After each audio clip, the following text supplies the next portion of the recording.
Chapter 1, The School Beauty Senior Comes to Visit. Suju, let's break up, you are not suitable for me. Sheen Man jogged into the classroom from outside, rushed directly in front of Suju and said this. Although the self-study class had not started yet, because Sheen Man arrived on time, the other students had already arrived. Everyone was shocked by Sheen Man's words. What's going on? Sheen Man wants to break up with Suju? What Sheen Man said is inappropriate. What's inappropriate between Suju and Sheen Man? Suju is the school hunk, and Sheen Man is the department belle. The two can be said to be a combination of a golden boy and a jade girl. How can they not be suitable? Besides, Sheen Man has always been very attached to Suju. The students here are usually forced to eat a lot of dog food. Now that Sheen Man says it's inappropriate, it's no longer inappropriate? Everyone said that they couldn't accept it. What's the meaning? Suju was unable to react to the girlfriend who had said she loved him on the phone 10 minutes ago. What do you mean? Breaking up means breaking up. Marriage is free these days, and dating is even freer. Do I have to find a reason to break up? Of course, if you must give a reason, it's that I feel you are not worthy of me now.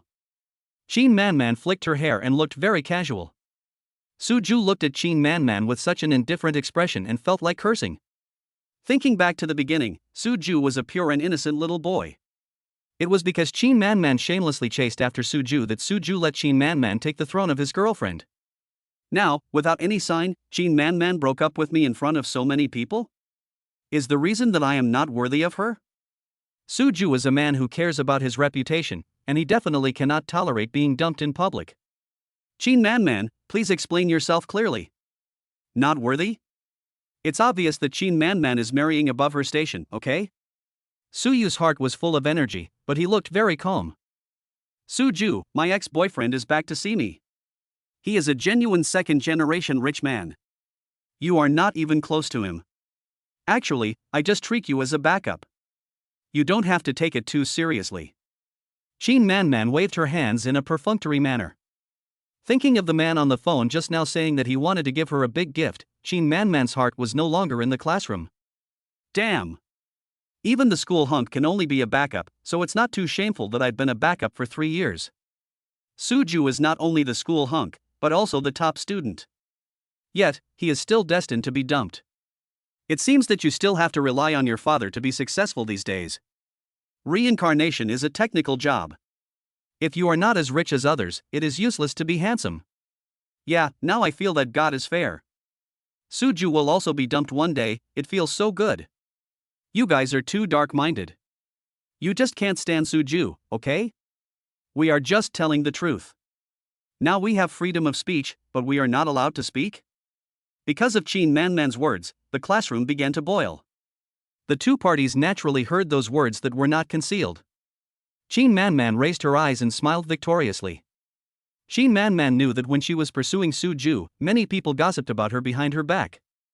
Now that Sheen Man has taken the initiative to break up, it can be considered as a way to save some face for Sheen Man. Unlike Sheen Man's proud look, Suju was cheated on and must be feeling bad. However, Suju was not a pushover and he immediately retorted. My ex-girlfriend just came to see me, and your ex-boyfriend came to see you? Is there such a coincidence? Could it be that you knew about my ex-girlfriend and deliberately made up an ex-boyfriend? Who wouldn't hurt each other? You have an ex-boyfriend, so can't I make up an ex-girlfriend? Anyway, he is called former, so it's up to Suju to say whatever he wants, right? Ex-girlfriend? Sheen Man was really shocked by Suju's words. Didn't Suju say that she was his first love? Now an ex-girlfriend suddenly appears? Do you feel like you have been deceived all along? Sheen Man's smug expression suddenly turned into a frustrated one. Originally, I was the one who dumped Suju, but now it seems that I am the one who was dumped. How could Sheen Man bear this? She jumped up immediately. Suju, I'm breaking up with you and have nothing to do with your ex-girlfriend. Besides, is your ex-girlfriend as pretty as me? Why would I make excuses for a girl who is not as good as me? Sheen Man, who was very confident about her beauty, held her head high. Sheen Man knew that she only had the title of department beauty. But so what? The campus beauty of Z University is Lan Hanyu, a senior classmate of Gao Sujue and Sheen Man. For unknown reasons, Lan Hanyu suddenly dropped out of school more than a year ago. Of course, as a super academic, Lan Hanyu completed all the credits before leaving school and graduated successfully. In Qin Manman's opinion, Lan Hanyu has been away from school for more than a year, and the throne of school bell should have been hers long ago. Unfortunately, because Lan Hanyu's beauty was so unforgettable, Qin Manman never got her wish.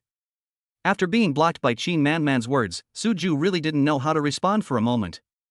Qin Manman is indeed quite good-looking. It is really difficult to find a girl prettier than Qin Manman in a short period of time to pretend to be his ex-girlfriend. Suju, someone is looking for you outside. A very excited voice temporarily saved Suju. Suju looked towards the classroom door, but because it was getting dark, he couldn't see clearly who was looking for him. However, no matter who it is, for Suju, anyone who appears at this time is an angel. Looking at his classmates who were looking at him excitedly, Suju always felt a little puzzled. Isn't it just that someone is looking for you? So excited, could it be that the fairy has come to visit? What Suju didn't know was that the person looking for him outside was actually a fairy-level person.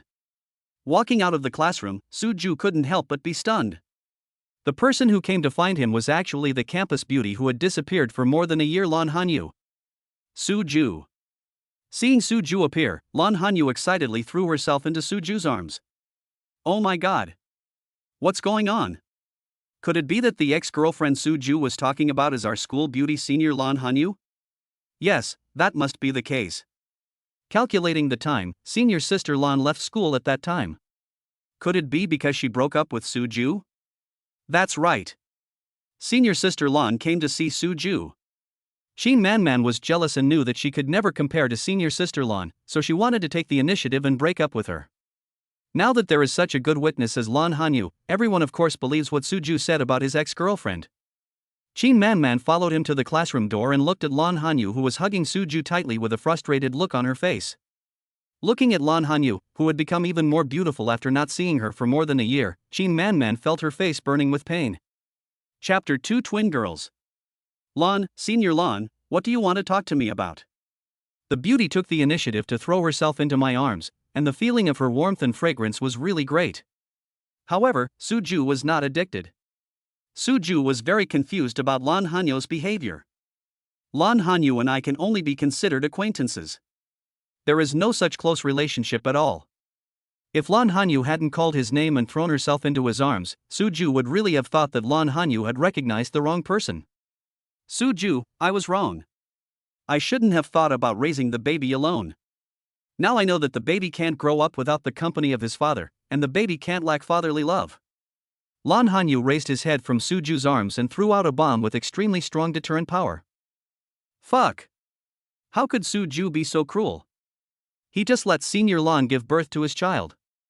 I'm so envious of Suju. He just broke up with Qin Manman, and our gorgeous school beauty senior came to visit him. It's the same rhythm of bringing the baby to the door. Suju doesn't give others any chance at all. Senior, did you find the wrong person? Suju didn't believe Lan Hanyu's words at all. The relationship between him and Lan Hanyu was not that familiar, let alone that they had ever had any super intimate relationship. Having a baby is not something you can do just by talking about it. Suju, this is a photo of the school party a year ago at the hotel. Lan Hanyu took out his cell phone and opened the photo album. One photo was of Suju and Lan Hanyu. At that time, Suju was sleeping with his eyes closed, but his exposed upper body seemed to explain something. There was another photo, and Suju couldn't help but look at it a few more times. What's this? A piece of cloth with blood stains? It looks familiar, as if I have seen the shape of this cloth somewhere. Suju was searching in his mind. By the way, when I woke up in the hotel, I did find that there was a big hole in the bedsheet. Originally, Suju thought it was the hotel's mistake. Now it seems that Lan Hanyu had kept the evidence of his guilt. Suju remembered that he was drunk that night, and now he knew exactly what he did after he was drunk. Ding! It is detected that the mother of the children is bringing her babies to the host. Congratulations to the host for unlocking the Super Daddy system. Binding will begin now. System binding in progress, 10%, 30%, binding completed. The host now has two choices. 1. Choose to accept your babies and receive a system bonus of 50,000 yuan. 2. Those who choose to abandon their babies will receive a gift pack from the scumbag. Faced with the evidence presented by Lan Hanyu, Suju has basically confirmed his criminal record that night. Now that I heard the voice in my head, the little doubt I had left was gone. As a top student and a veteran novel fan, Suju certainly knew very well what the system was. That's something even more high-tech than high-tech. It can be said that with the system's confirmation, it is a done deal. Suju didn't expect that he would take such a big step in a flash and become a father in his junior year. Hanyu, where are the babies? Having confirmed the existence of the babies, Suju automatically changed the way he addressed Lan Hanyu. It's inconvenient to bring the baby to school, so my friend is looking after me at home. Suju, you admit it? Lan Hanyu didn't expect that Suju would be able to accept the baby in such a short time. Originally, Lan Hanyu had prepared herself to be rejected by Suju. I thought it would be a long-term war, but I didn't expect Suju to be so receptive. Hanyu, take me to see the babies. They should be almost 1 year old now, right? I, as a father, have never seen them. In Suju's mind, only the babies exist now. As for the system's rewards and so on, just put them aside for now. That is my own bloodline. Suju was so excited that he couldn't wait to see his babies right now. Suju, how do you know it's not a baby? Lan Hanyu was very surprised to hear Suju said babies. Lan Hanyu remembered that she only mentioned the baby from beginning to end and never added the word them. How did Suju know that he was not giving birth to a baby? Of course I know my abilities. He gave Lan Hanyu an ambiguous sentence, which successfully made Lan Hanyu's pretty face turn red. Hanyu, you haven't told me whether the babies are boys or girls. They are 2 baby girls. 2 baby girls? Doesn't that mean I have 2 little lovers? That's great. Hanyu, let's go home and see the babies now. Upon hearing that they were 2 baby girls, Suju excitedly grabbed Lan Hanyu's hand and ran straight towards the school gate. Suju is so awesome, he made Senior Lan pregnant with twins in no time. Suju's fighting power is unmatched. No wonder he was able to capture our goddess. What did Shin Man say just now? Suju's ex-girlfriend is not as pretty as her? Blind narcissism is really a disease. I think Shin Man broke up with Suju on purpose because she knew about Suju's ex-girlfriend. The ex-boyfriend is just a fabrication. Poor Shin Man, compared to the school beauty Lan Hanyu, wouldn't she be killed instantly? Shin Man watched Suju and Lan Hanyu leave the school. After listening to the discussions of her classmates, Shin Man felt like banging her head against the wall. Originally, I was the one who dumped Suju, but now I am the abandoned woman. In Shin Man's heart, besides feeling aggrieved, she was also unwilling to give up. Inside the taxi, Suju's cell phone rang with a text message. Taking out his cell phone and seeing the bank notification message that 50,000 yuan had arrived, Suju remembered that he now had a system. It seems that there is no need for me to say anything more, the system already knows my choice. Tonight was truly wonderful. I suddenly had 2 daughters and a mother who was as beautiful as a fairy. Now add this super dad system. Suju knew that he would be a winner in life from now on. Hanyu, have you been taking care of the babies by yourself for more than a year? Calculating the time, excluding the 10 months of pregnancy, my baby should be almost 1 year old. It is said that pregnancy is the most difficult time for women. What's more, Lan Hanyu was pregnant with twins, so the hard work must have been doubled. Thinking of this, Suju subconsciously held Lan Hanyu's hand. It's okay, my friends are always taking care of me. Although she and Suju already have a child, Lan Hanyu was still a little nervous about such close contact. Lan Hanyu seemed to have forgotten that she had already taken the initiative to throw herself into his arms at school, so holding hands was a piece of cake, wasn't it? Chapter 3, Meeting the Baby for the First Time. From now on, I will take care of you and the babies. I originally wanted to ask Lan Hanyu why he ran with the ball. Thinking that I didn't even remember what happened that night, what right did I have to ask Lan Hanyu these questions? Suju gave up the idea of asking further questions and made his attitude clear. Suju. Lan Hanyu choked up a little. If it weren't for the fact that Debao and Xiaobao had recently started to call people without needing to be taught, with dad always on their lips, Lan Hanyu would not have made up her mind to come find Suju. First, what happened a year ago happened too suddenly, and Lan Hanyu was not prepared at all. You know, before that night, Lan Hanyu had never even been in a relationship. After waking up from being drunk, she found that she was no longer a girl. It was very difficult for Lan Hanyu to think of keeping a piece of evidence. Lan Hanyu didn't have the courage to stay and wait for Suju to wake up. Second, after finding out she was pregnant, Lan Hanyu had even less courage to stay in school. Lan Hanyu doesn't have the courage to go to school with a big belly. The only thing Lan Hanyu could think of at the time was to run away with the ball. Have the babies been named yet? Not wanting to see Lan Hanyu's sad look, Suju changed the subject. They haven't picked their names yet. Dabeo's nickname is Mango, and Xiaobao's nickname is Pudding. Mango Pudding? It turns out our school beauty goddess is also a foodie. Suju asked some other questions about the babies, and the taxi stopped in a residential area. Suju scanned the code to pay the fare, and got off the car with Lan Hanyu. Suju, this is it. This is the house I rented. Lan Hanyu felt a little embarrassed as he stopped at the door of room 103, unit 2, building 6 with Suju. I didn't dare tell my family about the birth of my baby, nor did I dare ask for too much money, for fear that my parents would get suspicious. This house is a bit shabby, you. Lan Hanyu meant that she hoped Suju wouldn't mind. Looking at the woman who lowered her head as if she had done something wrong, Suju felt distressed. This was something that he and Lan Hanyu should have faced together. Now Lan Hanyu has been bearing it alone for more than a year. How could Suju mind anything? You've done a great job. Leave the rest to me. I touched Lan Hanyu's hair and it felt surprisingly good. You. Lan Hanyu didn't expect Suju to do such an intimate thing to her, and was stunned for a moment. Are you guys coming in yet? Do you want to stand outside the door and chat until dawn? Without giving Suju and Lan Hanyu a chance to express their emotions, the door of the suite opened from the inside. A girl about the same age as Lan Hanyu, holding a child in each hand, stood at the door. Papa. Daddy. The two babies who had just learned to walk shouted excitedly when they saw Suju. Is this my daughter? As Suju spoke, he quickly squatted down. When the two babies saw me for the first time, they called me Dad. Suju discovered that blood ties are truly indescribable. If Suju knew that the two babies called everyone they met Dad these days, he probably wouldn't have such feelings. Babies who are just learning to talk all look the same. They mumble something and say the same few words to everyone they are talking to. Ding!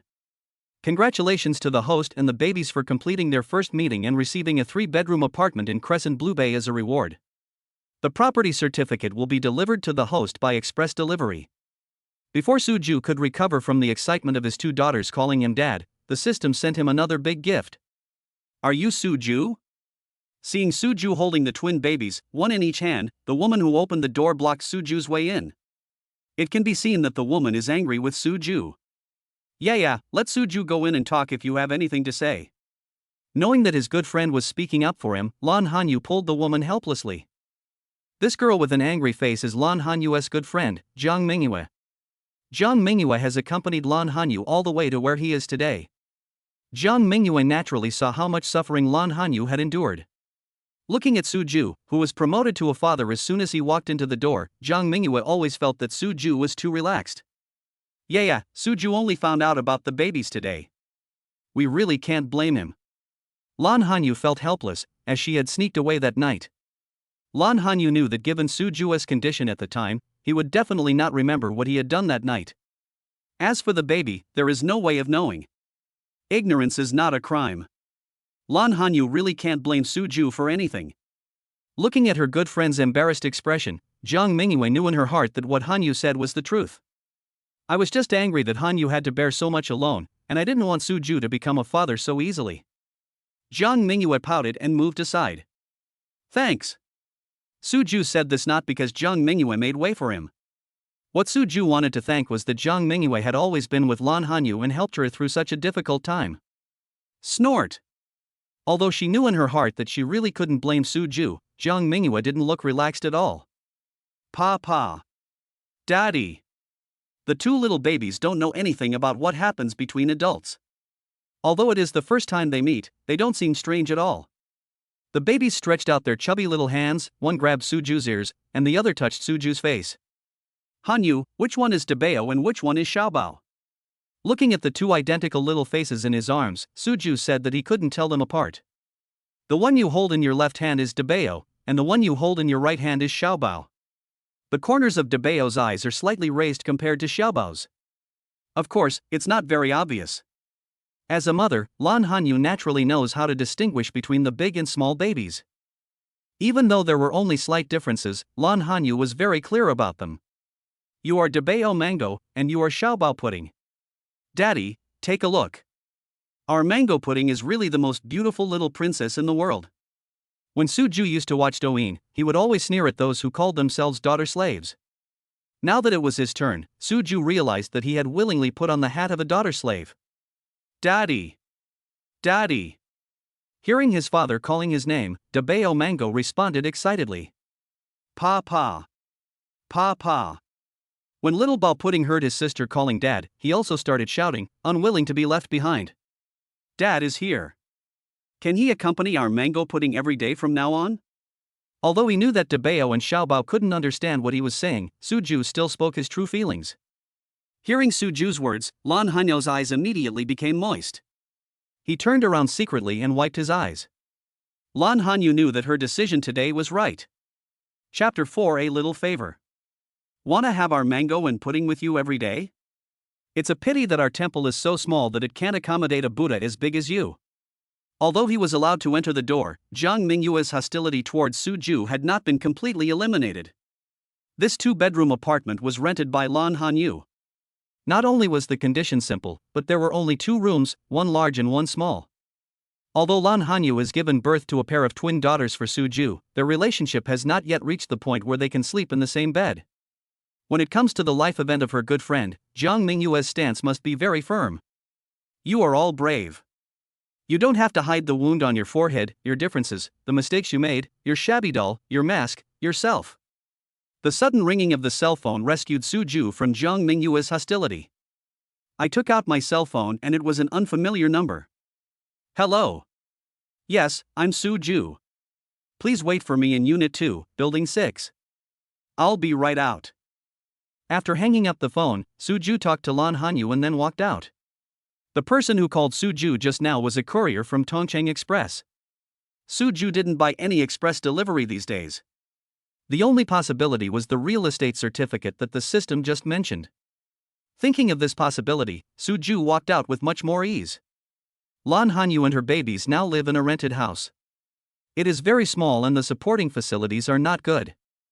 Thinking of his twin daughters who have been living in a house like this for 10 months, Suju couldn't help but feel distressed.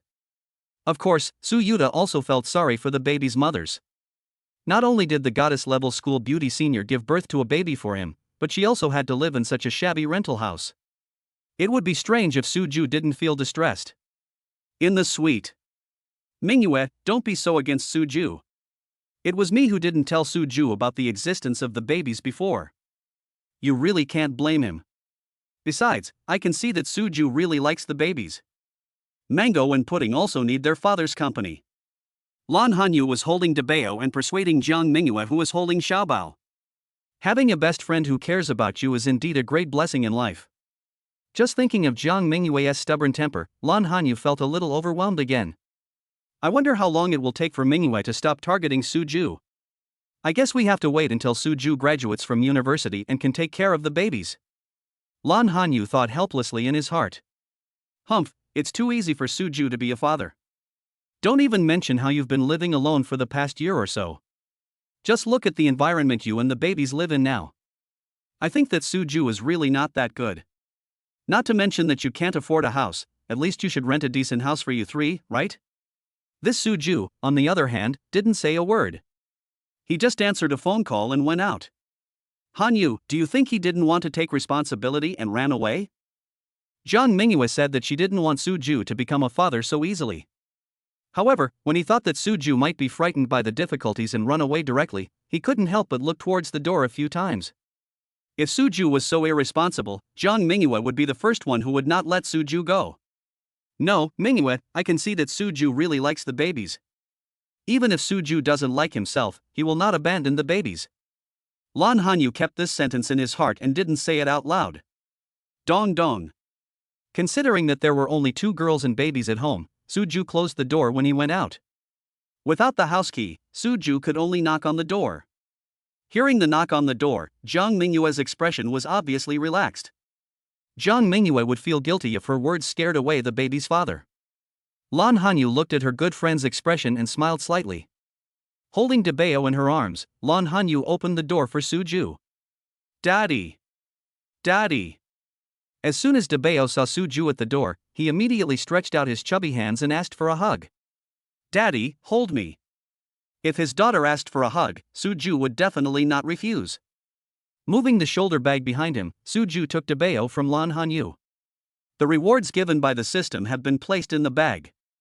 However, Suju didn't want to take it out now. After all, it was a sudden event that Lan Hanyu came to see him today. It would seem very strange if he carried the property certificate with him. Suju decided to take Lan Hanyu to see the new house tomorrow. By the way, take a look at what kind of furniture and other things are needed in the new house. Pa. Xiaobao, whose pronunciation is not as clear as Debeo's, naturally doesn't want to be left behind when he sees his father holding his sister. Xiaobao's body twisted in Jiang Mingyue's hands, and his little hands were trying hard to grab in the direction of Suju. If Jiang Mingyue hadn't held him tightly, Xiaobao would have probably fallen to the ground. Go find your father. If you really have a father, you don't need a godmother anymore. Pretending to be angry, Jiang Mingyue stuffed the little treasure in her hand into Suju's hand. Suju did not desert, and Jiang Mingyue began to have a slight liking for him. Pa. Xiaobao ignored his godmother's words and laughed happily in his father's arms. Hanyu, the house you and the babies are living in now is indeed a bit poor in terms of environment. Suju, holding a baby in one hand, walked to the only piece of furniture in the living room, the sofa. Well, Suju, I can't go out to work now because I'm taking care of the babies. When the babies can go to daycare, I can work and take care of them at the same time. By then, I'll have enough income to provide a better environment for the babies. Lan Hanyu lowered his head and clasped his hands together nervously. Regarding Suju's words, Lan Hanyu automatically thought that Suju was blaming herself for not creating a good living environment for the babies. However, even if I could rent this 2-bedroom apartment, it was thanks to Jiang Mingyue's help. At Lan Hanyu's home, I thought Lan Hanyu was at school. Apart from normal living expenses, Lan Hanyu didn't dare ask his family for a penny more. Moreover, in order to hide the fact that she was pregnant and had a baby from her family, Lan Hanyu had not been home for more than a year. Lan Hanyu's excuse was that the school had arranged an internship opportunity for him in advance. After I graduated, I had to perform well in the company, so I had no time to go home. Suju, you are the baby's father, how can you push all the things on a Hanyu? The little bit of good impression that had just begun was abandoned by Jiang Mingyue because of Lan Hanyu's misunderstanding. Hanyu, that's not what I meant. Curling the corners of his mouth helplessly, Suju discovered that sometimes women's thinking is different from men's. It's like this. I have a 3-bedroom house in Crescent Blue Bay. It's fully furnished.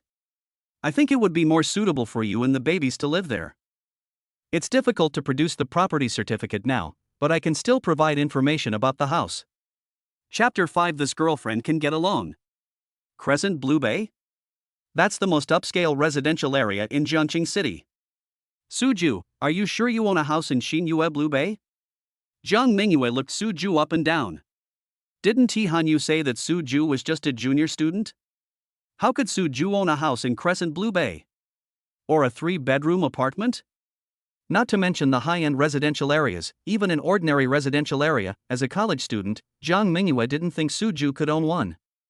Of course, I have already obtained the property certificate. Hanyu, I'll bring you the property certificate tomorrow. What the system just delivered to Suju was not just a property certificate, but also important things like keys. Good. Lan Hanyu believed Suju's words from the bottom of her heart. Suju, this house wasn't bought by your family, was it? Since the good friend had no intention of asking for clarification, Jiang Mingyue naturally had to stand up for her friend. What if Suju's family has other plans for this house, and Hanyu and the babies get hurt when they move in? No, I started investing in stocks when I was a freshman in college. I earned the money to buy this house myself. After dispelling Jiang Mingyue's concerns, Suju also wanted to make the mother of his babies feel more at ease. Stock trading? Suju, I didn't realize you're quite capable. Jiang Mingyue meant this compliment sincerely. The market value of a 3-bedroom apartment in Crescent Blue Bay is at least 5 million. Suju is a junior student and can handle it on his own. Jiang Mingyue feels that Hanyu and the babies will have someone to rely on in the future. I'm just lucky. Suju said this modestly, without any smug look on his face. Then it's settled. I'll bring mango and pudding tomorrow, and Hanyu and Suju will go look at the house. She took the initiative to take on the task of looking after the child. Jiang Mingyue is really a good friend. The big thing has been settled, and Suju played with the two babies for a while. After the babies were tired from playing and fell asleep, Suju said goodbye to Lan Hanyu and returned to the dormitory. Suju, you are finally back. Is what happened today true? Did our goddess, the school beauty, really give birth to a baby for you? Suju's university dormitory is a standard room with 4 people in it. Because of the big news in the evening study session today, the other 3 people in the dormitory went straight back to the dormitory after the evening study session. Everyone's goal is very similar, which is to wait for Suju to come back and find out first-hand information. I waited anxiously until 10:30 in the evening. Just when everyone thought that Suju would not return to the dormitory tonight, the protagonist finally showed up. Yes, Hanyu gave birth to twins for me. Nodding, Hanyu had already announced the news at the classroom door, so Suju certainly had nothing to hide. Of course, Suju had no intention of hiding it. He had 2 daughters in one go, which was a huge joyous event. What was there to hide? Oh my god, Suju, I want to make you my idol. You are so awesome, aren't you? Not only did you win the goddess, but you also made her win the lottery. Suju, everyone says that the quality of us boys has declined. You are our best spokesperson. Suju, tell me quickly, when did you win the goddess? How come there was no news at all? Yeah, I was also extremely curious. When the goddess suddenly dropped out of school, I was puzzled for a long time. I didn't expect it to be related to you. Suju, you already have a goddess-level girlfriend like senior sister Lan, so why are you still dating Qin Manman? Although Qin Manman is pretty, she is really ordinary compared to senior sister Lan. The person who said this was a boy wearing glasses named Wu Yoli, who always felt that Qin Manman was not worthy of Suju. Now that he finally had the chance to express himself, Wu Yoli spoke out his real thoughts. The other 2 also nodded in tacit understanding, expressing their agreement with Wu Yoli's point of view. Suju was stunned for a moment. He only found out about the relationship between himself and Lan Hanyu today. But it's hard to say. This is a long story, we'll talk about it later when we have a chance. Seeing that Suju didn't want to say anything, the 3 boys didn't ask any further questions. After all, it is Suju's private matter, we can't force him to answer, right? Besides, there are more attractive issues now. I was just led astray by Wu Yoli just now. Suju, are the 2 babies boys or girls? I like girls. If there are girls, can I be their godfather? Me too, I want to be the godfather of my baby girl too. I want to be one too, Suju. Senior sister gave birth to twins. One of them should be a girl, right? Looking at his roommates fighting for it, Suju laughed. My 2 children are girls, but you have 3. If I were to be the godfather, I'd still. Without saying anything else, Suju's meaning was very clear. There were 3 roommates and only 2 babies in his family, so there was not enough to share. 2 baby girls? Suju, I will crown you the idol among idols. Suju, isn't your hit rate too accurate? How happy senior sister Lan will be in the future. Suju, let me be the baby's godfather. I'll prepare 2 great gifts tomorrow. No, I want to be the godfather. Both baby girls are mine, you can't snatch them from me. The final turmoil over the talents was finally put to an end when Suju said that there would be a chance for the babies to choose their own godfathers. After being awake for half the night, Suju hadn't slept for long when the alarm rang. Today is Saturday and there are no classes in school, so Suju naturally doesn't need to ask for leave or anything. After a simple wash, Suju took a taxi and arrived at the community where Lan Hanyu lived. Dong dong. For fear of disturbing the babies, Suju knocked on the door very softly. Probably because he had an appointment with Lan Hanyu, Suju's light knock on the door was quickly responded to. Suju, why are you here so early? After opening the door, Lan Hanyu, wearing pajamas, asked softly. Obviously, the babies haven't woken up yet, and Lan Hanyu doesn't want to wake them up. I want to see the babies sooner. Without hiding the fact that he missed his daughters, Suju walked into the living room. This was the first time Suju saw Lan Hanyu wearing pajamas. Perhaps in order to sleep more comfortably, the pajamas that Lan Hanyu wore were quite cool. The skin is smooth and very white, and it feels like it is coated with butter. Lan Hanyu didn't expect Suju to come so early without wearing any underwear. Lan Hanyu's graceful curves were exposed in front of Suju. Looking at the towering forward, Suju couldn't bear to look away. I'll go in and change my clothes. It would be strange if Lan Hanyu didn't feel Suju's passionate gaze. With a red face, Lan Hanyu quickly fled into the room. Looking at Lan Hanyu's shy look, Suju's mood suddenly became very wonderful. Chapter 6, Already Weaned?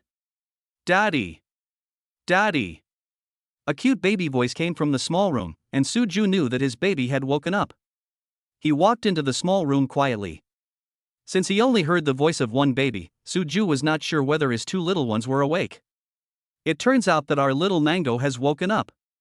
Maybe it's because she is my biological daughter. Lan Hanyu also told Suju the subtle differences between the two babies. Suju did not find it difficult to distinguish between the twin daughters. Daddy! Daddy! Daddy! When Dabeo saw his father, he shouted even more happily. Suju glanced at Xiaobao, who was sleeping soundly in the crib next to him, immediately picked up Dabeo and walked out of the small room. Xiaobao hasn't woken up yet, and Suju can't let Dabeo disturb Xiaobao's sweet dream. Dabeo was not at all shy about his father, whom he had just met last night. He started playing with Suju's ears with his two chubby little hands. Is Dabeo awake? Knowing that he couldn't hide in the room all the time, Lan Hanyu changed into a t-shirt and jeans and walked out of the room. Dabeo just woke up, Xiaobao is still sleeping. Dabeo and Xiaobao sleep in the small room. Is it troublesome for you to take care of them at night? Suju originally thought that Hanyu and the babies must sleep in the same room. In this way, if the babies make any movement, Hanyu will know it immediately. Now that the babies sleep in the small room, Hanyu must have to run back and forth between the two rooms at night. Dabeo and Xiaobao are already 10 months old. I am weaning them, so I let them sleep in the small room. Lan Hanyu said this while looking away unnaturally. Lan Hanyu was still very embarrassed to discuss the issue of weaning for the babies in front of the children's father. Weaning? Because the related topic was mentioned, Suju's eyes involuntarily looked at a certain key part of Hanyu again. I haven't even seen the mother breastfeeding the children, and now you're weaning the babies? Suju said that his benefits have not yet ended before he can enjoy them? Well, at this age, if Dabeo and Xiaobao continue to drink breast milk, their nutrition will not be enough. Besides, my milk supply can no longer meet the needs of my big and small babies. I have asked the doctor and he said that I can wean my big and small babies now. The more Lan Hanyu spoke, the lower his head lowered. Now Dabeo and Xiaobao have started drinking milk powder, right? Dabeo just woke up and must be hungry. I'll go make milk powder for Dabeo. Seeing Lan Hanyu's embarrassment, Suju immediately changed the subject. There will be plenty of opportunities for the two of them to discuss this kind of private topic in the future. Let me change Dabeo's diaper first, otherwise Dabeo's little but will be uncomfortable. The baby's skin is very delicate. The diapers of the big and small baby were changed in the early morning, and their diapers must be very full now. Every day after the two babies wake up, the first thing Lan Hanyu does is to change their diapers to keep their little butts clean and prevent them from turning red. Let me change. After being bombarded by his roommates last night, Suju had learned a lot about being a new dad. Preparing milk powder and changing diapers are of course essential items. Will you change? Knowing that Suju had no experience, Lan Hanyu was a little worried. I'm the baby's father, so I have to be able to do this kind of thing. After all, it was only theoretical knowledge, so Suju didn't dare to say too much. Put Dabeo on the sofa first. I'll go get the diaper. Lan Hanyu has rich experience in this area. While directing Suju, Lan Hanyu took out a diaper from the paper box next to the sofa. Cow diapers are best for baby girls. Seeing that Suju had easily removed Dabeo's diaper, Lan Hanyu handed over baby wipes and diapers. Suju first took out a few wet wipes and wiped Dabeo's little butt. After making sure that Dabeo's little butt was dry, Suju followed what he had learned last night. He lifted Dabeo's legs with his left hand, took the unfolded diaper in his right hand, and placed it under Dabeo's butt. Put down Dabeo's legs, pull the diaper out from between Dabeo's legs, and cover his belly all the way to make it flat. Then stick the Velcro on both sides of the bottom of the diaper to the top part, and you're done. Is this okay? Suju, who felt good about himself, still sought the mother's advice. She has been taking care of the babies for almost a year, and Suju is ready to learn humbly. This is your first time changing a baby's diaper, it's already good. Lan Hanyu really didn't expect that Suju could do so well. Lan Hanyu still remembers that when she changed her baby's diaper for the first time, half of Debao's little butt was exposed. The result is predictable. There was no difference between wearing a diaper and not wearing one. Receiving praise from the child's mother, Suju showed a happy smile on his face. Ding! It is detected that the host has successfully changed the baby's diaper for the first time as a novice dad, and has received a reward of 200,000 yuan. As the system voice just fell, the text message alert on Suju's phone sounded. Take out your phone and click on the unread text message. It turned out to be the bank's account balance change information. Looking at the information showing the 200,000 yuan that had just been deposited into his account, Suju really wanted to express his feelings. Just for changing Debao's diaper, I received a reward of 200,000 yuan. Isn't it too easy to make money? With this super dad system, raising twin daughters and their mother would be a piece of cake, right? Hanyu, I'm here. It was obvious that Jiang Mingyue had the key to the room. There was no need to knock on the door like Suju did. Jiang Mingyue took the key, opened the door and walked in. Suju, you're here so early? Jiang Mingyue was obviously stunned for a moment, probably because she didn't expect Suju to arrive so early. Suju missed the babies and came here early. Mingyue, look, it was Suju who changed Debao's diaper. In an effort to get her best friend to change her attitude towards Suju, Lan Hanyu praised Suju with all her might.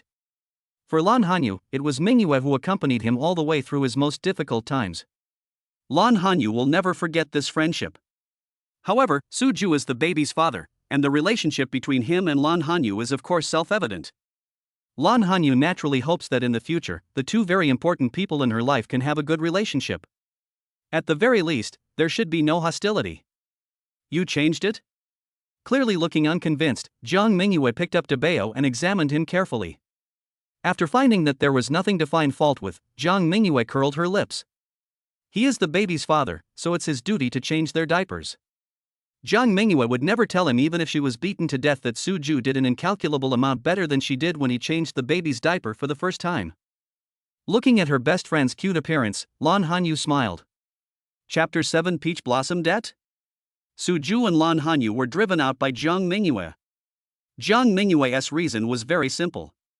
She was still single and didn't want to be fed dog food by Suju and Lan Hanyu. Because the main purpose of today is to take the child's mother to see the house. Suju took a taxi and brought the child's mother to the entrance of Xinyue Lanwan community. Hanyu, you haven't had breakfast this morning, right? It's not good for your health to be hungry. I'll take you to eat something first. When I thought about how Hanyu looked like he had just woken up when I walked in. Suju knew that Hanyu would have to get up several times at night to take care of the babies, and lack of sleep was inevitable. I arrived so early, it would be strange if Hanyu had already had breakfast. Good. There was no shirking the responsibility. Taking care of babies was hard work, and Lan Hanyu was not pretentious. What do you want to eat? It's still early now, and there are many breakfast stalls on the roadside not far from the community. I want to eat xiaolong bao and a serving of spicy soup. Now there is no need to feed the babies, and Lan Hanyu doesn't have to be so careful about what she eats. Eat whatever you want. Spicy and spicy soup is the breakfast that Lan Hanyu has been craving for a long time. Good. He agreed lovingly. If the baby's mother wanted to eat it, Suju naturally would not have any objection. After ordering 2 baskets of xiaolong bao and 2 bowls of spicy soup, Suju and Lan Hanyu both really enjoyed this heartwarming moment. Although he was eating snacks on the roadside, Lan Hanyu had a feeling of holding hands with you and growing old together. Hey, isn't this our senior Lan? Why are you and Suju going here to eat at a roadside stall? A discordant voice broke the warm atmosphere between Suju and Lan Hanyu. Without looking up, Suju knew that the owner of the voice was his ex-girlfriend, Qin Manman. Suju was familiar with Qin Manman's voice, but Lan Hanyu had no impression of Qin Manman. Who are you? Lan Hanyu naturally heard the sarcasm in Qin Manman's words. He searched his mind and made sure that he did not know this sarcastic girl. Lan Hanyu glanced at Suju. This should be Suju's peach blossom debt. Suju, won't you introduce yourself? Seeing that Suju didn't even look up at her, Qin Manman was furious. Manman, is this your senior? Before Suju could speak, the man next to Qin Manman spoke first. The man was none other than the rich second-generation ex-boyfriend Qin Man mentioned when she and Suju broke up Jia Qianming.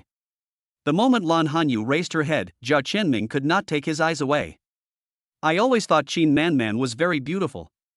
But when compared with his senior sister Lan, Jia Qianming suddenly felt that Qin Man was just like the morning glory, very ordinary. Qin Man was naturally very clear about Jia Qianming's character. But there was no way. Jia Qianming was lustful and Qin Man was greedy for money, so the two of them got what they wanted. Qin Man naturally didn't dare to show any disrespect to her financial sponsor. Yes, this is my senior, but our senior Lan is now a mother of 2 children. We, the juniors, can't keep up with her. You can't do anything to Jia Qianming, but you can belittle Lan Hanyu. Qin Man believes that compared to Lan Hanyu, who is already a mother of 2 children, she should have more advantages. I didn't expect Senior Lan to be so well maintained. You can't tell at all that Senior Lan is already a mother of 2 children. For Jia Qianming, Lan Hanyu is so beautiful, so what does it matter whether she has given birth to a child or not? My wife is beautiful. You don't need to tell me more. Are you kidding? If Suju couldn't see anything from Jia Qianming's naked look, then his reaction was really too slow. Turning sideways, Suju blocked Jia Qianming's lustful eyes. Lan Hanyu also dislikes Jia Qianming very much. Hearing Suju calling her wife and defending her, Lan Hanyu felt warm in her heart. Wife. Lan Hanyu found that she didn't mind this title at all. Wife. Are you married? With a deeply lost tone, Jia Qianming felt like he had missed a great opportunity. Suju, this area is full of high-end residential areas.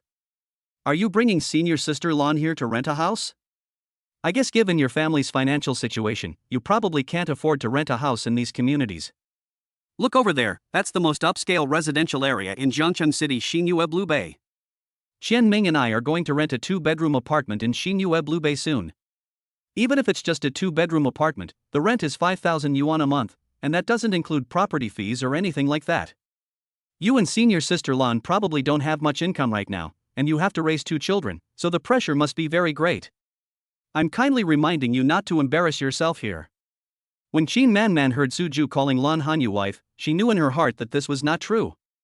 After all, Qin Man was also present when Lan Hanyu came to see Suju last night. In order to make Jia Qianming completely give up on Lan Hanyu, Qin Man did not expose Suju's words. However, Qin Man will not miss any opportunity to attack Suju. Thinking about how it was clearly me who dumped Suju last night, the plot completely reversed in the end because of the appearance of Lan Hanyu. Qin Man was very angry. We're not here to rent a house. Why rent when you already have a house? Suju said that Qin Man's IQ doesn't seem to be very high? Just because she came here to rent a house, does that mean everyone has to be like her? Why didn't I realize before that Qin Man was such a stupid person? Turning his head to look at Hanyu, who was protected behind him, Suju felt that his child's mother was much smarter. I told you that you can't afford the rent. Without giving Suju a chance to speak, Qin Man made her own conclusion. Qianming, let's go. Holding Jia Qianming's arm, Qin Man half pulled Jia Qianming away. Suju? Lan Hanyu looked at Qin Man who was leaving and frowned slightly. Since she is targeting me like this girl must have a special relationship with Suju, right? I don't know why, but when Lan Hanyu thought about this, she felt depressed. Hanyu, her name is Qin Man, and she is my ex-girlfriend. Without hiding anything, Suju revealed his relationship with Qin Man. Oh. After confirming the relationship between Suju and Qin Man, Lan Hanyu felt very upset but did not show it. Lan Hanyu found that she didn't seem to have the right to be angry or anything. Hanyu, Qin Man and I have broken up. From now on, I will only be responsible for you and the babies.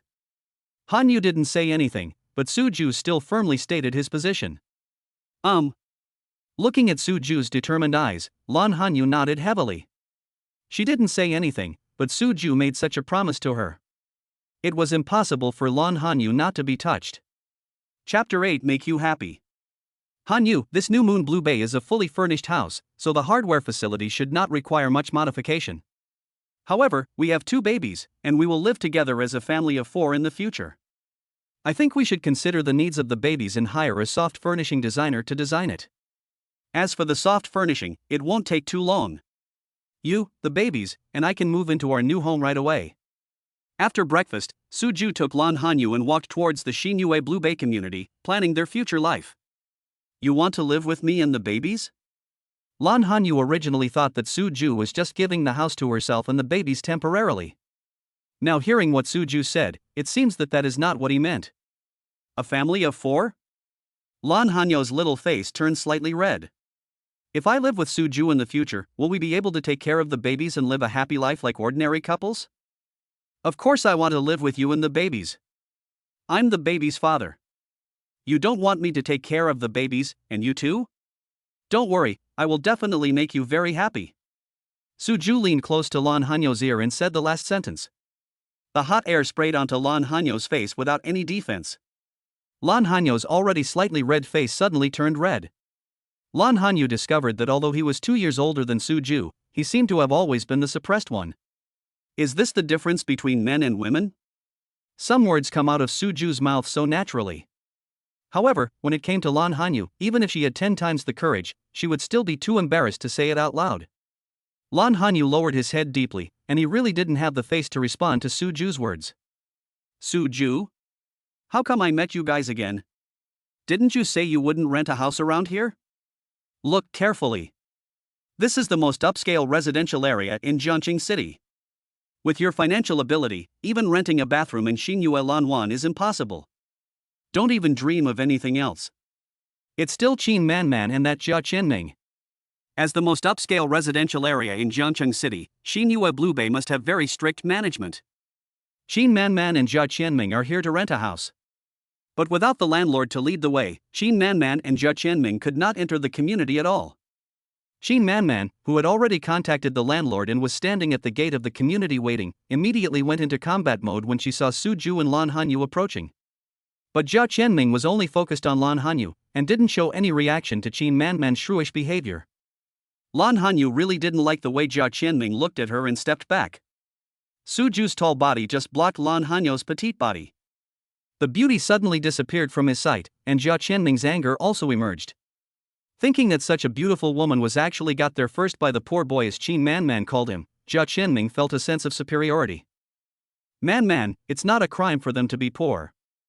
Even if they can't afford to rent a house in Crescent Blue Bay, we can't stop them from passing by, right? Besides, some people probably haven't seen such a high-end residential complex yet. Maybe they come here just to feast their eyes on it? Although no one was mentioned by name, the meaning of Jia Qianming's words was very clear. Suju glanced at the two of them and didn't say anything. He just came here to rent a house. Why does he feel so good about himself? Suju found that he still didn't have a deep understanding of how shameless Qin Manman was. Hanyu, let's go in. Turning sideways, Suju took Lan Hanyu's small hand. It was soft and smooth, and the touch was really good. Lan Hanyu already knew about the relationship between Qin Manman and Suju, and she did not refuse Suju's proactive expressions of intimacy. Wait a minute, Suju, didn't you understand what I said? You can't just go into Crescent Blue Bay whenever you want. Even if we come here to rent a house, we have to wait until the landlord arrives before we can go in. You guys want to just barge in like this? Don't say I didn't warn you. It will be very embarrassing if you are kicked out by the security guards. Although it was Qin Manman who proposed the breakup first, she still felt very uncomfortable seeing how intimate Suju and Lan Hanyu were. In Qin Manman's heart, since she dumped Suju, Suju should be heartbroken, losing his appetite, and desperately chasing after the tragic man she wanted to keep. Instead of being like now, holding hands with a girl who was prettier than himself, with a very happy look on his face. Looking at the intimacy between Suju and Lan Hanyu, Qin Manman wanted to break this beauty. A good dog doesn't block the road. Throwing down a sentence, Suju took Lan Hanyu's hand and walked towards the security room at the entrance of the community. Suju has not yet applied for an access card, so if he wants to enter the community, he must go through the security room. Humph. I'm just waiting to see how you get kicked out. Since he didn't want to check in, Qin Manman didn't stop him this time. Manman, why are you angry with a poor boy? When the landlord arrives, I'll show that poor boy what it means to talk with money. The beautiful girl was taken away by Suju. Jia Qianming felt the same hatred towards Suju as Qin Manman. Jia Qianming's biggest support is that his family has some money. However, in fact, Jia Qianming cannot be considered a true rich second generation. It's only because Jia Chenming likes to brag and pretend that Qin Manman feels that she has found a financial sponsor. If Qin Manman had any brains, she would think about it. If Jia Chenming was really that rich, why didn't he buy a house for himself but rent one instead? It is obvious that Qin Manman's brain is still not enough. Yes, Suju is just a pauper, of course he can't compare with you. Holding Jia Chenming's arm tightly, Qin Manman felt as if she had grasped a mountain of gold. Jia Chenming felt extremely comfortable being pampered by a woman like this. What happened? How did Suju and Lan Hanyu get in? Qin Manman was originally waiting to see Suju and Lan Hanyu being kicked out. Seeing Suju holding Lan Hanyu's hand and walking directly into the residential area from the security room, Qin Manman's already very big eyes almost popped out of their sockets. This is unscientific. Isn't it said that the security at Crescent Blue Bay is very strict? Why did Suju and Lan Hanyu get in so easily? Could it be that the security guards in the security room are not doing their job? But when she thought about the scene where she and Jia Chenming wanted to enter the community but were driven out, Qin Manman felt that this was not the reason. Lan Hanyu must have used a honey trap. This isn't fair, I need to get to the bottom of this.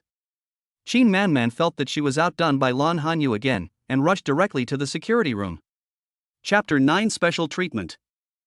Jia Chenming also felt that there must be something fishy about Suju and Lan Hanyu being able to enter the residential complex. After hearing Qin Manman say that Lan Hanyu used the beauty trap, Jia Chenming felt that he still had a chance to win the beauty. If Lan Hanyu could use the beauty trap on a security guard. After all, he is a rich second generation in public, so it's only a matter of time for him to win over Lan Hanyu, right? Without stopping Qin Manman, Jia Chenming and Qin Manman rushed into the security room together. What are you two doing?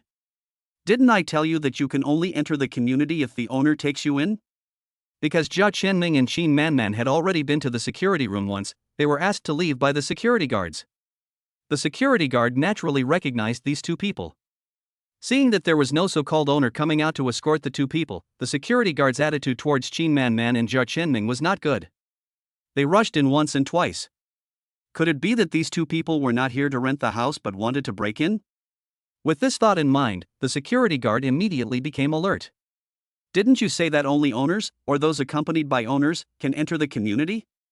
Why did you let those two people in just now? Did you release the water on purpose?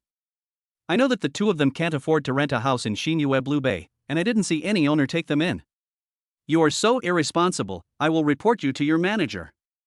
In Qin Manman's heart, these security guards allowed Lan Hanyu and Suju to enjoy special treatment and were her enemies. Qin Manman's tone of voice was naturally very bad. Who? Are you talking about the handsome guy and beautiful girl who just walked in? Just now, only Suju and Lan Hanyu entered the community from the security room. It just happened a minute ago, and considering Suju and Lan Hanyu's looks, it would be hard for the security guard to forget it even if he wanted to. It's those two people. Why did you let them into the community? Qin Manman probably didn't realize that she had no right to question the security guard. Not to mention the identity of the owner, Qin Manman hasn't even confirmed the identity of the tenant yet. Looking at Qin Manman's angry face, the security guard's face also fell. They are the owners of our Xinyue Lanwan community, so of course they can go in if they want. Since it was Suju's first time to come to Crescent Blue Bay, he brought the property certificate with him. Just now in the security room, Suju had taken out the property certificate and completed the procedures for the access card. So, the security guard naturally knew Suju, the new owner of the community. Owner? Are you saying that Suju, who just entered, is the owner of Xinyue Lanwan community? With a look of disbelief on her face, Qin Manman felt that the security guard must have confused who she was talking about. Yes, it's Mr. Su. He is the owner of our Xinyue Lanwan community. Because this is Mr. Su's first time in the community, he deliberately went through our security room and applied for an access card. With the intention of striking Qin Manman in mind, the security guard's explanation was very detailed. How is this possible? How can Suju afford a house in Xinyue Blue Bay? Or is it that there are some very small houses at a special price in your community? Suju happened to pick up a bargain? Qin Manman didn't believe at all that Suju could afford the house in Crescent Blue Bay. What special offer? Our Xinyue Blue Bay is the most upscale residential area in Jiangxing City. How can there be any special offer? You can't afford a house yourself, so don't think everyone is a pauper. Mr. Su bought a 3-bedroom apartment, a genuine commercial property, with a market value of over 5 million. Working as a security guard in Crescent Blue Bay, I am very familiar with the housing prices in the community. More than 5 million? A 3-bedroom apartment? The security guard explained it so clearly that Shin Man had no choice but to believe it. Thinking of Suju and Lan Hanyu holding hands and living in such a high-end community. Looking at myself again, I broke up with Suju in a hurry, but ended up being stopped outside the community by the security guard and hadn't even settled the matter of renting a house. Suddenly, Shin Man regretted it. If I hadn't broken up with Suju, would I be the one following Suju into Crescent Blue Bay now? Man, let's go out and wait. Jia Chenming pulled Shin Man's arm and wanted to leave embarrassedly. Although he was only here to rent a house, Suju had already bought a house worth more than 5 million yuan. Jia Qian knew that all his sense of superiority no longer existed. What are you waiting for? Don't you call yourself a rich second generation? Isn't your father very rich? With such a rich father, do you still need to rent a house? Jia Chenming, no wonder your last name is Jia, it turns out you are just a fake rich second generation. Having lost both face and dignity, Shin Man's attitude towards Jia Chenming changed 180 degrees. Shin Man broke up with Suju because of Jia Chenming's money, and then turned around and threw herself into Jia Chenming's arms again. Now, the poor boy that I thought of myself as, now owns a house worth 5 million. But the rich second generation who always claims that his family is rich brought himself here to rent a house. The gap between before and after is extremely huge. Shin Man, what's your attitude? What does my dad's money have to do with whether I buy a house or not? Besides, based on your looks, I can already raise your value by renting you a house in Crescent Blue Bay. If you had the beauty of senior sister Lan, I would have bought you a villa worth 10 million, not to mention a 5 million apartment. These days, bragging is not against the law. Shin Man has already broken off with him, so Jia Chenming certainly won't tolerate it. You. Lan Hanyu had always been a thorn in Shin Man's heart. With red eyes, Shin Man looked as if she was about to rush up and fight with Jia Chenming. You too, if you want a quarrel, go outside. This is the security room of Crescent Blue Bay. Not just anyone can come in. It's a pity that the security guard was not in the mood to enjoy the show. With a wave of his hand, the security guard stepped forward and drove Shin Man and Jia Chenming out of the security room again. Unlucky. Jia Chenming glared at Shin Man, said 2 words, turned around and left. Fake. With an unwilling reply, the relationship between the two came to an end. Suju held Lan Hanyu's hand tightly and didn't let go until they entered their new home, and Suju had no intention of letting go. Suju. Lan Han shook the hand that Suju had been holding, her little face couldn't be redder.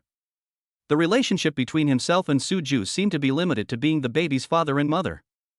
As for the rest, Lan Hanyu felt that the two of them could not even be considered lovers, right? Lan Hanyu would definitely feel embarrassed by this kind of behavior between lovers. You'll get used to it slowly. The feel is so good, Suju doesn't want to let go easily. Leaning close to Hanyu's ear, Suju added, "Is that right, the child's mother?" After seeing that Hanyu's ears turned red, Suju couldn't hold back his laughter any longer. Chapter 10 Chancellor of the Exchequer. Little baby, learn to draw. With a big crayon in your hand, draw a duckling, quack, draw a pony, write it home.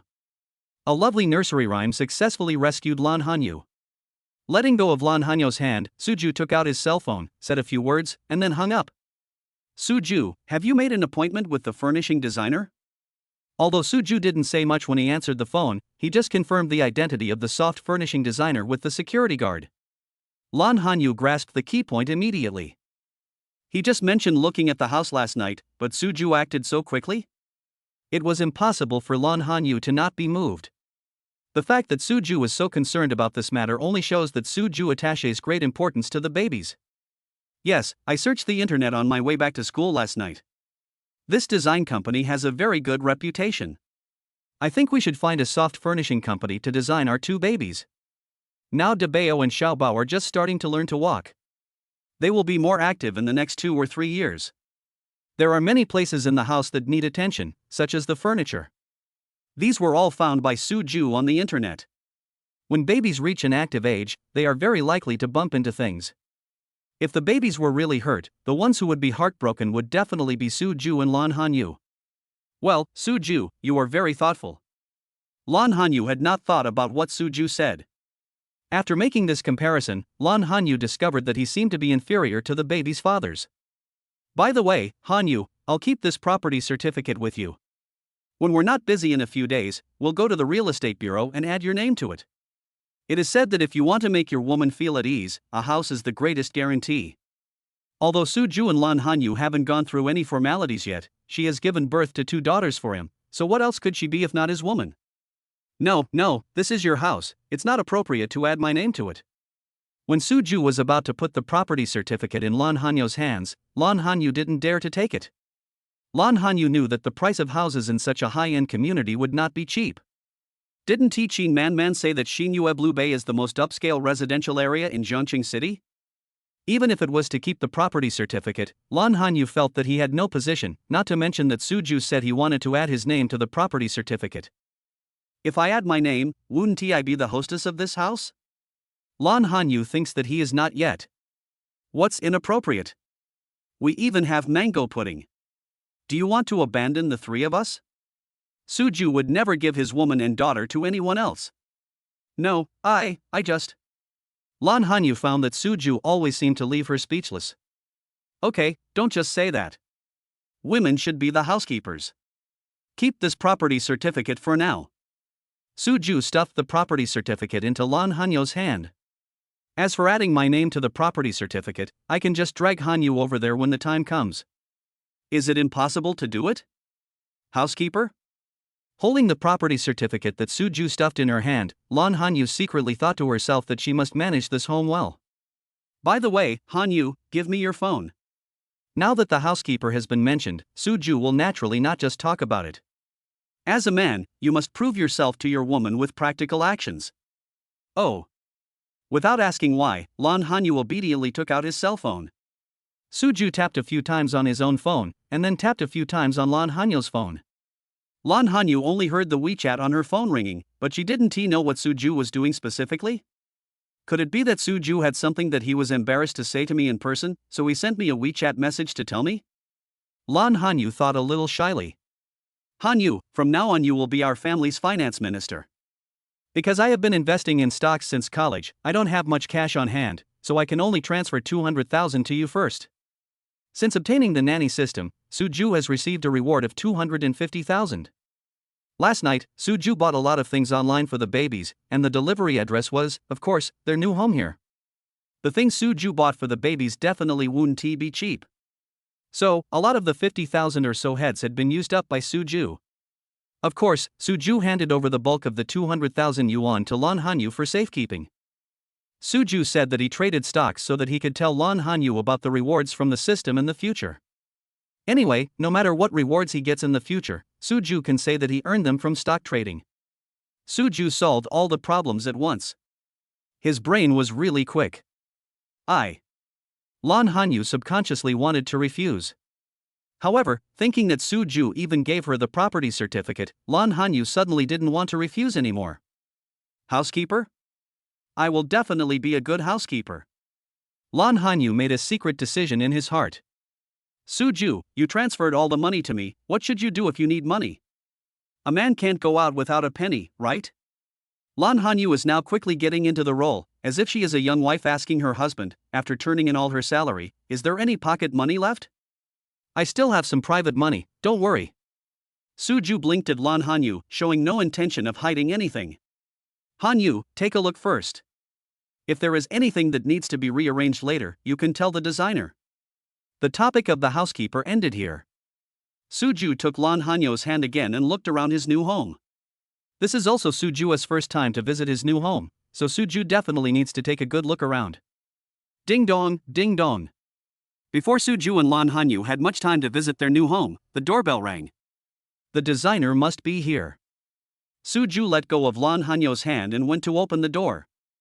Suju and Lan Hanyu shared their thoughts and the ages of their 2 babies. Lan Hanyu meant that there should not be too many things in the living room, and just a modular sofa would be enough. In this way, babies will have much more space to play in the living room, and they don't have to worry about bumping into hard furniture or something. If the babies are tired of playing, they can also climb onto the sofa to rest. As for the balcony, Suju originally planned to put a washing machine there. However, knowing that there will be 2 baby girls, the designer suggested installing 2 washing machines. Baby girls' clothes should not be washed together with adults' clothes. Suju nodded immediately. There were 2 washing machines, one floor standing and one wall mounted, so there was no waste of space at all. Because there is a rainy season in the south, a dryer is also essential. Suju nodded and bought it. Then there is the design of the rooms. There are 2 south-facing rooms, one is the master bedroom and the other is for the babies. The north-facing room is tentatively equipped with a single bed and 2 desks. The designer gave some other suggestions, which Suju thought were all good and nodded in agreement to all of them. Chapter 11 2 Money Shredders. Hanyu, the design company will probably need 3 days, so you and the babies will have to endure it for a few days.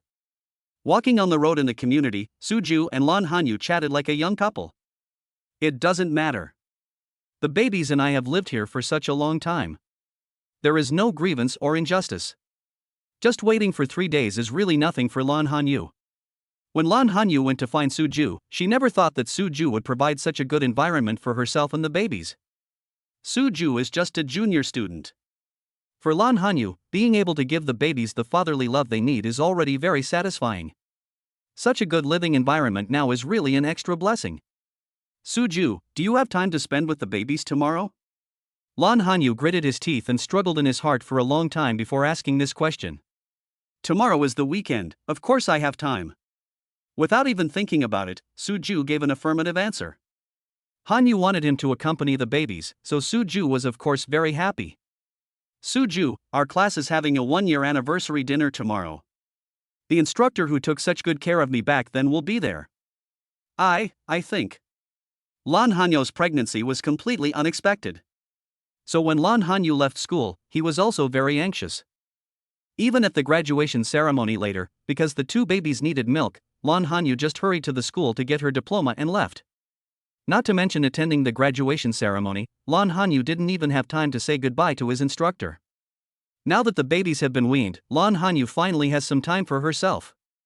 When Lan Hanyu received the news about the dinner party, he had already agreed. At that time, Lan Hanyu wanted her best friend to help take care of the babies. Who would have known that after Suju left last night, Jiang Mingyue suddenly received a call from the company asking her to work overtime on the weekend, which is tomorrow. Jiang Mingyue couldn't help take care of the babies, so Lan Hanyu's first reaction was to postpone the dinner party. Jiang Mingyue stopped him and said that Suju could take care of the babies, which would be a good opportunity to cultivate the relationship between the 3 of them. Thinking of Suju's love for babies, Lan Hanyu was also moved. But Suju had never taken care of the babies alone, so Lan Hanyu was still a little worried. Lan Hanyu was not sure whether Suju was willing to take care of the babies alone. You know, taking care of a baby, especially 2 babies, is not as simple as just liking it. Lan Hanyu had a deep understanding of the chaos and anxiety involved. Just go to the dinner party and leave the babies to me. Suju doesn't have any male chauvinism. Even if she is the mother of his own child, Suju will definitely support her normal social interactions. Suju, thank you. Unexpectedly, Suju agreed so readily. A hint of excitement appeared on Lan Hanyu's little face. Since having a baby, Lan Hanyu has not participated in any activities. It's like a bird that was about to fly high in the sky, but suddenly its wings were tied and it had to stay in the nest. It is difficult for people who have not experienced it to understand the feeling. Silly, what do I need to say thank you for? Touching Hanyu's hair, Suju resisted the urge to hug the woman in his arms. Take your time, there will be plenty of time to cultivate feelings later. But it seems a little inappropriate for you to attend the dinner tomorrow. Deliberately changing the subject, Suju stared at Lan Hanyu from head to toe. From pregnancy to raising the babies, Lan Hanyu's financial pressure is extremely great.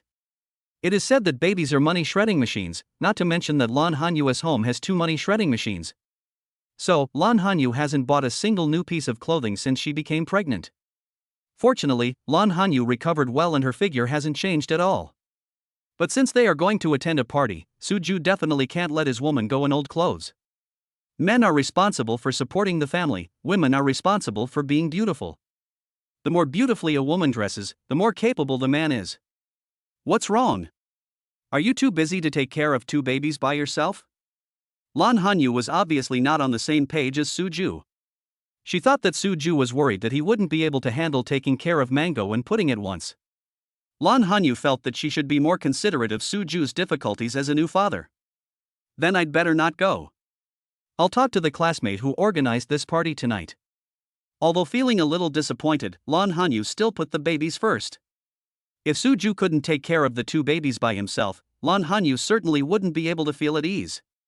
How can I not go? You must go to the dinner party tomorrow night. Knowing that Hanyu has given up a lot for the babies, how could Suju have the heart to not let his woman attend even a small dinner party? So what you said is inappropriate. Lan Hanyu wrinkled her nose cutely. It was clearly Suju who said that it was inappropriate.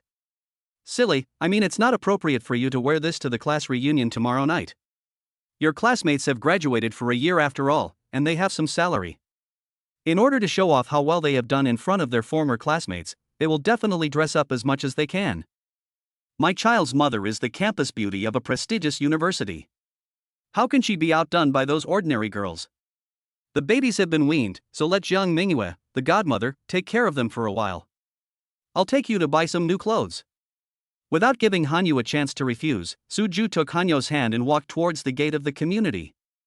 I took a taxi and our destination was of course the largest shopping mall in Zhongqing City Vientiane building. I took Lan Hanyu to buy 3 sets of piecebird clothes, matched them with high heels, and also bought a bag. Originally, Suju wanted Hanyu to buy a more expensive brand. But Lan Hanyu felt that she had 2 hungry babies at home, so money had to be spent wisely, and she was unwilling to buy any expensive brands. If Suju hadn't insisted, Lan Hanyu wouldn't even want to buy the clothes from the piecebird. Suju, I want to buy a gift for Mingyue. When passing by a cosmetics counter, Lan Hanyu stopped. Mingyue's help to me was not only financial, but also spiritual. It can be said that if it weren't for Jiang Mingyue, Lan Hanyu might not have the courage to face the pressure of having a child out of wedlock. Lan Hanyu didn't have the conditions before. Today, Suju transferred 200,000 yuan to himself. Although Lan Hanyu was reluctant to spend money on himself, he was not a stingy person when it came to his best friend. But the money belongs to Suju, so Lan Hanyu still thinks it would be better to consult Suju first. You are our family's finance minister, you don't need to discuss these matters with me. How could Suju care about the money given to his woman? Besides, Suju also knew about Jiang Mingyue's help to Hanyu, so he would not have any objection. Chapter 12, Dissonant Voices. Mingyue likes Lancome the most, but in order to help me in the past 2 years, Mingyue is reluctant to buy Lancome. Lan Hanyu felt sad when she thought about how her good friend even gave up her favorite cosmetics brand for her. Now that I'm here, you don't have to worry about financial matters anymore. Suju put his arm around the little woman's shoulders. Although Hanyu didn't complain about the hardships she had endured in the past 2 years, he still felt very distressed. Suju, come in with me and choose. Not wanting to be surrounded by a sad atmosphere, Lan Hanyu took the initiative to hold Suju's hand and walked towards the Lancome counter. What do you two want to see? I can introduce it to you. Seeing the customers, the salesperson at the Lancome counter immediately came forward to greet them warmly. I want to look at the skincare and makeup lines. Having been good friends with Jiang Mingyue for so many years, Lan Hanyu was very clear about Jiang Mingyue's preferences. Okay, both of you, this way please. This is our skincare counter, and next to it is the makeup counter. The beauty has such good skin, I wonder if she has ever used our Lancome products? Seeing that Lan Hanyu had a strong desire to buy, the salesperson quickly tried to get close to her. I didn't use any of these. Shaking her head, Lan Hanyu used the most natural baby cream during her pregnancy and breastfeeding. As for the past, Lancome's price was something Lan Hanyu couldn't even imagine. Beauty is really born beautiful. Look at your skin, it's so good. If you use our Lancome skincare products and put on some makeup, you will be like a fairy descending to earth. There was some flattery in it, but with Lan Hanyu's appearance, she was worthy of the salesperson's praise. Beautiful lady, how about I introduce her to you? Since the beautiful woman has never used their products, the salesperson's first reaction must be to let the customer learn about them first. No, I want to choose it myself. Lan Hanyu has never used Lancome, but Jiang Mingyue has. Jiang Mingyue's family conditions are considered very good among her classmates. In the past, Jiang Mingyue had also taken Lan Hanyu to visit the Lancome counter many times. Lan Hanyu remembered that Mingyue once wanted to give her a bottle of face cream. When she saw the price of 1,450, she was so scared that she pulled Jiang Mingyue and ran away. Later, whenever Jiang Mingyue mentioned going shopping with Lan Hanyu would declare in advance that she would definitely not go to the Lancome counter. Jiang Mingyue couldn't persuade Lan Hanyu, and after she promised that she would never give her anything on her own initiative again, Lan Hanyu accompanied Jiang Mingyue to visit the Lancome counter many times. So, although Lan Hanyu has never used Lancome, she is not unfamiliar with Lancome's products. Okay, you two take your time to choose. Salespeople naturally respect customers' ideas. Is the beauty pretty? You have never taken your eyes off me since I came here, right? It's a pity that she has a boyfriend with her. You won't have that chance. When Lan Hanyu was choosing well, a discordant voice came from the side. Following the voice, Lan Hanyu saw a greasy man and a woman with an angry face. Of course, the woman's anger is directed at the man. It can be seen that women are not completely without reason. At least the woman did not vent her anger on Lan Hanyu for no reason. After all, being good-looking is not a sin. The biggest mistake is to have evil intentions towards your man. Boyfriend? I think he's just a poor student who doesn't own a single branded item. How dare he bring his girlfriend to Lancome to buy things? The man must be a repeat offender, as he doesn't seem to be embarrassed at all about the woman's accusations. Those lustful eyes, on the contrary, looked Lan Hanyu up and down even more unscrupulously. If someone covets his woman, Suju will certainly not remain silent. Taking a step forward, Suju stood in front of Lan Hanyu. The man's view of appreciating the beautiful woman was suddenly blocked. What? Was it wrong to say that you were a poor boy? I guess this is your first time at the Lancome counter? Just a kind reminder, Lancome's prices are not affordable for poor students like you. With anger, the man felt that he should attack the opponent's weakness. College student, poor, this is my best attack point. Even if they just came to take a look, what does it have to do with you? You yourself have come from a poor background, what's there to be proud of? It can be seen that women must have been through thick and thin with men, and they know men's background very well. You, why are your elbows so bent outward? After his past was exposed, the man felt a little embarrassed. What do you fancy? As for these mad dogs that ran out and roared, Suju felt that he was still giving them face by paying attention to them. Ignoring him directly, Suju turned around and asked Lan Hanyu gently. For skincare products, I'd buy a set of toner, lotion, face cream, eye cream, and a little black bottle. These were the things Jiang Mingyue liked to buy in the past, and Lan Hanyu remembered them clearly. Okay, what about the makeup? Hanyu just said that she also wanted to see the makeup, and Suju also kept it in mind. For makeup, just get this Essence foundation, matte lip gloss, and this setting powder. Mingyue doesn't like heavy makeup, so these are enough. Is that enough? Suju didn't know what girls needed to put on makeup, and he always felt that what Hanyu said was not enough. Is that enough? You are so arrogant. That's all. I don't think you can afford it even if you max out your credit card. Before Lan Hanyu could say anything, the man who was treated as heir unwillingly spoke again to make his presence felt. Credit cards also depend on one's wealth. How much credit limit can a college student have? So, in the eyes of men, Suju definitely cannot afford Lancome. He shook his head proudly. Even if he was not handsome or tall, at least he had some money, right? He waved his hand in disgust, as if to shoo away a fly buzzing in his ear. Suju and Lan Hanyu tacitly did not even look at the man. That's enough. Lan Hanyu chose according to Jiang Mingyue's preferences. If Jiang Mingyue didn't like something, there was naturally no need to buy it. Okay, that's all, pack 2. Suju told the salesperson his final decision without blinking. 2. Lan Hanyu was a little confused. 1 for you to give to Mingyue, and 1 for you from me. Of course, you should also treat your own woman well. Suju. Lan Hanyu was reluctant to buy it for herself and wanted to continue to stop her. Swipe the card. Taking out his own private money, Suju did not give Hanyu a chance to refuse. Okay, the total is $31,786. Please wait a moment, both of you. He bought so much at once, he must be a big customer. The salesperson took Suju's bank card, turned around immediately, swiped the card, and went to issue the invoice. The man was speechless as he watched Suju and Lan Hanyu pay the bill and leave in style. Didn't you say you were rich? Look at those poor college students who bought over 30,000 yuan worth of skincare products for their girlfriends without blinking an eye. I just want to buy a face cream worth over 1,000 yuan, but you are still making excuses. I really don't know who is the pauper.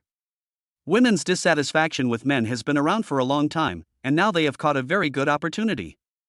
What are you buying? Even if you use 10 bottles of face cream, you won't look even 1/10,000th as good as others. What a waste of money.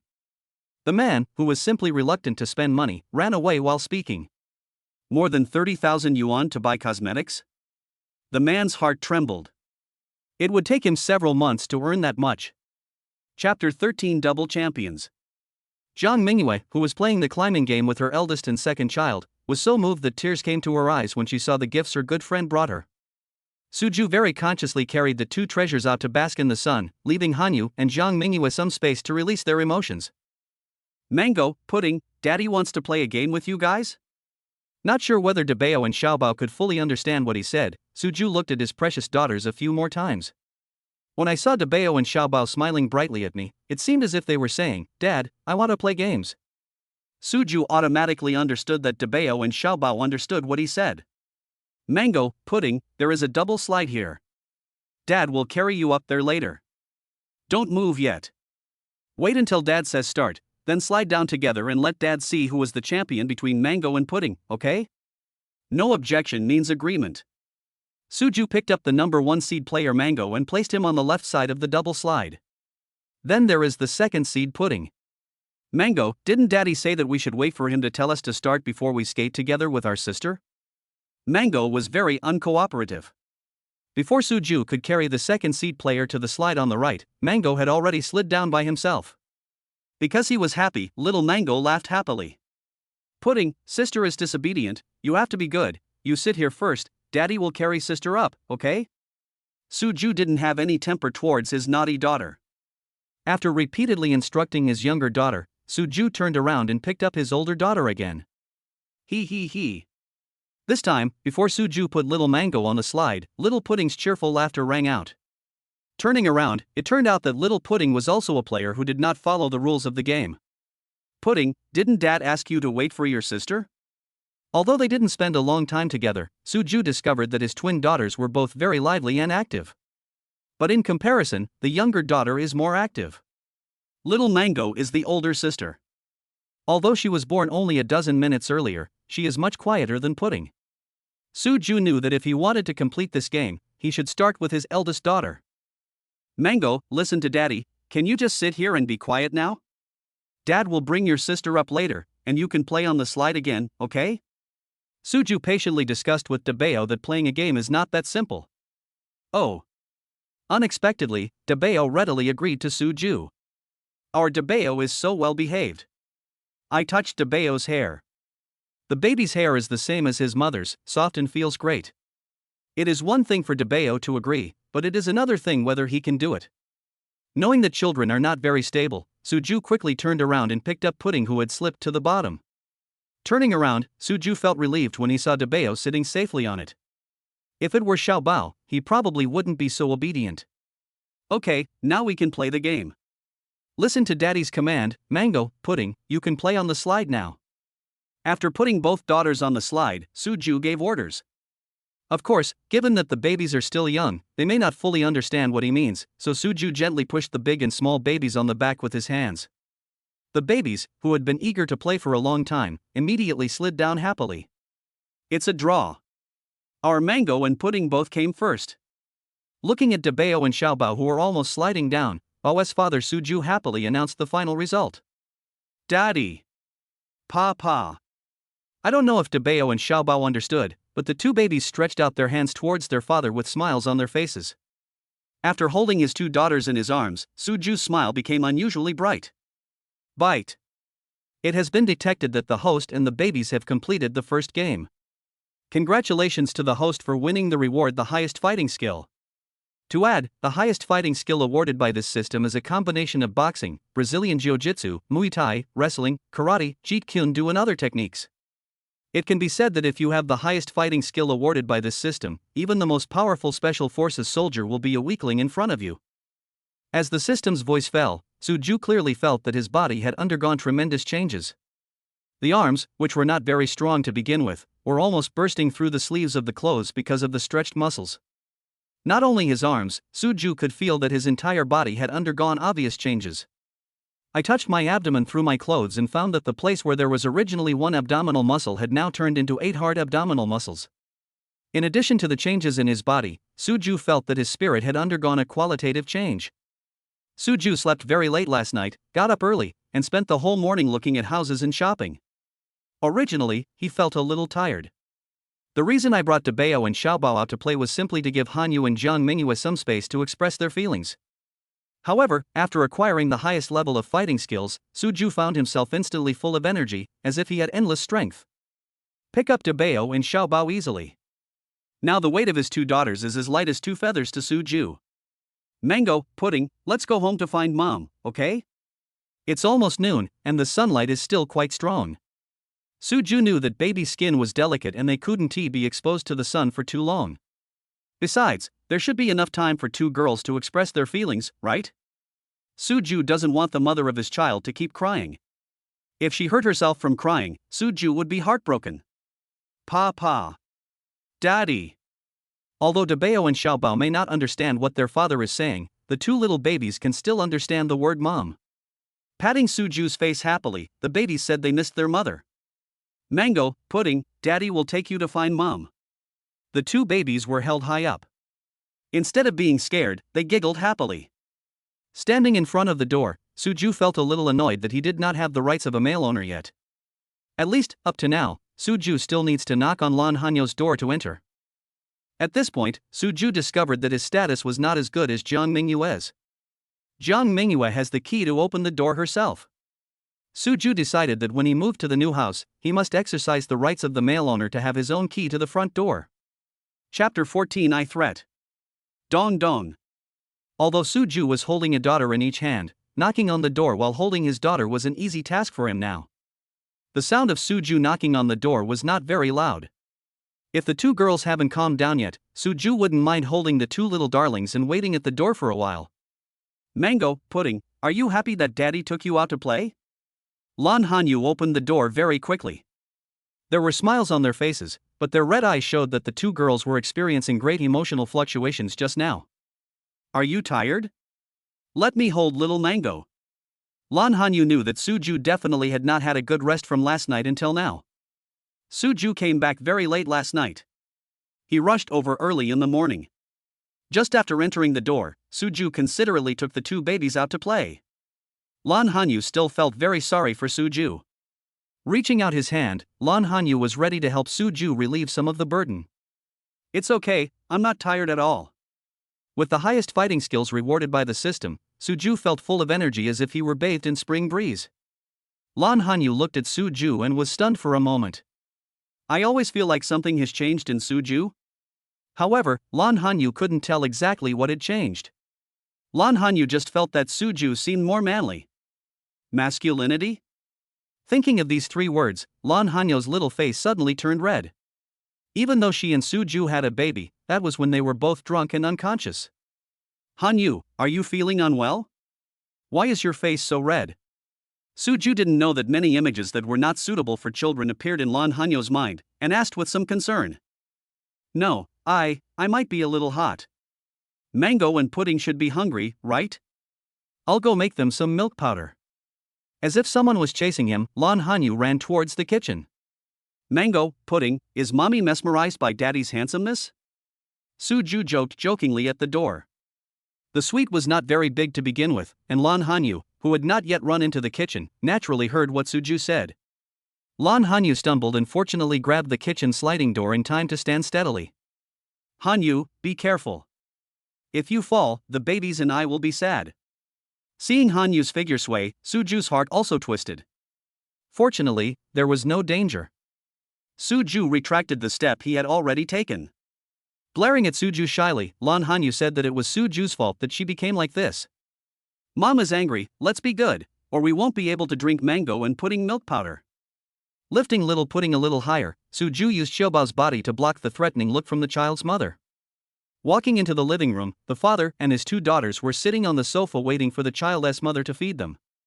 Jiang Mingyue didn't want to disturb the warm time of Suju and Lan Hanyu's family of 4, so she went home early. However, before leaving, Jiang Mingyue also said that she would come directly to help take care of the babies as soon as she finished overtime tomorrow. Lan Hanyu was of course very happy.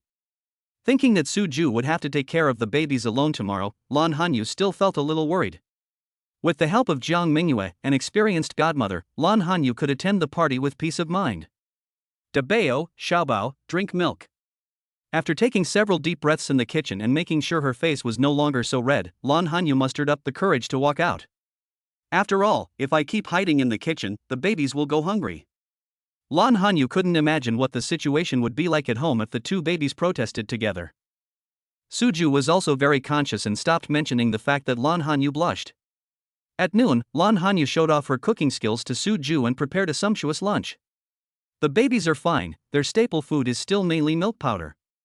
Lan Hanyu prepared some pork liver puree for the two babies, but there was no portion for the other delicacies.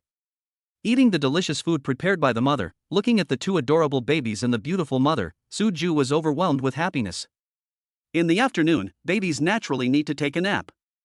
Knowing that Hanyu did not get a full night's sleep, Suju urged Lan Hanyu to make up for her beauty sleep. Thinking that he would be able to move into his new home in a few days, Suju took out his mobile phone and prepared to buy some more things for the babies. Beep beep. Before I opened the phone screen, the voice of WeChat rang. When he opened it, he saw that Hanyu had transferred 50,000 yuan to him. There's also a cute note, this is pocket money. Looking at this interesting transfer information, Suju couldn't help but chuckle. Is this the salary my wife pays me? Wrong. It should be that I handed in my salary and my wife gave me pocket money. Since his wife was so generous, Suju of course accepted it readily. Suju's wallet was indeed very empty. I only had 50,000 left in total, and I bought a lot of things for the babies last night. In the morning, he paid another 10,000 yuan deposit for the decoration, plus the more than 30,000 yuan he spent on Lancome. Suju's wallet was already in crisis. Suju liked her even more for being such a considerate mother. Thank you, mother of the child. After replying, knowing that Hanyu was shy and would not reply to him, Suju started to pick things for the babies online. In the room, holding the mobile phone, he looked at the message Suju sent to him. The word the child's mother successfully made Lan Hanyu's face turn red again. The child's mother? This seems to be the name between an old couple, right? However, the way Suju and I get along seems to be no different from that of a married couple. The only difference might be that Suju and I are not officially husband and wife yet. Apart from the time when they had the babies, they have not had any physical contact or anything like that, right? No, I can't think about it anymore. Lan Hanyu felt that his thoughts were becoming more and more off track, so he quickly slapped his face, forced himself to get rid of his messy thoughts, and went to catch up on his sleep. The babies slept for more than 2 hours. Suju made full use of this time and picked out a lot of things for the babies. Toys, little princess dresses, and 2 large cribs.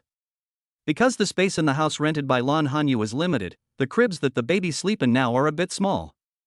After moving into the new house, Suju certainly could no longer let his babies suffer by squeezing them in such a small crib. Many of the things Suju bought needed to be assembled by himself. Fortunately, these large items can be delivered by Tailwind and will arrive tomorrow. Suju can just finish all the work before Hanyu and the babies move into their new home. Chapter 15. It feels great. Hanyu, I've called a Didi taxi for you. You can just take it there later. When your dinner is almost over tonight, send me a message. Jiang Mingyue should be off work by then. Let Jiang Mingyue take care of the babies for a while, and I'll pick you up. Suju did not return to school last night and slept on the sofa in the living room. Suju was definitely worried about letting the babies and a weak woman like Hanyu live alone. In the past, Jiang Mingyue would often accompany Lan Hanyu. Moreover, at that time, Suju had no idea about the existence of the babies. Even if Lan Hanyu lived alone in a rental house with the babies, Suju had no reason to worry. The situation is completely different now. Suju will definitely take good care of his woman and his babies. Last night, Suju deeply experienced how difficult it is to be a mother. Not to mention anything else, Hanyu got up several times in one night just to change diapers and feed the babies. Not to mention, because she was worried that the babies would kick off the quilt, Hanyu would basically get up once every hour. Finally, Suju couldn't stand it anymore and forced Hanyu to stop getting up. Suju also took over the task of taking care of the babies. Suju, you've been busy all night, do you want to catch up on some sleep? It's still early for the dinner party, I'll watch over the babies first. Although Lan Hanyu could not see any sign of fatigue on Suju's face. But shouldn't a normal person be very tired after a good night's sleep? Especially since it was Suju's first time to take care of the babies at night, it was quite normal to feel tired and sleepy. I'm not sleepy. I'm here to see the babies. Go put on some makeup and change your clothes. After acquiring advanced fighting skills, don't just stay up one night to take care of the babies. Even if he didn't sleep for a week, with Suju's physical condition, there would be no problem at all. Are you really not sleepy? After staring at Suju's face for a while and making sure that he didn't look sleepy at all, Lan Hanyu gave up the idea of insisting that Suju go to sleep. Maybe men are more resistant to hardship. Lan Hanyu gave an explanation in his heart. Then I'll go wash my hair first. Because Suju was there last night, the babies were probably too excited and played with their dad until very late before going to bed. In order to save time, Lan Hanyu took a quick shower without even having time to wash her hair.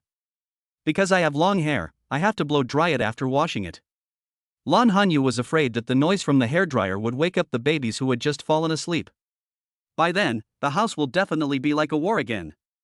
Lan Hanyu is a clean person.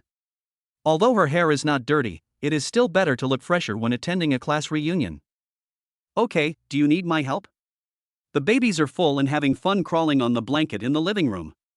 Suju said that he had time to help Hanyu wash her hair or something. No, I can wash it myself. Lan Hanyu didn't dare let Suju wash her hair. They would have to have a very close relationship to do that. She ran into the bathroom, feeling a little worried, afraid that Suju would get excited and really come in to wash her hair, so Lan Hanyu locked the bathroom door. Hearing the sound of the bathroom door being locked, Suju curled the corners of his mouth helplessly. Is it necessary for a little woman to be so defensive about herself? Besides, I really just wanted to help wash your hair and I definitely didn't have any other thoughts. Lan Hanyu washed her hair very quickly, perhaps because she was worried that if it took too long, Suju would break in. You finished washing so soon? Seeing Hanyu coming out wrapped in a towel, Suju went to meet her. Let me help you blow dry your hair. Without giving Hanyu a chance to refuse, Suju pushed the little woman to sit on the chair.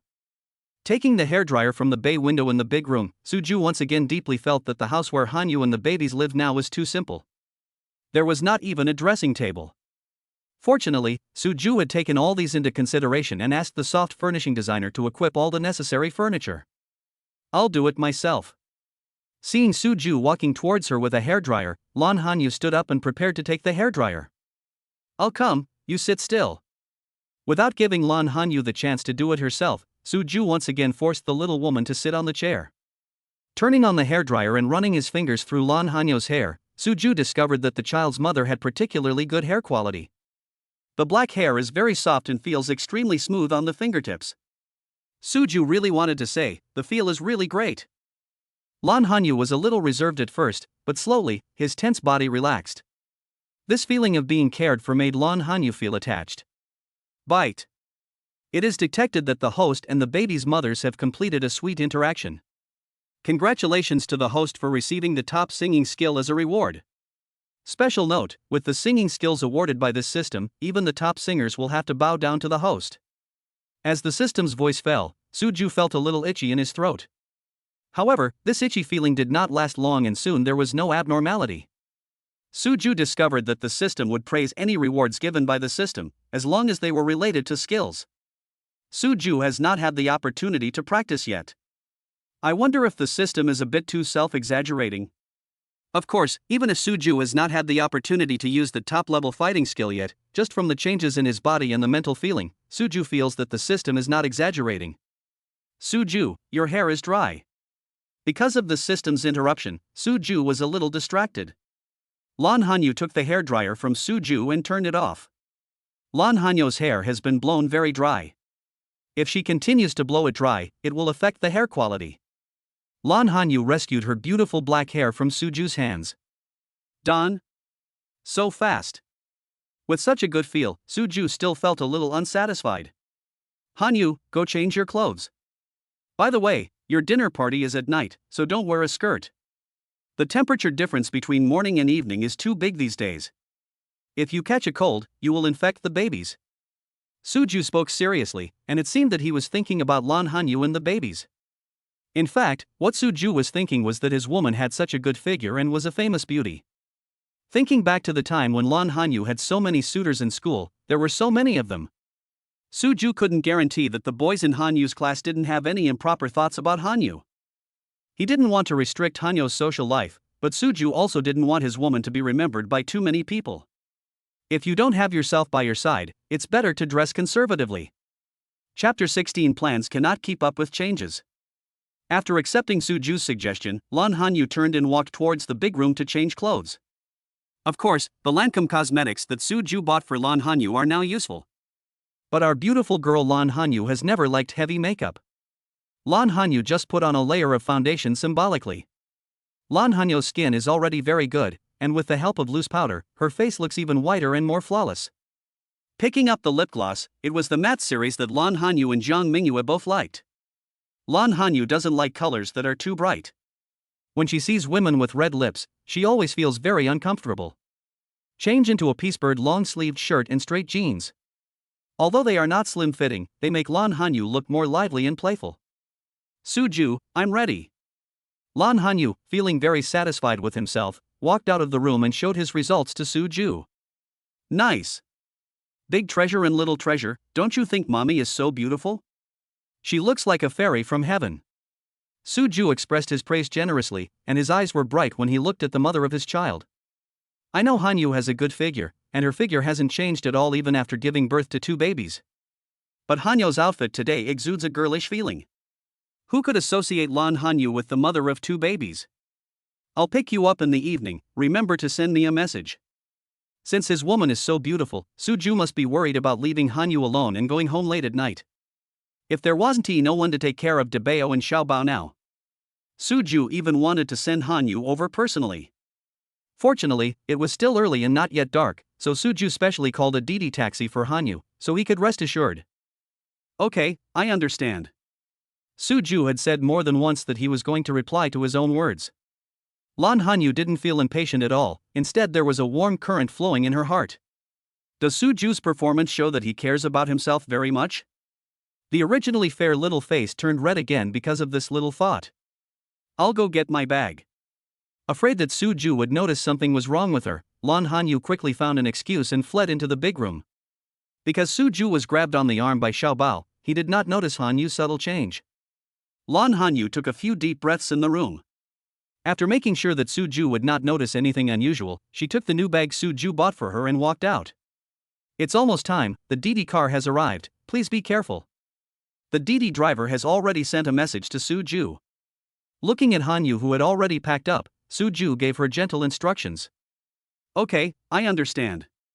Like a little wife spoiled by her husband, Lan Hanyu agreed obediently. Debao, Xiaobao, can we send mom out together? Holding a daughter in each hand, the father and his 2 daughters watched the child's mother get into the car and drive out of the community before they turned around and went back. Your husband is so thoughtful. The Didi driver looked at Suju's family of 4 and saw how happy they were, and assumed that Suju and Lan Hanyu were a young couple. They even have a baby, 2 babies at that, so what are they if not husband and wife? These days it's rare to see a man willing to take care of the kids and let his wife go out and play. Especially for young people like you, it's so rare. The Didi driver is a man himself, so he understands this very well. Husband? Lan Hanyu couldn't help but curl up the corners of his mouth. Suju is really good to me. Lan Hanyu is not at all opposed to the title of husband. Lan Hanyu, are you really going to come to the dinner party today? Lan Hanyu, where are you now? Luo Yuni, Tian, and I are already here. Yes, Lan Hanyu, you are the only one missing from our dormitory. Everyone is asking if you will come tonight. This is the WeChat group of Lan Hanyu's roommates in college. At that time, Lan Hanyu suddenly left school, and these roommates asked Lan Hanyu many questions. However, at that time, Lan Hanyu found it very difficult to tell others that she was pregnant. Not knowing how to face the concern of his roommates, Lan Hanyu could only choose to remain silent. Gradually, these roommates stopped asking about Lan Hanyu's sudden departure from school. Sometimes, everyone would chat about some unimportant topics, but it would never return to the lively level it once was. Today might be because we haven't seen each other for such a long time, and I knew that Lan Hanyu agreed to attend the class reunion. Once the girls were happy, the group became lively again. The girl who talked the most was Shuemei. Lan Hanyu remembered that Shuemei was also a chatterbox in the dormitory at that time. I'm on my way, there's a bit of traffic, so it might take a while. Although it is the weekend, there are still a lot of cars coming and going at this time. It is very common to have a slight traffic jam. Okay, Hanyu, just make sure you'll come. Hanyu, we haven't seen each other for more than a year, right? I really miss you so much. The WeChat group of several girls has regained its previous lively atmosphere. Lan Hanyu clutched her phone tightly, feeling that her life was slowly getting back on track. Going to find the baby's father is really a very wise choice. Will Lan really come? In the party hall, a well-mannered boy heard Shuemei and the others talking about Lan Hanyu, and couldn't help but walk up and ask. Senior? Why are you here? Shuemei was very surprised to see the person coming. Isn't this a dinner party for classmates in my class? The boy in front of me is not from my class. The boy's name was Chang Mingshan. He was a senior in the same class as Gao Lan Hanyu and was also the president of the student union of Z University at that time. Although Chang Mingshan is a powerful figure in Z University, it is still a bit abrupt for him to appear here today. I haven't seen the instructor for a long time. I just happened to know that you had a party tonight, so I came over to join in the fun. Chang Mingshan knew that his explanation was a bit far-fetched, but he didn't care. In fact, when Chang Mingshan met Lan Hanyu for the first time, he was deeply attracted to this girl. Later, taking advantage of the fact that Lan Hanyu was also a student union officer, Chang Mingshan planned to take advantage of the situation. Unfortunately, at that time, Lan Hanyu didn't care about relationship matters except studying. It can be said that if it weren't for that drunken accident, Lan Hanyu would definitely still be pursuing a master's or doctoral degree.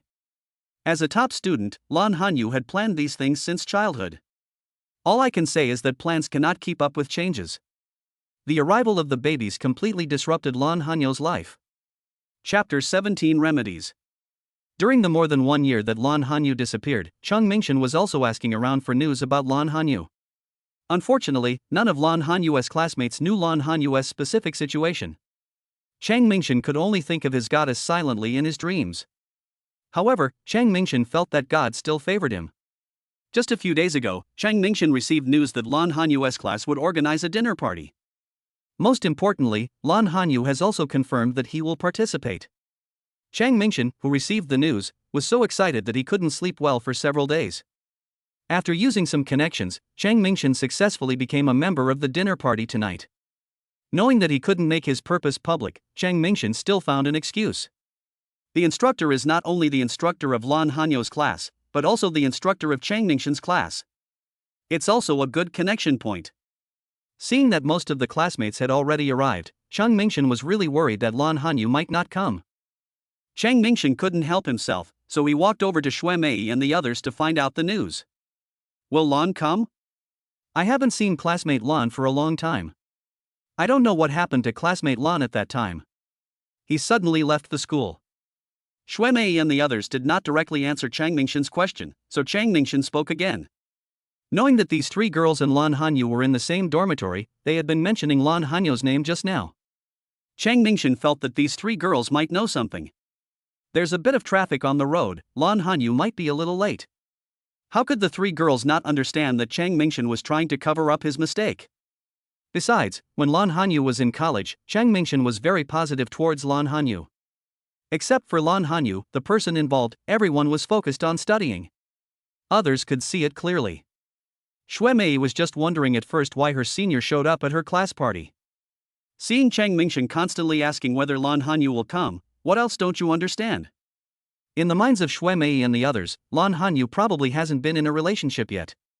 Chang Mingshan is also a handsome man. The most important thing is that I heard that Chang Mingshan's family is very well off. Shuemei and the others felt that the senior and Lan Hanyu were a good match.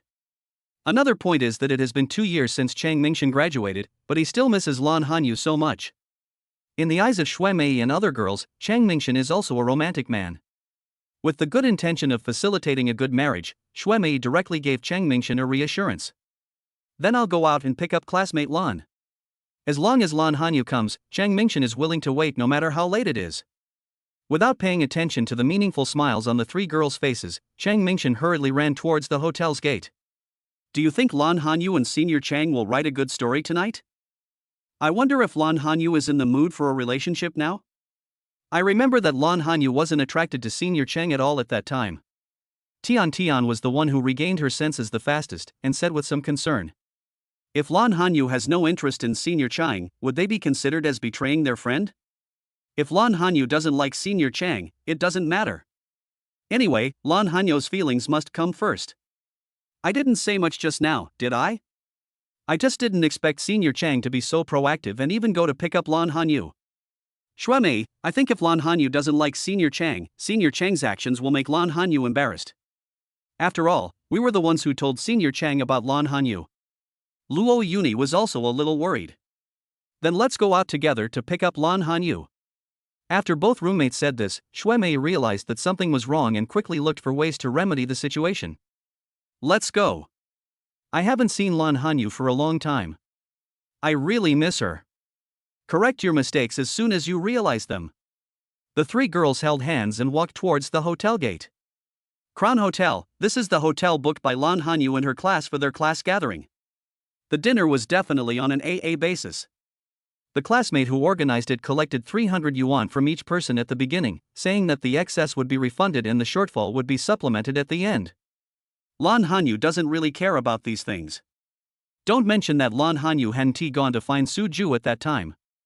Lan Hanyu originally planned to squeeze the cost of this dinner out of his daily expenses. However, now that I have Suju, I really don't need to take this little money seriously. Lan Hanyu didn't know what Suju was doing specifically. According to Suju, he has been speculating in stocks. Lan Hanyu had no intention of interfering in Suju's affairs. Seeing that Suju could transfer 200,000 yuan to him at once, Lan Hanyu felt that the baby's father was very capable. The DD car stopped at the entrance of the Crown Hotel, and Lan Hanyu scanned the code to pay the fare. Schoolgirl, you're here. Lan Hanyu had just opened the back door of the DD car and took a step out when a familiar voice rang in her ears. Looking up, Lan Hanyu found that the owner of the voice was already standing next to the car door. Be careful. Chang Mingshan put his hand on the top of the car door, acting like a gentleman. Senior? Why are you here? Lan Hanyu got out of the car and distanced himself from Chang Mingshan. Today is our class dinner, why is my senior here? Lan Hanyu felt a little strange. I haven't seen the instructor for a long time. I heard that your class is having a dinner party today, so I came to see the instructor. Come up with an excuse you had thought of long ago, even if it is a bit far-fetched, it is still an excuse. Oh. There was no intention to continue the conversation. In Lan Hanyu's mind, he and his senior were not very familiar with each other. Junior, compared to the instructor, I haven't seen you for a longer time.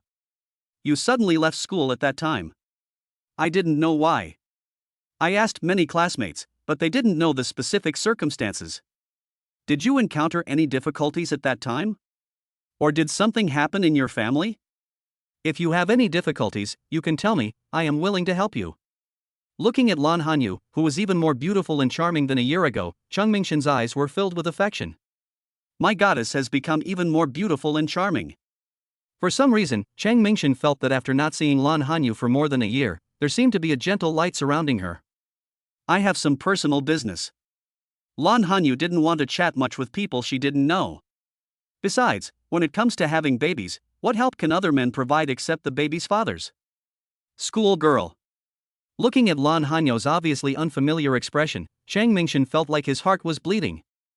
Why can't Lan Hanyu understand my deep affection? Chang Mingshan looked at Lan Hanyu and couldn't help feeling a little resentful. Lan Hanyu looked confused. Did he owe money to his senior? Why are you looking at yourself like that? Chapter 18 Treatment of the Chosen Girl. Lan Hanyu, you're here? Lan Hanyu, I missed you so much. Let me see, how can you be more beautiful? When the three girls walked to the hotel entrance, they saw Lan Hanyu. Shuemei, who likes to talk the most and has the most extroverted personality, ran directly to Lan Hanyu in excitement. Lan Hanyu, why were you so anxious to leave school? In the end, they didn't even take graduation photos with us. Our group photo in the dormitory is still incomplete. Finally seeing Lan Hanyu, Shuemei of course had to tell her what was on her mind.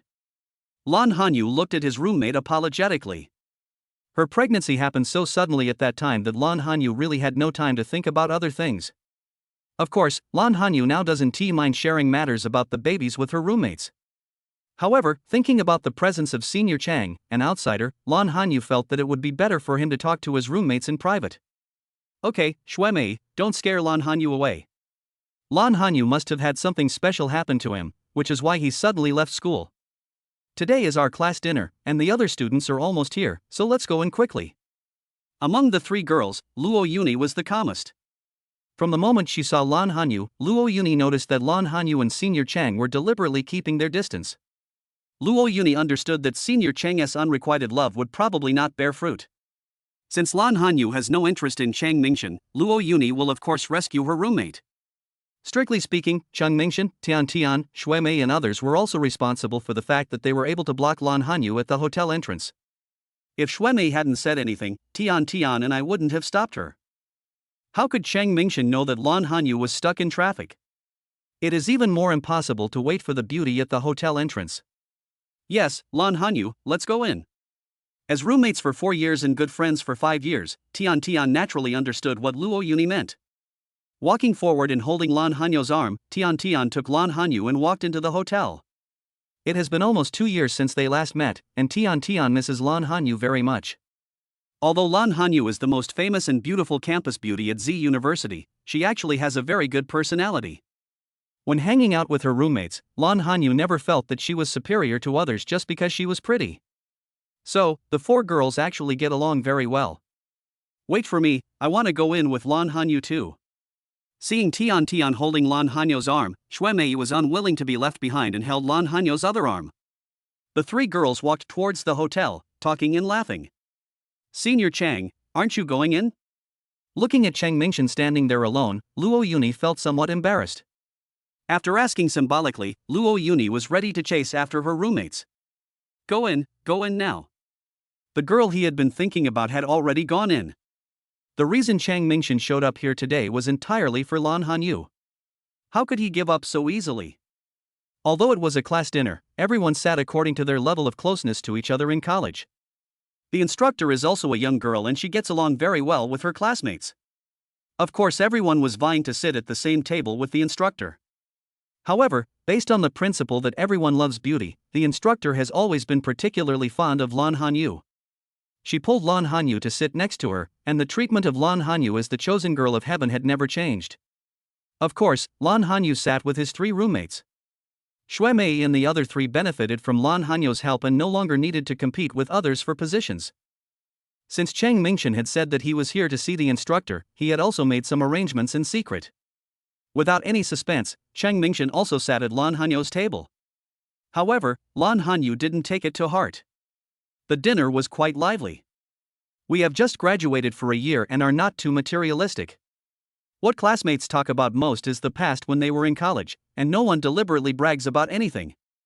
Lan Hanyu still likes this kind of atmosphere very much. Lan Hanyu felt as if she had returned to college, and the classmates were still as innocent and enthusiastic as before. Chang Mingshan secretly glanced at Lan Hanyu several times. However, the flower has feelings but the water flows mercilessly. Lan Hanyu didn't even give Chang Mingshan a glance. There was no other way, Chang Mingshan could only find a way to attract Lan Hanyu's attention.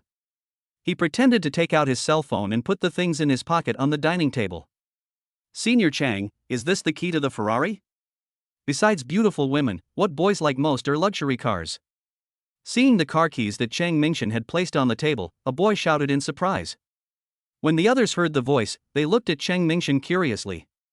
Unfortunately, among so many people staring at Chang Mingshan, the person Chang Mingshan hoped for the most was not Lan Hanyu. Lan Hanyu had no interest in cars.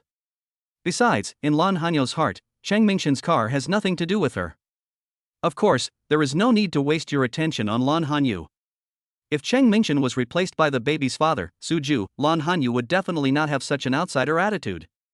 Chang Mingshan felt a little disappointed. Taking a deep breath, Chang Mingshan felt that Lan Hanyu probably didn't notice it. It seems that I need to work harder. Senior Chang, Ferrari cars are not cheap. You graduated only 1 year earlier than us, and you're not even on the same level at the beginning. Senior Chang, you are my idol. As a boy, Chang Mingshan didn't need to say much, someone took the initiative to take over the topic. There is almost no boy who is not familiar with the Ferrari car keys. Even if you haven't eaten pork, have you seen a pig run? If you search on the internet now, which boy would not have the Ferrari logo engraved in his mind? Fortunately, I didn't want to be too conspicuous, so I didn't buy anything too expensive. After completing all the paperwork for this car, it would only cost about 2 million. Chang Mingshan spoke very low-key. 2 million? Or just that? The sound of inhaling was heard in the private room. Even those who were not sitting at the same table with Chang Mingshan could deeply feel Chang Mingshan's Versailles. Spending 2 million to buy a car, or thinking about not being too high profile? Many people have no idea what high profile means. With a topic to talk about, everyone started a heated discussion around Chang Mingshan. Of course, except for those who were not affected at all: Lan Hanyu, Luo Yuni, Tian Tian, and Xue Mei. The four girls leaned their heads together and whispered to each other, "It was warm and beautiful." Chapter 19: Falling Deeper. Lan Hanyu, why were you so anxious to leave school at that time? Xue Mei has a bad habit, that is, if she has doubts and can't get answers, she will feel uncomfortable as if she is being tickled. Lan Hanyu's incident has made Xue Mei feel uncomfortable for almost 2 years. Now that she had seen Lan Hanyu in person, Xue Mei was determined to get to the bottom of it. Tian Tian and Luo Yuni didn't say anything. But the two of them just stared at Lan Hanyu without blinking. Lan Hanyu looked at her roommate's concerned eyes and couldn't help but smile. Sitting opposite, Chang Mingshan seemed to be chatting with other people, but in fact his attention was always on Lan Hanyu. Seeing Lan Hanyu smiling so gently, my heart fell even deeper. After all, she is the girl I like. After not seeing her for more than a year, she is not only more beautiful, but also more feminine and gentle. Lan Hanyu, were we all wrong at that time? You are not facing any difficulties, but some good things? Xue Mei felt that something must be a good thing if it could make Lan Hanyu smile so beautifully. Motioning to her roommates to put their heads closer, Lan Hanyu announced a big secret: "I'm giving birth to a baby." What? It's still Xue Mei. Such explosive news directly exploded Xue Mei. Xue Mei. Luo Yuni hurriedly pulled Xue Mei's hand. This was Lan Hanyu's private matter and it couldn't be announced by Xue Mei, who was a big speaker. Seeing that everyone was looking at her, Xue Mei immediately covered her mouth with her hands. Isn't it just a love affair? What's the fuss? Seeing that Xue Mei had attracted the whole class's attention, Tian Tian had no choice but to sacrifice herself. Chang Mingshan breathed a sigh of relief. As long as it wasn't related to Lan Hanyu, nothing else mattered. The others also turned their attention back to Chang Mingshan. Tian Tian is not a prominent figure in the class. It's just a relationship. Compared with Chang Mingshan, the senior who is doing very well, there is really nothing worth paying attention to. Take the phone. Afraid that Xue Mei, the big mouth, would say something wrong again, Luo Yuni suggested that it would be safer to chat in their small group of 4. Lan Hanyu, did you really give birth to a baby? Why do I see your figure hasn't changed at all? Xue Mei, don't lose sight of the point. Lan Hanyu, when did you give birth to your baby? How old is the baby? Is it a boy or a girl? It was Tian Tian who hit the nail on the head. I really did give birth to a baby, and because it was so sudden and I wasn't prepared, I suddenly left school. The matter between Lan Hanyu and Su Ju cannot be explained in just a few words. Lan Hanyu chose to skip it. Is it a boy or a girl? 2 baby girls. 2? Lan Hanyu, your husband is really amazing, isn't he? He made you win the double color ball in one go? Lan Hanyu, you are so lucky. Xue Mei, don't be a slut. Lan Hanyu, can you show us pictures of the babies? Good. Lan Hanyu picked out a few photos of the babies from the album and sent them to the chat group. Wow. The babies are so beautiful. I've never seen such a beautiful baby. Lan Hanyu, your genes are amazing. The baby's father must be very handsome too. Otherwise, how could he give birth to such good-looking babies? Lan Hanyu, the babies are beautiful. Luo Yuni wasn't very good at praising people, but she still said it from the bottom of her heart. The babies are so cute just by looking at the photos. If you see them in person, they will be so adorable. Lan Hanyu, what are you guys researching? Seeing the 4 girls leaning their heads together looking at their phones, the instructor leaned over curiously. Instructor, we are studying what kind of clothes will be popular this year? Tian Tian quickly put away her phone and used her body to block the instructor's gaze. Since Lan Hanyu did not announce the birth of her baby, they must help Lan Hanyu keep it a secret. It's still good to be young. Looking at Lan Hanyu, who was even more beautiful than when she was in college, the instructor sighed. Instructor, you are not much older than us, you are still very young, okay? Changing the subject is what Xue Mei is best at. You're just sweet talking. The dinner was almost over, and the four girls stopped chatting on their phones. Lan Hanyu thought of Suju's instructions and sent a WeChat message. Suju, I should be almost done here, is Mingyue here? Suju said that the prerequisite for him to come and pick him up was that Mingyue must help take care of the babies. If the overtime work next month has not been completed yet, Lan Hanyu feels that he can also take a taxi back home. Mingyue is here already. Wait for me there. I'll be there soon. After saying something to Jiang Mingyue, Suju called a Didi taxi online and went to pick up the child's mother. Hotel entrance. Sister Lan, it's so late now. It's not safe for you to go back alone. Let me take you there. At the party, Chang Mingshan failed to attract Lan Hanyu's attention. Chang Mingshan was now well prepared. He drove the Ferrari directly to the hotel entrance. Senior, your car is so cool. Yeah, I just saw the Ferrari key, and I wasn't so shocked. The visual impact of the Ferrari is really strong. Even if I work hard all my life, I may not be able to afford this car, right? Brother, be more confident and remove the word maybe. Fuck you, you can't help but hit me. Ha ha ha. The boys gathered around the car and started playing and fighting. Cheng Ming raised his head proudly. This was the effect he wanted. Don't say it in front of these younger classmates. Even among his classmates, Chang Mingshan considered himself to be the one who was doing the best. Schoolgirl Lan, get in the car. Chang Mingshan made a gentlemanly gesture of invitation and thought, this time Lan Hanyu would definitely not reject him, right? No need, senior, I have someone to pick me up.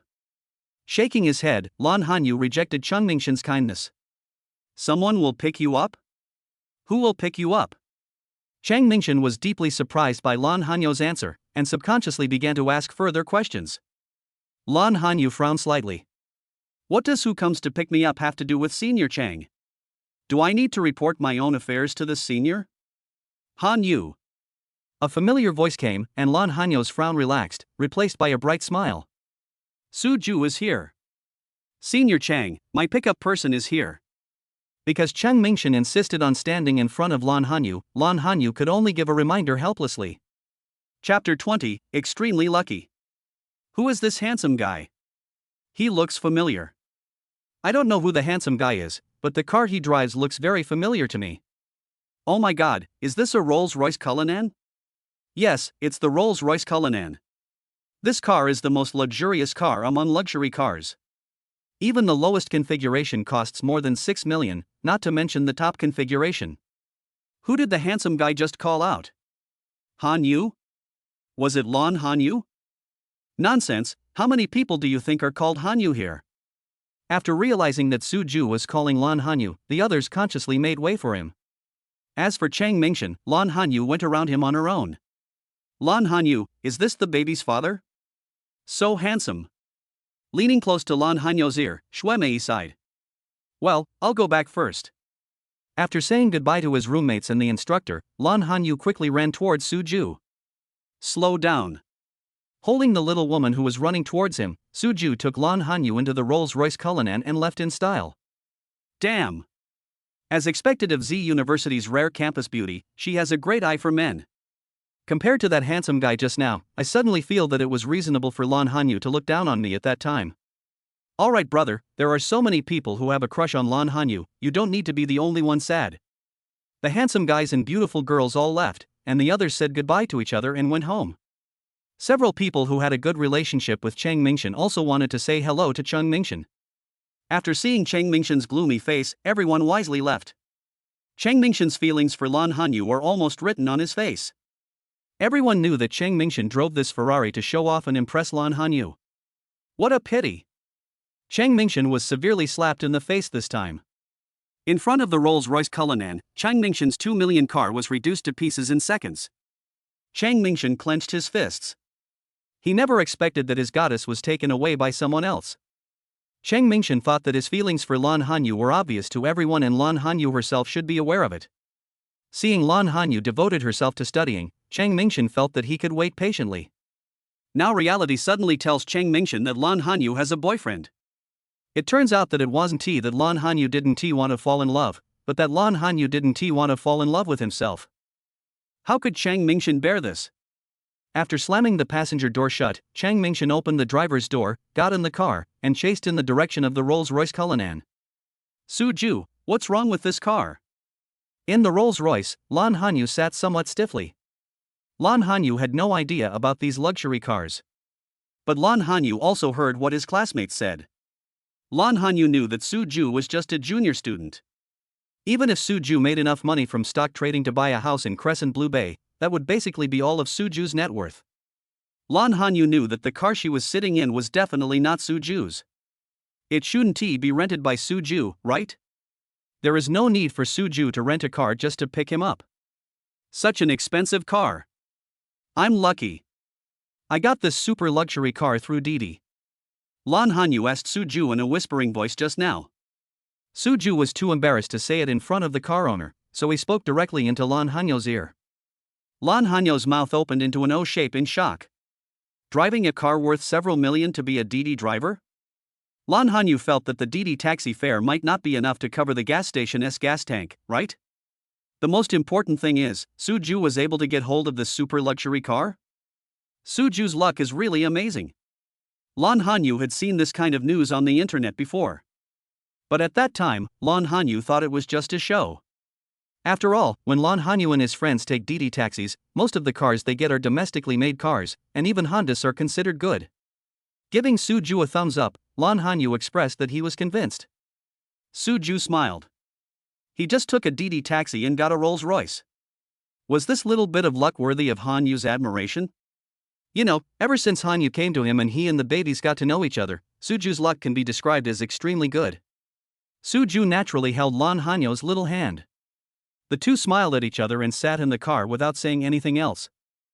The Rolls-Royce Cullinan stopped at the gate of the community where Lan Hanyu rented a car. Suju scanned the code and paid the fare. The owner of the luxury car was not at all arrogant and even greeted the two young men. After getting off the car, Suju and Lan Hanyu were both worried about the babies and walked straight into the community. Neither of them noticed that there was a familiar-looking car parked not far from the entrance of the community. Chang Mingshan followed the Rolls-Royce all the way here. When Chang Mingshan saw the Rolls-Royce parked at the gate of this dilapidated community, he knew that Lan Hanyu's boyfriend was not a rich man. Watching Suju and Lan Hanyu get out of the car and the Rolls-Royce leave, Chang Mingshan became more certain of his thoughts. How could he be rich if he lived in such a shabby place? Chang Mingshan felt that Lan Hanyu's boyfriend deliberately rented a Rolls-Royce to show off, and accidentally embarrassed himself. This is not the most important thing. The most important thing is that a poor boy actually won his goddess. Thinking about the woman I had been thinking about for several years, who ignored my deep love and lived in such a shabby place. Chang Mingshan felt a sense of disappointment. Chang Mingshan waited at the gate of the community until after 12 o'clock, but did not see Suju come out. Chang Mingshan knew that Lan Hanyu and her boyfriend should have been living together. Feeling extremely unwilling, Chang Mingshan made a phone call. It's me. Tomorrow morning at 6 o'clock, you bring a few people to. After hanging up the phone, Chang Mingshan looked again at the direction where Lan Hanyu had just left, turned the steering wheel hard, stepped on the accelerator, and the Ferrari drove away arrogantly. Suju and Lan Hanyu never imagined that they were being followed. I hurried home. Dabao and Xiaobao had not yet gone to bed, but they were obviously still trying hard. Maybe the two babies want to wait for their parents to come home before they can sleep peacefully. Fortunately, Jiang Mingyue had already bathed the babies and fed them milk powder. Suju picked up one of his daughters in each hand and sang a lullaby. In their father's arms, Dabao and Xiaobao felt completely safe and fell asleep quickly. Suju carefully placed the two babies in the crib, looked at the babies for a while, and then left the small room. Chapter 21 There is a tale behind. Suju, have you ever learned to sing before? Even though it was just a cappella lullaby, Suju, who had top-notch singing skills, sang it differently. Jiang Mingyue saw Suju walking out of the small room and walked over immediately. I've learned a little. Since they all have top singing skills, Suju feels that it is not a lie if he says he has learned it, right? Suju, are you too modest? The level of the lullaby you just sang shows that you have learned more than just a few. If Jiang Mingyue didn't know, Suju majored in finance. Just based on the lullaby that Suju just sang, Jang Mingyue would have thought that Suju was a graduate of a vocal music school. My mother made me take interest classes when I was a kid. Seeing that Jang Mingyue seemed to want to get to the bottom of the matter, Suju could only pull his mother out to save the situation. Anyway, these were things that happened in childhood, and Jang Mingyue couldn't ask her mother to verify anything. Suju, our company is organizing a talent show, are you interested in participating? He changed his previous cold attitude towards Suju. Jang Mingyue is now like Red Wolf, coaxing Suju, the little lamb.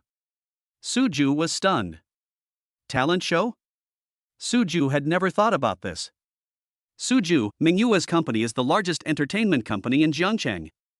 I know that Suju doesn't know Jang Mingyue very well. Especially since Suju was still a junior student, Lan Hanyu had never mentioned Jang Mingyue's work to Suju. Nodding at Hanyu, Suju indicated that he understood. As for Jang Mingyue's proposal, Suju really had no interest in it. Suju, do you want to consider it? Seeing such a talented person, Jang Mingyue certainly didn't want to miss it. No, besides going to school, I just want to take good care of the babies in Hanyu. I'm not interested in the talent show. Without any hesitation, Suju directly expressed his attitude. Well, I can only say that I am very sorry. Knowing that she can't force it, Jang Mingyue can't just tie Suju to the talent show, right? Feeling somewhat helpless, Jang Mingyue could only say bye to Lan Hanyu and go home. When Jang Mingyue walked out of the community, she also noticed a dazzling Ferrari that shouldn't be here. Not knowing that Lan Hanyu had such a persistent pursuer, Jang Mingyue of course walked past the Ferrari with ease. Suju still slept on the sofa, and Lan Hanyu slept in the big room. At night, Lan Hanyu got up and changed the diapers of the two babies respectively. According to the doctor's advice, Lan Hanyu is now intentionally weaning the babies off night feedings as long as they don't cry. Of course, Suju accompanied the whole process of changing diapers. The babies slept soundly that night, and Suju and Lan Hanyu also had a pretty good sleep. The next day, Suju thought that he could move into his new home the next day. The items purchased online have also been delivered to the express locker in Xinyue Blue Bay community. Because he bought so many things, Suju had received more than 30 pickup code messages on WeChat. Originally, Suju had 2 classes on Monday morning. In order to decorate the new home and welcome the babies, Suju asked his roommate to take a leave for him. After a simple breakfast, Suju said goodbye to the babies in Hanyu and went out. Suju wanted to give Hanyu a surprise, so he didn't tell her that he was going to his new home. Lan Hanyu took it for granted that Suju had returned to school for classes and did not ask any further questions. Suju, who was walking out of the community gate quite leisurely, soon found that someone was following him. Although the people behind him deliberately kept a considerable distance from Suju. But for Suju, who possesses top-level fighting skills, it is too easy to find the tail behind him. I silently estimated in my mind that there should be 5 people following behind. Suju's social circle is not complicated. After thinking about it carefully, Suju didn't feel that he had offended anyone. Considering that this community was rented by Hanyu and that the babies also lived there, Suju's expression suddenly became serious.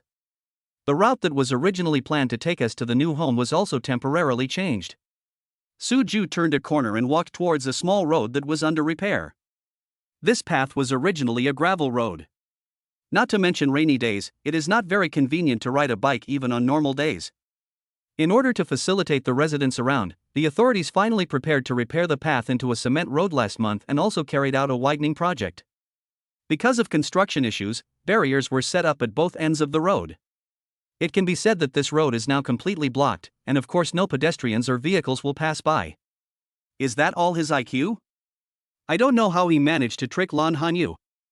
Following behind Suju were Chang Mingshan, who had followed him to the gate of the community last night, and a few of his younger brothers who had contacted him by phone. Watching Suju walk into the alley, Chang Mingshan felt that Suju had walked into a dead end. Suju walked some distance inside and found that the person behind him was following him even more closely. Perhaps they noticed that there were few people on this road, so the tails became bolder. I looked around. It was still early and the road workers had not yet started work, so everything was quiet. Suju felt that it was about time and turned around suddenly. Chang Mingshan didn't expect Suju to turn around suddenly. Without any preparation, the two of them met face to face. But Chang Mingshan did not back down. Chang Mingshan wanted to teach Suju a lesson today, so he had to show enough momentum.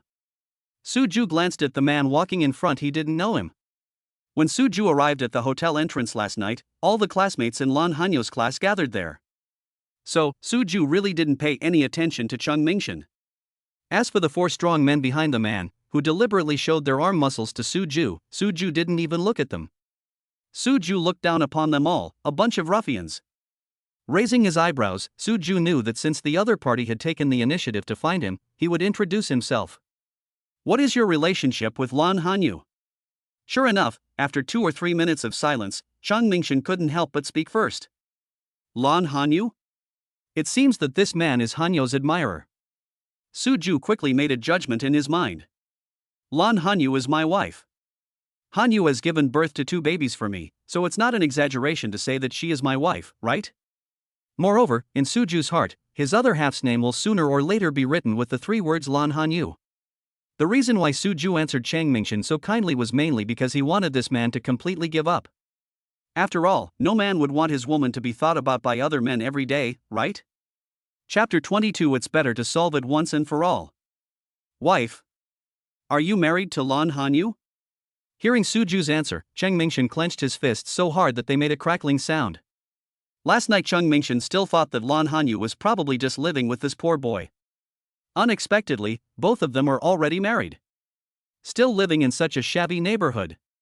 If Lan Hanyu married a man who was richer and better off than herself, Chung Mingshin would not be angry. The problem is that in Chang Mingshin's eyes, Suju is just a good-for-nothing man. If he can't even provide a good living environment for his woman, how can he expect the goddess like Lan Hanyu to willingly marry him? Any questions? I have already answered your question, you can give up now. Suju hit Chang Mingshin's sore spot directly and wanted to shatter all the unnecessary fantasies of this man. Only in this way will this man stop bothering Hanyu in the future. Taking a step forward, Suju didn't want to waste too much time here. Many of those online shopping express deliveries still need Suju to assemble them himself. Now Suju just wants to decorate his new home as soon as possible. Do you think you are worthy of Lan Hanyu? You let Lan Hanyu, a goddess-level girl, live with you in such a shabby neighborhood. Don't you have any sense of shame? If I were you, I would have wisely broken up with Lan Hanyu earlier and let the man who was capable of giving her happiness take care of her. Chang Mingshin almost said his own name. In Chang Mingshin's heart, the only man worthy of Lan Hanyu is himself. Follow me? From Chang Mingshin's words, Suju understood that this guy knew exactly where he and Hanyu lived. It seems that if we don't do something powerful, this kid will probably use the same tricks again in the future. Suju doesn't want his time to be wasted by this kid again and again. Besides, there are 2 babies at home. Suju must ensure the safety of the babies and Hanyu. Are you worthy enough? Why do you think you can bring happiness to Hanyu? Suju said with disdain, glancing at Chang Mingshin, who even had to bring helpers with him to track him. It's better to deal with this kind of man once and for all. Because I'm richer than you. He waved his hand and the younger brothers behind him were all hired by Chang Mingshin. This is what Chang Mingshin relies on. All of you come together. There was no need to talk about any martial ethics. Chang Mingshin commanded the 4 people behind him and they punched toward Suju together. 4 burly young men surrounded Suju at once. Looking at the person approaching him, Suju looked calm. Suju has not yet practiced the advanced fighting skills given by the system. It would be a shame to make use of this sparring partner who comes to my doorstep. With a nimble turn, Suju's body shape changed several times, and no one saw how Suju made his move, but the 4 men fell to the ground at once. This. Did you guys not have breakfast? Or did you spend all your energy on women last night? Looking at the 4 useless people he brought with him, Chang Mingshin kicked the one closest to him with hatred. Chang Mingshin got ready to attack. Chang Mingshin is a black belt in Taekwondo, so he is considered to be quite capable. Without any nonsense, Chang Mingshin threw a punch directly.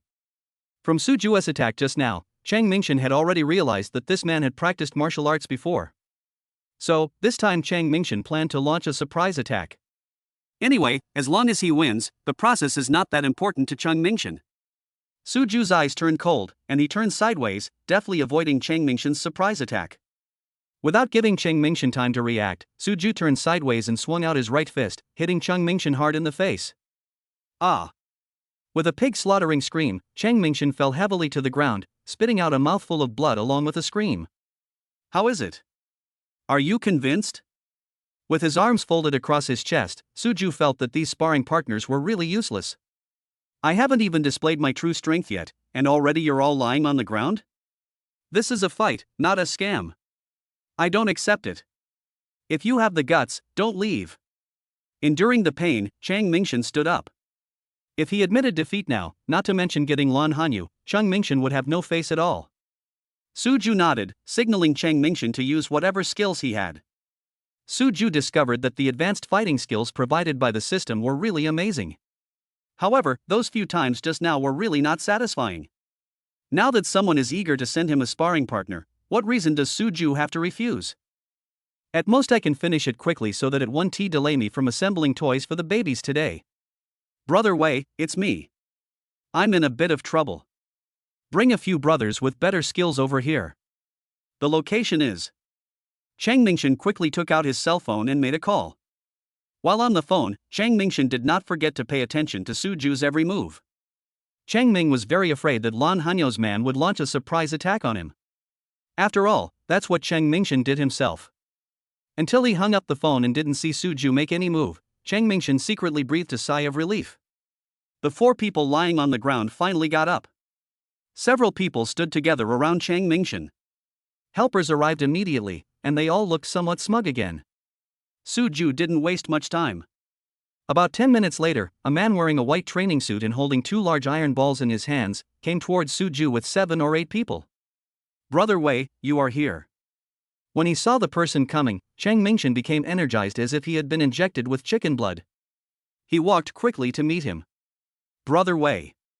The other 4 followed. Who beat you like this? The man called Brother Wei looks to be in his early 30s. He frowned. This Brother Wei also knew Chang Mingshan's skills. A black belt in Taekwondo, with 4 of his younger brothers, and they all ended up bleeding? Brother Wei, it was this kid who beat us up like this. Brother Wei, you must teach this brat a lesson. Let me and my brothers vent our anger, and let him know what the sky is high and the earth is thick. Pointing at Suju, Chang Mingshan seemed to see Suju being beaten to the ground by Brother Wei. Regardless of the pain on his face, Chang Mingshan actually gave Suju a smug smile. He's the only one? Brother Wei was obviously a little unconvinced. Looking at Suju, just a young man in his early 20s, how could he have such great skills? It can make Chang Mingshan and his 4 younger brothers injured at the same time. Chapter 23, Bottom Out. Brother Wei, he is alone. No matter how unwilling he was to admit it, Suju defeated 5 of his men by himself. Chang Mingshan still gritted his teeth and told the truth. It was obvious and Chang Mingshan had no way to cover it up. Besides, if Chang Mingshan and the 4 men behind him could handle the problem, would there be a need to call Brother Wei for help? What do you say, kid? He didn't take action immediately. It seemed that Brother Wei wanted to test Suju's ability. If you want to do it, hurry up. You have already wasted a lot of my time. Suju said a little impatiently. I originally thought that the reinforcements Chang Mingshan called for would take action without saying a word. Seeing this guy called Brother Wei, he was actually hesitating there. Thinking about the fact that he still had so many express packages that he hadn't opened, Suju was indeed a little impatient. Brother Wei narrowed his eyes, as if he was thinking about something. Brother Wei, that kid is too arrogant, you should teach him a lesson. Chang Mingshan couldn't bear to see Suju being so nonchalant, and urged him anxiously. Boy, since you are so arrogant, I will not be polite. He waved his hand, and a tall and strong man came forward from behind. Brother Wei, let the brothers come together. Chang Mingshan had seen Suju's abilities before, and he looked at the burly man who was approaching alone with some worry. After glancing at Chang Mingshan, Brother Wei said nothing. Bring it on. When Suju faced the burly man who was a head taller than himself, at 1.8 meters tall, he did not show any unnecessary expression. The sturdy man clenched his fists and rushed towards Suju. Some ability. Looking at the sturdy man's agile movements, Suju praised him in his heart. Unfortunately, in front of Suju, who possessed top-level fighting skills, the strong man's skills were just a game. A sidestep, a leg hook, and a punch.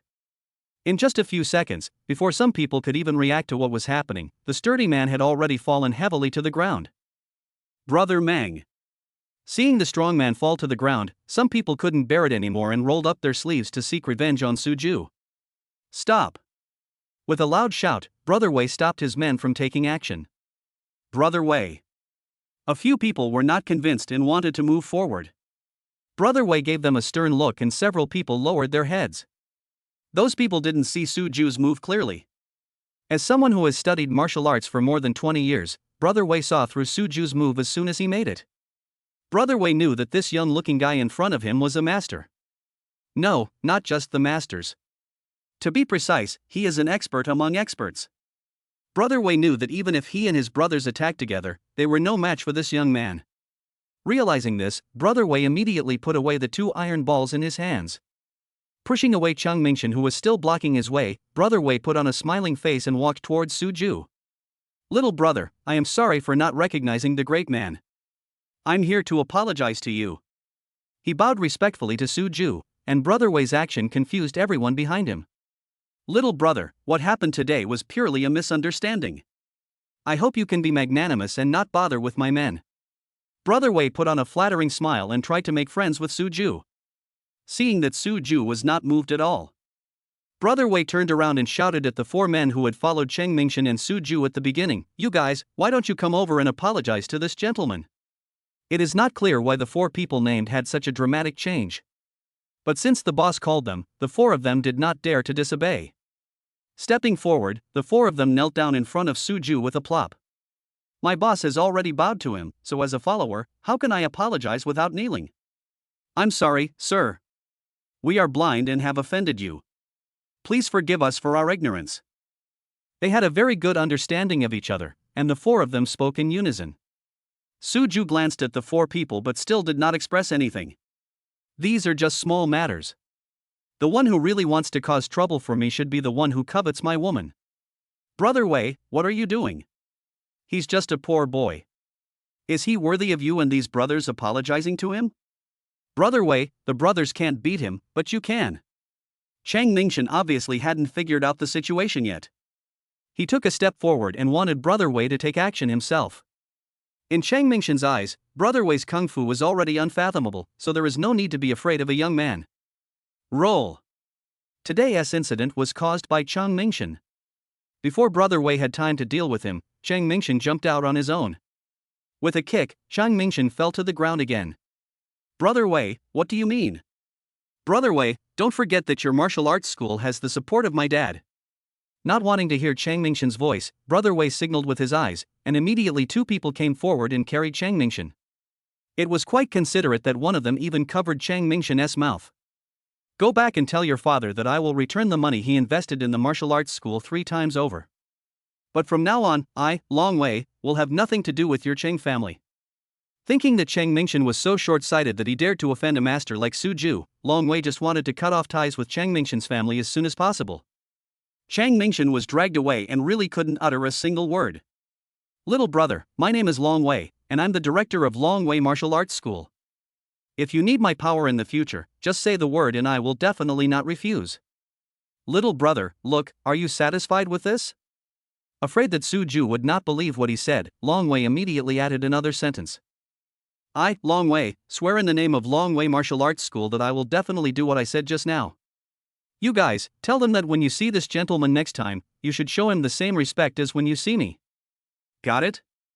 Absolutely flattering. The fact that Long Wei could do this only showed that Suju's strength really shocked him. Yes. Neat and loud voice. Suju waved his hands and thought that he just needed to deal with Cheng Mingshan. As for Long Wei, considering his sincere attitude, Suju was not going to make a fuss about it. Glancing at Long Wei, Suju said coldly, I won't bother with you this time, but if your men follow me or my wife again in the future, you will bear the consequences yourself. Yes, I promise, there won't be a next time. Long Wei secretly breathed a sigh of relief, just don't take it to heart. Don't worry, little brother. I will teach those blind guys a lesson when I get back. Long Wei respectfully escorted Suju out of the maintenance path and gave him assurances again and again. Chapter 24, Deepening the Impression. Although it delayed some time, it did not have much impact on Suju. Take a taxi to Crescent Blue Bay. Suju had already applied for the access card, so he swiped the card to enter the community. That's the privilege of being a homeowner. Mr. Su, you are here.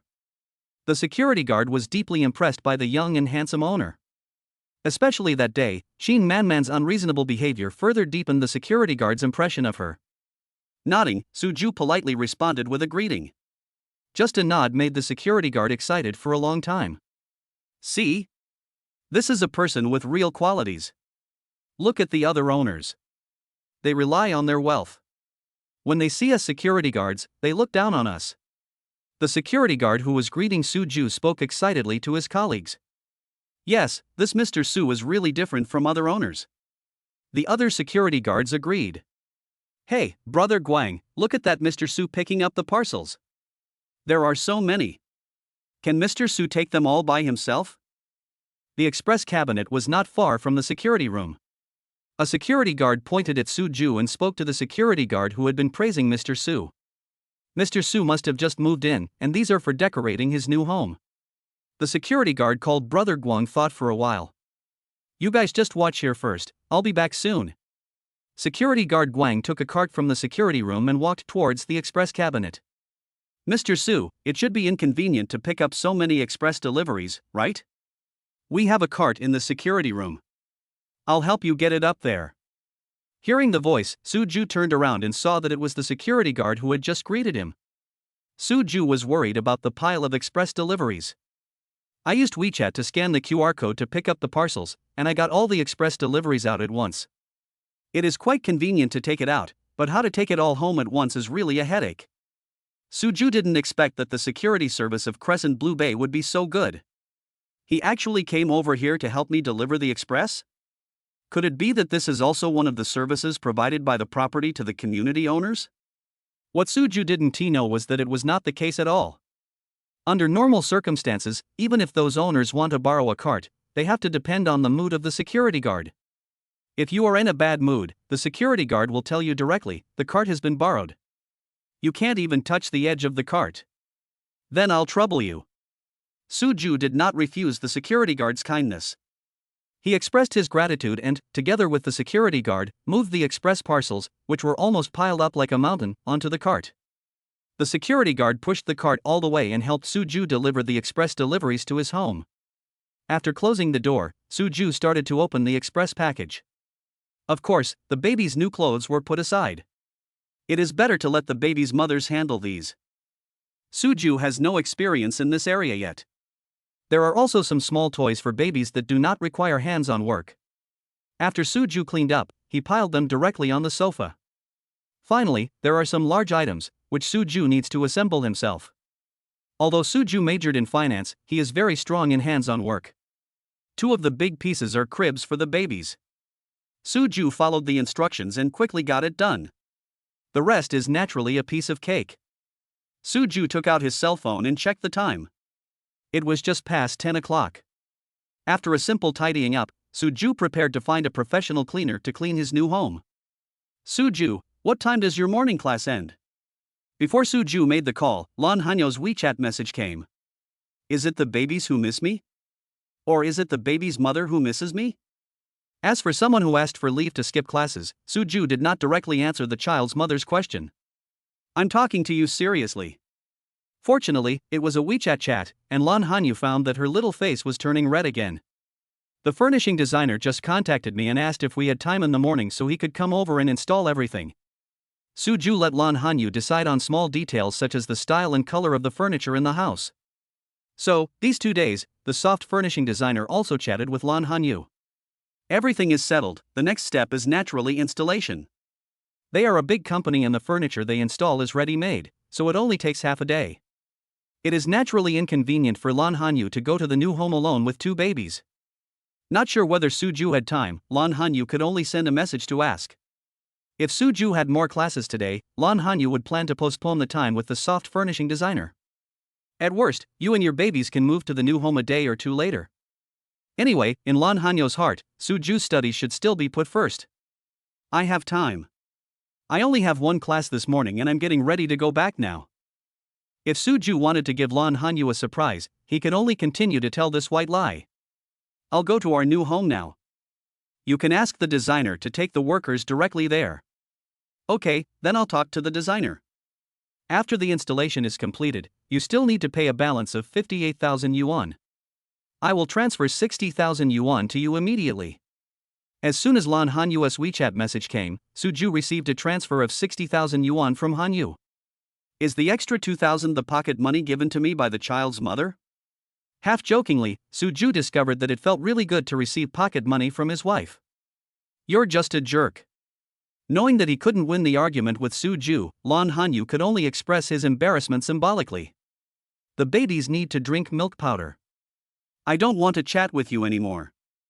Little Mango and Little Pudding must be hungry and started to make a fuss. Lan Hanyu hurriedly sent this WeChat message and didn't say anything else. I wonder if Mango and Pudding miss their daddy? Putting away his phone, Suju said to himself.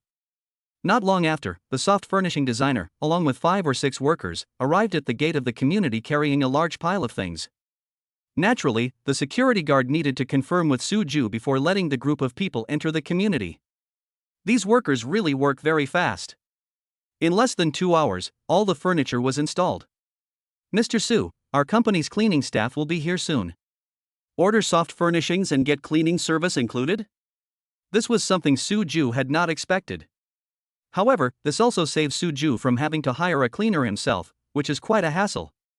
While waiting for the cleaning, Suju checked the quality of the soft furnishings.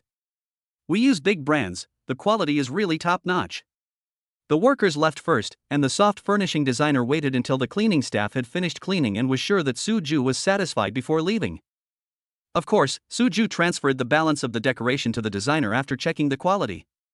Chapter 25 Action Group.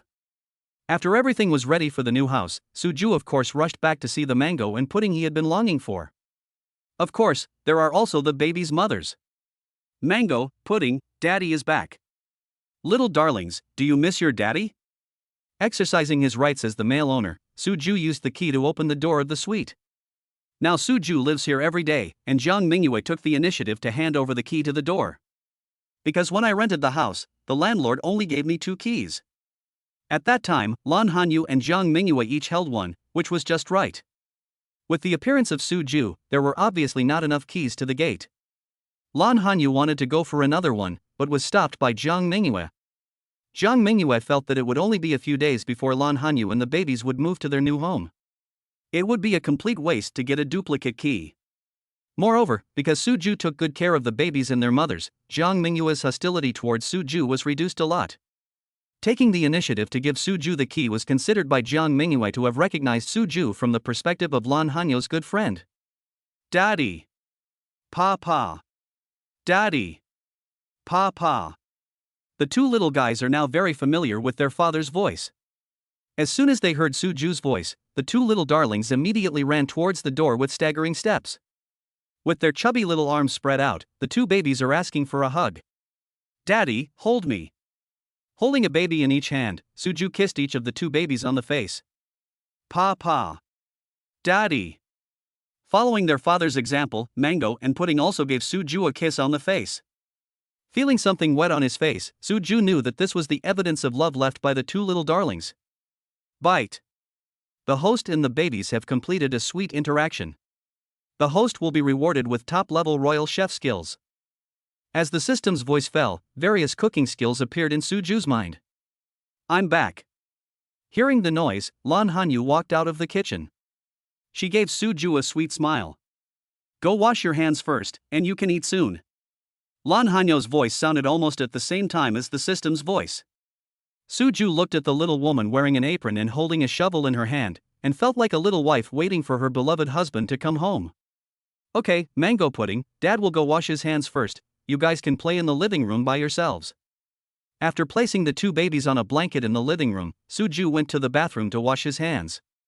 Recently, Hanyu has prepared all 3 meals a day.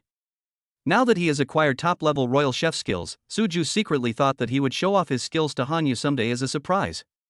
The lunch prepared by Lan Hanyu consisted of 3 dishes and a soup. For a family of 4, it's just right. While enjoying the delicious food prepared by the child's mother, Suju discussed the moving matters with the child's mother. The new house is fully equipped with everything. Suju meant that all they needed to do was take Hanyu and the baby's personal belongings with them. As for the rest, there is no need to be so troublesome. Although Lan Hanyu was somewhat reluctant, she knew that what Suju said made sense, so she did not refute. The 2 of them calculated that there weren't a lot of things that really needed to be moved to the new home, so they would just need to pack 4 or 5 suitcases. Suju had already prepared the luggage bag and placed it in the corner of the balcony. Hanyu, how about we move this afternoon? Thinking that the new house has been decorated, Suju can't wait to let his babies and their mother move in. The environment of this rental house is really not that good. Suju feels that it is really unfair for his babies to live here. Afternoon? Isn't that too late? We had only planned to move tomorrow, but it hadn't been confirmed yet. Suju suddenly suggested moving in the afternoon, and Lan Hanyu was really not prepared at all. What's the rush? I'll pack up with you later and have the moving company send your things to New Moon Blue Bay. I'll call a DD taxi, and our family of 4 can go there with the moving company's car. Suju was a man of action. As soon as he thought of it, he immediately took out the luggage bag from the balcony. Lan Hanyu is also very much looking forward to his new home. Seeing Suju so enthusiastic, Lan Hanyu stopped talking. After simply putting away the pots and pans, Lan Hanyu and Suju started to pack up together. When Lan Hanyu was packing the babies in her own clothes, the 2 babies also crawled over very actively to help. Lan Hanyu took out a piece of clothing from the closet and put it on the bed, and the next second Debeo threw it to the ground. Suju packed a few clothes for the babies and just put them into the luggage bag. When he turned around, Xiaobao pulled out his and his sister's clothes. Looking at the 2 little darlings working hard to make trouble, Suju and Lan Hanyu looked at each other and smiled helplessly. With the help of the 2 little babies, Suju's idea of moving in the afternoon might have to be discounted. You take the babies to the living room to clean up the toys. I can handle this here. Lan Hanyu reluctantly pushed the babies and Suju out of the room. He felt that it would be more efficient to do it alone. Let's go, mango and pudding. Mommy hates us. Pretending to be aggrieved, Suju picked up one of his daughters in each hand and stopped the babies from making trouble any further. They must be addicted to playing. Debeo and Xiaobao, who are held by their father, are actually twisting their bodies and want to get down and continue helping their mother with the work. Daddy will take you to play with the toys. Suju would not give the babies the chance to continue making trouble, and directly took them to the living room. Babies' attention is very easy to divert. As soon as they saw their favorite toys, the 2 treasures instantly gave up the idea of continuing to help their mother work. In the room, Lan Hanyu quickly packed her own and the baby's clothes. In the living room, Suju and the babies played a game of you catch and I throw, which greatly reduced Suju's motivation. Suju, I'm almost done here, you. Lan Hanyu packed up and walked out of the room. As soon as she saw the situation in the living room, she knew there was no need to ask any more questions.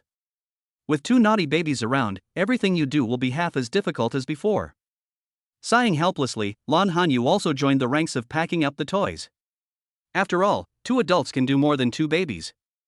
In the end, except for a toy each in the hands of Debeo and Xiaobao, all the others were put into the luggage bags by Suju and Lan Hanyu. Hanyu, I've already arranged with the moving company and DD taxi. After a short break, we can move. Suju asked Hanyu to sit on the sofa and rest for a while. The next step of moving will no longer require 2 people to do it. Chapter 26 No Unified Operation. My little darlings, this is our new home. Opening the door, Suju held a treasure in each hand and announced loudly. Daddy. Papa. The 2 babies are in their father's arms, looking at the different environment, their big eyes full of curiosity. I have to say, these 2 babies are really good at picking genes. It's obvious at first glance that these big watery eyes are inherited from Lan Hanyu. Although Suju's eyes are also big, he is a boy after all, and his eyes are not like Lan Hanyu's, which have willow-shaped eyebrows and starry eyes. Suju walked in holding the 2 babies. After asking the moving company to put the 5 luggage bags aside, Lan Hanyu closed the door. Papa. Papa. Daddy.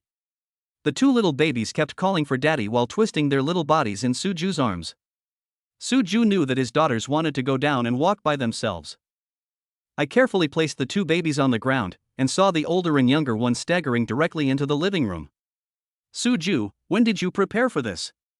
When Lan Hanyu and Suju came together a few days ago, there was nothing else in the house except the unified decoration provided by the developer.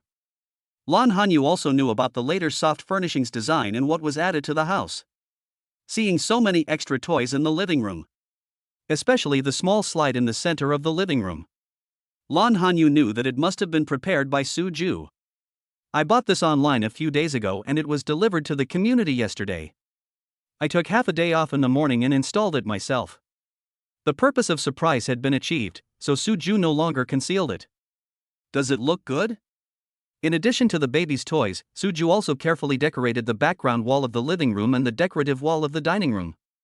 Of course, these are definitely based on Lan Hanyu's preferences. Nice. Lan Hanyu nodded heavily. Lan Hanyu understood Suju's intentions. I left this corridor empty on purpose. In the future, I want to build a photo wall here to display photos of our family of 4. A family of 4? Hearing Suju say these 4 words so naturally, Lan Hanyu's eyes felt a little wet. Pa. Daddy.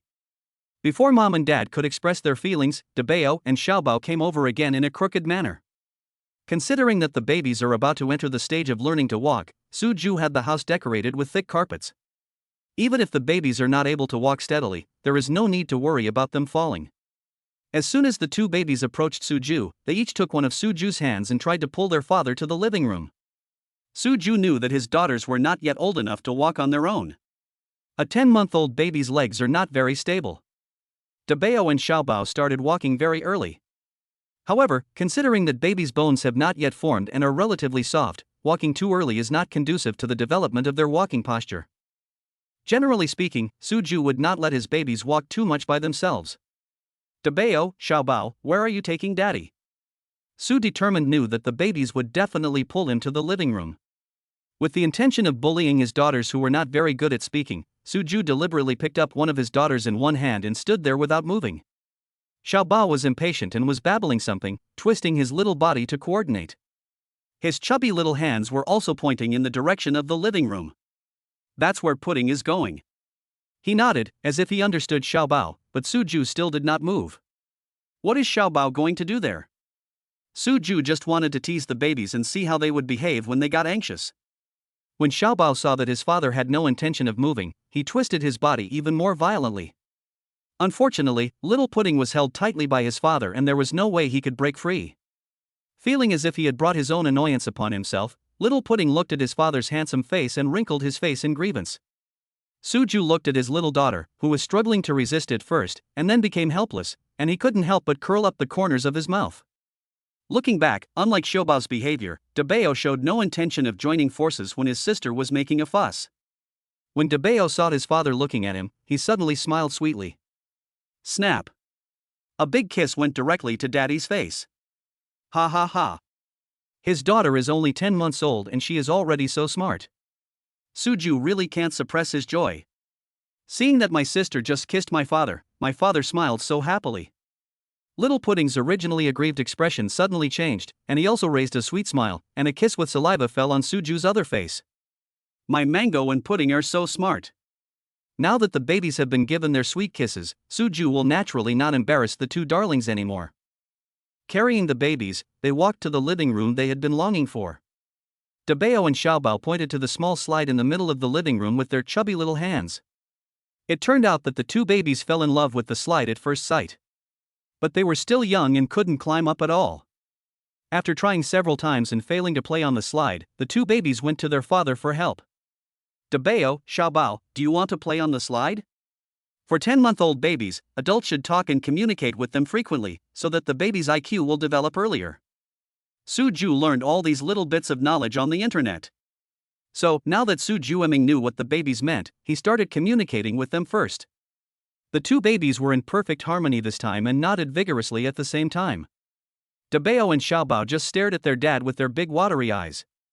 Suju felt like his heart was about to melt in the cute eyes of his 2 daughters. Okay, our Dabeo and Xiaobao want to play on the slide, Daddy will hold them. Considering that he has twins at home, Suju bought a small slide with 2 slides. The purpose is naturally to prevent Dabeo and Xiaobao from fighting for the slide. There was no need for any competition this time. Suju put Dabeo on the slide first and then put Xiaobao down. Perhaps it was because of their experience, the eldest baby actually waited until his younger sister sat firmly, and then the 2 babies slid down together. Hee. Playing on their favorite slide, Dabeo and Xiaobao laughed happily. Dabeo, Xiaobao, do you like the gifts Daddy prepared for you? Suju looked at his daughter who was smiling happily and squatted down. Daddy. Pa. The two treasures expressed their satisfaction with cheerful cries. Bite. It was detected that the babies really liked the gifts from their father. Congratulations to the host for winning a reward of 500,000. When Suju heard the voice in his head, the smile on his face deepened. The system is really a timely relief. Chapter 27, A Good Cook Cannot Cook Without Rice. Because the rewards given by the system are not always real money. There is not much left of the 250,000 rewards from the previous 2 times combined. Originally, Suju was thinking about whether he should go out to earn some extra money to supplement the family income. After all, there are 2 little babies at home, and the daily expenses are quite high. Although we don't say that babies are money-eating beasts, the money shredding machine can still do the job. Now, the system gave him 500,000 yuan at once, which greatly reduced the pressure on Suju's shoulders. Suju took the babies to play in the living room. Because Suju bought a lot of new toys for the babies, the 2 little ones felt dazzled. I saw Dabeo and Xiaobao touching this toy, then picking up that toy. They really wanted to play with all the new toys. Sometimes 2 babies will fight over a toy. Anyway, the toy that the eldest child has in his hand is what the younger child wants. The older baby also wants to play with the toy that the younger baby is playing with. Fortunately, Suju made preparations in advance and bought duplicates of all the toys, even the colors were exactly the same. This successfully avoids the fight over toys between the older and younger children. Looking at the father and his 2 daughters having fun in the living room, Lan Hanyu smiled and went to organize her and the baby's things. Naturally, the 5 large luggage bags had already been carried into the room by Suju. How could Suju let the baby's mothers do such heavy work? Suju, is there a supermarket nearby? I'll go buy some groceries. Moving in the afternoon was a spur-of-the-moment decision. Although the new house has everything, the refrigerator is empty. Lan Hanyu tidied up the room and took a walk around the kitchen. She felt like a good cook cannot cook without the rice. You're tired today, so don't cook for yourself. I'll order takeout. Suju stood up and said considerately. The baby's attention is now on the toys, so Suju doesn't need to accompany them all the time. Walking towards the child's mother, Suju took Hanyu's hand and asked her to sit on the sofa in the living room. Ordering takeout is too expensive, I'd better buy some food and cook it myself. Lan Hanyu knew that due to the recent renovation and decoration of the new home, the expenses were much higher than usual. Suju had just transferred 200,000 yuan to him a few days ago. Lan Hanyu calculated and found that only 90,000 yuan was left. Although 90,000 is not a small sum, Lan Hanyu feels that money should be spent wisely. After all, the capabilities of the 2 money shredding machines at home are not to be underestimated. Besides, time flies by fast. In the blink of an eye, in 2 years, Dabeo and Xiaobao will have to go to daycare, and that is when the real money burning begins. Lan Hanyu can't go out to work because she has to take care of the babies. Suju is still just a junior student. Lan Hanyu naturally wanted to save as much as possible. Hanyu, are you worried about money? Suju grabbed Hanyu, who was about to get up to buy groceries, and asked seriously. Suju, that's not what I meant. I just thought that Dabeo and Xiaobao's expenses are quite high, so we should save as much as possible. Lan Hanyu didn't want to put too much pressure on Suju. After all, giving birth to the babies was entirely her idea. When Suju suddenly found out the truth, he didn't try to evade it and was still so kind to the babies and herself. Lan Hanyu already felt very satisfied. In the days to come, Lan Hanyu decided that after the babies went to daycare, she would find a job to help Suju share some of the financial pressure. Be my woman, there's no need to save. He spoke in a domineering voice, saying that he was a man with a nanny system. Hanyu was still thinking about saving money. Isn't this looking down on himself and the system? Without giving Hanyu a chance to speak, Suju took out his cell phone and clicked a few times. Lan Hanyu heard her WeChat ringing, glanced at Suju, and clicked it. Suju, why did you transfer 500,000 to me? Lan Hanyu's tone became a little unstable. Hanyu, the stocks I bought in the past few days have all seen a sharp rise, and 2 of them have even hit the daily limit. These 500,000 are the bonuses for the past few days. I know that the family's expenses have been quite high these days, so I took out these dividends. Suju felt that he was really smart. At the beginning, I said that I was trading stocks. Now, no matter how much reward the system gives me, I can take it out directly without even finding a reason. Suju, isn't this too much? With so much money, you should keep it yourself. Lan Hanyo's little heart couldn't take it anymore. Is the baby's father really just a junior college student? This speed of making money is much faster than those so-called white-collar workers. What do you mean by you or me? I've already said that you are the finance minister of our family. If a man makes money, of course he should give it to a woman for safekeeping. Taking Hanyo's phone, Suju clicked to confirm the payment, and the matter was settled. Hanyu, play with the babies for a while. I'm going to order takeout. Big treasure, little treasure, mommy is here to play with you. After shouting to the two little babies, Suju pushed Hanyu to the baby's side. Ma! Ma! Now Debeo and Xiaobao can do more than just call dad. The two little babies can call mom, auntie and other simple reduplication words fluently. Debeo and Xiaobao walked up to their beautiful mother and gave her 2 big kisses. Successfully diverted Lan Hanyo's attention. Looking at Hanyu, who was playing happily with the babies, Suju smiled and walked to the balcony with his mobile phone to order takeout. The first dinner in the new home was naturally very rich. Suju ordered 6 dishes that he and Hanyu liked. Of course, I also ordered baby meals for the 2 babies. The family of 4 had a warm and happy meal. Suju, there is something I want to discuss with you. After dinner, Lan Hanyu was responsible for cleaning up and Suju was responsible for taking out the trash. After everything was done, Lan Hanyu spoke to Suju very seriously. What's up? Suju, who was half leaning on the sofa, sat up straight.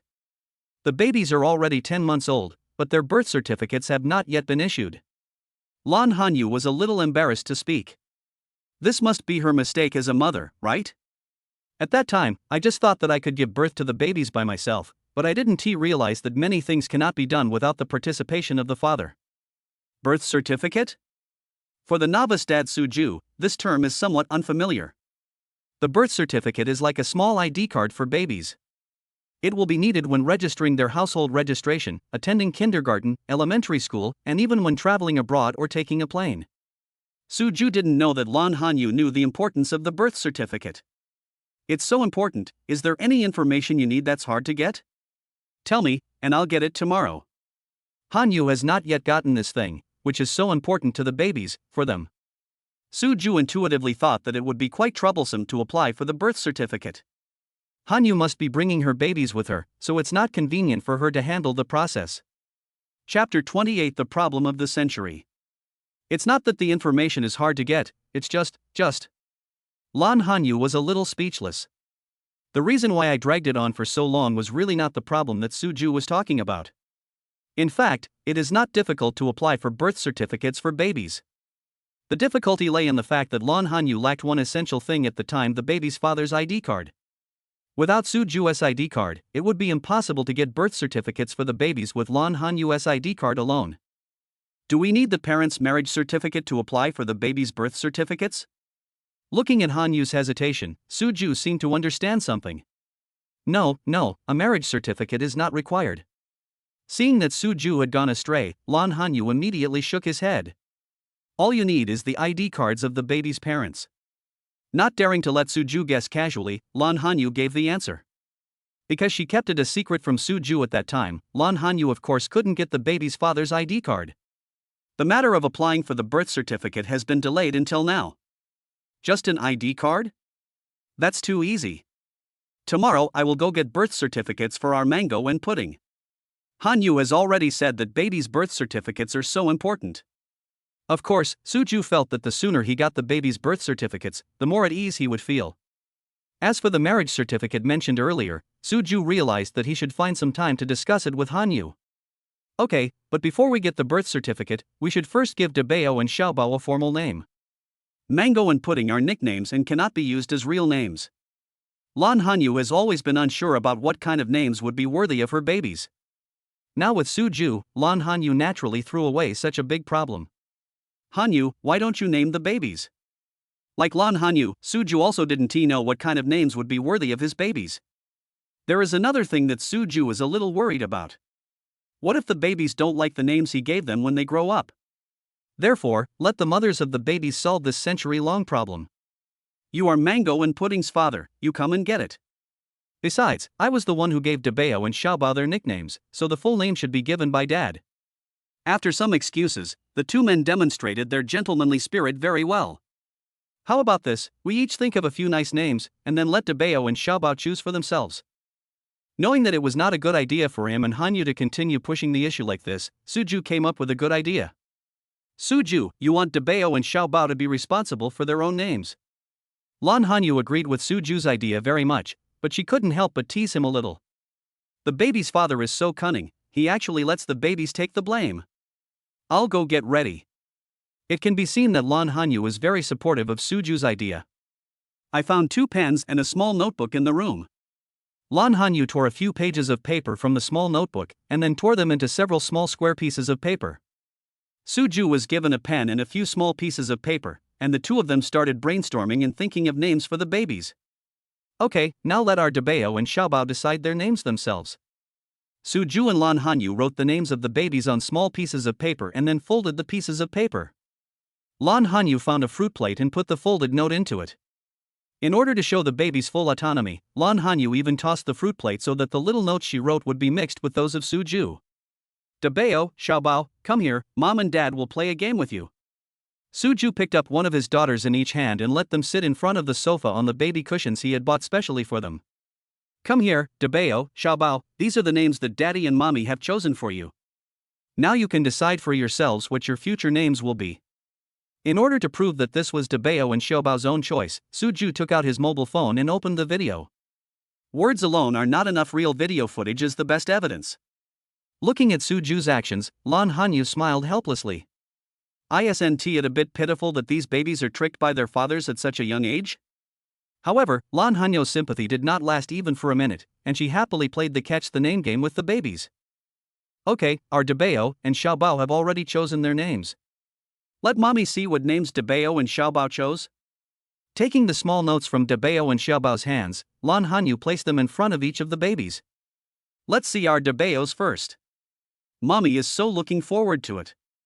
As Lan Hanyu spoke, he opened the note in front of Dabeo Su Yufei. It turns out that our Dabeo likes the name Yufei. Mom announces that our little mango's full name is Su Yufei. The name of Dabeo has been decided, and the next one is Xiaobao. Mom, come and see, what name did our little treasure choose? Little Pudding was very clever. Even though he didn't fully understand what his mother meant, he still cleverly handed the small note in front of him to his mother. Didn't Mom just take the note from my sister? Little Pudding is very good at imitating others. Why is Little Pudding so anxious? Okay, Mom, open it and take a look. Lan Hanyu touched Xiaobao's head and was delighted with her daughter's clever reaction. Su Yenny, does Little Pudding like this name? Mom announces that our little treasure's full name is Su Yenny.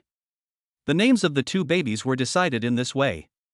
Lan Hanyu discovered that with Suju around, many things became so easy to do. Lan Hanyu clapped his hands, and Dabeo and Xiaobao happily followed suit. In order to preserve evidence, Suju took out his mobile phone to capture this beautiful moment. On the first day in the new home, Lan Hanyu completed such an important task and the smile on her face never disappeared. Because of the new environment, the babies are a little shy when sleeping at night. Suju and Lan Hanyu each coaxed a baby, and finally got the babies to fall asleep. Suju. The new house has 3 rooms. The babies sleep in one room, and there are supposed to be 2 more rooms. But Lan Hanyu knew that in the other north-facing room, Suju asked the soft furnishing designer to put 2 desks. One of the desks is Lan Hanyu's favorite blue. In other words, the only real room left is the master bedroom. Lan Hanyu thought about her relationship with Suju. It shouldn't have reached the point where they had to sleep in the same bed, right? But letting Suju sleep on the sofa doesn't seem to be a long-term solution. For a moment, Lan Hanyu didn't know how to start. Chapter 29, Unspeakable Questions. What's wrong? Are you like the baby, recognizing your bed? Suju looked at Hanyu's conflicted expression and automatically thought of the answer. Do you want me to stay with you for a while? It seems to be common for adults to be familiar with their own beds, and Suju didn't think there was anything surprising about it. No, I don't recognize the bed. When Lan Hanyu heard that Suju wanted to sleep with her, her face suddenly turned red again. Lan Hanyu clearly didn't mean this, so why did Suju get it wrong? Suju, where are you sleeping? Seeing that Suju was staring at her, Lan Hanyu could only grit his teeth and ask this difficult question. Hanyu, where do you think I should sleep? Seeing that the child's mother was 2 years older than him but was so shy, Suju couldn't help but want to tease Hanyu. Hanyu, we've even given birth to 2 babies, Mango and Pudding. Where do you think I should sleep? After taking a few steps forward, Suju's body was almost sticking to Lan Hanyu. Suju, I can sleep in the same room with the babies. I'll give the big room to you. Feeling extremely suppressed, Lan Hanyu said that he could give up the territory. You sleep with the babies? But there are only 2 cribs in the baby's room, and you may not be able to lie in one with your height. Trying hard to hold back the laughter that was about to burst out, Suju continued to tease Hanyu. I. Suju's body leaned forward a little bit, and Lan Hanyu could only stretch out his arms to keep some distance between himself and Suju. However, the moment Lan Hanyu's arm touched Suju's body, Lan Hanyu felt as if his whole body was electrocuted. What did you just touch? Chest muscles? Suju looks thin, but he actually has pectoral muscles? The time Lan Hanyu and Suju had sex was when they were drunk. Even when Lan Hanyu woke up later, she was too embarrassed to look at Suju even once. So, Lan Hanyu had no idea that the father of her babies had such a great figure. Suju has pectoral muscles, so does he have abdominal muscles? Are Suju's abdominal muscles the legendary, most perfect 8-pack abs? Lan Hanyu couldn't help but imagine things in his mind. Just kidding, I prepared a folding bed in the study, and I sleep in the study. Suju saw that Hanyu kept her head down, and had no idea that Hanyu was fantasizing about her own figure in her mind. Suju thought that Hanyu was shy and didn't dare to look up. Brought back to reality by Suju's words, Lan Hanyu realized belatedly that she seemed to have turned into a slut. Lan Hanyu took a step back anxiously, not daring to look at Suju's face, and fled directly to the master bedroom. Good night. The moment he closed the door of the room, Lan Hanyu whispered 2 words. Why are you so shy? I was just joking. Suju muttered to himself with some amusement and walked back to the study. After Lan Hanyu calmed down, she gently opened the door of the room. The 2 babies sleep in the next room, so it is impossible for Lan Hanyu to sleep with the door closed. That night, probably because of the new environment, the babies did not sleep well. Lan Hanyu and Suju got up 5 times at night before they barely made it to dawn. Suju didn't feel anything because he had advanced fighting skills and still looked full of energy. Lan Hanyu is different. Girls' physical fitness cannot be compared with boys. Besides, Lan Hanyu has been fighting on the front line for a long time, so it is quite normal for him to be physically tired. After Suju got up, he went to check on the baby's room first. Seeing that the babies were sleeping soundly, Suju tiptoed out of the room. Instead of entering the master bedroom, Suju just took a look inside. The person on the big bed was very well behaved, with no sign of waking up. Suju did not disturb the mother and daughter who were sleeping soundly. He simply washed up, took the key to the front door, and went to buy breakfast. Carrying Hanyu's favorite soup dumplings and spicy soup, Suju also brought a few piggy lava buns for the babies. Gently opening the door, Su was not sure whether Hanyu and the babies were awake. Suju, are you out? Lan Hanyu, with a sleepy face, walked out of the baby's room. Lan Hanyu got up out of habit to check on the babies and didn't notice that Suju was not at home. Lan Hanyu thought Suju was sleeping soundly in the study. Well, I bought breakfast, so let's eat it while it's hot. Since Hanyu got up by herself, Suju waved the delicious food in front of Hanyu. Hanyu is a foodie, and Suju has gradually discovered this during their interactions over the past few days. Hot and spicy soup, Xiaolong Bao? Wait a minute, I'll go brush my teeth and wash my face. Seeing the delicious food, Lan Hanyu became excited and ran to the bathroom immediately. Of course, although Lan Hanyu's movements were fast, they were very light. After all, if the babies were woken up, Lan Hanyu would definitely not be able to enjoy these delicious foods first. Hanyu, I don't have classes in the morning, so I'll get the babies' birth certificates today. While eating breakfast, Suju talked about his plans for the day. Last night, Suju had already checked the relevant procedures for applying for the baby's birth certificate. It's not complicated. The key is to have the baby's father and mother's ID cards. Without Suju's ID card, Lan Hanyu couldn't get one for the babies. Now everything is not a problem. Okay, I'll give you the ID card later. I gave birth to my babies in the Women's and Children's Hospital. You will go to apply for the birth medical record first, and then you can directly apply for the birth medical certificate for the babies. Although Lan Hanyu did not apply for birth certificates for the babies, she had already clearly asked about the relevant procedures. I see. Suju nodded. What Hanyu said was the same as what he found on the internet. After breakfast, the babies are still not awake. Suju looked at the babies who were sleeping soundly and couldn't bear to wake them up. You can save today's good morning kiss when daddy comes back. After saying something softly beside the crib, Suju tiptoed out of the room. Be careful on the road. Lan Hanyu sent Suju to the door and gave him instructions like a little wife. Okay, go get some more sleep. When I get the babies' birth certificates back, I'll take you and the babies to the nearby supermarket to buy daily necessities. Just now when Suju went out to buy breakfast, he had already asked the security guard of the community. There are large supermarkets, shopping malls and vegetable markets around Crescent Blue Bay. It can be said that the people living here have a fairly complete material life circle. As long as you have money and walk a few steps out of the door, you can meet all your life needs. Chapter 30, Self-Destruction. Okay, the babies and I will wait for you to come back. After receiving Lan Hanyo's smiling answer, Suju went out. Take a taxi to the Maternity and Child Health Hospital. Suju went straight to the Obstetrics and Gynecology Department. Sir, this is the Obstetrics and Gynecology Department. What can I do for you? Seeing Suju appear alone in the Obstetrics and Gynecology Department, the nurse at the duty desk asked curiously. Such a young and handsome guy shouldn't he be here in the Obstetrics and Gynecology Department? Could it be that the handsome guy is lost? The young nurse is obviously obsessed with looks. Suju didn't even need to ask any questions, the young nurse spoke enthusiastically. Sir, have you come to the wrong place? Where do you want to go? How about I take you there? The director's ward inspection time had passed, and the young nurse thought that it would be okay even if she left for a while. Besides, there are 2 other colleagues standing at the duty desk, so it won't have any impact if I leave for a while. Hello, I would like to get the birth medical record. Suju directly stated his purpose. Medical birth records? Are you a relative of the woman who gave birth? Why haven't I seen you before? The young nurse looked surprised. Could it be that the handsome guy is already taken? The fact that a handsome guy comes to apply for the medical record of birth only means that the baby has been born. The young nurse felt a little aggrieved. Why were all the best boys from other families?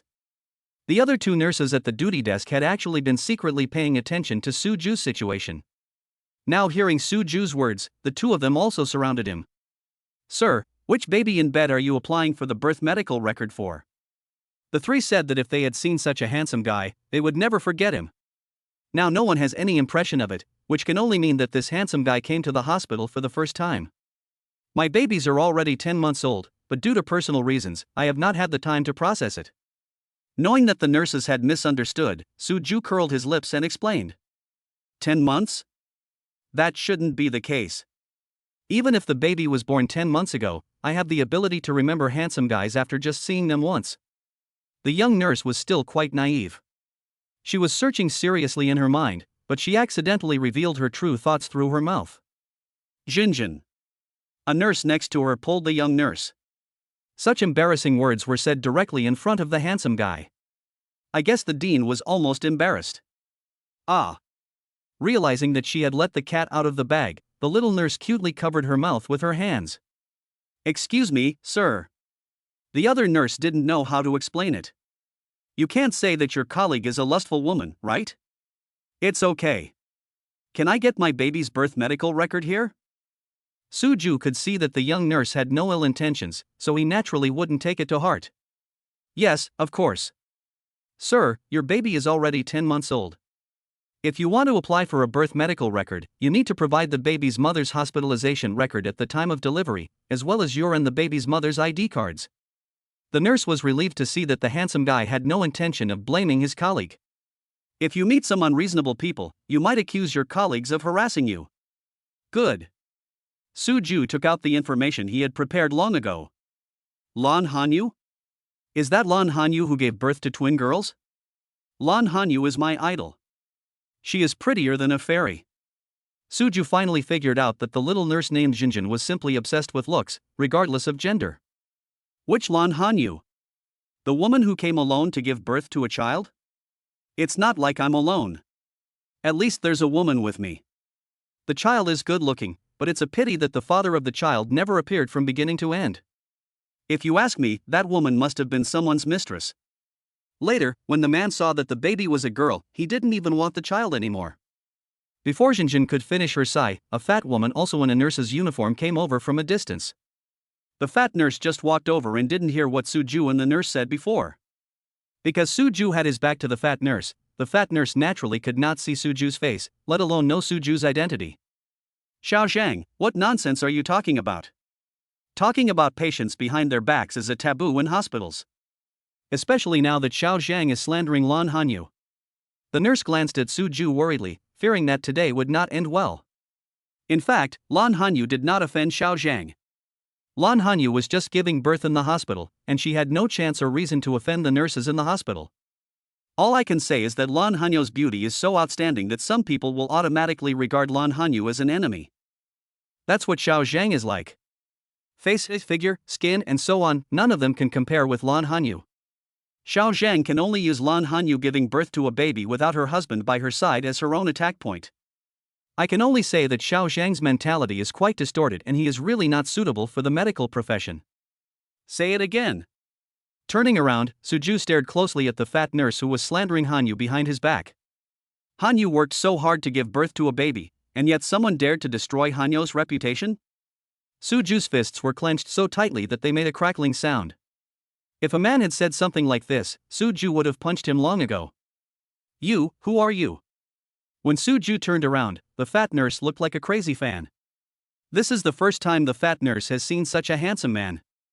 However, unlike Shinjin's pure appreciation of handsome guys, the fat nurse's eyes were not very pure. Suju looked at the fat nurse with disgust and had the urge to punch her eyes. I am Lan Hanyu's husband. Announced arrogantly. Didn't this fat nurse say that Lan Hanyu was a mistress? Then when her husband shows up, won't the fat nurse's slander be self-defeating? Also, what does it mean to give up the baby after having 2 girls? His 2 babies are so adorable and Suju loves them so much that he can't wait to give them up. How could he possibly abandon them just because of the gender issue? Compared to naughty boys, Suju prefers soft and sweet girls. Lan Hanyu's husband? There was a feeling that a disaster was about to happen, and the fat nurse's body began to shake. He was slandering the patient behind his back and was caught by the patient's family. The fat nurse knew that she might have to pack up and leave. The ending of the matter was still very satisfying. After the hospital director apologized, the fat nurse was indeed fired. Suju didn't care too much and went home with the baby's birth medical certificates. Seeing these understanding family members, the dean was extremely grateful and personally sent Suju to the hospital gate. Chapter 31 Asked a Lonely Person. Bite. I have detected that the host has obtained the first identity certificate for the babies. Congratulations to the host for obtaining the top painting skill. As the system voice fell, Suju's fingers moved slightly. At the same time, various painting techniques appeared in Suju's mind. A few minutes later, when his mind had calmed down, Suju took a taxi and went home. My dears, come and see, Daddy has made your first identity certificate. Suju knew that the babies must have gotten up at this time. Opening the door, Suju called out to his babies happily. Daddy! Papa! When the 2 little babies heard their father's voice, they immediately crawled over. Getting closer to the babies, when Suju squatted down and picked up the 2 babies, 2 belated good morning kisses were given. As for what Dad was talking about as the first proof of identity, the 2 kids had no interest at all. Don? Lan Hanyu, who was hanging clothes on the balcony and watching the babies, came over when she heard Suju's voice. It's done. The babies were not interested in their birth medical certificates, so Suju could only give them to the baby's mother for safekeeping. Is it going well? Lan Hanyu took the thing Suju handed over and asked casually. That SA must. How can it be possible that things won't go well for me? Not wanting Hanyu to be affected, Suju automatically ignored the part about the fat nurse in the hospital. That's good. I thought it would be more troublesome after such a long time. Lan Hanyu was holding the baby's medical birth certificates. One had Su Yufei's name on it, and the other had Su Yenni's name on it. Of course, the names of the parents on the 2 books must be Suju and Lan Hanyu. With an inexplicable feeling, Lan Hanyu found that his eyes were a little moist. Not wanting Suju and the babies to notice anything unusual, Lan Hanyu quickly walked towards the master bedroom. I'll keep the baby's medical birth certificates. Okay, Mom is a good housekeeper. Can I give Su Yufei and Su Yenny's first identity certificate to Mom for safekeeping? Su Ju was teasing his two daughters and didn't notice anything unusual about their mother. The two babies are still very unfamiliar with their own names. There was not much reaction. The babies twisted their little bodies, wanting their dad to carry them to play on the slide. Dabeo and Xiaobao like playing on the slide so much? Let Daddy see who was the champion of the slide today, Dabeo or Xiaobao. The baby's chubby little hands were all pointing at the slide, and it was hard for Su Ju to understand. Holding a daughter in each hand, he walked to the slide. First put the little mango on the slide. The two babies have gained experience in playing now. Without needing his dad to say anything, little Mango sat obediently on the slide without moving around. When Su Ju put little Pudding on the other slide, the two little darlings looked at each other and slid down tacitly. Great, our Dabeo and Xiaobao are both champions. As a father, you must treat your children equally. Su Ju applauded the two babies. Pa. Daddy. This time the babies didn't walk, but crawled to their father's side. Good boy, let's go find Mommy. How about Mommy and Daddy take Dabeo and Xiaobao shopping today? While asking questions, Su Ju picked up one of his daughters and walked towards the master bedroom. Dabeo and Xiaobao didn't quite understand what their father meant, but the two little babies were very happy to be held by their father. Without any objection, the father and his two daughters went to find their mother. Lan Hanyu in the master bedroom has calmed down. Su Ju had said in the morning that he would take the babies out when he came back, and Lan Hanyu was packing the things the babies needed to go out. Fill a thermos with water, bring some dry food, very soft of course, diapers are definitely a must, and also some small things like tissues, wet wipes, etc. Because there are two babies, the things prepared must be doubled. Lan Hanyu's backpack was filled to the brim. Mom is really diligent. She has already prepared everything. Dabeo, Xiaobao, let's go shopping with Mommy. Before moving to his new home, Su Ju had already purchased a good baby stroller for twins online. Putting the two babies in the stroller, Su Ju pushed the stroller with one hand and took the big bag from Hanyu with the other. Lan Hanyu knew that Su Ju was very strong, so she didn't compete with him for the job. A family of 4 packed up and started their first shopping trip. Xinhua Blue Bay is a high-end residential area, so an elevator is definitely a must. For Su Ju, who was pushing a stroller, having an elevator would be much more convenient. The greenery in the community is also very beautiful. Because they were in a hurry to move yesterday, Su Ju and Lan Hanyu didn't have time to take the babies for a walk around the community. The babies are also very curious about the flowers and plants in the community. The little hand pointed here and there. It took Su Ju and Lan Hanyu more than half an hour to walk from home to the gate of the community because of the instructions of the two little darlings.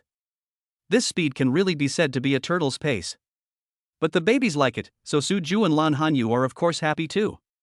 Although the shopping mall was not far from the community, Su Ju still decided to take a taxi there. On the one hand, Su Ju didn't want Hanyu to walk too far. We'll be shopping in the mall later, and we'll definitely have to walk a lot. On the other hand, the sun was already quite high, and Su Ju was reluctant to let his babies continue to bask in the sun. Dabeo, Xiaobao, have you ever been shopping with your mother before? Pushing the stroller, standing on the first floor of Woyue Plaza, Su Ju squatted down and communicated with the two babies. When the babies see something new, they are so excited that they don't even have time to listen to their daddy. Su Ju asked a lonely question and stood up helplessly. This is the first time for the babies to go shopping in a mall. They were still small before, and it was inconvenient for me to take them with me alone. Even with Mingyue's help, I wouldn't dare take the babies too far away. The babies didn't have any questions about Su Ju, so Lan Hanyu spoke a little embarrassedly. Lan Hanyu previously rented an apartment in an old residential complex, which was quite far from the big shopping malls. Except for the babies getting vaccinations and physical examinations, Lan Hanyu usually doesn't take the babies out of the community. It is indeed inconvenient. Hanyu, thank you for your hard work. Su Ju originally just wanted to amuse the babies, but he didn't expect the baby's mother to start blaming herself again. Su Ju pushed the stroller with one hand and held Hanyu's hand with the other. Hanyu, I'm here with you from now on. You and the babies can go wherever you want to play. There were no vows of eternal love. Su Ju was just speaking the most truthful words. Chapter 32, Trouble. The 4 members of the family are all very good looking, so of course they are the focus wherever they go. Especially the two cute babies, which have inspired many people's and hearts. Suju and Lan Hanyu were originally strolling around the first floor with the babies. Xiaobao suddenly stretched out his chubby little hands and kept pointing towards the second floor, babbling non-stop with his little mouth. When Debeo looked in the direction of his sister's finger, he instantly became excited. The two little babies performed a dance in the stroller, their little bodies shaking constantly.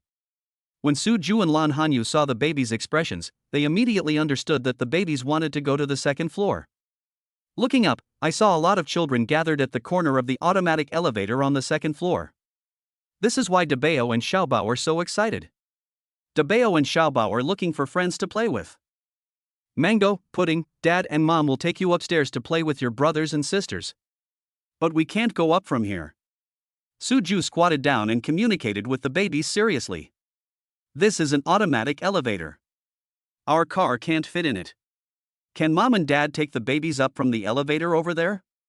Suju pointed at the elevator and coaxed his babies. Given how hard Debeo and Xiaobao were struggling, Suju was a little worried that the stroller would fall apart. Debeo calmed down first and looked around with his big grape-like eyes, as if he understood what his father said. Debeo babbled something to his sister, and Xiaobao also became quiet.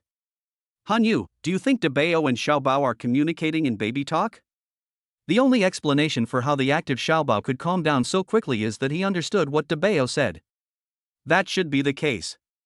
I've also noticed that Debeo and Xiaobao are often like this at home. You say one sentence and I say another, but even I, as a mother, can't understand a word I say. Lan Hanyu smiled. If there was a course on baby language, she would like to learn it. In this way, when the babies are communicating, Lan Hanyu can also get to know their inner thoughts. Daddy, #@#. Seeing that his father didn't take any action, Debeo became anxious and a bunch of baby talk came out again. What Debeo might want to express is, I finally got my sister to calm down, why didn't you push me and my sister up quickly, Dad? Our Debeo is anxious. Hanyu, let's go up. Suju looked at the babies and was overwhelmed by their cuteness. Pushing the stroller, she walked quickly towards the elevator. There were indeed quite a few children gathered on the second floor. These children don't look very old, they should be preschoolers. Dear parents, grandparents, we are from the Xinghui Children's Painting Hobby Organization. My name is Guing, you can call me Teacher Gu. First, let me introduce the benefits of babies learning to paint. Drawing can not only allow children to develop rich imagination, but also exercise their abstract thinking, hands-on ability, brain-eye coordination ability, and ability to observe things, especially the ability to observe smiling things. It can also train children's willpower and endurance. All in all, there are many benefits to painting. Teacher Gu talked a lot and Suju understood it after just listening to the beginning.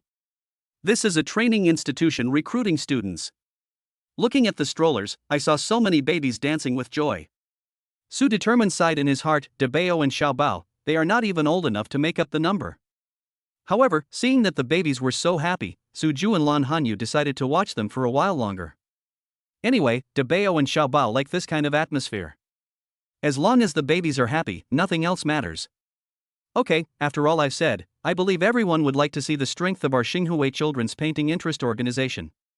Today we will let the babies who have participated in painting training show everyone what a little painter is. As Teacher Gu finished speaking, a dozen or so children who had been waiting on the side walked neatly to the tables that had been set up. The little painters picked up the paintbrushes on the table and started painting. Everyone is welcome to visit at will. Of course, the premise is that it doesn't affect the paintings of our young painters. It was originally intended to advertise the training institution, so naturally the more people watching it, the better. Seeing other people starting to move around, Debeo and Xiaobao couldn't help themselves and started twisting their little bodies in the stroller again. The babies don't know what everyone is looking at. But curiosity is a baby's nature. For the active older and younger babies, sitting obediently in a stroller is not in line with their personalities. Do you want to see the little brothers and sisters drawing? Dad will take you to have a look, but our Debeo and Xiaobao are not allowed to touch their older brothers and sisters' things. Suju greeted the two babies in advance. After receiving the babies' babbling responses, Suju automatically understood that the babies agreed. Pushing the stroller, Suju and Lan Hanyu admired the children's drawings. It looks pretty good. At least it looks like this. Of course, for Suju, who already possesses top-level painting skills, this is still too childish. However, since they were originally drawn by children, Suju still looked at them with appreciation and did not make any demands. My paintings. A crying voice sounded from the left of Suju. Suju, who was watching a little girl with ponytails drawing with Hanyu, immediately turned his head. After all, the voice was too close to Suju, and Suju had a bad feeling in his heart. Really? I saw Xiaobao holding a black liner pen in his hand and laughing happily. Suju understood that his baby was in trouble. Xiaobao, you. Suju didn't know what to say. I had been very careful, but I didn't expect that Xiaobao still found the tools to commit the crime. I don't know how Xiaobao got the liner pen, but he just drew a stroke on the other kid's drawing paper. Maybe in Xiaobao's heart, he is still helping the little brother to draw. Anyway, looking at Xiaobao's smiling face, the little guy probably doesn't know that he's in trouble. Oh, what should I do? My Xiaoming's painting is almost finished. A woman in her 30s spoke hurriedly. She must be the little boy's mother. Mom, my painting. She is really the little boy's mother. When the little boy heard what his mother said, he burst into tears. I worked so hard to draw a picture, and I wanted everyone to appreciate it. Now that there was a black line on the drawing paper, the little boy felt that he would definitely be laughed at by everyone. Chapter 33: The Genetic Perspective. What a pity, this kid's painting is pretty good. Yes, the panda and bamboo forest are indeed well drawn, but...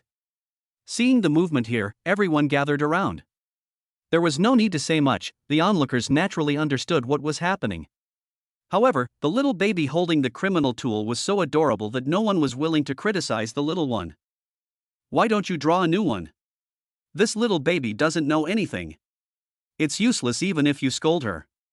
Yes, kid, please draw a new one. The baby definitely didn't do it on purpose. Maybe he just wanted to help his brother draw. Yes, kid, you are the older brother now, so don't bother with your little sister. The people watching were all impressed by Xiaobao's good looks and actually started to persuade the little boy. Mother.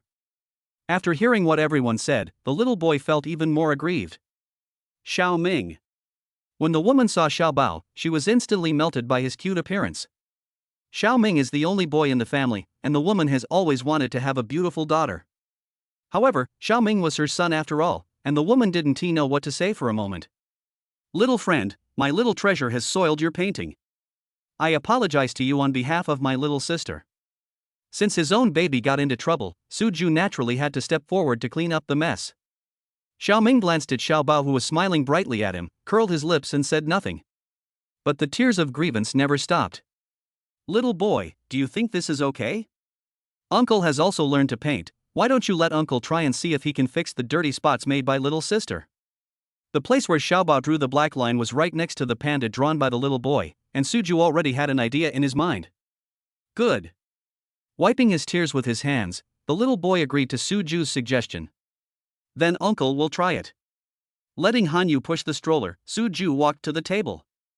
Picking up the paintbrush, Suju drew a few strokes and added a few more strokes where Xiaobao had scribbled. Red panda. The little boy was the first to cry out. It can be seen that the little boy is very satisfied with what Suju drew. Isn't this red panda too realistic? Yes, the pandas drawn by this gentleman are more realistic than those drawn by Master Wu. Master Wu, are you talking about the ink painting master? I've also admired his panda paintings. This gentleman's paintings are indeed a step above Master Wu's. There should be a few experts among the onlookers. When people saw the panda painted by Suju, they started talking. Suju didn't take the compliments to heart. Suju possesses top-level painting skills given by the system. Can the paintings he draws be ordinary? Little boy, is this okay? Suju drew the picture to help Xiaobao deal with the aftermath, and of course he had to ask for the opinions of the person involved. Uncle, your painting is so beautiful. Only. There was a trace of confusion on the child's face. It's just that the red panda you drew is so beautiful, it's obvious that it's not the offspring of the giant panda I drew. With a frown on his face, the little boy expressed his opinion innocently. Ha ha ha. This kid is so funny. The little boy's words successfully made people around him laugh. Seeing everyone laughing, Debao and Xiaobao also started to laugh. The two little darlings had no idea that Su Yenny had just gotten into trouble. Suju smiled and touched the little boy's head. It's true that children's thinking logic is different from that of adults. Little friend, the red panda Uncle Drew looks like the panda dad. Suju gave a very good reason. After all, even from a genetic point of view, this is very easy to explain, right? I know, uncle, just like I look like my father and not my mother. Because of Suju's words, the little boy was no longer conflicted and smiled sweetly. Yes, you are so smart. Now that the matter was resolved, Suju didn't want to stay any longer. Debeo, Xiaobao, let mom and dad take you somewhere else to play. We won't disturb our brothers and sisters from painting. I was worried that if I wasn't careful, Debeo and Xiaobao would get into trouble again. Suju pushed the stroller and prepared to leave. Sir, please stay. Guing, who had been paying attention to the situation here, blocked the way of Suju and Lan Hanyu. Suju stopped and said nothing. Sir, I just saw your panda painting, it's really amazing. Sir, this is what your painting skills should be. Raising a thumbs up, Guing first complimented Suju generously. Suju's face was calm and he didn't react. Suju knew that the other party stopped him for more than just to say a few nice words. Sir, it's like this, a friend of mine has encountered a difficult problem that needs a painting expert like you to solve. I wonder if I could take a moment for you and your wife to come to our training room and take a look.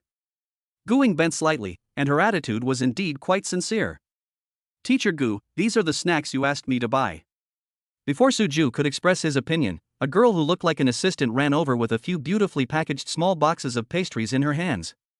Sir, this is a little snack I prepared for the babies. I hope they will like it. Guing took the small box handed over by the girl and held it in front of the stroller. Are you Debeo and Xiaobao? Uncle asked this sister to buy delicious food for our Debeo and Xiaobao. I wonder if Debeo and Xiaobao like it. I opened one of the pastry boxes and found a small strawberry-flavored cake. When they saw the delicious food, Debeo and Xiaobao's eyes lit up. The babies waved their chubby little hands, and their claws would have touched the cake if Lan Hanyu hadn't stepped forward to stop them. Ma! Ma! The two little babies cried out in dissatisfaction at the same time. Lan Hanyu shook his head at the babies, showing no intention of giving in. Daddy! Papa! Seeing that their mother disagreed, the babies cleverly changed the person they turned to for help. Sir, why don't you let the babies eat something first? I think they are hungry. I'd like to ask you to help my friend. If it's hard to solve, I won't force it. Suju looked at Debeo and Xiaobao, who were drooling. He looked at the child's mother again. When Suju saw the helplessness in Hanyu's eyes, he knew that Hanyu was helpless with the babies. Lead the way. Since Guing is smart and knows to start with the babies, Suju will just treat it as a visit to a training institution. Suju, who has advanced fighting skills, is not afraid that Guing will cause any trouble. Chapter 34 Strength is the standard for crushing everything. Led by Guing, Suju and Lan Hanyu brought the babies into the reception room of the training institution. The girl who bought the cake just now has a keen eye. Seeing Guing, who is actually the boss of Xinghue Children's Painting Interest Institute, being so polite to Suju, the girl didn't need to ask any questions to know that the handsome guy was not ordinary. She immediately served tea and water enthusiastically, and the girl even wanted to feed cake to Debeo and Xiaobao. Lan Hanyu politely stopped the girl's kindness. Lan Hanyu was not confident in leaving her babies in the hands of others.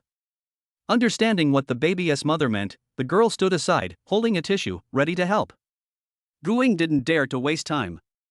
After asking Suju to sit down, she immediately told him the purpose of inviting Suju in. Sir, it's like this. My friend got a very famous painting and originally wanted to give it to his father-in-law as a birthday present for his 60th birthday. Because of the mischief of the children, the painting was damaged a little bit. Speaking of this, Guing couldn't help but look at Xiaobao, who was smiling with satisfaction because he had eaten the cake. Isn't it because of the baby's mischief that the baby's father showed off his skills just now? Guing felt that this might be God's will to help his friend, so he specially sent such a master over. Sir, to be honest, my friend has also consulted many masters to try to repair the painting. Unfortunately, no master in the entire Jiangcheng city dares to take this job. Speaking of this, Guing shook his head regretfully. Those who always act superior and claim to be masters when they have nothing to do. When they really encounter problems, they will just shake their heads. Suju raised his eyebrows. It turned out that the other person was impressed by his painting skills. Yes, the top-level painting skills given by the system must be top-notch. Guing could see this at a glance, so he must be an expert. Is that painting very valuable? If it was just an ordinary painting, it would be ruined if it was ruined. There's no need to waste so much effort on it, right? Besides, the fact that all the painting masters in Jiangqing City were invited to paint it only proves that it is not an ordinary painting. Indeed, my friend spent 3 million to buy that painting. If she wanted to ask for help, Guing knew that she couldn't hide anything. Hearing the price of 3 million, Lan Hanyu couldn't help but look up at Su Ju. It's not easy to help with this. What if you don't do it well and someone says that you damaged his painting and demands compensation? The worry in Lan Hanyu's eyes was clearly conveyed. Su Ju nodded at Hanyu. What Hanyu thought of, Su Ju naturally thought of as well. Although he has top-level painting skills given by the system, Su Ju is very confident in his painting skills. However, there is some truth in the saying that human hearts are hard to predict. What's more, he and this Guing didn't even know each other. Not to mention his friends, as Guing mentioned. Su Ju didn't want to get involved in this inexplicable mess. Mr. Gu, I can't help your friend. Thank you for the cake, my daughter seemed to like it very much. After politely thanking him, Su Ju stood up and walked towards the stroller. Papa. Daddy. Seeing their dad coming over, the two little babies shouted happily, as if they wanted to share their delicious food with their dad. Xiaobao even reached his hand directly onto the cake, and the strawberry-flavored cream wrapped his fair fingers in a pink and tender color. Lan Hanyu also stood up when she saw Su Ju coming over. Neither Su Ju nor Lan Hanyu noticed Xiaobao's little action. Sir, you. When Su Ju stood up, Guing also stood up.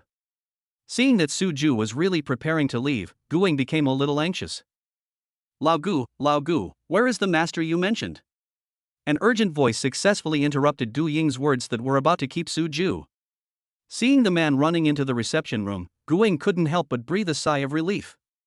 Old Zhao arrived just in time. If the man had come a little later, Guing was not sure whether Lao Zhao would have had the chance to ask the expert for help.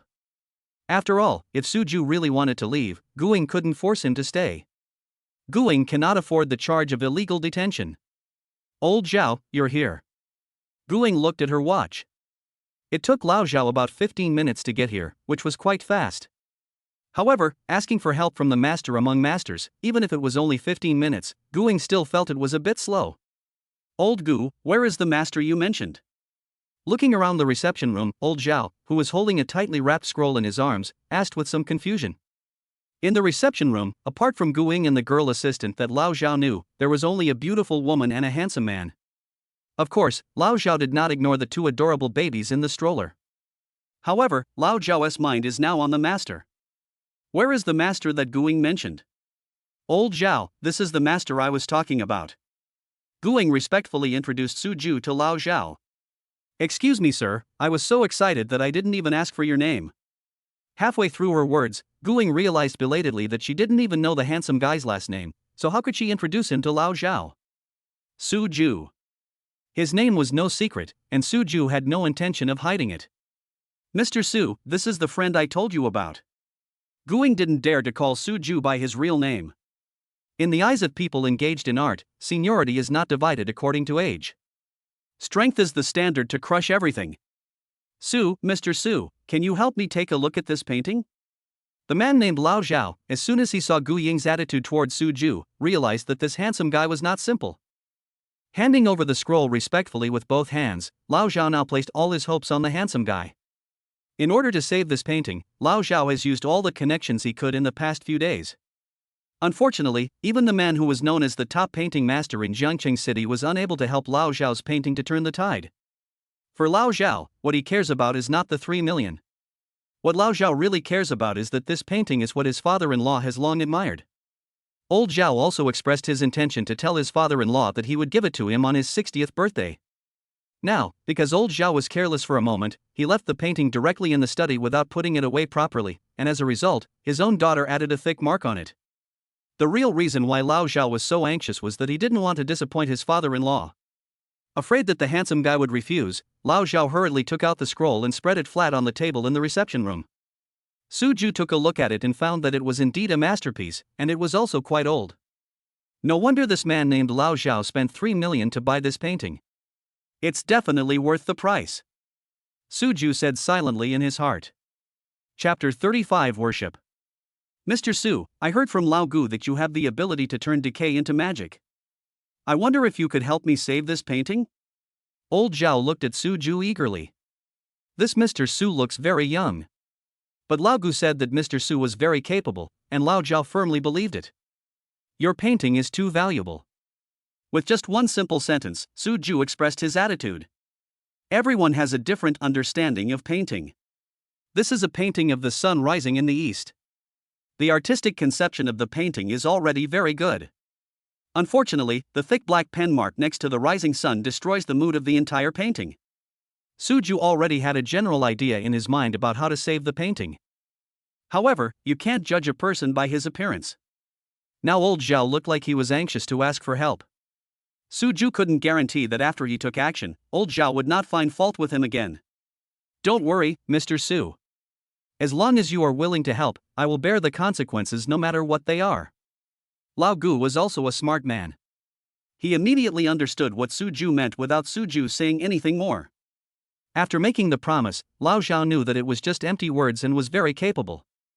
Old Gu, please print a statement for me, stating that I asked Mr. Su to help repair this painting, and I, Zhao Jigang, will bear all the consequences. Okay, I'll print it right away. Guing didn't tell her assistant and went to the computer to type the statement. Suju. When Lan Hanyu heard Zhao Jigang say that the painting was destroyed by his daughter, she thought of her own Xiaobao.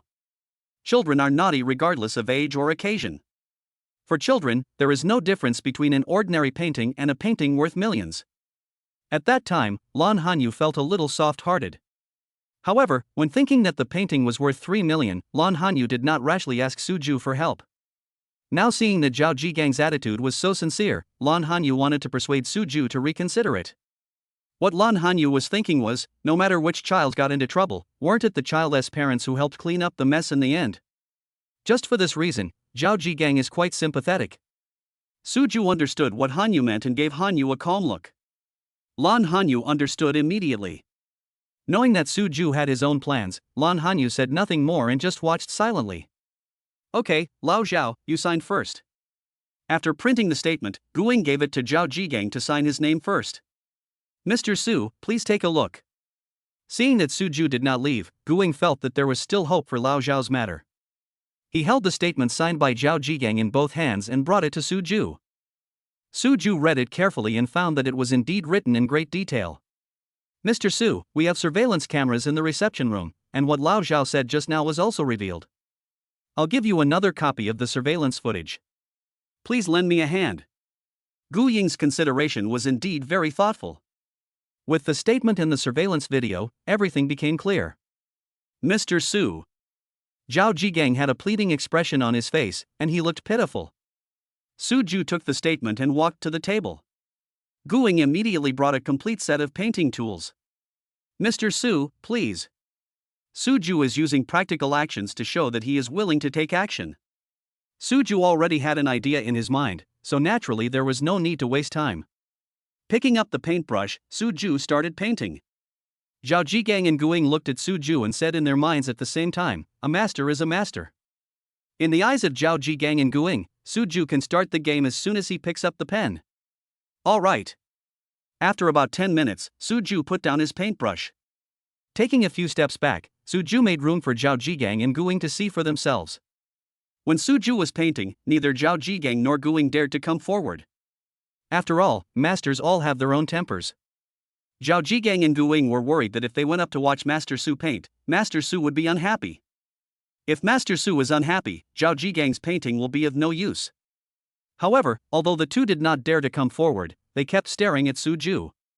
Seeing that Suju completed the entire painting process in one go without even a moment of pause, the two knew that they had finally found the right person this time. This. Zhao Jigang and Guing, who were mentally prepared, were still stunned when they saw the painting that had been modified by Suju. Suju, they don't like it, do they?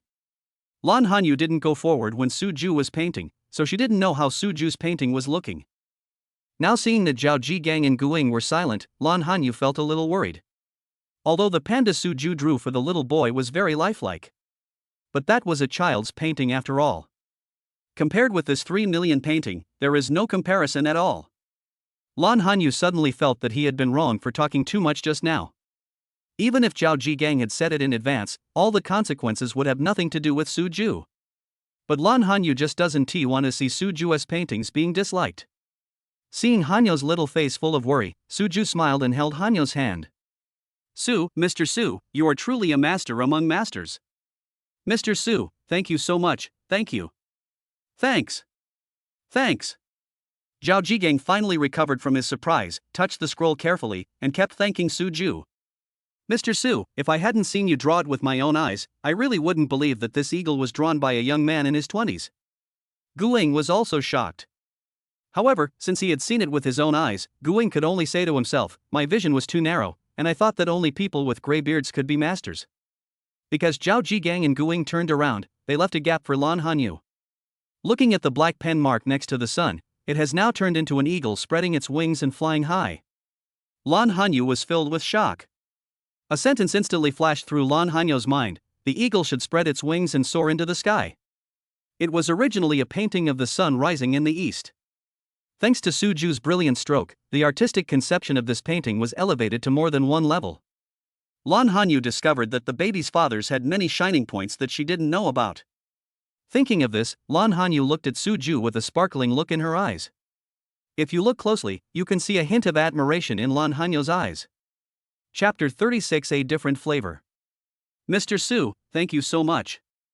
My father-in-law will definitely like this gift very much, thank you. Apart from thank you, Zhao Jigang couldn't find any words to express his gratitude.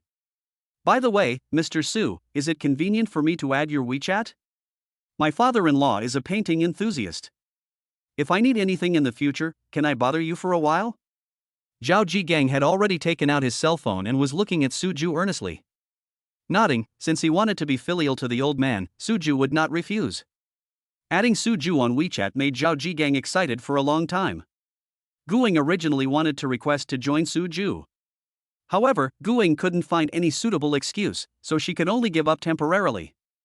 Guing thought that now that Lao Zhao had Mr. Su's WeChat, if she wanted to ask Mr. Su for help in the future, she could do so through Lao Zhao. Mr. Su, thank you for helping me save this painting. I know this is not something that can be measured by money. But this is a small gift from me. I hope Mr. Su can give me some face and accept it. Thank you for your hard work, Mr. Su. As Zhao Jigang spoke, he clicked a few times on his phone. Hearing the voice of his WeChat, Su Ju picked up the phone and took a look. Zhao Jigang transferred 300,000 yuan to himself.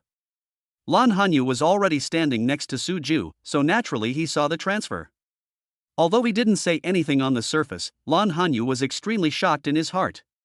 Su Ju only spent 10 minutes just now, and Zhao Jigang is going to transfer 300,000 to him? Isn't the baby's father too awesome?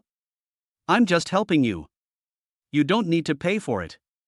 Su Ju and Hanyu looked at each other, and Lan Hanyu nodded. He and Su Ju had the same idea. Mr. Su, please accept this money. You've helped me a lot. You can say that you not only brought my 3 million painting back to life, but more importantly, my father-in-law will not be disappointed. Mr. Su, this painting is really important to my father-in-law. Mr. Su, I know you don't care about the 300,000, but this is also a small token of my appreciation. Please accept it. Zhao Jigang looked like he would not give up until Su took the money. Guing also joined the ranks of persuading. Su Ju looked at the two of them, then looked at the babies who were obviously a little bored. Su Ju thought about it and decided to consider it as the reward for his painting. After receiving the money, Su Ju and Lan Hanyu walked out of the gate of Xinghui Children's Painting Interest Institute with Zhao Jigang and Guing accompanying them all the way. Su Ju, how come you are so good at drawing? Lan Hanyu asked curiously. I've said it before, I know a lot of things, just take your time to discover them. Pushing a stroller, Su Ju would not miss the opportunity to tease the child's mother. You. What Su Ju said was quite serious. However, the approaching face and the hot air that was about to spray on her face made Lan Hanyu's little face turn red uncontrollably. Okay, I won't tease you anymore. I'll transfer the 300,000 to you, our housekeeper. In public, Su Ju gave up the idea of teasing the child's mother. After all, Hanyu's blushing face has a different flavor. Su Ju doesn't want other men to see Hanyu's feminine side. No, you just transferred 500,000 to me last time, plus there is still some money left. I have plenty of money now, you don't need to transfer it to me. Thinking that Suju had transferred so much money to her, Lan Hanyu hurriedly refused. You've heard that men become bad when they have money, right?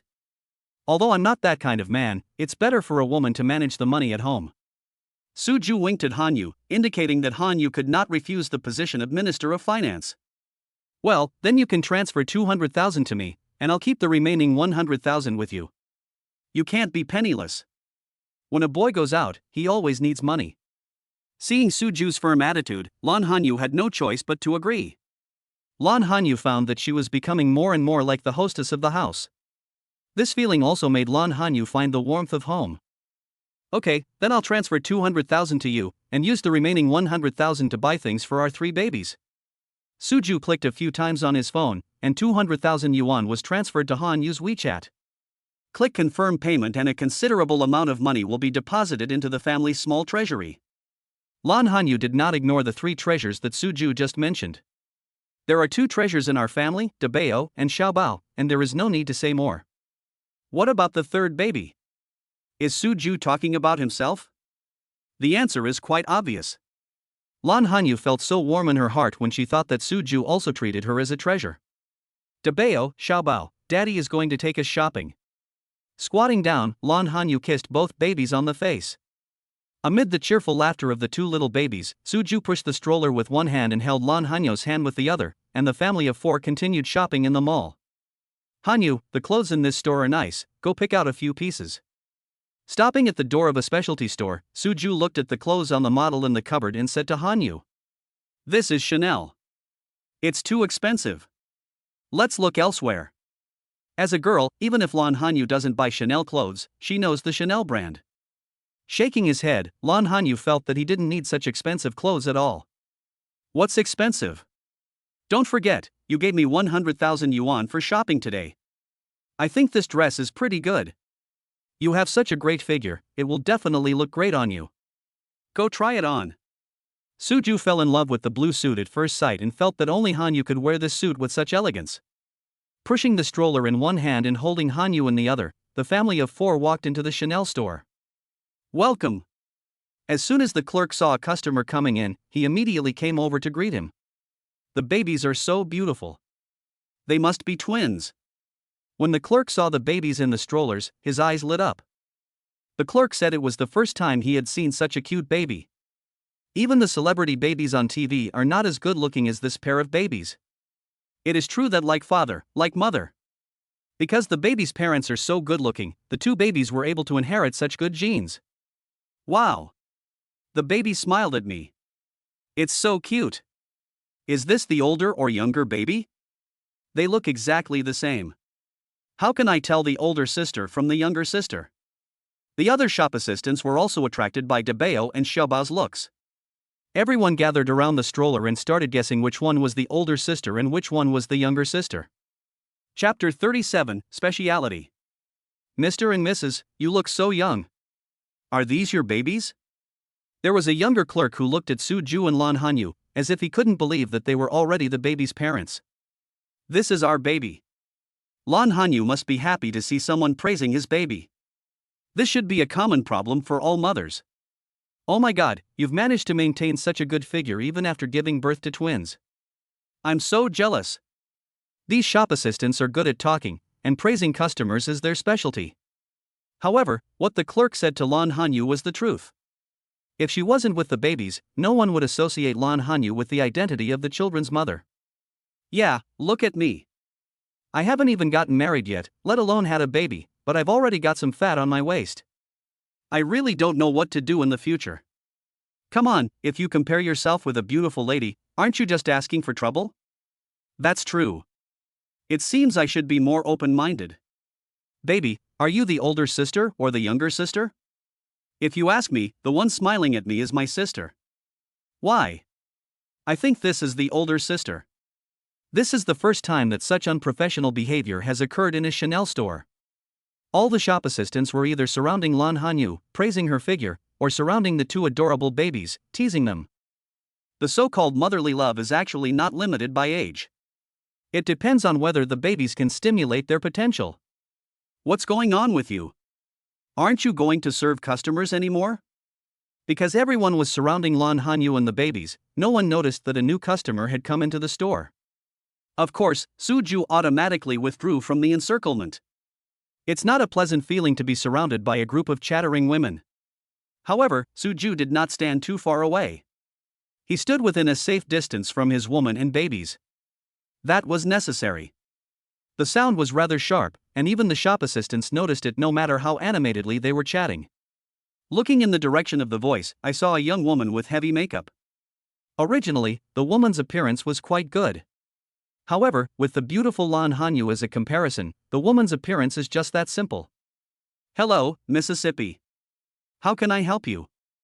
Other customers came into the store, so the staff naturally couldn't continue to surround the babies and Lan Hanyu. Someone came forward to greet the young woman, but his attitude was not as enthusiastic as before. Some returned to their posts.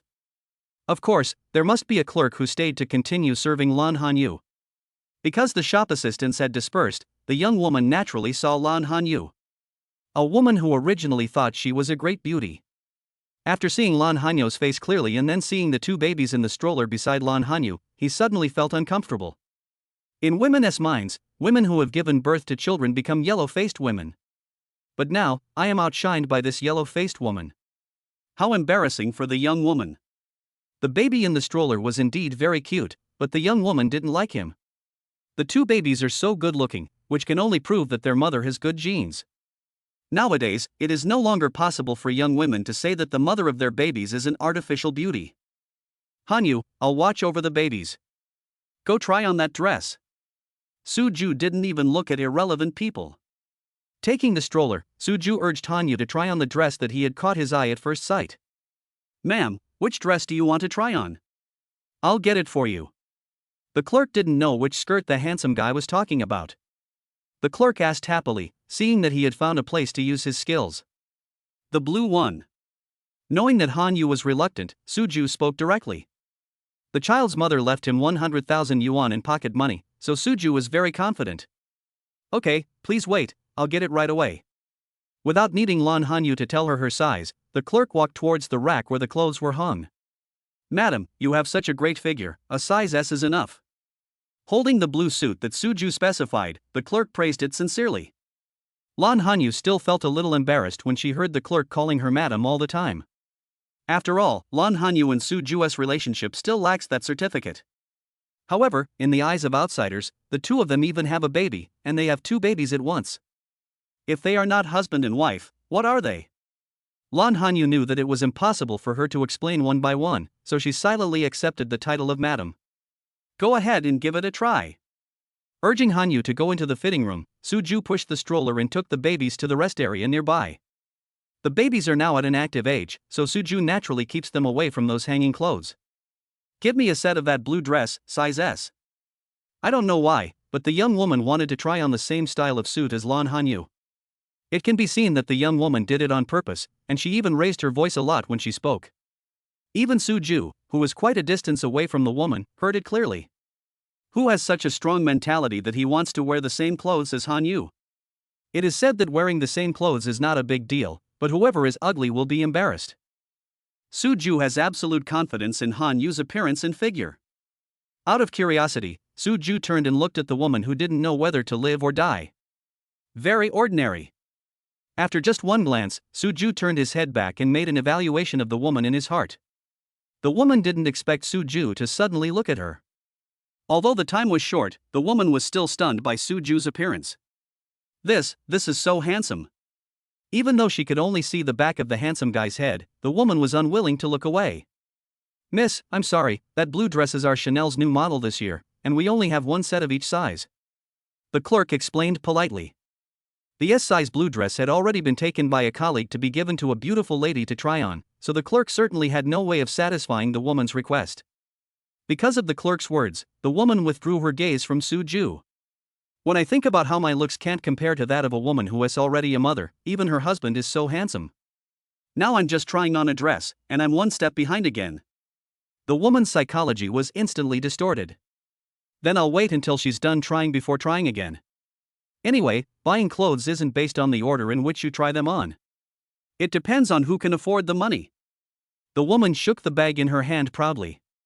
Since they are already husband and wife, no matter how handsome he is, it has nothing to do with me. The woman rationally distanced herself from the handsome man's appearance and realized that she also had her own advantages. After all, Suju and Lan Hanyu were dressed very casually when they went shopping today. It was normal for the woman to take it for granted that Suju had no money. Chapter 38, Women Dress to Please Themselves. What's the point of being handsome? These days, if a man has no money, he is nothing. Because she couldn't eat the grapes, she said they were sour. The woman's attitude towards Suju has also changed greatly. After silently slandering Suju a few times in her heart, the woman was just waiting to see the embarrassing situation that Suju and his friends would be unable to afford. Chanel's new models are definitely not cheap. The woman had not originally planned to buy new Chanel models today. After all, she was not a rich person. Women just like to pretend. In order to surpass Lan Hanyu, the woman decided that even if she had to eat instant noodles for the next 6 months, she must save her face. Hearing the woman's self-righteous words, Suju just felt bored. As long as Hanyu likes it, Suju won't even give the girl the chance to try on that suit. A beauty is a beauty. This skirt seems to be specially designed for beautiful women. It is so beautiful. The clerk waiting at the door of the fitting room started praising Lan Hanyu as soon as he saw her coming out. Beauty, if you ask me, only you can wear this dress so charmingly. There was no sense of disobedience, and the clerk felt that this time he finally didn't have to flatter the customers in order to please them. Suju, does it look good? Women dress up to please themselves. Lan Hanyu just wanted to know what Suju thought. Although there was a mirror in the fitting room, Lan Hanyu looked at herself and thought that the suit looked very beautiful on her. However, it said that men and women have different perspectives? Lan Hanyu was not sure whether Suju's vision was consistent with his own. It looks good. My child's mother looks good in anything she wears. Suju praised sincerely. Hanyu really looks good in anything she wears. Especially the first time Suju saw Lan Hanyu wearing pajamas, she was the most beautiful. What a hassle. Have you tried it on? If you can't afford it, don't try it casually. If it gets dirty, I'm afraid you can't afford the compensation. Don't you guys see that they are wearing the same clothes as those poor students, and they can afford Chanel? If you want to improve your performance, you can't just let everyone try on clothes, right? If you do this, you will waste the valuable time of real customers. The woman was also shocked when she saw Lan Hanyu coming out of the fitting room. I have to say, Lan Hanyu looks really beautiful in that dress. Out of jealousy, the woman now just wants to take off the blue suit from the woman who is prettier than herself as soon as possible. Miss. The clerk didn't know what to say. People are just trying on clothes normally, there's nothing wrong with that. Besides, if you really dirty or damage the clothes in the store, the clerk will definitely not sit idly by. Do you need other irrelevant people to be there and complain? However, the woman was also a customer and the clerk did not want to offend her. Do you like it? Ignoring the inexplicable woman, Suju asked the child's mother with a doting look on his face. Originally, Lan Hanyu didn't want to buy such an expensive skirt. But since someone looked down on him and Suju so much, Lan Hanyu didn't want to fulfill the wish of that sarcastic woman. Suju can earn 300,000 just by drawing casually. Lan Hanyu thinks that the baby's father is really capable. That woman is just looking down on others. Nodding, Lan Hanyu decided to be willful for once. If you like it, buy it. Since his woman liked it, Suju made the decision immediately. Buy? Do you know how much this Chanel dress costs? You're buying it without even asking the price? This is Chanel's new model this year. The price is beyond the imagination of you poor people. The woman just couldn't stand the fact that Lan Hanyu was not only prettier than her, but also had a husband who was incredibly handsome. Anyway, the evil has been done, and the woman is determined to carry out this evil act to the end. As long as my wife likes it, do I need to ask the price? Only those with a small wallet would ask prices and compare prices before buying something. Suju originally didn't want to pay attention to the woman who was barking like a mad dog. However, in the woman's eyes, Suju and Lan Hanyu's disregard turned into the two people being afraid of her. Seeing that the woman's words were becoming more and more excessive, Suju retorted without any hesitation. You. The woman was sure that the two were poor and couldn't afford Chanel clothes, so she was so unscrupulous in her ridicule. Now, the handsome guy actually says that he has no money? The woman's only sense of superiority was trampled underfoot like this. The woman certainly couldn't bear this. If you have money, pay. Don't just. Being rich is not just talk. The woman felt that she should use provocation to make the two poor people show their true colors. Hanyu, just wear this dress when you go shopping. I originally thought that it would be more convenient to wear something casual when I am with the babies. Some people are just snobs, they don't know anything and only look at people's appearance. They are so superficial. After Suju finished speaking to Hanyu, he turned to the clerk. We want this set of clothes. Please pack up the clothes my wife has changed out of. Didn't that woman want to try? Suju had said long ago that as long as Hanyu liked her, he would not even give that uncultured woman the chance to try on clothes. Okay, please wait a moment, both of you. When the clerk heard Suju's words, he knew that he had met a low-key wealthy couple today. It's not like they don't have money. It's just for the convenience of taking care of the babies. Following Suju's instructions, the clerk packed up the clothes that Lan Hanyu had changed out of in the fitting room in a Chanel bag. Pretend. Let's see how long you can keep pretending. The woman didn't believe Suju's words at all and insisted on staying to watch the show. Sir, this dress is 68,800 yuan in total. Would you like to pay by credit card or WeChat? Nowadays, no one would carry so much cash when shopping, so there is no need for the clerk to ask whether you are paying in cash. WeChat. Hanyu let herself keep 100,000 yuan for shopping, all of which are in WeChat. Okay sir, please show me the payment code. With the sound of beep, the woman did not see the scene she hoped to see. Sir, this is the receipt, please keep it. The clerk handed over the receipt with a smile on his face. The handsome guy was really generous. He bought a dress worth tens of thousands of dollars just because his wife liked it. In the shop assistant's heart, Suju was regarded as a three-good man. This is impossible. Because of her obsession, the woman was unwilling to accept the reality that she was outshined by the beautiful woman again. The woman moved forward, as if she wanted to see whether the invoice in Suju's hand was real. Miss, the dress you like has been bought by this beautiful lady. You should see if there is anything else you like. The shop assistants couldn't stand the woman's behavior anymore. The handsome guys and beautiful girls didn't provoke you, so why do you have to make things difficult for them? Chapter 39, Do not encourage evil tendencies. I only like that dress, I don't like the others. Pursing her lips, the woman was pretending just to put down Lan Hanyu. Now that the goal is impossible to achieve, the woman will not use her half-year life to show off.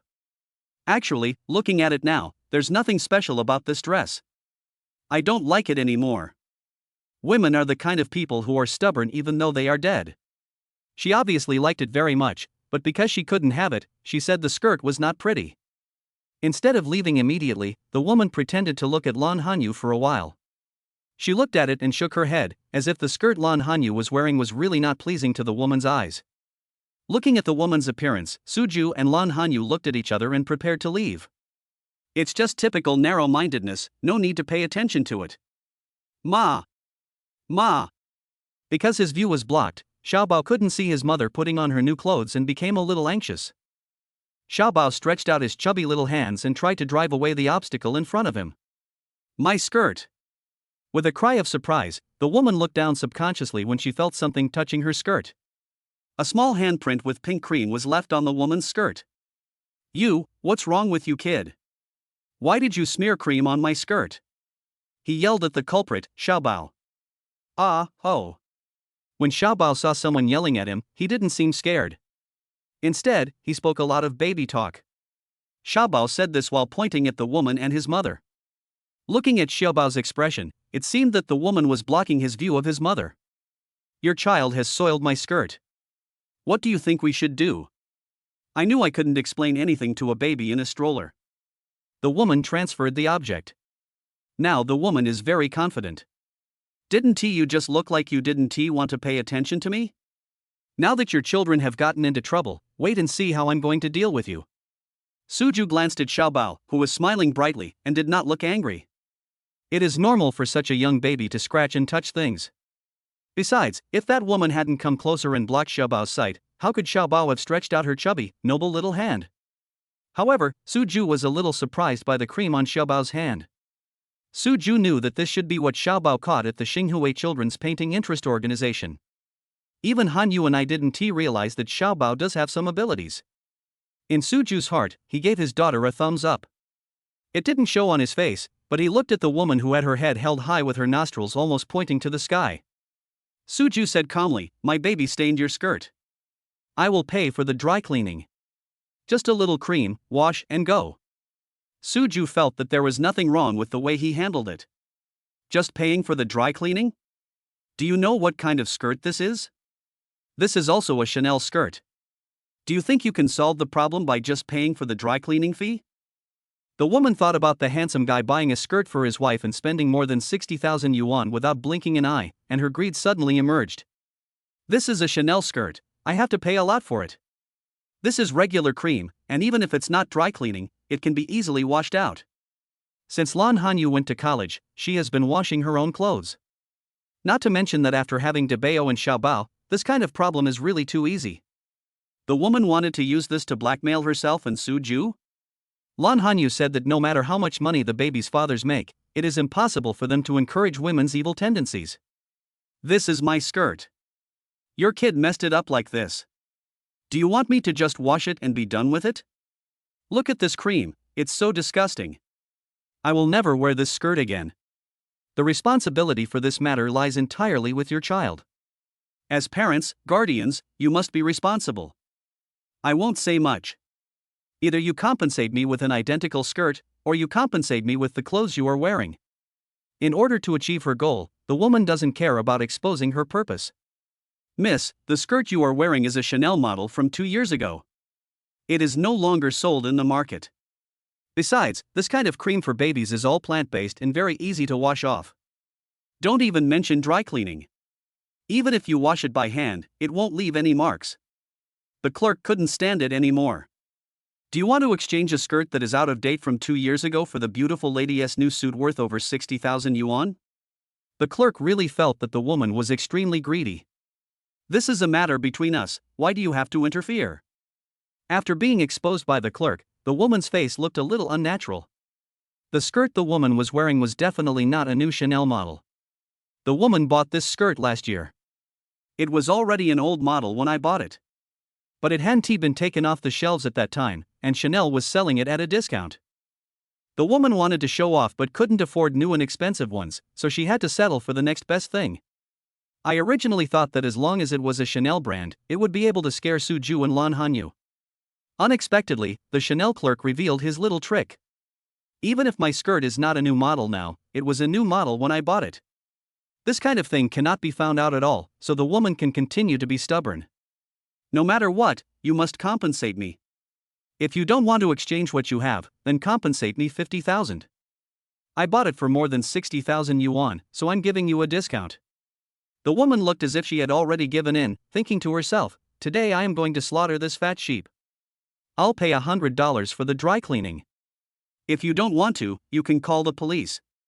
Not wanting to reason with the shrew, Suju made his attitude clear. If Xiaobao's handprints hadn't been on the woman's skirt, Suju wouldn't have given that black-hearted woman even $100. What a pity. Who let such a cute baby at home take action? Suju said that this 100 yuan could be regarded as a donation to beggars. $100? You're just giving alms to a beggar. 100 yuan is more than 500 times the difference between my goal of 50,000. This is not even on the same level. The woman's anger suddenly rose. It seems that you guys don't want to accept my toast but want to drink the wine for punishment. Since you don't want to listen to my nice words, then I won't be polite to you either. The woman felt like she had a breath stuck in her chest and couldn't breathe out. Patting her chest a few times, the woman took out her cell phone. Chapter 40, Full of Gold. Originally, Suju thought the woman was going to become violent. Suju was ready to protect the babies and Hanyu. Seeing that the woman just took out her cell phone, Suju loosened his clenched fist again. Brother Ben, I'm Xiao Xiao, I'm in some trouble. My skirt was soiled by a child, but her parents are unreasonable and unwilling to take responsibility. Yes, I have no other choice. I am a girl and I can't beat them. Okay, Brother Ben, I'm at the Chanel store on the second floor of Woyue Plaza. I'll wait for you. After hanging up the phone, the woman looked at Suju and Lan Hanyu proudly. It can be seen that the woman is quite capable of confusing right and wrong. If you don't want to cause trouble, solve the problem before Brother Bin comes. When Brother Bin comes, I can't guarantee that he will be as easy to talk to as I am. This woman's name is Xiao Xiao, but her heart is not small at all. You want to extort 50,000 yuan from someone, and you think you're easy to talk to? Suju said that he had seen people with thick skin, but he had never seen anyone as thick-skinned as this. No, this Xiao Xiao and Qin Man Man are comparable, both are women with super thick skins. Are you tired? How about sitting for a while? Suju had no feelings towards the Brother Bin mentioned by the woman. If you encounter someone who is unreasonable, Suju's fist represents justice. I'm not tired, Suju.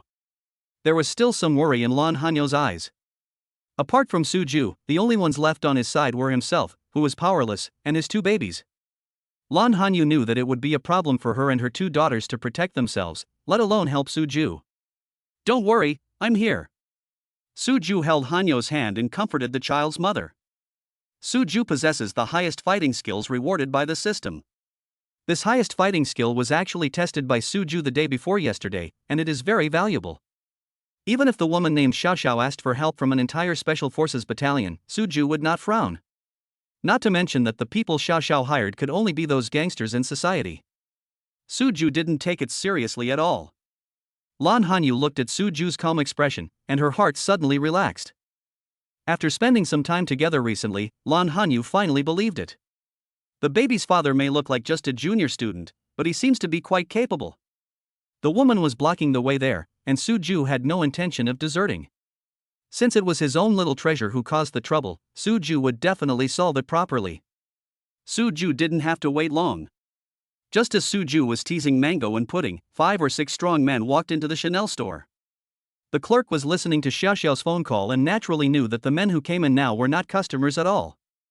Instead of going up to greet them, the shop assistants hid behind the counter in fear when they saw 2 men with tattoos covering their entire arms. Brother Bin, you are here. Brother Bin, you are still so awesome, and the brothers you lead are also imposing. Seeing her backer coming, the woman immediately went to meet him. As if she was afraid that others didn't know about her relationship with the man, the woman's whole body was limply pressed against the man. This man named Brother Bin accepted everyone who came to him. He hugged the woman who came to him voluntarily and pinched her slender waist. Hate it, Brother Bin, there are so many people watching us. It was clearly the woman who offered herself to him, but at this moment she seemed as if she was being teased. However, although the woman said this, her body leaned even tighter against Brother Bin. The word seamlessly fit can perfectly describe the current physical contact between the 2 people. Brother Bin, help me get this done first, and I'll take good care of you when we get home tonight.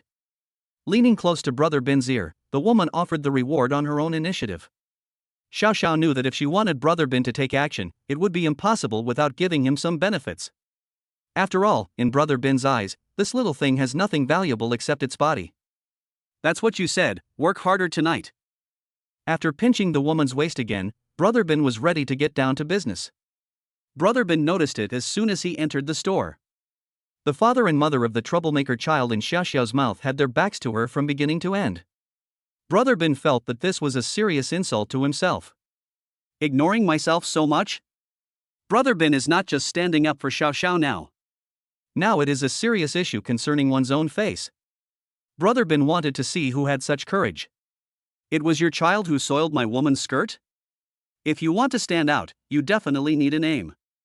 Besides, Brother Bin and Xiao Xiao have already had physical contact several times. It's not an exaggeration to say that Xiao Xiao is his woman. But it is not known whether Xiao Xiao is Brother Bin's number 1 woman. When the woman heard Brother Bin say that she was his woman, she raised her head proudly. The woman is now waiting to see how the woman who stole her dress will beg her for her man.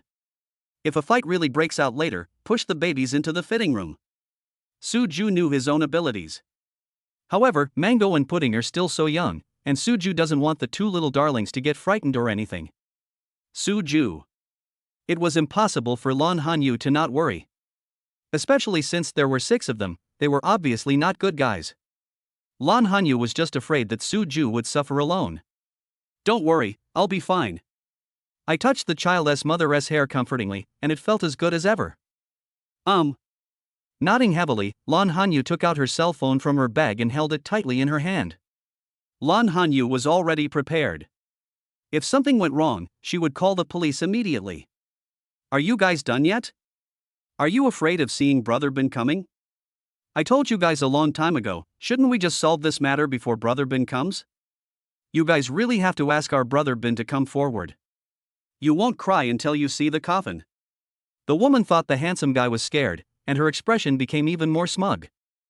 Brother Bin, people know that as long as you come forward, there is nothing that cannot be solved. The woman rubbed her body against Brother Bin and felt that her backer was really powerful. You don't want to wait until night? He was a little angry and held the woman tightly with his arms. Brother Bin, be gentle, it hurts. The voice was so coquettish that even the clerk hiding behind the counter couldn't help but secretly roll his eyes. Gently? You'll be begging me to be harder later in the evening. Hate. Ha ha ha. They flirted unscrupulously, as if they were the only two people in the Chanel store. Chapter 41 Big Reversal. It's better to be more careful in public places. Although my babies are only 10 months old and can't understand what that Brother Bin and the woman are saying, Suju still felt that their words would pollute the baby's pure world. Turning around, Suju spoke up to stop the man and woman from their indecent actions and dirty words. Who do you think you are? My business. Brother Bin was enjoying the softness in his arms, and he felt unhappy that his good time was interrupted. Looking up, Brother Bin is ready to teach a lesson to anyone who dares to ruin his good deeds. You. When he saw Suju's face, Brother Bin seemed to have lost the ability to organize his words and could not utter a complete sentence. Brother Bin, this is the man's child who made my skirt dirty and refused to compensate. The woman didn't notice anything strange about Brother Bin. Seeing that the handsome guy finally turned around, the woman immediately pointed at him and started shouting. Suju glanced at the woman. She was really good at confusing right and wrong. However, Suju would not pay any attention to those who were making unreasonable demands. Since the woman called for help, Suju looked directly at the so-called Brother Bin, who was very capable. Do you want to know what's going on? Suju did not directly tell the whole story. If the other party is like the woman and doesn't want to reason at all, Suju doesn't want to waste his breath. Anyway, if they have to take action, Suju doesn't care. Brother Bin seemed to have not recovered his language ability yet. He just looked at Suju and nodded blankly. Her skirt, which had long been out of fashion, was stained with cream by my daughter. My wife was willing to pay $100 for the dry cleaning, but she wanted to extort $50,000. Suju briefly explained the matter. Suju was not explaining to that Brother Bin. For Suju, he just didn't want the woman to talk nonsense in front of him. As for what that Brother Bin thinks, it's not important at all to Suju. What do you mean by an outdated dress? So what if it's outdated? What's wrong with me liking the Chanel dress I wore 2 years ago? What's wrong with me liking the style I wore 2 years ago? And you still say I blackmailed you? Didn't you just buy a Chanel dress suit? You can all spend more than 60,000 yuan on a dress, so my dress can't be worth 50,000 yuan? The woman was indeed being unreasonable. However, the woman also wanted to indirectly remind Brother Bin that they were a pair of fat sheep and could be slaughtered. Brother Bin. Bang! Before the woman could finish her words, a sudden slap hit her in the face. Brother Bin, why did you hit me? The woman covered the side of her face that had been hit, with a look of disbelief. Wasn't you fine just now? Why did Brother Bin suddenly change his attitude? It seems like nothing happened in the meantime? Could it be that Brother Bin hit the wrong person? The woman's head was filled with big question marks. I'm going to hit you. How dare you blackmail Mr. Su? Do you know who Mr. Su is? Mr. Su's daughter soiled your skirt, that's because she thinks highly of you. What's wrong with Mr. Su spending more than 60,000 yuan to buy a dress for Mrs. Su? Is it your turn to be jealous? Don't you even look at your own status? How dare you compare yourself with Mrs. Su? If I hadn't had the honor of meeting Mr. Su once, I would have been badly hurt by you today. Suju frowned. Does that Brother Bin know him? In Suju's impression, there is no such person. After Brother Bin scolded the woman harshly, he immediately ran to Suju. Hello, Mr. Su. My name is Wang Bin. You definitely don't know us, little people like us. A few days ago, Long Wei, Brother Wei took us and had the honor of witnessing Mr. Su's skills. I'm the one who was knocked to the ground by your punch, Brother Biao's subordinate. I was standing at the back at the time, so Mr. Su certainly didn't notice me. After some explanation, Wang Bin introduced himself. Of course, Wang Bin didn't expect Mr. Su to remember him. Wang Bin had a clear idea of his own identity. Even big shots like Long Wei and Brother Wei were very respectful to Mr. Su. Who does Wang Bin think he is? Mr. Su, I'm really sorry today. I didn't know that Xiao Xiao, that woman, actually dared to blackmail you and your wife. If I had known earlier, even if I was given 100 guts, I wouldn't have dared to come. He was almost swearing to the sky. Wang Bin was extremely scared. After I went back last time, Brother Wei spoke. No one in the entire Longwei martial arts school can offend Mr. Su. If anyone dares to offend Mr. Su, he will be expelled from the martial arts school at best, and at worst become the enemy of the entire Longwei martial arts school. Wang Bin himself has witnessed Mr. Su's strength. Even if Long Wei hadn't said anything, Wang Bin himself wouldn't dare to offend Mr. Su. Because I can't afford to offend you. For those who make a living by force, isn't it strength that determines everything? Mr. Su, please be magnanimous and don't bother with a small person like me. A standard 90-degree bow. Wang Bin's attitude was extremely respectful. The woman who saw such a dramatic scene could only open her mouth wide, unable to utter a single word. The woman felt that the most powerful person she knew was Wang Bin. However, in front of the handsome guy, Wang Bin is nothing. What else does the woman have to rely on? The woman instinctively shrank herself back. Let alone extorting 50,000 yuan now. As long as Mr. Su and Mrs. Su mentioned by Wang Bin could let her go, the woman would feel that God was having mercy on her. The woman touched her face, which was burning from being hit by Wang Bin, but she didn't dare to make a sound. Su Ju. Lan Hanyu didn't expect that things would take such a drastic turn. However, Lan Hanyu also knew that this matter had been easily resolved by the baby's father. No, to be more precise, when the other party saw Su Ju's face, he didn't dare to cause trouble anymore. Lan Hanyu's hand, which had been tightly gripping the phone, loosened a little. Su Ju held Hanyu's hand with one hand and pushed the stroller with the other. Let's go. Knowing that Wang Bin would definitely not dare to stop him, Su Ju spoke to Hanyu. Good. Lan Hanyu nodded obediently. Mr. Su, Mrs. Su, take care. When Wang Bin saw that Su Ju had no intention of making a fuss with him, he finally felt relieved. Su Ju, Lan Hanyu, and the two babies were politely sent to the door of the Chanel store. Wang Bin and a few people he brought with him temporarily served as greeters at the Chanel store today. Brother Bin. Only after the woman saw Su Ju and the others leave did she dare to walk to Wang Bin with her face covered. Now, let alone the 50,000 yuan, the woman didn't even dare to mention the 100 yuan dry cleaning fee. Chapter 42, A Full Body Checkup? Snap, snap. He slapped the woman who had just walked up to him with two big slaps. To be honest, Wang Bin felt a bit scared, as if he had survived a disaster. Now Wang Bin just wants the woman who almost hurt him to get the punishment she deserves. Brother Bin, I didn't mean it. I don't know who Mr. Su is. Brother Bin, I was wrong. I was really wrong. Next time I see Mr. Su and Mrs. Su, I will definitely avoid them. The woman now doesn't even dare to cover her face. The burning pain on her face was so intense that the woman would probably never forget what happened today in her entire life. Sure enough, even if you want to act rogue, you still have to rely on luck. The woman hit a brick wall today. Mr. Su's identity? Do you think you are worthy of knowing? After hearing the woman's explanation, Wang Bin became even angrier. What is this little thing? Still want to know Mr. Su's identity? Wang Bin himself is not even clear about Mr. Su's identity. Don't let me see you again.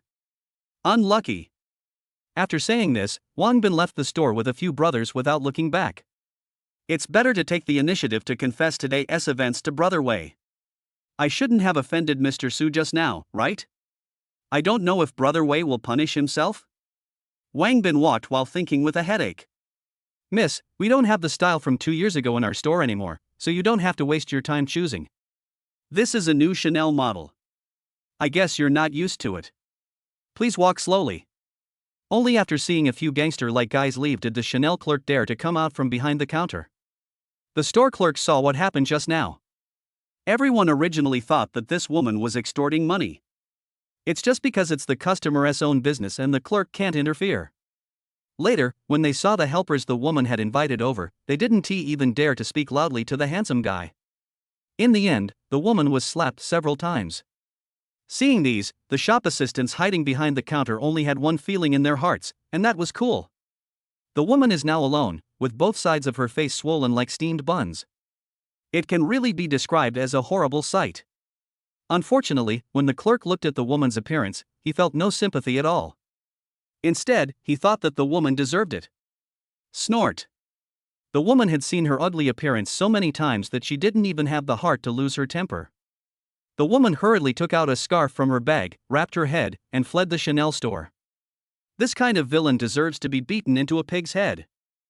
Do you think she gets beaten often? Otherwise, why would she prepare a silk scarf? I think he often tries to extort money from others in the hope of getting something for nothing. He has a lot of experience with this. That should be the case. Unfortunately, she met someone she couldn't afford to offend today. She could only treat herself as a pig instead of a human being. Who is Mr. Su just now? Why is the gang leader so afraid of him? I can't really say. I can only say that Mr. and Mrs. Su are too low-key. Most people really can't tell who they are. I feel the same way. There were no other customers in the Chanel store at this time. Several shop assistants gathered together, and the topic naturally revolved around Suju, Lan Hanyu, and the two adorable babies. Suju, who is the long way that Wangbin mentioned just now, brother Wei? Suju and Lan Hanyu have brought the babies to the baby world on the 4th floor. There are all kinds of toys suitable for preschool babies here. Dabeo and Xiaobao are playing with colorful balls in the magic castle. While Lan Hanyu was paying attention to the baby's every move, she was also distractedly asking Suju about what she had just heard. According to Wangbin, Suju had a fight with someone a few days ago? Thinking of this, Lan Hanyu immediately pulled Suju's arm and examined it carefully. Left arm, no injury. Right arm, the skin is very smooth. Lan Hanyu discovered that Suju had a relatively fair face and his skin was a bit bronze, which made him very masculine and attractive. Do you want to check your body? It doesn't seem very convenient here. How about I let you check it carefully after we get home? Not wanting Hanyu to pay too much attention to his fight, Suju leaned close to Hanyu's ear and asked softly.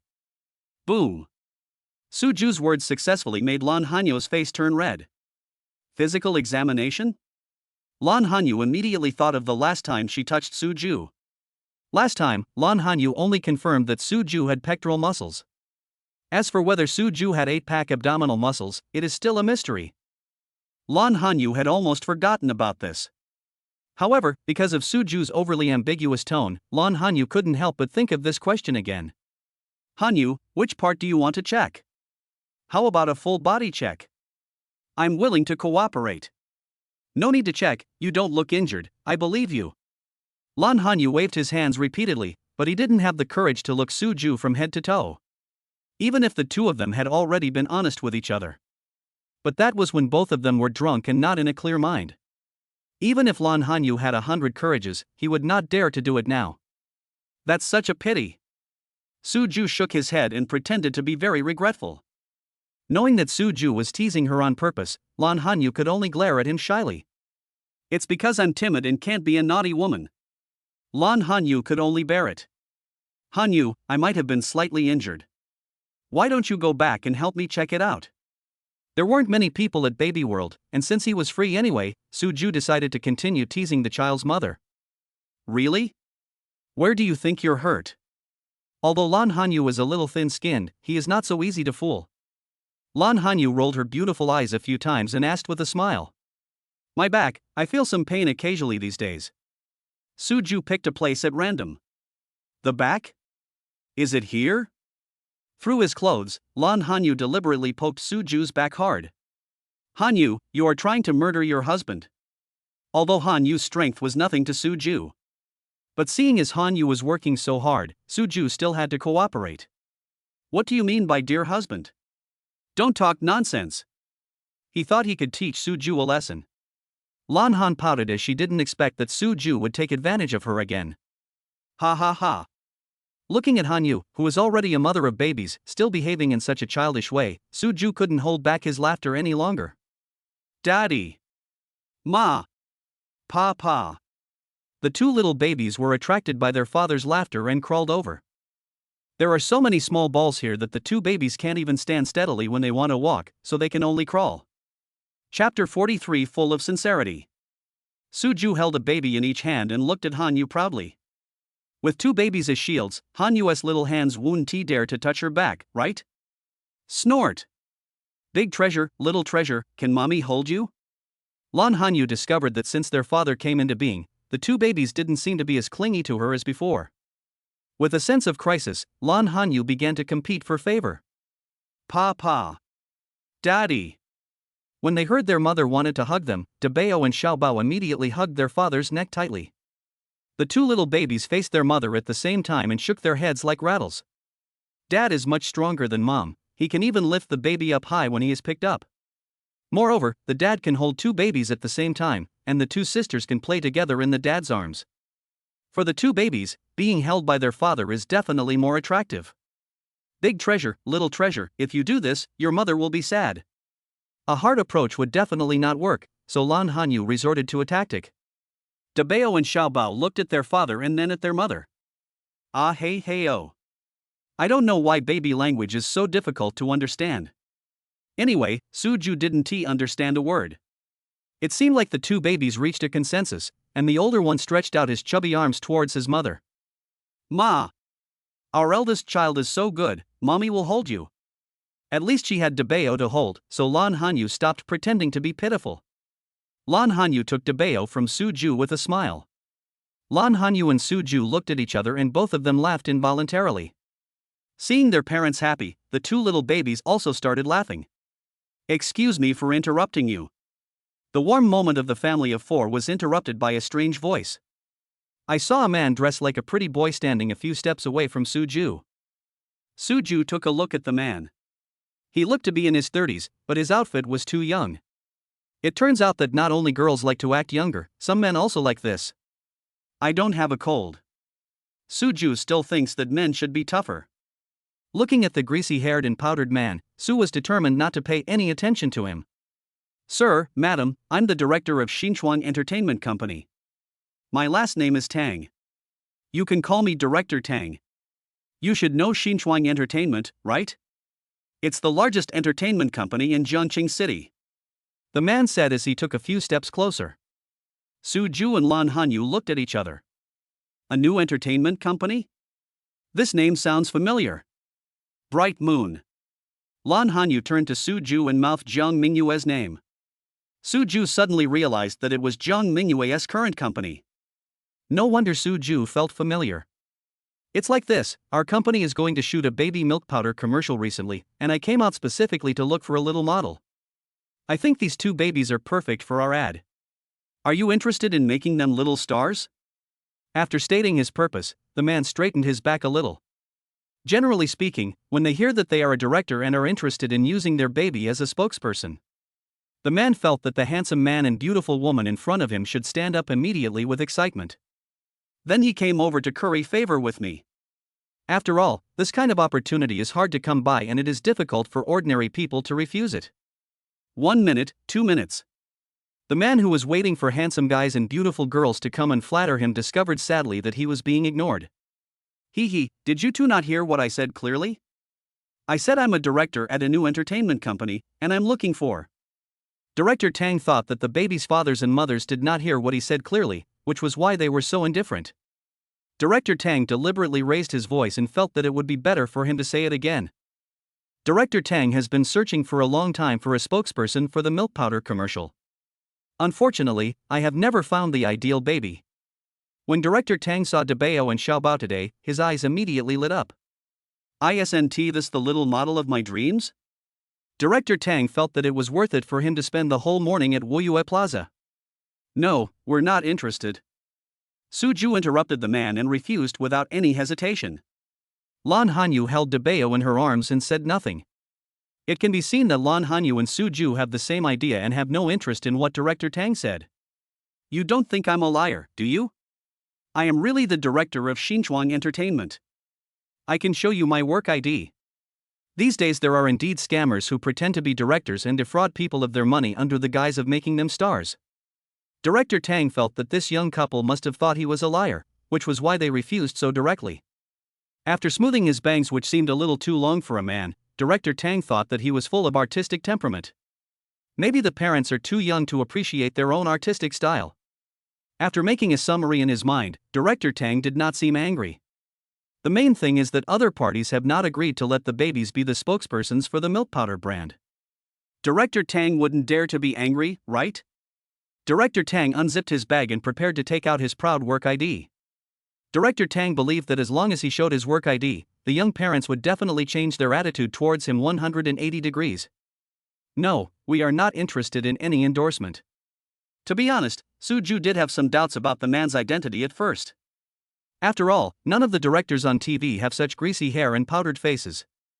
Those directors should be at least a bit rough, right? Not to mention having unshaven beards. It's so pink and tender, it's really hard to believe. However, whether the man is a real director or not is really not important to Suju and Lan Hanyu. After all, the two had no intention of using the babies as spokespeople. Being a spokesperson and filming commercials may seem glamorous, but the hard work involved is extremely great. Their babies are still so young, and Suju and Lan Hanyu don't want them to suffer. No, not interested? Director Tang paused for a moment while holding his work ID. Director Tang's face was filled with question marks as he was completely confused. Such a good opportunity, others would beg for it even if they wanted it, so why would this young couple refuse it so easily? Could it be that they think they want the babies to endorse their products for free? You two may have misunderstood. When we ask babies to endorse our products, we will definitely pay them appearance fees. We were originally planning to use one baby for our endorsement advertisement, but after seeing how cute the two babies were, I, as the director, decided to use two babies. As for the endorsement fees for the babies, the estimated amount is 200,000. Now there are two babies, so I can give you 300,000 directly. Director Tang feels that his sincerity should be full now, right? Chapter 44 Mysterious Confidence. Suju and Lan Hanyu looked at each other. Is this a matter of money? The two of them smiled at the same time. Of course it can't be a matter of money. Don't say that Suju is a person with a nanny system. Even if Suju did not have the strong backing of the system, it would be impossible for him to let his babies go out to earn hard-earned money. Maybe in the eyes of ordinary people, being a little star is such a glorious thing. For Suju and Lan Hanyu, they only care about the health and happiness of their babies. There have been many reports recently about how hard the work of children's clothing models is. To draw inferences from this example, it is hard to imagine how hard it is to let 10-month-old babies shoot commercials. Suju definitely wouldn't want his darlings to suffer. Do you two agree? Then let's make an appointment and take the babies to try out the mirror, shall we? He smiled when he saw Suju and Lan Hanyu. Director Tang, full of confidence, took it for granted that the price he offered would satisfy the babies' parents. Why not take the kids to the audition now? Director Tang immediately added another sentence, perhaps because he was worried that the baby's father might change his mind. Suju glanced at the man who had been talking to himself. Are all directors so mysteriously confident? When did Hanyu and I agree? Seeing that Director Tang was about to come forward to pull him away, Suju changed his hand and held Xiaobao to his side. Pa. Xiaobao didn't know what was going on. He thought his father wanted to play the game of lifting him up high, so he shouted happily. This little baby is so adorable. In fact, I can tell that these two babies are perfect for our advertisement without even having to audition. But our Xinchuang Entertainment is a large company after all, so we still have to go through the necessary procedures. Taking the babies to try out the mirror is just a formality. Director Tang seemed to have forgotten that the babies' parents never agreed to his request from the beginning to the end. As he spoke wishfully, Director Tang waited for Suju and Lan Hanyu to stand up and take the babies to the audition. Of course, Director Tang really wanted the babies to have some contact. However, Suju and Lan Hanyu were both prepared, so Director Tang could only look at the babies from a distance through their parents. To be exact, the babies didn't even look at Director Tang. It has always been Director Tang's wishful thinking. You may have misunderstood. We have no plans to have the babies shoot commercials. Seeing that the director was still immersed in his own world, Suju could only refuse again. What do you mean? Why don't you let the babies shoot commercials? I have already promised that the babies will receive advertising fees for filming commercials. Director Tang was completely confused as to why there was such a good opportunity that could allow the babies to become little stars and earn money. The key point is that 300,000 should not be a small amount for a young person, right? Anyway, Director Tang couldn't understand why the baby's father rejected him. It's not about the money. My babies are still too young, and we have no plans to make them little stars. Suju explained the two temptations given by Director Tang one by one.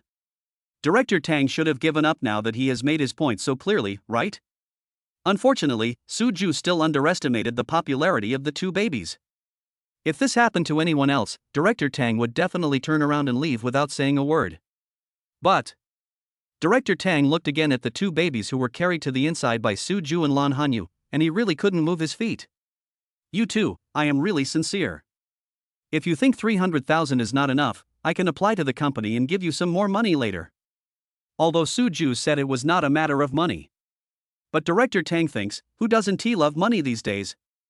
Especially for young people who have to raise two babies, the financial pressure is definitely extraordinary. Money problem? Director Tang felt that he might have found the key to the problem. Do you think I said before that the initial budget was to hire a baby for 200,000 yuan? When it comes to you, you only give 300,000 for two babies. Do you think it's unfair? Then I'll make a decision here. The two babies will be paid 400,000 yuan. As the chief director, I do have this right. He straightened his back again. There is only one word difference between chief director and director. But the power is not lacking in the slightest. Director Tang thinks that now the baby's parents should nod in agreement, right? Looking at the man who had been staying here and refused to leave, Suju and Lan Hanyu looked at each other. The two of them stood up in tacit understanding and put the babies in the stroller. Director Tang refused to leave, so Suju and Lan Hanyu took the babies with them. Anyway, the babies had almost finished playing, and Suju was preparing to take the babies and their mother to eat something delicious. Suju must make sure to feed the three little foodies at home well. When Director Tang saw Suju stand up, a smile began to appear on his face. It was just as I thought. They felt that the difference of 100,000 was unfair. Fortunately, I have a smart mind and the problem is solved. Touching his chin proudly, Director Tang waited for Suju and Lan Hanyu to bring the babies to this great director. However, he looked at Suju, who was pushing the stroller and had already walked several steps away without even looking at him. Director Tang realized belatedly that things were completely different from what he had imagined. Hey, even if you're not doing this for money, you should at least consider the future of the babies. Just think about it, if these kids become celebrities from a young age, their future prospects will definitely be broader than those of their peers. Maybe these babies are born to be stars. As parents, you can't hinder their development. Director Tang became anxious when he saw that Suju and Lan Hanyu were really about to leave. There was a lot of chatter, and Director Tang wished he could just bypass Suju and Lan Hanyu and sign the contracts with the babies. The babies' parents are so difficult to deal with, Director Tang feels so frustrated. No matter how much you say, it's useless. I advise you to find other people who are willing to let their children become little stars when you have time. Suju didn't like having a follower following him, especially the kind that talked a lot. Holding Hanyo's little hand, Suju pushed the stroller with one hand and quickened his pace. Of course, Suju was also taking care of Hanyu and didn't take too big steps. I said, you two don't think I'm a liar, do you? I'm really the director of New Creation Entertainment. For no apparent reason, Director Tang was back to square one. No one paid any attention to them, just as Suju and the others walked into the elevator. Director Tang could only watch helplessly as the two little darlings disappeared from his sight. Chapter 45 Hidden Mystery. Suju, is that person you just mentioned really the director of Xin Chuan Entertainment Company? In the elevator, Lan Hanyu breathed a sigh of relief after getting rid of Director Tang and asked the doubts in his heart. The main reason is that Director Tang is too enthusiastic. Or rather, some of the enthusiasm was too much. Lan Hanyu really couldn't believe it. It's hard to say, but it doesn't matter whether it is or not. I can't bear to see our Debao and Xiaobao suffer. Suju had no interest in Director Tang's identity. I don't treat my babies as cash cows. That's true. I can't bear to part with it either. Nodding, Lan Hanyu heard what Suju said and felt that it didn't matter whether Director Tang was the real director or not. Are you hungry? I'll take you to eat something delicious. This is the end of the topic of babies becoming little stars. They have been shopping for a long time and it is almost time for dinner. Suju can't let his 3 babies go hungry. Somewhat. Suju is the baby's father, so Lan Hanyu had nothing to be embarrassed about and directly admitted that he was indeed a little hungry. Do our Debao and Xiaobao want to eat something delicious? Squatting down, Suju communicated with the 2 babies sitting in the stroller. Daddy. Papa. Eat. Tasty. When they heard about delicious food, the 2 babies actually uttered new words. The babies all said it was delicious.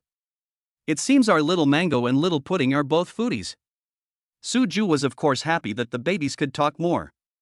Suju has discovered a good way to get babies to talk more, and that is by tempting them with delicious food.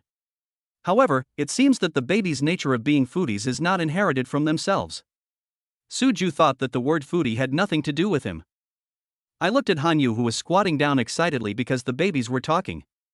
Suju finally found the reason: the babies inherited their mother's foodie nature. Suju, aren't these babies awesome? Lan Hanyu didn't pay much attention to the word foodie and spoke to Suju excitedly. Of course. You don't even look at whose children our Debao and Xiaobao are, right? Suju felt the pride of an old father.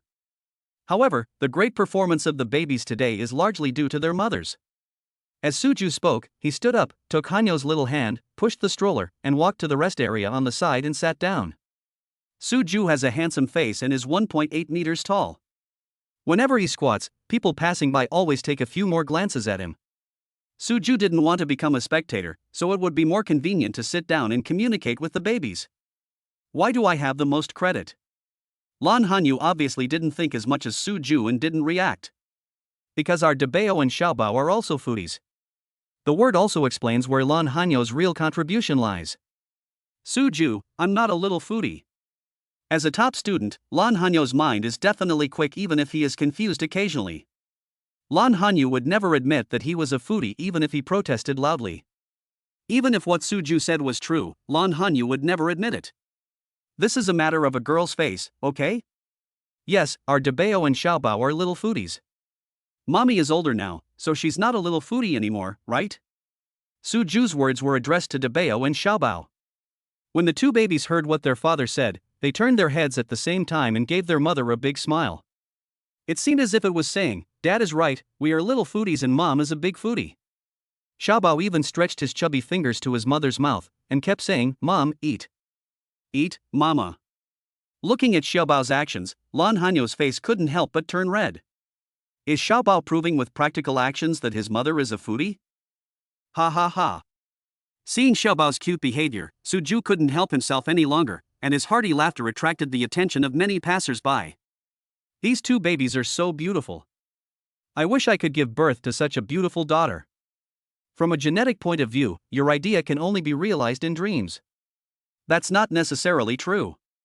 If I find a handsome husband, then it might be possible, right? Well, there is a slight possibility, but the probability is not high. Wu Susu, you are just making me angry on purpose. I'm just telling the truth. In the rest area, a battle between best friends broke out because of 2 babies. Suju and Lan Hanyu glanced at the girls playing together and smiled. Suju had never thought that his 2 babies would be popular with both young and old. Even 2 young girls who looked to be in their 20s were eager to become mothers. Daddy, eat, it's delicious. Mom. Debao must be hungry, as he kept waving his little hands at his parents. As for our little treasure, he is still thinking about sucking his mother's little hands, and he will not give up until he achieves his goal. Xiaobao, you can't let Mommy eat your hand. If Mommy eats it, our Xiaobao's hand will hurt. Lan Hanyu was already very embarrassed by Xiaobao's behavior. Suju was teasing the child's mother before, but now seeing Hanyu's blushing face, he didn't know how to respond to Xiaobao, so he hurried forward to smooth things over. After all, it was Suju who started the fire, and it was Suju who had to put it out. Pa. When Xiaobao heard his father say that his hand would hurt, he immediately withdrew his hand. However, as if to verify whether what his father said was true, Xiaobao put his index finger into his mouth again. Hanyu, there's a restaurant over there and I saw a lot of young people going in. Let's go take a look. She was worried that the baby wouldn't feel any pain after eating her hand, so she would stretch it out again for her to eat. Suju decided that it would be better to take his babies out to eat something really delicious. Otherwise, if he really pissed off the child's mother, Suju didn't want to experience that feeling. Abusing his wife is fun for a while, but chasing her ends up in a crematorium. Good. Now, for Lan Hanyu, it doesn't matter what to eat. Just stop stretching out your chubby little hands and let yourself eat it. After all, it's cute when a baby eats his or her hands. If a mother like herself were to be chased by her baby and asked to be fed by her hand, Lan Hanyu would really not be able to find any adjectives to describe what it would be like. Welcome to the Four Seasons theme restaurant. Which restaurant would you like to dine at during this season? Suju and Lan Hanyu, with their 2 babies, walked to the door of this restaurant, which seemed to be doing very good business. The waiters in the restaurant are also very enthusiastic. Just what does the waiter say about what season in the restaurant? Suju and Lan Hanyu were completely confused. Could it be that this restaurant is hiding some secret? Chapter 46 First Date. You two are bringing these cute babies with you. This should be your first time dining at our Four Seasons theme restaurant, right? How about I introduce the features of our Four Seasons theme restaurant to you too? The waiter noticed the confusion of Suju and Lan Hanyu and took the initiative to speak. Suju and Hanyu looked at each other and nodded in tacit understanding. You two, the characteristics of our Four Seasons theme restaurant are right in the name of our restaurant. The so-called Four Season theme restaurant means that our restaurant is decorated with the themes of spring, summer, autumn and winter. So, our restaurant is also divided into 4 small restaurants. In fact, our Four Seasons theme restaurant has another nickname, which is the Love Theme Restaurant. Spring represents the beauty of all things coming back to life, and represents those couples who have just started dating and whose love buds are just beginning to grow. Summer makes people feel passionate and unrestrained, which is exactly the symbol of couples in love. Autumn is the season of harvest, it represents the harvest, and it can represent those couples who are about to get married or have already gotten married. Winter may make people feel sad, and is more suitable for couples whose love is slowly fading away. The waiter must have received special training, as he speaks in a set of different ways. It seems that your Four Seasons theme restaurant should be more appropriately called the 4 Steps of Love Restaurant. Suju listened to the waiter's introduction and felt that the name of Four Seasons theme restaurant did not vividly highlight the characteristics of the restaurant. Sir, what you said is very apt indeed. The waiter thought about it for a moment and agreed with Suju's opinion. However, it is the boss's job to name the store. A small waiter cannot make the decision. Of course, Suju just said it casually, and he didn't really want the restaurant to change its name or anything. Suju, why don't we go to another restaurant? After listening to the waiter's introduction, Lan Hanyu felt that this Four Seasons theme restaurant was not very suitable for her and Suju, who were bringing their babies with them. After all, it is designed specifically for couples. No matter what stage couples are in, there is a corresponding restaurant. But it doesn't seem suitable for those with a family. Don't you like it? Suju turned his head and asked gently. If Hanyu doesn't like it, Suju doesn't mind changing to another restaurant. Not suitable. Shaking his head, Lan Hanyu was seeing this kind of restaurant for the first time and was still a little curious. However, looking at the babies sitting in the strollers, Lan Hanyu expressed his true thoughts. It's definitely not suitable.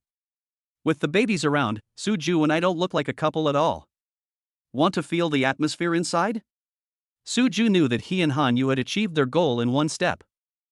There was no romance, no proposal, no marriage, and the rhythm of having a baby went straight to the point of having a baby.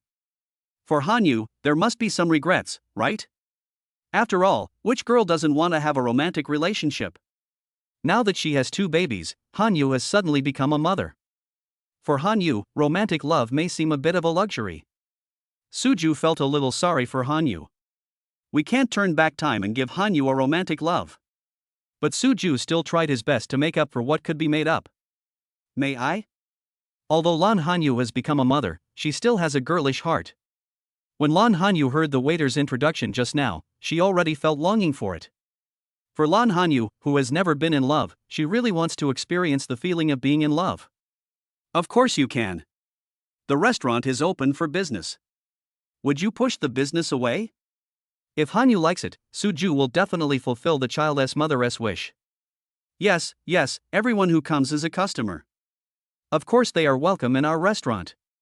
The attitude of the waiter is really enthusiastic. As soon as he heard the conversation between Suju and Lan Hanyu, he immediately expressed his opinion. You two have such cute babies now. I think it is more suitable for the autumn theme among our 4 seasons. Two such lovely babies are the best harvest of love. I wonder what you two think. The waiter's eyes would linger on Debeo and Xiaobao from time to time. For the waiters, it was the first time they saw such beautiful babies. Genes are indeed powerful. The baby's parents are a handsome man and a beautiful woman. Even if you close your eyes and look at the genes of these two babies, they are the perfect combination. How about it? Of course, Suju was asking Hanyu. Of course, you should pamper your own woman. Good. Lan Hanyu nodded, feeling a little excited. Although I brought the babies with me, this should also be considered my first date with Suju, right? Lan Hanyu glanced at Suju secretly, but didn't dare to say what she was thinking. 2, oh, no, 4, please come in. How could the waiter miss such cute babies? The waiter made a gesture to Suju and Lan Hanyu to invite them in, and led the family of 4 into the restaurant. What a beautiful baby. They are twin babies. They are so beautiful. I wish I could have such a beautiful baby in the future. I'll try my best. You, who said I wanted to have a baby with you? Who else do you want to have a baby with besides me? Let's talk about this later. The restaurant is arranged in order: spring, summer, autumn, and winter. Of course, each restaurant is independent. Suju and Lan Hanyu walked all the way without seeing the interior environment of the Chun and Xia restaurants. However, when Suju walked into the restaurant representing the mood of autumn, holding Hanyu in one hand and pushing a stroller in the other, he immediately attracted a crowd of onlookers. There were already several couples in Xiu's restaurant. Originally, everyone was in their own booth and had nothing to do with each other. However, the appearance of the babies caused quite a stir. Suju and Lan Hanyu were already quite accustomed to the commotion caused by the babies and did not think it was anything to be surprised about. You two, this is the Chiu restaurant in our Four Seasons theme restaurant. The waiter led Suju and Lan Hanyu to a booth. This booth has an excellent viewing position and you can see all the scenery in Chiu restaurant. Suju, this place is so beautiful. Sitting on the swing decorated with grapevines, looking at the restaurant filled with scenery representing a good harvest, Lan Hanyu couldn't help but sigh. As long as you like it. These few simple words contain Suju's infinite doting on Lan Hanyu. Looking at Suju, who was looking at her tenderly, Lan Hanyu couldn't help but reveal a satisfied smile. Chapter 47: Subtle Feelings. Suju ordered several dishes that Hanyu liked, and of course he did not forget his babies. Apart from the occasional glances from their aunt, this lunch was quite delicious for Suju and Lan Hanyu. Of course, the gazes of those aunts will not affect the mood for dining. Everyone likes their babies, and it is a matter of pride for parents. How could there be any bad emotions? After the meal, Lan Hanyu thought of the empty refrigerator at home and pulled Suju to end her shopping trip to the mall. For Lan Hanyu, she also has to consider the baby's 3 meals a day, and she still has to live her life. A family of 4 went to the supermarket and bought a lot of daily necessities. If Suju didn't possess the highest fighting skills, he might not be able to lift so many things. I'm so tired. Finally returning home, Lan Hanyu was only responsible for pushing the stroller, and he felt like his 2 legs no longer belonged to him. After taking the babies out of the strollers and letting them crawl and play in the living room, Lan Hanyu turned around hurriedly, ready to help Suju share some of the burden. Because there was nothing in the kitchen of the new house, Lan Hanyu prepared all the daily necessities this time. You can imagine how heavy these things are. It is normal for Lan Hanyu to worry that Suju is tired. Suju, give me this bag. Lan Hanyu stretched out his hand and wanted to take the big bag from Suju. No, how can a woman do such hard work? Suju turned sideways and avoided Hanyu's hand that was reaching out to him. Walking straight to the kitchen, Suju would never let his woman do heavy work. Suju, aren't you tired? Looking at Suju's relaxed appearance, Lan Hanyu began to doubt her life. Is this the difference between men and women? What Suju is holding in his hand must weigh at least several dozen kilograms, if not 100 or 80 kilograms, right? At the very least, that bag of rice weighed 20 kilograms. Add oil, seasoning, flour, mineral water, and other miscellaneous stuff. Just by thinking about it, Lan Hanyu knew that it would not be light. But looking at Suju's expression, it seemed as if these things had no weight at all. Lan Hanyu thought that she didn't take anything, but she already felt pain in her arms and thighs.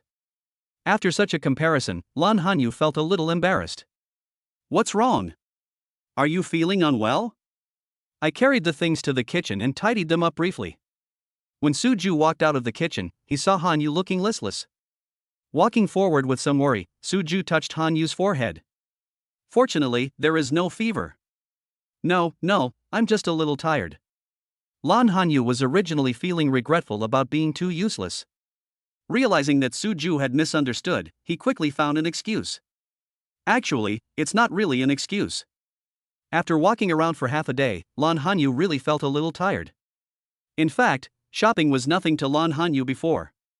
Maybe because of taking care of the babies, Han-yu's body is already very tired. Bite. It is detected that the baby's mother is too tired from taking care of the babies. The host is rewarded with top-level massage skills. To add an explanation, this is a skill that can increase the relationship between the host and the baby's mothers. I hope the host can make good use of it. Listening to the voice of the system, Soo-ju couldn't help but complain in his heart, this system is really gossipy. If you want to give me a reward, just give me the reward. Why do you have to say something so ambiguous? Doesn't Soo-ju know that giving a massage to the childless mother, this kind of close contact, will trigger some subtle emotions? However, even though he complained in his heart, Soo-ju still carefully memorized the various massage techniques that appeared in his mind. Han-yu, sit here. With top-notch massage skills, Soo-ju was immediately ready to take action. Pulling Han-yu, Soo-ju asked the child's mother to sit on the sofa. The babies were playing with various toys in the living room. Han-yu was sitting on the sofa, so she could just watch the babies. I'll go clean up in the kitchen first. Han-yu didn't know what Soo-ju was going to do, and thought Soo-ju wanted her to take a break. Thinking about the many things she had just bought that had not yet been packed away, Han-yu prepared to go to the kitchen to get busy. Don't think that the babies are having fun now. When it was time for sleep in the afternoon, Han-yu still had to be busy for a while. There is a lot of work to do, such as feeding the babies milk powder and changing their diapers. Han-yu naturally wanted to sort everything out as soon as possible while the babies were not making a fuss. You sit down first, I'll clean up the things in the kitchen later. The system has given Soo-ju such a good skill, how could he not use it? Soo-ju, what are you doing? Seeing Soo-ju sitting next to her and then reaching out to put her legs on his thighs, Han-yu instantly lost her composure. Isn't this posture too ambiguous? The two babies were still in the living room. Han-yu felt that this kind of indecent posture should not be performed in front of the babies. Relax, I just want to give you a massage. Holding Han-yu's twisting calf, Soo-ju spoke softly. In this kind of weather, everyone is wearing cooler clothes. If Han-yu continues to move like this, Soo-ju can't guarantee that he won't be ignited. When Han-yu heard Soo-ju say that he wanted to give her a massage, she knew that she had misunderstood again. He quickly straightened his body and didn't dare to move again. Since it is a massage, it is natural to find the correct acupoints. Soo-ju, who already possesses top-level massage skills, can naturally distinguish the various acupoints on the thighs. There are many acupoints on the thigh, mainly the 3 young meridians of the foot, the 3 yin meridians of the foot, and some important extra meridian points. Knowing that Han-yu was tired, Soo-ju gently massaged the Susanli point, which is the most important healthcare point. This Susanli acupoint can help strengthen the body and is very suitable for Han-yu now. As for other acupoints, each has its own function. Soo-ju only prescribed the right medicine for each one and they have not been used for the time being. Soo-ju's massage technique was very skillful, and you couldn't tell at all that this was Soo-ju's first time giving someone a massage. As for the strength of massage, because he was worried that Han-yu's skin was tender and might feel pain, Soo-ju gradually increased the strength of his hands. It felt like a frog being boiled in warm water, but Han-yu didn't feel any pain at all. Enjoying Soo-ju's massage, Han-yu felt so comfortable that she almost felt sleepy. Seeing Han-yu's little head leaning towards the sofa little by little, Soo-ju knew that the child's mother was sleepy. When Han-yu's head was about to hit the sofa, Soo-ju quickly grabbed Han-yu's upper body with one hand. If this action of Soo-ju was filmed, it could really be considered a scene from an idol drama. Chapter 48 Surprise. Afraid that the babies would disturb their mother, Soo-ju gently picked up Han-yu and walked into the big room, gently putting the child's mother on the big bed. The Simmons mattress was very soft and Han-yu slept soundly. Soo-ju was worried that Han-yu would catch a cold, so he pulled a thin blanket over her and covered her with it. Everything was done. Soo-ju glanced at Han-yu, who was still smiling in her sleep, and couldn't help but raise the corner of his mouth. Thinking of the two babies in the living room, it's almost time for them to take a nap.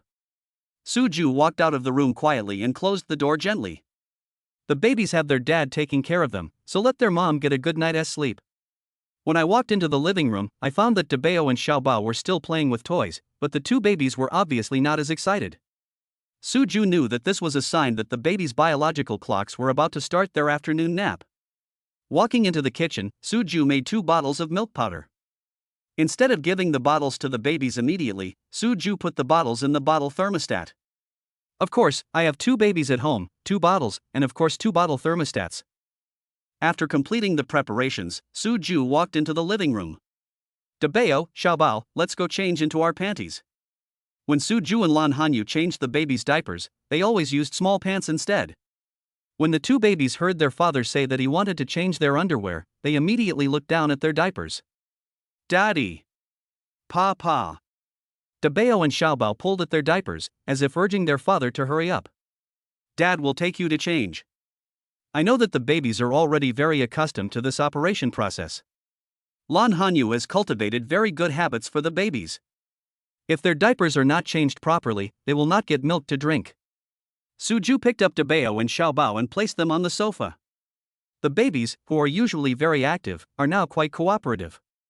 It didn't take much time to change the diapers of both babies. Okay, our Debeo and Xiaobao have become sweet babies again. After throwing the changed diaper into the trash can in the bathroom, Suju walked back to the sofa. At this time, Debeo and Xiaobao had already climbed up by themselves. Seeing their dad, the 2 little babies left and stretched out their little hands. Pa, fragrant. When Xiaobao heard his father say that he was a fragrant baby, he happily repeated it. Baby smells good. When Debeo heard what his sister said, he immediately refuted.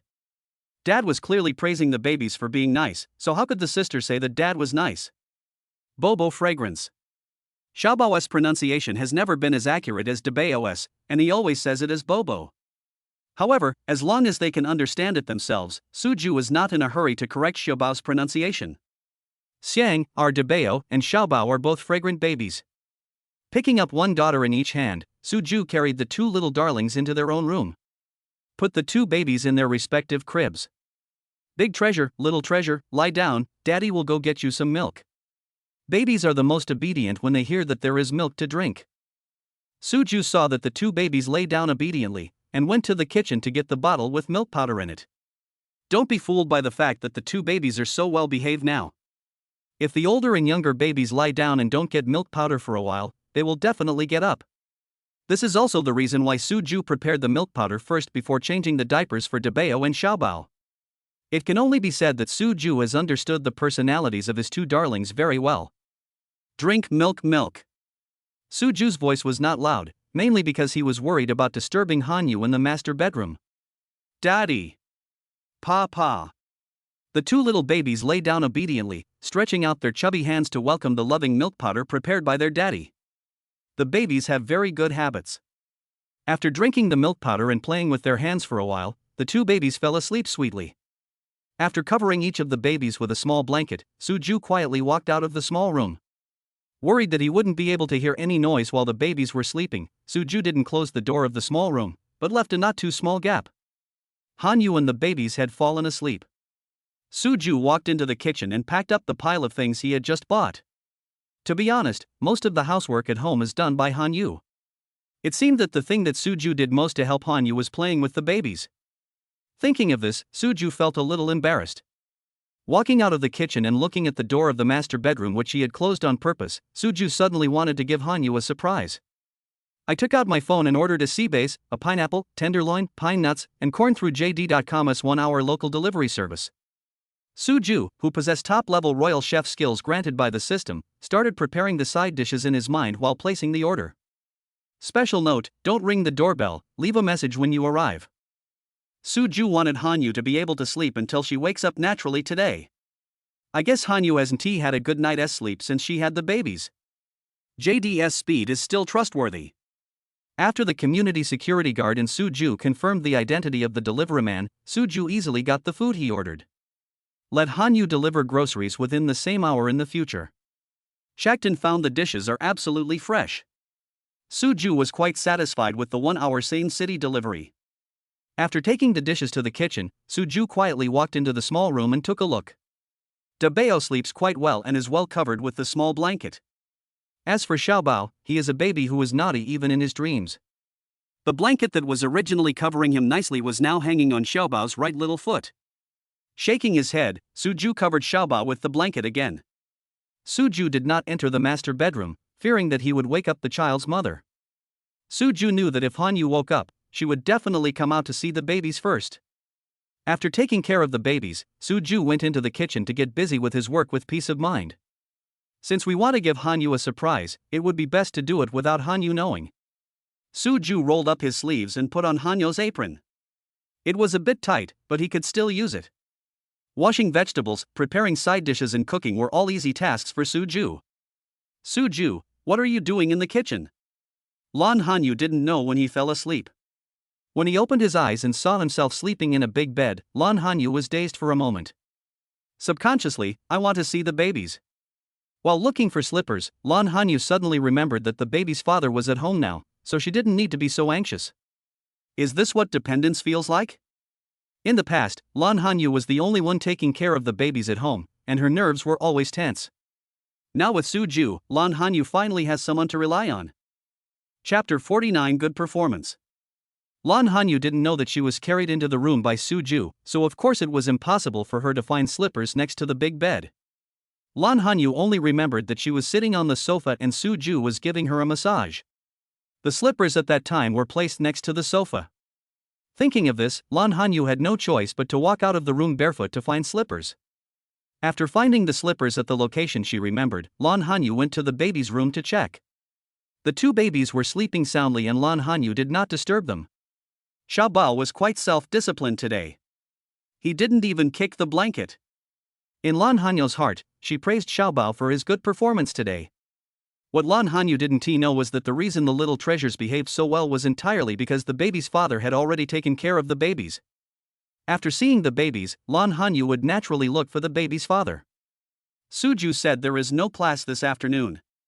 After the family of four returned home, Lan Hanyu did not hear Suju say that he would go out in the afternoon. Besides, the babies were still sleeping, and Lan Hanyu knew that Suju would definitely not go out. If Suju really had something urgent to go out for, he would definitely wake himself up. Lan Hanyu first looked at the study, which was Suju's room. The door of the room was open and there was no one inside. The door of the large bathroom outside was also open. There is no balcony either. All that's left is the kitchen. Since Suju had never cooked before, Lan Hanyu took it for granted that Suju couldn't cook. But there was nowhere to look, so Lan Hanyu came to the kitchen. However, when he saw Suju wearing an apron and busy in the kitchen without making any big noise, Lan Hanyu was really stunned. That's when I blurted out the question. Are you awake? That's great. The dinner I prepared will be ready soon. Go wash your hands and get ready for dinner. Lan Hanyu slept for a very long time, as if he wanted to make up for all the sleep he had missed in more than a year. Suju estimated the time and Hanyu should be about to wake up. So, Suju was almost ready for dinner.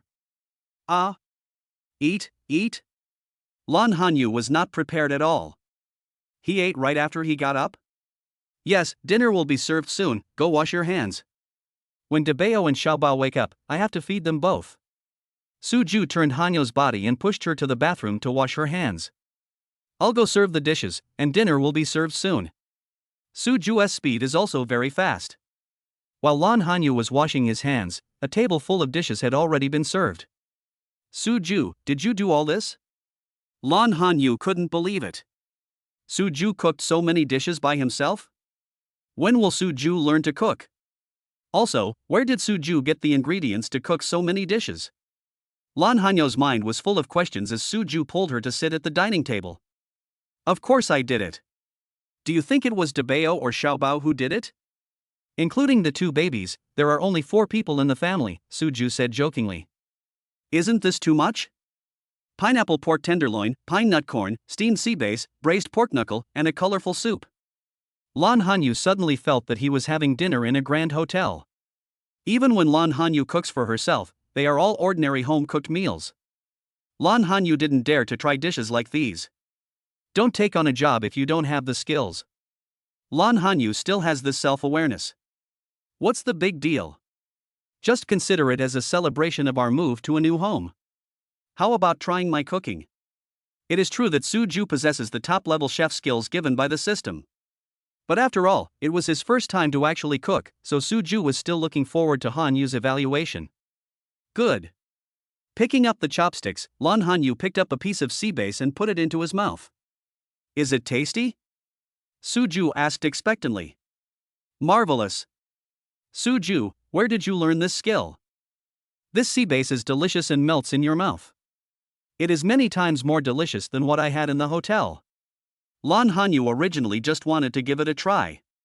After taking a bite of the sea bass, Lan Hanyu's foodie nature was completely aroused. I'm self-taught. Come on, try something else. Instead of discussing with Hanyu how he developed his cooking skills, Suju quickly changed the subject. Good. Since there was something delicious to eat, Lan Hanyu certainly wouldn't chase Suju and ask him about all sorts of things. After tasting every dish, Lan Hanyu was no longer able to find any words of praise. Because our beautiful lady, Lan Hanyu's little mouth can now only be used to enjoy delicious food. However, Lan Hanyu still gave Suju a thumbs up with his left hand. Looking at Hanyu being so cute, Suju's face was full of doting. Hanyu likes to eat the food I cook, so if I have the chance in the future, I will cook it more often. For Suju, the saying that men don't go into the kitchen is just an excuse made by lazy men. Isn't it a very normal thing for a responsible man to help his woman share some housework? Suju, you eat too. With the mentality that you can't eat alone. Besides, these delicious dishes were all made by Suju, so Lan Hanyu naturally wanted to share them with the baby's fathers. Good. Picking up chopsticks, the two of them enjoyed a real family meal after moving into their new home. The two had just finished eating when there was some noise coming from the small room. Dabeo, Xiaobao should be waking up soon. Dabeo and Xiaobao have a habit of moving their hands and feet a few times when they are about to wake up. It seems like it is notifying its parents that it's time for its little ones to get up. I'll go and take a look. Suju stood up and walked towards the small room. Lan Hanyu quickly cleared away the dishes on the table. By the time Dabeo and Xiaobao get up, both babies must be hungry. Lan Hanyu was thinking, what delicious food should she make for the babies in the evening? The digestive function of a 10-month-old baby has basically been gradually improved, and complementary foods can be added appropriately. Moreover, if babies only drink milk powder, it can no longer meet their nutritional needs. Lan Hanyu often prepares complementary foods for the babies in different ways. When shopping in the supermarket in the morning, Lan Hanyu also bought carrots and prawns specifically for the babies. Carrots are rich in carotene and vitamin C, which have a good effect on the development of babies' skin and eyes. Shrimp is not only delicious, but also very nutritious, especially rich in protein. This is how Lan Hanyu prepared dinner for the babies. After cleaning up the dishes, Lan Hanyu couldn't find the carrots and prawns he had bought in the refrigerator. Did I not check out in the end and forgot it in the shopping cart? Lan Hanyu was a little depressed. What should she do for the baby's dinner? Chapter 50, Unspeakable. Our Dabeo and Xiaobao have woken up. Dad, come and change Dabeo and Xiaobao's pants. After waking up from sleep, the diapers of both the older and younger babies must be changed. According to Lan Hanyu, if babies' butts are soaked in diapers for a long time, their butts will turn red. Even though the babies are using cow, Lan Hanyu is not aware of this at all. Suju walked out of the room holding a baby in each hand. Suju, let me change Dabeo's diaper. Lan Hanyu was still feeling a little depressed. As she couldn't find the ingredients to make dinner for the babies, she had to leave the kitchen. Suju didn't notice Hanyu's little emotion and handed Dabeo, who was in his left hand, to Hanyu. Mom will change Dabeo's pants, and Dad will change Xiaobao's pants. Soon our babies will be able to eat delicious food. Suju was changing Xiaobao's diaper while teasing him. Pa, eat. Eat sex. When Xiaobao heard about delicious food, his eyes immediately lit up. Daddy can't eat it. If Xiaobao eats Daddy, who will hold our Xiaobao? Suju teased Xiaobao deliberately. While Xiaobao cannot organize complete words yet, Suju cannot let go of the good opportunity to bully his daughter. Daddy. Daddy. Hearing about the delicious food, Dabeo, who was lying next to Xiaobao, stretched out his chubby little hands and grabbed his father's arm. If there is something delicious, how can I give it only to my sister? Dabeo said, Daddy must be fair. Dabeo, do you want to eat Daddy too? But what if Dad doesn't taste good? Turning his head, Suju teased Dabeo with a smile. Suju, I. Lan Hanyu was already feeling depressed, and now after hearing Suju's words, she felt even more embarrassed. As a mother, I just prepared a delicious meal. However, I actually missed the baby's dinner. Lan Hanyu felt a little embarrassed to speak. What's wrong, Hanyu? Suju glanced at Dabeo and there was nothing unusual. Hanyu's behavior probably has nothing to do with the babies. Suju looked at Hanyu, waiting for Hanyu to announce the answer. Suju, I seem to have forgotten to buy dinner for the babies.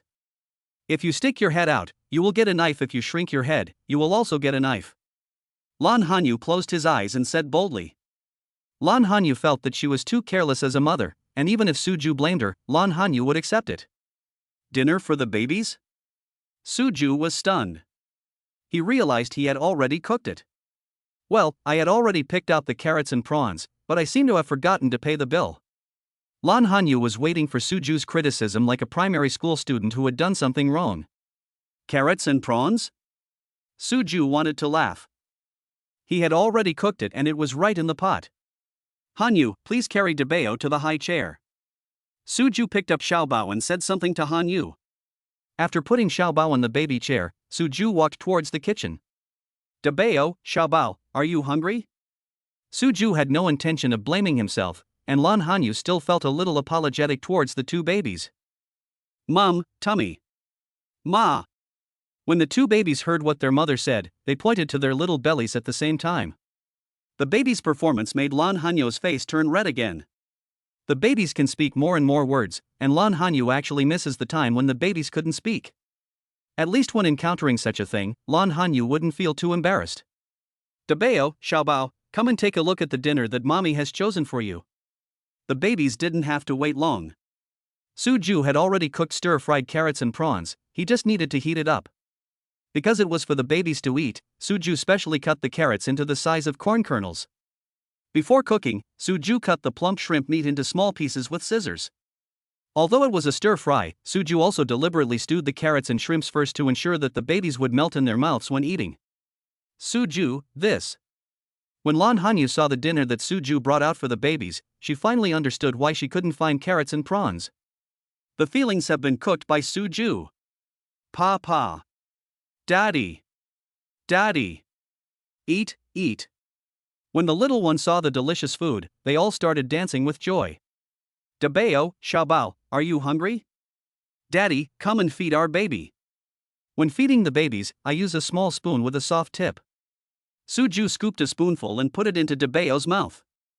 Pa. Seeing that his sister had delicious food, Xiaobao was so eager to get his hands on it. Pulling his father's arm, Xiaobao wanted his father to put the spoon into his mouth. Xiaobao, there's nothing delicious in the spoon yet. Suju didn't have time to scoop the second spoonful, so even if Xiaobao wanted to eat it, he couldn't. He quickly scooped a spoonful of the vegetable and put it into Xiaobao's mouth. Xiaobao stopped shaking after eating the delicious food. It was the first time for the two little babies to eat the delicious food cooked by their father. The big and small babies' mouths vying to open fully demonstrated how popular the food was. Okay, we're all done. Because their dad had finished feeding them, Dabeo and Xiaobao stretched out their chubby little hands at the same time, ready to take action. There was no other way, Suju could only show the empty bowl to the two babies. Pa. Daddy. Only after seeing that there was really no delicious food left in the small bowl did Dabeo and Xiaobao give up the idea of doing it themselves. However, from the satisfied smiles on the two little babies' faces, it can be seen that this dinner is really to their liking. In the past, Dabeo and Xiaobao never showed respect to me when I cooked. Looking at the empty bowl, Lan Hanyu said sourly. Dabeo, Xiaobao, mommy is jealous. Suju used tissues to wipe the babies' mouths while teasing their mothers. Even being jealous like this, Suju found that Hanyu was really cute. Who said I was jealous? I just think Dabeo and Xiaobao have no taste. I refuse to admit that I was jealous.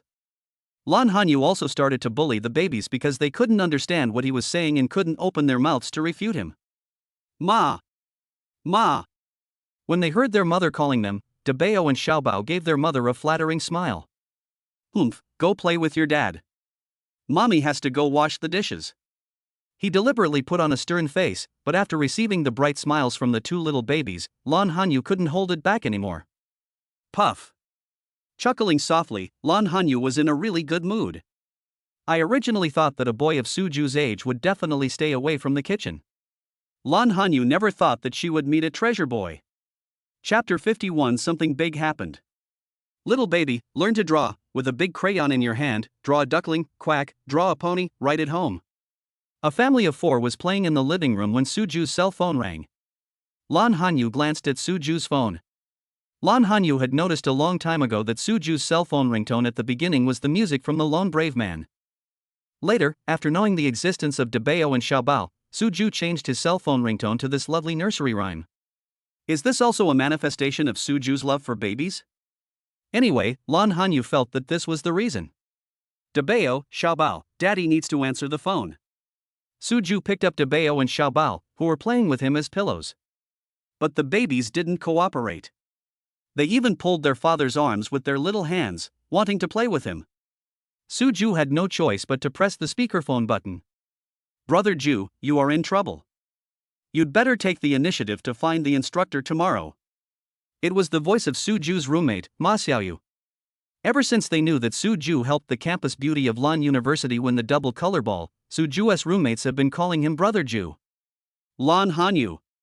She is truly a rare campus beauty in Z University in a century. Suju not only won the heart of the campus beauty of Lan University, but also made her willingly bear twins for him. Twins are not the only thing, the main point is that they are a pair of twin girls. The roommates had nothing but admiration for Suju. What's wrong? Suju frowned and suddenly asked himself to find the instructor. Something must have happened in the meantime. Because Suju was using the hands-free mode, Lan Hanyu, who was sitting next to him, could naturally hear it clearly. When the other party said that he was in trouble, Lan Hanyu's heart tightened. Suju is still a junior student. The so-called trouble must be in school. Lan Hanyu doesn't want Suju to encounter any accidents in his studies because of her and the babies. The student union will come to check the dorms tonight. I don't know what's going on. They just went through the motions before, but today they are particularly serious. A few of us said you went to the big bathroom to take a shower, but the student union president deliberately left one person behind and waited until the big bathroom closed and the lights in the dormitory were turned off. Brother Ju, we can't hide the truth any longer, so we have no choice but to say that you didn't return to the dormitory tonight. Brother Ju, you should go find the instructor tomorrow. It would be bad if the student union reports it first and gives you some punishment. Several roommates discussed it before making this emergency call to Suju. The roommates really cared about Suju, and the punishment could be big or small. If it gets bigger, it may even affect your graduation. Okay, I understand. I'll go find the instructor tomorrow. I've been very busy these days, otherwise Suju would have gone to talk to the instructor himself. In the future, Suju will definitely live with the babies in Hanyu. Suju will never live in the school dormitory again. Now that he knows the existence of the babies, Suju will definitely not let Hanyu take care of the babies alone. Moving out of the dormitory requires the instructor's approval. Suju. Seeing Suju hung up the phone, Lan Hanyu spoke with some concern, but didn't know what to say. They are all from Z University, so Lan Hanyu certainly knows that the issue of students not returning home overnight can be a big deal or a small one. Lan Hanyu found that she had been too dependent on Suju recently and had even forgotten such an important thing. It's okay. I just want to find the instructor. I'll go talk to the instructor before class tomorrow. Suju saw the worry in Hanyu's eyes, took Hanyu's hand and comforted her softly. What are you going to tell the instructor? Lan Hanyu had never discussed this issue with Suju, so she asked a little nervously. I wonder if Suju will stop accompanying me and the babies in the future because of the student union's dormitory inspection tonight. Lan Hanyu, who had become accustomed to Suju being around, couldn't help but feel a deep sense of loss in her heart. Of course I have to make it clear. From now on, I have to accompany my babies and their mother. Suju raised the corner of his mouth. Is this a sign that Hanyu can't bear to part with him? This is a good phenomenon. Oh. After getting Suju's promise, Lan Hanyu's heart was suddenly filled with joy again. I'll go get some warm water and wash Dabeo and Xiaobao. It's too late. Dabeo and Xiaobao should go to bed. Feeling like running away, Lan Hanyu didn't wait for Suju to say anything and ran straight to the bathroom. Big treasure, little treasure, it's time to go to bed. Without pointing out Hanyu's shyness, Suju spoke to the two little darlings. After dinner, the two babies have been playing for a long time and it is indeed time for them to go to bed. Babies' biological clocks are very accurate. Suju and Lan Hanyu help the babies wash their faces, butts, and feet. After finally changing their diapers, the babies lay in their cribs and slowly fell asleep. Except for the first night, the babies were a little shy. Dabeo and Xiaobao are very good at familiarizing themselves with the environment and have now completely adapted to this being their new home. After Suju and Lan Hanyu said good night to each other, they returned to their respective rooms. Of course, in order to make it easier to take care of the babies, the doors of Suju and Lan Hanyu's rooms are not closed. Unless there are special circumstances, Suju would not enter the master bedroom at night. Have a good night. Suju's current physical fitness is simply incomparable to that of ordinary people. When he woke up in the morning, Suju felt full of strength. I walked gently to the small room and glanced at the babies who were sleeping soundly. This time, the small blanket on Xiaobao's body was kicked directly to his feet. Reluctantly, he took the small blanket and covered Xiaobao with it again. Suju found that for him and Hanyu, getting up at night to look after the babies and covering them with blankets had become an indispensable task. Of course, Dabeo would kick the blanket occasionally, but the frequency was definitely not comparable to that of Xiaobao. After walking out of the small room and making sure that there was no movement in the master bedroom, Suju took the key to the front door and tiptoed out. It was still early, so Suju walked out of the community to buy breakfast for his big and little babies. Suju, why did you get up so early? Suju was carrying breakfast home when he just opened the door and Lan Hanyu came out to greet him with concern. Are you awake? Come and have breakfast. Shaking the spicy soup and xiaolongbeo in his hands, Suju discovered that Hanyu never seemed to get tired of eating these two things. Okay, I'll go brush my teeth. Seeing that Suju bought her favorite breakfast, Lan Hanyu even forgot what question she had asked Suju. Looking at Hanyu's cute appearance, Suju couldn't help but curl the corners of his mouth. Chapter 52 Taking Dabeo to School. Suju's class in the morning is the second period, which doesn't start until 10:30. Thinking that the instructor had to go to work at 9 o'clock, Suju and Hanyu did not rush out after having breakfast together. The two little babies woke up quite early today. Lan Hanyu cooked some baby noodles for the babies, and the little ones ate them with great satisfaction. Dabeo, Xiaobao, Daddy is going to school. After packing up, Suju kissed both babies on the face and prepared to go out. Daddy. Daddy. It was just a kiss to get out, but Dabeo suddenly hugged his father's neck and refused to let go. Dabeo, Daddy is going to be late for class, can Mommy hold you? Lan Hanyu knew that Suju was going to find the instructor, so she hurried forward to coax Dabeo. Daddy. Daddy. Dabeo, who has always been obedient, became stubborn this time. The chubby little arms hugged his father's neck tightly, but Lan Hanyu didn't dare to use too much force for fear of hurting Dabeo's little arms. Dabeo, let go. Mommy will give you something delicious, okay? Since force didn't work, Lan Hanyu could only resort to coaxing. Daddy. Dabeo turned his head and buried his little face in Suju's other shoulder. Dabeo used practical actions to tell his mother that the temptation of delicious food no longer works. Hanyu. Suju pointed at Dabeo's round little belly. He was already so full, how could he still eat more? Lan Hanyu was ashamed. She couldn't take care of a baby who was only 10 months old? Forget it, why don't I take Dabeo with me? It just so happens that I want to talk to the instructor about moving out of the dormitory, and Dabeo is the best reason. Picking up Dabeo, who had been hanging around his neck, Suju said to Hanyu. Is this okay? Although the current law stipulates that you can get married and have children in college. But it seems that there is no such precedent in Z University. Why not? Our Dabeo is so cute. Maybe the instructor will be bribed by our Dabeo as soon as he sees him. Suju said half-jokingly. What's wrong with taking such a cute baby to school? But don't you have a class in the morning?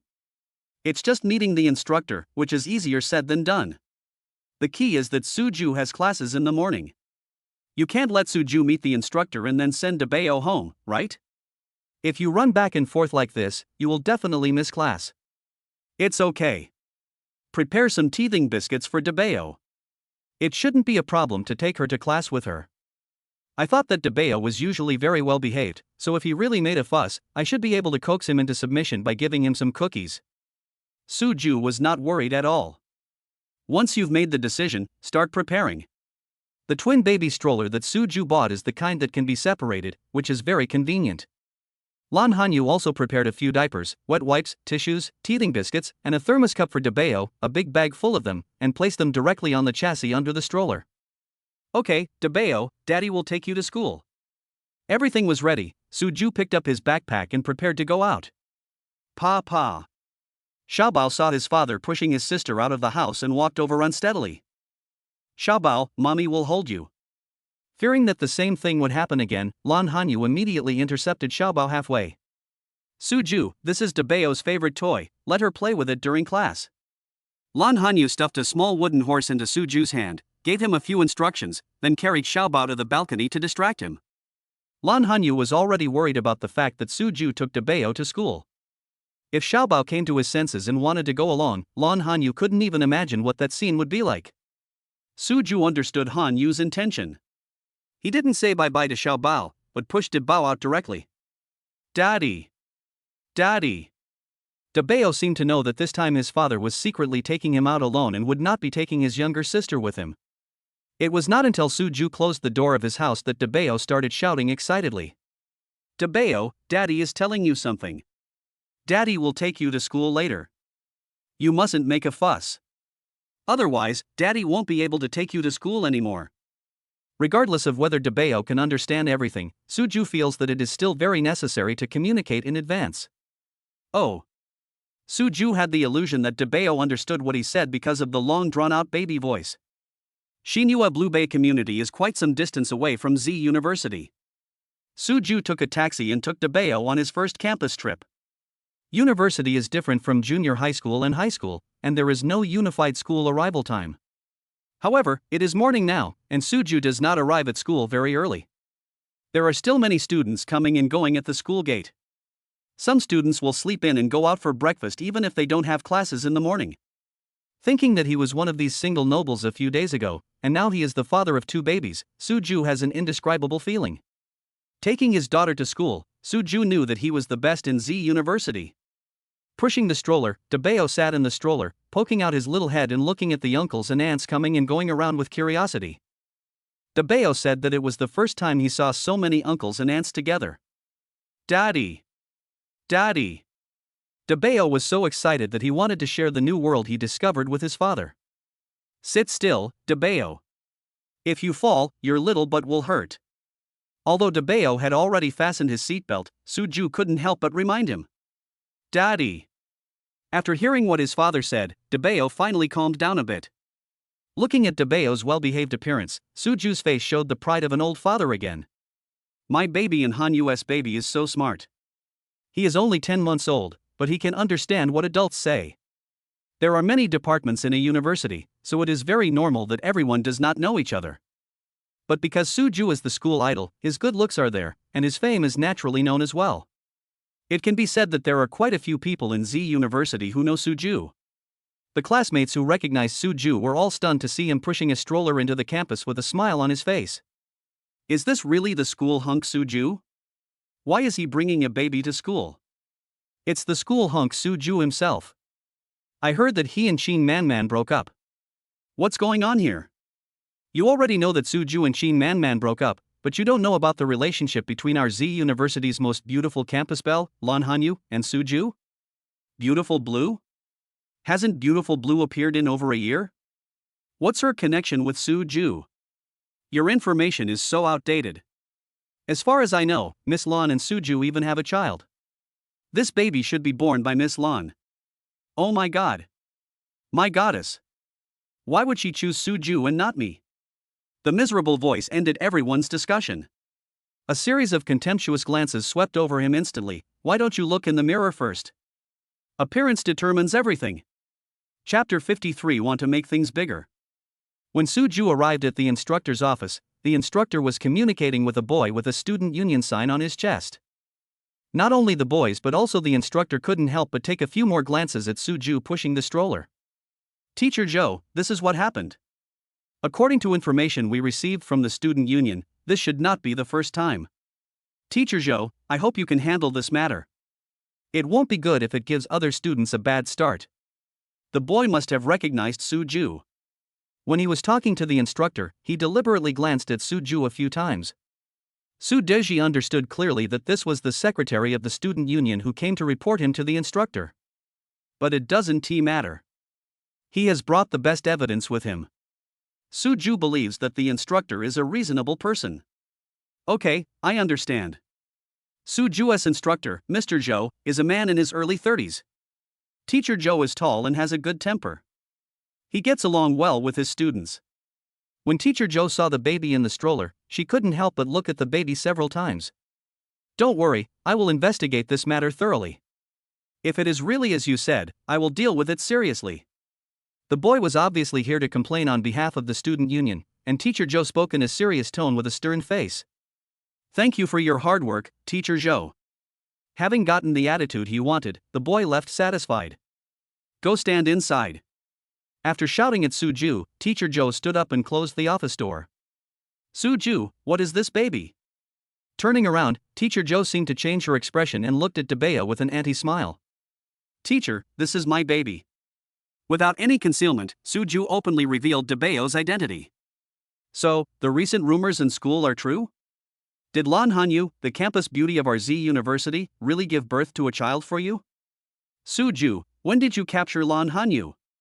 How come I haven't heard anything about this? Tell me, I've been your instructor for 3 years, and I only knew about this kind of thing from what others told me. Su Ju, aren't you being too mean? If we ignore the instructor's gender and age at this time, Su Ju really wants to give the instructor a nickname, the King of Gossip. Looking at the instructor's eyes that were filled with "I am very gossipy," Su Ju sighed helplessly. Teacher Zhou, it's hard to explain what happened between Lan Hanyu and me in just a few words. However, Lan Hanyu and I do have a child. This is our eldest treasure, Su Yufei. Maybe Debao was bored sitting in the stroller, and his little body began to move restlessly. Su Ju reached out and held Debao in his arms. Debao? Is there a Xiaobao? Teacher Zhou's reaction was indeed quick, and he immediately found something unusual in Su Ju's words.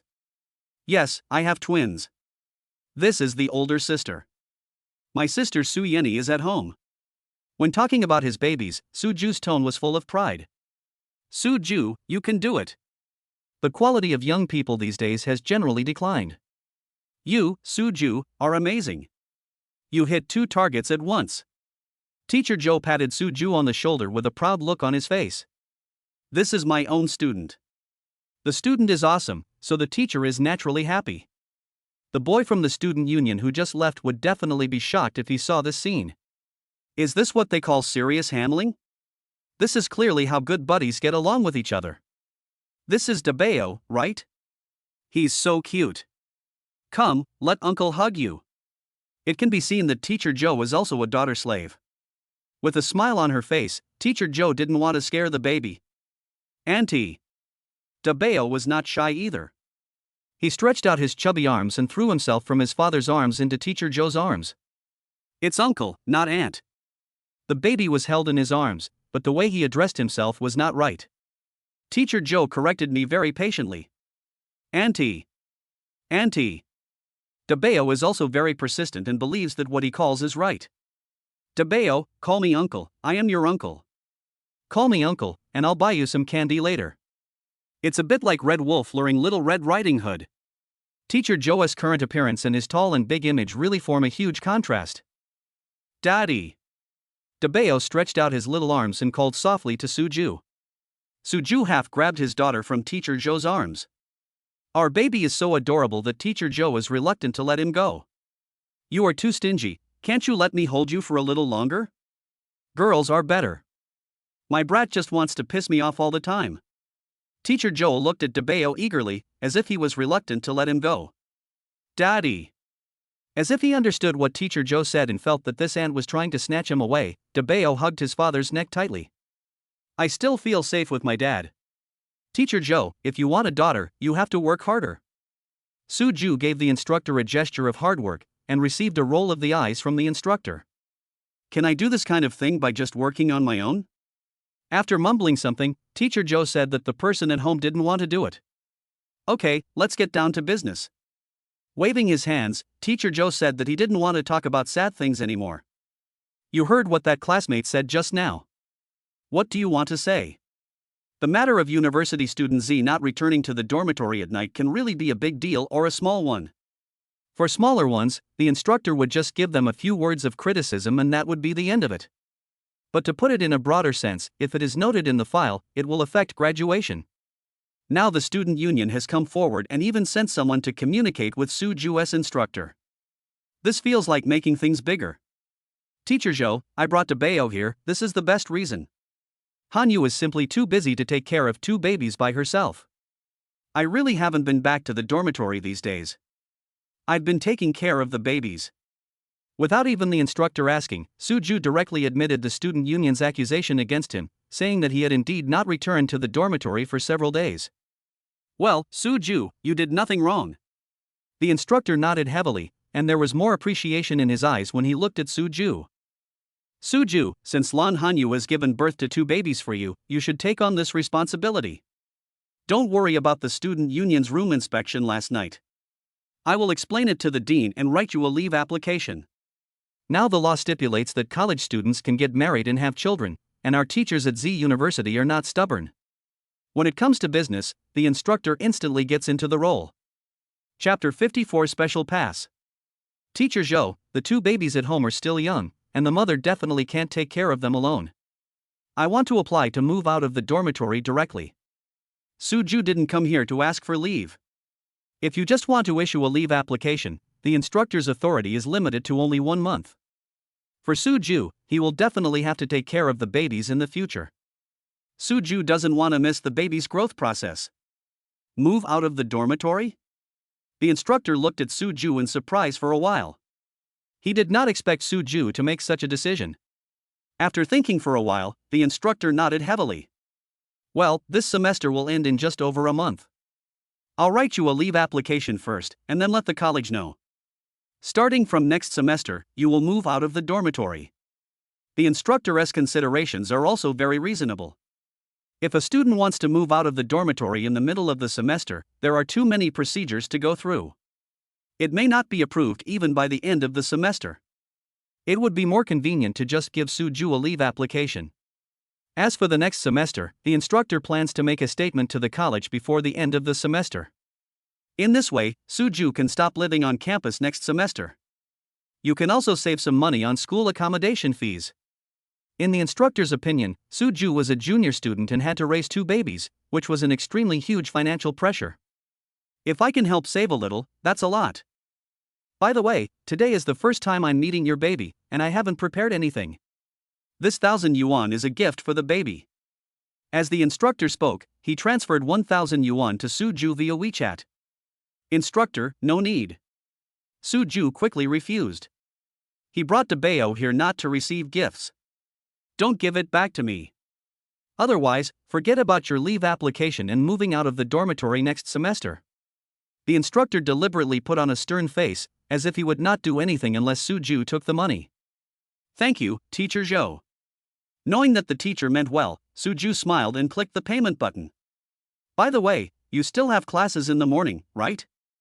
How about I help you take care of Dabeo, and you can pick him up after class? After finishing the serious business, the instructor started to think about our lovely Dabeo again. Daddy. I saw that Auntie staring at me and saying my name. The clever Dabeo sensed the danger at once, and hugged his father's neck even tighter with his little hands. Really? Do I look like a bad guy? Being rejected by the cute baby, the instructor was depressed and picked up his mobile phone to use as a mirror. Mr. Zhou, I'm going to class first. Holding the leave application written by the instructor in his hand, Soo Ju suppressed his smile and walked out of the office. Dabeo, you've made Teacher Zhou lose all his confidence. After kissing his daughter's little face, Soo Ju couldn't help laughing anymore. Daddy. Seeing his father happy, Dabeo also became happy. Isn't this Soo Ju? What? Are you bringing your child here to beg the instructor for mercy? But something like staying out all night should be recorded in the file, right? By then, it's hard to say whether you can graduate or not. Will it really be helpful if you bring your child here? After Suju put Debeo back into the stroller, he just walked out of the teacher's building and Shin Man, who had been waiting there, came over. Shin Man was waiting here specifically to block Suju. The reason why those people from the student union kept staring at Suju last night was because of Shin Man. Shin Man discovered that after she broke up with Suju, Suju did not live the decadent life as she had imagined. Now, Suju is having a child with Z University's goddess, Lan Hanyu. Not only that, Suju also owns a house worth 5 million. How embarrassing it must be for Shin Man, who broke up with Suju because of money. Seeing Suju living such a happy life, while he himself got nothing from Jia Qinming. Shin Man must be feeling unbalanced. Shin Man used her connections to get in touch with the president of the student union. It was because of Shin Man's beauty that the student union staged such a big drama last night. Shin Man came here today to inspect the results. Suju, if you bow your head to me and apologize, maybe I can help you get through to the student union. As long as the student union turns a blind eye to what happened last night, this matter can be left unresolved. Shin Man crossed her arms across her chest, looking superior. Of course, Shin Man's real thought was that even if Suju really bowed his head and apologized to her, Shin Man would definitely not say a word to help Suju. In Shin Man's heart, Suju lived so well after she and he broke up, which was really unfair to her.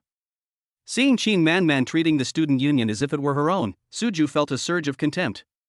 A good dog doesn't block the road. Under Shin Man's astonished eyes, Suju pushed the stroller and walked over calmly. Suju discovered that Shin Man's character was really not that good. Suju wondered if he had suffered from severe myopia in the past. He actually let Shin Man be his girlfriend? Compared with Lan Hanyu, Shin Man was reduced to dust in seconds. Suju, just wait until you cry. Shin Man stamped her feet angrily, feeling that Suju was just pretending. When the school's punishment came down, Shin Man didn't believe that Suju could still pretend. Man, why are you here? Ma Xiaoyun, the girl who shared the same dormitory with Shin Man, walked over from the direction of the office. Nothing, just laughing at someone's joke. Shin Man did not achieve her goal, and Suju did not give in to Shin Man. Shin Man was not in a good mood now. Are you talking about Suju? The girl saw that the person who just walked over with the stroller was the school hunk Suju. Shin Man and Ma Xiaoyun have a good relationship and don't plan to hide it. Man, I just heard the instructor on the phone, and it seemed like he was talking about Suju. Ma Xiaoyun was just passing by the instructor's office. When Ma Xiaoyun heard the instructor mention Suju's name, she deliberately stood at the office door and listened for a while. The matter between Suju and Lan Hanyu has now become the headlines of Z University. Ma Xiaoyun originally thought that the instructor was calling to find out about Suju's gossip. Unexpectedly, the instructor was still talking about Suju not returning to bed last night. Listening to the instructor's words, Ma Xiaoyun knew that not only would the school not punish Suju, but it would also issue Suju a special pass. Thinking that the school hunk not only has a wife and children, but also has so much support for Suju in the school, Ma Xiaoyun feels really envious. Chapter 55, Breaking News. Real? The instructor must have called the teaching office. The student union has already contacted the instructor. Xiaoyun, did you hear what the instructor said about how he would punish Suju? Will he be given a serious warning? Or will he be expelled from school? Shin Man excitedly grabbed Ma Xiaoyun's arm. In Shin Man's opinion, her efforts were not in vain. Man, what are you talking about?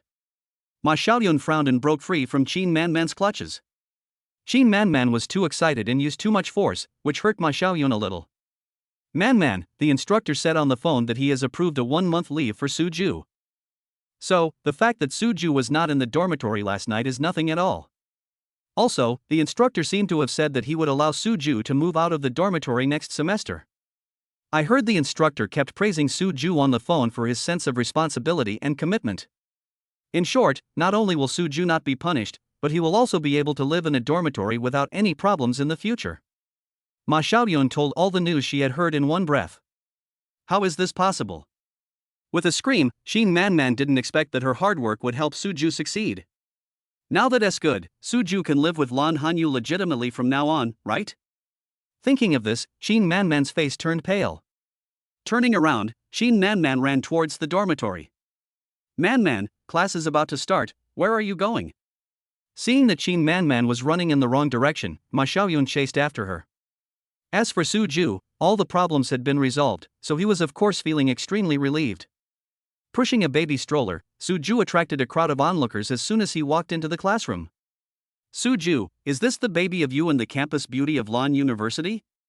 The baby in the stroller is so beautiful. Those big eyes, the delicate face, the soft and smooth skin. Every one of them is saying that she is a combination of the school belle and the school hunk. Baby? Brother Ju, did you bring your baby here? Hearing his classmate's words, Su Ju's roommate rushed over immediately. 3 older boys fought their way out of a passage and squeezed in front of the stroller. Our brother Ju's genes are amazing. This is the first time I've seen such a beautiful baby. Ma Xiaoyu looked at Debeo and spoke curiously.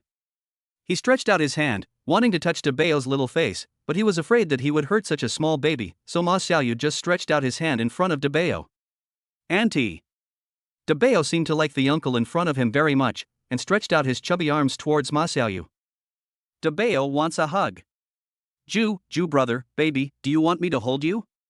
Ma Xiaoyu was so excited that he was a little incoherent.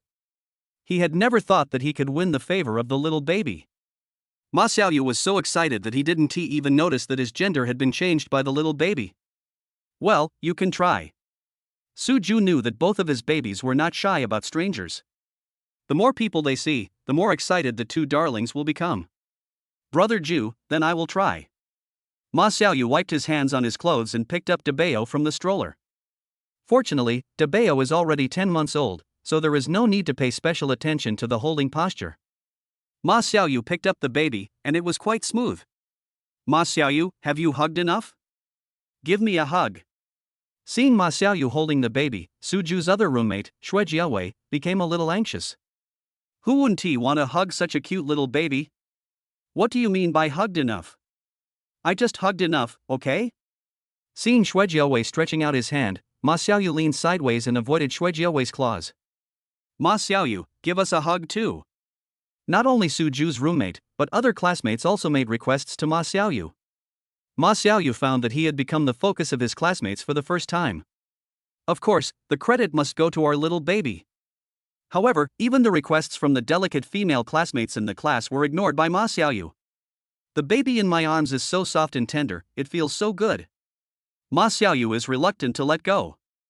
Brother Ju, is this Debeo or Xiaobao? Holding the little baby in his arms, Ma Xiaoyu asked the doubts in his heart. Big treasure or little treasure? What does that mean? Are Colonel Lan's children twins? Except for Su Ju's 3 roommates, other students did not know such explosive news. For other students, the fact that Lan Hanyu and Su Ju had a baby was shocking enough. I didn't expect that the school hunk Su Ju is so powerful. Not only did the colonel give birth to a baby, but she got 2 babies at once. With this ability, the campus beauty of Lan University will be so happy in the future. This is Debeo, little mango. Su Ju said with a smile. Little mango, Auntie has a lollipop here, would you like to give it to me? Girls are more thoughtful. Seeing that Ma Xiaoyu was unwilling to hand over Debeo, a girl came over with a lollipop. Auntie. When he saw the delicious food, Debeo immediately stretched out his hands. The girl handed the lollipop to Debeo, and then grabbed the little baby from Ma Xiaoyu. Tangy, you can't be like this. You are trying to seduce the baby. Seeing Debeo being taken away, Ma Xiaoyu cried out unwillingly. Auntie. Debeo looked at the excited Ma Xiaoyu and stretched out the lollipop in his hand, as if to coax Ma Xiaoyu. Ha ha ha. Ma Xiaoyu is so old, but he still needs a baby to comfort him. What did Debeo call Ma Xiaoyu just now? Auntie? Oh my god, our Ma Xiaoyu has become an aunt. Ha ha ha. There was another round of laughter, and the atmosphere in the classroom suddenly reached its climax. This was the scene Qin Man saw when she came to the classroom after being reminded by Ma Xiaoyun. Seeing that Su Ju and Lan Hanyu's child was so popular, Qin Man felt annoyed again. It was obvious that I was the one who wanted to dump Su Ju at that time. Why does it seem that Su Ju is living such a comfortable life now? Qin Man sat down fiercely in the seat at the side. Daddy. With candy in his hands, Debeo will never forget his favorite father. Stretching out his little arms towards his father, Debeo returned to the arms where he felt the safest. Fahai is here, go back to your seat. A sharp-eyed classmate shouted immediately when he saw a bright head. Of course, the sound will not be too loud, just loud enough for students in the classroom to hear. If Fahai outside heard this and his classmates knew about it, his life would probably be over. Shui Jiawei and others immediately opened a passage for Suju. Suju pushed the stroller with one hand and held Debeo with the other, and sat in his usual seat. Chapter 56 Waiting for the Show. Ma Xiaoyu and the others consciously sat down in their seats inside. Of course, the outermost position must be reserved for Suju, so that he can take good care of Debeo. Suju put Debeo in the stroller. Now that Debeo still has the lollipop in his hand, Suju is not worried that Debeo will make a fuss. Suju opened his backpack and took out the books when a bald man walked into the classroom. This man is what his classmates call Fahai Professor of Marketing, Lao Jiang. Seeing Lao Jiang walk into the classroom, Qin Manman's mouth corners began to rise again. Who is Lao Jiang? Lao Jiang's nickname Fahai was not obtained casually. Impartial, cold-blooded, and merciless, without any sympathy, this is the true portrayal of Lao Jiang. Because of Lao Jiang's appearance and personality, his classmates gave Professor Jiang the nickname Fahai. Suju dares to bring his baby to Lao Jiang's class? Qin Manman was just waiting to see Suju being kicked out of the classroom. Of course, the baby born to Suju and Lan Hanyu will definitely be driven out as well. Thinking of this, Qin Manman sat up straight all of a sudden. Because the baby carriage was so eye-catching, Professor Jiang naturally saw it at first sight when he walked into the classroom. Because of Professor Jiang's gaze, the students held their breath. Everyone was praying that Fahai would not get angry with such a cute baby. Of course, Qin Manman is not on this list. Qin Manman was eager to see Professor Jiang get angry, the bigger the better. Babies are very sensitive. Debeo, who was struggling with his lollipop, also noticed something strange in the classroom. Looking up, he saw a bald-headed old grandfather staring at him. Debeo was not afraid, but gave him a sweet smile. Holding up the lollipop, Debeo seemed to want to tell this grandfather that the lollipop is delicious. Professor Jiang, who had a stern face, was instantly overwhelmed by Debeo's sudden smile. His face relaxed unconsciously, probably because he was afraid of scaring such a cute baby. What happened to Fahai? I don't know. Was he scared? Are you kidding? Who is Fahai? What kind of situation has he not seen? Would he be scared? Could it be that Suju's baby is so cute? I think so. The students below saw that Professor Jiang didn't move and began to whisper. Of course, no one dared to speak too loudly. The nickname Fahai can only be called in private. Although he couldn't hear everyone's discussions clearly, the voices of the students still vaguely reached Professor Jiang's ears. Professor Jiang retracted his gaze, calmed himself, and walked to the podium. Attend class. A stern voice sounded, and the students didn't dare to make any more comments. However, the students still recognized Professor Jiang's performance today. Except Qin Manman. Qin Manman looked on in amazement as Professor Jiang turned on the projector and began teaching. What does this mean? Was Suju's bringing his baby to class tacitly approved? Or was it condoned by Fahai, the strictest teacher in the finance department? Qin Manman was a little confused. Why can Suju solve it so easily no matter what problem he encounters? Unfortunately, no one would answer Qin Manman's question. Fahai started the class, but no one dared to be absent. Suju put Debeo's favorite wooden horse toy in the stroller. After making sure that Debeo was behaving well and eating his lollipop and playing with his toys, Suju also began to listen to the class seriously. In Lao Jiang's class, don't expect any key points to be assigned during the final exam. As long as you don't attend classes properly, you will have to take another credit next semester. Of course, these things do not exist for the top student Suju. Bite. It was detected that the host brought a baby to class for the first time. Congratulations to the host for winning the reward, a mobility scooter. The reward will be sent to the host by express delivery. Please keep your phone open. In addition, this system is a system that cares very much about the next generation. The scooter is equipped with a baby safety seat specifically for babies. Suju was listening to Professor Jiang's lecture attentively when the voice of the system suddenly popped up in his mind. A mobility scooter? This is a good thing. Suju also discovered that he had more opportunities to take the babies out recently, and it was indeed inconvenient without a car. Especially since babies are growing up, there will be more opportunities for them to travel in the future. A car is indeed a necessity. Originally, Suju was thinking about finding an opportunity to discuss with Hanyu and buying a cheaper car as a transition. After all, Suju's ability to make money recently is pretty good. Buying a car will not affect your daily life. What Suju didn't expect was that the system would be so considerate and deliver it directly to his door. But, the mobility scooter can be sent to me by express delivery? Suju really couldn't think of which express company would take on this task. Let us wait and see. Knowing that the system would not lie to him, Suju refocused his attention on the projector. In this class, what the students felt most was that Professor Zhang's eyes were always uncontrollably directed towards Dabeo. In the past, it was Professor Zhang who prevented students from being distracted. Now the students are worried that Professor Jiang is distracted. Get out of class is over. Go back and prepare well for the summary exam in the next class. Professor Jiang tried hard to straighten his face, left a few words coolly, and walked out of the classroom. Of course, before leaving, Professor Jiang took a special look at Dabeo. When Professor Jiang found that Dabeo was playing with toys and not looking at him, he felt obviously lost. Did you notice? Fahai never got angry during this class. Yeah, I was scared to death. Fahai asked a question and I didn't answer it. I thought I would be scolded badly, but I didn't expect Fahai to let me off so easily. I also noticed something was wrong. Fahai was very gentle when teaching today. Could it be that Fahai is possessed by Sujin? What nonsense are you talking about? Fahai is obviously afraid of scaring Dabeo, so he doesn't dare to speak too loudly. I counted. In 1 hour of class, Fahai looked at our lovely Dabeo 26 times. Dabeo is really our talisman.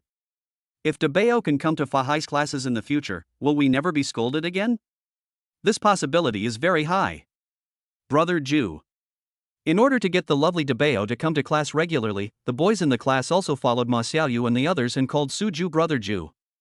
My eldest child is still young, so I can't bring him here often. Knowing what they wanted to say, Suju coolly refused. Just kidding. If I bring my eldest child to class often, won't he have to sit in the stroller all the time? Suju couldn't bear to see his baby suffer. Chapter 57 Winner in Life. Because of Suju's firm attitude, everyone could only pray that Professor Jiang would completely change his gender from today on. Brother Ju, what happened last night? Before class, because of Dabeo's surprise appearance, Ma Xiaoyu and the others didn't have time to ask Suju about the dormitory inspection last night. Shui Jiawei was the first person to think of this. Brother Ju, what did the instructor say? Because of Shui Jiawei's reminder, Wu Yoli looked at Suju with some worry. Not returning to bed at night can be a big or small matter at Z University. If the students' union keeps keeping an eye on this matter, it will be a big trouble for Suju. It's okay, it's all done. Suju took out the 1-month leave application note written by the instructor and said lightly. A 1-month leave request? Brother Ju, isn't this too generous of the instructor? Brother Ju, what did you tell the instructor? I also want to go to Wuching to see my girlfriend. It would be great if the instructor could grant me a week's leave. Brother Ju, can you teach me too? Last time I wanted to ask for 3 days off, but the instructor didn't approve it. Is the instructor's mind crooked? All the boys in the class gathered around. As for the other girls, they were not in a hurry to leave just because the get out of class was over. One of the reasons, of course, is that our lovely Dabeo was still in the classroom. Now, when they heard that the instructor had approved Suju's 1-month leave, the girls also pricked up their ears and listened. As a college student, who doesn't have a few good friends? It is very normal to move between different universities. If I could get a leave note from the instructor, wouldn't it be possible for me to experience the dormitory atmosphere of other universities openly? Want to ask the instructor to approve your leave? Suju raised his eyebrows and picked up Dabeo from the stroller. As long as you give birth to a baby as cute as my Dabeo, everything will be fine. Daddy. When Dabeo heard his father calling his name, he put the lollipop he had not finished eating to his father's mouth. Suju took a symbolic bite, and Dabeo laughed happily. Oh, forget it. I don't have the luck of Ju Good to give birth to a baby as cute as Dabeo.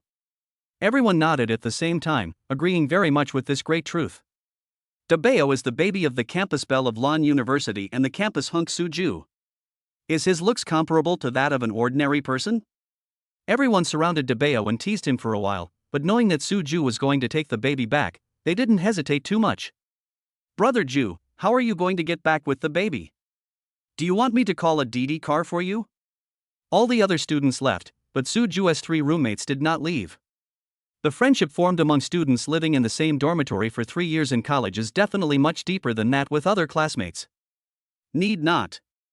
Suju shook his head. Didn't the system say that it would send him a car for transportation? Of course, Suju was waiting for the system's reward. Little baby, learn to draw. With a big crayon in your hand, draw a duckling, quack, draw a pony, write it home. The cell phone rang at the right time. Suju picked up the phone and saw an unfamiliar number. Answer the phone. Yes, I am Suju. Okay, just drop me off at the school gate. Okay, I'll be out in 10 minutes. After hanging up the phone, Suju was a little excited to see what the vehicle that the system rewarded him looked like. Brother Ju, your cell phone ringtone is quite cute. It was the first time that Ma Xiaoyu heard Suju's new cell phone ringtone and he was a little surprised. The babies love it. After Suju found out that he had twin daughters, he changed his cell phone ringtone. Maybe after becoming a father, Suju's whole mentality changed. Every man who has become a father can deeply understand the feeling of putting babies first no matter what. Ma Xiaoyu, stop talking nonsense. Shui Jiaowei saw that Ma Xiaoyu was off topic and gave him a look. Oh, yes. Ma Xiaoyu scratched his head and found that he had really forgotten the important matter.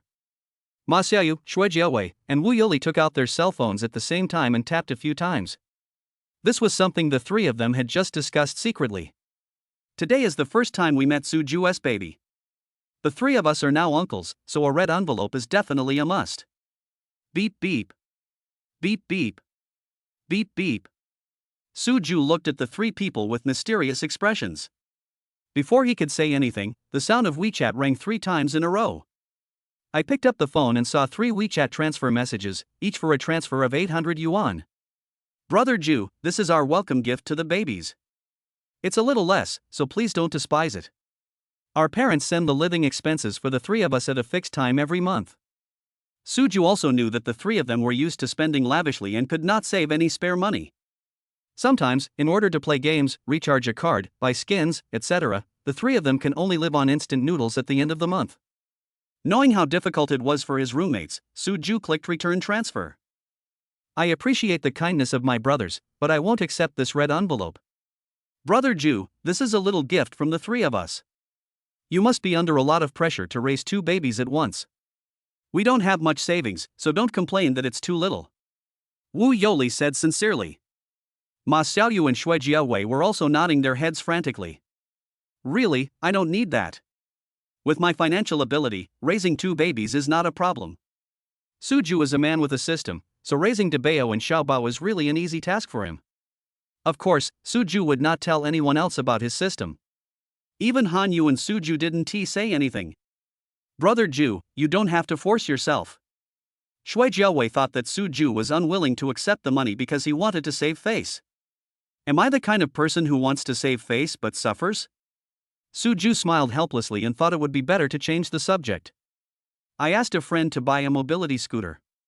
It should have been delivered. Do you want to go take a look? Suju automatically turned the system into a friend. This statement should be easier for everyone to accept. Mobility vehicle? Brother Ju, are you a car owner?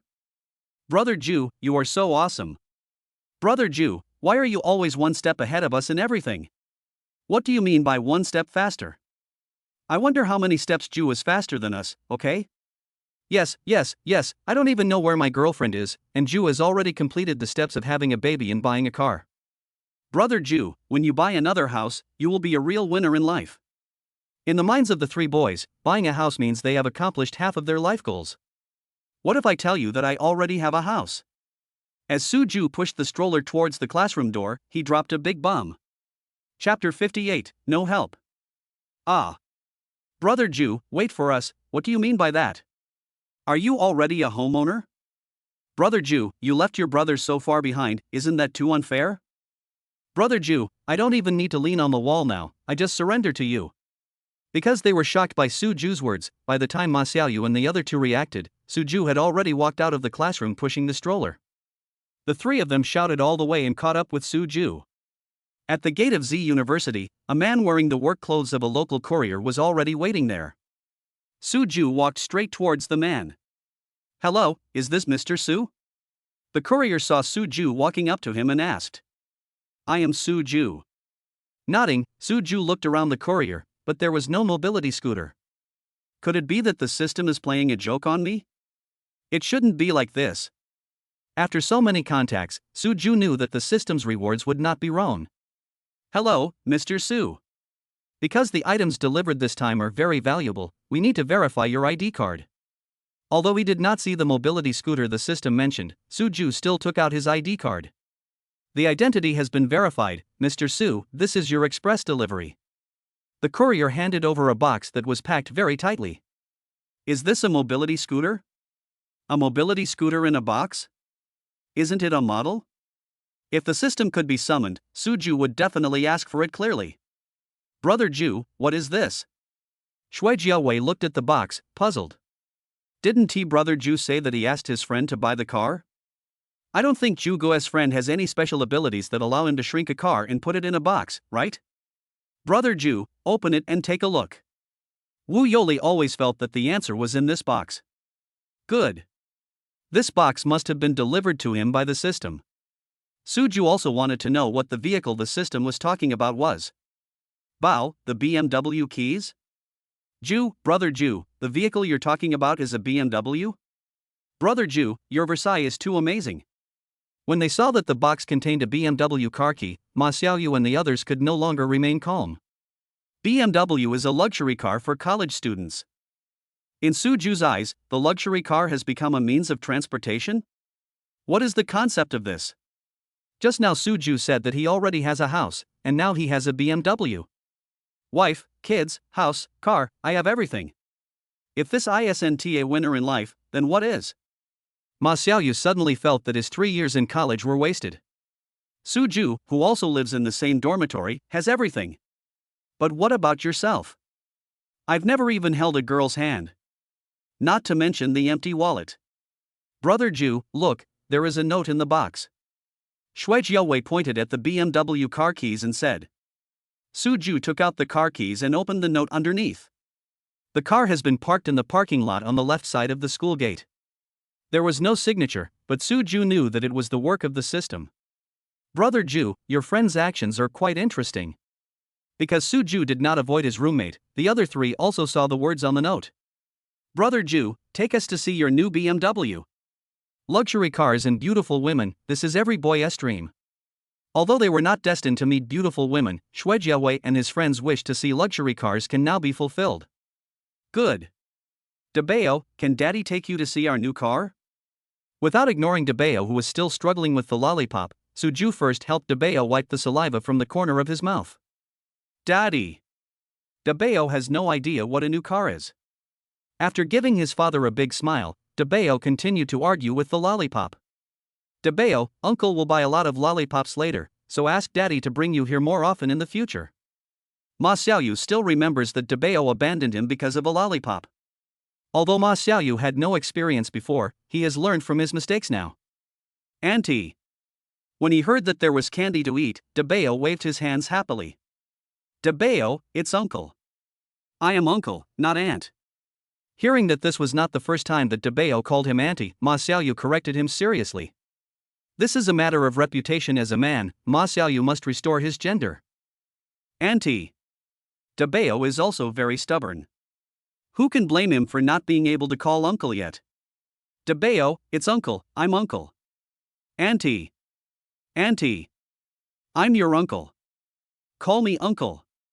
Ma Xiaoyu was very patient, but unfortunately, Debeo lost interest. I called so many times but didn't see Tang Tang. I might as well eat the one in my hand first. Debeo, Debeo. Seeing that Debeo no longer paid attention to him, Ma Xiaoyu looked at Suju for help. Brother Ju. Try harder next time. Patting Ma Xiaoyu on the shoulder, Suju said that he could do nothing to help. His own baby can't call him uncle yet. Suju can't call him on behalf of Debeo, right? Ma Xiaoyu, actually, it's pretty good for Debeo to call you auntie. Ha ha ha. Wu Yoli and Shui Jiaowei, who had been unable to hold back their laughter for a long time, finally couldn't help laughing. You guys. I won't bother with you guys. Brother Ju, take me to see your new BMW.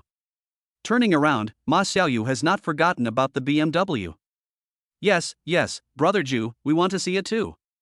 Coming forward, the three of them embraced Su Ju and Debeo in the stroller and walked towards the parking lot in front of the school gate. Hey, isn't this Su Ju who has become a father? Are you going to take the child back? Su Ju, are you too happy because you escaped punishment last night? This is a car park, not a shared bike park. Harsh words were uttered when Su Ju and his group were seen. Jin Man, why are you here? Looking at the person who was speaking, Ma Xiaoyu directly retorted without Su Ju saying anything. My boyfriend was going to drive over to pick me up to go play, so of course I was waiting in the parking lot. It's a little strange that you guys came to the parking lot. When the word boyfriend was mentioned, Jin Man deliberately glanced at Su Ju. When I was dating Su Ju, he also drove me out to play. But this car is not that car. The one Su Ju drives is a shared yellow car. Jin Man just wanted to provoke Su Ju. So what if you, Su Ju, can get a leave application approved by the instructor, avoid school punishment, take your children to class, and not be kicked out by Professor Jiang? Now here, Su Ju, who has no car, he be squeezed out by himself. Jin Man has become more cautious after the Jia Qinming incident. Jin Man checked out this new boyfriend and found out that he owns a car before she agreed to date him.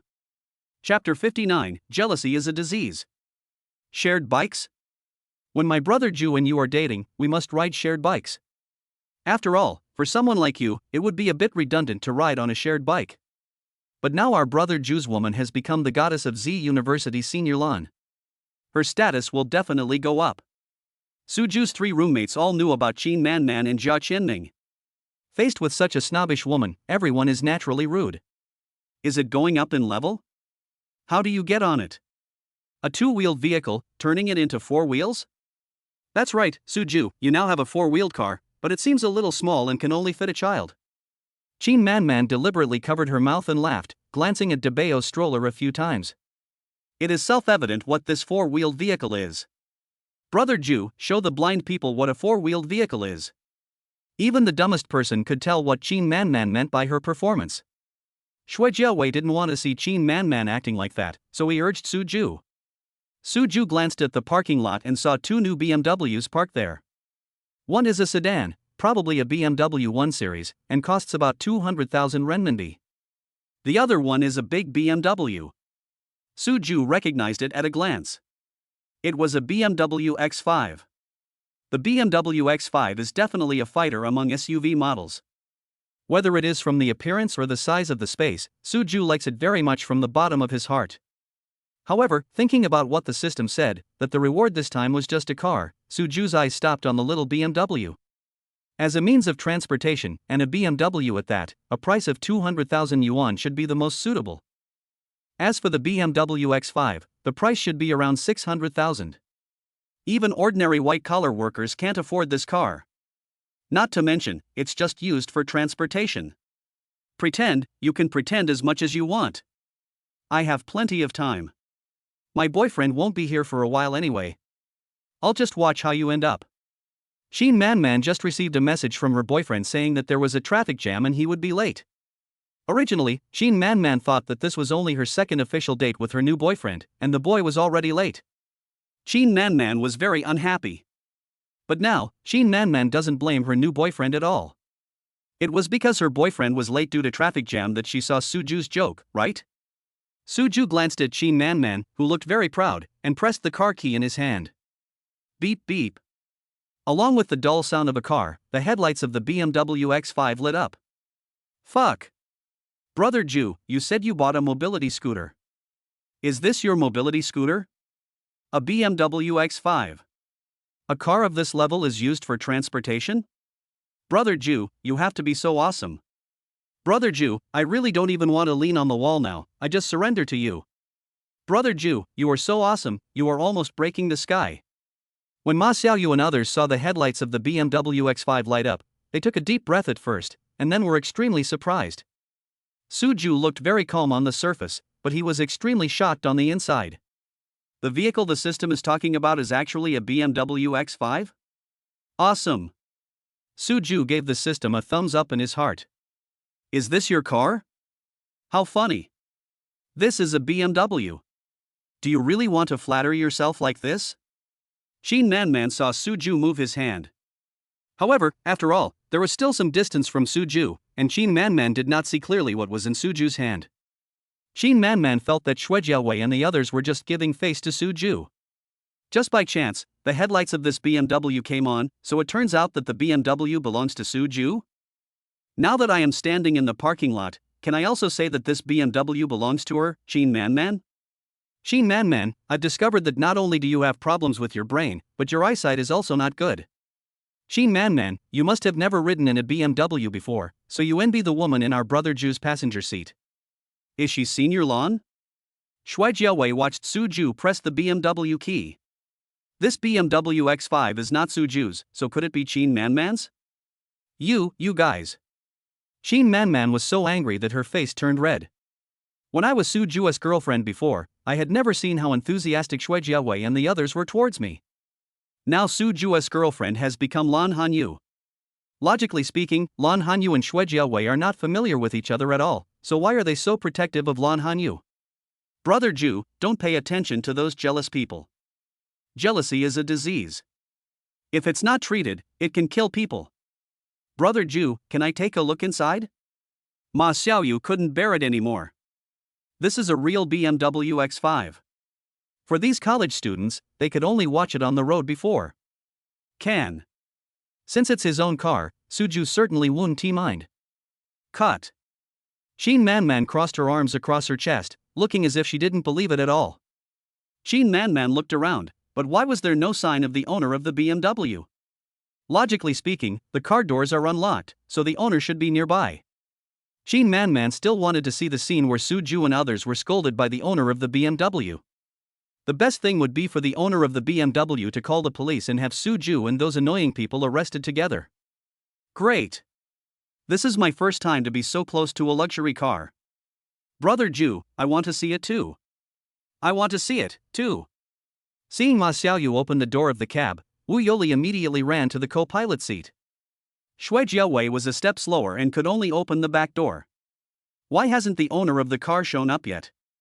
Now is a good opportunity. We can just call the police and sue them for theft, right? Shin Man was determined to embarrass Suju, and looked around hoping that the owner of the BMW would show up soon. Capturing the incident on the spot is the best evidence. After waiting for a few minutes and not seeing anyone else appear in the parking lot, Shin Man was ready to take out her cell phone from her bag and do something heroic. Brother Ju, your car is really amazing. It's so spacious inside, and it's so comfortable to sit in. It's worthy of being called a fighter among SUVs. Yeah, even with 2 safety seats in the back, I don't feel crowded at all when sitting in the back seat.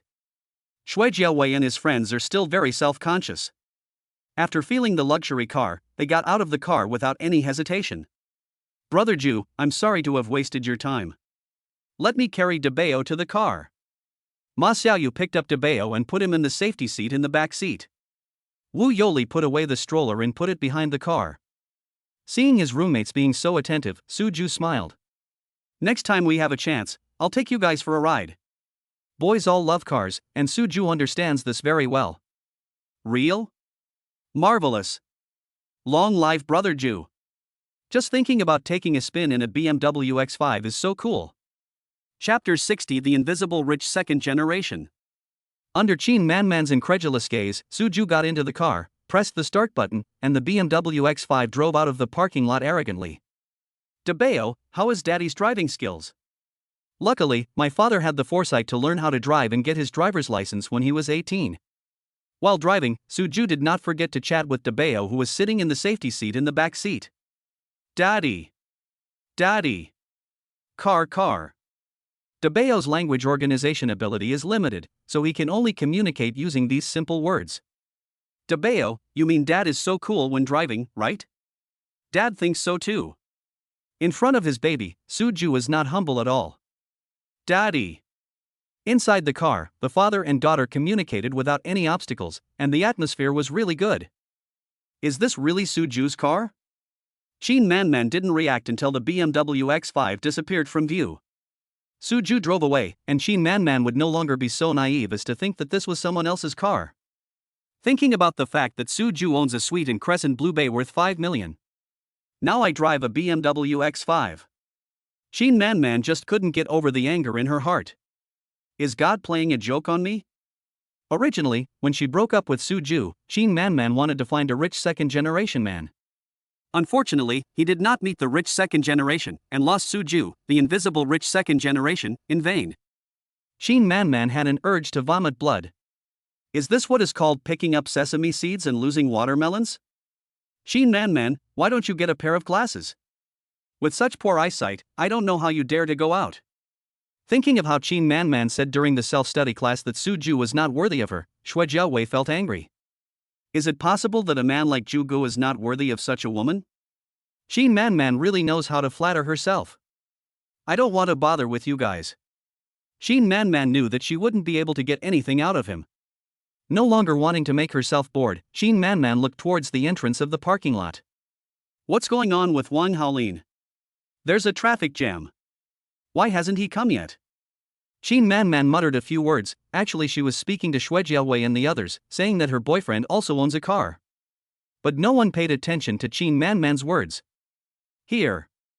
Xue Jiaowei and his companions, who were about to leave, stopped when they saw Qin Manman waving at a Hyundai car. The three of them looked at each other and smiled in an ambiguous way at the same time. Manman, sorry, there's a traffic jam on the road.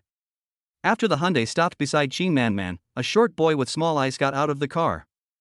Judging from the boy's age, he is not that old, probably about the same age as Qin Manman. Haolin, my legs are sore from waiting. Seeing her boyfriend, Qin Manman said in a delicate voice. As she spoke, Qin Manman deliberately bent down and rubbed her calves. Looking at Qin Manman's pretentious look, Xue Jiaowei and the others flashed a hint of disdain in their eyes. How long have you been standing here? Are your legs sore? If that were the case, Qin Manman wouldn't need to walk on her feet anymore and could just sit in a wheelchair. Manman, it's all my fault. I'll buy you a gift and apologize later. Seeing his girlfriend blaming him, Wang Haolin immediately admitted his mistake. I have to coax this new girlfriend into a good relationship. Hey, Qin Manman, is this your rich boyfriend? At that time, you were dating my brother Ju while looking for a rich boyfriend. You finally got what you wanted, huh? What a pity. I wonder if this Hyundai car can satisfy you. You're not going to sit in Hyundai while looking for someone richer, are you? Xue Jiaowei and the other two walked towards Qin Manman and said deliberately. What's the meaning? Who are you guys? When Wang Haolin heard what Xue Jiaowei said, he stopped massaging Qin Manman's legs. Wang Haolin is not a fool, he is saying that he is a spare tire. What man is willing to be treated as a spare tire? We are Qin Manman's classmates. Xue Jiaowei deliberately emphasized that his meaning was very clear. As a classmate of Qin Manman, he was not making up stories. Xue Jiaowei, don't talk nonsense, Suju and I broke up a long time ago.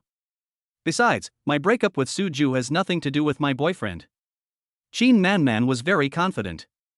When Qin Manman and Suju broke up, it really had nothing to do with Wang Haolin. Yes, you broke up with me because of your rich second-generation boyfriend. But, I heard that he is a fake rich second generation. Did you dump him again?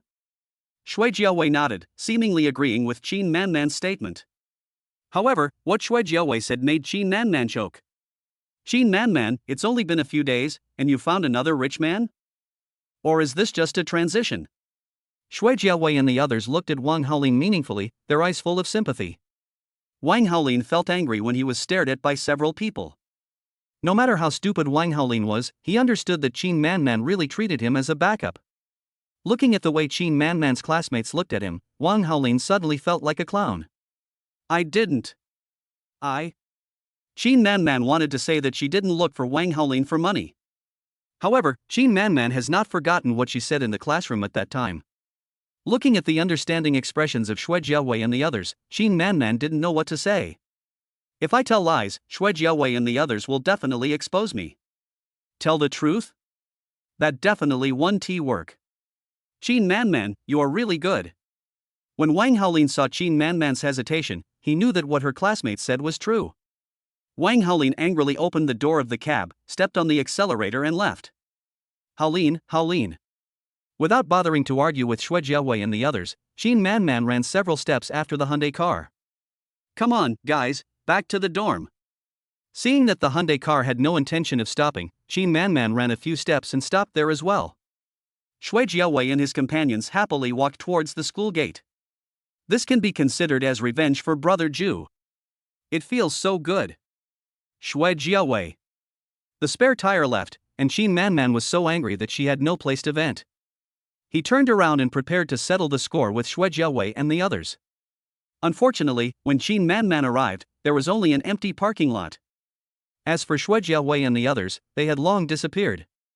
A gust of wind blew by, and although it was not a northwest wind, Qin Manman still felt a chill. Brothers, what do you think? Are we being righteous today?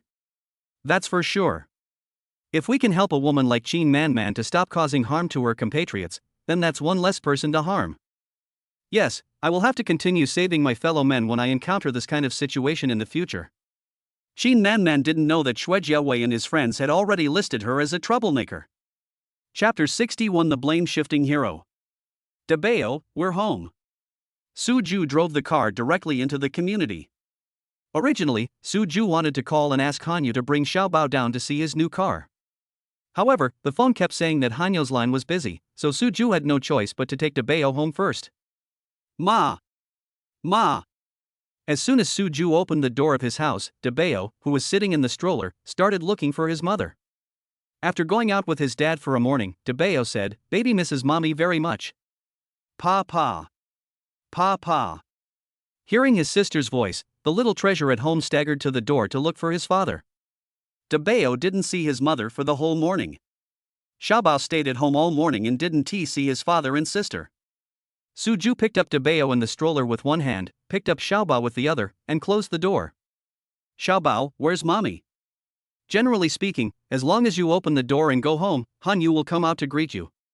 Especially today, it is the first time for Hanyu to bring Dabeo to school, so he should come out and care about Dabeo's situation. However, even with the two babies making such a big noise, Hanyu didn't come out. Of course Su Ju would find it very strange. Ma! Xiaobao understood what his father said and kept pointing at the balcony. Following Xiaobao's chubby little hand, Su Ju saw Hanyu who was talking on the phone on the balcony. It must be a very important call, so Hanyu closed the door between the balcony and the living room. What Su Ju didn't know was that the call Lan Hanyu was receiving was from her mother. Lan Hanyu has not yet told her family that she is pregnant and having a child. Naturally, when Lan Hanyu answered her mother's call, she didn't dare let Xiaobao's voice be heard on the other end of the phone. However, although Lan Hanyu closed the glass door between the living room and the balcony, his eyes were always on Xiaobao. Only after seeing Su Ju return home did Lan Hanyu finally focus all her attention on talking to her mother on the phone. "Hanyu, you said before that you would take the postgraduate entrance examination and study for a doctorate after graduating from undergraduate school. Why do you say now that you plan to work forever?" On the phone, Hanyu's mother Bai Wanqing asked in great confusion. In fact, this problem has troubled Hanyu's father Lan Zhaoping and mother Bai Wanqing for a long time. The two couldn't understand why their daughter, who was such a good student, was in a hurry to work after graduating from college. Although Lan Hanyu's family is not wealthy, for Lan Zhaoping and Bai Wanqing, fulfilling their daughter's wish to study for a postgraduate degree is a piece of cake. Originally, when Hanyu was in his senior year, the school arranged an internship opportunity for him, but Lan Zhaoping and Bai Wanqing were not very willing to accept it. After all, in their minds, their daughter is preparing to pursue a master's degree and a doctorate, so what's the point of doing an internship so early? However, because Hanyu's attitude was extremely firm at the time, Lan Zhaoping and Bai Wanqing did not say much. In fact, Lan Hanyu was helpless at that time. If I weren't preparing for an internship, I would definitely need to go home during the holidays. If I go home with a big belly, won't I be able to hide the truth? After giving birth to Dabeo and Xiaobao, Lan Hanyu had even less chance to go home. When his parents urged him to go home, Lan Hanyu could only use the excuse that he was busy with work. "Mom, after my internship, I found that it's actually good to start working early. I can also accumulate more social experience." Nowadays, many graduate students and doctoral students cannot find jobs after graduation. Besides, it's also very good to work and study at the same time. This way, I don't have to face the problem of finding a job again. Lan Hanyu pretended to be relaxed while talking to her mother. Even if she wanted to continue studying, after looking at Debao and Xiaobao who were held in Suju's arms, Lan Hanyu could only give up silently. Suju was indeed holding Debao and Xiaobao and playing in the living room. However, Suju was also paying attention to Hanyu, who locked herself in the balcony and made a phone call. Seeing the flash of disappointment on Hanyu's face, Suju felt a little distressed. Suju knew that Hanyu must have given up a lot for Debao and Xiaobao. Now, even Hanyu doesn't dare to make a phone call openly. You kid, working and studying at the same time, can the effect be the same as concentrating on studying? Hanyu, are you worried about money? In fact, you don't need to worry about our family's conditions. Mom set a limit on your living expenses because she was worried that you would become competitive after you went to college. Hanyu, your father is the general manager of a large company after all, how can his income be bad? So, Hanyu, Mom and your dad have discussed it, and you should quit your job and focus on your studies. Bai Wanqing talked a lot, and Lan Zhaoping, who had his ear pressed to the phone beside her, nodded repeatedly. It would be such a waste if such a smart child didn't go to graduate school or get a doctorate. Mom, people always say that daughters should be raised in wealth, but you and my dad were different. You used to team up to lie to me, saying that our family was not wealthy. Lan Hanyu couldn't help but smile because of her mother's words. Are you confessing to yourself now? Lan Hanyu discovered that in her mother's heart, she was probably still a child who had not grown up. In fact, when Lan Hanyu was in high school, he knew that his family conditions were very good. Lan Hanyu, who was not in the habit of spending money lavishly, didn't need to expose her parents' lies. Hanyu, that was your father's idea. Mom didn't want to lie to you. Bai Wanqing directly put the blame on her husband without feeling embarrassed or nervous at all. Lan Zhaoping, who was originally listening to his little girl talking, sat up straight when he heard what his wife said. He wanted to refute, but after receiving the threatening look from his wife, Lan Zhaoping could only silently take the blame. Mom, don't think I don't know. Dad listens to you about family matters. With a good opportunity to change the subject, Lan Hanyu mercilessly revealed her mother's other identity, the blame-shifting hero. Hearing his daughter vindicating himself, Lan Zhaoping nodded repeatedly. The cotton-padded jacket is still the best, it doesn't let in any air. You'll obey me in everything? Your father is used to being a leader in the company. Can he listen to me when he comes home? Bai Wanqing resolutely refused to admit that raising her daughter in poverty was her idea. Although the effect of raising children in poverty is good. But Bai Wanqing was not sure whether her daughter would blame her behind her back. Mom, you have quite a few students in school. No matter how many naughty students there are, they have to obey you when they are in your hands. Can't you take down my dad? How can you compare your dad to those kids? Bai Wanqing didn't notice at all that she was being led by her daughter in the following topic. Chapter 62, Famous. Is Debao good? Lan Hanyu ended the call with her mother and pushed open the glass door. Ma! Ma! Having not seen his mother for a whole morning, Debao stretched out his little arms and asked his mother to hold him. Mommy, hold me. Is our Debao going to school with Daddy well behaved? Lan Hanyu hugged Debao and suppressed the discomfort in her heart. In front of her babies, Lan Hanyu has always tried hard to be a sunny and happy mother. Our Debao is so well behaved that even the most famous Fahai in the school, Professor Jiang, likes our Debao very much. Suju naturally noticed Professor Zhang's gentle teaching style today.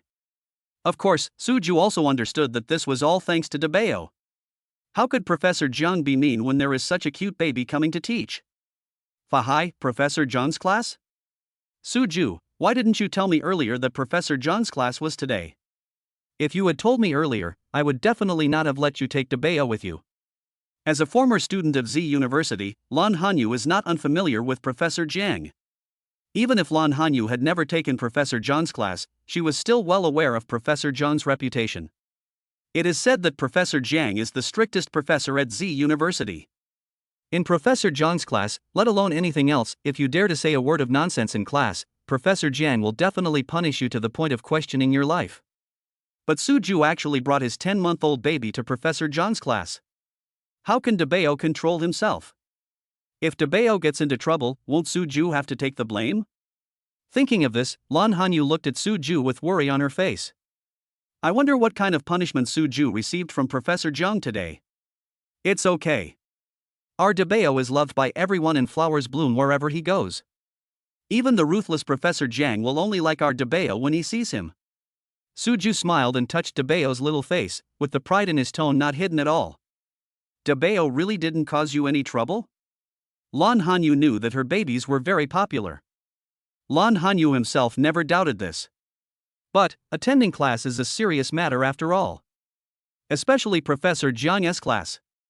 This doesn't seem to have much to do with whether Debeo is cute or not, right? Suju smiled and let Hanyu hold Debeo and sit on the sofa. Afterwards, Suju held Xiaobao and sat down. Suju told Hanyu what happened at school today.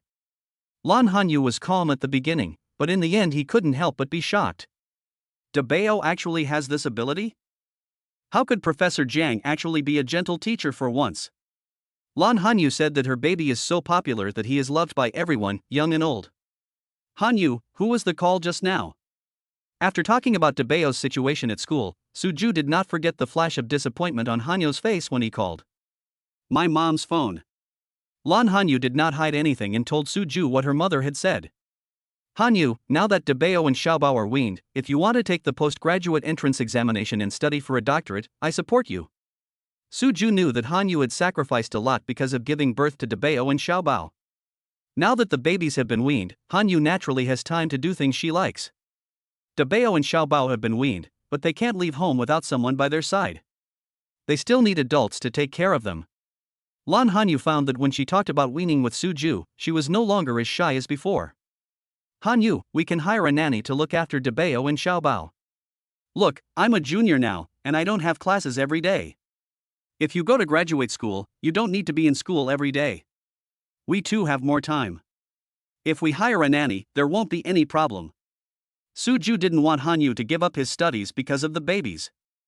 In fact, Suju has been thinking about it during this period of time.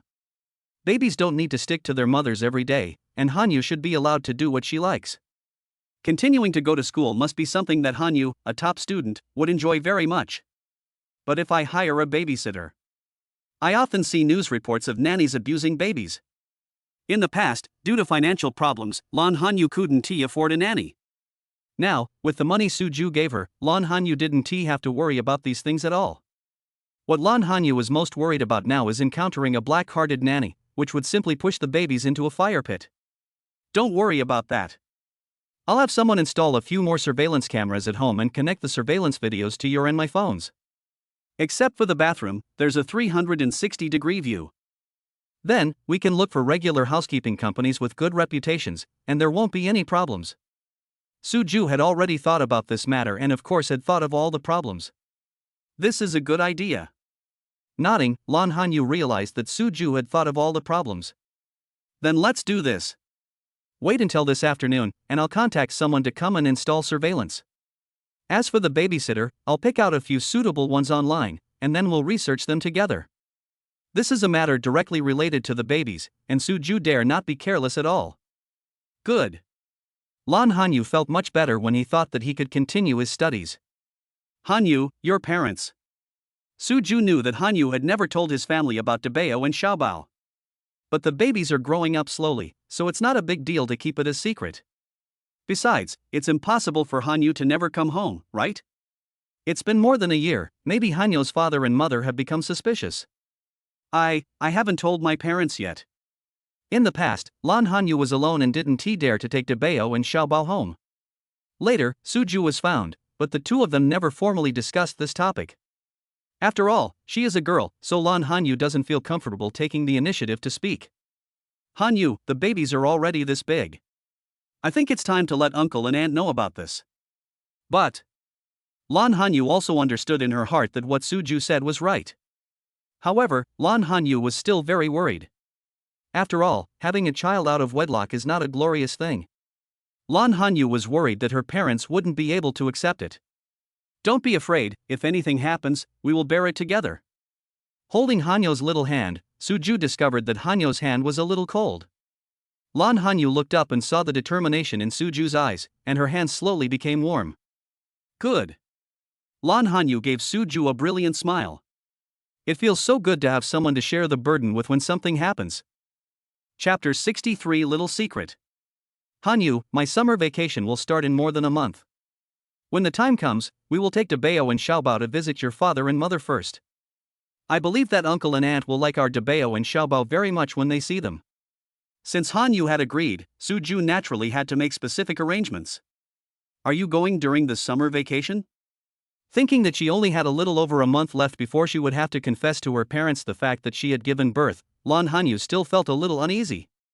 Lan Hanyu still remembers that when she was in college, her father and mother repeatedly told her not to fall in love while in college. Now, instead of being in a relationship, I have jumped several levels and even had a baby. Lan Hanyu was afraid that her parents wouldn't be able to bear it. Both Dabeo and Xiaobao are already over 10 months old. In another month or so, they will both be almost 1 year old. I think our Dabeo and Xiaobao must also want to see Grandpa and Grandma very much. After Dabeo and Xiaobao have met their grandparents, Hanyu, I want to take you and the babies back to my hometown. Suju looked at Hanyu seriously. As for the name of his other half, after knowing the existence of Dabeo and Xiaobao, Suju had already decided on the 3 words Lan Hanyu. Meet your parents? Is Suju going to take me to meet my parents-in-law? Meet your own parents first, then meet Suju's parents. Now that the parents of both sides have met, shouldn't the relationship between the two be settled? Thinking of this, Lan Hanyu felt a sense of security in his heart. It turns out that Suju also cares about me.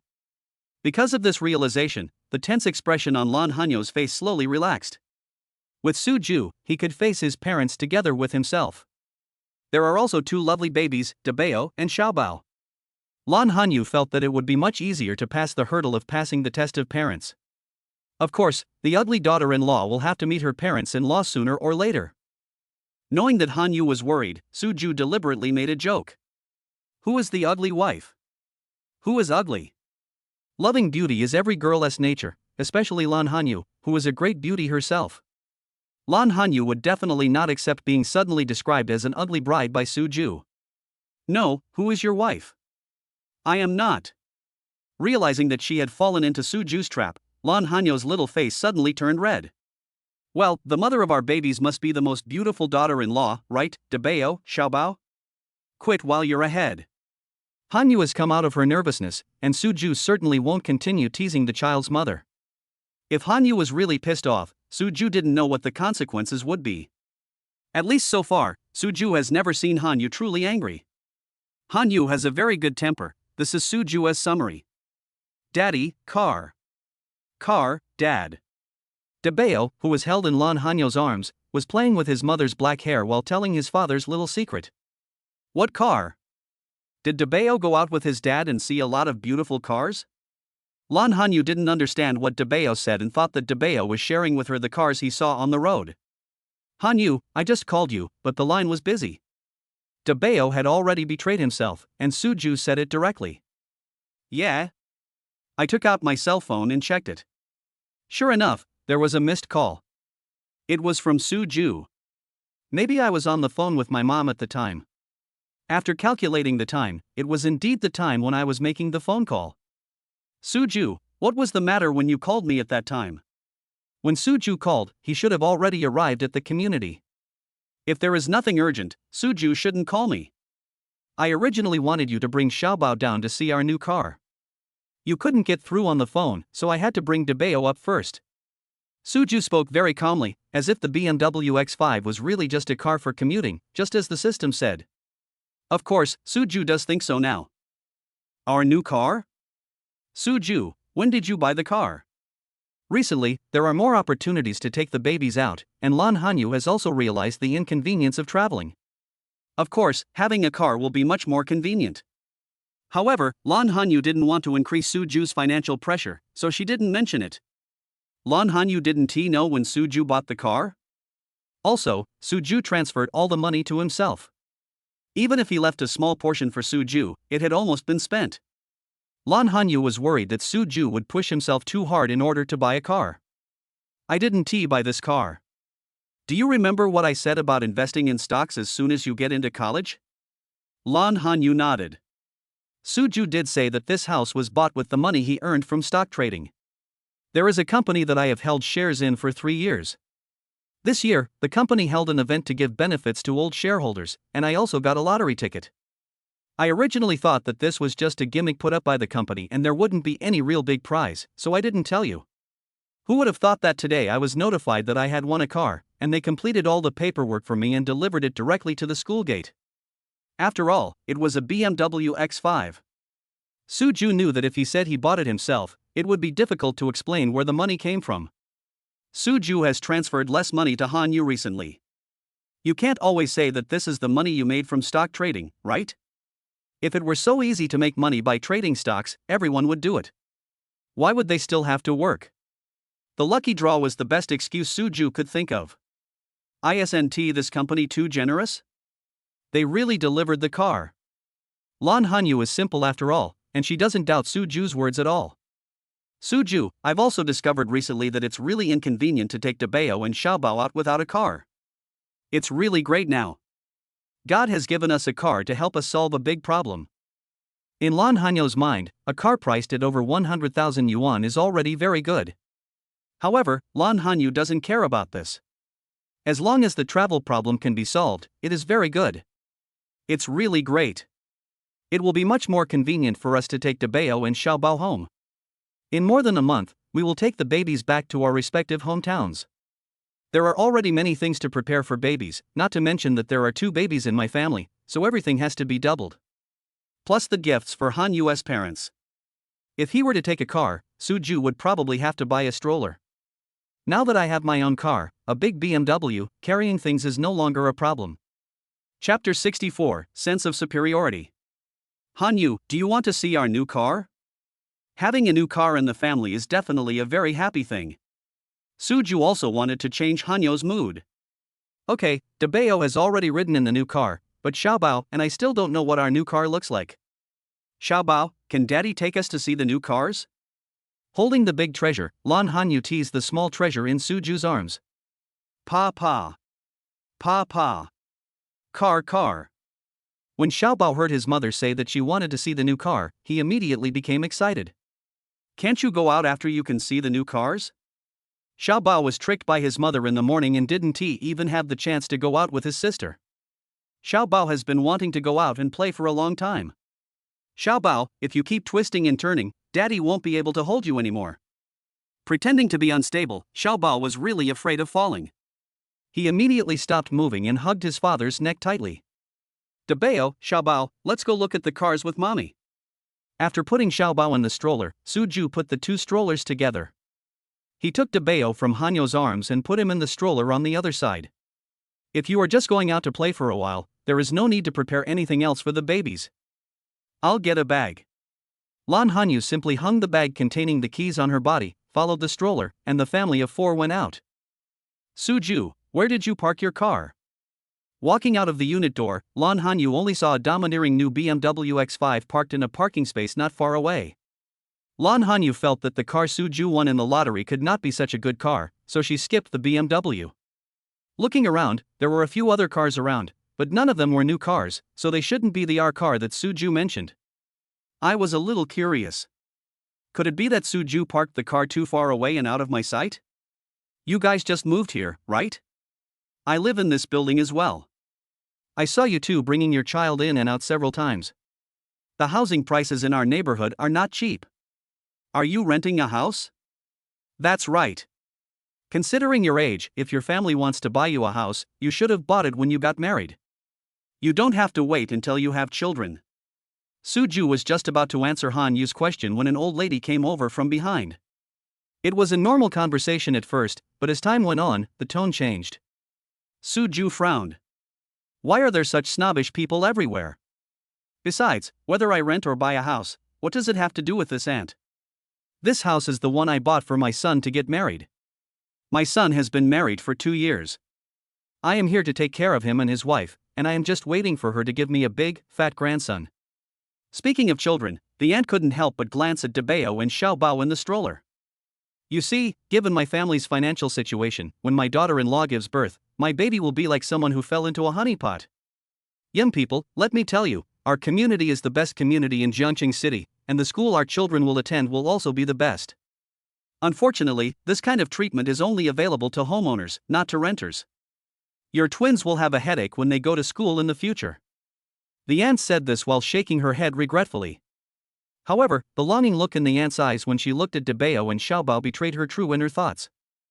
The aunt's son has been married for 2 years, and not only has he given birth to a chubby grandson, but his daughter-in-law's belly has not even shown any sign of pregnancy. Seeing 2 such cute babies in the stroller, the aunt was extremely envious. However, the aunt's condescending attitude is not welcome at all. Suju glanced at the woman. Don't say you are not a tenant at all. Even if I am really the tenant, is it right for this woman to show off in front of me? Auntie, which unit is your home in? In Suju's building, except for the unit where Suju lives, which is a 3-bedroom unit, the other 2 units next to it are 2-bedroom units. Suju just saw this woman walking from the unit next door, which should be a 2-bedroom apartment. Since she wants to show off, Suju will satisfy her wish. I'm the owner of the unit next to yours.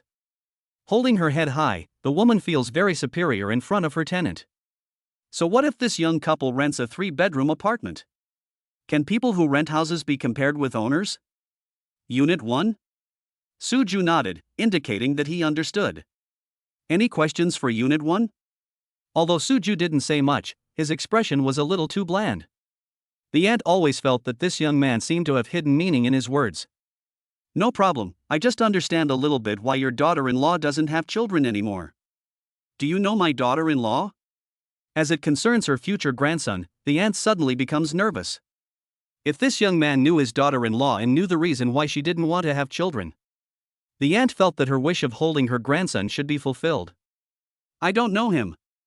Shaking his head firmly, Suju denied the aunt's guess. What about what you just said?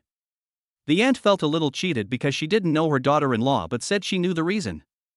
Your house is a 2-bedroom apartment, and now 2 generations are squeezed together. If your daughter-in-law has another child, there will be no place to live. Look, there are only 2 adults and 2 babies in our family, so a 3-bedroom apartment is just right. I guess your daughter-in-law doesn't dare to have a baby. Want to show off in front of Suju?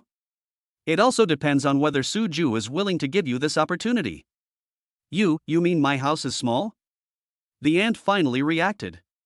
Originally, he wanted to show off in front of the young couple.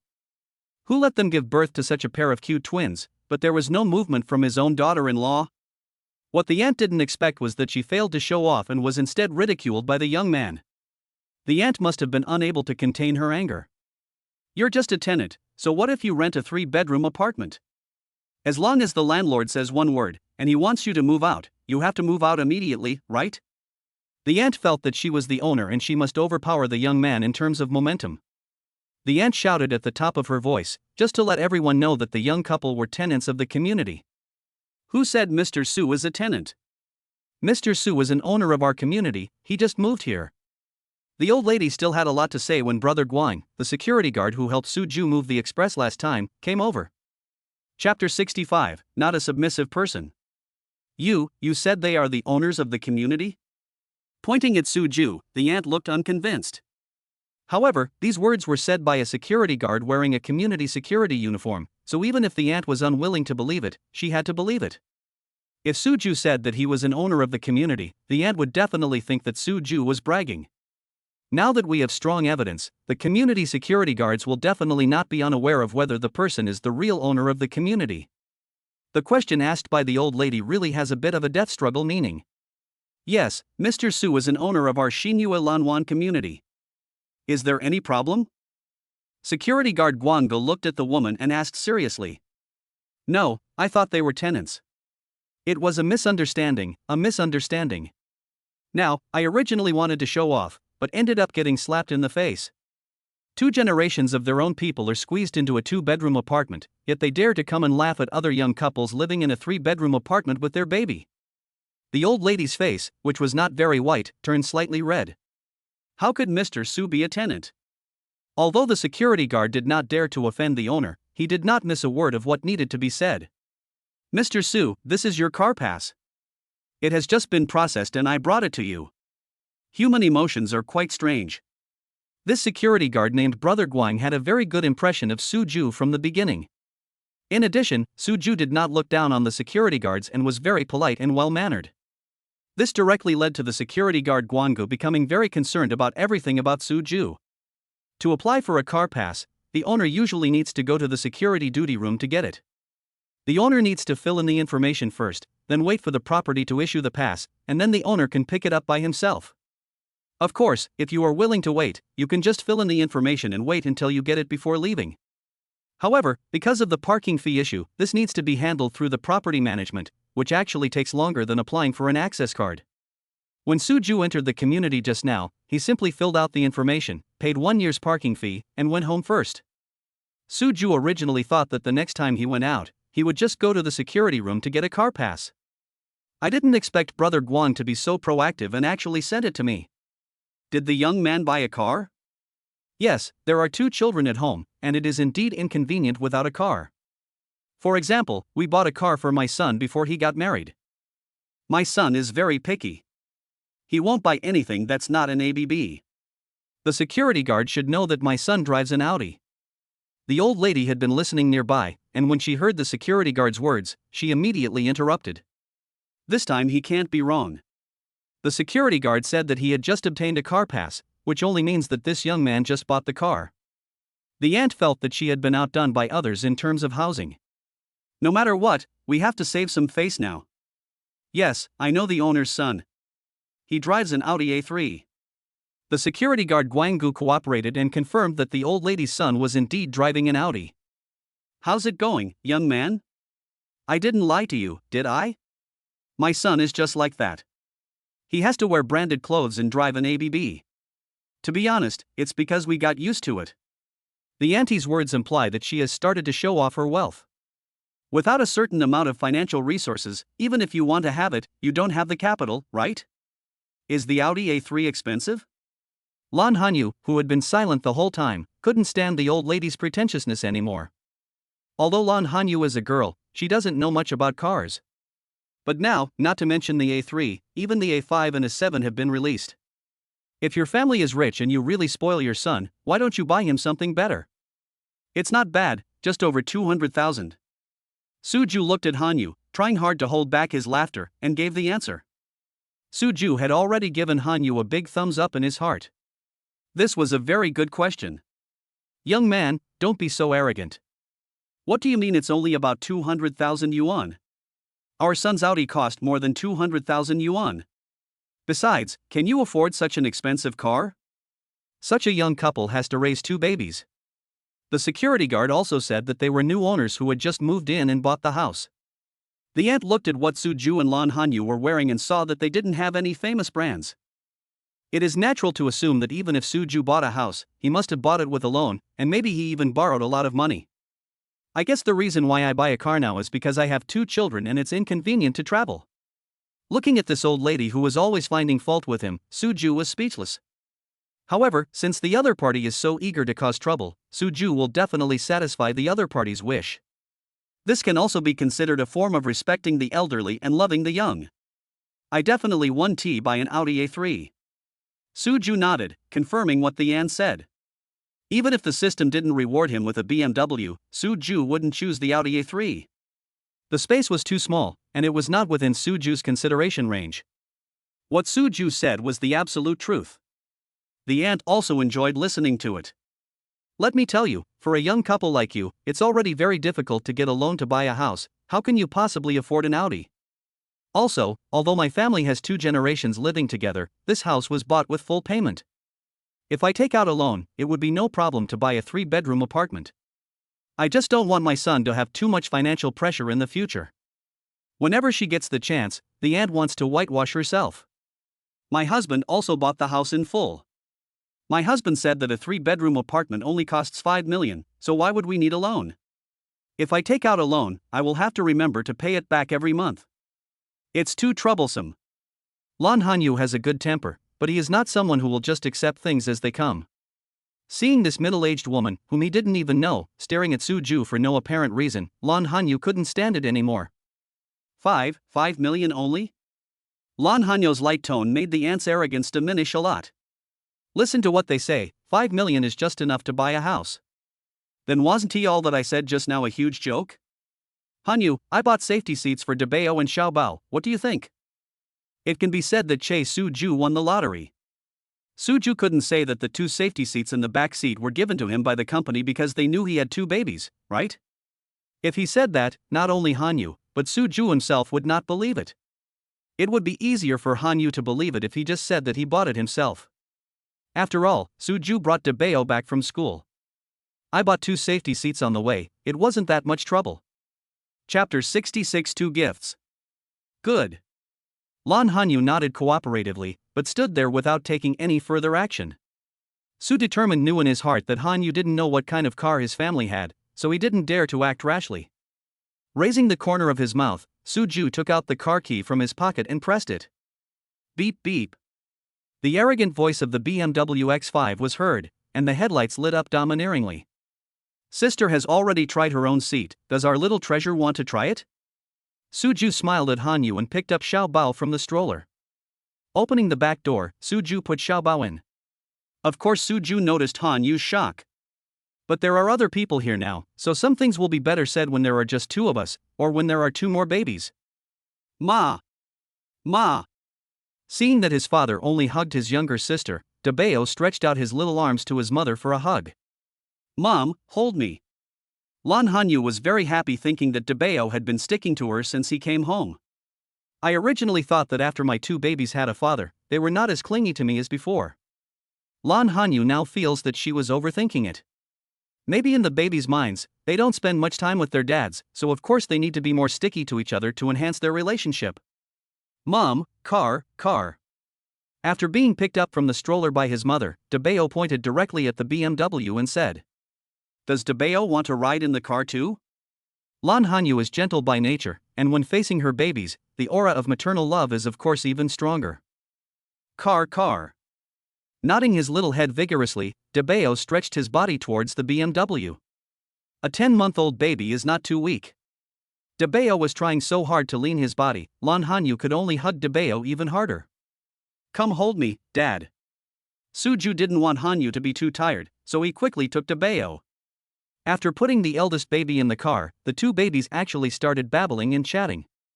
Especially Debeo, he talked even more with his hands and feet gesticulating. Debeo must have experienced the feeling of his own car and is now introducing it to his younger sister. Mr. Su, I won't bother you anymore. The middle-aged lady who wanted to show off sneaked away when the BMW's headlights came on.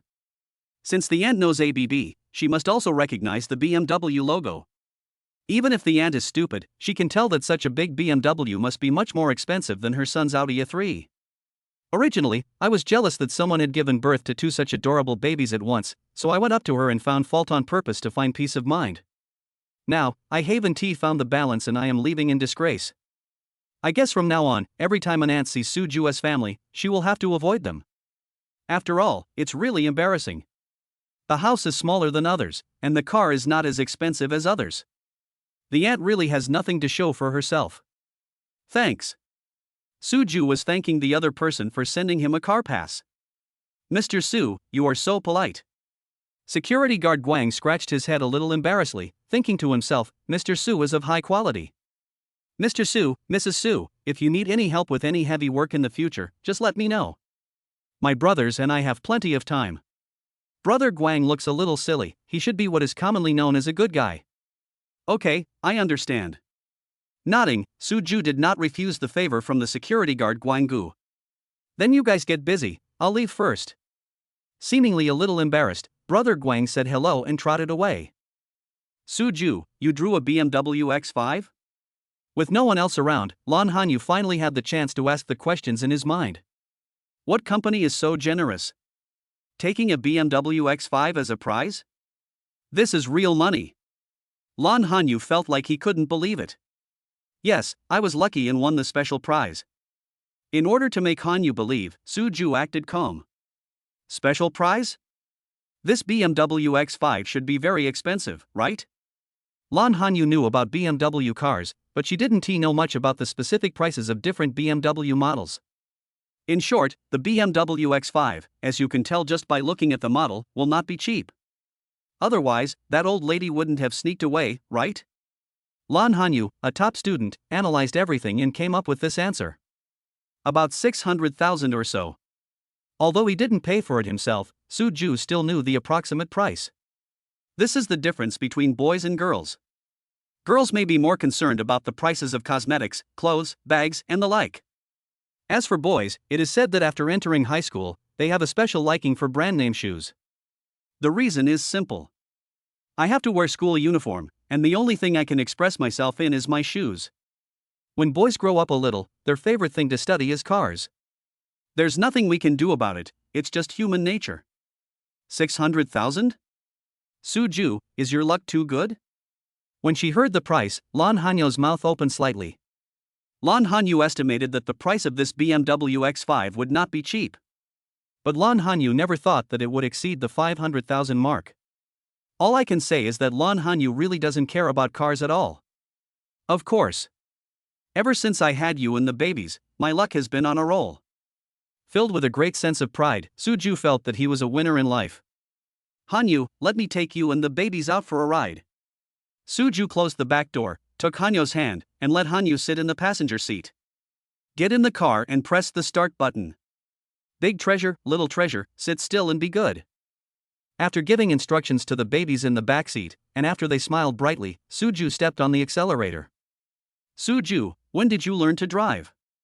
Lan Hanyu, who was a little nervous and holding onto the seatbelt, slowly relaxed after feeling Suju's skilled driving skills. I learned it my first year in college. Although I don't drive often, I always practice with my dad's car during the winter and summer vacations. You can rest assured about my driving skills. Suju naturally noticed Hanyu's nervousness at the beginning. Comforting Hanyu, Suju was very satisfied with his driving skills. Otherwise, Suju would definitely not drive with the babies. After all, in Suju's heart, the safety of the babies must be the first priority. Hanyu, have you taken your driver's license test? Now that we have a car at home, it would definitely be a lot more convenient if Hanyu could also drive. No. Shaking his head, Lan Hanyu looked slightly depressed. Originally, Lan Hanyu planned to learn to drive after graduating from university. But before he graduated from university, God gave him two great gifts, and all of Lan Hanyu's plans were disrupted. Chapter 67 on the agenda. Hanyu, do you want to learn how to drive? In Suju's heart, he hopes that Hanyu can learn to drive. At that time, if necessary, Suju can also buy Hanyu a car suitable for a girl to drive. After all, the BMW X5 is too big and a bit too masculine. Girls may not like driving such a domineering car. I originally planned to study it after graduating from university, but then. A look at the two babies chatting enthusiastically in the back seat said it all. It's not too late to learn now. Seeing that Hanyu already had this plan, Suju was of course very supportive.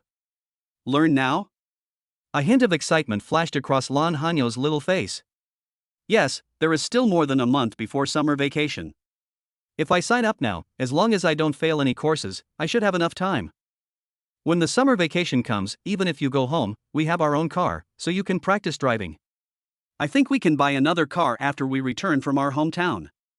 You had just learned how to drive, so a sedan was more convenient. It's still a bit inconvenient for this type of SUV to back into a garage. Suju's considerations are still very long-term, even buying a car has been included in the plan. Buying another car? Wouldn't that be a waste? Although Suju transferred a lot of money to himself. But after all, Suju is still just a student and has not really started working. Thinking of the two little darlings in the back seat, Lan Hanyu felt that he should save some money. At least, it shouldn't be wasted. What is the waste? Hanyu, you have to believe in your man's ability to make money.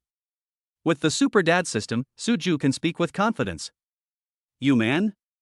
Because of the three words that Suju blurted out, Lan Hanyu's little face turned red uncontrollably again. After savoring these three words carefully in his mind, Lan Hanyu said that he quite liked these three words. It's just that Lan Hanyu didn't dare to show it on his face. Hanyu, do you have your ID card with you? Suju is definitely a man of action. Once he thinks of something, he will put it into practice immediately. I brought it, what's the matter? Lan Hanyu has a good habit of carrying important documents with him. It's good that you have brought it. Let's go sign up now. Pressing the navigation start switch under the car's center console, Suju entered the name of Jeonchung Driving School in the navigation system. Now. We were discussing it 1 second and implementing it the next? Lan Hanyu said, is Suju always so efficient in everything he does? It's just like giving birth to Dabeo and Xiaobao, two at once. This hit rate is unmatched. Dabeo, Xiaobao, can we go sign up for mom? Without giving Hanyu a chance to object, Suju made a U-turn at the traffic light ahead and drove towards his destination amid the laughter of the two babies. Dabeo, Xiaobao, get out of the car. Suju parked the car in the driving school's parking lot.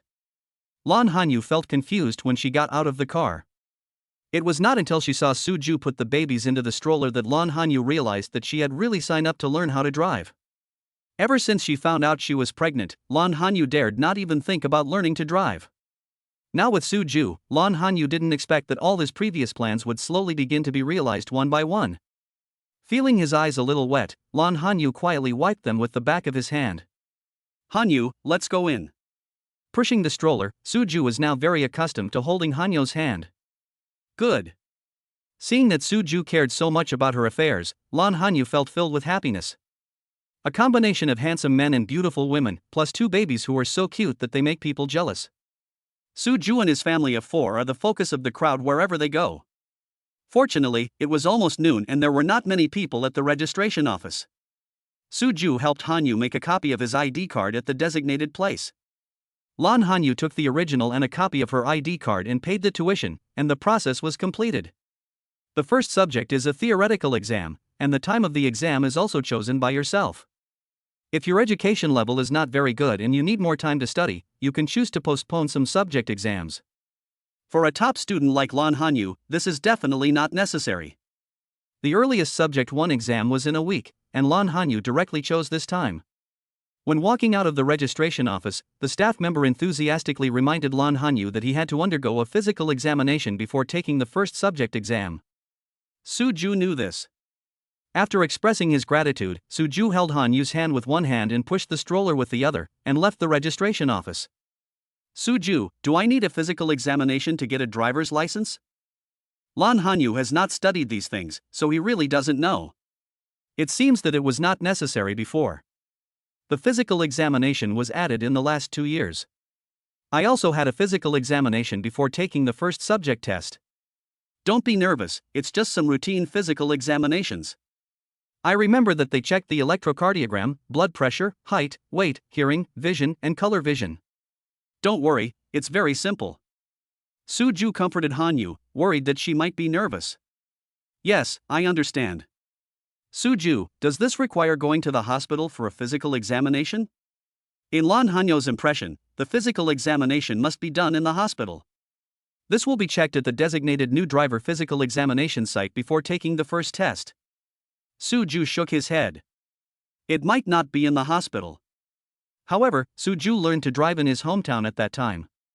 Suju really had no idea where the driving school in Jiancheng would designate the physical examination. Oh, that's okay, just come over when the time comes. Thinking that the driving school didn't give any special instructions, Lan Hanyu relaxed. Hanyu, you chose to take the subject 1 exam in a week, so you have to study hard during this week. So, after I get home this afternoon, I will look for a few regular housekeeping companies online and find a suitable nanny to take care of Dabeo and Xiaobao as soon as possible. Suju is still a junior student, so he must go to school. Hanyu is now preparing for the driver's license test, and will also have to prepare for the postgraduate entrance examination in the future. The issue of finding a nanny must be put on the agenda immediately. Good. Lan Hanyu certainly supported Suju's decision. Lan Hanyu knew that Suju did this for his own benefit. When we were at home, didn't Suju say that he supported me in taking the postgraduate entrance examination and getting a doctorate? If he were an ordinary boy, he would wish that the mother would stay at home to take care of the whole family. How could he do the same as Suju? Thinking of how considerate Suju was to her, Lan Hanyu couldn't help but smile. The plan had been made, so the family of 4 of course went home to implement it. Chapter 68 Complaint. When I got home, it was already past 11 o'clock. This morning, Dabeo and Xiaobao accompanied their parents and did something big. At this time, the 2 little babies were already hungry. Because I was just planning to go downstairs to see where the car was getting off. Later, because of Suju's sudden idea, the family of 4 drove out for a ride. Later, I signed up for the child's mother to take the driver's license test. It will definitely take a lot of time to get everything done. But these were not part of the plan, so Suju and Lan Hanyu did not prepare food for the babies. Mom, milk milk. Milk milk. Daddy. Ma. As soon as I opened the door, the two little babies stretched out their arms and asked for food. Suju, hold Debeo and Xiaobao for a while. I'll go make the milk powder. Knowing that the babies were hungry, Lan Hanyo's face was full of heartache. If it wasn't for registering myself, I wouldn't let the babies go hungry. In addition to feeling heartbroken, Lan Hanyu also felt a little self-blame. Since becoming a mother, Lan Hanyu has put her babies first in almost everything she does. Good. Of course, Suju didn't want the babies to go hungry, so he picked up a baby in each hand and patiently coaxed the little ones. Big treasure, little treasure, be good. Mommy is going to make some milk. We can drink milk in a while. After hearing what their father said, Debeo and Xiaobao stopped making noise. He must have understood what his father said and knew that his mother had already gone to prepare. Okay, Debeo, Xiaobao, drink your milk. Lan Hanyu hurriedly ran out of the kitchen, holding a bottle in one hand. Debeo and Xiaobao stretched out their hands at the same time and took their rations from their mother. Suju, let me hold one. Lan Hanyu thought that Suju hadn't had any rest for the whole morning, so she considerately wanted to hold a baby to help Suju share some of the burden. It's okay. I'm not tired anymore. Debeo and Xiaobao both drank from the bottles by themselves. For Suju, all he had to do was hold the babies, which was no trouble at all. Hanyu, take a rest. I'll order some takeout later. At this point, Suju didn't want Hanyu to be busy cooking lunch or anything like that. In addition to milk powder, the baby's lunch also includes special complementary foods, so Suju is not worried. Then I'll have some. I looked at the time and it was indeed late. It would be troublesome and time-consuming to cook for myself. Lan Hanyu took out his cell phone, opened the small system, and ordered a few dishes that both he and Suju liked. I'm going to cook some baby noodles for Debeo and Xiaobao. Debeo and Xiaobao's favorite complementary food is baby noodles with meat floss. The milk powder I just made is just to fill the babies' stomachs. Lan Hanyu turned and walked into the kitchen to cook noodles for the babies. Daddy. Pa. Because Lan Hanyu didn't make much milk powder, Debeo and Xiaobao finished it in a short time. Holding empty milk bottles, the two little babies seemed to be complaining to their dad, saying that Mom is too stingy and the babies can't drink enough. Mom is going to make some delicious food for our Debeo and Xiaobao. Debeo and Xiaobao, just wait a little longer, and you will have some noodles to eat. Suju was very patient with his two babies. Seeing that the babies had finished drinking milk, Suju put Debeo and Xiaobao on the carpet. Big treasure, little treasure, play for a while, Mom will be ready soon. With the temptation of toys, the little tummy wasn't so hungry anymore, and Debeo and Xiaobao's attention was immediately diverted. Seeing Hanyu busy in the kitchen and the babies playing by themselves, Suju took out his cell phone. After searching for several housekeeping companies with good reputations on his mobile phone, Suju chose the Gold Medal Housekeeping Service Company after some comparison. Nowadays, people usually choose nannies through housekeeping companies, so the quality and qualifications of the nanny are more guaranteed. More importantly, the contract can be signed under the witness of the housekeeping company as an intermediary and implemented through wage control, so the employer does not need to worry about these matters himself. Companies of a certain size, such as Gold Medal Housekeeping Service, have consultation hotlines and websites. Suju directly noted his requirements for a nanny on the website, and waited for the housekeeping company to recommend a suitable nanny according to his requirements, and then arranged for the nanny to come for an interview. Suju and Lan Hanyu would decide whether the nanny was suitable and whether to hire her. Spending money is still very easy. As for the nanny issue, we just need to wait for news from the housekeeping company. It's over. Putting away his phone, Suju knew that Hanyu should be getting better soon. Debeo, Xiaobao, can we sit on the small chairs? Pointing to the child seats where Debeo and Xiaobao eat, they said that if they sit on them, there will be delicious food. Pa. Daddy. Knowing that there was something delicious to eat, the two little babies simultaneously stretched out their chubby little arms towards their daddy. If you want to sit in that baby chair, you definitely need your dad to hold you. Debeo and Xiaobao are very self-aware about this. Daddy, hold me. Picking up one daughter in each hand, Suju placed the babies in the baby chairs. Debeo, Xiaobao, it's time to eat noodles. The two little darlings had just sat down when Lan Hanyu's voice came from the kitchen. Ma. Eat. When they heard that there was noodles to eat, Debeo and Xiaobao both clapped their hands. Lan Hanyu walked towards the restaurant with a bowl of noodles in one hand and a box of baby meat floss in the other. Ma! Ma! When the two little babies saw the delicious food, they had the urge to rush forward and grab it. Maybe the amount of milk powder just now was really not enough. Debeo and Xiaobao's little tummies were not full at all. It's hot all over, the baby's hands will hurt. Avoiding the baby's little hands, Lan Hanyu explained patiently. In fact, Suju was also paying attention from the side. Seeing that the baby's hands were still some distance away from the noodle bowls, Suju did not reach out to stop them. After hearing what their mother said, Debeo and Xiaobao wisely withdrew their hands. The little hands could not be stretched out, and Debeo and Xiaobao's big eyes were staring at the bowl of noodles and meat floss in their mother's hands without blinking. Come, mommy, blow it. Lan Hanyu sat down on the chair in front of the baby chair, picked up a small piece of noodles, and prepared to blow it cool before feeding the babies. Two tigers love to dance, the little rabbit eats carrots obediently, and the little duck learns to walk. These are the most beautiful gifts in childhood. Before the babies even had time to feed a single bite of noodles, Lan Hanyu's cell phone rang. Like Suju, Lan Hanyu's cell phone ringtone has been changed to cute nursery rhymes since she had two little babies. This may be a common problem among new parents, as they always consider everything from the baby's perspective. Even if it is a simple mobile phone ringtone, it should make babies happy. Chapter 69, Breaking the Historical Record. Let me do it. Suju took the bowl from Hanyu's hand and motioned for Hanyu to answer the phone. Lan Hanyu nodded, stood up and made room for Suju. Daddy. Papa. Seeing that someone had changed to feed them, the babies naturally started staring at their dad again. Hello, Dad. Suju is already very familiar with this task, so he naturally won't let the babies wait too long.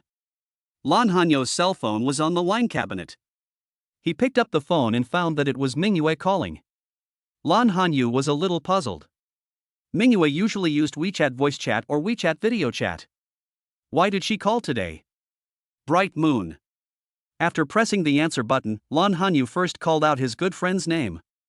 Hanyu, did you move ahead of time? Carrying a large bag of things prepared for her two goddaughters, Zhang Mingyue made the call while standing at the door of the suite that Lan Hanyu had rented before. Yes, Suju said a few days ago that the house in Xinyue Blue Bay was ready, so we moved in directly. I know your company has been busy recently, so I didn't call you on purpose. But I've left you a message on WeChat, didn't you receive it? Lan Hanyu felt a little strange and opened the WeChat system. The voice message he had sent to Mingyue showed that it had been sent. After clicking on the call page again, Lan Hanyu thought, maybe Mingyue didn't receive it? Wait a moment, let me take a look. Like Lan Hanyu, Zhang Mingyue also opened her WeChat and took a look. There was indeed a voice message that Hanyu sent to himself. That Hanyu, I might have been too busy, so I forgot to click on it and listen to it, and then I forgot about it. Originally, I wanted to find Hanyu to have a good chat. When Zhang Mingyue first stood here, she felt like she was being abandoned because her good friend had a man and no longer wanted her. Now that she realized it was her own negligence, Zhang Mingyue's confidence disappeared in an instant. Oh, Mingyue, are you busy these days? If you're not busy, come visit our new home. Debeo and Xiaobao miss you very much. Debeo and Xiaobao don't know how to call godmother yet, and they have always called Zhang Mingyue Auntie. Usually, Lan Hanyu heard Debeo and Xiaobao nagging Auntie. Lan Hanyu knew that Debeo and Xiaobao missed Zhang Mingyue as their godmother. After all, before Suju knew about the baby's existence, the people who spent the most time with Debeo and Xiaobao were, besides themselves as their mother, Zhang Mingyue as their godmother. Debeo and Xiaobao also have a very deep relationship with their godmother. Lan Hanyu didn't know yet that Zhang Mingyue was standing in front of the suite she had rented before. If Lan Hanyu knew about this, she would definitely not rub salt into Zhang Mingyue's wound. Hanyu, I have time now, please send me your home address. I miss my two goddaughters too. Zhang Mingyue kept silent about her failure. This is really embarrassing. Okay, I'll send it to you now. You haven't had lunch yet? Suju and I haven't eaten either. Let's wait for you to come over and eat together. Lan Hanyu knew that her good friend was always late for meals due to work. It is normal not to have lunch at this time. Okay, I'll go to your house for dinner. Touching her belly, Zhang Mingyue skipped work in the morning to pick out gifts for her goddaughters, so she really had no time to eat. Okay, I'll wait for you at home. After hanging up the phone, Lan Hanyu sent Zhang Mingyue the location of his home. After Jiang Mingyue replied with a received, Lan Hanyu ordered a few more takeouts. Of course, all the dishes ordered were Jiang Mingyue's favorites. Jiang Mingyue will come? Lan Hanyu made the call in the restaurant, so Suju naturally heard it clearly. Suju also regarded Jiang Mingyue, who had helped Hanyu a lot, as a friend from the bottom of his heart. Yes, Mingyue said she missed Debao and Xiaobao, so she came to see the babies. Lan Hanyu knew that Suju wouldn't mind if she invited Mingyue to visit his home. Debao, Xiaobao, godmother is coming to see the babies. Debao, does Xiaobao want to be your godmother? Counting the time, Debao and Xiaobao haven't seen their godmother for several days. This can be considered a historical record, right? Lan Hanyu knew that this was because Mingyue knew that she and the babies were now being taken care of by Suju, so Mingyue felt relieved that he had not come for several days. Lan Hanyu is truly grateful to his friend Jiang Mingyue from the bottom of his heart. Auntie! Auntie! When they heard that their godmother was coming, Debao and Xiaobao were very excited. Besides mom and dad, the one that babies love most is their godmother. Yes, godmother. Call me godmother. Lan Hanyu wanted to give Mingyue a surprise, so she corrected the baby's way of calling. Auntie! Auntie! Waving their little hands, Debao and Xiaobao insisted on their own ideas and firmly resisted their mother's interference. Debao, Xiaobao, call me godmother, not auntie. She persisted patiently. The babies were already full anyway, so Lan Hanyu had plenty of time to spend with them. Auntie! Auntie! Auntie! Maybe because he didn't like his mother's interference, Xiaobao made a long sound. Seeing Debao and Xiaobao being stubborn, Lan Hanyu sighed helplessly. The babies have such stubborn tempers, could it be that they inherited it from me? Lan Hanyu thinks that she is a girl with a good temper. Glancing at Suju, who was watching the fun on the side, Lan Hanyu found the answer. Debao and Xiaobao must have inherited Suju's genes. Of course, Suju noticed the unfriendly look Hanyu gave him. I touched my nose and found that Debao and Xiaobao refused to call her godmother. It was not me who taught them to do so. Why does Hanyu look like he is blaming himself? Suju couldn't figure it out, but he was tactful enough not to ask. Girls sometimes have some inexplicable tempers. At this time, Suju naturally would not take the initiative to run into the gun muzzle. Hanyu, let me teach Debao and Xiaobao. The child's mother's eyes were so unfriendly that Suju took the initiative to take on this difficult task. The main purpose is to give the child's mother a way out. Looking at the expressions of Debao and Xiaobao, they are not prepared to save face for their mother at all. Then you come and teach me. Following the steps given by Suju, Lan Hanyu packed up the dishes and fled into the kitchen. Lan Hanyu believed that it was impossible for Suju to make the babies change their minds. Big treasure, little treasure, when your godmother comes, she will bring lots of delicious food for you babies. Would our Debao and Xiaobao like to welcome their godmother? Since you are a foodie, you naturally have to start with food. Auntie! Auntie! When they heard about the delicious food, Debao and Xiaobao clapped their hands at the same time to show their welcome. But what Debao and Xiaobao were muttering was not the word godmother. Chapter 70, Teaching Students in Accordance with Their Aptitude. After correcting it for a while, Suju decided to give up. Anyway, having taken on this task, Suju did not guarantee that Debao and Xiaobao would change their minds or anything. It was just an act, and Suju wasn't going to take it too seriously. Daddy! Eat? When Xiaobao saw that his father no longer insisted, he started eating his fingers again. Eat? Yes, Suju realized that he did not really teach students in accordance with their aptitude. Debao and Xiaobao are foodies, but how will the babies react if you just tell them there is something delicious? Thinking of this, Suju took out 2 lollipops from the cabinet. Hanyu thinks that babies are still young and generally don't allow them to eat sweets. When the 2 babies saw their father holding a lollipop, their beautiful big eyes immediately lit up. Daddy! Papa! The chubby little hands are about to grab the lollipop in Dad's hand. Debao, Xiaobao, do you want some candy? Suju waved the lollipop in front of Debao and Xiaobao, but didn't give the babies a chance to get it. Eat? Papa eats. The 2 little babies nodded in agreement, with no intention of taking back their outstretched hands. If you want to eat candy, follow Daddy and say fuck mom. Auntie! Xiaobao still insisted and refused to take his little hands away. Xiaobao, you won't get any candy if you call me Auntie. You have to call me godmother. Deliberately holding the lollipop a little further away, Suju once again patiently called the babies. Num. Dabeo must have thought about it and did not insist on calling her auntie this time. Just the word alone has a completely different meaning from godmother. Suju shook his head at Dabeo's answer. Dabeo, it's not mom, it's godmother. Dry. Dry. Dabeo followed his father's instructions and called out again. This time he did change a word, but he still couldn't put it together. But when he could shout go, Suju knew that Dabeo was not far from success. Dabeo, it's godmother, godmother. Facing Dabeo, Suju even used lip movements. Fuck. Although there was a pause in the middle, Dabeo finally completed the task. Of course, Dabeo still continues to pronounce ma as mama. Suju naturally wouldn't care about this tiny detail. He was a 10-month-old baby, so how could he possibly demand perfection? Dabeo, you are awesome. Call me again and daddy will peel candy for you. Suju quickly peeled off the wrapper of a lollipop and shook the lollipop in front of Dabeo. What the hell? What the hell? The delicious candy was right in front of him, and Dabeo shouted happily. Dabeo is awesome. Suju handed the peeled lollipop to Dabeo. As soon as Dabeo grabbed the lollipop with his little hand, he put it into his own mouth. Pa pa. Pa pa. Seeing that his sister had already eaten the candy, Xiaobao became even more anxious. Xiaobao stretched out his chubby little hands, wishing he could grab the thing directly from his dad. Unfortunately, how could Suju let Xiaobao get it so easily? The hand holding the lollipop retracted a little, and Suju's attitude was now firm. Dabeo has made a very good start. Suju knew that Xiaobao would definitely be fine. Xiaobao, if you want to eat candy, follow daddy, and tell him, godmother. When Xiaobao saw that he couldn't grab the candy in his father's hand, he turned his head and actually aimed at the candy in Dabeo's hand. Fortunately, Suju was also prepared.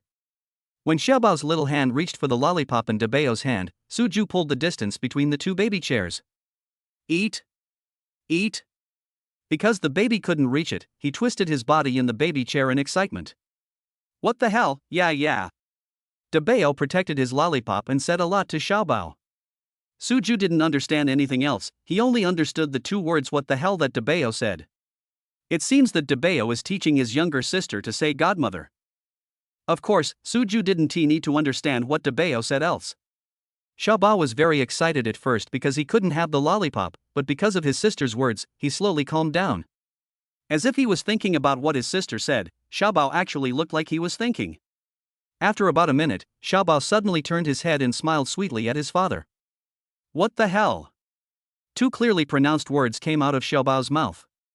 After Xiaobao finished speaking, he reached out again to grab the lollipop in his father's hand. Xiaobao looked as if he was saying, Dad, I have completed the task, you should give me the lollipop. Xiaobao, you are awesome. Call me again and daddy will peel candy for you. What the hell? This time, Xiaobao didn't need his sister to teach him, and he called out very smoothly. Dabeo and Xiaobao are both the best. After handing the lollipop to Xiaobao's chubby little hands, Suju praised the two babies. Suju didn't expect that Dabeo not only knew how to call her godmother, but could also teach her younger sister. Does this mean that when the older child goes to school, he or she will be able to help the younger child with his or her studies? It was very obvious that Suju was thinking a little too far ahead. Daddy. Pa. Eating the sweet lollipops and hearing their father praising them, Dabeo and Xiaobao became even more excited. Little baby, learn to draw. With a big crayon in your hand, draw a duckling, quack, draw a pony, write it home. Hearing the ringing of the cell phone, Suju took a look and saw that it was a call from the security room. Suju was already very familiar with this phone number. Knowing that it must be Jiang Mingyue who has arrived, the community security guard has to confirm the identity of the visitor with the owner before allowing outsiders into the community. After answering the call and confirming Jiang Mingyue's identity, the delivery guy happened to be waiting at the gate of the community. Suju asked the security guard to let the people in together. After hanging up the phone, Suju walked into the kitchen and told Hanyu that Jiang Mingyue had arrived. Originally, Suju wanted Hanyu to be prepared. Unexpectedly, Lan Hanyu thought that this was Mingyue's first time to come to her house, so she went out directly to pick up her good friend. Seeing Hanyu's smiling face, Suju did not stop her. It's good for Hanyu to pick up Jiang Mingyue, so that the two little darlings can give them a big surprise later. After all, the delivery guy is faster. After Suju received the takeaway, several minutes passed before Lan Hanyu and Jiang Mingyue opened the door of their home, chatting and laughing. Dabeo, Xiaobao, get ready. In order to allow Dabeo and Xiaobao to cooperate better, Suju temporarily took the lollipops from the two babies. After the two little babies' protests were ineffective, they had no choice but to succumb to their dad's lollipops. Suju, what are you doing? Lan Hanyu looked at Suju standing at the entrance holding a baby in one hand, and did not react to Suju's intention for a moment. Dabeo, Xiaobao, call someone. Pointing at Jiang Mingyue, Suju softly said, eat candy. When the little babies heard the word tang tang, their eyes immediately lit up. What the hell? What the hell? The babies are waving their little hands and want rewards. Chapter 71 mission completed successfully. Dabeo and Xiaobao will call me godmother now? Godmother is so excited, come and give me a hug. Jiang Mingyue already missed her two little babies very much. If it weren't for my recent busy work, and the desire to give Hanyu and Suju more space to spend time together. Jiang Mingyue had long wanted to visit the two little babies. Jiang Mingyue didn't expect that after she hadn't had her period for a few days, the two little darlings gave her such a big surprise. Jiang Mingyue stretched out her hands excitedly, wanting to hug the little babies tightly. What the hell? What the hell? Dabeo and Xiaobao were also a little excited about their godmother whom they hadn't seen for a few days. The little bodies twisted in their father's arms, and the two babies wanted to be held by their godmother. Suju amusedly brought the two little darlings forward, and Jiang Mingyue and Lan Hanyu stretched out their hands at the same time. Lan Hanyu knew that he and Jiang Mingyue could not compare with Suju. If you want two girls to hold two babies each, they have to sit still on the sofa. Otherwise, it is really unrealistic. Jiang Mingyue held Xiaobao, who stretched out his body even longer, and Lan Hanyu held Dabeo, which was a perfect coordination. Suju didn't feel any sense of loss about the babies abandoning him. He walked to the gate and closed the door that Lan Hanyu and Jiang Mingyue had forgotten to close because they were too excited. Hanyu, you are so good to me. I haven't come to see the babies these few days, but you have been teaching Dabeo and Xiaobao to call him godmother. Jiang Mingyue insisted for a long time on getting Dabeo and Xiaobao to call her godmother. It can be said that Jiang Mingyue has been working hard since the babies started talking. Unfortunately, Dabeo and Xiaobao don't seem to be attracted by the title of godmother. With Jiang Mingyue's unremitting efforts and persistence, Dabeo and Xiaobao still firmly call Jiang Mingyue Auntie. Facing the babies' cute little faces, Jiang Mingyue really didn't even have the qualifications to lose her temper. But now it's better. Jiang Mingyue feels like she is waiting for the clouds to clear and see the bright moon. Dabeo and Xiaobao will call themselves godmother. Jiang Mingyue felt that this must be Hanyu's credit. No, I just... Lan Hanyu blushed a little, this credit was not hers. Glancing at Suju, Lan Hanyu knew that it was all thanks to Suju that the babies called her godmother. But how long has Suju been teaching the babies? Are Dabeo and Xiaobao so obedient? Lan Hanyu felt a little ashamed when he thought about how hard he and Mingyue had tried but failed. Hanyu has been teaching Dabeo and Xiaobao to call her godmother. After taking over Hanyu's words, Suju naturally attributed the credit to the child's mother. What Suju said was the truth, but the final result was slightly different. Hanyu, I know you're the best to me. Jiang Mingyue had a carefree personality and didn't notice the eye contact between Hanyu and Suju at all. My little darlings, look what delicious food your godmother has brought for you. Jiang Mingyue did come in with a big bag. At this time, because he was holding Xiaobao, the big bag was already in Suju's hand. Putting Xiaobao on the sofa, Jiang Mingyue took the big bag from Suju's hand, ready to show off her achievements. Papa. Daddy. When they heard the word delicious, Dabeo and Xiaobao turned to look at their father at the same time. At the same time, Dabeo and Xiaobao also stretched out their hands towards their father. Dabeo, Xiaobao, it's your godmother who brought you some delicious food. Why are you looking for your dad? Jiang Mingyue was a little confused as she did not receive the warm welcome from Dabeo and Xiaobao as she had expected. Suju looked at the babies and smiled. It seems that these two little foodies were thinking about the lollipops. Walking to the dining table, Suju picked up the unfinished lollipops from the tray and handed them to the babies who had successfully completed their task. What the hell? What the hell? Dabeo and Xiaobao, who got the lollipops, shouted happily again. Dabeo and Xiaobao are so well behaved. Seeing that the babies had delicious food and had not forgotten her as their godmother, Jiang Mingyue was deeply moved. Lan Hanyu blinked, looked at the interaction between the babies and Su Ju, and reacted immediately. Dabeo and Xiaobao are tempted by their dad's delicious food. Feeling a little annoyed, Lan Hanyu secretly cursed himself in his heart, so stupid. Why could Su Ju think of this solution but I couldn't? Thinking about myself and Mingyue, we really put in a lot of effort to get the babies to say the word godmother. In the end, it's still not as good as Su Ju's 2 lollipops. Without telling Mingyue about this cruel reality, Lan Hanyu glared at Su Ju coquettishly. Lan Hanyu wanted to tell Su Ju that this was unfair. Su Ju's behavior is to bribe the babies. Unfortunately, in response to Lan Hanyu's gesture of love, Su Ju just smiled dotingly. The child's mother is being mean to herself. Su Ju accepted it all. Hanyu, it's not good for you and Su Ju to keep flirting with each other, right? Dabeo and Xiaobao are still watching here. No matter how slow Jiang Mingyue's reaction was, she still noticed the different atmosphere in the air. Jiang Mingyue, who felt like she was being force-fed a lot of dog food, finally couldn't help but protest. Who's flirting? Mingyue, don't talk nonsense. Feeling embarrassed about being exposed, Lan Han looked at her best friend unwillingly. The takeaway has been delivered. I'll go prepare it. At this time, it is better to leave space for the 2 girls. Su Ju walked into the kitchen consciously. The 3 of them solved their lunch problem by relying on these takeouts. After lunch, the babies pestered to play with their dad, so Lan Hanyu and Jiang Mingyue cleaned up the dishes.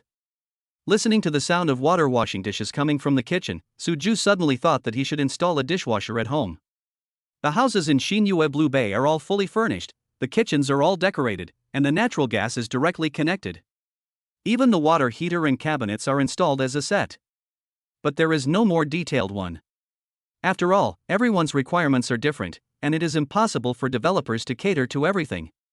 When he first moved into his new home, Su Ju had already bought all the pots, pans, and utensils. Because he was in a hurry at that time, Su Ju forgot to ask the soft furnishing designer to upgrade the kitchen. Thinking of this, Su Ju took out his mobile phone while watching Dabeo and Xiaobao playing and contacted the soft furnishing designer on WeChat. The soft furnishing designer had already seen Su Ju's house and immediately gave a plan. To protect girls' hands, a dishwasher should be installed. In order to make the air in your home fresher, a garbage disposal is also necessary. And the most important issue is drinking water. A water purifier is also an indispensable item. In response to the designer's suggestion, Su Ju had only one answer: buy them all. When business comes, the other party is of course very active and agrees to come to the house to measure the size the next morning and guarantee that the installation will be completed within 3 days. Chapter 72 Gossip. Hanyu, your house is really nice. In the kitchen, Jiang Mingyue looked around and nodded with satisfaction. Since they ordered takeout, Lan Hanyu and Jiang Mingyue didn't actually have anything to do. With just a few bowls and 3 pairs of chopsticks, Lan Hanyu could easily handle it by herself. Well, even though it's an elevator apartment, it's still quite spacious because the house itself is large. The occupancy rate of apartments with elevators is generally not high, and 75% is very high. If you want to live in a comfortable 3-bedroom apartment with an elevator, the area indicated on the property certificate must not be small. When Su Ju gave the property certificate to Lan Hanyu for safekeeping, Lan Hanyu took a look and saw that the area written on the property certificate was 180 square meters. In other words, excluding the common area, this 3-bedroom apartment can reach more than 120 square meters. This kind of 3-bedroom apartment will naturally not make people feel crowded. Hanyu, let me ask you a personal question. Jiang Mingyue secretly glanced outside the kitchen. After making sure that Su Ju was playing with Dabeo and Xiaobao in the living room and would not hear their conversation, Jiang Mingyue looked at Lan Hanyu with a sly smile. What's the problem? Lan Hanyu didn't think much about it and thought Mingyue was going to ask some private questions between girls. Hanyu, you and Su Ju have been together day and night for so many days, and now you have moved into your new home. After a pause, the smile on Jiang Mingyue's face became even more mysterious. Hanyu, you and Su Ju, did anything happen between you two? With a bright smile on her face, Jiang Mingyue's expression clearly showed, I want to gossip. Lan Hanyu's hands shook while washing the dishes, and she almost couldn't hold the bowl. Mingyue, what's the problem? The relationship between me and Su Ju is pure and innocent. That's not right. They even had Debao and Xiaobao, so their relationship can't be considered innocent, right? No, nothing happened between Suju and me. She firmly denied that the birth of Debao and Xiaobao was an accident and had nothing to do with Mingyue's current problem. Lan Hanyu was still very confident, but her little face was red and I didn't know why. Is it true that nothing happened? It shouldn't be like that. What was supposed to happen between you two has already happened. I see that Suju cares about you very much, and you seem to be very satisfied with Suju. Look, you two are alone in the same room, so passionate, and yet nothing happens? Jiang Mingyue shook her head, clearly not believing it. What do you mean a single man and a single woman? Aren't there still Debao and Xiaobao? Also, you're a girl, why is your mind full of such a mess? Lan Hanyu was too embarrassed to repeat what Jiang Mingyue said, dry wood and raging fire. Why is this such a mess? I am concerned about you, okay? You said that you and Suju both had Debao and Xiaobao, what's your relationship? Woo. Before Jiang Mingyue could finish her words, Lan Hanyu covered her mouth. Lan Hanyu glanced outside the kitchen worriedly. Only after confirming that Suju should not have heard Mingyue's words did Lan Hanyu breathe a sigh of relief. Although it is a 3-bedroom apartment, the kitchen door is not closed, so the space is limited. Lan Hanyu was really worried that Suju would hear what Mingyue said. If Suju thought that this was what she meant, Lan Hanyu would not be able to face Suju in the future. Do you want me to let go? After Mingyue nodded her head in the affirmative, Lan Hanyu put forward the conditions. Then if you promise not to say anything nonsense again, I'll let you go. If Jiang Mingyue wanted to gain freedom, she could only continue nodding. Hanyu, you and Suju really didn't. As soon as her mouth was free, Jiang Mingyue was ready to start gossiping again. But when she saw Hanyu's hand reaching out to her again, Jiang Mingyue quickly covered her mouth. Shaking her head towards Hanyu, Jiang Mingyue silently assured that she really wouldn't say it again. Suju and I really don't have anything. I sleep in the master bedroom and Suju sleeps in the study. I know that I am just saying it, Mingyue will definitely not believe it. Lan Hanyu took Jiang Mingyue's hand and walked out of the kitchen. Mingyue, let me show you around. With the voice that Suju could hear, Lan Hanyu found an excuse to prove his innocence. How is it? I didn't lie to you, did I? Pulling Mingyue to the study, Lan Hanyu pointed at a folding bed in the study and said seriously. There was a quilt on the bed, and you could tell someone was sleeping there. Lan Hanyu felt that Mingyue would believe it now. It's a folding bed, for transition. Jiang Mingyue looked like an experienced person, and her expression of understanding made Lan Hanyu feel embarrassed. Thinking of the last time she touched Suju's chest muscles, Lan Hanyu's face couldn't help but turn red again. Look, I told you there's something going on between you and Suju. Pointing at Hanyu's little face, Jiang Mingyue had an expression as if he had caught someone cheating in bed. No, Suju and I really didn't. Lan Hanyu tried to explain herself anxiously, but unfortunately, Jiang Mingyue's phone rang. Picking up the phone, Jiang Mingyue immediately had an expression as if facing a great enemy. Lan Hanyu knew that Mingyue must have something important to say, so he immediately shut up. After taking a few deep breaths, Jiang Mingyue answered the phone. Director Zhou, I'm Mingyue. No, Director Zhou, I didn't skip work. I went to find the best voice you wanted. That King Zhang doesn't have time, and it's not something a small assistant like me can decide. I had already made an appointment with Zhang Tianwang's assistant, but he suddenly said he didn't have time and ignored me. Yes, Director Zhou, I also think those kings are too arrogant. We should find some powerful people to suppress the arrogance of King Zhang. Director Zhou, I'm really looking for those masters hidden among the people. I made sure I didn't skip work, I promise. Okay, Director Zhou, I will definitely record a tape of a master for you. Finally hung up. Jiang Mingyue didn't put away her phone until she heard a busy tone. Mingyue, is this about work? Lan Hanyu knew that Mingyue was very busy recently. But Lan Hanyu didn't expect Mingyue to be so busy. After being out for a while, I would receive phone calls. You know, Jiang Mingyue's job is quite flexible. In the past, as long as Mingyue finished her job well, it was no problem even if she skipped half a day. This is also the reason why Jiang Mingyue can help Lan Hanyu to take care of Debao and Xiaobao together. Just looking at today's situation, Mingyue must be extremely busy. Chapter 73 Emergency. Hanyu, our company is organizing a large-scale talent show. I told you this last time. Originally, we invited that King Zhang to be the opening guest, and I was responsible for contacting King Zhang. The communication has been completed and both parties have reached a verbal agreement. But on the day of signing the contract, King Zhang stood me up. Later, when I contacted them again, I couldn't even meet them in person. Zhang Tianwang's assistant just sent me a message saying that Zhang Tianwang had other shows to participate in and there was a conflict in schedule, so they couldn't continue the cooperation. Hanyu, do you think that King Zhang is too unkind? This is just like roasting me on the fire. We've already put up all the publicity and posters for our talent show, but now the opening guest has suddenly cancelled his appointment. This is really fatal. Hanyu, you don't know that our director Zhou has been very anxious recently because of this matter. Zhang Mingyue found someone to talk to and poured out all her grievances. Mingyue, that King Zhang broke his promise, you can find other stars. Lan Hanyu couldn't understand why there were more famous singers who could sing than just King Zhang. Isn't there a saying of 4 heavenly kings in China? There are other stars too, so this shouldn't be a difficult task, right? Hanyu, you are not in this industry, so you don't know the situation in this industry. Stars who are a little famous are all very arrogant. Who would be willing to pick up a show that others have cancelled? Everyone in the industry knows that our show started with the star Zhang. For other stars, our show has nothing to do with them.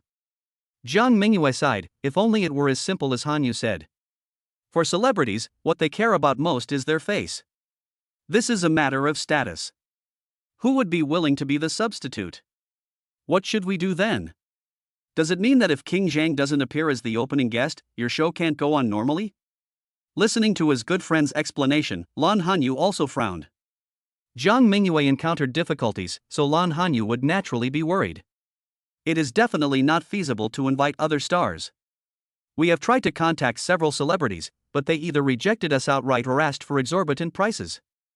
After all, the only thing that can make up for the so-called face is money. It's just that the expenses of our show are all budgeted.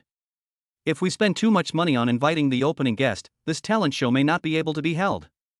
Because they were talking about work, Zhang Mingyue was not in the mood to visit Hanyu's new home. Not to mention continuing to gossip about Hanyu and Su Ju's love story. I just heard you say on the phone that you wanted to find a folk expert? Will this be easier than hiring a celebrity? Celebrities may put on airs, but ordinary people probably won't, right? It's not easy either. It's not easy to find. Zhang Mingyue has indeed been feeling very aggrieved recently, as if she is being bullied from both sides. Taking advantage of the opportunity to vent in front of her good friends, Zhang Mingyue let out some emotion. Forget it, just do your best. I can also ask my former classmates and friends for you to see if there are any people around them who are good at singing. The only thing Lan Hanyu can do now is to comfort Zhang Mingyue. Hanyu, how great it would be if I could sing. Screw the superstar. If I could sing, I would just do it myself. Why would I need to go around looking for someone? Zhang Mingyue has a relatively cheerful personality and doesn't always dwell on negative emotions. In fact, if it weren't for director Zhou's call today, Zhang Mingyue had no intention of telling Hanyu about her work. In Zhang Mingyue's opinion, it was enough to be bothered by herself alone, and there was no need to make Hanyu worry about anything. Mingyue, you actually sing quite well, why don't you recommend yourself? Because of Zhang Mingyue's words, Lan Hanyu's mood also became relaxed. Hanyu, why don't you just give it a try? I'm a microphone master in CoVV, but if you ask me to really sing, I'll probably scare people away. Zhang Mingyue is aware of her own abilities. Hanyu, how about you sing a song and I'll record it? Then I can report back to the mission. Zhang Mingyue thought her idea was great, so she took out her cell phone and prepared to ask Hanyu to sing a song for her. Didn't director Zhou ask me to take the recording back with me? Zhang Mingyue felt that she was so smart. I can't. Mingyue, you know I don't like singing. Lan Hanyu waved his hands repeatedly. It was not that he didn't want to help his good friend. As a top student, Lan Hanyu is a person who combines beauty and wisdom. But Lan Hanyu is not an all-rounder. When it comes to music, Lan Hanyu is relatively mediocre. We can't say that Lan Hanyu's singing is bad, but she is definitely not a master. Lan Hanyu heard that director Zhou from Mingyue Company required a master. Director Zhou is so smart. He even wants to bring the recording back. Zhang Mingyue became angry when she thought of the task director Zhou assigned to her over the phone. How about I post it on WeChat Moments to ask for you? If it really doesn't work, I'll find someone to record a song for you to take back first. This was the only emergency solution Lan Hanyu could think of. Okay, I'll ask a few friends and try. With a resigned sigh, the two girls took out their cell phones and got busy. Lan Hanyu is a goddess after all, so once she posted on her moments, the post immediately became lively. Beautiful lady Lan, do you want to listen to some music? Beautiful lady, I sing very well, would you like to give me a chance to try? Goddess, I have a cousin who is a great singer. She is in the music department. Do you want me to contact her for you? Beautiful lady, do you have any requirements for this singing? I'll record a song and send it to you. There were a lot of replies, and basically everyone who could see Lan Hanyu's circle of friends responded positively. Mingyue, do you have a designated song? Lan Hanyu asked while looking at the replies in the circle of friends. There is no designated song, as long as it is sung well. Jiang Mingyue asked her friends one by one, tapping her fingers quickly on the screen of her mobile phone. There are no specific requirements, as long as the singing is good. He made a unified reply in the circle of friends. There were so many people, it was impossible for Lan Hanyu to answer each one of them. If you don't have any specific requirements, I'll just do what I'm best at. I'll send it to you after I finish recording it. I'll record one too. If the beautiful lady likes it, please let me know. I am willing to do the little dog and horse work for the beautiful lady, and I will go and record it right away. This is why Lan Hanyu seldom posts on WeChat Moments. As long as Lan Hanyu posts on WeChat Moments, the scene can really be described as booming. Chapter 74 Feeding Dog Food. It didn't take long before Lan Hanyu's WeChat message kept ringing. Everyone wants to leave a good impression on the goddess, and of course it is impossible to keep the goddess waiting for long. Lan Hanyu clicked on them one by one and played them directly for Jiang Mingyue to listen to. No, these are too ordinary, they can't be considered masters. Jiang Mingyue shook her head in disappointment. The number of people who sent the recording to Hanyu, including Jiang Mingyue as friends, should be at least 20 to 30. There isn't even a single song that's worth showing off. God wants to kill me. Jiang Mingyue roared towards the sky. How am I going to explain this to Director Zhou? In Jiang Mingyue's heart, she just felt that Director Zhou was an old fox, a very cunning and sly one. Mingyue, a few people in my circle of friends said they need to polish it, so it might take a little longer. Maybe we can find one that works? Let's wait a little longer. Lan Hanyu was also unsure. Those friends who have the confidence to record directly do not meet the requirements of Mingyue Company. What's more, what about those who have no confidence in themselves and need to polish themselves slowly? Hanyu, forget it. Trying to save a dying horse is not suitable for my current situation. I'm here today to see Debao and Xiaobao. Don't let work affect your mood. Hanyu, I haven't seen you for a few days. The two little darlings have become even more beautiful. Honestly, Hanyu, I'm a little envious of you. You were able to sleep with a handsome guy like Suju without being in a clear mind. Jiang Mingyue pulled Hanyu and walked out of the study room while speaking. Jiang Mingyue envies Hanyu from a genetic perspective. If Suju's appearance is unreliable, the two little babies may not necessarily grow up to be so beautiful. Mingyue, what do you mean I slept with Suju? Lan Hanyu really wanted to buy a piece of tofu and let Mingyue bump into it because of his good friend's train of thought. Oh, then I was wrong. You are really lucky to be slept with by such a handsome guy like Suju. Jiang Mingyue corrected her slip of the tongue in time, blinking her big eyes. She thought, isn't what she said wrong now? Bright moon. The two of them walked towards the living room. Lan Hanyu really didn't have the courage to discuss this topic in front of Suju and the babies. Debao, Xiaobao, godmother is here. Jiang Mingyue didn't notice Hanyu's embarrassment. In Jiang Mingyue's heart, the topic she just talked about was very pure. Jiang Mingyue was just simply praising Hanyu for finding a good gene for the babies. What the hell? What the hell?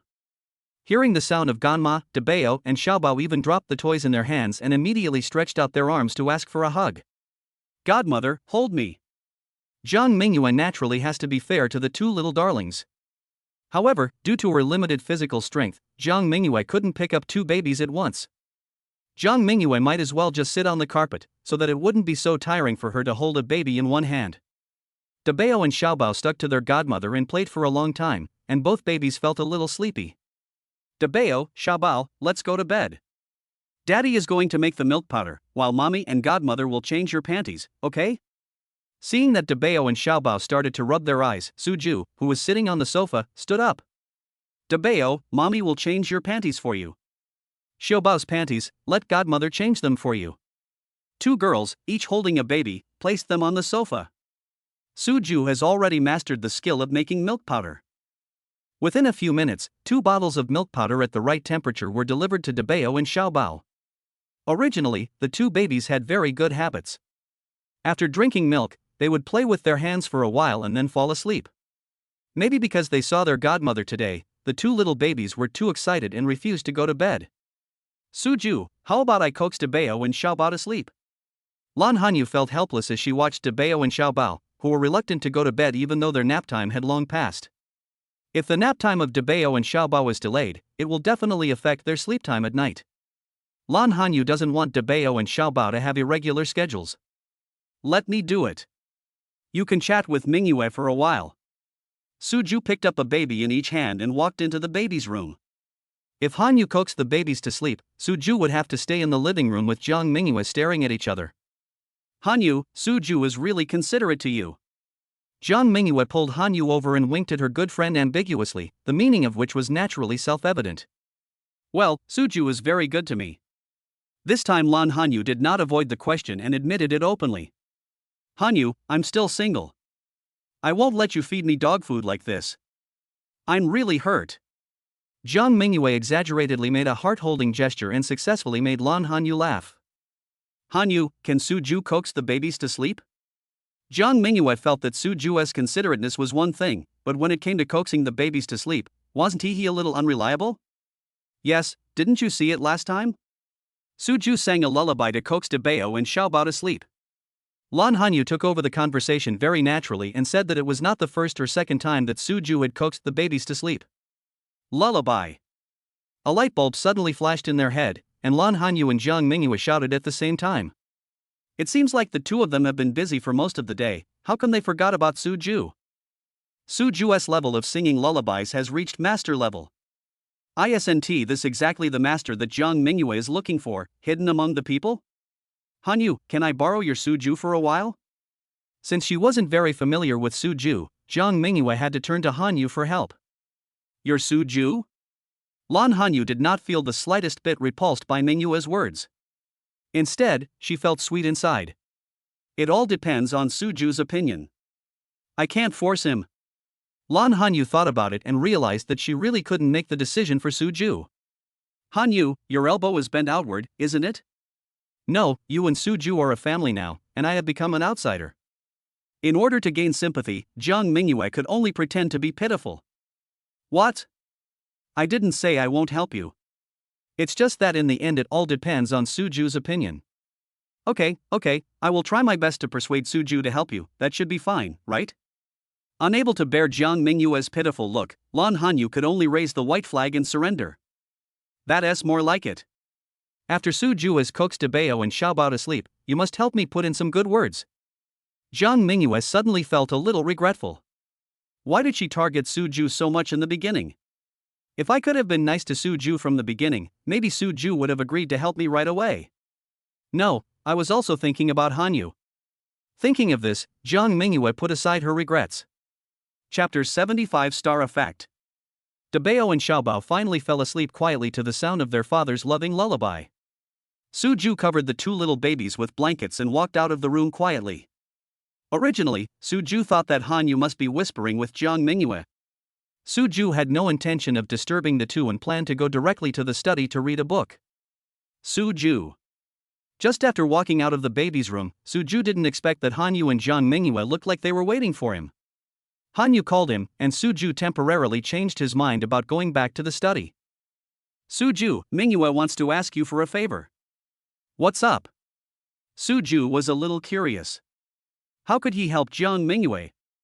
However, as long as Hanyu asked, Suju would definitely not refuse. Moreover, Jiang Mingyue is very good to her 2 little babies. For the sake of the 2 little darlings, Suju thought that he would definitely help as long as he could. Mingyue's company is hosting a talent show, and the opening guest who had been invited suddenly broke the news. Mingyue's company is really trying to find another opening guest to sing. Lan Hanyu briefly explained the general situation. But I don't know any celebrities. It's not that Suju hasn't watched talent shows before. The opening guests are usually famous stars. This operation is usually called the star effect, which will bring traffic and topicality to the program. Suju said that it was not that he was unwilling to help, but that he simply didn't know any celebrities. Suju felt helpless. I didn't make it clear just now. Lan Hanyu saw that Suju had misunderstood what he meant and hurriedly explained. Mingyue's company has changed its plan and is not planning to invite celebrities to be the opening guests. The director of Mingyue's company asked Mingyue to find a folk expert to be the opening guest of this talent show. After Lan Hanyu finished speaking, she blinked her beautiful big eyes at Suju. Now Suju will finally understand what I mean, right? Like Lan Hanyu, Jiang Mingyue was also staring at Suju. Jiang Mingyue knew that as long as Suju was willing to speak up, her skipping work today would not be a big deal. You mean, you want me to help you look for it? Suju thought about the circle of friends that Hanyu posted, and he began to understand a little. No wonder Hanyu, who usually doesn't post on WeChat Moments very often, would suddenly post that kind of message. It seems like he is trying to help Jiang Mingyue find some folk expert. Suju guessed that Hanyu and Jiang Mingyue probably hadn't found the right person and wanted him to help them look for one. There is strength in numbers, and this is a good idea. No, I don't need your help to look for it. Just sing a song and let Mingyue record it. Waving his hands repeatedly, Lan Hanyu felt that it would be better for him to make things clear. Suju himself is the best candidate, why would he need to look for someone else? Jiang Mingyue didn't say anything, but the way she nodded her head desperately showed that she and Lan Hanyu had the same idea. I sing? After Hanyu's reminder, Suju remembered that he was the one who possessed the top singing skills given by the system. It seems that there is really no need to find another person. Yes, Suju, Mingyue and I have heard the lullaby you sang to the babies. You sing really beautifully. Suju, can you please help Mingyue? Mingyue actually skipped work today to visit Dabao and Xiaobao. If she fails to record a quality song and takes it back, the director of Mingyue's company will definitely punish her. Lan Hanyu put his hands in front of his body and made a gesture of please. Seeing Hanyu so cute, Suju couldn't help but raise the corner of his mouth. In fact, Suju really didn't think about himself at the beginning. For Suju, just singing a song is really not a big deal. No problem, what song do you want me to sing? It shouldn't be a lullaby. Suju said half-jokingly. It's not a lullaby. It certainly can't be a lullaby. Seeing that Suju agreed so readily, Jiang Mingyue felt a lot more relaxed. Hanyu has such a good vision. Suju is very righteous. Jiang Mingyue's confidence in Suju rose to a higher level. Afraid that Suju would really sing a lullaby for her, Jiang Mingyue hurriedly denied it without Hanyu saying anything this time. Suju looked at Jiang Mingyue's excited expression and exchanged glances with Hanyu. Hanyu knew that Suju was just teasing Mingyue, and the two of them smiled in tacit understanding. Jiang Mingyue felt like she was being force-fed dog food. But now that she needed a favor from Suju, Jiang Mingyue didn't even have the courage to tease her good friend. Suju, what songs are you good at singing? Mingyue had already said it before, as long as it sounded good, it would be fine. Lan Hanyu of course wanted Suju to sing one of his specialties. I can do anything. How could Suju, who possesses top-notch singing skills, need to choose songs to sing? Anything? Jiang Mingyue was shocked by Suju's tone. Even those so-called kings have their own so-called comfort zone. In fact, to put it bluntly, it is the singing style that they are good at. Suju actually said that he could say anything? Does that mean that Suju can handle any style of song? Suju, can you sing a piece of Blue and White Porcelain? Jiang Mingyue knew that this song was a test of her singing skills. Therefore, Jiang Mingyue used an inquiring tone. If Suju said that he didn't like singing this song, Jiang Mingyue would definitely not force him. Can. Without any hesitation, Suju agreed. To be honest, Suju himself also likes the song Blue and White Porcelain very much.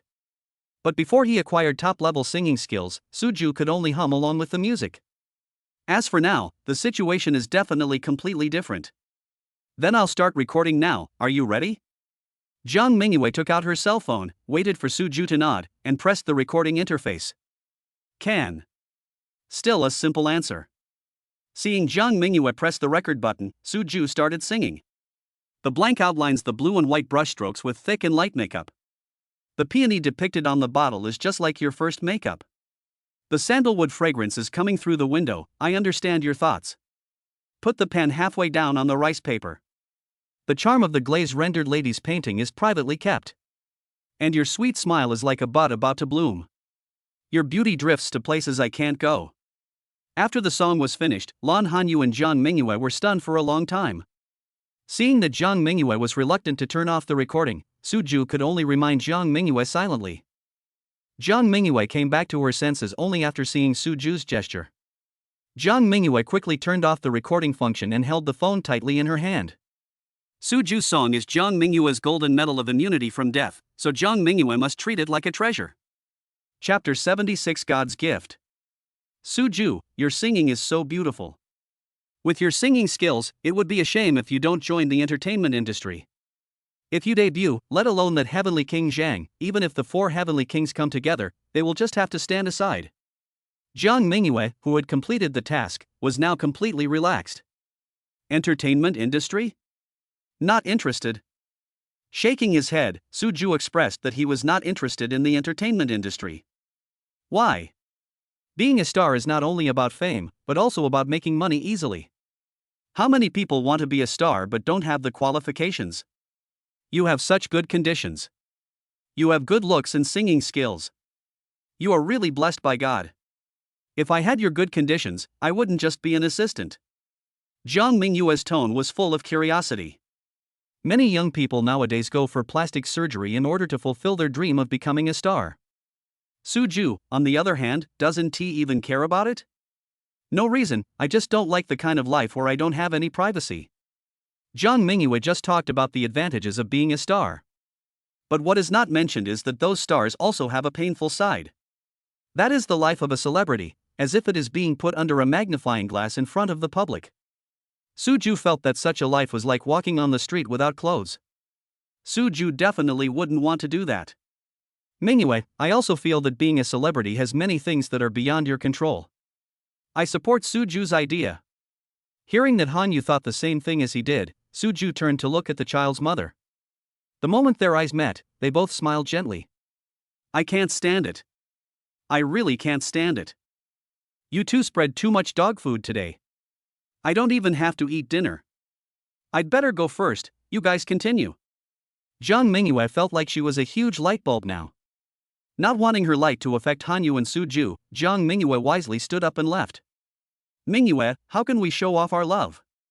Lan Hanyu felt that Mingyue had been staring at him and Suju and talking about something today. Originally, there was nothing between him and Suju, but after hearing what Mingyue said, Lan Hanyu felt really embarrassed. This is a man and a woman living alone under the same roof, with a burning desire. That's what Mingyue said. When Lan Hanyu thought about this, her face turned red uncontrollably. I'm going to go see Debao and Xiaobao. Seeing Hanyu blushing, Suju stood up naturally and walked towards the baby's room. Suju was actually quite puzzled. Hanyu was shy, but wasn't it necessary for her to react so strongly just because of Jiang Mingyue's words? Mingyue, let me see you off. Lan Hanyu knew that Mingyue had skipped work to come and see the babies, so of course it was impossible for her to stay for dinner or anything. No need to send me off. I'm not directionally challenged. Jiang Mingyue waved her hand, indicating that she knew the way. Then be careful on the road. Okay, remember to help me give Debao and Xiaobao a wake-up kiss.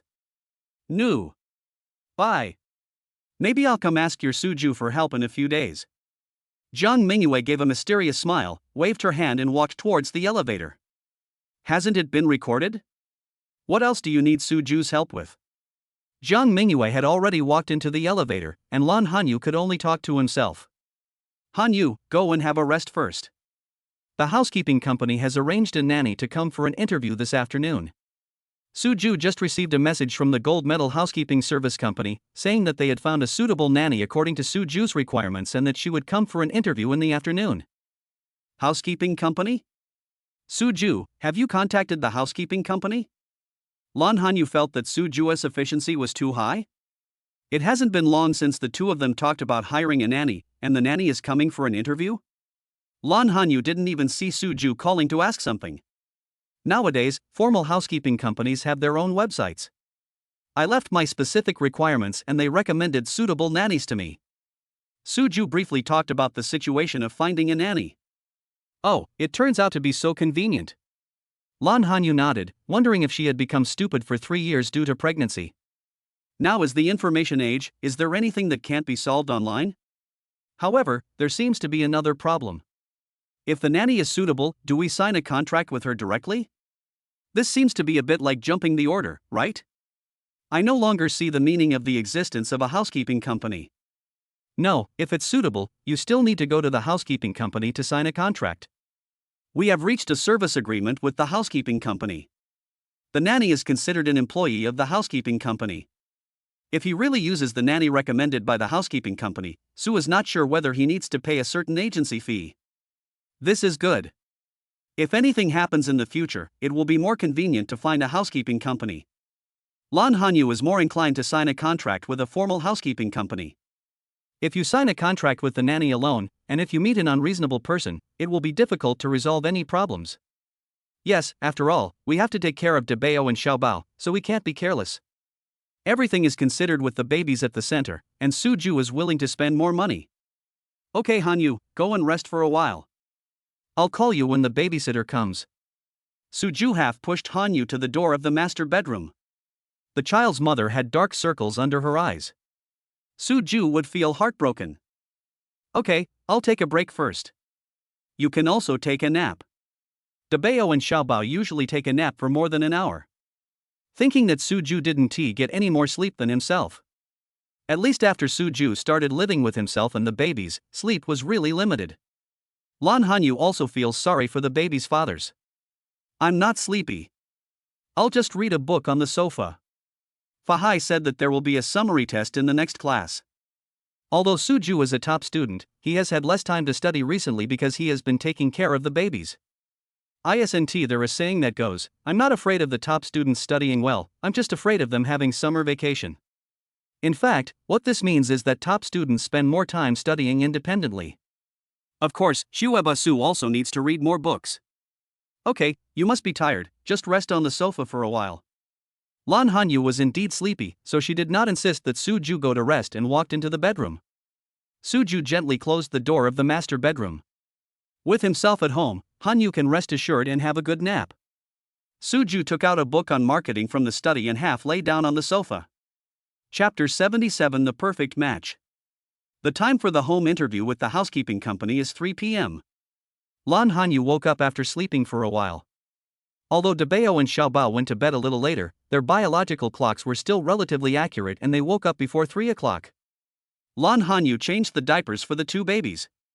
Soo-ju played with the babies for a while and then he received a call from the security guard. About 10 minutes after getting Soo-ju's confirmation, the doorbell rang. Debao, Xiaobao, Daddy will go open the door. When a stranger comes to his door, Soo-ju usually doesn't let Hanyu open the door. Even though his identity had been confirmed, Soo-ju still felt that it would be safer for him, a man, to open the door. Hello, is this Soo-ju, Mr. Soo? After opening the door, a middle-aged woman in her 40s stood at the door and asked politely. I am Soo-ju. Nodding, Soo-ju knew that this was the nanny recommended by the housekeeping company. He is dressed very neatly and must be a hard-working person. This was Soo-ju's first impression of the nanny. Hello Mr. Soo, I'm the nanny from Gold Medal Housekeeping Service Company, my name is Wang Shufan. Hello, come in first. Since it's an interview, you definitely can't just stand at the door and talk. Okay. Without Soo-ju saying anything, Wang Shufan took out the disposable shoe covers that she had prepared long ago from her pocket and put them on her shoes. Watching Wang Shufan's actions, Soo-ju's impression of this nanny improved a little bit. I think the housekeeping company has told you all my requirements, right? After asking the nanny to sit down, Soo-ju briefly stated his requirements. I have twin babies, they are a little over 10 months old now. I'd like you to come here mainly to clean the house and take care of the babies. Lan Hanyu and Soo-ju said that they didn't want to let anyone else do the cooking. Lan Hanyu thought that the babies' meals must be well matched, and hygiene is also very important, so it would be safer to do it herself. Since Hanyu took the initiative to take on such a difficult task, Soo-ju did not mention cooking. We don't need you to stay at home and take care of the babies 24 hours a day. You come here at 8 a.m. and leave work at 5 p.m. Is there any problem with the time? It was one thing to talk to the housekeeping company, but Suju felt it was very necessary to make it clear in person now.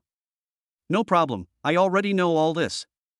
Nodding, the nanny indicated that she could fully cooperate. Hanyu, what do you think? Suju felt that there were no more problems and wanted to see if Hanyu had anything to add. You should have a health certificate or something like that, right? Lan Hanyu is most concerned about his health. As for other things, Lan Hanyu thinks there is no problem at the moment. Yes, the nannies in our housekeeping company will undergo a health checkup before taking up their posts. This is my health certificate. I know that some employers are particularly concerned about these things, so nannies will basically bring their health certificates during interviews. Lan Hanyu took it and took a look at it, then confirmed that there was no problem and nodded to Suju. Okay, I'll go to your company tomorrow morning to sign the contract. Can you go to work tomorrow afternoon? As for the salary, you can start calculating it from tomorrow. I thought it would be a bit too hasty to sign the contract in the afternoon. Suju doesn't have any classes tomorrow morning, so he doesn't need to waste half a day. If Mr. Su decides to use my words, I will come to work at 8 o'clock tomorrow morning. Tomorrow morning will be your probation period. If you think it's suitable, you can go to the company in the afternoon to sign the contract. In fact, this is also the industry practice of housekeeping companies.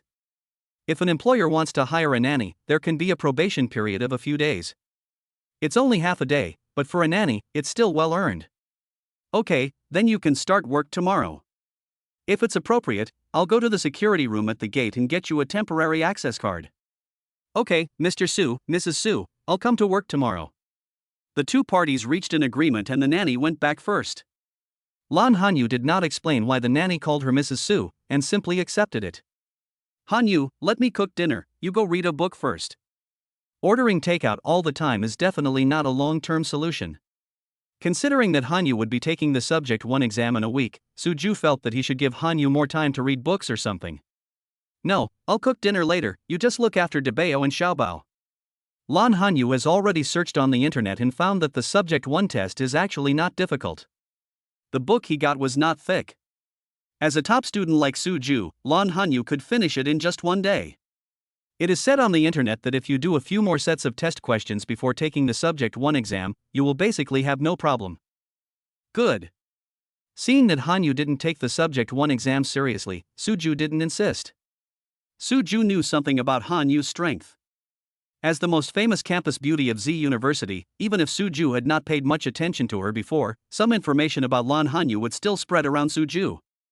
This is the celebrity effect. By the way, Hanyu, I have arranged for a furnishing designer to come to my house tomorrow to take measurements. I want to put some more stuff in the kitchen. Thinking that he would go to the housekeeping company to sign a contract the next day, Suju revealed his plan to renovate the kitchen in advance. Originally, Hanyu, the babies and I had already moved in. There will definitely be no more surprises. Suju just wanted Hanyu to be mentally prepared and not have the designer come to her house, but Hanyu looked confused. Is there anything else we need in the kitchen? The house was already fully furnished and all the pots, pans, and utensils were already provided, so Lan Hanyu didn't think there was anything else that needed to be installed. I'm going to install a dishwasher and a garbage disposal and stuff like that. After briefly talking, Suju took Hanyu's little hand. I don't want the baby's mother's white and tender hands to become rough, as that would affect the quality of holding hands. After making a little joke and successfully seeing Hanyu's blushing face, Suju couldn't help laughing. Papa. Daddy. Ma. When the two little babies saw their dad and mom holding hands, they also stretched out their chubby little hands.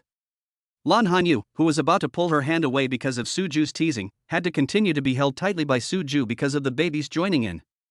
Looking at Suju's two big hands holding her in the baby's hands, Lan Hanyu's heart was filled with happiness. Holding hands with you, growing old together, plus the lovely Debao and Xiaobao, this should be the most perfect match, right? Chapter 78 Protest is ineffective. After dinner, Lan Hanyu washed the dishes while Suju played with Debao and Xiaobao in the living room. Beep beep. Beep beep. Beep beep. Suju was holding the babies and playing on the slide when the sound of WeChat rang several times. However, compared with spending time with the babies, reading messages is definitely secondary. Big treasure, little treasure, sit tight. Daddy will count to 3, and then we'll slide down together. Now Debao and Xiaobao have completely adapted to this slide game. The two of them sat there obediently, waiting for their dad to shout 3. Then the two little darlings would start the competition. 1, 2, 3, go. Suju had just blurted out the number 3 and hadn't finished saying start when the two little darlings had already slid down happily. For Debao and Xiaobao, when dad says 3, it means they can slide. As for the beginning at the end, it is really dispensable. Daddy. Papa. Before Suju could even take out his cell phone, the two little darlings looked at him expectantly at the same time. Suju knew that the slide game had not yet ended, and Debao and Xiaobao were waiting for him to announce the final result. Dad announces that Debao and Xiaobao are both champions.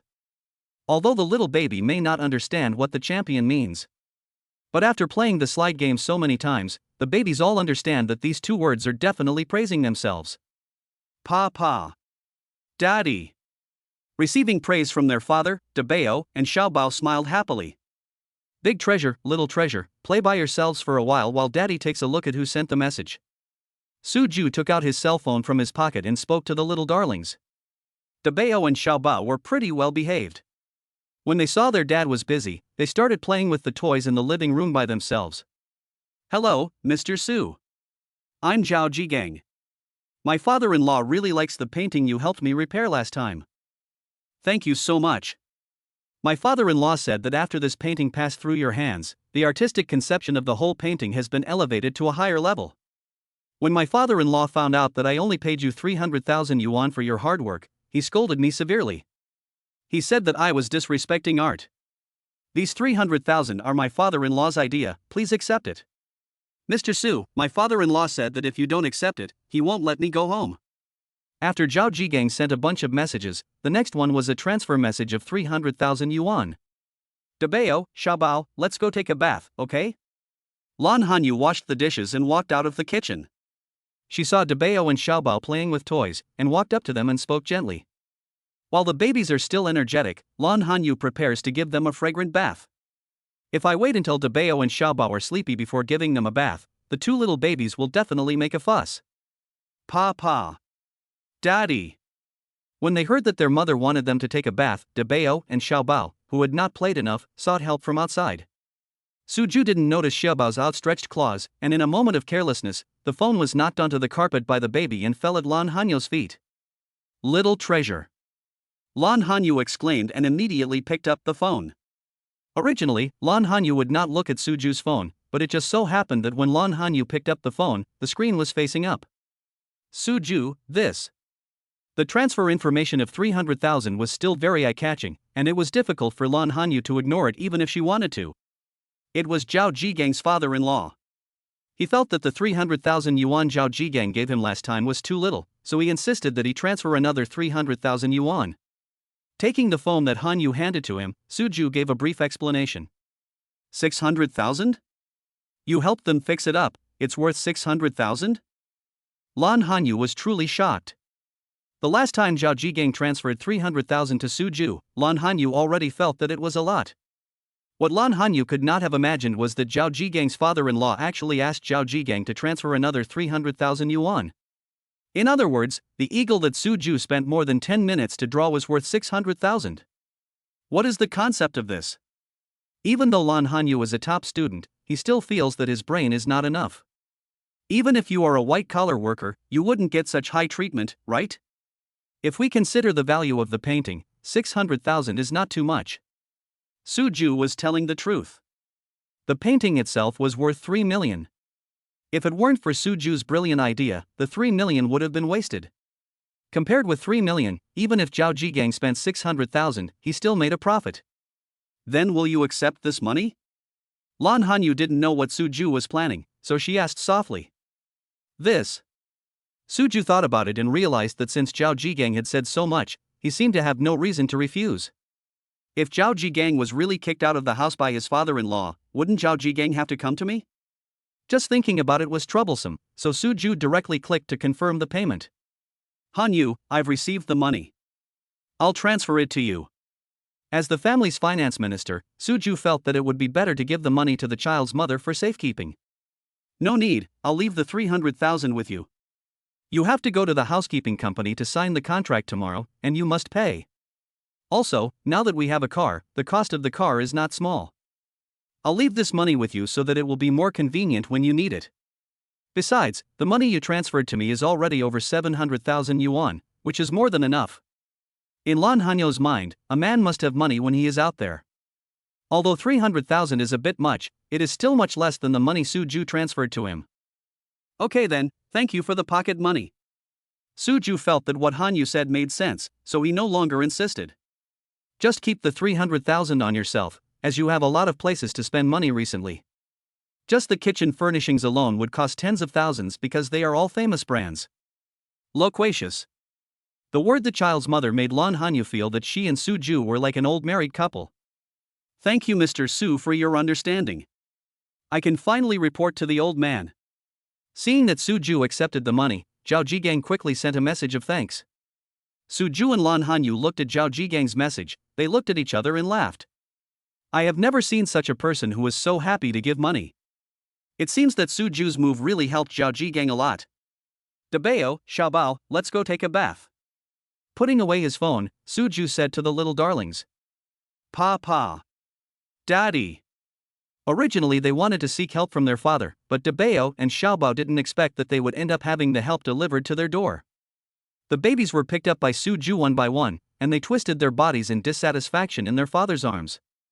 Dabao and Xiaobao are protesting against Daddy always standing on Mommy's side. However, the final result is definitely that the protest is ineffective. Chapter 79 Deeply Experienced. Giving babies a bath is actually a huge project. Dabao and Xiaobao are at a very active age. The two little babies who originally refused to take a bath became completely different after being put naked into the baby bathtub. Two babies, so definitely two baby bathtubs. Lan Hanyu had already prepared bath water of suitable temperature. As soon as Dabao and Xiaobao touched it, their little hands and feet immediately started moving happily. Dabao, you got water on mom's clothes. Xiaobao, don't move your hands. Daddy's hair is wet. Xiaobao, you can't play with bubbles. This is bath gel. Dabao, you can't eat your hands now, the bubble water is not clean.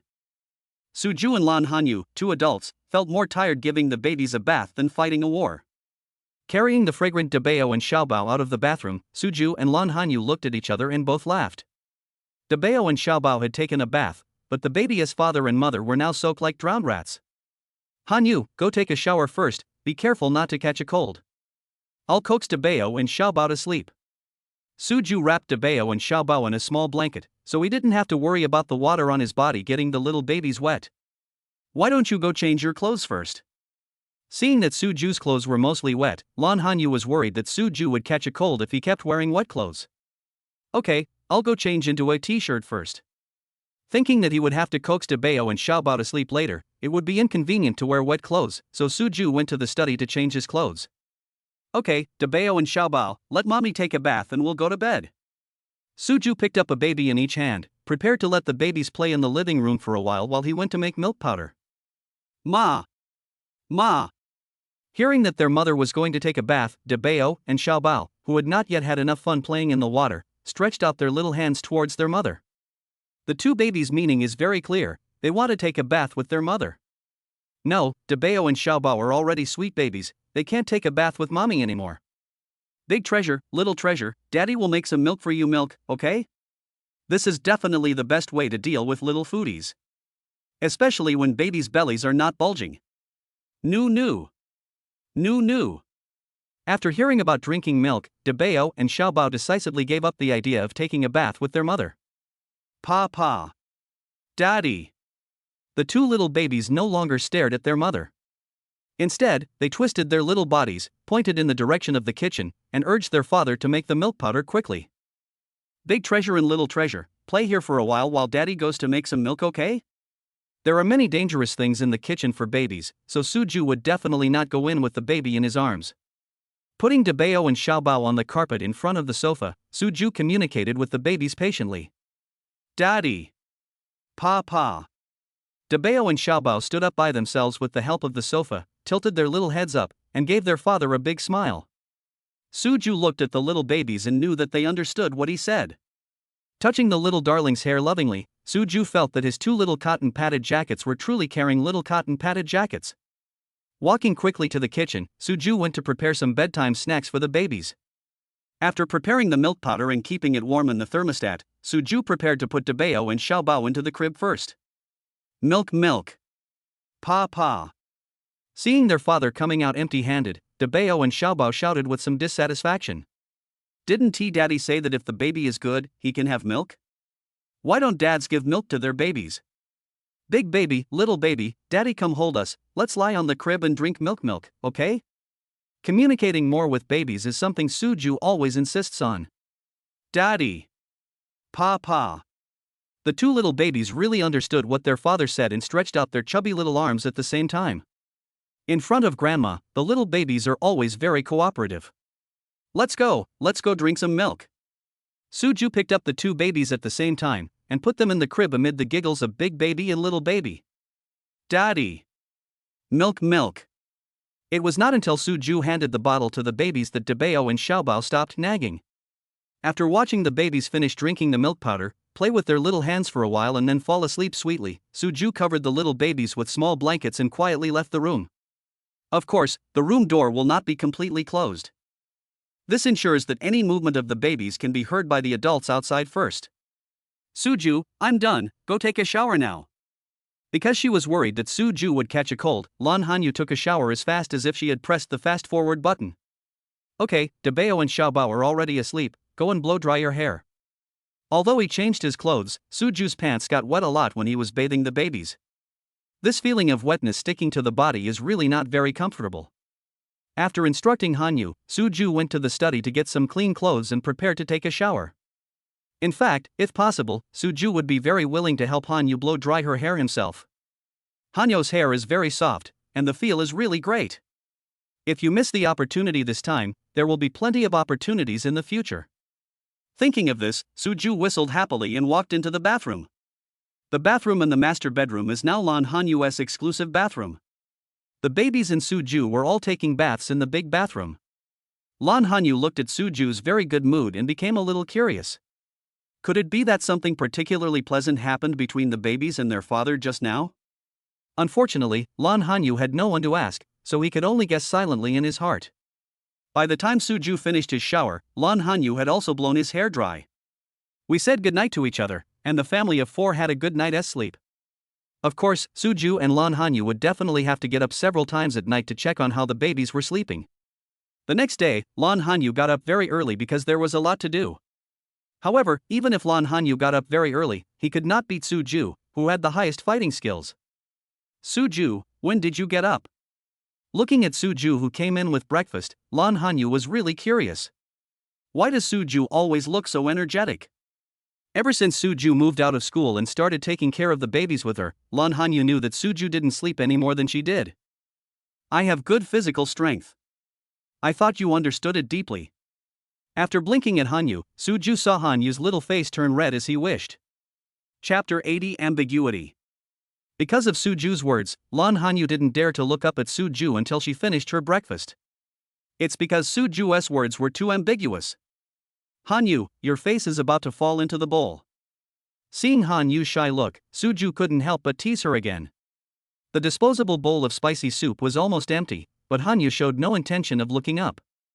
Hanyu, how about I give you this bowl? Suju said this, but the smile on the corner of his mouth showed that Suju's words did not mean the literal meaning. No, I'm full. Lan Hanyu raised his head reflexively. He didn't want his reputation as a foodie to be confirmed. Only after seeing Suju's bright smile did Lan Hanyu realize that he had been fooled. I'm going to change my clothes. Muttering a little in annoyance, Lan Hanyu fled into the room. Hanyu, you actually look pretty good in pajamas. After deliberately saying something behind the little woman's back and successfully seeing Hanyu tightly close the door of the master bedroom, Suju couldn't help laughing anymore. Of course, the babies were still sleeping, and Suju controlled his laughter very well. Suju finished his breakfast and tidied up simply, but Hanyu still didn't come out. Just change clothes? Is Hanyu too embarrassed to face himself? I looked at my watch and the nanny should be here soon. Dong dong. Suju knocked gently twice on the master bedroom door. Hanyu, the babysitter is coming soon, have you changed your clothes? No answer. Lan Hanyu was in the bedroom, looking at her red face in the dressing mirror. She really didn't have the courage to go out and face Suju. Hanyu, are you having any inconvenience? Do you need my help? Knowing that Hanyu was shy, Suju took a drastic measure. If Hanyu is embarrassed to come out, then just go in by yourself. No, I'm done changing and will be out soon. Hearing that Suju was coming in to help, Lan Hanyu quickly slapped his face a few times, trying to calm himself down. Lan Hanyu, why are you so easily shy now? You and Suju even have a baby, isn't it just a few words? What's the big deal? Calm down, Lan Hanyu, you are the best. After taking a few deep breaths and looking at herself in the mirror and finding her face was no longer so red, Lan Hanyu quickly opened the door to the master bedroom. I'll go see if Dabeo and Xiaobao are awake. It's one thing to prepare yourself mentally. When really facing Suju, Lan Hanyu couldn't help but feel a little nervous. After all, both of them were in an unconscious state when they gave birth to their baby. Lan Hanyu really had no idea what Suju said about how good his physical strength was. Lan Hanyu didn't dare to bring up this topic directly. If Suju pulled her over to experience it live, Lan Hanyu would not know what to do. Okay, I've made an appointment with the furnishing designer to come over at 8:30 in the morning to measure the dimensions. I'll wait until I've finished my things at home before going to school. My morning class is at 10:30. Now that I have a car, it is much more convenient and I can make it in time. Suju thought about it last night and decided that it would be better for him to watch it at home. After all, today is the nanny's first day at work and she is not familiar with the job. Hanyu is taking care of the babies alone, and Suju is worried about having a few outsiders at home. Good. Now, as long as Suju doesn't talk to her about the topic of physical strength, Lan Hanyu will feel it is fine no matter what Suju says. Just when Lan Hanyu didn't know what topic to talk about, some slight noises came from the baby's room. Dabeo and Xiaobao should be waking up soon. I'll go check on them. As if she was afraid that Suju would grab her, Lan Hanyu felt like running away. Little baby, learn to draw. With a big crayon in your hand, draw a duckling, quack, draw a pony, write it home. Suju originally wanted to ask when he became so terrifying, but his cell phone rang at the right time. Press the answer button. I am Suju. Yes, she is our new nanny. I will go and get her a temporary access card this afternoon. After hanging up the phone, Suju also walked into the baby's room. Dabeo, Xiaobao, wake up. Come on, give it to Daddy Xiang. The two little babies have very good tempers when they wake up, unlike some babies who cry for a while every time they wake up. After hearing what their father said, Dabeo and Xiaobao turned over and climbed up, stretched out their little arms to their father and asked for a hug. Papa. Daddy. Suju picked up a baby in each hand, and the little darlings gave them sweet kisses at the same time. Dabeo, Xiaobao, you are so biased. It was obviously Mom who came in first, why don't you give her some perfume? Seeing that the babies were more attached to Suju, Lan Hanyu felt a little jealous. It was clearly my baby who I gave birth to after 10 months of pregnancy, and I raised him to this age. Why are babies' fathers more popular? Ma. Dabeo and Xiaobao are very smart. When they heard what their mother said, they immediately leaned towards her. The two babies took each side and gave each one a big kiss. Okay, now Mom won't be jealous of Dad. Our Dabeo and Xiaobao need to change into their underwear. The family of four walked out of the room, and Suju and Lan Hanyu tacitly changed the diapers of one baby each. Ding dong, ding dong. The doorbell rang a few times, and Suju knew that the nanny had arrived. I'll open the door. After saying something to Hanyu, Suju walked towards the door. Mr. Su, I'm here to work. Come in. Suju took out a pair of new slippers from the shoe cabinet and handed them to the nanny. Now that you have a formal job, you can't walk around the house wearing shoe covers all the time. Thank you, Mr. Su. The nanny took the brand new slippers and expressed her gratitude sincerely. In the past, some masters who worked would prepare slippers. But there are very few people who will prepare new slippers. The nanny's impression of this new employer improved a lot. I'll call you Auntie Wang from now on. My two babies are already awake, so you can get familiar with them first. Seeing that the nanny was about the same age as his mother, Suju felt it was not nice to call her by her full name.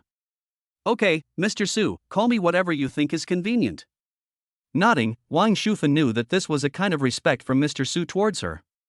Because of the tight schedule yesterday, Wang Shufen did not have the chance to get acquainted with Dabeo and Xiaobao. Wang Shufan didn't even get a clear look at the two babies' front faces until today when they had real contact.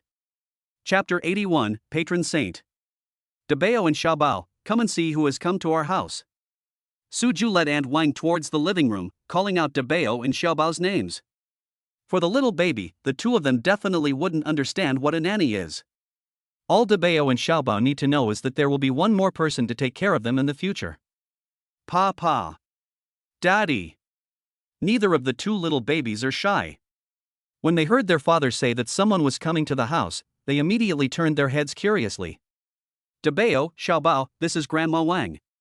From now on, Grandma Wang will take care of you together with Mom and Dad. According to their age, it is only natural for Dabao and Xiaobao to call her Grandma. Milk.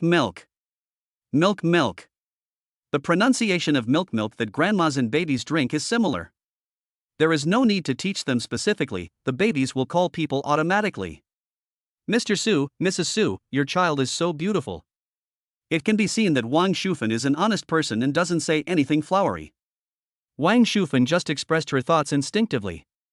Mrs. Su is also a great beauty. Looking at Lan Hanyo's gentle smile, Wang Shufan felt that she really liked her new employer's family. Wang Shufan feels that it would be worth it even if she gets paid a little less if she can be with such beautiful babies every day. Of course, Suju will not reduce people as salary. As long as he can take good care of the babies, Suju is willing to do it even if it means paying a little more money. Thank you. I'll call you Aunt Wang too. Lan Hanyu had already heard what Suju and Wang Shufan said at the door. Naturally, Lan Hanyu would follow Suju and call her Nanny. Okay, you can call me anything. Mr. Su, Mrs. Su, let me clean the house first. Wang Shufan took out the cleaning tools distributed by the housekeeping company and prepared to work. Auntie Wang, let me take you to get familiar with the house first. Okay, Mrs. Su. Lan Hanyu took the nanny to familiarize herself with the situation at home, and Wang Shufan started cleaning from the balcony. The soft furnishing designer was also on time. Suju and the soft furnishing designer decided on the brand and specific products, which cost a total of 98,000 yuan. After paying a deposit of 20,000 yuan, the designer went back to prepare. Lan Hanyu never said much about Suju's decisions. Even if he thought it was very expensive, Lan Hanyu would not say it in front of outsiders. Moreover, Lan Hanyu also knew that Suju spent so much money for the sake of herself and the babies, so she was naturally touched. Hanyu, I'm going out now. After the experience last time when Dabao insisted on going out with him, Suju was much more low-key this time. After whispering something to Hanyu, Suju went out. Drive slower. Lan Hanyu gave Suju some instructions and then sent him to the doorstep just like a wife sending her husband off. Okay, call me if you need anything. In the eyes of outsiders, Suju and Lan Hanyu must have looked reluctant to part. Mrs. Su, you and Mr. Su have such a good relationship. Aunt Wang, who was cleaning the living room, saw Lan Hanyu close the door and said something with a smile. Lan Hanyu smiled a little embarrassedly. She had already accepted the title of Mrs. Su from the bottom of her heart. Suju must have driven the BMW X5 to school. Brother Ju, you're here? Brother Ju, you didn't bring Dabao with you? Yeah, Brother Ju, you came here alone? As soon as he walked into the classroom, Suju was surrounded by everyone enthusiastically. After discovering that Suju did not bring the baby to school, everyone was obviously a little disappointed. You really think of my Dabao as your patron saint? Seeing everyone's expressions, Suju also wanted to laugh. These students don't want to study hard, but actually put their hopes of avoiding criticism from teachers on their own eldest child? Isn't this a bit too funny? Brother Ju, your baby is so cute that even Fahai was taken in by her. That's right. Everyone in Z University knows that Fahai is the most strict. Dabao can even take down Fahai, so it shouldn't be easy for him to take down other professors, right? What do you mean by easy to catch? You have underestimated our Dabao's strength. As long as Dabao smiles, all the professors will instantly become his aunts. Hey, what's the point of saying more? Brother Ju didn't even bring Dabao to class. Shaking his head, Su would never bring the baby to school. We can't just snatch it away, right? There is no way. Students who have not done their review and preparation can only pray that the professor of this class will not call on them to answer questions. Brother Ju, when can we meet Xiaobao? Just as Suju sat down in the seat reserved for him by Shuejiaowei and others, Ma Xiaoyu came over. The last time he held Debeo in his arms, Ma Xiaoyu's heart melted. Thinking that Suju has twin babies at home, Ma Xiaoyu of course wants to hug the little ones too. Next time there's a chance, I'll invite you guys to my house to play. Brother Ju, what are you waiting for? Children's Day is coming soon. Can we go to your house and celebrate Children's Day with the babies? Wu Yoli's mind was working rapidly. If you want to see the babies, Children's Day is definitely a very good opportunity. Yes, Brother Ju, can we go to your house to celebrate Children's Day with the babies? Shuejiaowei and Ma Xiaoyu thought Wu Yoli's proposal was great. This is really a good opportunity to meet Debeo and Xiaobao. You don't have to worry about so many classmates snatching the babies from you. Children's Day? Suju was slightly stunned. How could he forget such an important festival for the babies? For Debeo and Xiaobao, this is the first Children's Day since they were born, so they must celebrate it well. Okay, it's settled. You can come to my house and celebrate Children's Day with Debeo and Xiaobao. It's more fun when there are more people. For Debeo and Xiaobao, who are not afraid of strangers, this will definitely make them very happy. Okay, Brother Ju, it's settled. Seeing that Suju agreed, Ma Xiaoyu and the others were really happy. What plans do you guys have after class? Thinking of what he said yesterday, promising to take his brothers for a ride, Suju asked. We both don't have girlfriends, so what else can we do besides playing games? Brother Ju, if you have any instructions, just tell me directly. The brothers may not be able to do anything else, but we still have the time and energy. As Shuejiaowei spoke, he rolled up his sleeves, wanting to prove that he was really capable of doing hard labor. What are you talking about? I just wanted to see if you have time. If you do, I'll take you for a ride after class. Of course, I have to go back to accompany my Debeo and Xiaobao at noon. Putting babies first is Suju's principle. Chapter 82. The surprise comes too suddenly. Brother Ju, do you mean to take us for a ride in your big BMW? The surprise came too suddenly, and Ma Xiaoyu failed to control the volume well, so all the students in the classroom heard it. Brother Ju bought a car? A BMW?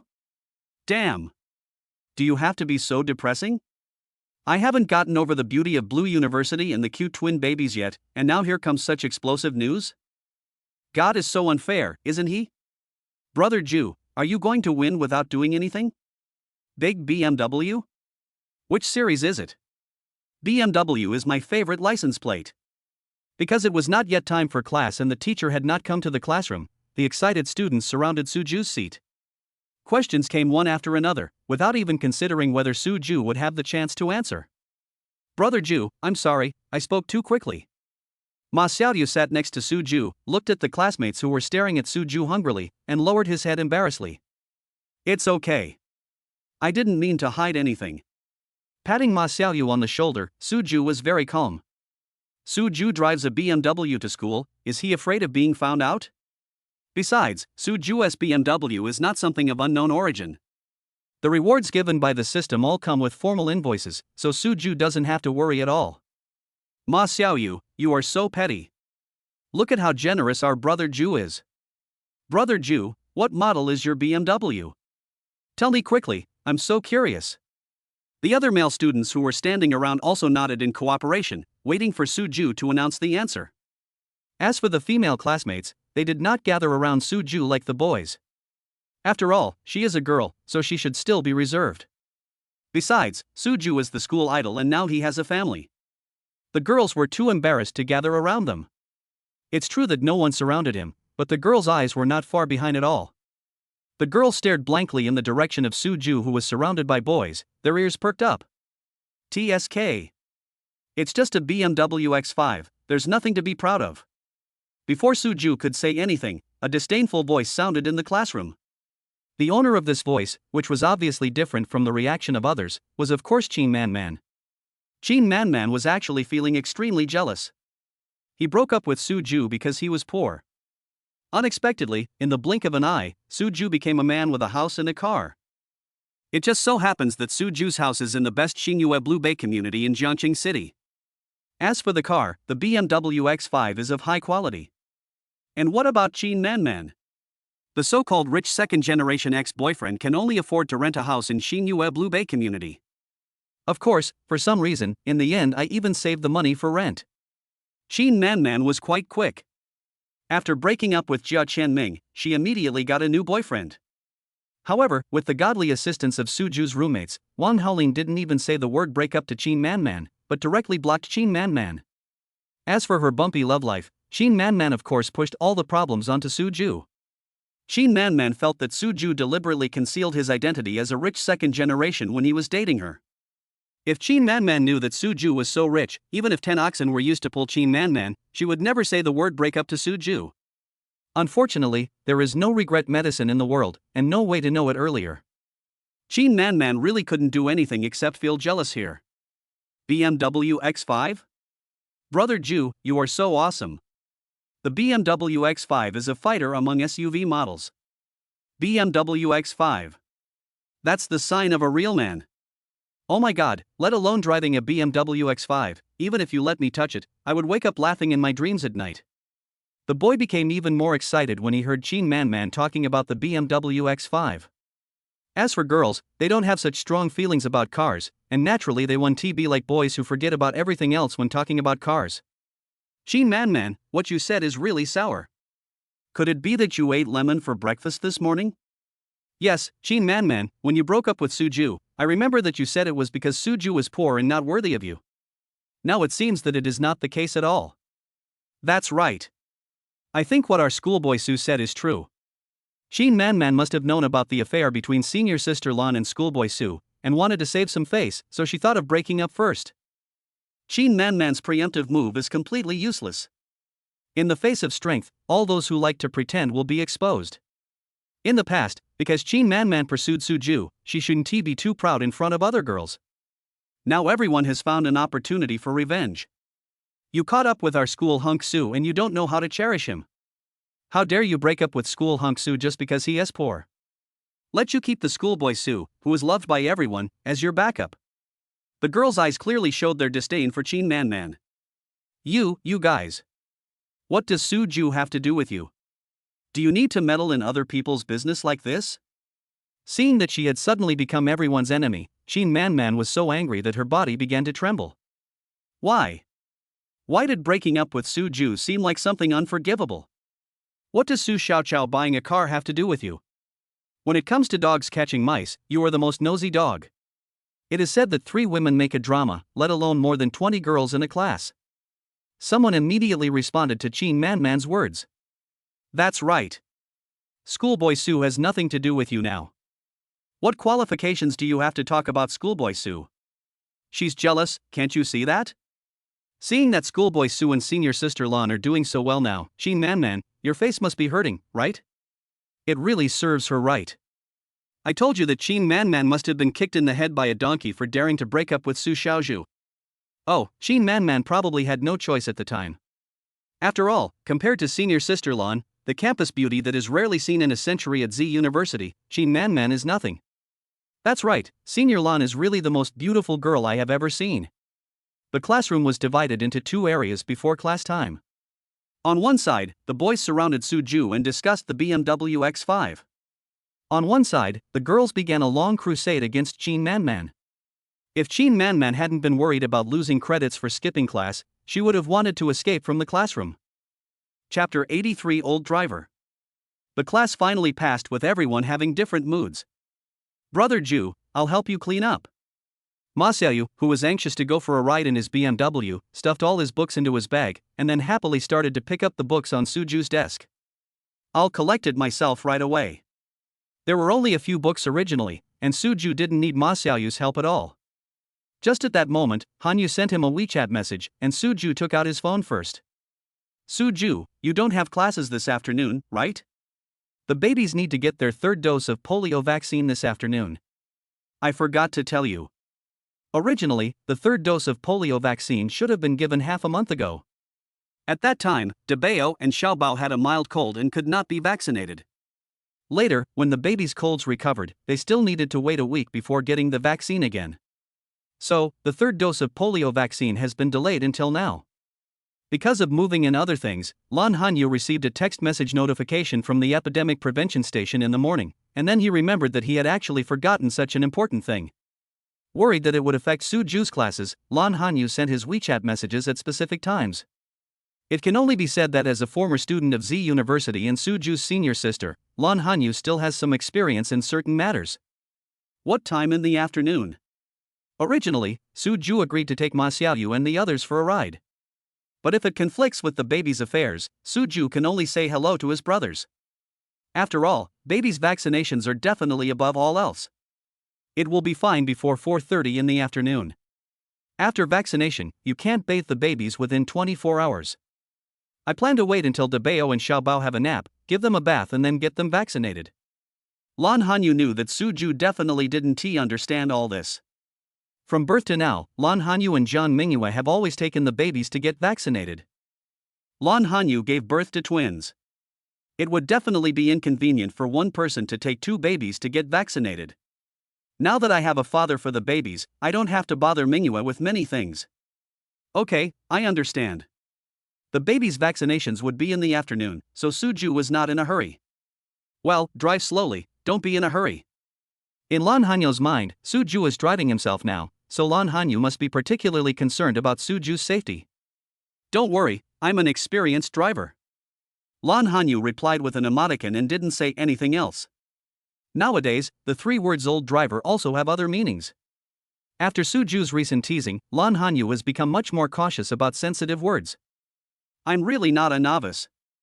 Realizing that Hanyu might have had the wrong idea, Suju muttered to himself helplessly. Brother Ju, the book is ready. Seeing Suju put away his phone, Ma Xiaoyu immediately showed off the fruits of his labor. Let's go. Standing up, Suju called his 3 roommates and walked out of the classroom together. I'm so envious of Ma Xiaoyu and the other 2. Why am I not Ju's roommate? Ma Xiaoyu and his friends are so lucky. It's already enviable enough to be in the same dormitory with the school hunk, and now they can even go for a ride in his BMW. Forget it. Think about Qin Manman. She was the one sitting in the passenger seat. She was so blind that she dared to break up with brother Ju. Now she is nothing. Seeing Suju and others leave, Qin Manman, who was about to sneak out of the classroom, once again became the target of the boys' attacks. Knowing that she had become a thorn in the side of her classmates, Qin Manman could only lower her head and walk out of the classroom in shame. When I find a boyfriend who is richer than Suju, I will definitely impress you all. After saying some harsh words in her heart, Qin Manman bent her waist even lower, lowered her presence again, and escaped from the classroom. Brother Ju, this BMW X5 is different. Yeah, Brother Ju, sitting in this moving BMW, I feel like I've moved up a level. Brother Ju, I feel like the wind blowing on my body when I'm sitting in a BMW is different than usual. Brother Ju, the so-called luxury cars and beautiful women, I can finally understand one of them now. In the BMW X5, Shui Jiawei and his companions were so excited that they never stopped talking. Even Wu Yoli, who usually speaks the least, started to let himself go today. Suju looked at his funny roommate and raised the corner of his mouth. Just step on the accelerator harder and within the specified speed range, let the wind blowing on your body feel even more different. Debao, Xiaobao, Daddy is back. After dropping off his roommates at the school gate, Suju drove directly home. After not seeing his 2 babies for just one morning, Suju found that he missed them very much. Daddy. Papa. Hearing their father's voice, Debao and Xiaobao crawled over directly. In recent days, the 2 babies are not very fond of the walking mode. Suju discovered that these days, Debao and Xiaobao liked crawling more. But it doesn't matter, as long as the babies are happy. Debao, Xiaobao, do you miss your daddy? Suju walked over quickly and picked up a baby in one hand. Papa. Daddy. The 2 fathers stretched out their little hands and touched their father's face and ears. When asked whether they missed their dad, Debao and Xiaobao answered directly with practical actions. Suju, are you back? Lunch will be ready soon. Lan Hanyu heard Suju's voice and walked out of the kitchen. Looking at the most beautiful campus beauty of Z University wearing an apron, washing hands, and making soup for him, Suju couldn't help but raise the corners of his mouth. Suju glanced at the living room and balcony, but did not see the nanny, Aunt Wang. He frowned slightly. Could it be that Aunt Wang had left? When Lan Hanyu saw Suju's expression, she immediately understood. Suju, Debao, and Xiaobao are having fun in the living room, and Aunt Wang is helping me pick and wash vegetables in the kitchen. With Aunt Wang's help, I only need to cook now, which saves me a lot of trouble. It can be seen that Hanyu is still very satisfied with Aunt Wang. As long as Hanyu and the babies like it, Suju will certainly have no problem with it. Then I'll take Dabeo and Xiaobao to wash their hands first. Okay, Aunt Wang and I will be ready soon. Lan Hanyu was worried that Suju and the babies were hungry, so she hurried into the kitchen to get busy. Dabeo, Xiaobao, let's go wash our hands. I will be able to eat the delicious food cooked by my mother soon. Holding the babies, Suju walked towards the bathroom. Mama eats. Eat mama. When they heard about the delicious food, Dabeo and Xiaobao twisted their bodies with joy. Mom, you can't eat it. It's Mama cooking delicious food for the babies. In the bathroom, besides the sound of water, there was the sound of Suju patiently communicating with the babies. Chapter 84, Endless Advancement. After lunch, Suju asked Hanyu whether she was willing to let Aunt Wang continue to work at his home. Lan Hanyu felt that Aunt Wang was very hygienic and had a good personality. Most importantly, she had a certificate for being a confinement nanny. With 2 babies at home, having a confinement nanny certificate is Aunt Wang's biggest advantage. Based on the above 3 points, Lan Hanyu approves of Aunt Wang. Since the child's mother thought it was okay, Suju naturally had no objection. Suju asked Aunt Wang again about her opinion, and of course Wang Shufan was 100% willing. Although they only met for half a day, for Wang Shufan, who had worked as a nanny in many families, it was really rare to have such friendly employers as Mr. and Mrs. Su. With 2 such adorable babies, Wang Shufan really wants to continue doing this. Both parties had no objections, so Suju contacted the housekeeping company, took the car keys and went to sign the contract. Aunt Wang cleared the dishes and went into the kitchen to wash them. Lan Hanyu played with the 2 little babies in the living room for a while. Having just finished their meal, Lan Hanyu definitely wouldn't let the babies go to bed right away. This is very bad for the baby's stomach and intestines, and is not conducive to the baby's health. After playing for more than half an hour, Aunt Wang took over and changed the diapers of Dabeo and Xiaobao, while Lan Hanyu prepared the milk powder. The 2 of them each held Dabeo and Xiaobao, put them in the crib, and waited for the babies to fall asleep. Originally, Aunt Wang wanted to continue cleaning up. But Lan Hanyu is not an unreasonable person. Feeling that the house was already quite clean, Lan Hanyu asked Aunt Wang to rest on the sofa for a while. Under Aunt Wang's moved gaze, Lan Hanyu went back to the master bedroom to rest. Lan Hanyu knew that she would have to take the babies to get vaccinated in the afternoon, as she still had a tough battle to fight. Children are afraid of injections, so the older and younger ones will definitely make a fuss about it. In the past, when Lan Hanyu and Jiang Mingyue took Dabeo and Xiaobao to get vaccinated, not only the 2 babies cried, but Lan Hanyu and Jiang Mingyue also wanted to cry alone. I hope that with Suju here today, the 2 babies will be better behaved. When Lan Hanyu closed her eyes and went to sleep, she prayed silently. Suju signed the contract with the housekeeping company very smoothly. According to the agreed price, Suju signed a nanny fee of 6,000 yuan per month with the housekeeping company. The housekeeping company did not charge any agency fees. Suju knew that the housekeeping company would take a commission from the 6,000 yuan per month nanny fee. Of course, this was a matter between the housekeeping company and Aunt Wang, so Suju didn't ask any further questions.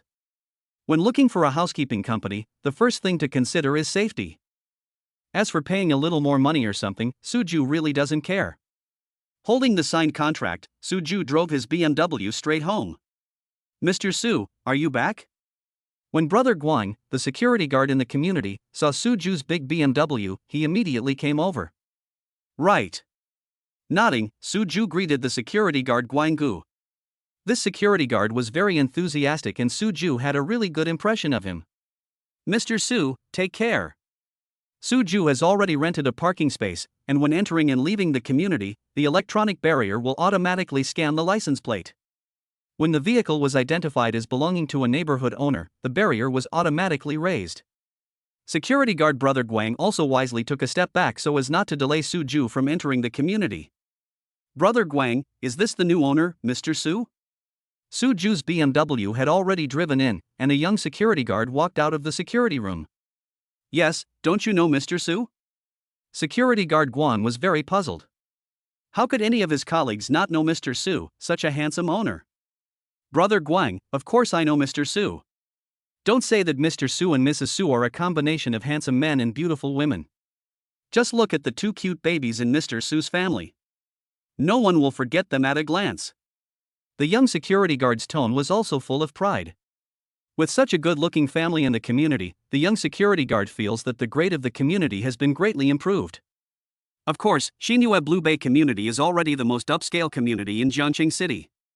However, there is no end to progress, and the appearance of the owners can also be another criterion for evaluating the community. You know Mr. Su? Why are you asking me? The security guard Guanggu felt speechless. Was he just too bored to say such nonsense? No, Brother Guang, that's not what I meant. Brother Guang, I'm just curious. A few days ago, I saw Mr. Su walking in and out of the community. Besides, I saw Mr. Su taking a baby out in a taxi yesterday morning. Yesterday I worked the early shift and went home at 10 a.m. How come Mr. Su drove when I went to work today? When the young security guard saw that Brother Guang had misunderstood what he meant, he quickly explained it again. Mr. Su can't buy a car? Security guard Guanggu still felt a little bored. Is it necessary to ask such a simple question specifically? For Mr. Su, buying a suite worth 5 million and a big BMW would only take a few minutes, right? Xiao Yao, you're making such a fuss that it only makes people think you've never seen the world. Shaking his head, security guard Guanggu looked regretful. Brother Guang, I know it's not a big deal for Mr. Su to buy a BMW. I just feel that Mr. Su is so capable. Brother Guang, you can't just get a license plate in Jiangxing City. There are many requirements. Look, Mr. Su took a taxi yesterday morning, but today he is not only driving a car, but the license plate and everything else are complete. Mr. Su was able to complete all the formalities in less than a day. This is really not something that ordinary people can do. Xiao Yao is a young man after all, and he knows more than the security guard Guanggu. Xiao Yao, are you telling the truth?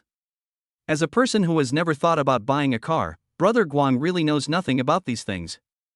Brother Guang, when have I ever lied to you? Brother Guang, haven't you noticed that the new cars on the main roads in Jiangxing usually use temporary license plates first? It's because it takes too long to get a license plate in Jiangxing and it requires a lot of procedures, so people usually use a temporary license plate first. Xiao Yao explained to Brother Guang very patiently. Xiao Yao, now that you put it that way, it really is the case. After thinking about it, Brother Guang realized that the situation Xiao Yao described was something he often saw. It's just that I didn't understand it before, so Brother Guang didn't think much about it. Xiao Yao, if I tell you that when Mr. Su drove back in his BMW yesterday morning, the license plate and other things were already ready, would you admire Mr. Su even more? Brother Guang glanced at Xiao Yao and said something mysteriously. No way, Brother Guang? After seeing Brother Guang nod seriously, Xiao Yao looked in the direction where the BMW had just driven away. Isn't Mr. Su too awesome? Unfortunately, no one came to answer Xiao Yao's question. Chapter 85 Resistance. When Su Ju returned home, Dabeo and Xiaobao had already taken a bath and were now sweet-smelling little babies. Dabeo, Xiaobao, Daddy is back. Dad is going to take our Dabeo and Xiaobao out for a ride in the car soon. Are our Dabeo and Xiaobao happy? Seeing Su Ju coming home, Lan Hanyu said to the babies. Lan Hanyu definitely didn't dare tell the babies that she was going out to get an injection. Otherwise, Dabeo and Xiaobao would probably have to rush all the way from home to the epidemic prevention station. Daddy! Papa! Papa! When they heard that their dad was going to take them out to play, Dabeo and Xiaobao stretched out their chubby little arms towards their dad. The babies are now placed in the baby chair by their mother, and it is difficult for them to crawl to their father by themselves. There was no way out. Dabeo and Xiaobao could only stretch out their little arms and wait for their father's rescue. Big treasure, little treasure, Daddy will hold you. Holding one baby in each hand, Su Ju always treats the two babies very fairly. Su Ju, wait for me for a moment. I'll go pack my things. When going for vaccination, you not only need to bring a lot of necessary things for your baby to go out, but also one very important thing: a small vaccination notebook. If you forget this little notebook, even if you take your babies there, it will be a wasted trip. Let Aunt Wang go with us later. Su Ju has already signed the contract with the housekeeping company, and Aunt Wang will help take care of Dabeo and Xiaobao in the future. Su Ju felt that it was very necessary to make Aunt Wang familiar with the baby's various habits as soon as possible. Okay, Auntie Wang is cleaning the bathroom, I'll ask her to go with me later. Lan Hanyu discovered that Aunt Wang's confinement nanny certificate was not obtained for nothing. Usually, Su Ju and I would bathe the babies. The two babies would smell delicious after being bathed, but Lan Hanyu and Suju would definitely get wet in the end. But just now, Aunt Wang helped me bathe the babies, and the babies were surprisingly very cooperative. After taking a bath, it was the first time that Lan Hanyu felt dry and clean. Good. Suju also noticed that Hanyu's tone was very light when he talked about Aunt Wang. Suju knew that this meant that Hanyu had completely accepted Aunt Wang. Mr. Su, are you back? Not long after Lan Hanyu walked into the master bedroom, Aunt Wang came out after cleaning up the mess in the bathroom caused by bathing the babies. Auntie Wang, the contract with the housekeeping company has been signed. We signed a 1-year contract first. If there are any special circumstances, both parties will tell us 2 months in advance so that everyone can be prepared. Although I know that the housekeeping company will tell Aunt Wang. But in Suyu's mind, Hanyu and Aunt Wang were still on good terms, so it would be better to talk it out face to face.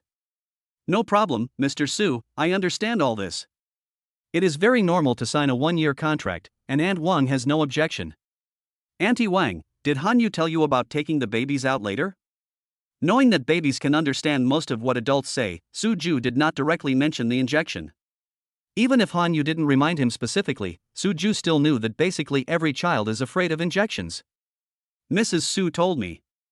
Lan Hanyu told Aunt Wang this while the babies were still asleep from their nap. Regarding the injection, Lan Hanyu would definitely not mention a word in front of the babies. Auntie Wang, please come with us later. Okay, Mr. Su. No need to ask any questions, Aunt Wang's job is to take care of the babies. It is normal for Aunt Wang to go out with the baby when he goes out. Dabeo, Xiaobao, mommy is ready, we can go out now. Lan Hanyu prepared thermos cups and water, milk powder, biscuits, diapers, wet wipes, tissues for the babies. Before she got pregnant and had her baby, Lan Hanyu carried a small single shoulder bag that girls like. After having babies, Lan Hanyu changed the bag she carried to a large capacity shoulder bag. Once, Lan Hanyu joked with Jiang Mingyue, from a girl to a mother, it's actually only a bag away. Daddy. Papa. When they heard their mother say they could go out, the 2 little babies started twisting their little bodies in their father's arms again. Daddy. Dabeo said this while pointing directly at the stroller. Dabeo, who has been out many times, has some experience. If I want my parents to take me and my sister out, we must first sit in the car. Of course, even if Dabeo is not going out with his sister, and only Dabeo wants to go out, he has to sit in the small car. Papa. Because of his sister's reminder, Xiaobao's little body also leaned towards the stroller. Suju is very strong, but it is indeed unsafe for the babies to twist around like this. Suju increased the strength of his hands, fearing that the babies would fall if they were not steady. Big treasure, little treasure, whoever daddy sees as good will ride in the car first. A bait was thrown out, successfully calming down the twisting little bodies of Dabeo and Xiaobao. Daddy. Papa. Dabeo and Xiaobao looked at their father at the same time, acting like the most obedient babies. Suju looked at his lovely daughter and couldn't help but smile at the smile on his face.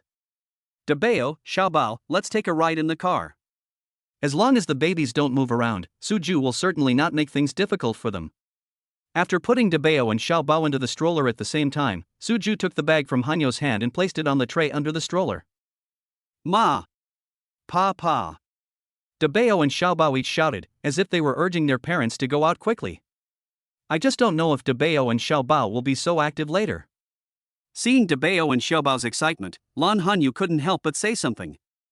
Thinking of the scene when Dabeo and Xiaobao had received injections before, Lan Hanyu gently pinched the babies' little faces. Big treasure, little treasure, mommy didn't lie to you. Mommy just said she was going out, but she didn't say she was taking you out to play, nor did she say she wasn't going to get an injection. Lan Hanyu said this silently in her heart, as if this was like saying hello to the babies in advance. Poor Dabeo and Xiaobao, they are still immersed in the joy of being able to go out, and have no idea what is waiting for them. If our eldest and youngest had a kindergarten diploma, they wouldn't have been fooled by their mother like this, right? Hanyu, are Dabeo and Xiaobao particularly conflicted? Unable to ask directly in front of the babies, Suju could only ask his questions briefly. Although Suju probably knew the answer to this question in his mind. However, the answers given by the children's mother allowed Suju to understand his babies better. Resist to the end. Heart-wrenching. Pear blossoms in the rain. After giving the answer of 12 words, Lan Hanyu knew that Suju would definitely understand the big idea. I understand. Nodding, Suju was also a top student, how could he not understand? Chapter 86. The contrast is too great. Suju drove the car directly to the parking lot of the epidemic prevention station. After getting off the car, Debao and Xiaobao were still unaware of the coming danger. The two little babies were babbling about something.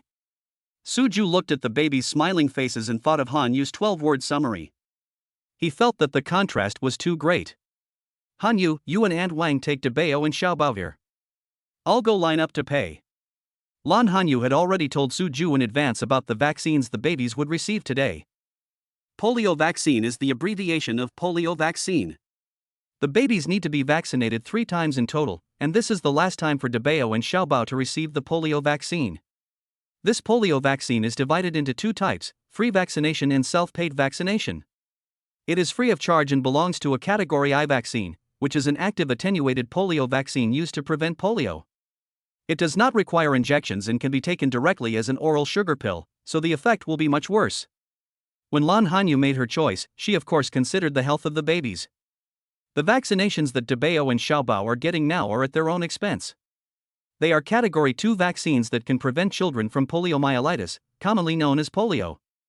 The self-paid vaccine costs more than 300 yuan per shot. In total, it costs about 1,000 yuan for a baby to receive the polio vaccine. For this reason, many poor families choose to give their children sugar pills. Lan Hanyu has 2 babies at home, so it would cost about 2,000. Suju strongly agreed with Han Yu's decision.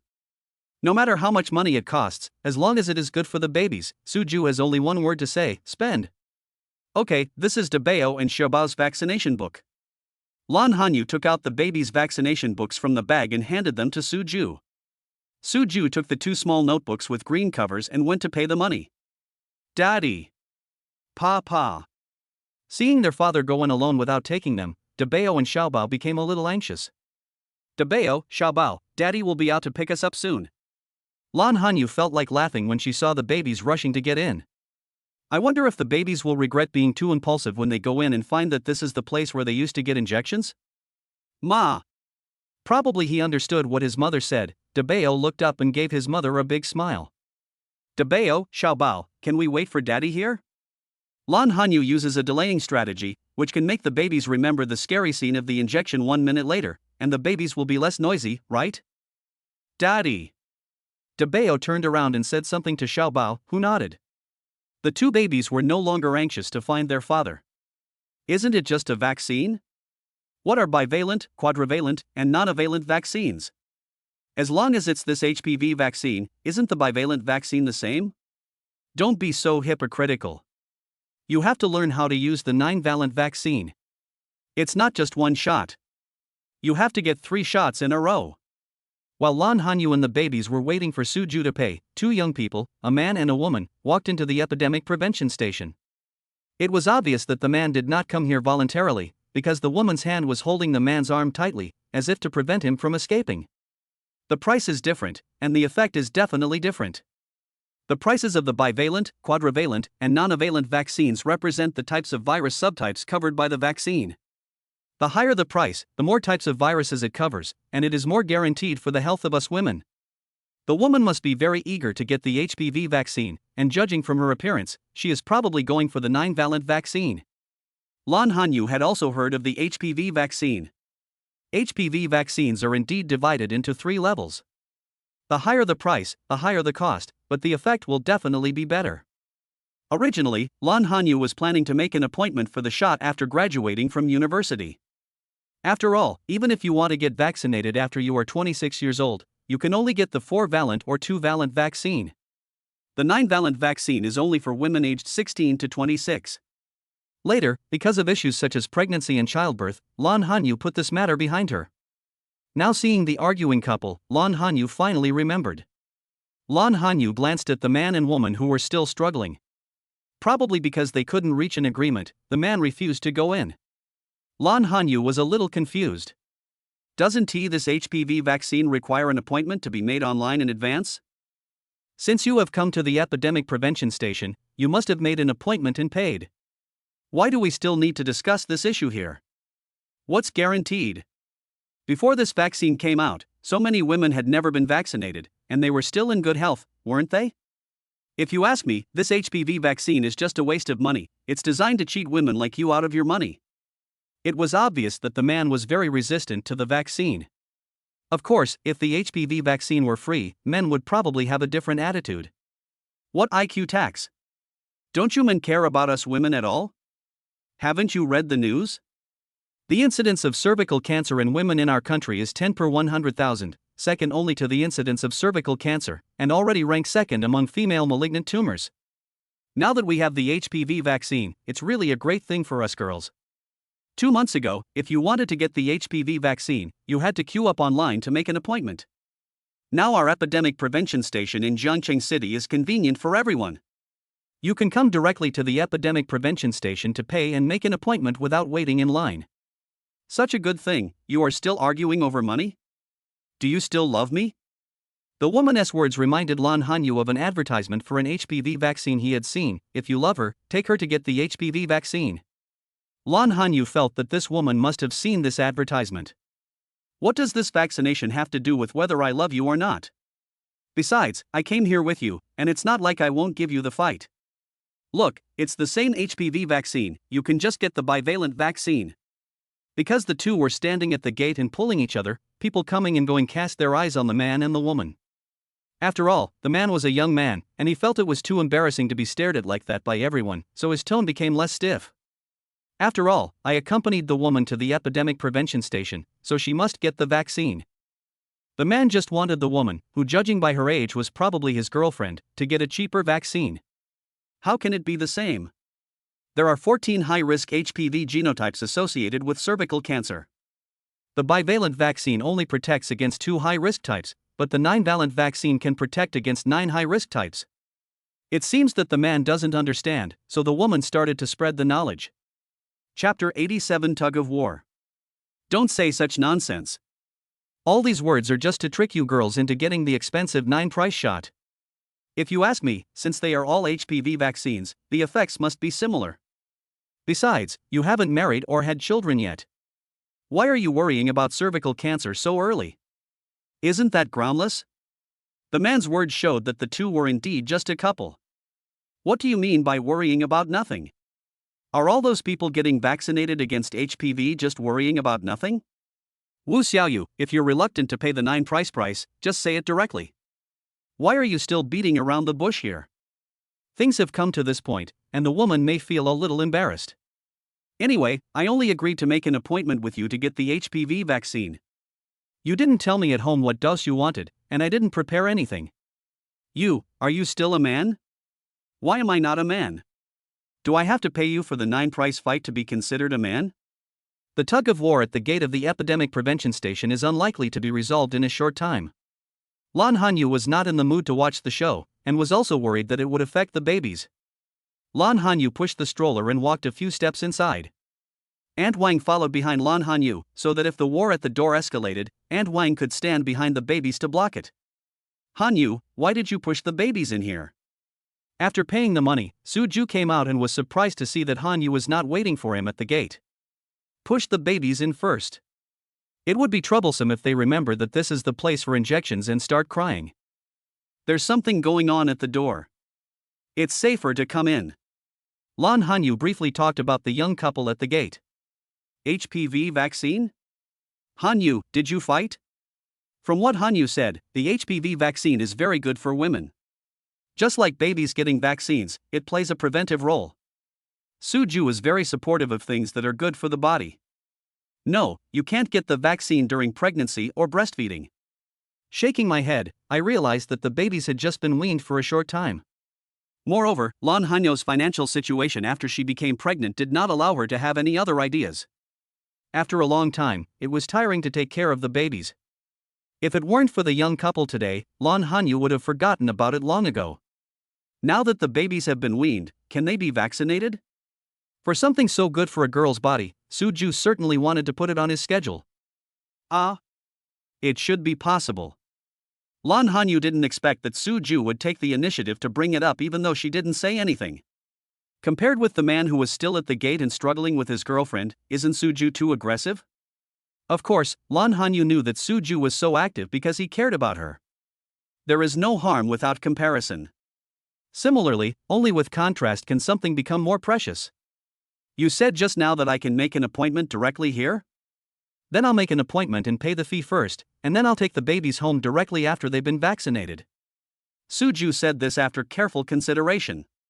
If I wait until the babies have received their vaccinations before making an appointment and paying for Hanyu and Aunt Wang will definitely have to coax the babies who are crying because of the injections. Continuing to stay at the quarantine station will only make the babies cry for longer. Therefore, make an appointment and pay the fee first, and then leave directly after the babies have received their vaccinations. This is the correct way to go. Are you really going to hand it in now? Lan Hanyu was a little confused for a moment. Of course, now that we are here, let's get things done. Didn't they say that if you make an appointment online, you still have to queue up or something? Hanyu, you and Aunt Wang, take Debao and Xiaobao and wait for me here. Suju glanced at the man and woman who were talking excitedly at the gate. After making sure that they were safe enough away from him, Suju walked back in. Mrs. Su, Mr. Su is so good to you. Aunt Wang was standing nearby and heard the entire conversation between Suju and Lan Hanyu. Glancing at the woman at the gate who was still desperately pulling the man, Aunt Wang had only one thought in her mind: it is really important for a woman to find the right man. Yes. Lan Hanyu was a little shy, but admitted it directly. Papa. Daddy. Seeing the father, who had just come out without saying a word to the baby, go back in, Debao and Xiaobao were a little dissatisfied. How can dad ignore the babies? Debao and Xiaobao waved their chubby little arms in the direction their dad was leaving, and their little bodies kept twisting in the stroller, as if they wanted to go in and catch up with their dad. Debao, Xiaobao, Daddy has something to do. Can we wait here for a while? Squatting down, Lan Hanyu comforted the babies. Lan Hanyu suddenly realized that she had not discussed with Suju how many valent HPV vaccines to get. I wonder if Suju knows how to choose. Since he had decided to get the vaccine, Lan Hanyu must want to get it done in one go and get the 9-valent vaccine directly. After all, the 9-valent vaccine can prevent the most high-risk types, and it is definitely the most reliable for women's health. If you wait until you are over 26, even if you want to get the 9-valent vaccine, it will be impossible. However, when I looked inside, I could no longer see Suju. Lan Hanyu discovered that Suju was really a man of action and didn't even give her a chance to speak. Papa. Papa. Daddy. The two little babies had been looking in the direction their father left. As soon as Suju came out, Debao and Xiaobao were the first to notice him. When they saw their father appear, Debao and Xiaobao immediately shouted excitedly. Lan Hanyu, who was rummaging through the bag for snacks to coax the babies, stopped what she was doing and raised her head when she heard Debao and Xiaobao calling her daddy. Now that Suju is back, Debao and Xiaobao naturally don't need to be coaxed with snacks by themselves. Lan Hanyu thinks that the temptation of snacks should be put to use only after Debao and Xiaobao have finished their vaccinations. Debao, Xiaobao, do you miss your daddy? Suju looked at the two little babies waving their hands at him and a happy smile appeared on his face. These two babies are so beautiful. Yeah, look at their parents, they are a combination of a handsome man and a beautiful woman, so of course their babies are good looking. It's a pair of twins. And they're girl twins. Their parents are so lucky. Look at how clever these two babies are. They must be very smart. Why won't my baby move? He's almost 1 year old and he won't even call for help. I'm so anxious. Take your time. Not every family can give birth to a beautiful and smart baby. Hey, these two babies make me jealous. When Debao and Xiaobao were just sitting in the stroller, they had already attracted the attention of others. Now seeing the babies so lively, people around them can't help but envy them anymore. Chapter 88 Automatic Substitution. Suju and Lan Hanyu have long been accustomed to the attitudes of the people around them. After all, this kind of scene is inevitable every time Debao and Xiaobao go out. Aunt Wang, who was out with the babies for the first time, had a proud expression on her face. Maybe in Aunt Wang's mind, when Debao and Xiaobao were praised, it was as if her own granddaughters were being praised, and she was happy too. Hanyu, I've already made an appointment using your ID number. The last time he went to register for the driver's license test, because a copy of the ID card was required, Suju directly took a photo of Hanyu's ID card on his mobile phone. Today's appointment required personal identification information, so Suju saved the trouble of running out again, finding Hanyu to get his ID card and then queuing up again. Hanyu, this is the appointment form. You can come for the fight next week. There are 3 shots in total. The first shot is next week, and then the second and sixth months after the first shot. Please keep this list and invoice. The specific time is already marked on them. Suju was worried that he might be careless and lose the appointment form and payment slip, so he gave them to Hanyu. Is this appointment for 3 injections at once? Lan Hanyu asked casually as he took the list. What Lan Hanyu wanted to know was, after she had received the first shot, did she still need to make an appointment and pay in advance for the next 2 shots? After all, babies only have to pay for each polio vaccination. Lan Hanyu doesn't know whether the HPV vaccine she is getting is based on the same process as the vaccines her babies receive. Yes, I have paid for the 3 injections. You just need to get them on time. Suju nodded. Wouldn't it be too troublesome if he had to queue up and pay every time he got an injection? Good. Lan Hanyu took the appointment form and took a look at it. It's the appointment form for the 9-valent HPV vaccine. Lan Hanyu knew that the 9-valent vaccine was the most expensive. However, Lan Hanyu has not had time to find out how much each injection costs. I opened the payment slip and it stated that 1 injection cost 2,388 yuan. Suju paid for 3 injections, a total of 7,164 yuan. Lan Hanyu suddenly understood why the man at the gate was so opposed to his girlfriend getting the 9-valent vaccine. Judging from their ages, they should still be students or rookies who have just entered the society. Most people would not be willing to spend more than 7,000 yuan to give their girlfriend a vaccination. Lan Hanyu had heard from her roommate Shui Mei before that the cheapest HPV vaccine was the domestically produced zinkening bivalent, which cost just over 300 yuan per shot. If you compare it this way, with the money for 1 shot of the 9-valent vaccine, you can still have some money left after getting 3 shots of the domestically produced 2-valent vaccine. Put the list away, let's take Dabao and Xiaobaoen. Today is the day for babies to get vaccinated, and there are a lot of people coming and going in the epidemic prevention station. Suju thought that it would be better to take the babies to get their vaccinations as soon as possible and leave early. Although the epidemic prevention station is not a hospital, it is different from ordinary public places. Suju didn't want his 2 little darlings to stay in such a place for too long. Have you made an appointment for the HPV vaccine? Is it the bivalent vaccine that was scheduled? Just as Lan Hanyu was about to put the appointment form and payment slip into her bag, she suddenly entered the gate and the man named Wu Xiaoyu, who was standing not far from Lan Hanyu, came forward. Seeing the strange man approaching Hanyu and the babies, Suju subconsciously stood in front of him. Don't get me wrong, I don't mean anything else. I just want to ask, how much does the 3 shots of this bivalent vaccine cost? While arguing with his girlfriend just now, Wu Xiaoyu also took the time to check it out online. The prices of HPV vaccines vary greatly. In Wu Xiaoyu's eyes, although Suju and Lan Hanyu, who were carrying their 2 babies, were very good looking, they were wearing very ordinary casual suits. Plus Suju and Lan Hanyu are also very young. Wu Xiaoyu automatically put Suju and Lan Hanyu at the same level as herself. Wu Xiaoyu even felt that the handsome man and beautiful woman who had 2 babies should have a much more difficult life than herself and her girlfriend. After all, the cost of raising children is too high nowadays. What's more, they have to raise 2 children at once. Wu Xiaoyu's girlfriend has been clamoring to get the 9-valent vaccine. In order to force Wu Xiaoyu to agree, the woman even threatened to break up with him. Considering his financial situation, it would be quite stressful for Wu Xiaoyu to find another girlfriend. He definitely didn't want to break up. Another thing is that Wu Xiaoyu believes that he still has feelings for his girlfriend. Wu Xiaoyu feels that it is not worth it if they break up because of the HPV vaccine. When Wu Xiaoyu was being pulled by his girlfriend into the gate of the epidemic prevention station, he happened to hear the conversation between Suju and Lan Hanyu. Wu Xiaoyu's heart moved. He couldn't persuade his girlfriend with words, so why couldn't he use other people's examples to persuade her? Anyway, it's just an HPV vaccine. Such a beautiful girl can get the bivalent vaccine, so naturally Zhang Lily can do it too.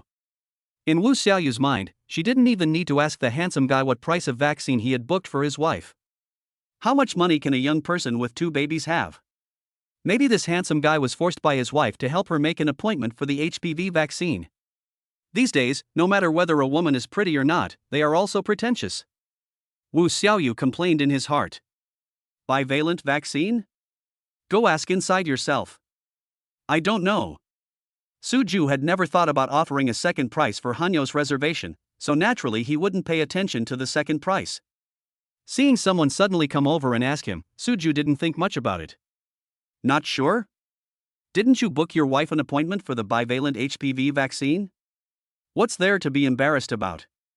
There's nothing shameful about bidding twice. When Wu Xiaoyu heard Su Ju's words, she automatically understood that the handsome guy was just embarrassed to say it because the second price was too low.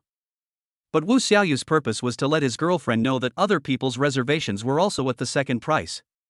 How could Wu Xiaoyu be easily fooled by Su Ju? What's embarrassing? If you want to know the price, go ask yourself. Seeing that the man was not simply asking about the price of the HPV vaccine, Su Ju's attitude became much colder. Why are you so stingy? Aren't you just asking about the price of the bivalent vaccine? You've already made an appointment for your wife, and you're still saying you don't know?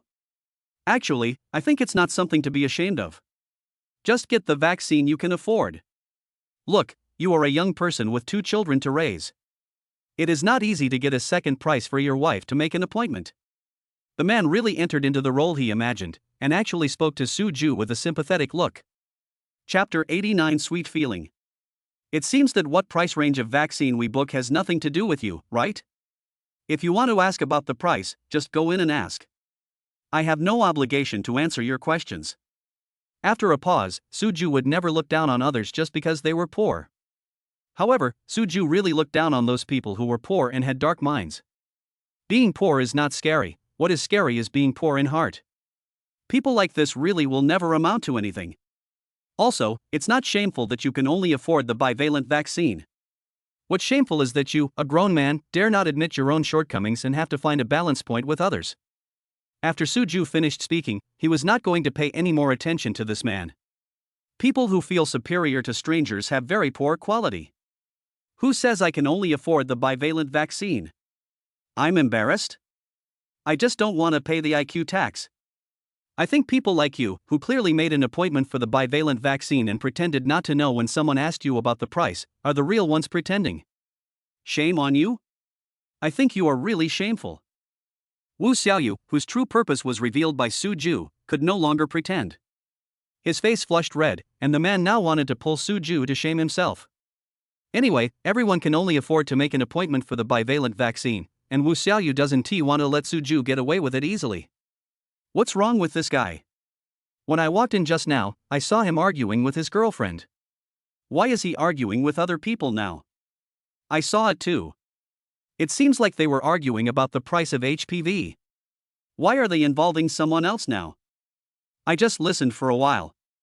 I think he wanted to prove to his girlfriend that others also paid 2 prices, so he asked his girlfriend to pay 2 prices as well. How do you prove this? He thought the handsome guy also made an appointment for the bivalent vaccine for his wife, so he had to ask the handsome guy about the price of the bivalent vaccine. The handsome guy said he didn't know, so he thought the handsome guy was pretending. Is that so? This kind of person is really pitiful. It would be fine if he couldn't afford to fight, but he had to embarrass himself here. I feel ashamed too. If you have anything to say, can't you discuss it with your girlfriend at home before doing anything? We've already arrived at the epidemic prevention station, but they're still hesitating and saying they don't want to go. Now they're dragging others into this. They have no manners at all. Wu Xiaoyu and Zhang Lili spent quite a while at the gate and saw almost everyone coming in and out. Now Wu Xiaoyu was staring at Su Ju's act again, and everyone gathered around to watch the fun. However, everyone was unanimously dissatisfied with Wu Xiaoyu's approach. Listening to other people's discussions, Zhang Lili couldn't stand it anymore.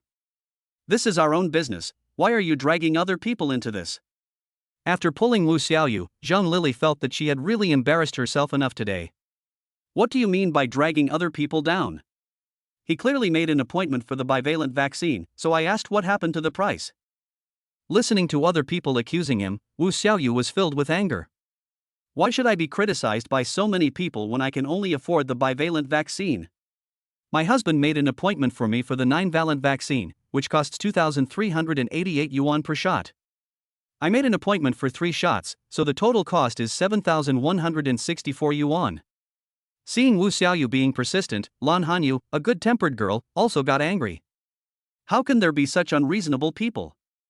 Since this man is determined to use Su Ju as a scapegoat, Lan Hanyu is ready to fulfill the man's wish. She took the initiative to hold Su Ju's arm, and it was also the first time that Lan Hanyu used the word husband to address Su Ju. If you want to know the price of the bivalent vaccine, you should go in and ask yourself. Also, don't think that we girls are being hypocritical for getting the HPV vaccine. Cervical cancer is caused by persistent infection with high-risk HPV. HPV vaccination can greatly reduce the likelihood of women developing cervical cancer. Although cervical cancer is a type of cancer, it can be avoided if prevention is done properly. It can be said that cervical cancer is the first preventable cancer in the world. You should understand the importance of HPV vaccination for women, right? After taking a look at the man, Lan Hanyu didn't give Wu Xiaoyu a chance to speak. Ultimately, it's up to you to decide what price you can afford for the HPV vaccine. But please don't drag my husband into this. She turned around and smiled sweetly at Su Ju. Honey, let's go in. Lan Hanyu felt that they and Su Ju had already wasted a lot of time on that Wu Xiaoyu, so they should hurry up and vaccinate the babies. Good. Su Ju was in a good mood when he heard Hanyu calling him husband. When the word husband came out of Hanyu's little mouth, Su Ju always felt an indescribable sweetness. While pushing the stroller, Lan Hanyu did not loosen her hand around Su Ju's arm. Aunt Wang followed behind, and no one paid any attention to Wu Xiaoyu, and went straight to vaccinate the babies. Naturally, after Debao and Xiaobao entered the vaccination room, they recalled their previous horrible experiences. The two babies will definitely make a fuss for a while. Fortunately, Su Ju was there this time, so Lan Hanyu felt a lot more relaxed. Su Ju held the two babies when they got their injections. Aunt Wang is responsible for holding the baby's arm to prevent the needle from going off target or breaking due to the baby's struggle during the injection. As for Lan Hanyu, her only responsibility is to coax the baby who is sitting in the stroller and has not received any injections. After receiving the third dose of polio vaccine, Debao and Xiaobao have become beautiful little babies with tears in their eyes. Debao, Xiaobao, Daddy will give you some candy, okay? Just now, he was the one who held Debao and Xiaobao while they were getting injections, so of course Su Ju wanted to have sex with the babies. Ma! Debao and Xiaobao, who are still feeling the pain, look at their mother with aggrieved expressions. If Debao and Xiaobao could speak, they would definitely go to their mother to complain. Debao, Xiaobao, Daddy will give you some candy. After you eat the candy, we will go home, okay? Lan Hanyu knew that the babies were clinging to her because she did not step forward to help them. Looking at Su Ju somewhat embarrassedly, Lan Hanyu really acted like a hands-off boss this time. When Su Ju saw Hanyu's little eyes, he just smiled dotingly. The babies are now having some opinions about him, but it's not like Su Ju doesn't have a solution, right? Big treasure, little treasure, this candy from Daddy is so sweet, do you want to eat it? After peeling off the candy wrapper of the lollipop, Su Ju waved the candy in front of the babies. Daddy! Papa! The babies, whose arms were no longer in so much pain, were indeed drawn to it. Stretching out their little arms that had not received injections, the babies decided, for the sake of Tang Tang, they should forgive their daddy. Chapter 90 Taking the Initiative. With lollipops in their hands, Debao and Xiaobao have been sitting obediently in the stroller. Su Ju pushed the stroller with one hand and held Hanyu's little hand with the other, and walked towards the gate of the epidemic prevention station. Su Ju, do you know anything about the HPV vaccine? Lan Hanyu thought, she hadn't even mentioned any price to Su Ju, but how could Su Ju know that she had to make a reservation for 9 prices? I heard this for the first time today. Shaking his head, Su Ju said that how could a grown man like him know those things? Hanyu, I think you should change your name? Without waiting for Hanyu to ask the second question, Su Ju leaned close to Hanyu's ear and whispered something. Why do you want to change the name? Lan Hanyu didn't react for a moment. In Lan Hanyu's heart, she has always called Su Ju by his name, and it has become very familiar to her. Why should she change it? Also, apart from Su Ju, Lan Hanyu didn't know what to call. Your first name sounds better. Su Ju found the word husband that came out of Hanyu's mouth very pleasant to the ear. If Hanyu kept calling him husband, Su Ju wouldn't mind. Also, in the eyes of outsiders, isn't he Hanyu's husband? Front? Lan Hanyu thought about it for a moment, then reacted belatedly. Her little face turned red instantly, and Lan Hanyu wanted to find a hole to crawl into. Hanyu, call me again. Feeling a bit addicted, Su Ju squeezed the little hand in his palm, as if urging Hanyu to call him husband quickly. You wish. There was a tingling sensation in the palm of his hand, and Lan Hanyu suppressed the strangeness in his heart. I'm serious. You don't even know about the HPV vaccine, so how come you made an appointment for the 9-valent vaccine for me? This time, Lan Hanyu was not led astray by Suju and took the initiative in the topic. I asked the staff inside, and they said that the 9-valent vaccine protects against the most types of diseases and is the best vaccine. Besides, I also think that the most expensive one must be the best. You get what you pay for. Suju definitely knows this truth. You made the most expensive reservation? Lan Hanyu was a little speechless. In Suju's eyes, price was not a problem, right? Of course, the more expensive the things for your woman, the better. Without any concealment, Suju directly stated the position of Hanyu in his heart. My own woman. These 4 words successfully made Lan Hanyu shut her mouth. Because the beautiful blue girl is shy. Hanyu, are you really not going to consider changing your name? Suju felt that the title of husband was really nice. While walking towards the gate, Suju continued to coax Hanyu. Don't consider it, I think Suju is the best name. With her head held high proudly, Lan Hanyu would never fulfill Suju's wish. At least, it's not the time yet. A woman's heart is as deep as the sea. Suju also knew that it was unlikely that Hanyu would change his mind now. Just now, Suju was just trying it out, and also just teasing Hanyu. Since the little woman doesn't want to, Suju can't force her, right? How can there be a needle in the sea? Why don't you find one for me? Lan Hanyu discovered that arguing with Suju was also a very interesting thing. Aunt Wang, who was following behind, looked at the young couple and smiled broadly. Daddy! Ma! Pa! Before we even reached the parking lot, the 2 little babies in the stroller became excited. Because Debeo and Xiaobao saw their own car. Suju felt very proud that the babies could recognize their own car so quickly. What does this mean? This shows that my 2 little babies are so smart. Debeo, Xiaobao, do you want to take a ride home? The babies seemed to have forgotten about the injections they had just received. Suju and Lan Hanyu squatted down at the same time and communicated with the babies. How does the saying go?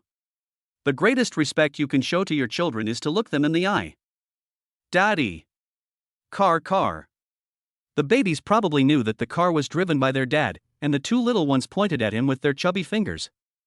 Daddy is a little tired. If Debeo and Xiaobao want to take a ride in the car, let Debeo have some candy. Knowing that lollipops were the 2 little babies' favorite, Suju teased them deliberately. Anyway, we have already walked out of the door of the epidemic prevention station, and the air near the parking lot is still good. Suju was not in a hurry to leave in a minute or 2. Daddy. Pa. Eeyore. After Debeo and Xiaobao called Dad, the 2 actually chatted for a while. They must have reached an agreement, as Debeo stretched out the lollipop in his hand and raised it to his father's mouth. It's better to know how to drive. Before Lan Hanyu could finish her jealous words, the lollipop in Xiaobao's hand had already been delivered to his mother's mouth. Lan Hanyu was stunned and glanced at Xiaobao. Xiaobao smiled sweetly at his mother and said, Mom, eat. Hanyu, the babies are very fair. Debeo and Xiaobao's heartwarming actions made Suju and Lan Hanyu smile happily. It's really rare for such a young baby to know what fairness is. Suju and Lan Hanyu licked the lollipops symbolically. Debeo and Xiaobao's lollipops are so sweet.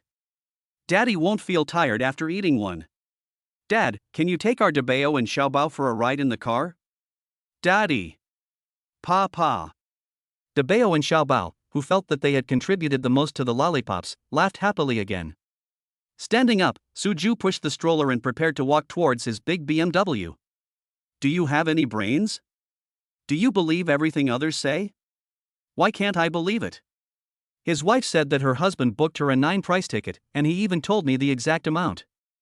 What's there to be unbelievable about? You really have long hair but short vision. Isn't the wife saying that just to give face to her husband? Unlike you, you only know how to ruin my show in front of so many people. How did I ruin your plan? If you had just booked me at the 9-price, wouldn't there be nothing wrong? 9 prices? That sounds easy to you. I'm still in the internship period. How much is my monthly salary? Do you want me to starve? I don't care. This vaccine is very important for us women. I must get it. Besides, if you don't have money, it's because you don't have the ability. Others can make reservations for their wives at the 9-price hospital when they want to raise 2 babies. Why is it that when it comes to you, you can't do anything? Su Ju and his companions had not taken a few steps when they heard the sound of a fierce quarrel coming from the side. Turning around, I saw that it was the couple who were arguing at the gate of the epidemic prevention station. The battlefield had changed. Chapter 91, Capture. Su Ju and Lan Hanyu, together with Dabao, Xiaobao, and An Wang, made a huge group of people. Wu Xiaoyu, who was in the dispute, already felt that she was very embarrassed today, so she was naturally very concerned about the surrounding environment. Seeing someone coming, Wu Xiaoyu subconsciously wanted to pause the argument with his girlfriend. But when Wu Xiaoyu saw clearly that the person who came was Su Ju, who wanted to embarrass him, his momentum suddenly rose again. In Wu Xiaoyu's heart, no matter what Lan Hanyu said, it was just to save Su Ju's face. Therefore, Wu Xiaoyu didn't believe at all that the handsome guy would make an appointment for the 9 price ticket for her wife. That's real money. What man would be so idle as to waste such money? I am a real person, unlike some people who have no money but let their women lie to save face. Wu Xiaoyu's body has turned an angle and is now facing Su Ju. Of course, Wu Xiaoyu said this to Su Ju. I'm speechless. Why do you have to stare at people and say they're lying? Because Zhang Lili had her back to Su Ju, she did not see Su Ju and the others walk into the parking lot. Zhang Lili found it very baffling that her boyfriend had to drag other people into this. After saying so much, Zhang Lili also understood that Wu Xiaoyu just didn't want to make an appointment for the 9 price vaccine for her. Of course I said that because I saw it. This time, Wu Xiaoyu's eyes were fixed on Su Ju. Looking at Su Ju's eyes, Wu Xiaoyu seemed to be saying, I have seen through you a long time ago. Su Ju and Lan Hanyu looked at each other, feeling helpless. Why do I keep running into such unreasonable and brainless people everywhere? However, based on the principle of ignoring mad dogs, Su Ju automatically ignored Wu Xiaoyu. If you pay attention to some people, you are giving them face. Treating him as heir is the greatest disrespect. You. Zhang Lili also noticed her boyfriend's look. Turn around. When Zhang Lili saw people talking about her and Wu Xiaoyu behind their backs, her face suddenly turned red. Although Zhang Lili didn't say anything bad about Su Ju and the others, she still felt like she was caught. Pa. Car. Daddy. The 2 little darlings didn't notice the different atmosphere in the air. We have already entered the parking lot, and of course the kids are anxious to get in the car. Dabao and Xiaobao are anxious, Daddy will take you for a ride in the car.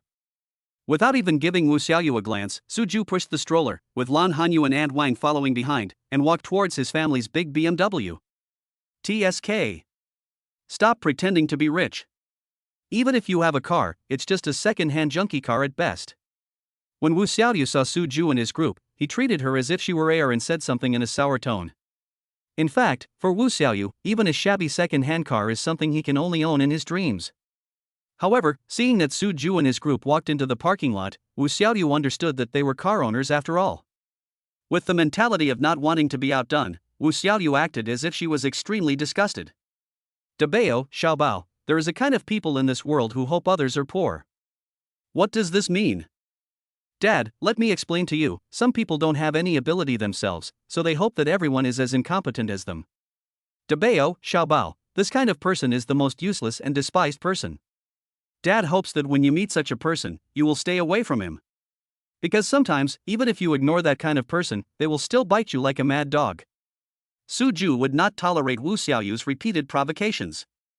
Even if a mad dog bites you, you can't bite it back, but you can beat the mad dog with a stick, right? What Su Ju is saying now is that he is holding a stick and beating that mad dog Wu Xiaoyu. Su Ju was speaking to the 2 little babies in the stroller. But how can a baby who is only that little understand such profound words? When Dabao and Xiaobao saw their father talking to them, they cooperated very well and babbled something. Seeing the baby's interaction with himself, Su Ju smiled proudly. Did Dabao and Xiaobao understand what their dad said? Our babies are so smart. Lan Hanyu listened to Su Ju's mockery of Wu Xiaoyu and felt relieved. Lan Hanyu, who was already a great beauty, started laughing because of Su Ju's words, and her whole face became even more dazzling. Even Aunt Wang, who was standing nearby, nodded in agreement. Aunt Wang almost gave Su Ju a thumbs up and said, Mr. Su, what you said is great. Wu Xiaoyu listened to Su Ju's words and became so angry that her eyes turned red. However, Wu Xiaoyu had no way to deal with Su Ju. The handsome guy didn't mention himself by name.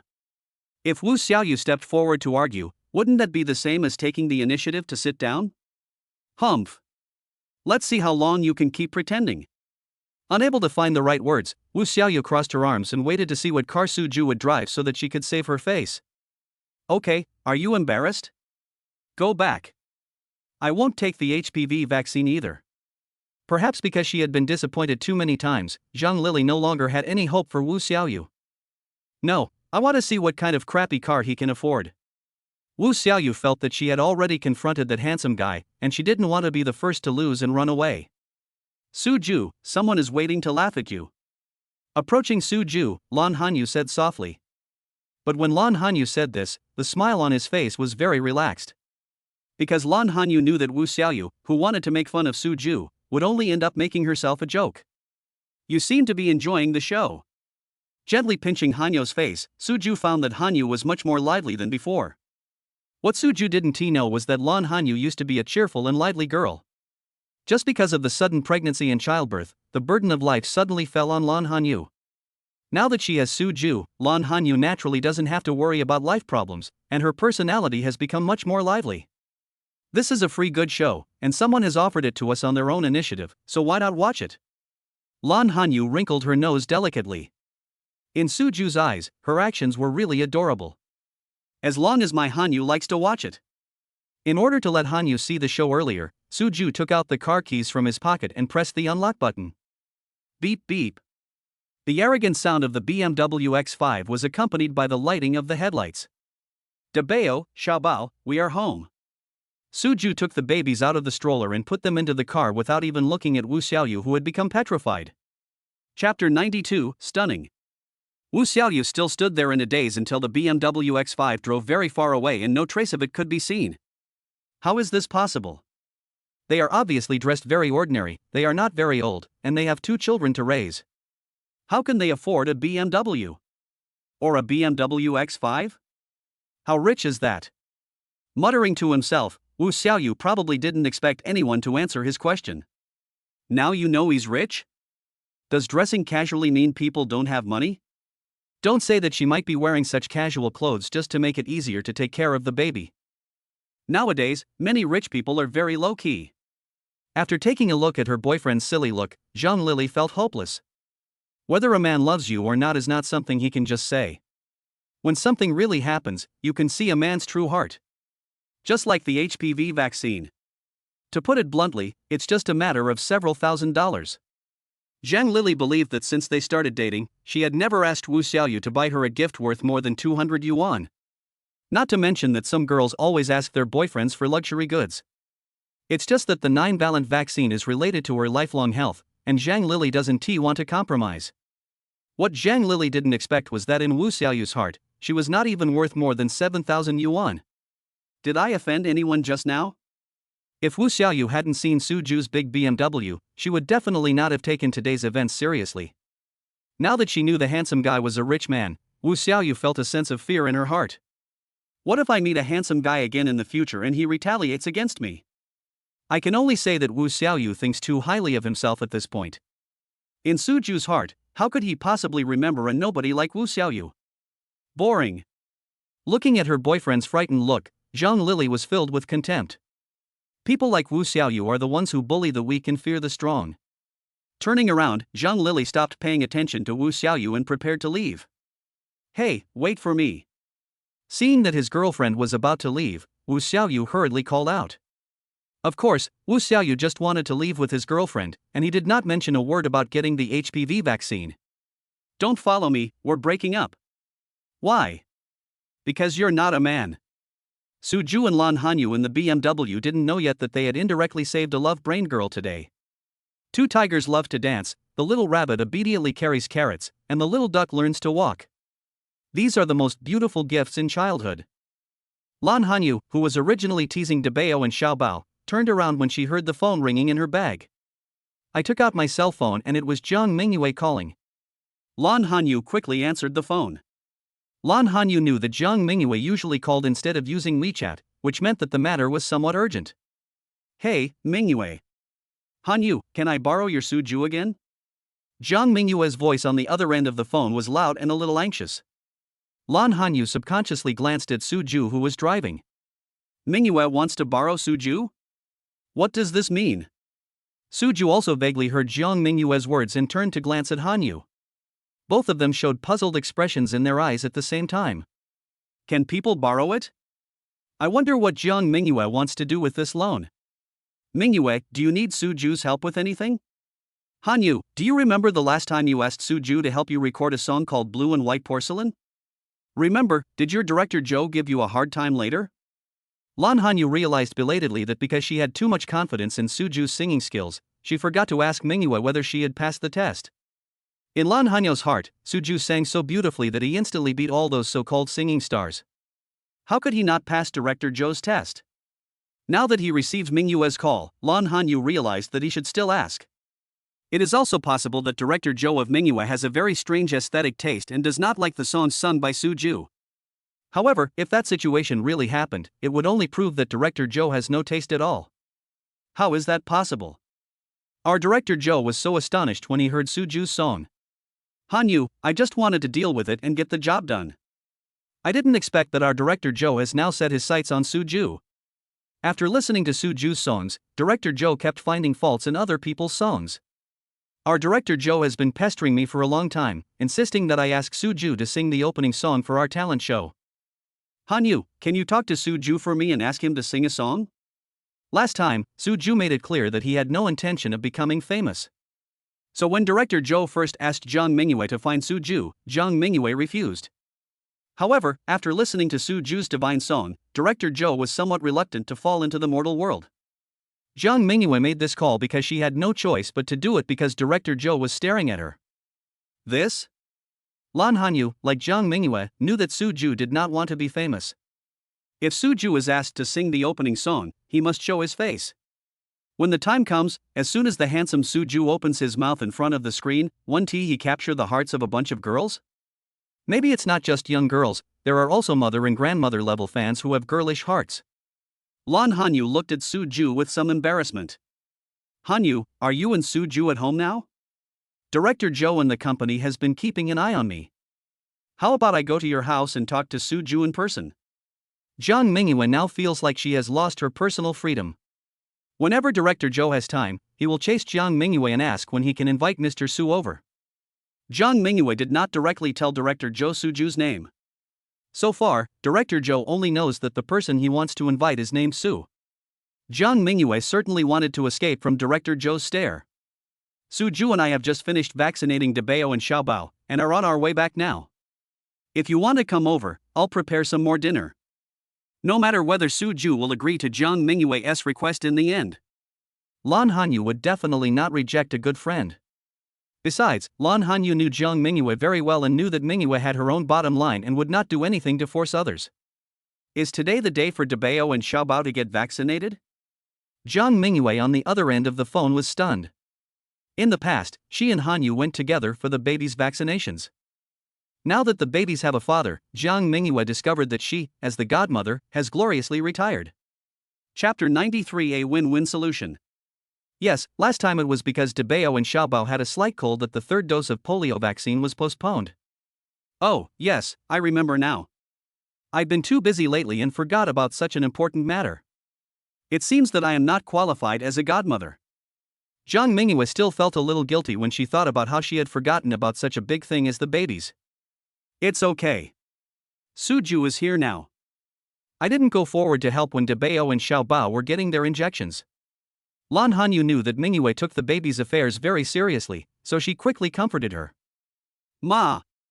When Debao and Xiaobao, who were sitting in their safety chairs, heard their mother hear about their injections, they seemed to recall the horrible thing that had just happened. The two babies stretched their bodies forward as if seeking their mother's protection. Mingyue, we'll be home soon, just come over. Okay, I'll go later. Noticing that Debao and Xiaobao were feeling a little emotional, Lan Hanyu hung up the phone with Mingyue in a hurry. Big treasure, little treasure, we won't get any more injections. Mommy wants to tell godmother that our baby is showing bravery. Speaking of the baby's brave performance, Lan Hanyu still felt a little guilty. After all, that heart-wrenching crying scene is not a sign of bravery. However, now, in order to appease the baby's emotions, Lan Hanyu doesn't mind flattering them. Ma! Still feeling a little scared, Debeo and Xiaobao stretched out their hands towards their mother. Big treasure, little treasure, our godmother will be here soon. Do our babies want to be with us? In order to divert the baby's attention, Lan Hanyu found a topic. What the hell? Sure enough, after hearing the word godmother, Debeo's emotions seemed to stabilize a lot. By the way, Mom has some delicious food that godmother bought for us Debeo and Xiaobao last time. Do you want some? Lan Hanyu took out 2 teething sticks from her bag and deliberately waved them in front of the babies. Ma! Ma! With delicious food, the baby's attention is completely freed from the shadow of injections. Come on, let's take one each for Debeo and Xiaobao. Because Lan Hanyu was sitting in the passenger seat, it was a bit difficult for him to turn around. Lan Hanyu handed the biscuits in her hand to Aunt Wang. Aunt Wang smiled and opened the packaging bag for the babies and handed them to Debeo and Xiaobao. Suju, Mingyue said she would come home later. After comforting the 2 little darlings, Lan Hanyu and Suju got down to business. Lan Hanyu thought it would be better for her to talk to Suju in advance. Regardless of whether Suju would agree to Mingyue in the end, at least when he returned home and saw Mingyue, Suju was mentally prepared, right? I heard that. While driving, Suju nodded. Jiang Mingyue's voice was quite loud on the other end of the phone. In addition, Hanyu had no intention of avoiding Suju. Even if he didn't tell everything, Suju at least heard 80% of the content. Suju, Mingyue said that Director Zhou wants you to help him. Aunt Wang was still in the car, so Lan Hanyu didn't go into too much detail. After all, they had just met, and Lan Hanyu felt that some things should still be kept private. You want me to go? Suju was unwilling to do anything that would expose him to the public. The internet is really too developed nowadays, and Suju doesn't want to have no private space at all in the future. But if Hanyu wanted his help, Suju would still consider it. Considering how Jiang Mingyue takes care of Hanyu and the 2 babies, Suju will definitely help if he can without affecting their normal life. Suju thought that he should listen to Hanyu's opinion first and then see if there was any way to have the best of both worlds. If it's just that Director Zhou, I don't want you to go. Lan Hanyu knew that Suju was so handsome, and who knows how many girls would chase after him. Thinking of this, Lan Hanyu felt a little sour in his heart. It's just that Mingyue's side. On one side is friendship, and on the other side is the baby's father. Lan Hanyu is in a very difficult situation now. Let's talk about it when Jiang Mingyue comes. With one hand free, Suju held the steering wheel with one hand and held Hanyu's small hand with the other. Suju already understood what Hanyu meant. Not wanting Hanyu to be too entangled, Suju silently comforted Hanyu. Good. No longer dwelling on this topic, Lan Hanyu had a feeling that as long as Suju was there would be no problem that could not be solved. Along the way, Debeo and Xiaobao were communicating in baby language. Apart from the occasional words like dad, papa, and mama, Suju and Lan Hanyu said that they really couldn't understand anything else. When Suju drove back to the community, Jiang Mingyue had not arrived yet. A family of 4, including Aunt Wang, had just returned home not long ago when the community security guard called them. After confirming Jiang Mingyue's identity, the security guard naturally let her pass. Originally, Lan Hanyu wanted to go downstairs to pick up her best friend. But Debeo has been very attached to his mother recently and insists on being held by his mother. Lan Hanyu can only stay at home and wait for Mingyue to come up by herself. Ding dong. There was no need for Jiang Mingyue to press the doorbell a second time. Lan Hanyu, who had been waiting at the door with Debeo in her arms, opened the door. Mingyue, come in quickly. Debeo, let godmother hug you. As soon as Jiang Mingyue stepped into the door, she reached out her hand towards Debeo. Jiang Mingyue really loves her goddaughters. What the hell? Debeo was still very considerate and tried to lean his little body towards his godmother. Debeo is so good. Jiang Mingyue was so happy to have her baby as she wished. What the hell? What the hell? Xiaobao, who was playing in the living room, heard his godmother's voice and anxiously prepared to crawl towards the door. Xiaobao wants to be his godmother too? Jiang Mingyue couldn't bear to let Xiaobao crawl so far, so she quickly carried Debeo to the living room. What the hell? Seeing his godmother hugging his sister, Xiaobao stretched out his little arms unwillingly, asking for a hug. Godmother will hold us. Godmother is a strong woman. She can hold our Debeo and Xiaobao in one go. While Debeo and Xiaobao are still young, Jiang Mingyue is determined to implement the policy of fooling people as long as possible. Jiang Mingyue didn't feel embarrassed at all. She just sat on the carpet in the living room, holding a baby in one hand. Dabao, Xiaobao, is godmother a strong woman?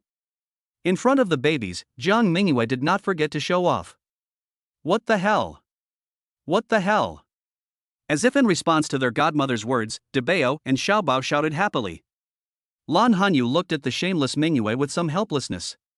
Compared with Mingyue, Lan Hanyu found that he could not be so shameless. Chapter 94, Good Things Fall from the Sky.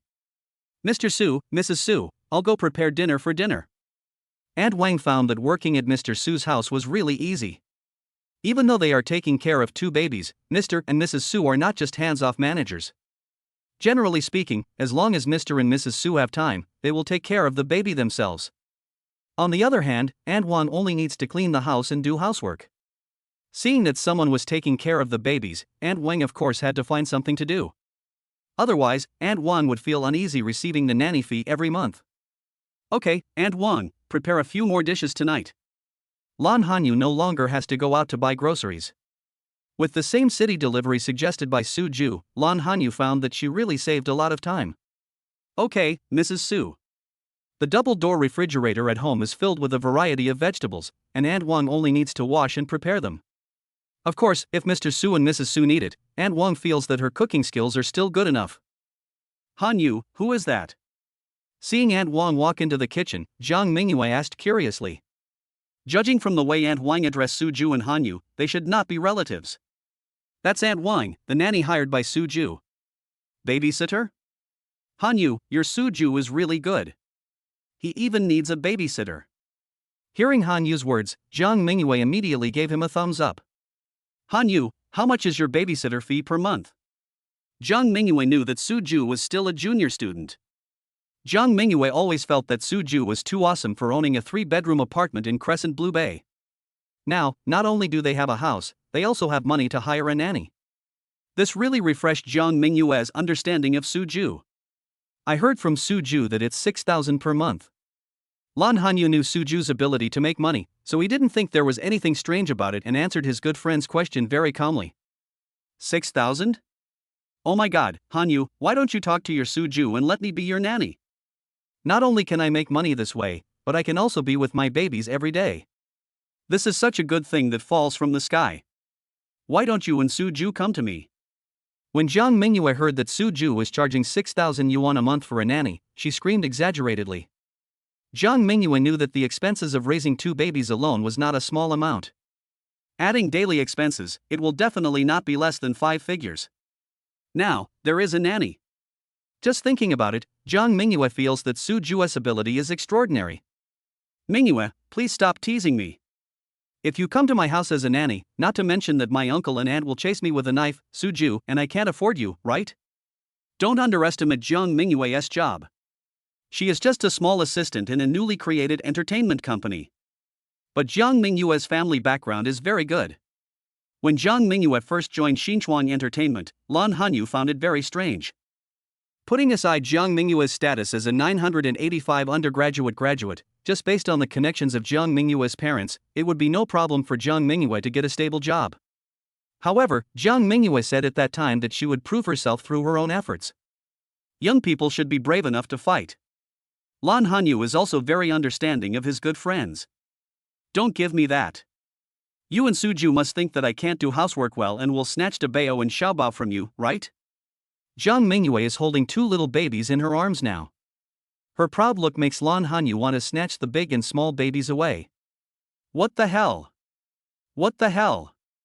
Hearing their godmother calling them, Dabao and Xiaobao started interacting with Jiang Mingyue very cooperatively. Big treasure, little treasure, do you welcome your godmother to come to your home to see the babies every day? Raising an eyebrow at Hanyu, Jiang Mingyue teased the little darlings in her arms. What the hell? What the hell? Dabao and Xiaobao couldn't say welcome yet, so they clapped their hands and made welcoming gestures. See? Dabao and Xiaobao are welcoming me. Jiang Mingyue, who received the approval of the babies, became even more arrogant. Okay, since you want to change your career, then you don't need to ask Su Ju for help when you called, right? Lan Hanyu deliberately followed what his good friend said. Lan Hanyu knew that Mingyue was probably too proud and had probably forgotten the real purpose of her visit. Oh, yes, I'm here to ask Suju for help today. Thinking about Director Zhou's numerous instructions and warnings when she was leaving the company, Jiang Mingyue felt overwhelmed again. No, I'll talk to Suju later and ask you to come home and take care of the baby. This way, you don't have to be ordered around by your Director Zhou anymore, right? Waving her hands, Lan Hanyu stopped her with Mingyue's own words. Hanyu, I can't tolerate you being like this. I just lost control and showed off a little bit. Pulling Hanyu's clothes and shaking them, Jiang Mingyue looked pitiful. Dabao, Xiaobao, godmother said that she can't come home every day to accompany our baby. We, Dabao and Xiaobao, must not learn from our godmother and not keep our promises. Lan Hanyu touched the baby's little heads and educated them seriously. Ma! Dabao and Xiaobao looked at their godmother, then looked at their mother, and finally stared at their godmother for a while. As if they understood what their mother said, the babies nodded at the same time. Hanyu, please give me some face in front of Dabao and Xiaobao. Jiang Mingyue felt a little embarrassed by being stared at by the two little darlings, so she could only beg for mercy. I told you not to tease me. Who said your Suju is really awesome? You can't tell me that. What can't be said? Can't say your Suju? Or can't say Suju is very powerful? You can't say anything. Hanyu, have you ever heard the saying, there is no silver here, but 300 taels? Do you need me to explain what it means? Big baby, little baby, mommy holds you. Godmother has something to do at the company and needs to go to work. No, I'm wrong, isn't that okay? No sincerity. That's sincere, right? Don't tickle me. Are you sincere? Yes. In the living room, Lan Hanyu and Jiang Mingyue were fighting like little kids. Dabao and Xiaobao looked at their mother and godmother and started to laugh too. Although the two babies may not understand what their mother and godmother say, they can still understand that their mother and godmother are smiling. Suju has already walked into the study. Suju knew that as soon as Jiang Mingyue saw her two treasures, everything else would be put on the back burner. Since Jiang Mingyue was not in a hurry, Suju naturally left the space for the people in the living room. Chapter 95 Concerns.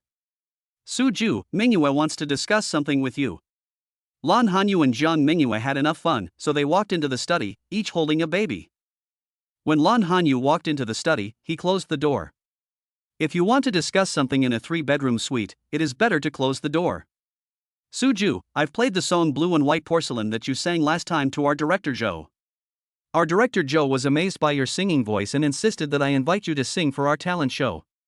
Of course, I have also told our Director Zhou that you are not willing to step into this industry, but our Director Zhou still hopes to discuss it with you in person. There was a chair in the study. Jiang Mingyue, holding Dabao, just sat down and told him the purpose of her visit. Jiang Mingyue came here this time because she had no choice but to do what Director Zhou was watching her. Based on the principle that it is better to try than not to try, and also to avoid Director Zhou's affectionate gaze, Jiang Mingyue escaped here. Singing is no problem, but this is a talent show, so there will definitely be exposure. If it was just about singing a song, Suju would definitely agree without hesitation. The problem now is that to sing the opening song for a talent show, one must definitely step in front of the screen. This is what Suju hates the most. Mingyue, it's not that Suju doesn't want to help, but you should know our concerns. It's not that Lan Hanyu is too confident about Suju. I have really heard the songs sung by Suju, and I also know that Suju's title of Z University as campus idol is not an unearned title. This sunny boy who is both talented and good-looking has really stepped onto the big screen. I guess Mingyue and their talent show is prepared for Suju. How about we think about whether there is a way to have the best of both worlds? If it really doesn't work, I'll go back to Director Zhou. Anyway, I've come to persuade him today, but I haven't promised Director Zhou whether it will work or not. Jiang Mingyue is a very loyal girl. She did not use her care for Hanyu and the babies as a condition to ask Suju for anything. Jiang Mingyue felt that if Suju was willing, that would of course be the best. If Suju disagrees, Jiang Mingyue will understand. A way to have the best of both worlds? Suju lowered his head and thought for a while. If your Director Zhou agrees that I don't need to appear on camera, then I have no problem with that. In Suju's heart, he was doing Jiang Mingyue a favor. To the extent that Suju didn't even think about the reward. Not on camera? That doesn't seem possible, right? We can't leave the stage empty, why don't you sing in the backstage? Not only is this strange, but it's also easy for people to accuse you of being fake or something. Jiang Mingyue thought about it and felt that the method Suju suggested was not feasible. What if I wear a mask or something? People have to stand on the stage, so isn't it enough to just cover their faces? Suju's mind was also working very fast. The masked singer? That's a good idea. As if something suddenly dawned on her, Jiang Mingyue stood up excitedly. Because there was hope of a solution, Jiang Mingyue was so happy that she even forgot that she was holding Debeo in her arms. Of course, Suju always pays attention to his baby. Seeing Jiang Mingyue's excitement, Suju quickly took Debeo from Jiang Mingyue's arms. Oh, I forgot that Debeo is still in my hands. I'm sorry. Looking at Debeo being held in Suju's arms, Jiang Mingyue's face turned pale with fright. He patted his chest and kept apologizing. Mingyue, it's okay, Suju is watching over you. Although she was also worried about her baby, seeing that Debeo was safe and sound in his father's arms, Lan Hanyu couldn't bear to see her good friend blame herself too much. Mingyue, do you think Suju's method is feasible? Seeing that Mingyue looked unhappy, Lan Hanyu wanted to divert his good friend's attention. Of course, Lan Hanyu still felt a little scared.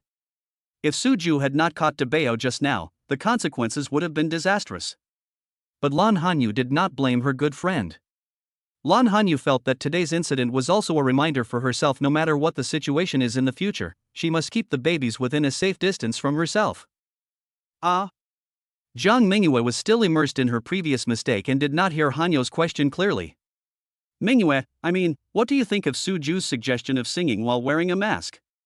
Patting her best friend on the back and silently comforting Mingyue, Lan Hanyu wanted to help Mingyue get out of the shadow of self-blame. I think wearing a mask is feasible. Suju can perform on stage without having to worry about exposing himself. This way, it won't affect your family's future life. It really kills two birds with one stone. Speaking of Suju's proposal, Jiang Mingyue's eyes suddenly lit up. This is really a very, very good way. Hanyu, Suju, wait a moment. I'll call our director Joe right away. Jiang Mingyue knew that she was just an assistant, and if the final decision really had to be made, it would have to be Director Zhou. Director Zhou, I'm Mingyue. I have already met Mr. Su. Mr. Su said that he can help, but he still doesn't want to show up on the stage. Director Zhou, Mr. Su has no intention of becoming famous. We should respect his wishes, right? Director Zhou, Mr. Su is really a very, very good person.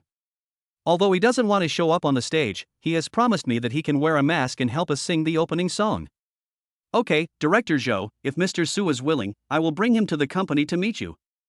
You came to Mr. Su's house in person? Jiang Mingyue glanced at Suju, and when she saw Suju shaking his head, she immediately understood. Director Zhou, I don't think this will work. Mr. Su doesn't want to be disturbed. Okay, I will definitely convey your message to Mr. Su. After hanging up the phone, Jiang Mingyue's tense expression relaxed a little. Mingyue, why do you keep calling him Mr. Su? Didn't you tell Director Zhou that you and Suju are very familiar with each other? Lan Hanyu was really curious about how Mingyue addressed Suju on the phone. You're kidding. If I told our Director Zhou that Suju and I were familiar with each other, he would have put a knife to my neck and forced me to go to Suju's house. Jiang Mingyue's expression of I'm not stupid successfully made Lan Hanyu and Suju laugh. Mingyue, does your Director Zhou accept Suju's proposal? If Lan Hanyu didn't know that Director Zhou had given this task to Mingyue, he wouldn't have taken it so seriously. Chapter 96 indicates. Our Director Zhou will definitely agree with it. After hearing that Suju was willing to help, Director Zhou wanted to come and invite him directly. Of course, your Suju didn't want to help. I rejected him over the phone. Hanyu, your Suju is really capable. I've never seen our Director Zhou be so enthusiastic towards anyone. Even if it was that King Zhang, Director Zhou only sent me, a little assistant, to contact him. I didn't expect that when it comes to your Suju, Director Zhou is eager to take action himself. Jiang Mingyue's constant calling of your Suju made Lan Hanyu feel a little embarrassed. After looking at Suju and finding that Suju was very calm, Lan Hanyu did not refute Mingyue's words. Suju, our Director Zhou wants you to go to the company to sign a contract. Of course, if you find it troublesome, I can also ask Director Zhou to come to Xinyue Blue Bay to sign. Xin Shuang Entertainment is a formal company and it still has to go through the necessary procedures. Another point is that director Joe was really afraid that Suju would go back on his word. Only after the contract was signed in black and white did director Joe feel secure. Does this still require a contract? Lan Hanyu originally thought that she was just helping out, but she didn't expect that it would require the hassle of signing a contract. Of course, our director Joe has been stood up and is scared. Besides, it was not easy to get your Suju to agree, so director Joe will of course sign a valid agreement with Suju. Otherwise, if your Suju regrets it in the end, director Joe won't even be able to cry. Jiang Mingyue said this with some exaggeration. Suju, what do you think? Seeing that the situation was different from what he had imagined, Lan Hanyu subconsciously turned his head and asked Suju what he meant. After all, Suju is the protagonist, and no matter how much others say, it will be useless. Jiang Mingyue also looked at Suju nervously. Whether to agree or not now depends on Suju's thought. Jiang Mingyue knew that she couldn't force Suju. But deep down, Jiang Mingyue still hoped that Suju would agree. It's just a song, right? Suju doesn't care whether the contract is signed or not. Anyway, he was helping Jiang Mingyue, and Suju had no intention of going back on his word. Yes, just sing a song. Jiang Mingyue nodded vigorously, as if she was making a promise to Suju. Okay, when is convenient for you, go to your company to sign the contract. Jiang Mingyue has helped Hanyu so much, Suju wouldn't mind wasting time to go to Jiang Mingyue's company. It's convenient for me anytime. It depends on when it's convenient for you. Suju agreed. In Jiang Mingyue's mind, as far as signing the contract was concerned, Suju was an important guest of her company. Of course, it's based on the customer's time. Tomorrow morning, then. And Wang is at home during the day, so if Hanyu takes care of Debao and Xiaobao, there will be someone to help, so Suju can go out with peace of mind. Okay, I'll send you the address of our company, and I'll wait for you at the gate tomorrow. He took out his cell phone and put the company's location on Suju's phone. Jiang Mingyue did not forget to report this good news to Director Joe. Jiang Mingyue knew that Director Joe could sleep peacefully tonight. Sure enough, as soon as Jiang Mingyue sent the message, Director Joe replied immediately. It can be seen that Director Joe is very concerned about Jiang Mingyue's progress. After solving the big problem, Jiang Mingyue started thinking about our lovely Debao again. After repeatedly assuring herself that she would be more careful in the future, Jiang Mingyue successfully took Debao from Suju. In fact, Suju and Lan Hanyu had no intention of blaming Jiang Mingyue. It was just that Jiang Mingyue felt embarrassed. What the hell? Debao had no idea what the thrilling scene just before him represented. For Debao, it is quite fun to be held by his godmother and then by his father. The little baby in his mother's arms, seeing that his sister can take turns holding him, also became interested. Pa. Stretching out his chubby arms, Xiaobao said that he also wanted to play his sister's game. Daddy, hold me. Since his daughter had a request, Suju would naturally satisfy it. Taking Xiaobao from Hanyu, the two little babies laughed happily. It's almost 5 o'clock. Aunt Wang should go back. Lan Hanyu looked at the time and it was almost time for Aunt Wang to get off work. Jiang Mingyue's problem had also been solved, and the three of them walked out of the study. Mrs. Su, I have already washed all the dishes in the kitchen. Aunt Wang knew that Mrs. Su was a hard-working person and didn't want to delegate things like cooking to others.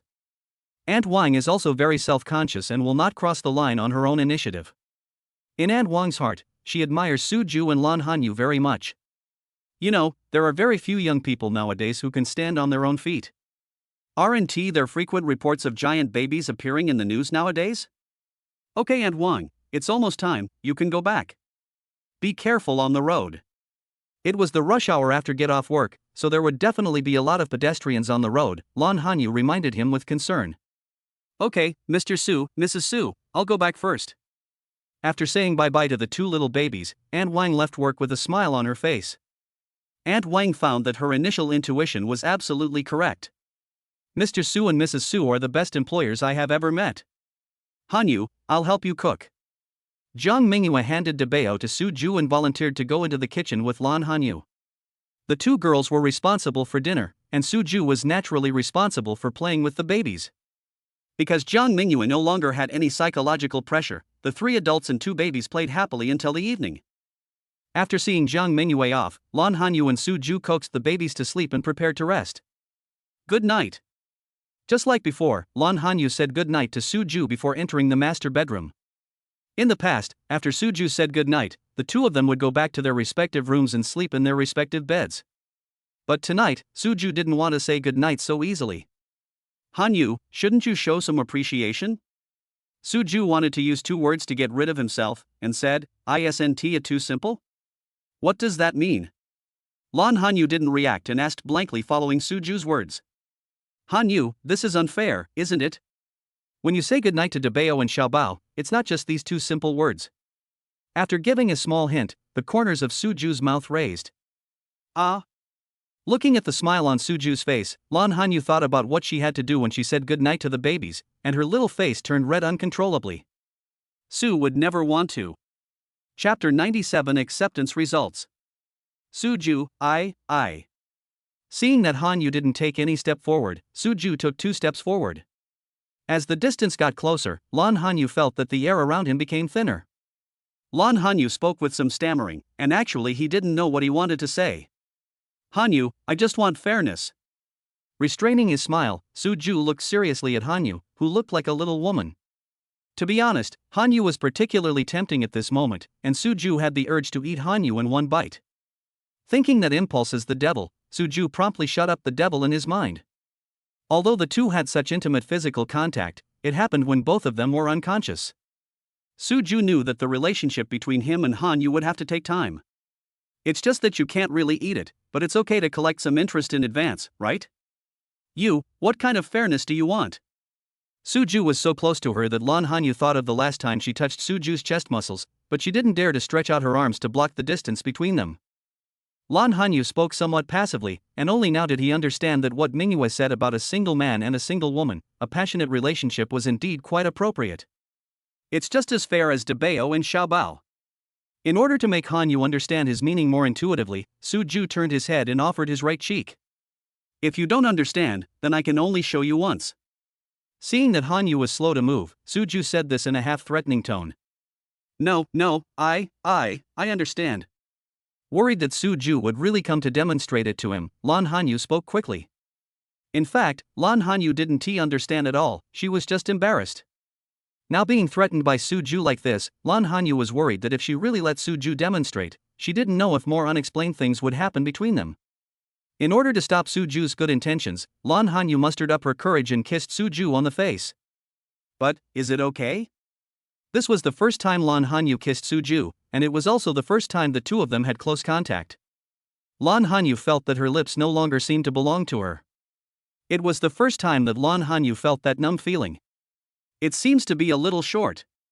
To Suju, Hanyu's goodnight kiss felt like a light kiss. It passed by so quickly that Suju didn't even have time to feel it properly. What's wrong? Isn't that what a goodnight kiss is all about?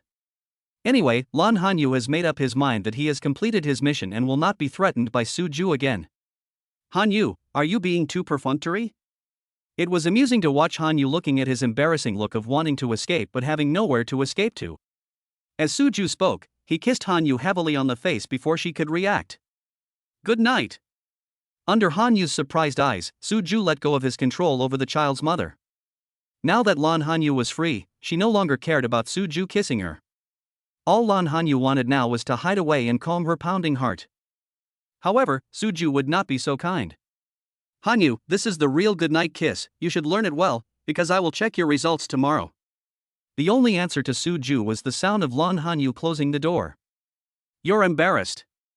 If Suju hadn't been worried about disturbing the babies, he would have laughed out loud. Lan Hanyu didn't hear Suju's teasing at all. Lan Hanyu ran into the room and was so embarrassed that she wrapped herself in the quilt. Lan Hanyu, you are so useless. You and Suju have already given birth to Dabeo and Xiaobao. It's just a goodnight kiss, what's the fuss about? No, the birth of Dabeo and Xiaobao was an accident. How can it be compared with what happened just now? It's just a goodnight kiss. In other countries, it's as simple as shaking hands.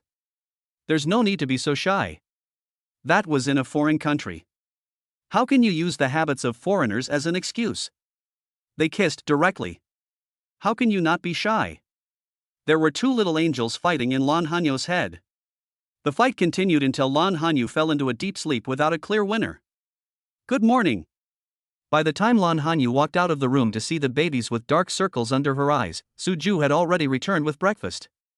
Compared with the refreshed Suju and Lan Hanyu, who obviously did not sleep well, their auras were obviously not on the same level. Thinking of the goodnight kiss last night, Lan Hanyu still looked a little uncomfortable. Even before leaving the room, Lan Hanyu had already done a lot of mental preparation for himself. When facing Suju in real life, all those theoretical constructions can only be put aside. Hanyu, I think the tofu pudding is quite fresh today, so I'll give you a different flavor, and some pan-fried buns. No matter how much Hanyu likes spicy soup and xiaolongbao, eating them every day will make you sick of it. Okay, I'll go brush my teeth. When Lan Hanyu heard Suju say that there was something delicious, her stomach made a gurgling sound of protest. In front of the delicious food, Lan Hanyu threw aside her shyness from last night. After brushing their teeth and washing their faces quickly, Lan Hanyu and Suju happily finished this delicious breakfast. By the way, Suju, when are you going to Mingyue's company to sign the contract? Zhang Mingyue did not agree on a specific time with Suju last night. Zhang Mingyue meant that it would be up to Suju to come whenever was convenient. We'll go there later when Aunt Wang comes. The decoration company will be here in the morning. I have an appointment with them at 10 a.m. As the only man in the family, Suju must be present. Okay, then I'll send a message to Mingyue to tell her. Good. Suju and Lan Hanyu tacitly agreed not to mention the goodnight kiss. Anyway, a goodnight kiss, it must happen at night, there is no point in mentioning it now, right? Aunt Wang is very punctual for work. At 7:55, she is already home. Dabao and Xiaobao haven't woken up yet, so I won't disturb them. Dabao and Xiaobao's biological clocks are generally more punctual. But as children, they sometimes oversleep, which is normal. It is said that 2/3 of a child's height grows during sleep. Suju didn't want to disturb the baby's growing time. Okay, drive slower and be safe. Every time Suju went out, Lan Hanyu would always give him this reminder. Now Lan Hanyu and Suju really seem like a young couple. At least in Aunt Wang's opinion, Suju and Lan Hanyu are a loving couple. Chapter 98, Doing a Lot of Big Things. Suju, where are you? Why can't I see you? Zhang Mingyue added Suju's WeChat last night. Suju just sent a message to himself, saying that he had arrived and Zhang Mingyue had run away. You can imagine how tiring it is to run in high heels. But Zhang Mingyue didn't even have time to catch her breath before she started looking for Suju. Zhang Mingyue knew that with Suju's appearance, even if the entrance of the building was crowded with people, she should be able to find him in the first place. There is no way. Suju is not only handsome, but his height is also not to be ignored. However, not to mention that there are only a few people entering and exiting the building's entrance now, there is no crowding at all, so it is not difficult to find Suju at all. But Zhang Mingyue didn't see Suju. Could it be that Suju went to the wrong place? Zhang Mingyue felt that this should be the only explanation. She quickly sent a WeChat message to Suju. If Suju really went to the wrong place, Zhang Mingyue was ready to take a taxi to pick him up. I'm just down the road from the entrance of your company's building. Where is the parking lot here? Suju saw Zhang Mingyue running out through the glass of the cab. Suju originally wanted to park the car and wait for Zhang Mingyue directly at the gate. I feel a little helpless. Zhang Mingyue's company is too weird. There is not even a sign indicating the location of the parking lot. Suju can't just park the car on the road, right? This is something that only unqualified people would do. When Zhang Mingyue saw Suju's message, she quickly looked up and started looking again. Since Suju mentioned the parking lot, he must be in the car. As for whether Suju drove himself or took a taxi, Zhang Mingyue didn't have the extra thoughts to think about it. Anyway, Zhang Mingyue knew that her current goal should be to find a car. Suju and the BMW saw Zhang Mingyue looking up and flashed the headlights a few times. Zhang Mingyue's attention was indeed attracted by the lights. When Zhang Mingyue saw Suju sitting in the BMW, she was stunned. Didn't Suju come here by taxi? Did Suju drive here by himself? It would be fine if Suju drove the car himself, but Suju actually drove a big BMW? Zhang Mingyue suddenly realized that she hadn't contacted Hanyu for a few days. It seemed that Suju and Hanyu had done a lot of great things. Suju, when did you buy a car? Zhang Mingyue asked curiously as she jogged to the front of the BMW. Zhang Mingyue also knew that Suju could make money by speculating in stocks.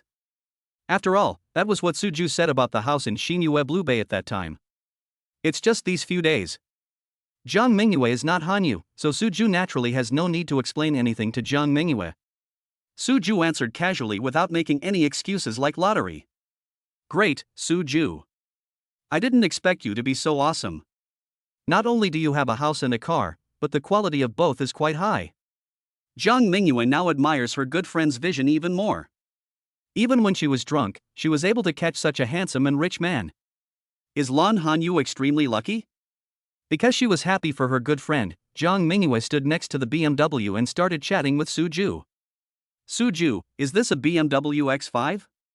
The price of this car should be over 600,000 yuan. How much did you make in the stock market? Can I just crown you the stock god? You know, not everyone can make money by trading stocks. How many people have lost their fortunes because of stock speculation? These are often reported in the news. The god of stocks? Suju smiled and said nothing. Suju is a person who has a system. Compared with himself, those stock gods are many levels behind him, right? Are we going to keep talking like this? Looking at Jiang Mingyue, who had forgotten all the important things, Suju asked with amusement. Could it be that Jiang Mingyue wanted to stand here on the road and chat with me? Oh, yes, I almost forgot. Suju, the parking lot is on the left in front, not far from here. After Suju's reminder, Jiang Mingyue remembered that Director Zhou was still waiting for Mr. Su to arrive in the company. Slapping his head, Jiang Mingyue felt that she had really been led astray by Suju's big BMW. Okay, I'll go park the car first. Knowing the location of the parking lot, Suju did not waste any time. He stepped on the accelerator and drove over. After signing the contract, Suju wanted to go home and take his little darlings out to bask in the sun. Of course, he couldn't spend too much time here. When Jiang Mingyue brought Suju back to the company, Director Zhou was already waiting there. Mingyue, is this Mr. Su? Director Zhou was stunned at first when he saw Jiang Mingyue coming in with a handsome guy. However, as someone who had seen big scenes before, Director Zhou reacted quickly. Director Zhou knew from listening to Suju's singing that he was a young man. What Director Zhou didn't expect was that Mr. Su would be so handsome. Even compared with those so-called traffic stars who rely on their looks to make a living, Mr. Su's appearance is still top-notch. Not to mention, Mr. Su is a man with superb skills. Director Zhou couldn't understand why Mr. Su, with his good looks, was unwilling to show his true face on the screen. If Mr. Su was willing to be honest with the audience, Director Zhou can guarantee that the ratings of his talent show will increase by several percentage points. Director Zhou, this is Suju, Mr. Su. Mr. Su, this is our Director Zhou. In front of Director Zhou, Jiang Mingyue did not act as if she was very familiar with Suju. Hello, Mr. Su. My name is Zhou Haitian. Thank you so much for helping us. With Jiang Mingyue's introduction, Director Zhou quickly stretched out his hand and shook hands with Suju enthusiastically. Hello. He replied politely, and seeing that Director Zhou had no intention of letting go, Suju withdrew his hand. Two grown men, just shaking hands. Wouldn't it be weird if we kept holding each other? I'm sorry, Mr. Su, I'm so excited, so excited. Director Zhou felt a little embarrassed as he looked at his empty hands still stretched out there. Director Zhou, Mr. Su has something else to do later, why don't we just go and sign the contract? It was rare for Jiang Mingyue to see Director Zhou lose his composure, so she spoke up in time to ease the embarrassment. Oh, yes, Mr. Su, then shall we go in and sign the contract? Zhou Haitian found that he was really out of control today. He quickly calmed himself, made a gesture to Suju to invite him in, and Zhou Haitian led Suju towards his office. Mr. Su, please take a look. This is the contract I asked my assistant to draw up. If there is anything you are not satisfied with, we can make some changes. Taking out the contract that he had prepared in the morning, Zhou Haitian looked at Suju nervously. Chapter 99, A Moment of Thought. Since it is a contract to be signed, Suju must of course read it carefully. After all, it is one thing that Jiang Mingyue and Hanyu are good friends, but the contract was prepared by Director Zhou. The old saying that you should not have the intention to harm others, but you must always be on guard against others is not without reason. Suju looked at it carefully. There were no special terms, it just made it clear that Suju must sing a song on the talent show. Even the specific songs to be sung were specified in the contract, leaving it up to Suju to decide.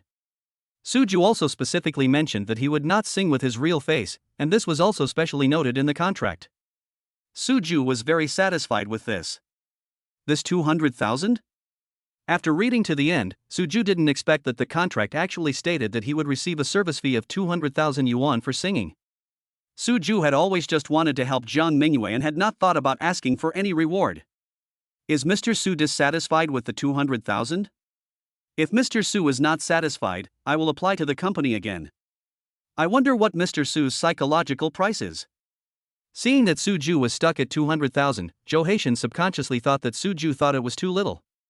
Hearing the conversation between Suju and Director Zhou, Jiang Mingyue curiously leaned over and took a look at the contract in Suju's hand. Because Director Zhou asked his secretary to prepare the contract, Jiang Mingyue really didn't know about this situation. Jiang Mingyue was so excited about Suju's promise that she forgot about the reward. According to Director Zhou, the remuneration can be increased? Jiang Mingyue looked directly at Suju. The money for her goddaughter's milk powder depended on Suju's thoughts. Of course, 200,000 is already a very high price. After all, Suju is not a star, and earning 200,000 yuan for singing a song is really an easy way to make quick money. Suju looked at the way Director Zhou was staring at him and knew that Director Zhou had misunderstood what he meant.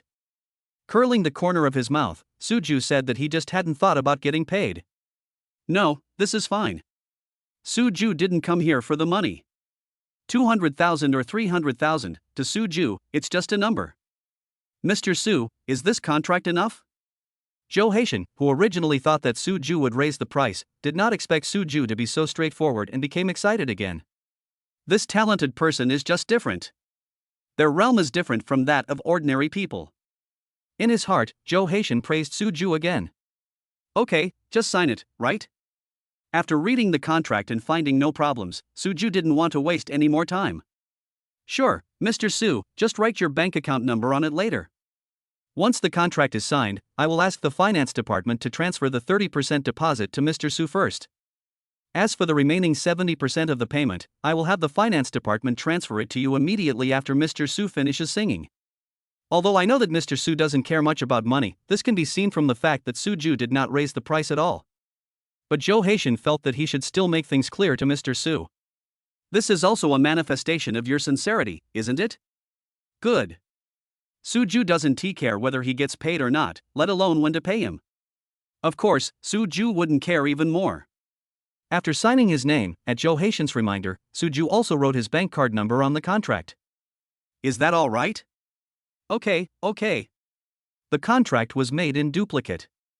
Suju and Zhou Haitian signed their names on both copies, and then each kept one copy. Holding his contract, Zhou Haitian finally felt at ease. This written in black and white makes me feel much more reassured than Mr. Su's verbal promise. Mr. Su, I wonder what song you are going to sing then. Can you reveal it in advance so that I can let the orchestra prepare? The contract did not specify what song Suju would sing. Because it required music and dancing, as well as appropriate lighting and other stage effects, Zhou Haitian couldn't help but ask. I don't care. Director Zhou, what song do you think is suitable for your show? Suju possesses top-notch singing skills. For him, singing any song is as easy as ordering a dish. Anything? When Jiang Mingyue and Zhou Haitian said that Mr. Su was not picky about songs, Director Zhou didn't believe it. Director Zhou believes that he has met many singers and there is no such thing as a singer who can master all styles. Just like King Zhang, he is more suitable for singing love songs. As for King Li, he is better at rock music. There is also the great singer Zhou, who is good at rap, commonly known as singing and dancing. In a word, Zhou Haitian has never seen a singer with all-round talents. Looking at Suju's confident look, Zhou Haitian intuitively felt that he had struck gold. Certainly. Suju looked calm, as if answering Director Zhou's question was as simple as talking about the weather. Then can Mr. Su sing a song called White Moonlight? Director Zhou still felt a little bothered by the fact that King Zhang broke his promise. In Director Zhou's opinion, if Mr. Su sang King Zhang's original work and sang it better than King Zhang, wouldn't that be a slap in the face to King Zhang? Thinking of this, Zhou Haitian couldn't help but smile. Let those stars only care about money. Zhou Haitian also inquired later and found out that the so-called King Zhang had no schedule, but someone offered a higher price and invited King Zhang to participate in another variety show. Zhou Haitian feels that those stars who only care about money should be taught a lesson. Can Suju was also very familiar with the song White Moonlight. He didn't even need to memorize the lyrics because they were all in his mind. Do you have time, Mr. Su? How about we go to the recording studio and try it out? This way, Mr. Su won't have to come to the company again before the show starts. Jo Haitian had not originally thought of letting Suju record today. After all, the main purpose of today is to sign the contract. But things went too smoothly, and Jo Haitian couldn't help but want to hear Suju sing White Moonlight right away. I need to audition before I can officially sing? Suju had never been involved in this field, so he really didn't know. Suju asked this question to Jung Mingyue. In the new entertainment company, the only person Suju truly trusts is Jung Mingyue. Nodding, Jung Mingyue confirmed Jo Haitian's statement. Jung Mingyue didn't expect Director Jo to be so anxious, as if he wanted to get everything done today. Didn't we always sign a contract and then arrange another time for auditions?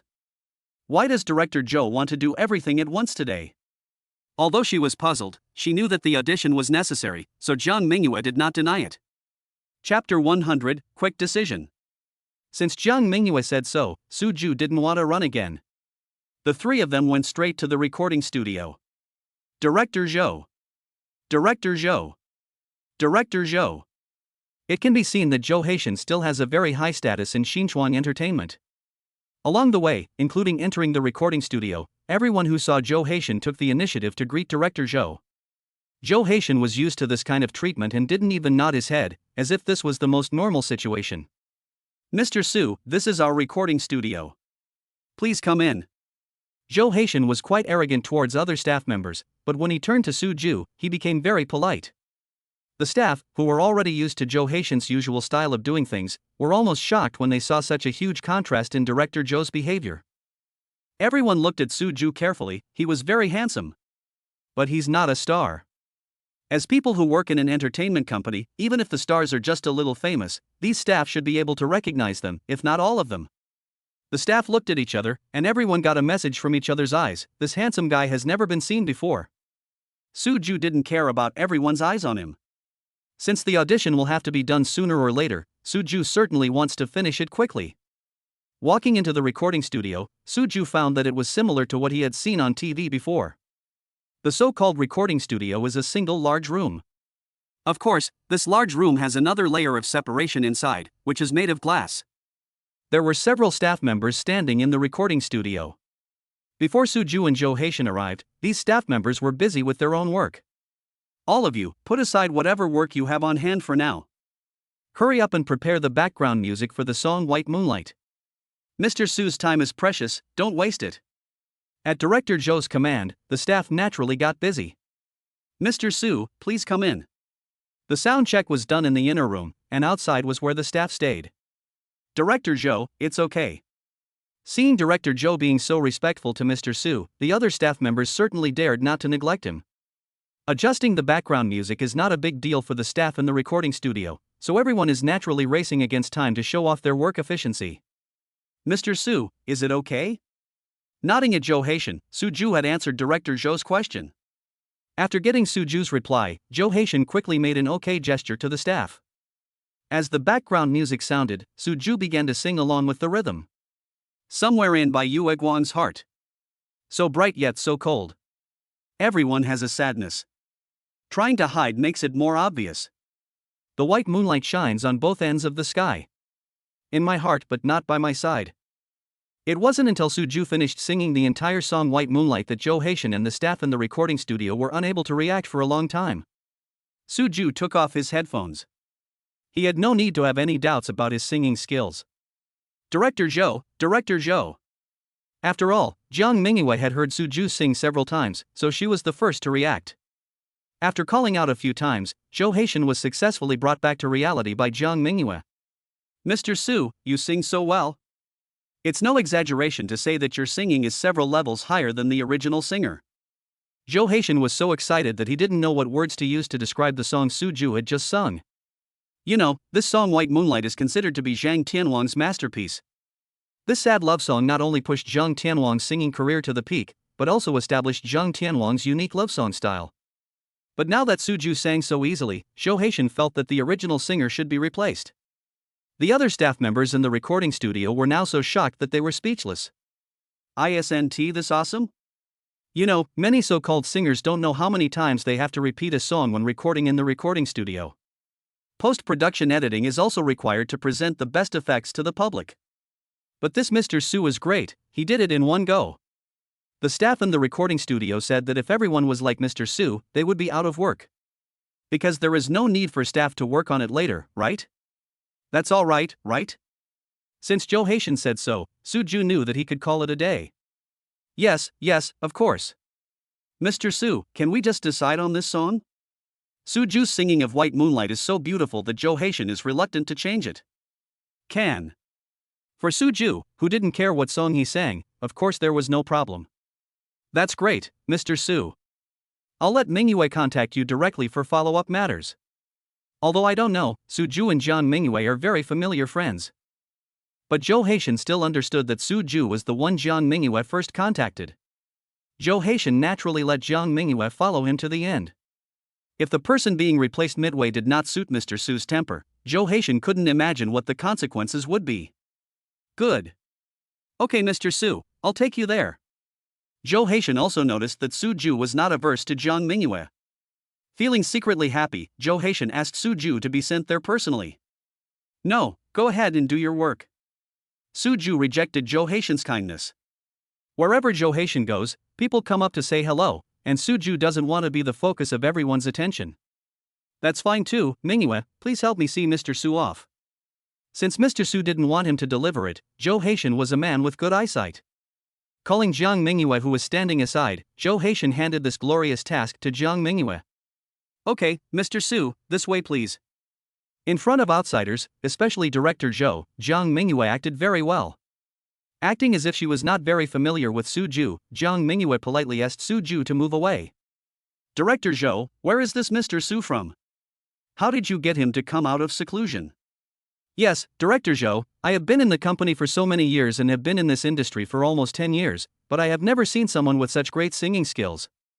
The most important thing is that he is still so young, his future is really limitless.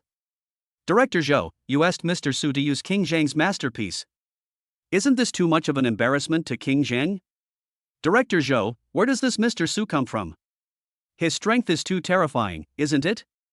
As soon as Su-ju and Jiang Mingyue walked out of the recording studio, the staff inside immediately surrounded Joe Haitian. Just now, in front of the main person, it was difficult for everyone to say anything. Now all the questions that everyone wants to ask are clarified. Joe Haitian frowned slightly in response to everyone's questions. Joe Haitian really wanted to say that he didn't know whether it was a good idea or not. Mr. Su was the folkmaster found by Jiang Mingyue. Chapter 101 Preconceived. Su-ju, thank you. Jiang Mingyue really wanted to thank Su-ju. Jiang Mingyue knew that, in Su-ju's eyes, he was just singing a song. But for Jiang Mingyue, Director Zhou, and even the entire staff of the talent show, Su-ju's move saved everyone. No, I should be the one saying thank you. Su-ju stopped and looked at Jiang Mingyue seriously. Su-ju's thank you was, of course, meant to thank Jiang Mingyue for taking care of Hanyu and her lovely twin babies. Su-ju, Hanyu didn't find the wrong person. Jiang Mingyue also looked at Su-ju seriously and spoke out her true feelings. When Jiang Mingyue first found out that Hanyu was pregnant, she hated the person who planted the seed in Lan Hanyu's belly. Later, when she watched Hanyu carry the babies for 10 months, give birth to Dabao and Xiaobao, and raise them alone silently, Jiang Mingyue hated the baby's father even more. In Jiang Mingyue's opinion, a man who is unwilling to take responsibility is not a real man at all. Of course, Lan Hanyu also explained that she had not told the baby's father about this at all. But in Jiang Mingyue's opinion, the baby's fathers are irresponsible. Even if Lan Hanyu found Su-ju in the end, Su-ju was the first to take on the responsibility of being a father. Jiang Mingyue still felt a big lump in her heart. As she came into contact with Su-ju more and more times, Jiang Mingyue slowly discovered many shining points in Su-ju. It can be said that now in Jiang Mingyue's heart, she is completely relieved to leave her best friend, Hanyu, to Su-ju. Of course Hanyu wouldn't find the wrong person. Su-ju was very confident about this. Can't you be a little more humble? Seeing Su-ju's smug look, Jiang Mingyue couldn't help but want to suppress Su-ju's arrogance. Excessive modesty equals pride. We are honest people. Does this kind of thing require humility? Su-ju said that it was not necessary at all. Hey, Aren't you the father of the twin babies? Why did you come to our company? Handsome guy, do you still remember me? I'm Director Tang, the one who wanted your baby to star in a milk powder commercial that day. Suju and Jiang Mingyue's conversation was interrupted by a slightly excited voice. Turning around, Suju took a look at the person running towards him quickly. It was indeed the man who claimed to be Director Tang. It seems that he is not a liar, but a genuine director. But Suju doesn't care about these. Director Tang, do you know each other? They were all from Xinchuang Entertainment, so Jiang Mingyue certainly knew Director Tang. Xinchuang Entertainment has 3 chief directors, one is Zhou Haitian, Director Zhou, and the other is Director Tang in front of us, Tang Yixiao. There is also a chief director, a female director who is much stricter than Director Zhou and Director Tang. When Jiang Mingyue saw the female director, she would usually avoid her if possible. As for other directors, there are plenty of them in the company. Mingyue, do you know this gentleman? Without answering Jiang Mingyue's question, Tang Yixiao looked at Jiang Mingyue with some excitement. Tang Yixiao is still deeply impressed by the twin babies. Because of the preconceived comparison, when Tang Yixiao was looking for a young spokesperson later, he felt that something was not right. Later, Tang Yixiao went to the mall a few times, hoping to meet the baby's parents again. Unfortunately, Tang Yixiao found that his luck didn't seem to be very good, and he didn't even have a chance to meet her. However, Tang Yixiao now feels that God still favors him, as he actually met the father of the twins in the company. When Tang Yixiao saw Suju from afar, he didn't have time to think and ran over at the speed of a 100-meter sprint. The staff at Xinchuang Entertainment were shocked to see that Director Tang, who was afraid of falling if he walked a little faster, had such a hot-tempered side. Director Tang, this is Mr. Su. Director Zhou invited him here.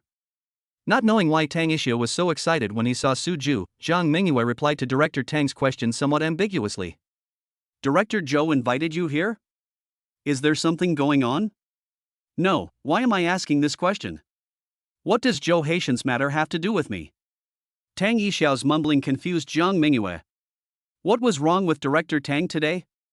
Suju had an expression of understanding. However, Suju could only say sorry to Director Tang in his heart.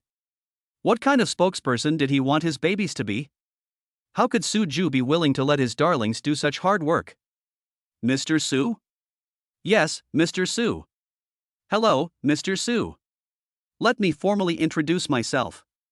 I am Tang Yixiao, the chief director of Xinchuang Entertainment Company. Mr. Su, we are actually quite predestined to meet each other in the company. Do you think that this is because God thinks that the baby should take on that endorsement advertisement? Tang Yixiao smoothed his hair, which was a little messy due to the 100-meter sprint. Showing a smile that he thought was very artistic, Tang Yixiao began to get close to Suju. There is no other way. If you want your babies to be the spokespersons for your own milk powder advertisements, it is impossible to do so without the consent of their guardians. Milk powder endorsement advertisement? Director Tang, do you want Debao and Xiaobao to be the spokespeople for the big brand milk powder advertisement you're working on recently? They are all from the same company, so Jiang Mingyue naturally knows some situations. As far as Jiang Mingyue knew, the milk powder advertisement that Director Tang was working on was for a well-known domestic brand. The milk powder advertiser specifically asked Director Tang to shoot the film because they were attracted by his shooting style. However, for some unknown reason, the filming of this advertisement has been delayed.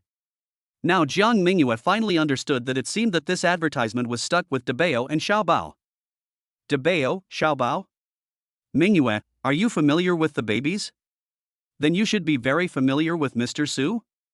Mingyue, can you help me persuade Mr. Su to let the babies take over my milk powder advertisement? I have already told Mr. Su about the advertising fee, and I can give him 400,000 directly. Don't be fooled by Tang Yixiao's greasy appearance, he actually thinks very quickly. As soon as Tang Yixiao heard how Jiang Mingyue addressed the 2 babies, he immediately grasped the key point. Director Tang, I've only met the 2 babies in Mr. Su's family. I'm not very familiar with them. Knowing that she was almost exposed, Jiang Mingyue tried to make up for it. Anyway, you and Mr. Su should be familiar with each other, right? Please help me persuade Mr. Su. When Jiang Mingyue and Suju were talking just now, Tang Yixiao was far away and couldn't hear clearly. But Tang Yixiao was sure that the 2 must be old acquaintances.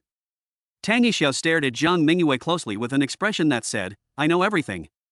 Chapter 102, Playing the Lute to a Cow. Director Tang, Mr. Su and I are not very familiar with each other. Mr. Su was invited by our director Zhou. I am just responsible for receiving him. Jiang Mingyue knew that the chief director Tang Yishao did not look very strict at ordinary times. But once he spots something, it would be quite a headache. Now Jiang Mingyue doesn't even dare to say that she was the first one to know Su Ju. We can only put the blame on Zhou Haitian first. As for what to do next, we should just take it one step at a time. Really? Your director Zhou is very familiar with Mr. Su? Tang Yishao knew that Jiang Mingyue was Zhou Haitian's assistant, so what Jiang Mingyue said made sense. If Zhou Haitian was familiar with Mr. Su, Tang Yishao decided to swallow his pride and ask Zhou Haitian for help. Although this concerns his status in the company, Tang Yishao decided to put aside his face for the sake of his two lovely babies. Director Zhou and I are not familiar with each other. Receiving Jiang Mingyue's look for help, Su Ju spoke at the right time. Su Ju looked at the enthusiastic Tang Yishao and found it a little funny. With the real boss right in front of him, Tang Yishao actually asked him about himself in person. Isn't this a bit too thick-skinned? Not familiar? Then, Mr. Su, who in our company are you familiar with? Tang Yishao felt like he was trapped and wanted to find someone who was familiar with Su Ju. I don't know anyone in your company. In order to make Tang Yishao give up, Su Ju blocked all of Tang Yishao's thoughts. And Director Tang, I don't let my babies shoot commercials because they are too young and I don't want them to be too tired. As for the advertising fees you mentioned, I really don't care. As for Tang Yishao, who was planning to take advantage of his two treasures, Su Ju felt that it would be better to make things clear all at once. But the advertising fee is 400,000. Somewhat unwillingly, Tang Yishao thought that 400,000 should not be a small sum for a young man, right? Su Ju nodded, indicating that he understood. But Su Ju's indifferent look made Tang Yishao understand that he really didn't care about the money. Miss Jiang, I know the way, you go ahead and do your work. Not wanting to continue talking about the babies filming the commercial, Su Ju said to Jiang Mingyue. Mr. Su, Director Zhou asked me to see you off. Please come this way. Jiang Mingyue also didn't want to stay here and be held hostage by Tang Yishao to continue chatting. After completing the task assigned by her immediate superior, Jiang Mingyue slipped away from under Tang Yishao's nose with a clear conscience. Su Ju, you are not being righteous. Why do you let me face that annoying Director Tang alone? As she walked, Jiang Mingyue asked with gritted teeth in a voice that only she and Su Ju could hear. How am I not being righteous? Didn't I just tell you to go about your business? Didn't I just ask you to go back to your office? Su Ju's voice was not loud, but the confusion in his tone was real. That's Director Tang. Do you know Director Tang? He is the most difficult director in our company. If he sets his eyes on someone, he can spend a whole day to bother you, not just an hour. If it was as simple as Su Ju said, would Jiang Mingyue still need to escape? I don't know. I don't know him. Su Ju's simple answer made Jiang Mingyue swallow all her complaints. Yes. Su Ju doesn't know Tang Yishao, so how could he possibly know Tang Yishao's character? Jiang Mingyue felt like she was playing the lute to a cow. Forget it, I can't explain it to you clearly, Mr. Su, I'll take you out. Jiang Mingyue felt angry but couldn't let it out. She now planned to make herself and Su Ju really unfamiliar with each other. Good. Su Ju had no intention of understanding Jiang Mingyue's inexplicable temper. Although Jiang Mingyue and Hanyu were good friends, Su Ju was only responsible for soothing Hanyu's temper. As for Jiang Mingyue, just digest it yourself. Jiang Mingyue did follow Director Zhou's instructions and sent Su Ju all the way to the parking lot. Su Ju, tell Hanyu that I will go to your house to find her after get off work. By the way, you'll be home tonight, right? I might have to talk to you about costumes, masks, and stuff like that. Since Director Zhou had handed over all the follow-up matters to her, Jiang Mingyue knew that she would have to hand over these small matters to Su Ju. Good. After agreeing to Jiang Mingyue's words, Su Ju started the car, stepped on the accelerator, and drove out of the parking lot. I hope that Director Tang won't wait for me there. Jiang Mingyue watched Su Ju leave in a cool manner, but she might have to go back and face Tang Yishao. Jiang Mingyue felt that she was really overwhelmed. If you want to blame someone, blame Su Ju for having such great genes. That's why De Bao and Xiao Bao are so popular and everyone loves them. Jiang Mingyue couldn't push the blame onto her good friend, so she could only let Su Ju take the blame. Come to think of it, Su Ju was not really to blame. The two babies did inherit Su Ju's good genes, right? While muttering to herself, Jiang Mingyue walked back to the company with heavy steps. At the place where Tang Isho had blocked someone just now, Jiang Mingyue found that there was no one there. Could it be that Director Tang believed that Su Ju and I were not familiar with each other and had already left? Jiang Mingyue's heart, which had been hanging in the air, finally settled down. I will be able to see Dabeo and Xiao Bao in the evening. Both of them will call me godmother. As their godmother, should I buy them some good things to reward them? Feeling relaxed, Jiang Mingyue started to feel happy again when she thought of her little darlings.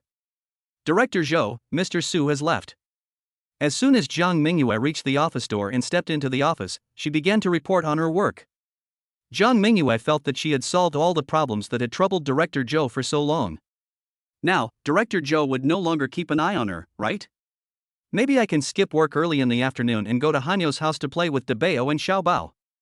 Mingyue, you're back just in time. Director Tang insisted on grabbing me and asked me to persuade Mr. Su to let his two babies take over his milk powder advertisement. You said that I just met Mr. Su for the first time today, and I didn't even know that he had twin babies. How can I persuade him? Mingyue, please help me and Director Tang explain Mr. Su's matter. Faced with the difficult Tang Ishiao, Zhou Haitian just felt a headache. Who told Tang Ishiao that he was familiar with Mr. Su? Zhou Haitian said that he would like to get to know Mr. Su. The problem is, I don't have that much luck.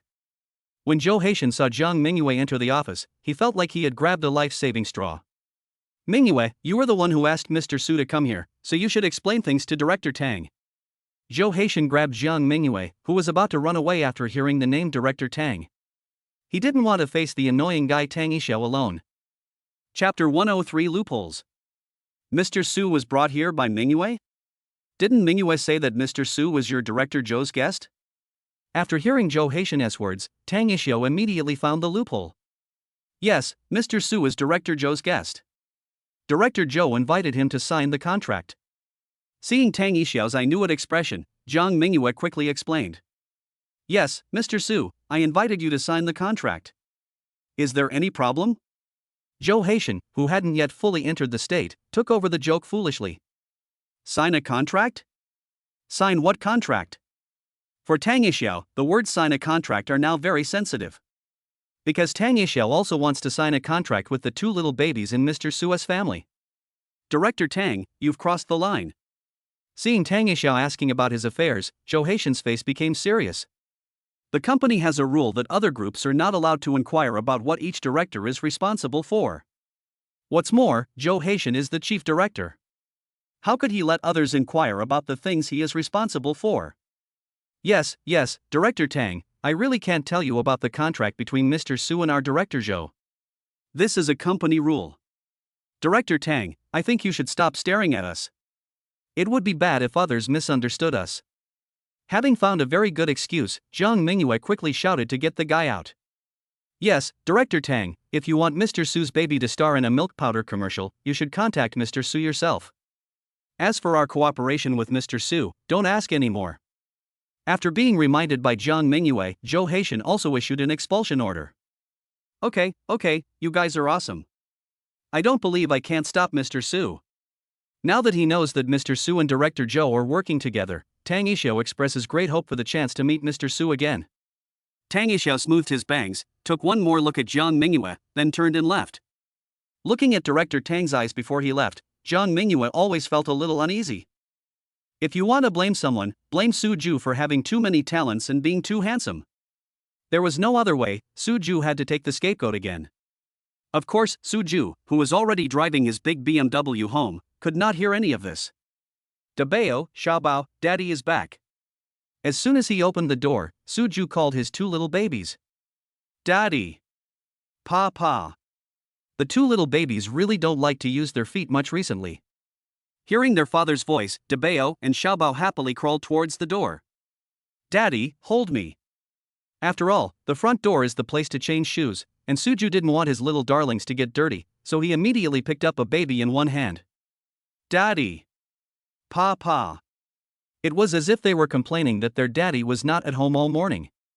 The two little darlings did not even take the initiative to give them a kiss.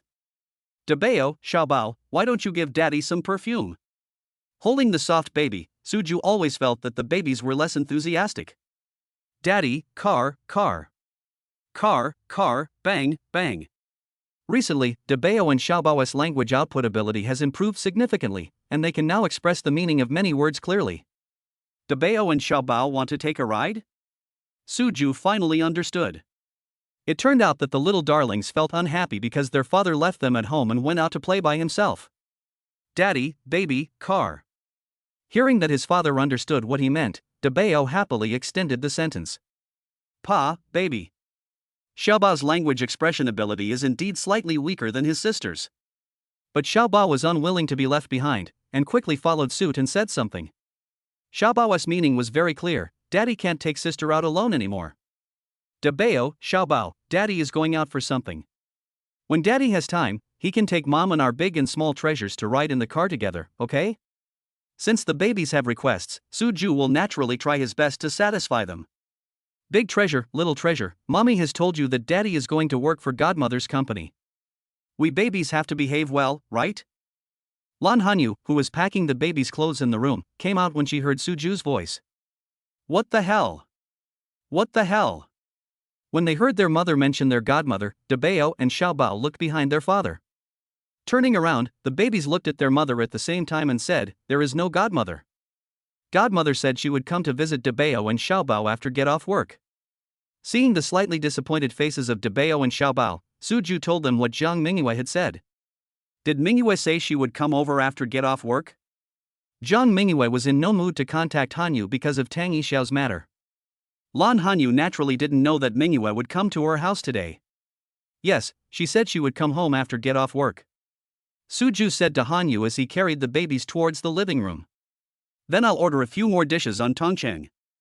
Knowing that Mingyue was coming, Lan Hanyu was sure to prepare some dishes that his good friend liked. Okay, Mom is busy, Dad will play with our Dabeo and Xiaobao, okay? Daddy, it's slippery. Pa. Dad wanted to play with them, so Dabeo and Xiaobao immediately pointed to the slide. Okay, Dad will play on the slide with our Dabeo and Xiaobao. Suju, who always responds to the baby's requests, put Dabeo and Xiaobao on the slide one by one. Are you ready? 1, 2, 3, go. Our Dabeo and Xiaobao are both champions. Dabeo and Xiaobao never get tired of playing on the slide with their dad. The father, his two daughters and their two daughters were having a blast playing on the slide until Lan Hanyu called them to eat, and then they stopped playing. Dabeo, Xiaobao, why don't you eat anymore? Seeing that Dabeo and Xiaobao didn't even eat half of the usual amount, Suju asked with some confusion. Did the babies have some snacks this morning? Are they not hungry anymore? Suju was not at home in the morning, so he definitely was not aware of these situations. No, Dabeo and Xiaobao didn't have any snacks in the morning. Besides, Dabeo and Xiaobao eat very little for breakfast. Shaking his head, Lan Hanyu also looked puzzled. I originally thought that Dabeo and Xiaobao were not feeling well, so they ate so little. Lan Hanyu even measured the babies' temperatures and rubbed their bellies out of concern. However, the babies are in good health. Lan Hanyu originally thought that Dabeo and Xiaobao would be back to normal by lunchtime. It seems that the babies still have no appetite. I checked too. Dabeo and Xiaobao have no temperature and no food accumulation. Not wanting Suju to worry, Lan Hanyu added. Chapter 104, Emergency. After lunch, I'll make some appetizers for Dabeo and Xiaobao to try. As long as the babies are healthy, Suju will be relieved. Good. Lan Hanyu knew Suju's cooking skills, so she agreed without any doubt. Aunt Wang, who was having dinner with them, was a little surprised when she heard the conversation between Suju and Lan Hanyu. Mr. Su can also make snacks? Mrs. Su looked relieved. Aunt Wang thinks it's amazing that boys nowadays can do these things. After lunch, Lan Hanyu thought that since there was not much sunshine outside, the weather was still very suitable for taking the babies out for a walk. Besides, it is possible that if the babies go out and move around, their appetite may improve. Suju expressed his support for Hanyu's idea. There were already some wet wipes and tissues in the stroller, so Lan Hanyu didn't need to prepare anything else and could just take the babies out. Considering that they had two babies to bring with them, Suju asked Aunt Wang to go down with him. Anyway, the dishwasher in the kitchen has been installed, so Suju asked Aunt Wang to clean it up after she comes up. Daddy. Pa.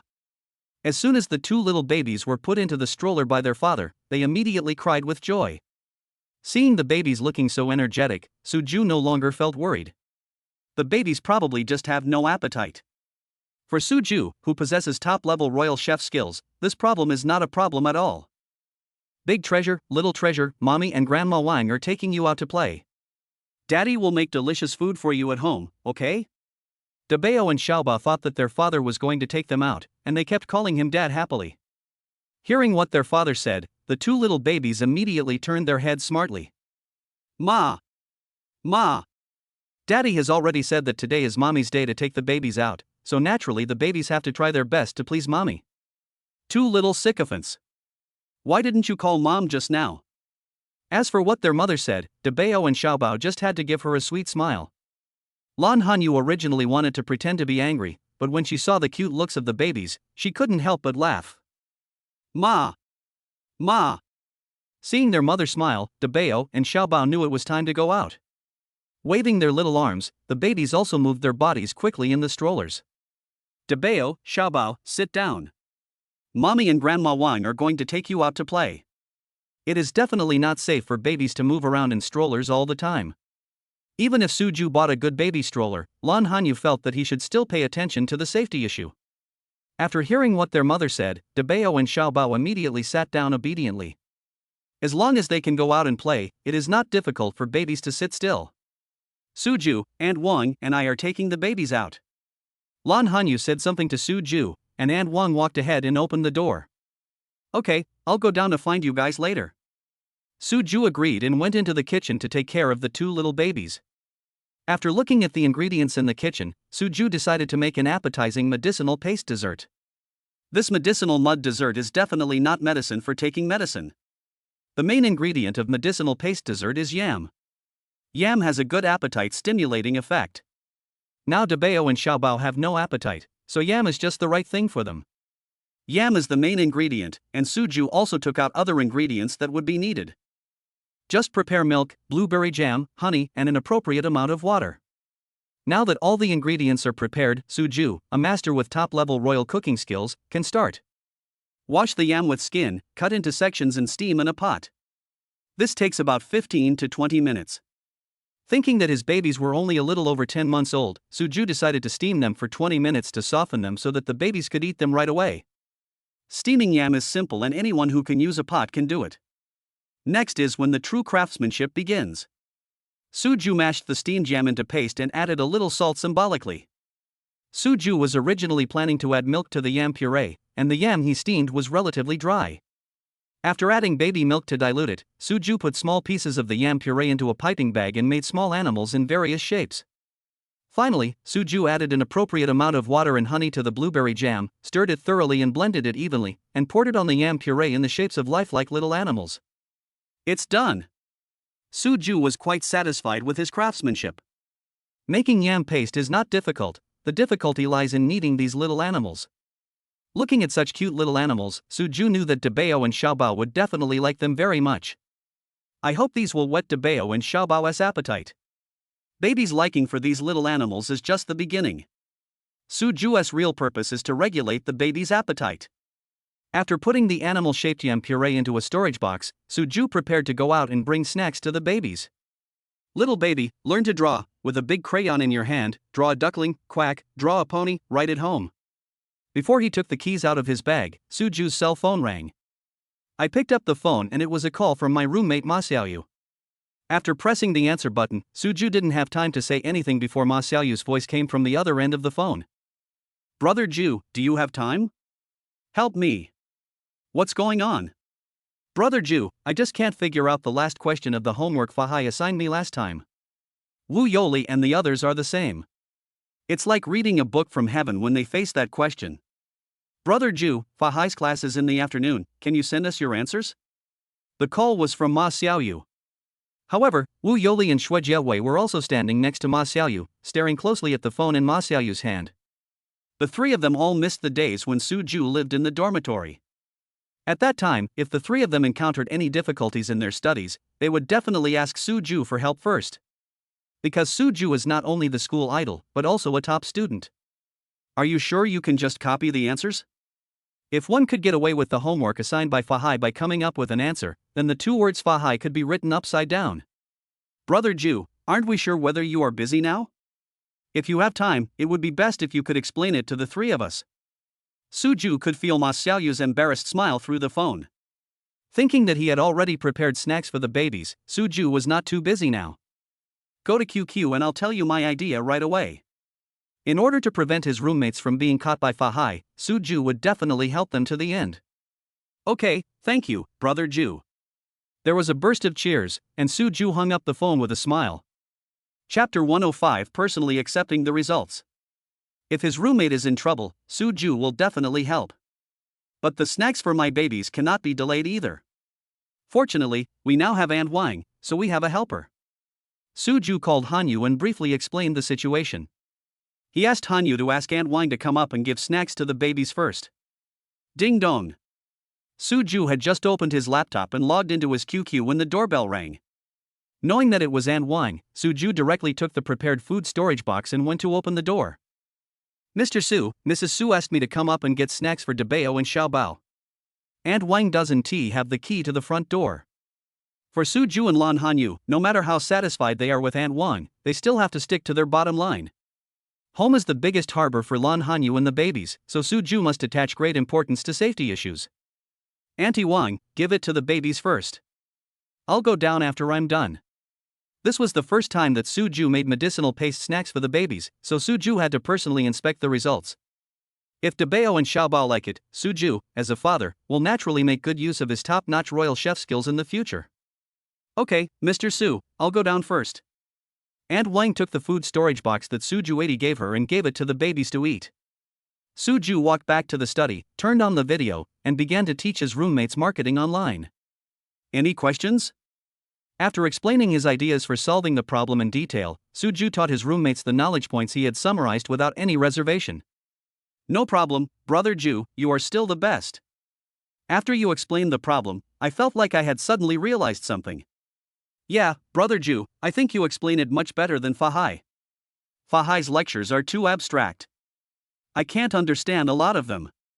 Brother Ju, now I don't have to worry about Fahai asking questions this afternoon. The problem was solved, and the atmosphere in the dormitory suddenly became relaxed again. Ma Xiaoyu and the other two now have such an endless admiration for Suju that it feels like they can't stop talking about it. In the minds of the three, their brother Ju is many times more powerful than the famous Professor Jiang of Z University. You couldn't understand Fahai's lectures because you didn't prepare for the class. Now, in order to solve this problem, you must have read a lot of books, right? That's why it's so easy for you to understand now. Suju pointed out the crux of the problem directly. Ma Xiaoyu and others in the video scratched their heads in embarrassment. What Brother Ju said really makes sense. Wu Yoli muttered softly and vowed to himself that he would do his homework well in the future. Okay, I won't chat with you anymore. I still have to go see my Debao and Xiaobao. I don't know whether the little ones like the snacks I prepare for them. Seeing that his roommate's problems had been solved, Suju was a little anxious to go down and check the results. Debao and Xiaobao? Brother Ju, wait a minute. When they heard Suju say that he wanted to go see the babies, Ma Xiaoyu and Shui Jiaowei shouted anxiously. Anything else? Suju stopped closing the video and asked with some confusion. Didn't the three of them just say that they understood everything? Brother Ju, can you let us see Debao and Xiaobao? Just a quick video call. We haven't seen Debao for several days. We miss him so much. And Xiaobao, the three of us haven't met him yet. When Ma Xiaoyu saw that Suju did not close the video, he immediately expressed his thoughts. But Debao and Xiaobao are not at home now. I am going outside to see them. Suju is not a stingy person. Besides, Suju would definitely be happy if others liked his baby. It's a pity that Debao and Xiaobao are really not at home now. Brother Ju, you will meet Debao and Xiaobao later, show them to us through WeChat video. The three boys who have never been in a relationship are very fond of the two little darlings. Although they looked a little pitiful, Suju really discovered that the charm of his two babies was extraordinary. Okay, I'll show you the baby via WeChat video later. After hearing that Suju agreed, the three funny roommates hurriedly urged Suju to turn off the phone and go offline. I'm really impressed by them. I wonder what kind of crazy dads they will become when they have babies in the future. Suju said helplessly while turning off the computer. There is a playground specially prepared for babies in Xinyue Blue Bay community. Lan Hanyu is taking Debao and Xiaobao to play there. Because the weather was good, there were a few babies playing in the playground. The eldest and youngest were more keen on playing on the slide, and since the twins already had their own companions, they did not get to play with the other babies. Aunt Wang took the medicinal paste snacks that Suju had made for the babies and placed them in front of the babies. Big treasure, little treasure, look what delicious food Daddy has made for us babies. Aunt Wang opened the food storage box, and Lan Hanyu greeted Debao and Xiaobao. Hearing what their mother said, Debao and Xiaobao curiously stretched their heads over. Pig. Meow. The babies, who were not very interested at first, suddenly became interested when they saw the vivid and lifelike animals in the food storage boxes. Debao, this is a pig? Debao, come and eat the pig, okay? Lan Hanyu also discovered that Debao and Xiaobao can speak more and more now. Some words don't need to be taught by adults, babies can say them by themselves. Aunt Wang took out the cartoon-shaped piglets and wiped the baby's hands with wet wipes. Pig. Debao was obviously very interested in the little pig. He took the snack handed to him by his mother and put it into his little mouth. Mom, meow, meow. Seeing that his mother gave good things to his sister, Xiaobao refused to do it. While pulling at his mother's clothes, he pointed at the kitten he liked with his little hand. Our little treasure likes cats. Mommy will give it to him. Lan Hanyu just put the cat snacks in front of Xiaobao, and the little guy didn't even have time to take it with his hands and put it directly into his mouth. Ma. Debao quickly finished the pig snack in his hand and pointed at the pony in the insulated box. The little guy was addicted to it. Ma. Xiaobao was not to be outdone and pointed at the little pig that his sister liked just now. Twins often have the same preferences. It was because of this consideration that when Suju made snacks, he made double portions of each animal shape. The purpose, of course, is to worry that the big treasure and the little treasure will divide the spoils unevenly and the two little darlings will quarrel. Mom, please give it to our Debao and Xiaobao. Seeing the baby's good appetite, Lan Hanyu was naturally happy. This dessert made by Mr. Su was really beautiful. Aunt Wang, who was standing by, also smiled happily when she saw the babies. Chapter 106: Encountering a Strange Person. Suju made a total of 12 medicinal paste snacks, 6 for each baby. Debao and Xiaobao were very grateful for their father's loving snacks. After a while, only a little rabbit and a little rooster were left in the incubator. Ma. Xiaobao can't say the word chicken yet. Pointing at the little rooster, Xiaobao said that this is what he wants. Xiaobao wants to eat a little cock? Ma. Xiaobao gave his mother a big smile, revealing his little foodie nature. Here, our little cock of Xiaobao. Lan Hanyu was now eager for the babies to eat more, so naturally she won TT's Xiaobao too much. Ma. After Debao finished the dessert in his hand, he gave his mother a sweet smile. My younger sister already has a little rooster. Debao said that there is another delicious one, which must be the baby's. Where did you buy this snack? My granddaughter wants to eat it too. Before Lan Hanyu handed the little rabbit to Debao, a sudden voice came from the side. Lan Hanyu and Aunt Wang looked at the owner of the voice at the same time. It was a middle-aged woman holding a little girl of 3 or 4 years old. It can be seen that people should have been paying attention to Lan Hanyu for some time. Because Lan Hanyu was focused on Debao and Xiaobao, she didn't pay too much attention to the people around her. This was made by the baby's father, not bought. Lan Hanyu answered kindly. The baby's father made it? Is your husband a chef? Since your husband made it himself, give this little rabbit to my granddaughter. My granddaughter is a very picky eater. No matter how expensive the snacks you buy are, she rarely likes them. Your husband is quite capable. My granddaughter actually likes the snacks he made. Originally, Lan Hanyu thought that this was just an ordinary conversation. Hearing the aunt's increasingly outrageous words, Lan Hanyu said that he had encountered a weirdo. Seeing the aunt's self-righteous look, Lan Hanyu didn't want to pay any attention to her. What does it mean that Suju has some skills? Don't say that Suju is not a chef at all. Even if Suju is really a chef, he makes a living by his own skills. Does he need this old lady to look down on him? Besides, your granddaughter is precious, and that is your family's business. Why should you ignore other people's feelings and give priority to your family just because your granddaughter wants to eat? Normally, when Debao and Xiaobao are eating snacks and there are other children around, Lan Hanyu will let the children share. However, today's snack was specially made by Suju for the babies because Debao and Xiaobao had no appetite. Now that Dabeo and Xiaobao like it, Lan Hanyu must take care of her own baby first. Another thing is that Lan Hanyu really didn't want to pay any attention to the aunt's domineering look. Lan Hanyu will not tolerate people who don't know how to write the word politeness. Ma! Ma! Dabeo must have understood what the aunt said. When he heard that someone wanted to snatch his little rabbit, Dabeo became anxious. While calling for mommy, Dabeo raised his little hands.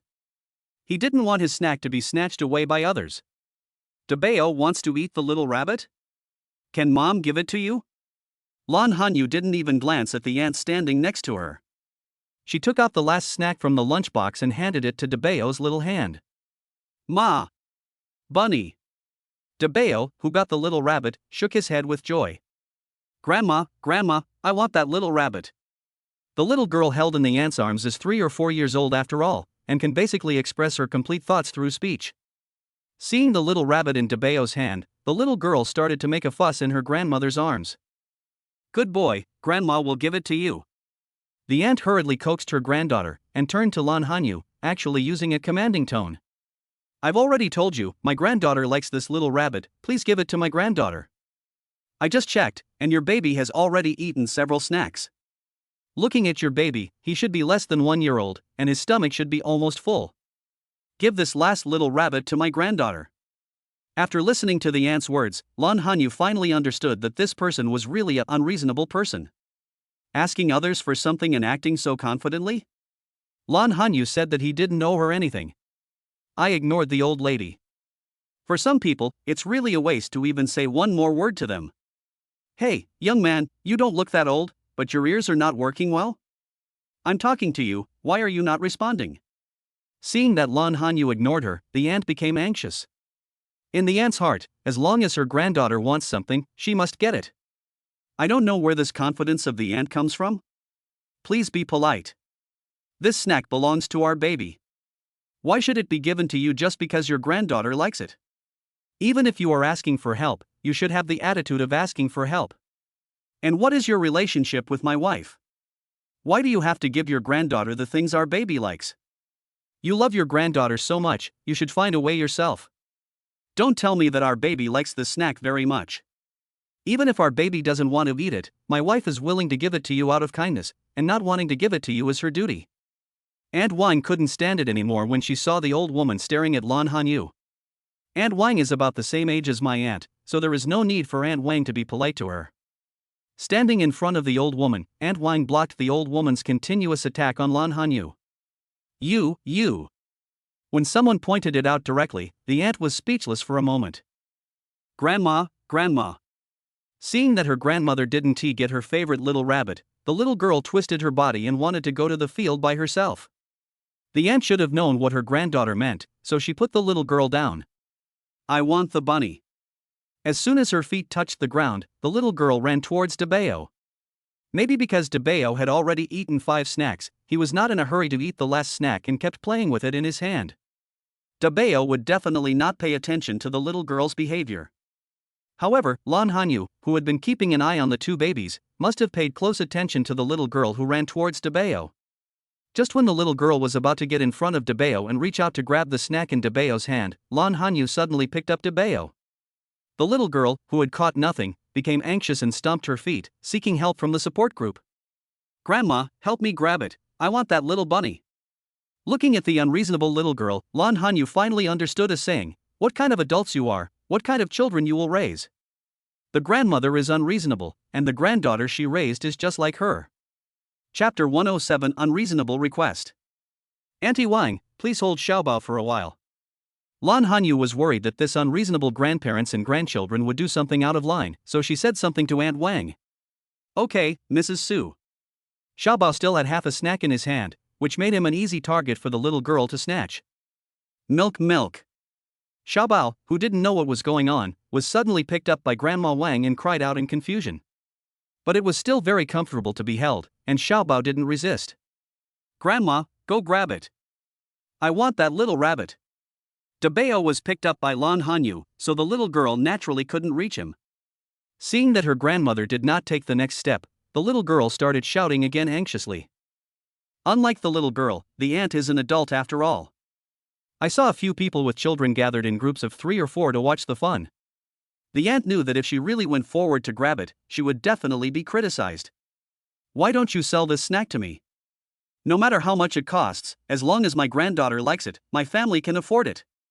Looking at the people around her, the aunt knew that Lan Hanyu would definitely not dare to raise the price. Not for sale. Lan Hanyu didn't even want to say a single extra word and rejected the aunt's unreasonable request.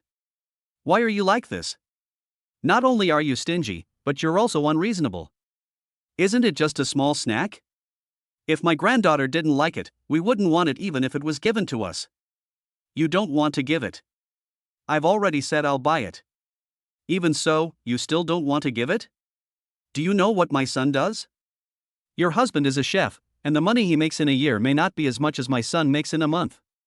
How about this? Considering your husband's good cooking skills, let him make a 12 zodiac snack for my granddaughter, and I'll pay double the price. Is that okay? The aunt became more and more proud as she spoke, as if she saw through Lan Hanyu. The aunt didn't even think about it, because Aunt Wang just called Lan Hanyu Mrs. Su. This is obviously a family that can afford a nanny, so how bad could their conditions be? First of all, my husband is not a chef. This snack was prepared by my husband for my baby. Secondly, I really don't like your attitude that as long as your granddaughter likes it, everyone else has to give way to your family. Not to mention that my baby likes this little bunny snack very much. Even if my baby doesn't like it, I won't consider giving it to someone who has no manners. Also, children are like a blank slate. The behavior of adults has a huge impact on children. After taking a look at the little girl who was still jumping there, Lan Hanyu frowned slightly. Yes, this little girl is a well-known bully. Last time my grandson bought a new toy, but because he didn't want to play with her, she snatched it away and broke it. Who said it wasn't true?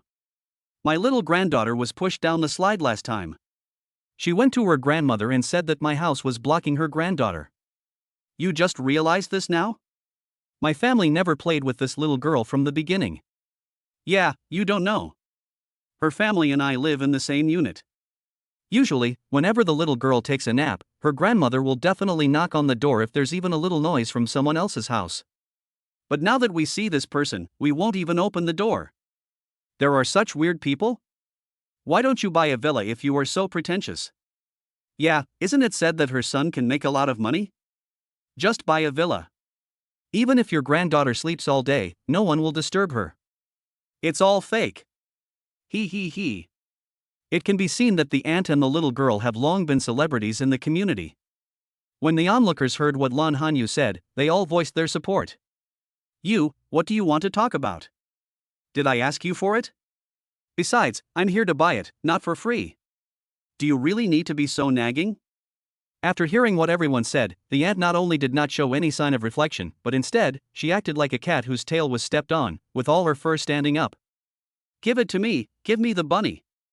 Seeing that her grandmother only talked about it but didn't take any action, the little girl anxiously stepped forward and grabbed Lan Hanyu's clothes. Because Lan Hanyu was holding Debeo, she didn't expect the little girl to be so bold as to snatch the things away directly. Lan Hanyu's body shook without him noticing. Thinking of Debeo in her arms, Lan Hanyu's face turned pale with fright. Careful. Suju turned off the computer and was about to go downstairs to see if the babies liked the snacks he made, when he happened to see this thrilling scene. Holding Hanyo's waist with one hand and taking Debeo with the other, Suju felt a little scared. If he hadn't appeared in time, Suju was really worried that Hanyu and Debeo would fall. What's going on?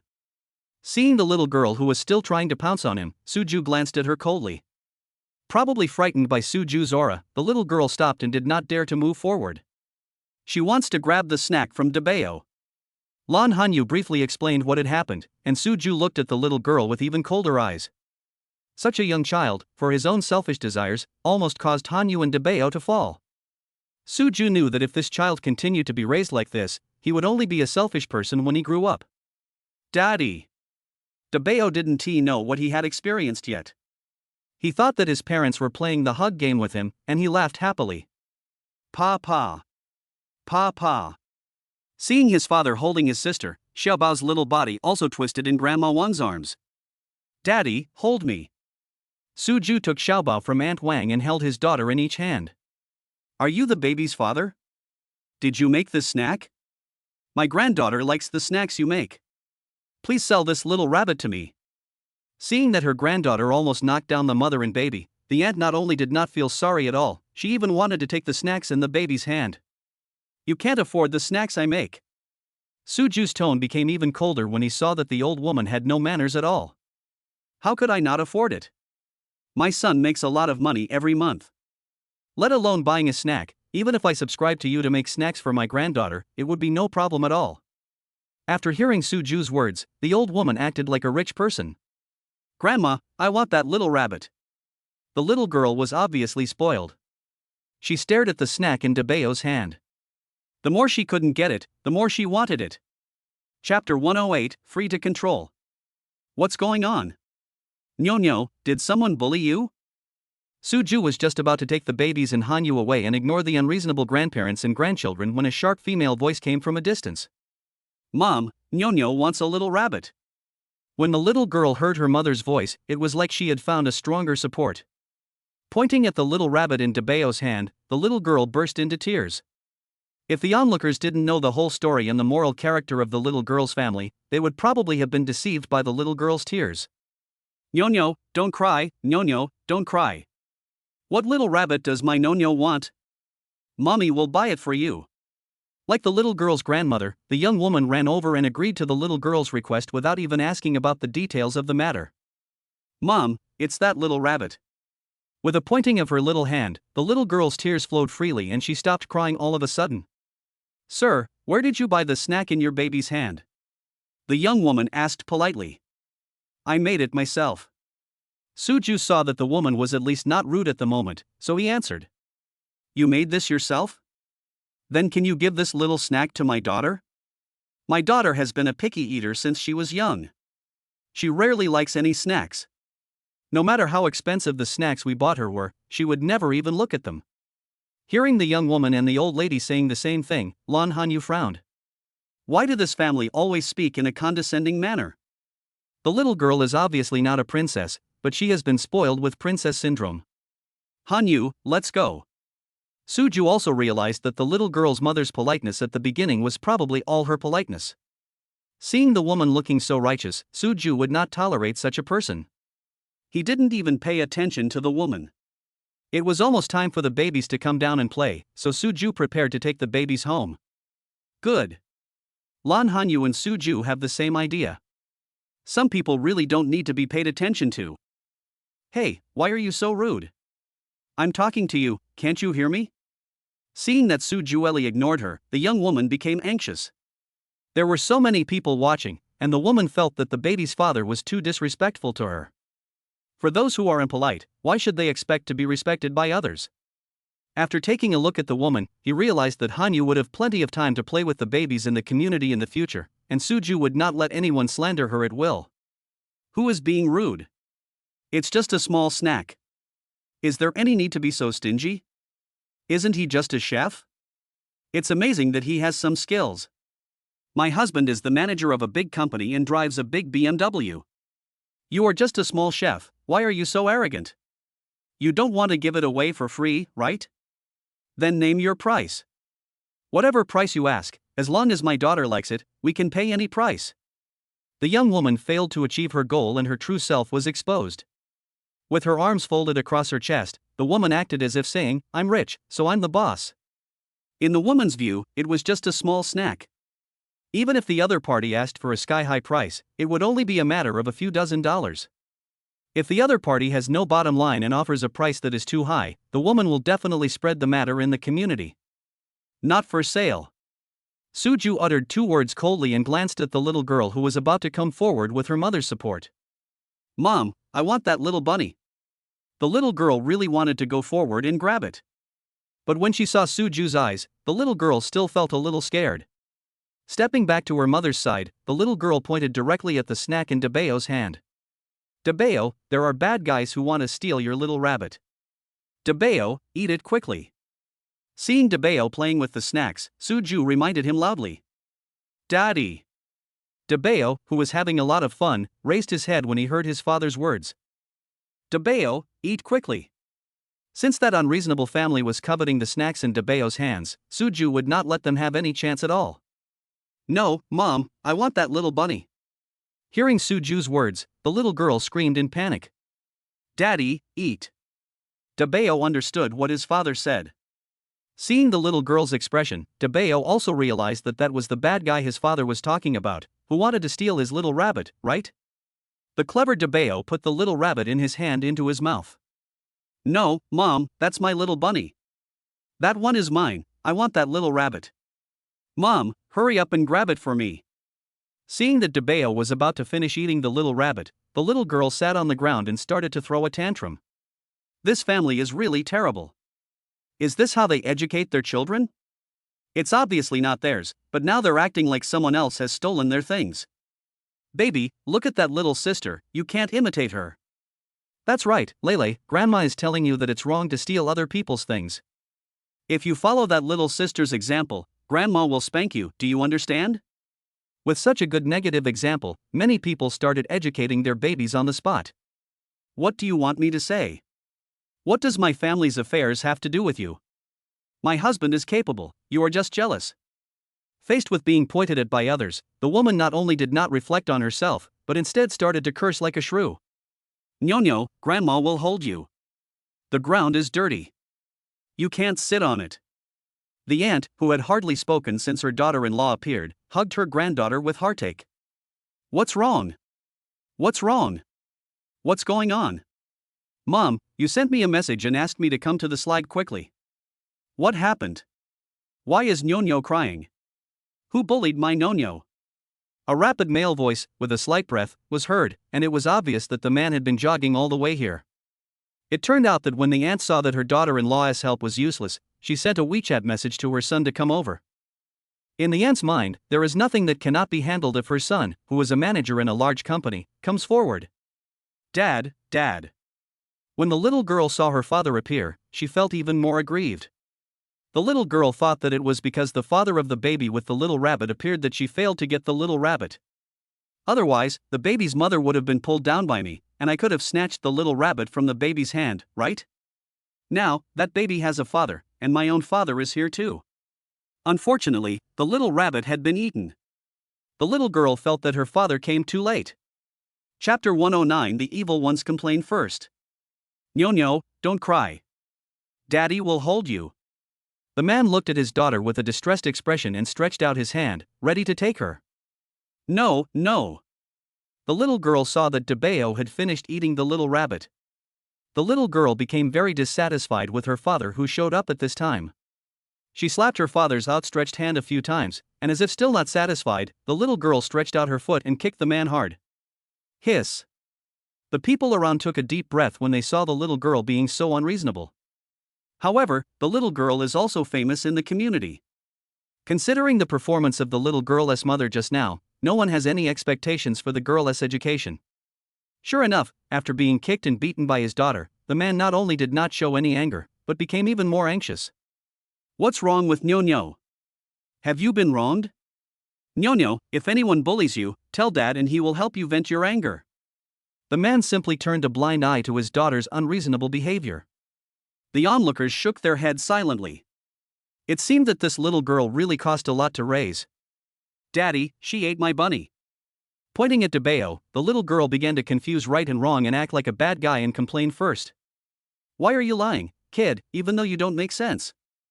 Yeah, that little bunny snack was obviously made by the baby's father. How did it become yours? Someone else's things can become yours just because you want them? I think your family is really weird. That's right. He did the same thing last time when he broke my grandson's new toy. He didn't even say an apology. I've never seen such an unreasonable child. If a child is not taught well, it's the father's fault. It's all because of the indulgence of the adults in the family. If you see someone like this in the future, stay away from her. She is so uncultured. The man was about to get angry because of what his daughter said. After hearing what everyone said, the man knew that things were not as his daughter said. You are really meddling in other people's business. My Ñoño doesn't want anything from your family, is there any need for you to say anything about it? Hubby, Ñoño likes the dim sum made by that chef.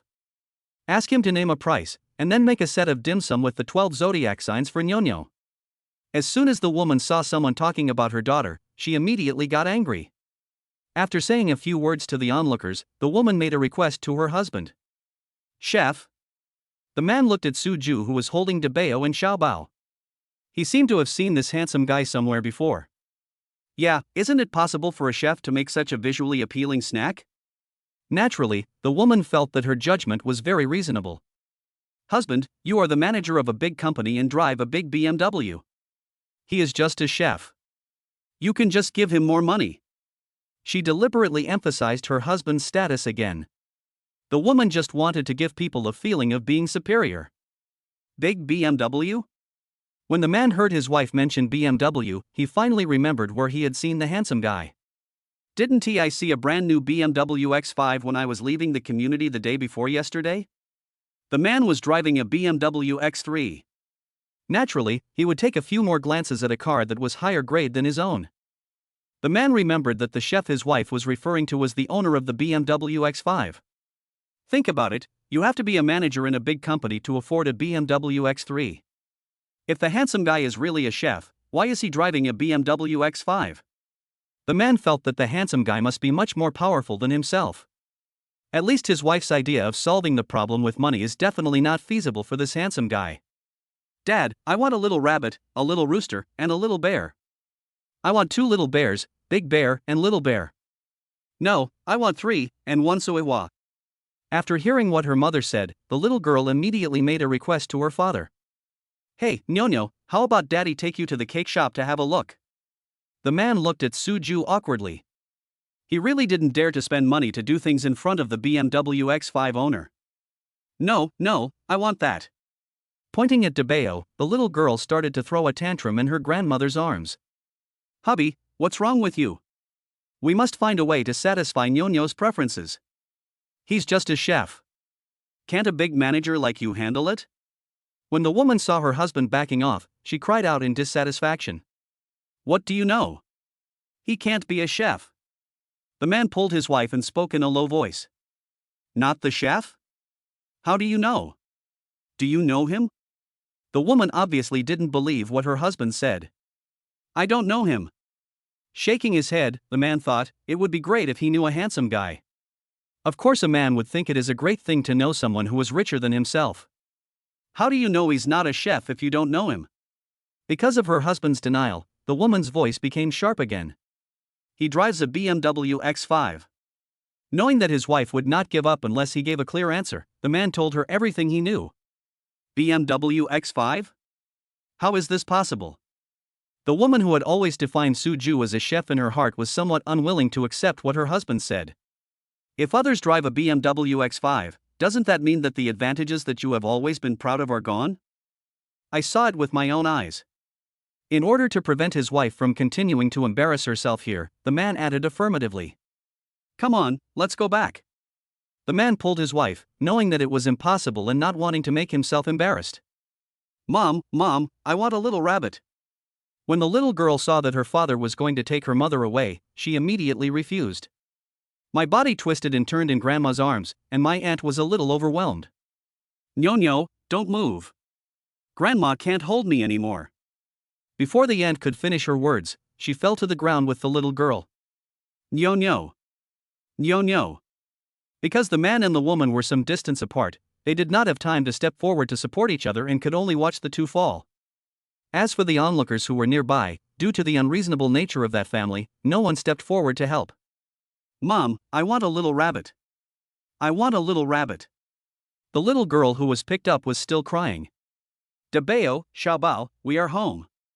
Suju had no interest in watching that family's farce, so he carried Debeo, Xiaobao, and Hanyu away side by side. Aunt Wang followed behind, pushing the stroller. Pa, eat. Daddy. It was obvious that Debeo and Xiaobao's appetites were whetted by their father's loving snacks. Debeo even stretched out his chubby little hands to signal to Daddy that there was no more delicious food.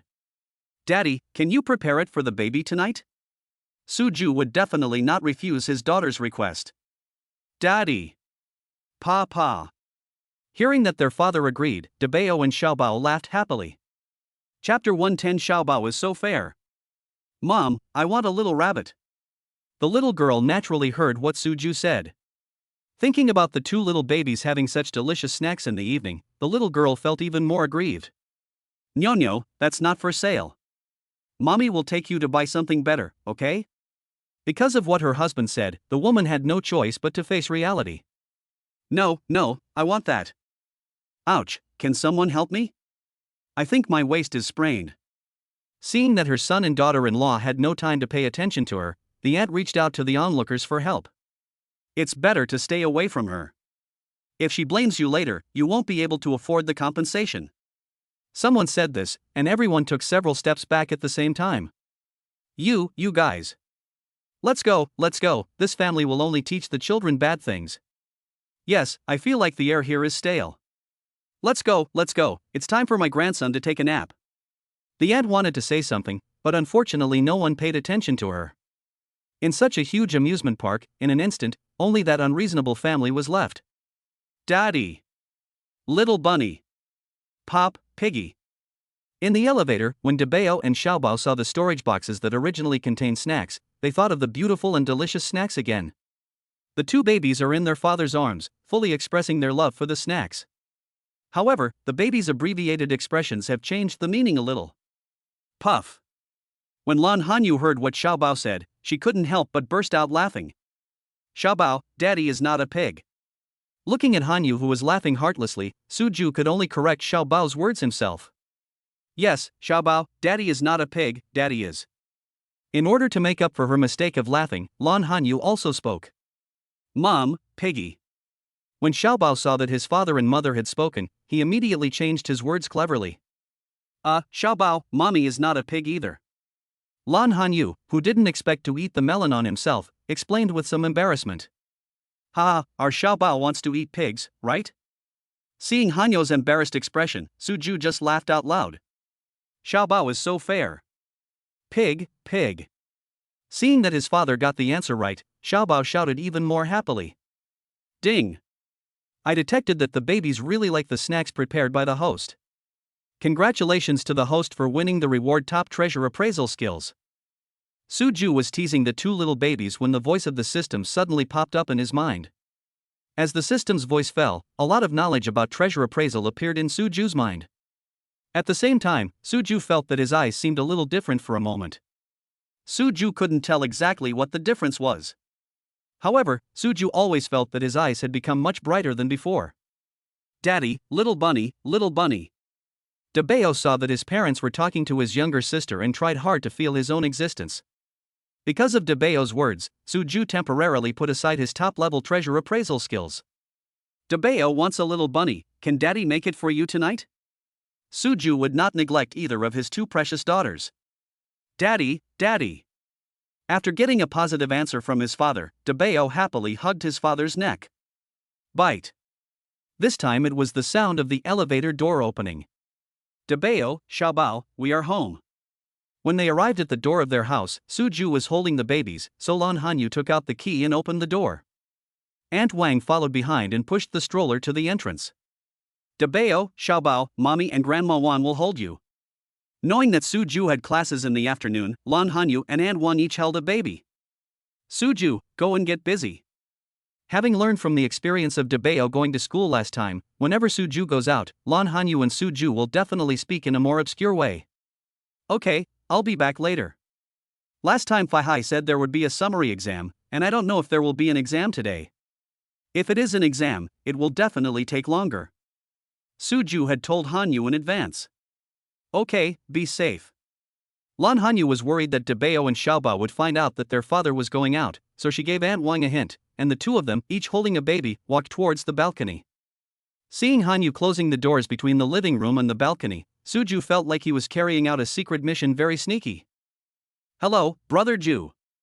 Brother Ju, you're here. Brother Ju, didn't you bring the babies with you? If you bring the babies to class, I guarantee that Fahai will not let us take the exam today. Brother Ju, I thought you would bring your baby with you. Look, I prepared a lot of snacks. Brother Ju, when will you bring your baby to class again? As soon as Suju walked into the classroom, he was surrounded by enthusiastic classmates. Do you really regard our Debeo and Xiaobao as amulets? Would you like to ask Brother Ju to bring the babies over during the final exam? Seeing that Suju was surrounded, Ma Xiaoyu, Shui Jiaowei and Wu Yoli immediately squeezed into the encirclement. That's a good idea. That way I don't have to memorize the textbooks.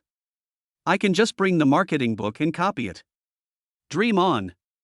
Ma Xiaoyu and the other two made way for Suju. Seeing that Suju didn't say anything, everyone could only return to their seats obediently. Brother Ju, does Debeo miss me? As the only person in the dormitory who has held Debeo in his arms, Ma Xiaoyu has always been very proud of it. No. Miss Ma Xiaoyu? Suju estimated that Debeo might not even remember this uncle, so why would he think about him?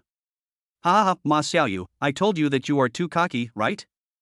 There were so many people there last time, how could Debeo possibly remember you? That's right, Ma Xiaoyu, can you wake up from this sweet dream now? Shui Jiaowei and Wu Yoli were already feeling a little disappointed because they didn't have a baby last time. These days, Ma Xiaoyu has been showing off in front of the two of them. Now that they have finally gotten the chance, the two of them are definitely going to vent their anger. You are just jealous. It doesn't matter. I was not prepared last time. When I go down to see Debeo and Xiaobao, I will make sure the two little darlings remember me as their uncle. Suppressing the disappointment in his heart, Ma Xiaoyu became more and more courageous. Prepare? Do you think you are the only one who can do this? Shui Jiaowei had a look of disdain on his face. The three of them had already agreed to go to Zhu Ji's house to buy gifts and snacks for the little ones. This was prepared by three people together. Why does Ma Xiaoyu think that Debeo and Xiaobao will only remember him? Anyway, I have a secret weapon. I won't tell you. You. The argument between the few people came to a temporary end because they saw the familiar bald head. Chapter 111 Getting into the role. Fahai did not disappoint everyone. In this class, apart from explaining the homework, the next step was the exam. Suju was the first one to hand in his paper. Amid the envious looks of other students, Suju left the classroom. What are you looking at? Suju handed in his paper early and still got full marks. Can you do that? Fahai graded Suju's test paper immediately. As expected of a top student, Fahai was very satisfied with Suju's performance. She really manages to take care of the kids and study at the same time. In comparison, Fahai really felt a little disappointed with those students who were still scratching their heads and looking around. Brother Ju, are you really that awesome? You even managed to get full marks on such a difficult test? You really don't leave us any chance at all. Brother Ju is worthy of being Brother Ju, he is my idol. Your idol? Did Brother Ju agree that you could be his fanboy? What's it to you? Okay, all of you keep your voices down. If Fahai hears you, he'll give you all zeros. This sentence woke me up, and the classroom suddenly became quiet, leaving only the sound of swish, swish, swish of everyone writing furiously. There is only Fahai's class in the afternoon. The exam was over, so Suju naturally planned to go home directly. Oh, my baby. A somewhat familiar voice, accompanied by the sound of some broken porcelain, rang out in the direction where Suju was standing at zero distance. Because he was at school, Suju walked normally and didn't pay too much attention to the surrounding environment. Suju just walked to the corner and never expected that someone would rush up to him. It's you? You broke my antique. What should I do now? Looking at the boy in front of him who was pretending to be surprised, Suju understood why he felt that the voice was familiar. Isn't the boy the one who came with his helpers to teach me a lesson, but ended up getting beaten up by me? As for the boy's name, Suju had no idea at all. Suju only knew that this boy was just a suitor of Hanyu. Yes, the man who appeared in front of Suju was Chang Mingshan. Ever since he was abducted by Brother Wei's men last time, Chang Mingshan has never been able to swallow this humiliation. After all, Chang Mingshan was the former president of the student union of Z University. It was not difficult for him to find out some things about Suju. I know that Suju has a class today, and it is Fahai's class. Chang Mingshan was certain that Suju would not skip class. Chang Mingshan had been standing here waiting for Suju for a while. Now it's finally time to put the plan into action. Senior Chang, what's going on? Hey, what is this? Why is it broken? Senior Chang, this thing looks very expensive. Is it very valuable? When several boys heard the noise, they immediately gathered around. As soon as Suju saw this situation, he understood that these people had been arranged long ago. Indeed, if Cheng Mingshan wanted to frame Su Ju, he would not come alone. In addition to the physical evidence scattered on the ground, this witness is also necessary. Besides, Cheng Mingshan had also seen Su Ju's skills. Cheng Mingshan was still a little timid when he went on stage alone. Senior Cheng? Are you also from Z University? Cheng Mingshan is Lan Hanyu's senior, 2 grades older than Lan Hanyu. Lan Hanyu is 2 levels older than Su Ju. So, when Su Ju went to college, Cheng Mingshan had already graduated. It was normal that Su Ju didn't know the former president of the student union of Z University. School Prince Su, you don't even know the famous Cheng Mingshan, Senior Cheng? It can be seen that Su Ju is quite famous in Z University. No introduction is needed, people recognized Su Ju at the first sight. He was already a school idol, and now he has won the heart of Lan Hanyu, the school belle who appears once in a century at Z University. Su Ju is already a star-like figure in Z University. Cheng Mingshan? Su Ju curled the corners of his mouth. This guy who coveted his woman turned out to be called Cheng Mingshan. Su Ju said that now he remembered it. Yes, when Senior Cheng was at Z University, he was also very famous.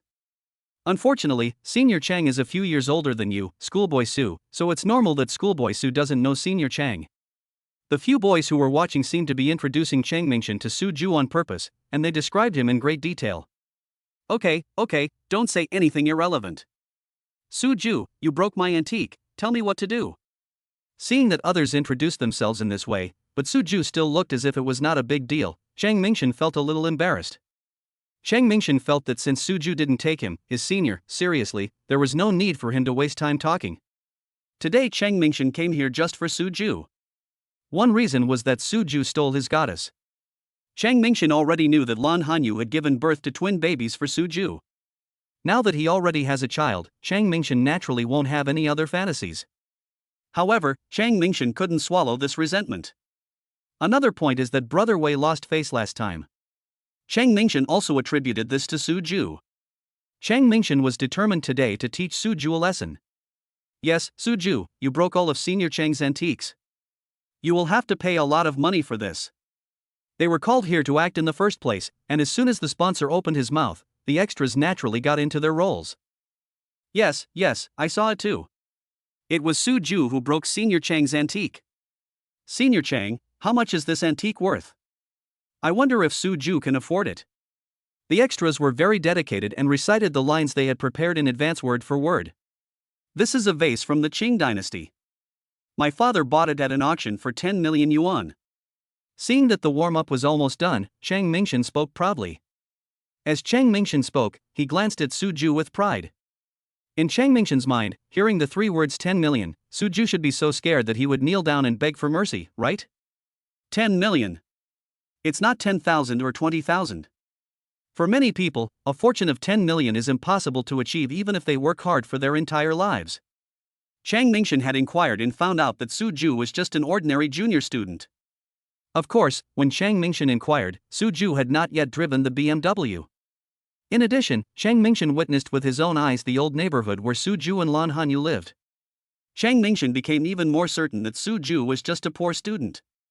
It was because Cheng Mingshan seized on Su Ju's weakness of being poor that he came up with the idea of staging today's drama. Cheng Mingshan just wanted to see Su Ju kneeling down in front of him and begging for mercy. Chapter 112, Being Scammed? Are you planning to blackmail me? Su Ju glanced at Cheng Mingshan, who had completely entered into his own self, and several other extras, and sneered in his heart. Since Cheng Mingshan wanted to cause trouble for him, Su Ju didn't mind giving him a lesson. Is this an antique? Su Ju pretended to look at the fragments on the ground while taking out his cell phone from his pocket.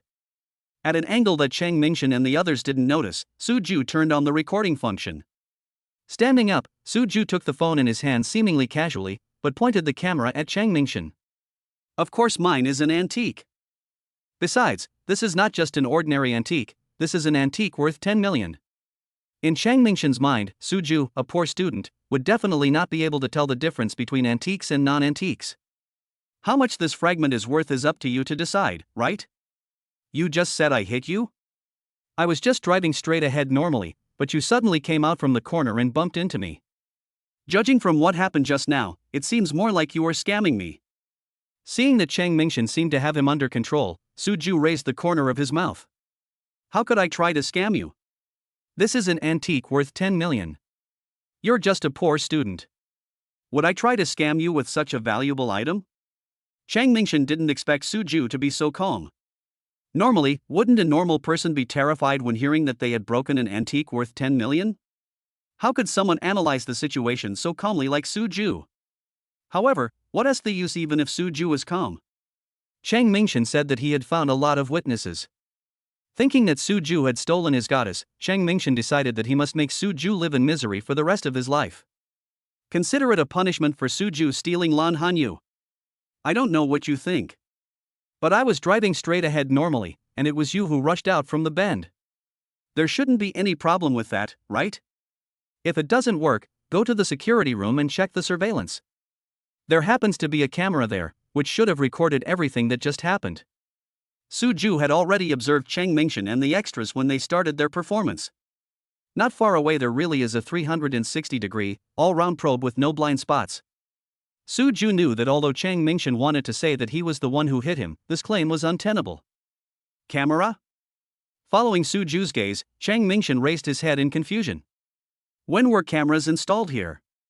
Chang Mingshan still remembers that when he graduated, there was not a single camera on the entire road. It was for this reason that Chang Mingshan dared to frame Su Ju in such a technically unskilled way. When was this installed? Chang Mingshan looked at the other people questioningly. I have graduated for several years, but these people are still students at Z University. There are cameras here, but these people didn't tell me? A hint of anger flashed in Chang Mingshan's eyes. Several extras looked at each other and lowered their heads in embarrassment. The few of them had passed by this road many times. Unfortunately, no one noticed that there was a camera here. Fearing that Chang Mingshan would vent his anger on them, several people did not dare to look at Chang Mingshan. So what if you didn't hit me? After all, it's because of you that my antique turned into pieces. How about this? I won't make it difficult for you. I won't ask you to pay for all of this 10 million antique. You can just take half of the responsibility. 10 million worth of antiques, you should compensate me 5 million. Chang Mingshan looked like he was very easy to talk to. Are you sure you want to use these fragments to make me pay 5 million? Su Ju glanced at the scattered debris on the ground, looked up at Chang Mingshan and asked. What do you mean by a few fragments? This is an antique. Do you know anything about antiques? Don't even mention 5 million. If it hadn't been broken, its collection value would be inestimable. I'm telling you, Su Ju, I'm only asking you to compensate me the original price of 5 million. If you consider the potential for future appreciation, it won't be just 5 million. Chang Mingshan just wanted to scare Su Ju with money. Since Su Ju mentioned the camera, Chang Mingshan was very smart and took a step back. In any case, this happened because two people collided with each other. Half each, Su Ju should have nothing to say now, right? Do you know the criteria for determining the crime of extortion? Su Ju did not respond to Chang Mingshan's question about the 5 million, but asked this question lightly. What blackmail? Su Ju, this is a genuine antique. Are you thinking of something wrong just because you don't want to lose money? In Chang Mingshan's heart, he didn't believe that Su Ju could tell the authenticity of his antique. It can be said that Chang Mingshan put a lot of effort into today's scene. This antique was the most similar imitation that Chang Mingshan bought after comparing several stores online. Did Su Ju just squat down and take a few looks? Chang Mingshan didn't believe that Su Ju could see anything clearly. Article 274 of the Criminal Law, if the amount involved is relatively large, the offender shall be sentenced to fixed-term imprisonment of not more than 3 years, criminal detention or public surveillance if the amount involved is huge or there are other serious circumstances. The offender shall be sentenced to fixed-term imprisonment of not less than 3 years but not more than 10 years. Su Ju majored in finance, but as a top student, he also studied law on his own. Su Ju never thought that he would be the first one to popularize legal knowledge to Chang Mingshan. Would you like to know the criteria for determining a large amount or a huge amount? Looking at Chang Mingshan, who was already standing there in a daze, Su Ju's smile deepened. The amount is relatively large, starting from 1,000 to 3,000 yuan. The amount is huge, starting at $10,000 to $30,000. Calculate, how many 30,000 are there in this 5 million? Su Ju looked at Chang Mingshan. Although there was a smile on his face, his eyes were quite cold. You actually want to blackmail me with a bunch of broken pieces? Suju said that Chang Mingshan had really found the wrong person. How could Suju, who has the super daddy system, be defeated by Chang Mingshan's little trick? You know, the system has just given Suju the top-level treasure appraisal skill. With just one glance, Suju could tell that the antique that Chang Mingshan said was worth 10 million yuan was actually just a replica bought on Taobao. Senior Chang. After hearing Suju's words, several extras became a little scared. For this extra performance, Chang Mingshan paid each of the extras 200 yuan. But compared to the possible jail time for breaking the law, $200 is really nothing. Chapter 113, the final bottom line. Shut up. Chang Mingshan was really furious when he saw his stupid teammates being intimidated by Suju's few words. Suju, don't think I'm ignorant of the law. The crime of extortion you mentioned is based on extortion.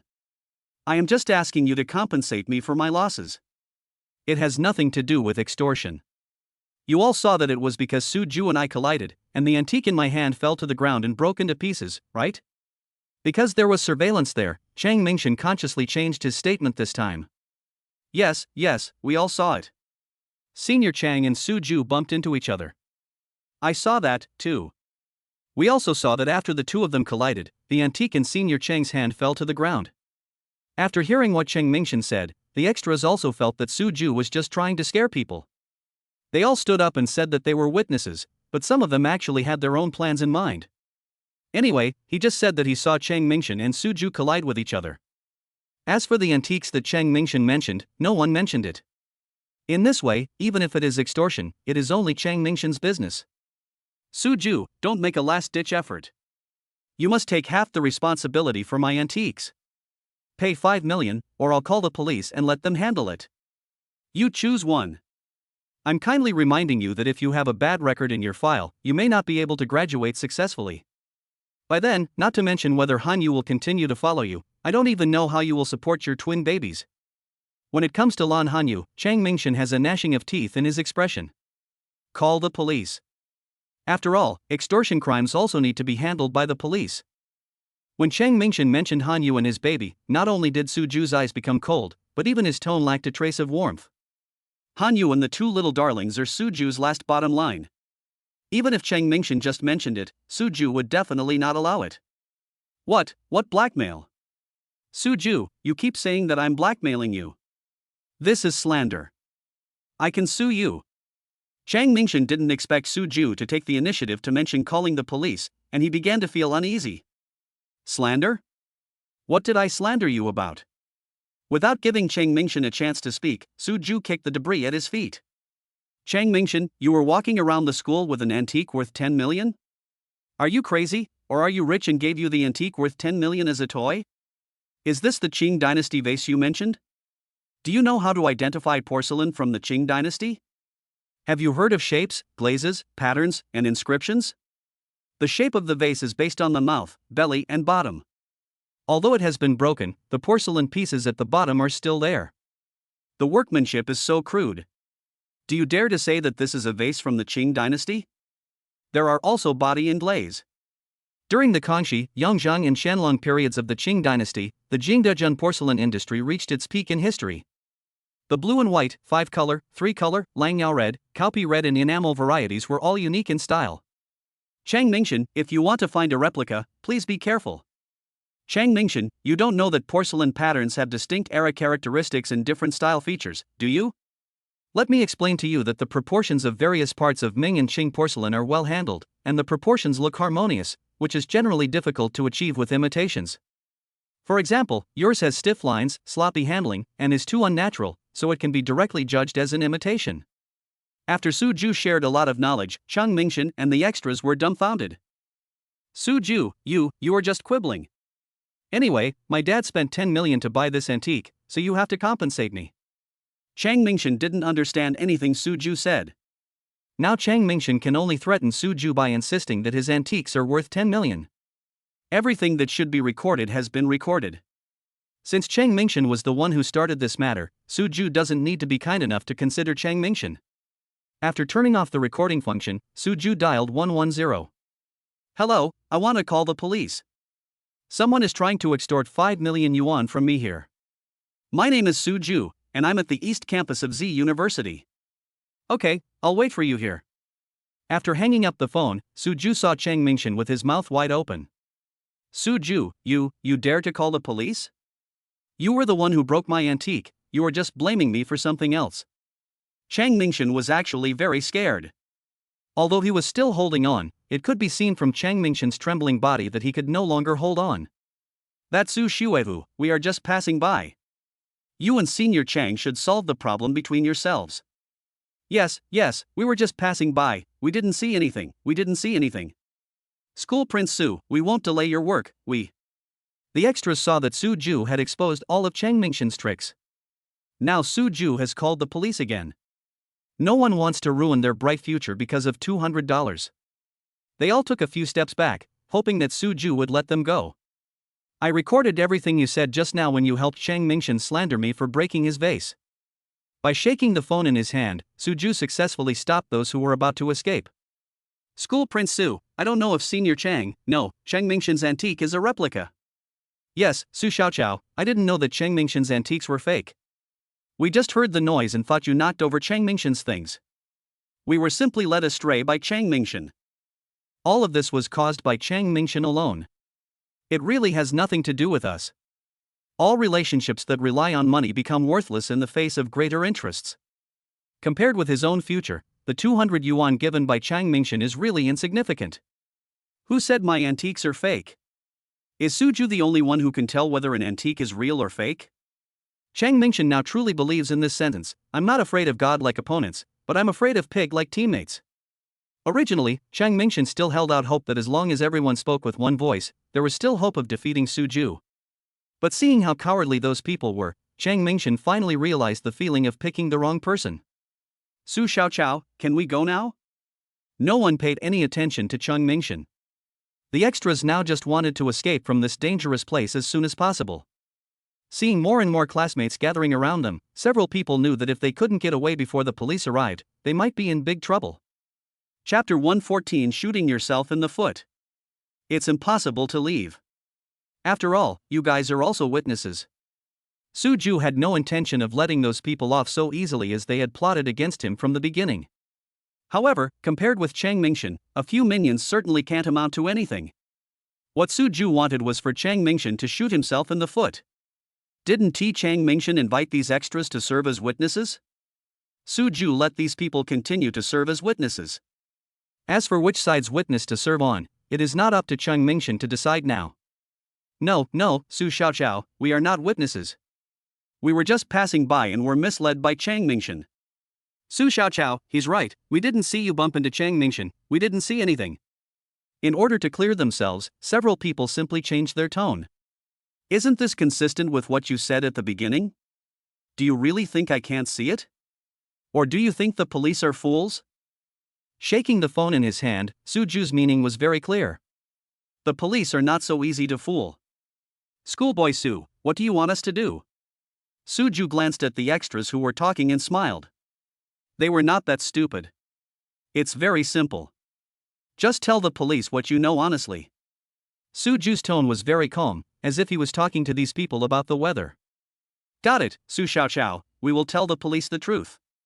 Seeing that Suju was unwilling to let them go, several extras could only accept their fate and stand aside.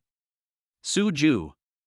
Chang Mingshan did not expect that Suju would turn the witness he hired with money into someone who would testify against him. Unable to chase the man away, Chang Mingshan could only glare at Suju with gritted teeth. Unfortunately, Suju didn't even glance at Chang Mingshan. What's going on? Didn't Senior Chang graduate a few years ago? Why is he in school? It seems that Senior Chang is blackmailing Campus Prince Su. That's all I heard when I got here. Blackmail? No way. Isn't it said that Senior Chang is doing well? Why would he come to the school to blackmail? That's not right. Senior Chang seems to be targeting Campus Prince Su. Is there any grudge between the two of them? I guess only our seniors can popularize this to you. Senior, what do you know? Tell me now. Senior Chang has always had a crush on the beauty of Lon University. This was an open secret at Z University. No wonder. Now that the school beauty of Lon University has been won by the school Hunk Su, no wonder Senior Chang is targeting the school Hunk Su. But, using such a despicable method, Senior Cheng's character is really not very good. That's right. If I were the campus beauty of Lon University, I wouldn't choose someone with such bad taste. Amid everyone's discussion, the police responded very quickly. After all, it was a major extortion case involving a sum of 5 million yuan, and it happened on the campus of Z University, the most famous university in Jiangxing City. If this is not handled properly, the social impact will be huge. In the witness's case, several extras dug out the record of Chang Mingshan transferring 200 yuan via WeChat, as well as some WeChat chat records. There was also physical evidence that pile of broken porcelain pieces. After all, Chang Mingshan was not ignorant of the law. He knew that giving false testimony in front of the police was a crime of an even greater severity. The police didn't need to say anything more. Chang Mingshan took the initiative to admit that he bought this so-called antique on Taobao for more than 100 yuan. However, Chang Mingshan would not directly admit to the charge of extortion.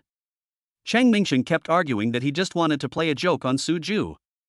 But no one will believe this excuse. After Su Ju provided the video, Chang Mingshan was taken away by the police very honorably. Brother Ju, what happened? Ma Xiaoyu and the other two had just handed in their papers and walked out of the classroom when they heard that something big had happened in the school. They hurried over to see what was going on, but Ma Xiaoyu and his companions discovered that the protagonist of the incident was Su Ju. Looking at Chang Mingshan, who had been taken away, Ma Xiaoyu and others asked with concern. Small matter, all solved. The law is like a long net, and there is no loophole. Su Ju knew that it would be unlikely for Chang Mingshan to get away this time. As for how many years Chang Mingshan will be sentenced to, that is not something Su Ju cares about.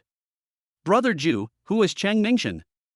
Regarding the name Chang Mingshan, Shui Jiawei said that he had never heard of it. Why would that Chang Mingshan cause trouble for Brother Ju? Former president of the student union at Z University. In fact, Su Ju felt that Chang Mingshan really did bring discredit to Z University.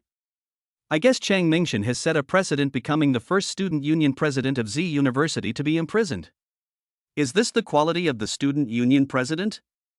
No wonder the student union kept an eye on Brother Ju when they checked the dormitory a few days ago. I heard that there is something fishy going on here. I've said it before, anyone can join the student union now. What's so strange about that? That's right. Cats and dogs are not good enough to be on the stage. Their little tricks were resolved one by our Brother Ju. Ma Xiaoyu and the others were relieved to see that Su Ju was fine. Just thinking about what they heard about Qin Manman and the student union president, several people were really holding their breath. Now that Chang Mingshan's incident had happened, the three of them vented their anger. Brother Ju, this Chang Mingshan was not also invited by Qin Manman, right? In view of Qin Manman's criminal record, Wu Yoli made this judgment. Qin Manman? Su Ju seemed to have forgotten the existence of this person. However, Qin Manman doesn't seem to be qualified enough to ask Chang Mingshan for help. No, Qin Manman still can't invite Chang Mingshan. Su Ju was not trying to speak for Qin Manman, he was just telling the truth. Not Qin Manman? Then I can't think of anyone else. Wu Yoli knew that Su Ju was very popular in school. Apart from Qin Manman, who was short-sighted and broke up with Su Ju for some rich second-generation guy, Wu Yoli really couldn't think of anyone else who would go against Brother Ju like this. Chang Mingshan is Hanyo's secret admirer. Su Ju no longer hid the secret from his roommate. Besides, except for those who don't know Chang Mingshan, the seniors in the senior year are all very clear about this matter. Su Ju had nothing to hide. A crush on my sister-in-law? No wonder. Sister-in-law is a rare beauty in our Z University. There are so many people who have a crush on her. Because of the relationship between Lan Hanyu and Su Ju, Wu Yoli and others have automatically changed their tone towards Lan Hanyu. Since he was Lan Hanyo's secret admirer, there was really nothing much for them to say. Chapter 115, Too Fast. Because he didn't want to put psychological pressure on Hanyu, Su Ju did not mention Chang Mingshan after returning home. For Su Ju, this was a matter between men and he just had to resolve it himself. Dabao, Xiaobao, Daddy is back. Opening the door, Su Ju called his little baby as usual. At this time, the babies must have already taken a nap, so Su Ju was not worried at all about disturbing the babies. Pa. Pa. Hearing his father's voice, Xiaobao crawled over enthusiastically. Come here, little treasure, Daddy will hold you. Su Ju was a little confused about the baby's recent refusal to walk. Because I was worried that the babies might have walked too early and got hurt, they have been crawling recently. Suju also went to look up some information. After learning that this was just a common trait among babies of this age group, Suju felt relieved. Picking up Xiaobao, Suju was a little surprised not to see Debeo. Normally, the two babies are basically inseparable. Why is Xiaobao the only one who came to greet me today?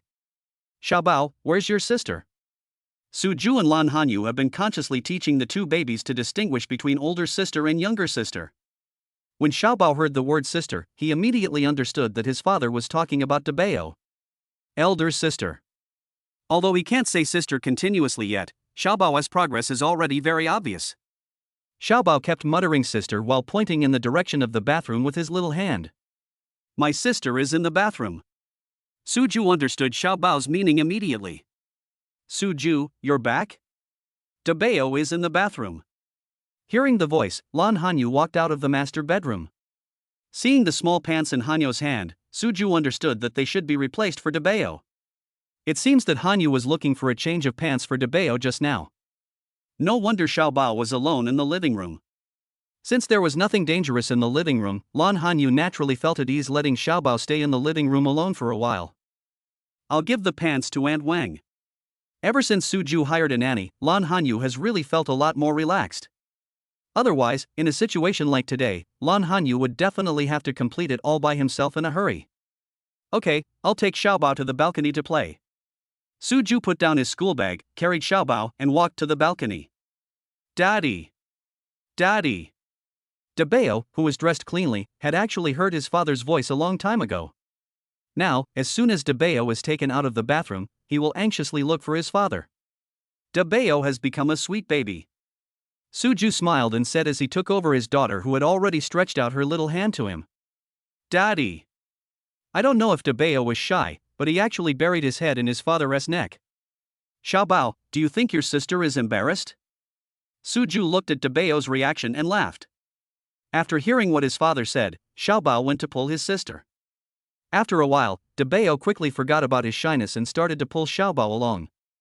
The two babies staged a fight right in their father's arms. Little baby, learn to draw. With a big crayon in your hand, draw a duckling, quack, draw a pony, write it home. As soon as Suju saw the caller number, he knew it was the security guard. After answering the phone, it turned out that Jiang Mingyue had arrived early. After confirming Jiang Mingyue's identity, the security guards actually all knew Jiang Mingyue. After all, he is a guest of Mr. Su's house and he has come here more than once or twice. Several security guards still remember that when Jiang Mingyue came for the first time, it was Mrs. Su who came out to greet her in person. The security guards will certainly not easily forget the image of two beauties standing together. But knowing is one thing, and the necessary procedures must still be followed. The security guard calling to confirm his identity is also a way of showing responsibility to the owner. Hanyu, Jiang Mingyue will be home soon. Jiang Mingyue originally said to come after get off work, but now she came early, so Suju must tell Hanyu. Mingyue came early? Originally, after handing Debeo over to Suju, Lan Hanyu was planning to go back to the master bedroom to pack the baby's clothes. Hearing that Mingyue was about to come home, Lan Hanyu hurried out. The security guard called.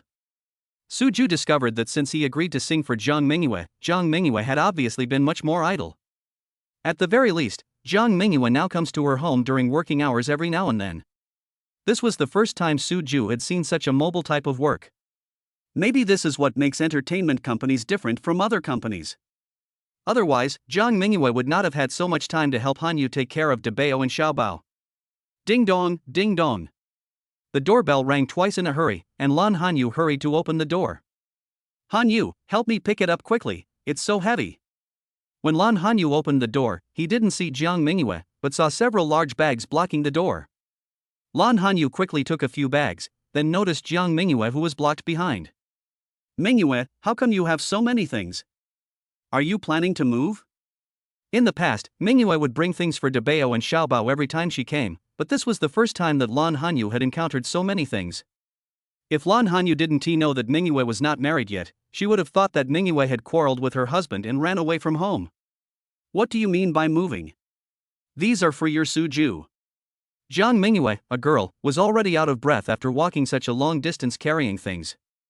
After holding onto the doorframe and taking a few deep breaths, Jiang Mingyue finally had the strength to speak. For Suju? Is it a gift from your company to Suju? Lan Hanyu knew that Mingyue would never buy anything for Suju. Then the only explanation is Mingyue's company. Suju had not yet had the time to discuss the details of the contract with Hanyu, so naturally he did not mention the remuneration. Lan Hanyu thought that Mingyue's company felt embarrassed, so they asked Mingyue to send some gifts to Suju to express their gratitude. What gift? Hanyu, you really think too much. There is no precedent of gift-giving in Xinchuang entertainment. Besides, the topic of gift-giving is too sensitive and one can easily be caught in the act if one is not careful. Entertainment companies are very sensitive about this. So you said these are all for Suju? It's not a gift for Suju, but they are all for Suju? Mingyue, what does this mean? Lan Hanyu was a little confused. Okay, it's my fault. I didn't explain it clearly. Seeing Hanyu's confused look, Jiang Mingyue had no choice but to raise her hands in surrender. This is the performance costume and props our company prepared for Suju. Director Zhou asked me to send it over for Mr. Su to try. If Jiang Mingyue knew that Director Zhou was so quick to act, she would not have said that she would visit Mr. Su in the evening. Now, that's how free labor comes into being. Chapter 116, Subject of Close Surveillance. Performance clothes? Is your Director Zhou so anxious? Suju just went to Mingyue's company to sign the contract in the morning, and that Director Zhou asked Mingyue to deliver the performance clothes in the afternoon? That's right. It's not just the costumes. Because Suju said he would wear a mask while singing, Director Zhou also asked me to bring dozens of masks, saying that he would let Mr. Su take his time to choose. Director Zhou said that if Mr. Su was not satisfied with these, we will prepare something else immediately. Jiang Mingyue imitated Director Zhou's tone and repeated Director Zhou's words. Mingyue, why do I feel like you are just a coolie now? Your Director Zhou really doesn't know how to be gentle with women. While helping Mingyue carry the large and small bags of things into the house, Hanyu couldn't help but complain on behalf of his friend. I kind of regret it now. Why did I ask Suju to record that song? Now it's good. I feel like I've become the subject of Director Zhou's close surveillance. Luckily, your Suju is willing to help, otherwise I think Director Zhou would fight me to death. Jiang Mingyue rested for a while and felt that she had recovered some strength. She started to complain with her little mouth. By the way, where are Debao and Xiaobao? They are my source of strength, why don't they give me, their godmother, a hug of love? In the past, whenever Jiang Mingyue came, she would always look for Debao and Xiaobao first. Just now, Jiang Mingyue's attention was distracted by physical problems and Hanyu's question.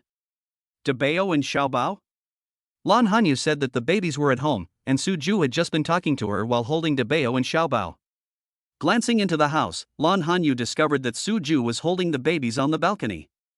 Because the door between the living room and the balcony was closed, Lan Hanyu estimated that the babies did not hear Mingyue's voice.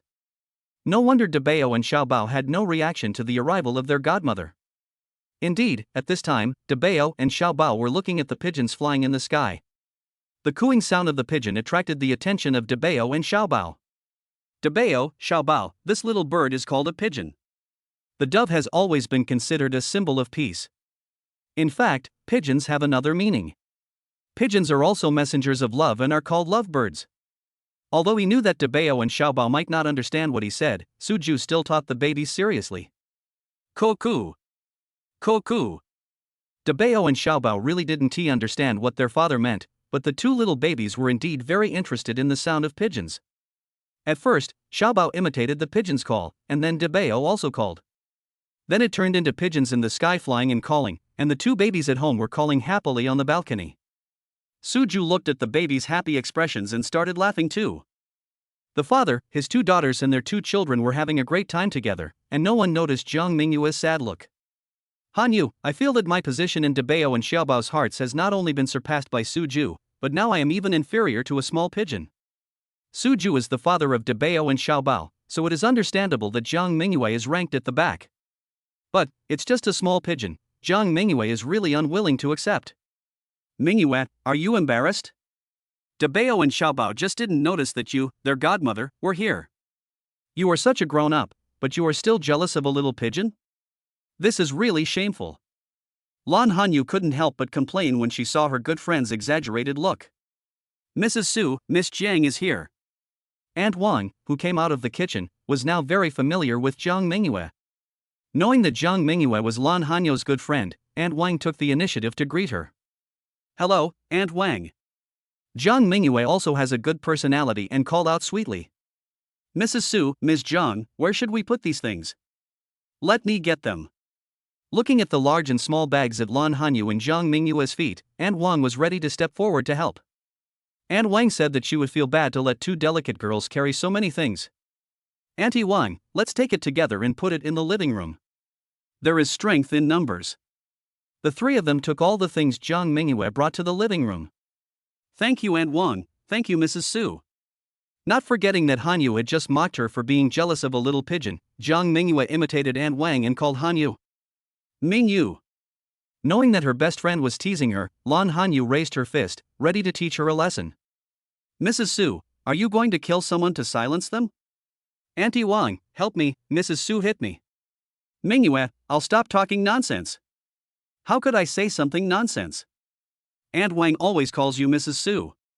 Did Suju change his last name? Then what should I call you, madam? Zhang Mingyue. Lan Hanyu had no answer to Zhang Mingyue's question at all. There was no other way, so Lan Hanyu threw Zhang Mingyue down on the sofa. Ha ha, Hanyu, I was wrong, ha ha. Lan Hanyu and Zhang Mingyue are both girls who are ticklish. Both of them know this weakness of the other, so every time they want to attack the other, tickling is definitely the ultimate move. Do you really know you're wrong? Having finally suppressed Mingyue, Lan Hanyu will not let her go easily. Really, really, Hanyu, I was wrong, ha. Zhang Mingyue laughed so hard that she could hardly speak complete sentences. She could only laugh and beg for mercy at the same time. Ma! What the hell? Ma!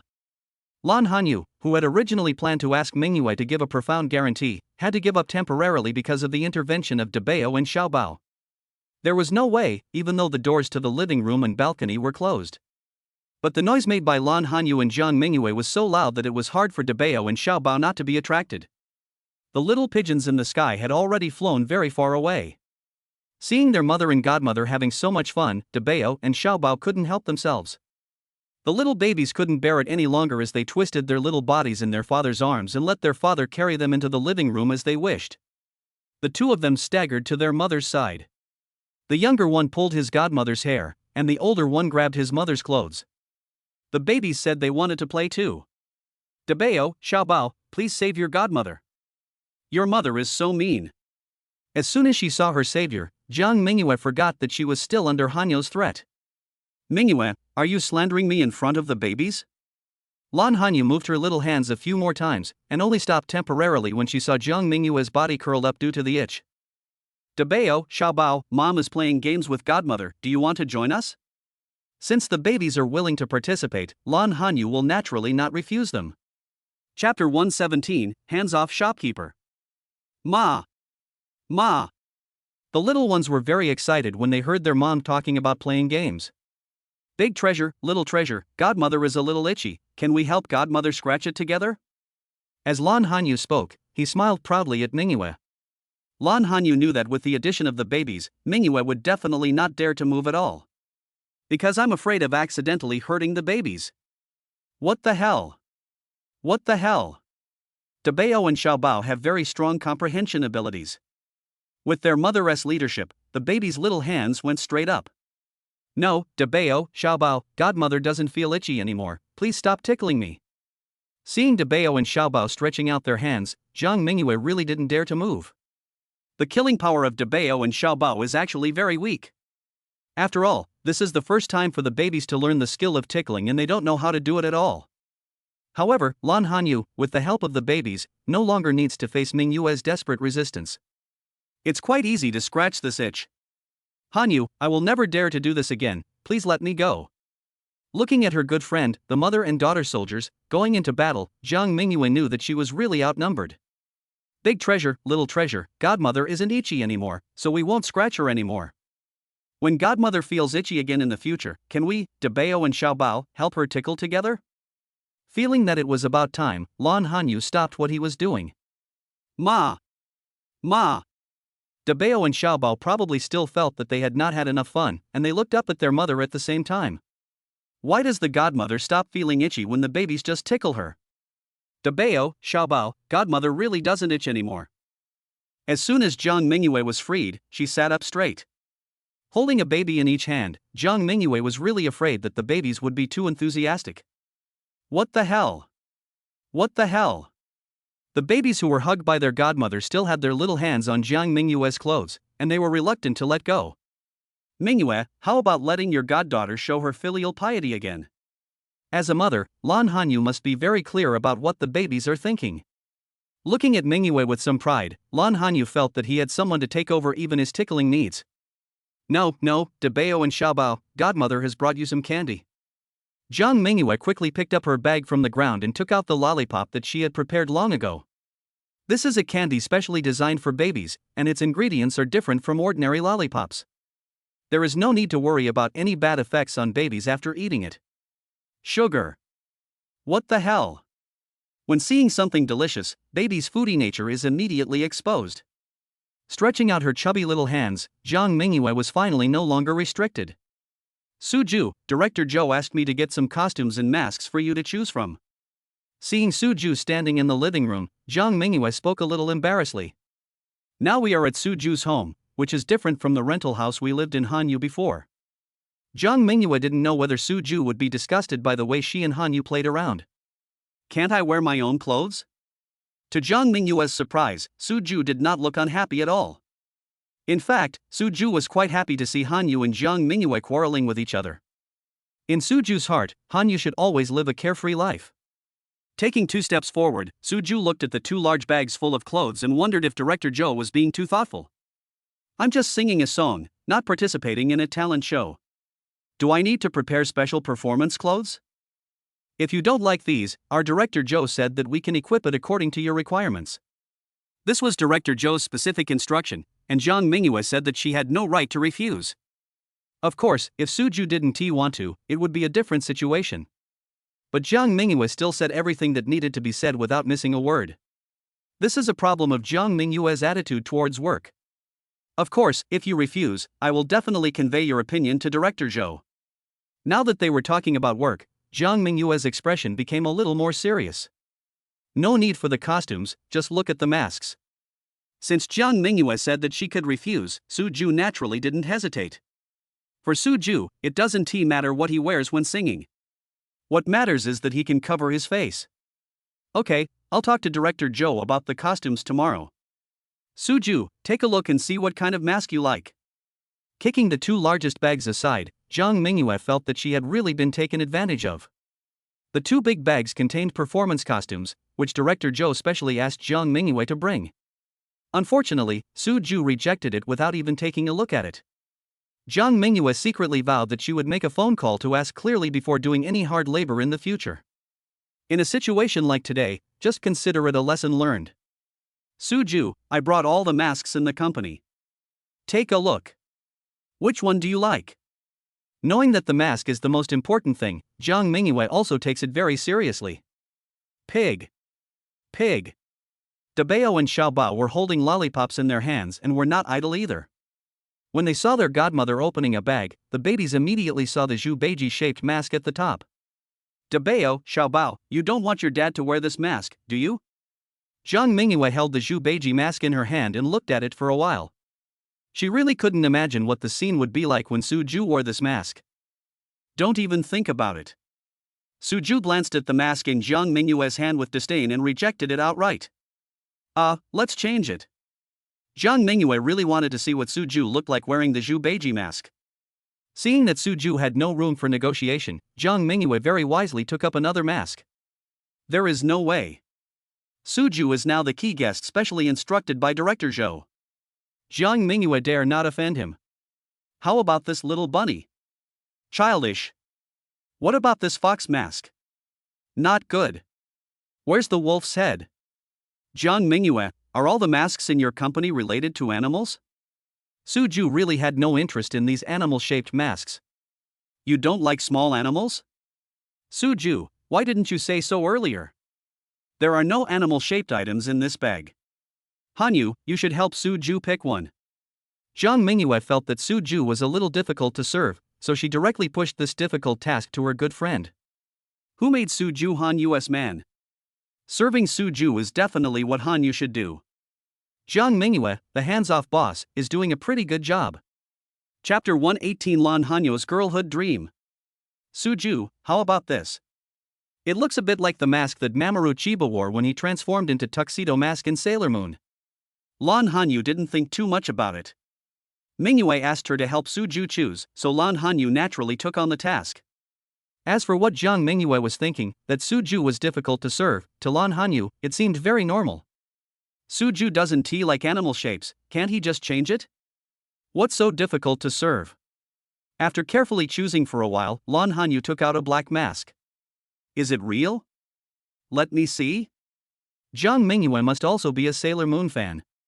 As soon as she heard Hanyu's words, she immediately leaned over. It really looks like it. I will destroy you on behalf of the moon. Thinking of Sailor Moon, Jiang Mingyue imitated the protagonist Usagi Tsukino and playfully said a classic line. What's the Sailor Moon meme? Unlike girls, Su Ju had never heard of these. No way, Su Ju? You haven't even watched Sailor Moon? Jiang Mingyue looked at Su Ju with an exaggerated expression, as if it was very surprising that he had not seen Sailor Moon. Any questions? Su Ju shrugged and spoke calmly.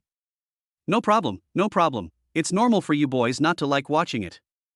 There was really nothing wrong to find, so Jiang Mingyue could only look at Hanyu helplessly. Girls still have more common topics. Su Ju, don't you like this mask? Su Ju didn't even know what Sailor Moon was, and Lan Hanyu didn't dare to expect Su Ju to know about Tuxedo Mask. Such a handsome boy, wearing a mysterious mask. It can be said that after the transformation, Tuxedo Mask was simply Lan Hanyu's dream lover during her teenage years. Although she was a little disappointed, Lan Hanyu actually hoped that Su Ju would like this mask. That would also help fulfill Lan Hanyu's girlhood dream, right? How do you like it? Looking at the mask in Hanyu's hand, Su Ju couldn't tell whether he liked it or not. As long as it is not a mask shaped like small animals, Su Ju can accept it. I like it. Su Ju, don't you find this mask cool? Nodding vigorously, Lan Hanyu gestured to Su Ju as if he was selling the mask in his hand. As long as you like it, this is it. The black mask is quite cool. Seeing that Hanyu liked it, Su Ju made the decision immediately. Anyway, as long as it can cover the face, this mask is also very refreshing. Besides, Hanyu likes it, and Su Ju can't seem to find a reason to refuse. Really? Is this the deal? Lan Hanyu was so excited that she could hardly believe her ears. Su Ju is willing to wear the Tuxedo Mask. Can his childhood dream come true? Tuxedo Mask was Lan Hanyu's dream lover when he was a child. Su Ju is the father of Lan Hanyu's babies. Now that Su Ju is wearing the mask of Tuxedo Mask, isn't Su Ju Lan Hanyu's dream lover? Thinking of this, Lan Hanyu felt like a dream had come true. That's it. Hanyu was happy, and Su Ju's mouth corners also curled up. Su Ju discovered that Hanyu was really easy to satisfy. Just a simple mask can make Hanyu so happy? Dabeo, Xiaobao, Dad chose this mask. Do you think it's handsome? Hanyu was lost in Su Ju's smile for a moment, but thinking that Mingyue was still watching her, Lan Hanyu quickly looked away. His two little darlings are now Lan Hanyu's best transfer targets. Daddy. Papa. After hearing what their mother said, Dabeo and Xiaobao stretched out their hands at the same time, trying to grab the mask in their mother's hand. Mom said the item belonged to Dad, and the babies said they wanted to give it to Dad to wear. No, Dabeo and Xiaobao can't touch this mask. This daddy is still useful. If it gets damaged, it will be bad. In order to realize her girlhood dream, Lan Hanyu protected the mask behind her. If the mask is broken, you can get a replacement. But if you change it, it won't be Tuxedo Mask's mask anymore, and the meaning will definitely be different. Ma! Seeing their mother hide the mask and not let the babies touch it, Dabeo and Xiaobao became a little anxious. Dabeo, Xiaobao, can Godmother pick out a nice mask for you? In Jiang Mingyue's heart, she also liked the tuxedo mask. In order to divert the baby's attention, Jiang Mingyue picked up the animal-shaped mask that Su Ju despised. Little bunny, little bunny. Baby's attention is indeed easily diverted. As soon as Dabeo saw the bunny mask, he screamed excitedly. Our Debeo likes little bunnies, right? Can Godmother put it on you? Jiang Mingyue carefully put a bunny-shaped mask on Debeo and tested the tightness to make sure it would not strangle the baby before she let go. What the hell? What the hell? Seeing that his sister had something fun, Xiaobao became anxious. Holding his godmother's hand, Xiaobao handed over the little cat mask he had chosen. Xiaobao wants to wear it too? This little kitty is so pretty, can Godmother put it on you? Taking the mask from Xiaobao's hand, baby Su Yeni cooperatively stretched her head over. Okay, our Debeo and Xiaobao each have their own masks. Godmother, please don't take these two masks back to the company. Can you use them as toys for our baby? Jiang Mingyue looked at the cute looks of Debeo and Xiaobao and smiled happily. What the hell? Perhaps wanting his godmother to play with him, Debeo took out another mask from the bag. Debeo wants Godmother to wear a mask too? Okay, Godmother will accompany our Debeo and Xiaobao. Jiang Mingyue's face was originally full of smiles, but when she saw clearly what mask Debeo handed her, she couldn't smile anymore. Piggy, what the hell, Piggy? Seeing that the Godmother didn't take the mask from the baby's hand, Debeo urged her to do so. Ah, Debeo picked such a great one. Lan Hanyu saw her best friend's embarrassed face and felt it was not right to extend her hand or not, so she just laughed without giving her any face. Lan Hanyu, just wait for me.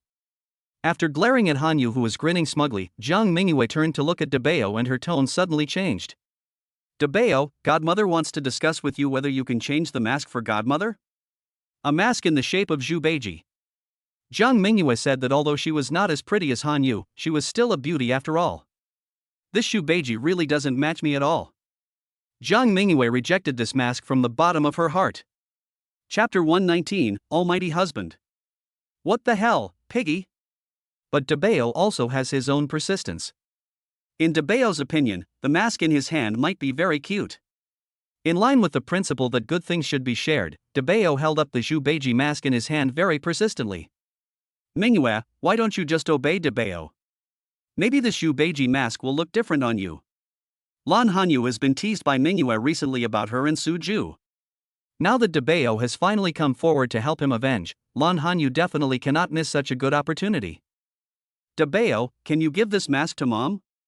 Mom likes the pig in Debeo's hand very much. If Debeo gives it to Mom to wear, Mom will definitely be very happy. Who doesn't know how to coax a child? Jiang Mingyue seems to be trying to drag her best friend into this mess. Ma! After hearing what his godmother said, Debeo turned around decisively and handed the mask to his mother. Godmother said that Mom likes this pig mask, and Debeo is a good and obedient baby. Forehead. Lan Hanyu felt like he was eating a melon on his own head. Ha ha, Hanyu, Debeo is honoring you so much, put it on quickly. You are a rare beauty in Z University. If you put on the Zhu Beiji mask, you will definitely be the most beautiful Zhu Beiji. The danger is over, Jiang Mingyue is now smiling brightly. What do you mean by the most beautiful Zhu Beiji? No matter how beautiful Zhu Beiji is, isn't he still a pig? Lan Hanyu looked at the mask that Debeo put in front of her and couldn't help but complain. Mom, Piggy. It was naturally impossible for Debeo to truly understand his mother and godmother's thoughts. But in Debeo's opinion, the pig in his hands is still very popular. Mom said godmother liked it, and godmother also said Mom liked it, so Debeo naturally liked it too. Debeo, Mommy is not a pig. While correcting Debeo's words, Lan Hanyu discovered with some headache that it was really easy to cause ambiguity when babies simply put words together. Ha ha ha. Jiang Mingyue, who was now a complete spectator, laughed without any pressure. Su Ju. Faced with Debeo's filial piety, Lan Hanyu instinctively turned to Su Ju for help. After receiving Hanyu's distress signal, Su Ju, the all-round husband, came on the scene. Debeo, this piggy mask is not for girls to wear. Can our Debeo find a beautiful girl's mask for Mom? Under Debeo's puzzled eyes, Su Ju picked up a butterfly mask very naturally. Debeo, do you think this mask is good looking? Mom is so beautiful, she must wear a beautiful mask, right? Hearing his father praising his mother, Debeo nodded vigorously. Then our Debeo will give this beautiful mask to his beautiful mother, okay? Su Ju handed the butterfly-shaped mask to Debeo, and took the Zhu Beiji mask from Debeo. Su Ju really didn't know what Director Zhou of Jiang Mingyue was thinking. Even if you want to choose a mask for yourself, You don't have to bring all the masks from the company over, right? In any case, Suju had no interest in these animal-shaped masks. Ma! Dabeo handed over the butterfly mask chosen by his father and looked at his mother with anticipation. Thank you, Dabeo. Mom likes this mask very much. Loving beauty is a girl's nature. Lan Hanyu took the beautiful butterfly mask and put it on her face happily. What the hell? What the hell? Xiaobao, who had not come out to make trouble, finally picked out one he liked from a pile of masks. Seeing that his mother already had a mask, Xiaobao handed the mask he chose to his godmother. What the hell, Duck? Duck, what are you doing? Xiaobao was obviously a little excited, with his little hands raised, and he was almost about to help his godmother put on the mask. Xiaobao, godmother is not a duck. Zhang Mingyue finally understood the headache that Hanyu had just felt. When Dabeo and Xiaobao were learning to speak, they really did say a lot of ambiguous words. What? This time, Xiaobao's voice was drawn out. Xiaobao tilted his little head and looked at Zhang Mingyue seriously for a while, then raised the duck mask in his hand and put it on his godmother's face. Duck, duck, duck. Xiaobao kept talking while holding up the mask. Mingyue, Xiaobao seems to think you are a little stupid and can't understand what she says. Xiaobao, do you want your godmother to wear a duck mask? Lan Hanyu, wearing a beautiful butterfly mask, was kind enough to help her good friend translate her daughter's words. What the hell, Duck? Showing a big smile to his mother, Xiaobao looked as if saying, Mom is smart and can understand what I say. Okay, godmother will wear a duck mask, thank you, Xiaobao. Knowing that she couldn't correct Xiaobao's words, Zhang Mingyue stopped struggling and obediently took the duck mask that Xiaobao handed to her and put it on her face. Xiaobao, is your godmother pretty? Zhang Mingyue felt that this was the mask chosen by Xiaobao, and the little guy would definitely praise himself. Mom, it's beautiful. Xiaobao looked carefully at his mother and godmother, and chose his mother wearing a butterfly mask without hesitation. Because Dabeo and Xiaobao can't say the word beautiful yet. For Dabeo and Xiaobao, piao means beautiful. Xiaobao, this duck mask is not good looking, why did you give it to your godmother? Zhang Mingyue didn't expect that what Xiaobao chose for her was not her favorite. Taking off the mask, Zhang Mingyue pretended to be sad and asked Xiaobao. Mom, it's beautiful. Xiaobao was very persistent and even reached out to take off the mask on his mother's face. Xiaobao, godmother is asking about the mask, not really competing with your mother for beauty. Godmother is not stupid, how could she possibly think of competing with your mother in beauty? Wouldn't that be asking for trouble? Seeing Xiaobao's actions, Zhang Mingyue understood that when Xiaobao said beautiful, he was not referring to the mask. Zhang Mingyue naturally knew how beautiful Hanyu was. If Zhang Mingyue knew that Xiaobao was not comparing masks in his heart at all, she would not have asked him in vain. Okay, our Dabeo and Xiaobao, as well as mom and godmother, all have their own masks. How about we have a masked party when we have the chance in the future? Lan Hanyu just said it casually, but Suju next to him suddenly had an idea. Masked gathering? This is a really good idea. As for the opportunity that Hanyu mentioned, Suju also had a plan in mind. But Suju didn't want to say it now.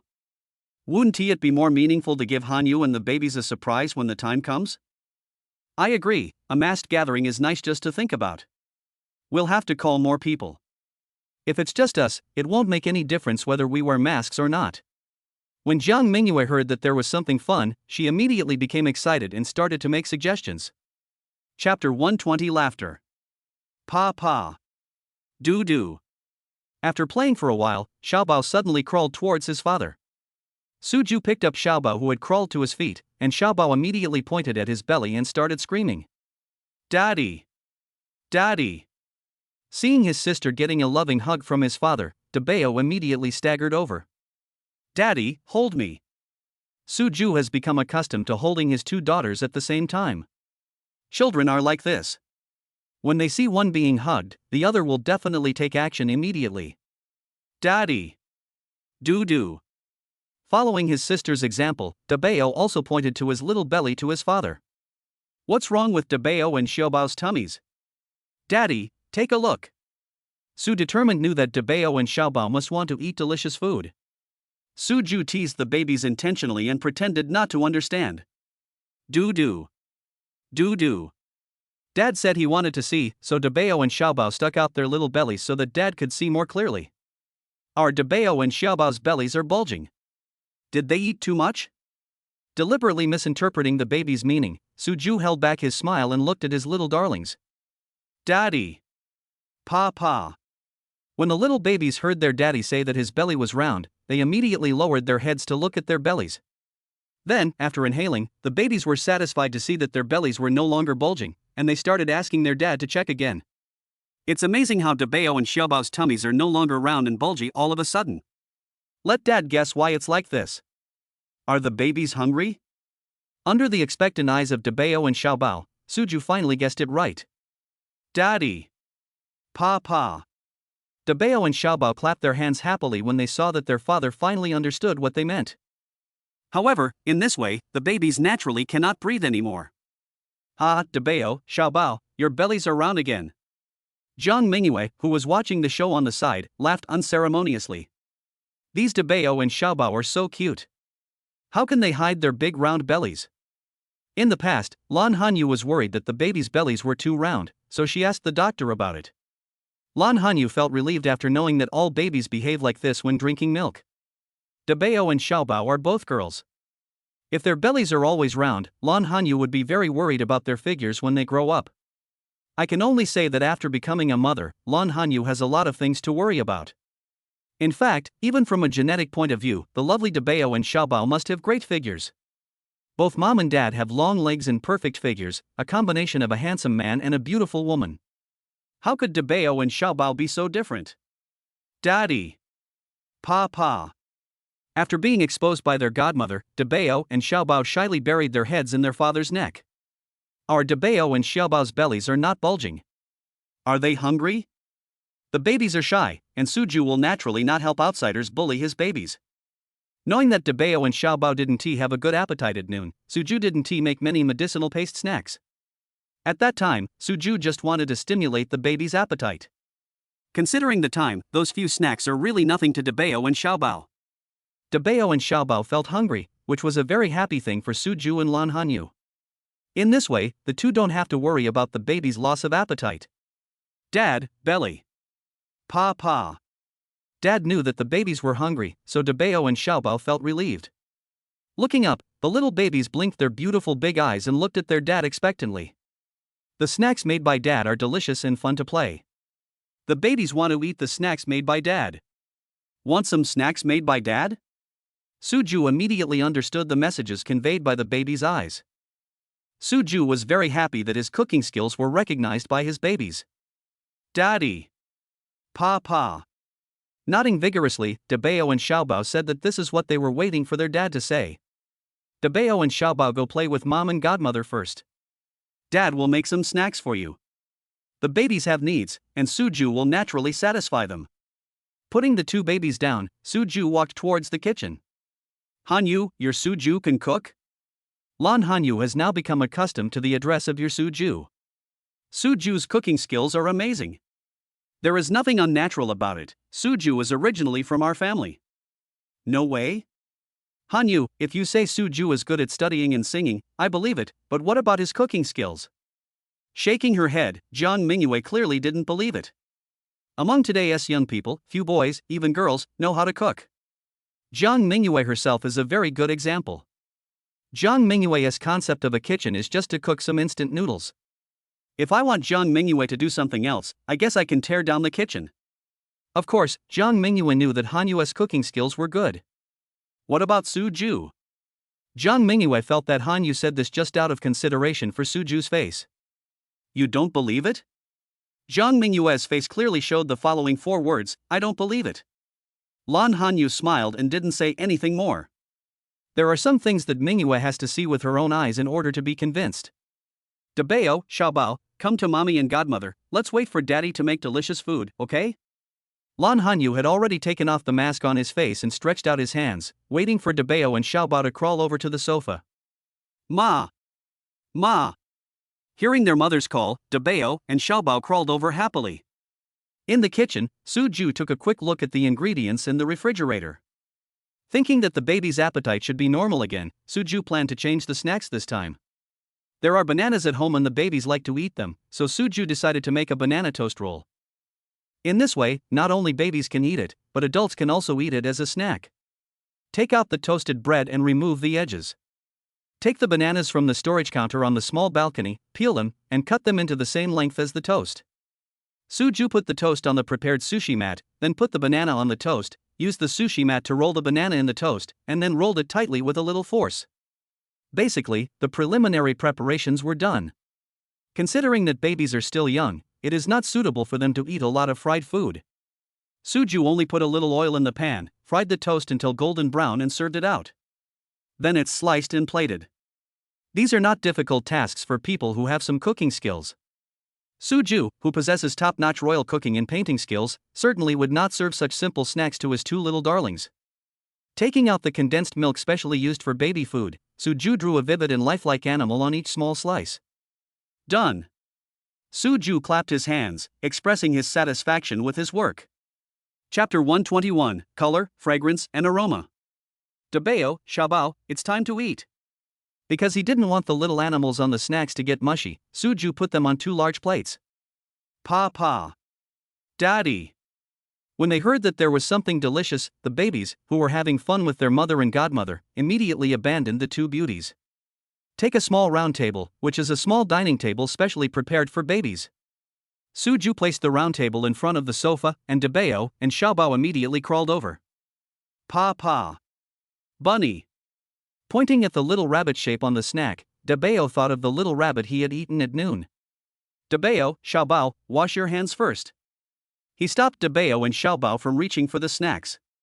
Amid Dabeo and Xiaobao's protests, Suju picked up a baby in each hand and walked towards the bathroom. Mingyue, I'll go help Suju. Knowing that it would be inconvenient for Suju to hold the babies and wash their hands at the same time, Lan Hanyu stood up. Good. Zhang Mingyue sat alone on the sofa, feeling a little bored, and stared at the snacks made by Suju. The golden toast has a banana flavor, probably because there are bananas wrapped inside. Just smelling the fragrance, Zhang Mingyue couldn't help swallowing. Looking at the little animals on each toast roll, they can really be described as delicious in color, aroma, and taste. I didn't expect what Hanyu said was true. Suju can really cook. What you hear is not as good as what you see. Zhang Mingyue saw it with her own eyes, so there is no reason for her not to believe it. Koku. Smelling the fragrance, Zhang Mingyue's stomach protested. I glanced at the bathroom awkwardly, and saw that Hanyu and Suju had not come out yet. Otherwise, Zhang Mingyue felt that she would not be able to face anyone. Okay, our Dabeo and Xiaobao are clean babies now. With the tacit cooperation of mom and dad, Dabeo and Xiaobao washed their hands quite quickly. Suju placed Dabeo and Xiaobao on a small round stool respectively, which was also a seat specially prepared for babies. Little bunny. Pig. Dabeo and Xiaobao each took a bite of the snacks they liked. Hanyu, you and Zhang Mingyue should try it too. I have prepared some extra. Dabeo and Xiaobao were working hard on a round plate, and Suju handed another plate with snacks to Hanyu. Good. Lan Hanyu took a look and saw that there were indeed several snacks on both plates. The plate for Dabeo and Xiaobao should be enough for the two babies.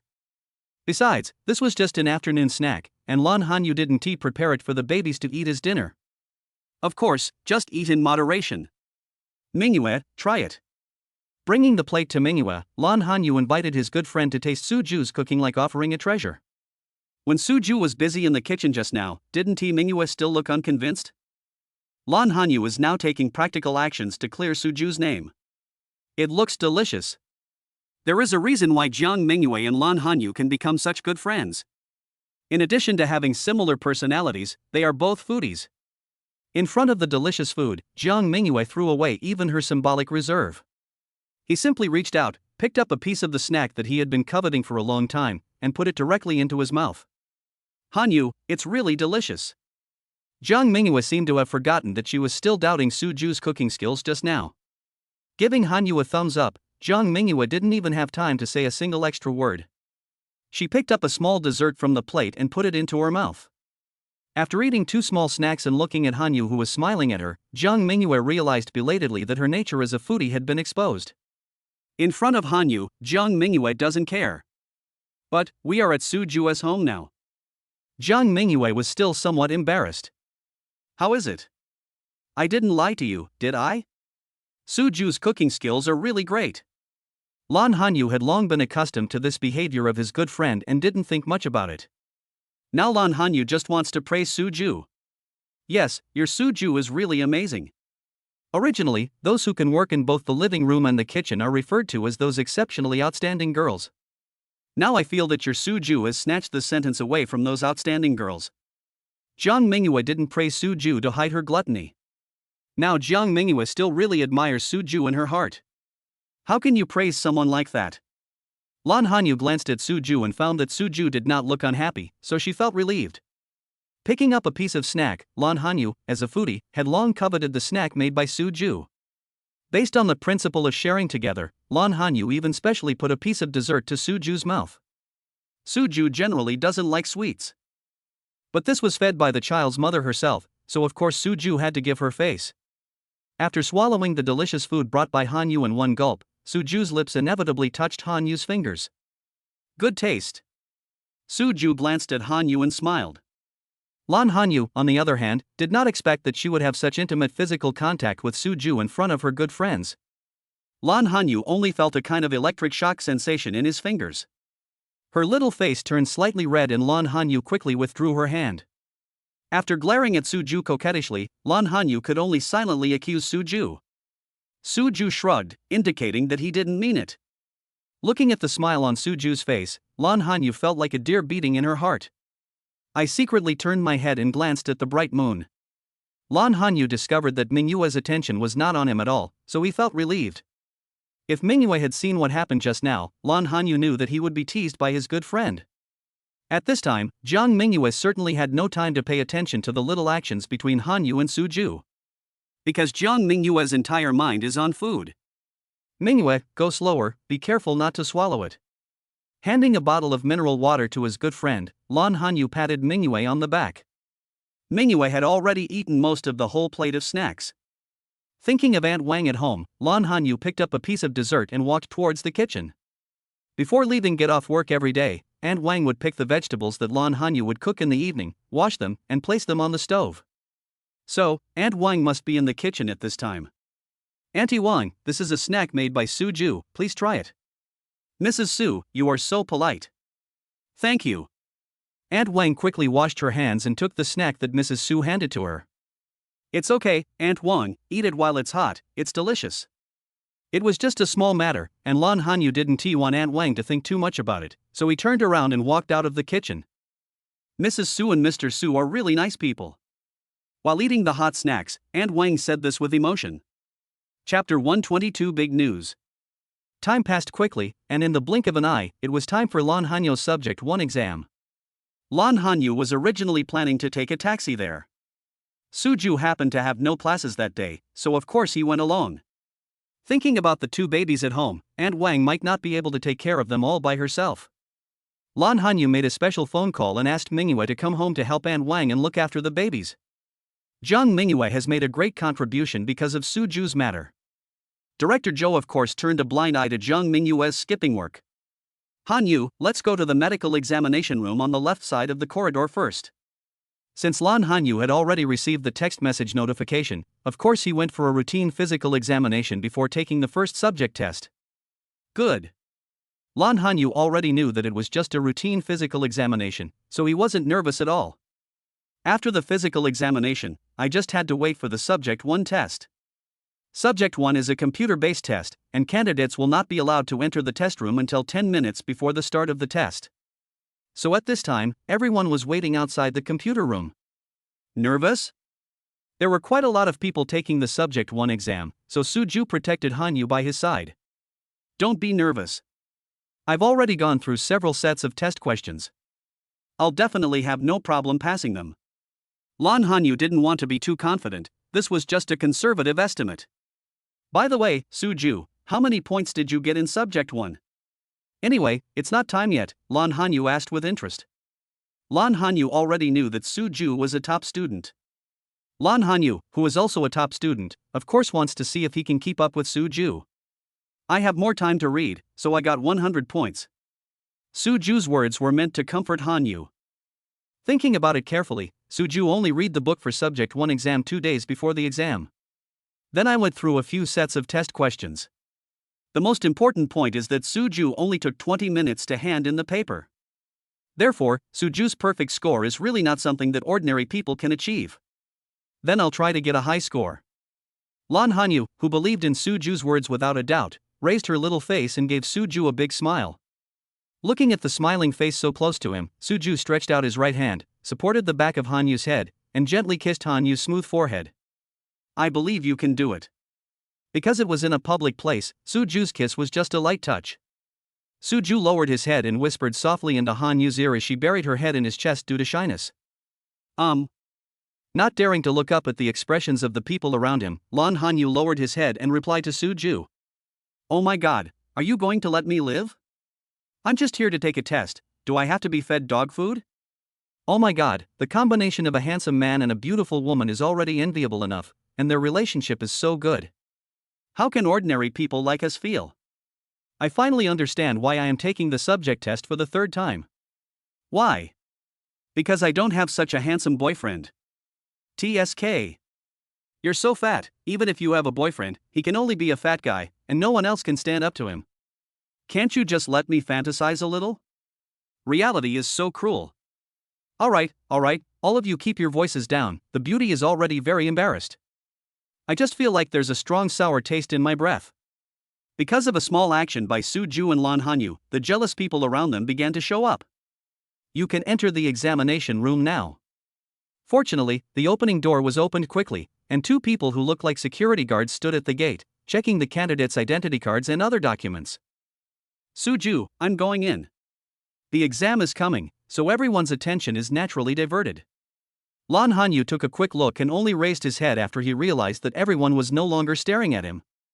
After saying something to Suju, Lan Hanyu took out his ID card and admission ticket from his pocket. I'll wait for you outside. Touching Hanyu's head, Suju said gently. Good. Lan Hanyu was particularly well behaved today, just like a obedient little woman. Watching Hanyu walk into the examination room, Suju found a bench not far away and sat down. Brother Ju, big news. The parents of Cheng Mingshan, the man who scammed you, came to the school today to ask for mercy from the school leaders. Suju had just taken out his cell phone and was about to check the surveillance to see how the babies were doing at home when WeChat rang. I opened WeChat and saw messages from my roommate group. Yes, Brother Ju, a few of us went to inquire about it. Cheng Mingshan might be formally prosecuted. His parents want to ask the school leaders to come forward and ask you to let him go. Brother Ju, I don't think that kind of person deserves any sympathy. If it wasn't for Brother Ju's ability to tell at a glance that the antique was fake, wouldn't it be Brother Ju who was in trouble now? Yeah, Brother Ju, I also think that you shouldn't let him go. Wu Yoli and others have always been indignant about Cheng Mingshan's attempt to frame Suju. When they heard that Cheng Mingshan had been prosecuted, the three of them felt very happy. Of course, he doesn't want Suju to forgive Cheng Mingshan or anything. If such a vicious person is not taught a lesson, he might think that all the laws are written by his family. Seeing his roommate's concern for him, Suju smiled knowingly. In fact, the police have already contacted me. Suju has also stated his position and hopes that everything will be done in accordance with the law. What this means is that you should judge it however you want. Suju would not be foolish enough to issue a letter of forgiveness to someone who coveted Hanyu, had evil intentions and wanted to frame him. Even if the school leaders came to him, Suju would maintain the same attitude and would not change at all. However, Suju believed that the school leaders would not get involved in this mess. The facts are there. Even if the school leaders ignore their own position, they have to consider the reputation of the school, right? We can't let outsiders say that the school leaders of Z University don't distinguish between right and wrong when handling things and are completely influenced by personal emotions, right? Don't worry, I'm not some saintly bitch. To deal with a villain like Cheng Mingshan, a few years of free meals is still a bargain for him. In order to put his roommates at ease, Suju made his position clear. Brother Ju, man. Brother Ju, you are my idol. Don't be afraid of power, Brother Ju, I support you. Come on, Ma Xiaoyu, where does your power come from? Can you please be more careful with your words? Hee hee, I'm so happy, aren't I? I like tough men like Ju. Brother Ju already has a sister-in-law, so he doesn't care about your love. Shui Jiawei, you only know how to misinterpret my meaning. Looking at the lively atmosphere in the group, Suju just smiled knowingly. Chapter 123 Lan Hanyu offers a kiss. After exiting WeChat, Suju clicked on the surveillance link on his phone. In the surveillance footage, Jiang Mingyue, Debao, and Xiaobao were playing with a wooden horse in the living room. Seeing the smiles on the babies' faces, Suju knew that Jiang Mingyue was not the godmother for nothing.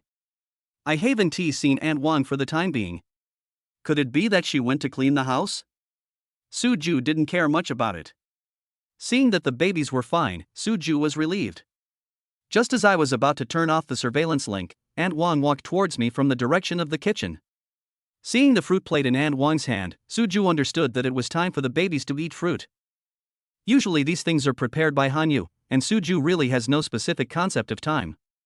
In the surveillance video, Debao and Xiaobao, who were having fun, immediately left their godmother and crawled towards Grandma Wang when they saw what was in Grandma Wang's hand. Looking at the babies who revealed their little foodie nature, Suju couldn't help but smile. The exam for Subject 1 lasts for 45 minutes. Unlike Suju, who handed in his paper early, no one came out early for this Subject 1 exam. It was not until the bell rang that the candidates came out of the computer room one after another. Hearing the bell, Suju also stood up. Since Lan Hanyo's exam computer was in the middle and he was handing in his paper with everyone else, of course he followed the others out. How about it? When Hanyu walked to his side, Suju asked softly. Suju knew that Hanyu was a top student and this subject would definitely not be difficult for her in the exam. The full score for Subject 1 exam is 100, and you will pass as long as you get 90 points. So, Suju was actually just asking symbolically. Not as good as you. I only scored 98 points. Lan Hanyu clicked to submit the test paper, and the score came out not long after. Therefore, everyone will already know how they did in Subject 1 when the test results come out. It's already great. You have to take care of the babies, so you don't have much time to read. My Hanyu is great. Seeing that Hanyu was not in a very good mood, Suju touched the child's mother's head and comforted her. In fact, as long as you pass the test, it's fine. This is not the college entrance examination. There is really no difference between 98 points and 100 points. Suju, do you really think I'm great? If Suju hadn't scored 100 points in front, Lan Hanyu wouldn't have cared much about his own 98 points. Lan Hanyu just didn't want Suju to think that he was stupid. Of course, my Hanyu is the best. Suju was speaking from his heart, and he really had no intention of coaxing Hanyu. Suju, thank you. Looking at Suju's doting eyes, Lan Hanyu couldn't help but stand on tiptoe and gently kiss Suju on the face. It is said that impulse is the devil, and Lan Hanyu was also impulsive. After the kiss, looking at Suju's smiling face, Lan Hanyu finally realized what she had just done. There was a loud bang in her head, and Lan Hanyu was so embarrassed that she wanted to find a crack to crawl into. What did I just do? Isn't it just a kiss to the baby's father? I actually took the initiative to kiss Suju? What's wrong with taking the initiative? We already have a baby, so what's wrong with a kiss to celebrate? He kissed Suju in public, with so many people watching. Then there's the saying, don't look at what's inappropriate. Besides, am I not too excited? Oh my god, will I still be able to come to the driving school to learn how to drive in the future? As long as you are not embarrassed, others will be embarrassed. In Lan Hanyo's mind, the two little angels started fighting again. What's going on? I'm just here to take a test for Subject 1. It's fine if I'm fed dog food once before the test, but I have to do it again after the test? Do you want to torture us singles like this? Beautiful lady, have you passed the test? I understand. Did I get lucky with the handsome guy and the pretty girl this time? I passed? I'm so envious of her. She had a boyfriend to accompany her during the subject test. His boyfriend is so handsome. If I had such a handsome boyfriend, I would not even think it would be enough to kiss him 100 times, let alone once. It's sore, my tooth hurts. I still have a stomachache. Ha ha ha. Listening to the discussions of the people around him, Lan Hanyu dared not raise his head anymore. Lan Hanyu didn't understand why she was so bold. It seemed that when Lan Hanyu looked at Suju at that time, there was only Suju in her eyes. Let's go. Knowing that Hanyu was shy, Suju put his arm around Hanyu's shoulders and walked outside. Of course, Suju was very happy about Hanyu's initiative to kiss him. The uncontrollable upward curve of his mouth fully proved Suju's good mood. Lan Hanyu leaned in Suju's arms. The almost inaudible sound was probably only heard by Suju. Gone, gone, the handsome guys and pretty girls are gone, what else is there to stay for? Yeah, I wonder if the handsome guy and the pretty girl took the bus? It would be great if we could run into each other again later. Meet by chance? Even if it's an accidental encounter, so what? They are a couple, okay? What does it have to do with you? It's pleasing to the eyes if you look at it more. That makes some sense. Let's go and see who has the best luck. Because of the departure of Suju and Lan Hanyu, the candidates for subject 1 also left one after another. Suju, I just. After getting into the BMW, Lan Hanyu still didn't dare to look up at Suju. Lan Hanyu always felt that her behavior just now was too bold and she had lost the modesty of a girl. Hanyu, we already have Debao and Xiaobao, there's nothing to be shy about. Suju also hopes that Hanyu can be more proactive in the future, and of course he needs more encouragement. Lan Hanyu nodded, but still didn't raise his head. By the way, I just checked Debao and Xiaobao on the surveillance camera. Zhang Mingyue and Aunt Wang took good care of them. In order to prevent Hanyu from being shy, Suju changed the subject. Really? Can you show me? This was the first time Lan Hanyu left the babies and went out alone since surveillance cameras were installed at home. In fact, this was only the second time that Lan Hanyu came out alone without the babies. Sure, just open my phone and click on the monitoring link. Suju's phone didn't have a password or anything, so Lan Hanyu could of course operate it herself. Good. Lan Hanyu followed Suju's instructions, turned on the surveillance camera, and watched Debao and Xiaobao playing happily with Zhang Mingyue. Seeing that Hanyu was no longer obsessed with the kiss, Suju started the car and drove out of the driving school's parking lot. Chapter 124: The Real Obstacle. Suju's big BMW sped past the bus stop outside the driving school. Because the windows of the BMW were not rolled down, people outside certainly couldn't see clearly what was going on inside the car. For those who originally wanted to have another chance encounter with Suju and Lan Hanyu, it is naturally impossible for their dream to come true. Even when the big BMW had driven far away from the bus stop, those waiting there were still shaking their heads in anticipation. It's really weird. The handsome guy and the pretty girl came out first, so why can't we see them? Could it be that a bus just happened to come and they took it and left first? That shouldn't be the case. I followed them out and didn't see any handsome men or beautiful women here at all. Did they take a taxi? It's hard to say. There are very few taxis here. Hey, I wonder if I will learn to drive with the same instructor as a beautiful girl. You are talking nonsense. Why do you have such good luck? I also hope I can learn to drive with a beautiful lady. Why are you, a woman, joining in the fun? You don't understand this, do you? If a pretty girl is learning to drive, a handsome guy might come to visit her or something, and then I can see the handsome guy, right? You think too much. The bus is here, let's see who has better luck next time. The lively exchange came to an end as everyone went their separate ways. Suju, aren't we going home now? Lan Hanyu didn't know yet that even though he hadn't even started formally learning to drive, there were already so many people wanting to be in the same group with him. Noticing that Suju wasn't driving in a direction that seemed like he was heading back to the community, Lan Hanyu asked curiously. It's still early. Debao and Xiaobao are having a great time. Let's not go back yet. Suju discovered that he and Hanyu had very few opportunities to go out alone. Is this the life of parents with babies? Having Debao and Xiaobao is indeed a very happy thing, but Suju still wants to spend some time alone with Hanyu occasionally. Today is a rare opportunity. Where are we going now? Knowing that Suju had made the decision, Lan Hanyu did not act pretentiously. Go celebrate that you passed the subject 1 exam. It's not difficult to pass the first part of the exam. I heard that the second and third parts of the exam are the real stumbling blocks. Subject 1 is just a theoretical test, and for Lan Hanyu, a top student, it is not too difficult to pass it. Lan Hanyu had also checked online.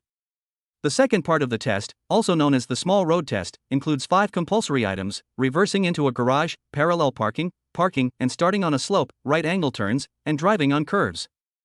It is said on the internet that reversing into a parking space is the most difficult part, and many candidates fail in this area.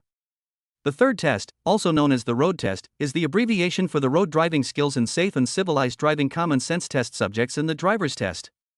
The second subject exam was described as the most difficult on the internet, and Lan Hanyu felt a little nervous. Suju, I saw many people online saying that they were stuck on the second part of the reverse parking test. Did you pass the subject 2 test in one try? Suju already has a driver's license, and Lan Hanyu wants to learn some experience from him. It's not as difficult as people say online. As long as you find the right angle, reversing into a parking space is very easy. I passed all my subject exams in one try. Hanyu, don't be scared by what you see online. If it was really that difficult to pass the test, how could there be so many people driving on the road? Suju was driving while comforting Hanyu. Some people on the internet really exaggerate what they say. Just because you can't pass the test yourself, you make the second subject test so difficult? If it's really that difficult, how do these drivers get their licenses?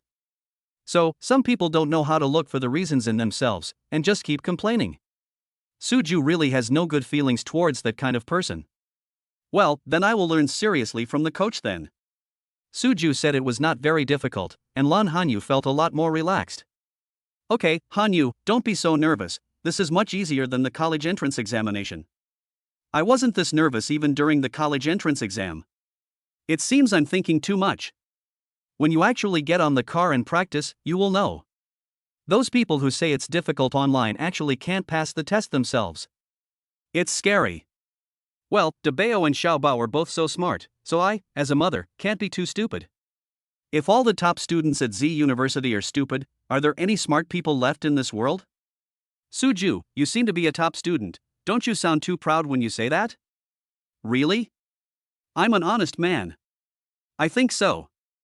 Okay, my Hanyu said yes, so let's have it. What do you mean your Hanyu?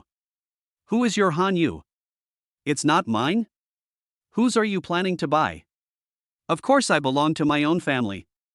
Did you also give birth to Debeo and Xiaobao by yourself? Although I don't remember it, I should have contributed a lot, right? Suju, you. Lan Hanyu was defeated again. Fortunately, we were in the car and there was no one else around. After Suju's recent training, Lan Hanyu finally became a little thicker-skinned. Turning his head to the side, Lan Hanyu said, I can't argue with you, so it's okay if I don't say anything, right? Suju looked at the blushing little face, turned his head to look at Hanyu outside the car, the curve of his mouth couldn't be more upturned. This little episode happened after Suju parked the car, and the two of them tacitly let it pass. Suju, what are we doing in the mall? Although Suju said he wanted to celebrate. In Lan Hanyu's opinion, wouldn't it be enough to buy a small cake and take it back to eat with the babies in Mingyue? But coming to Wuyue Plaza, it doesn't seem as simple as buying a cake. Congratulations on passing your Subject 1 exam. Holding Hanyu's smooth little hand, Suju gave the same answer.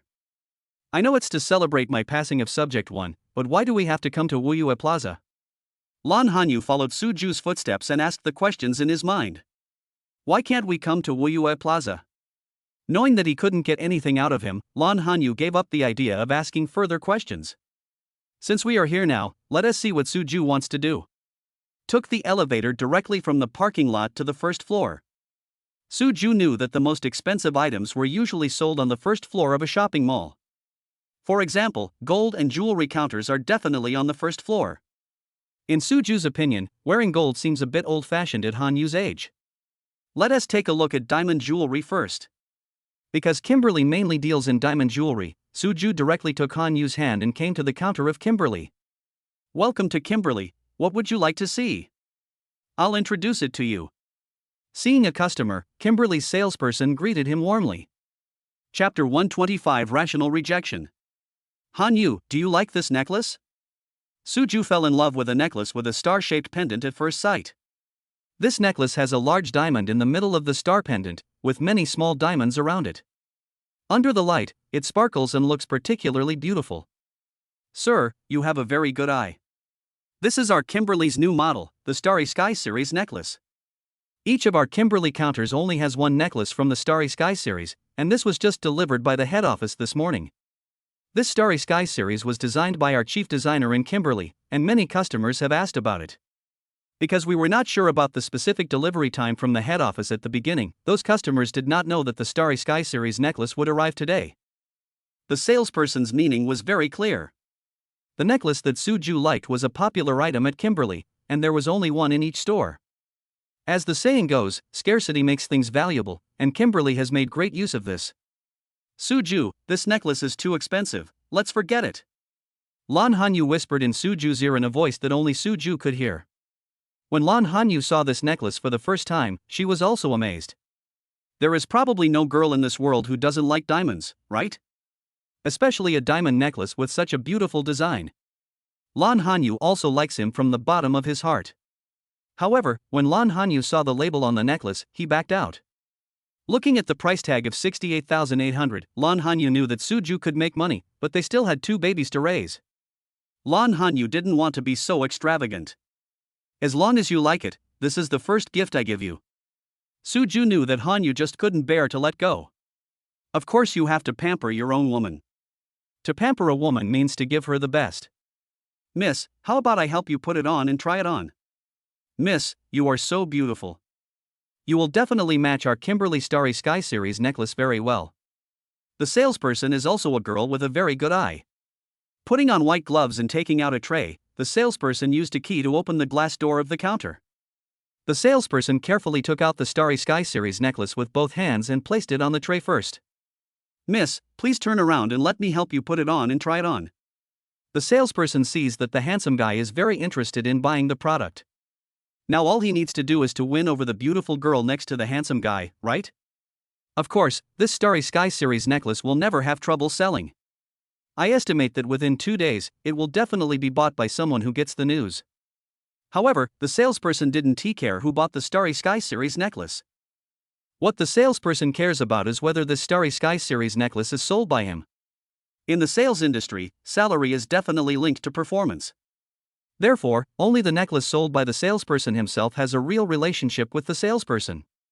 Even if it is a hot-selling product, the salesperson's enthusiasm for promotion is unambiguous. If the necklace cannot be sold now, when the shift changes, this Starry Sky series necklace will have nothing to do with this salesperson. Let's forget about this. Looking at the even more sparkling necklace taken out from the counter, although Lan Hanyu liked it even more in her heart, she still rationally refused. Try it on.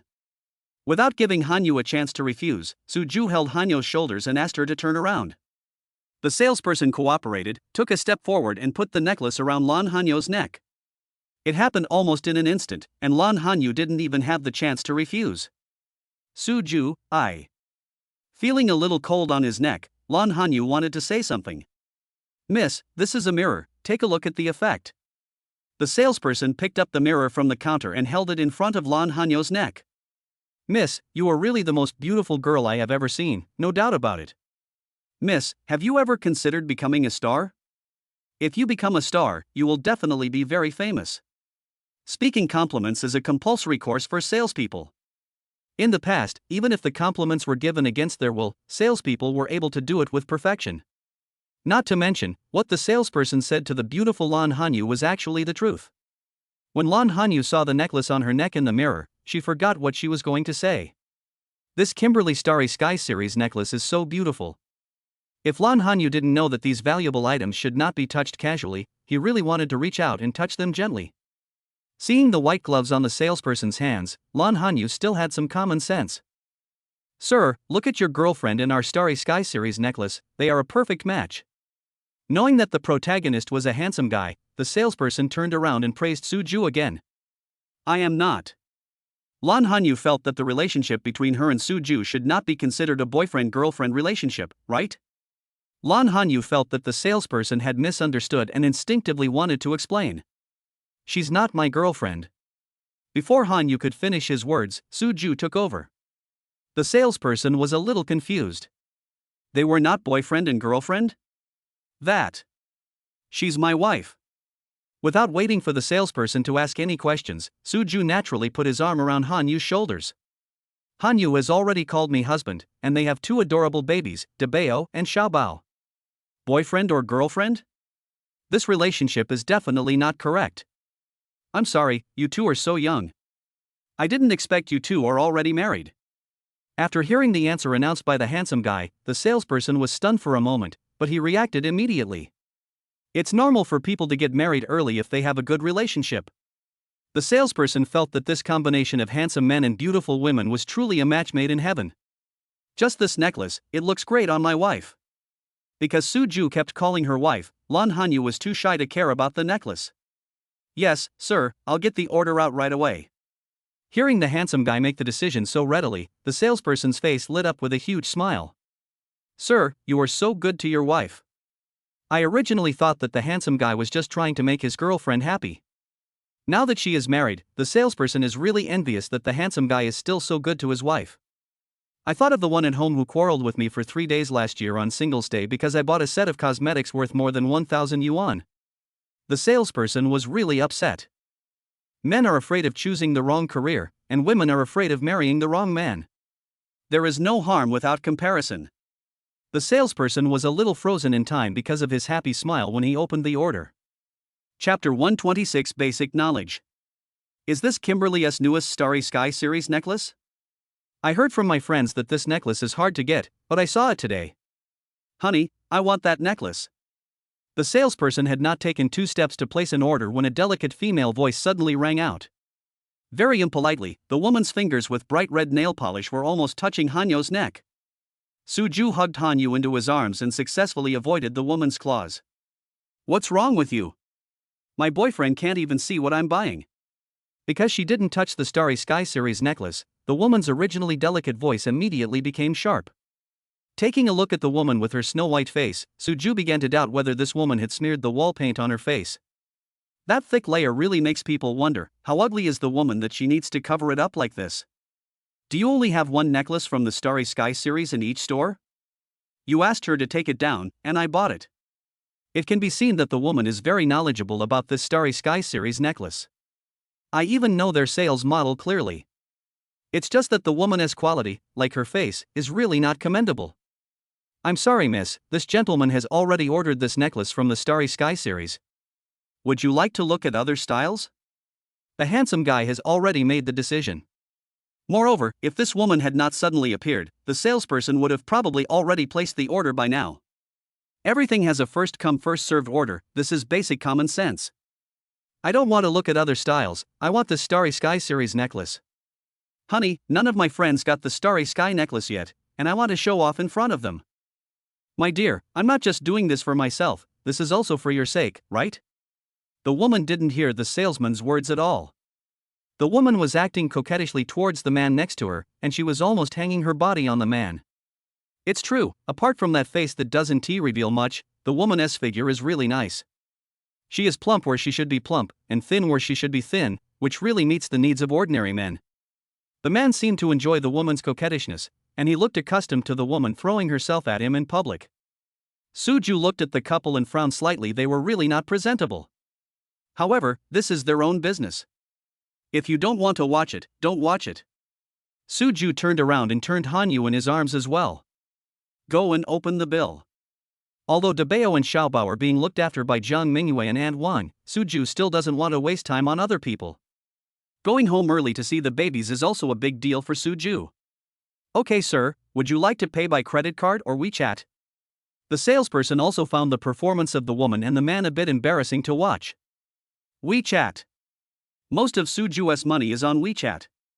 Last time, Joe Haitian asked the finance department to pay the deposit, although it was directly deposited into the bank card. But the deposit was only 60,000, which was not enough to pay for the necklace.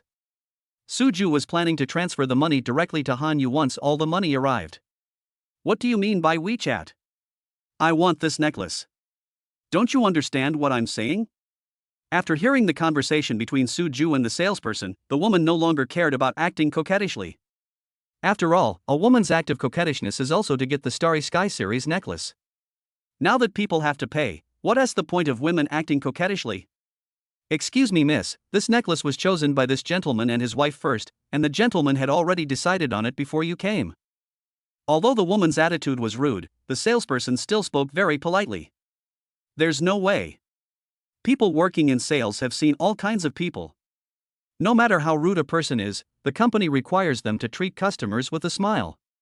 Because of Suju's words my wife, the salesperson's way of addressing Lan Hanyu also changed. After hearing what the salesperson said, the woman was obviously misled. You're already married, why are you still following the trend? Did you tell them how much the necklace was worth? She's just a yellow-faced woman, does she need to wear a necklace worth tens of thousands of dollars? From what I can see from their attire, their conditions are pretty ordinary. Did you miss a zero? The woman looked Suju and Lan Hanyu up and down, Although a little surprised by Suju's handsome face. but Suju and Lan Hanyu's outfits were indeed very ordinary in the eyes of women.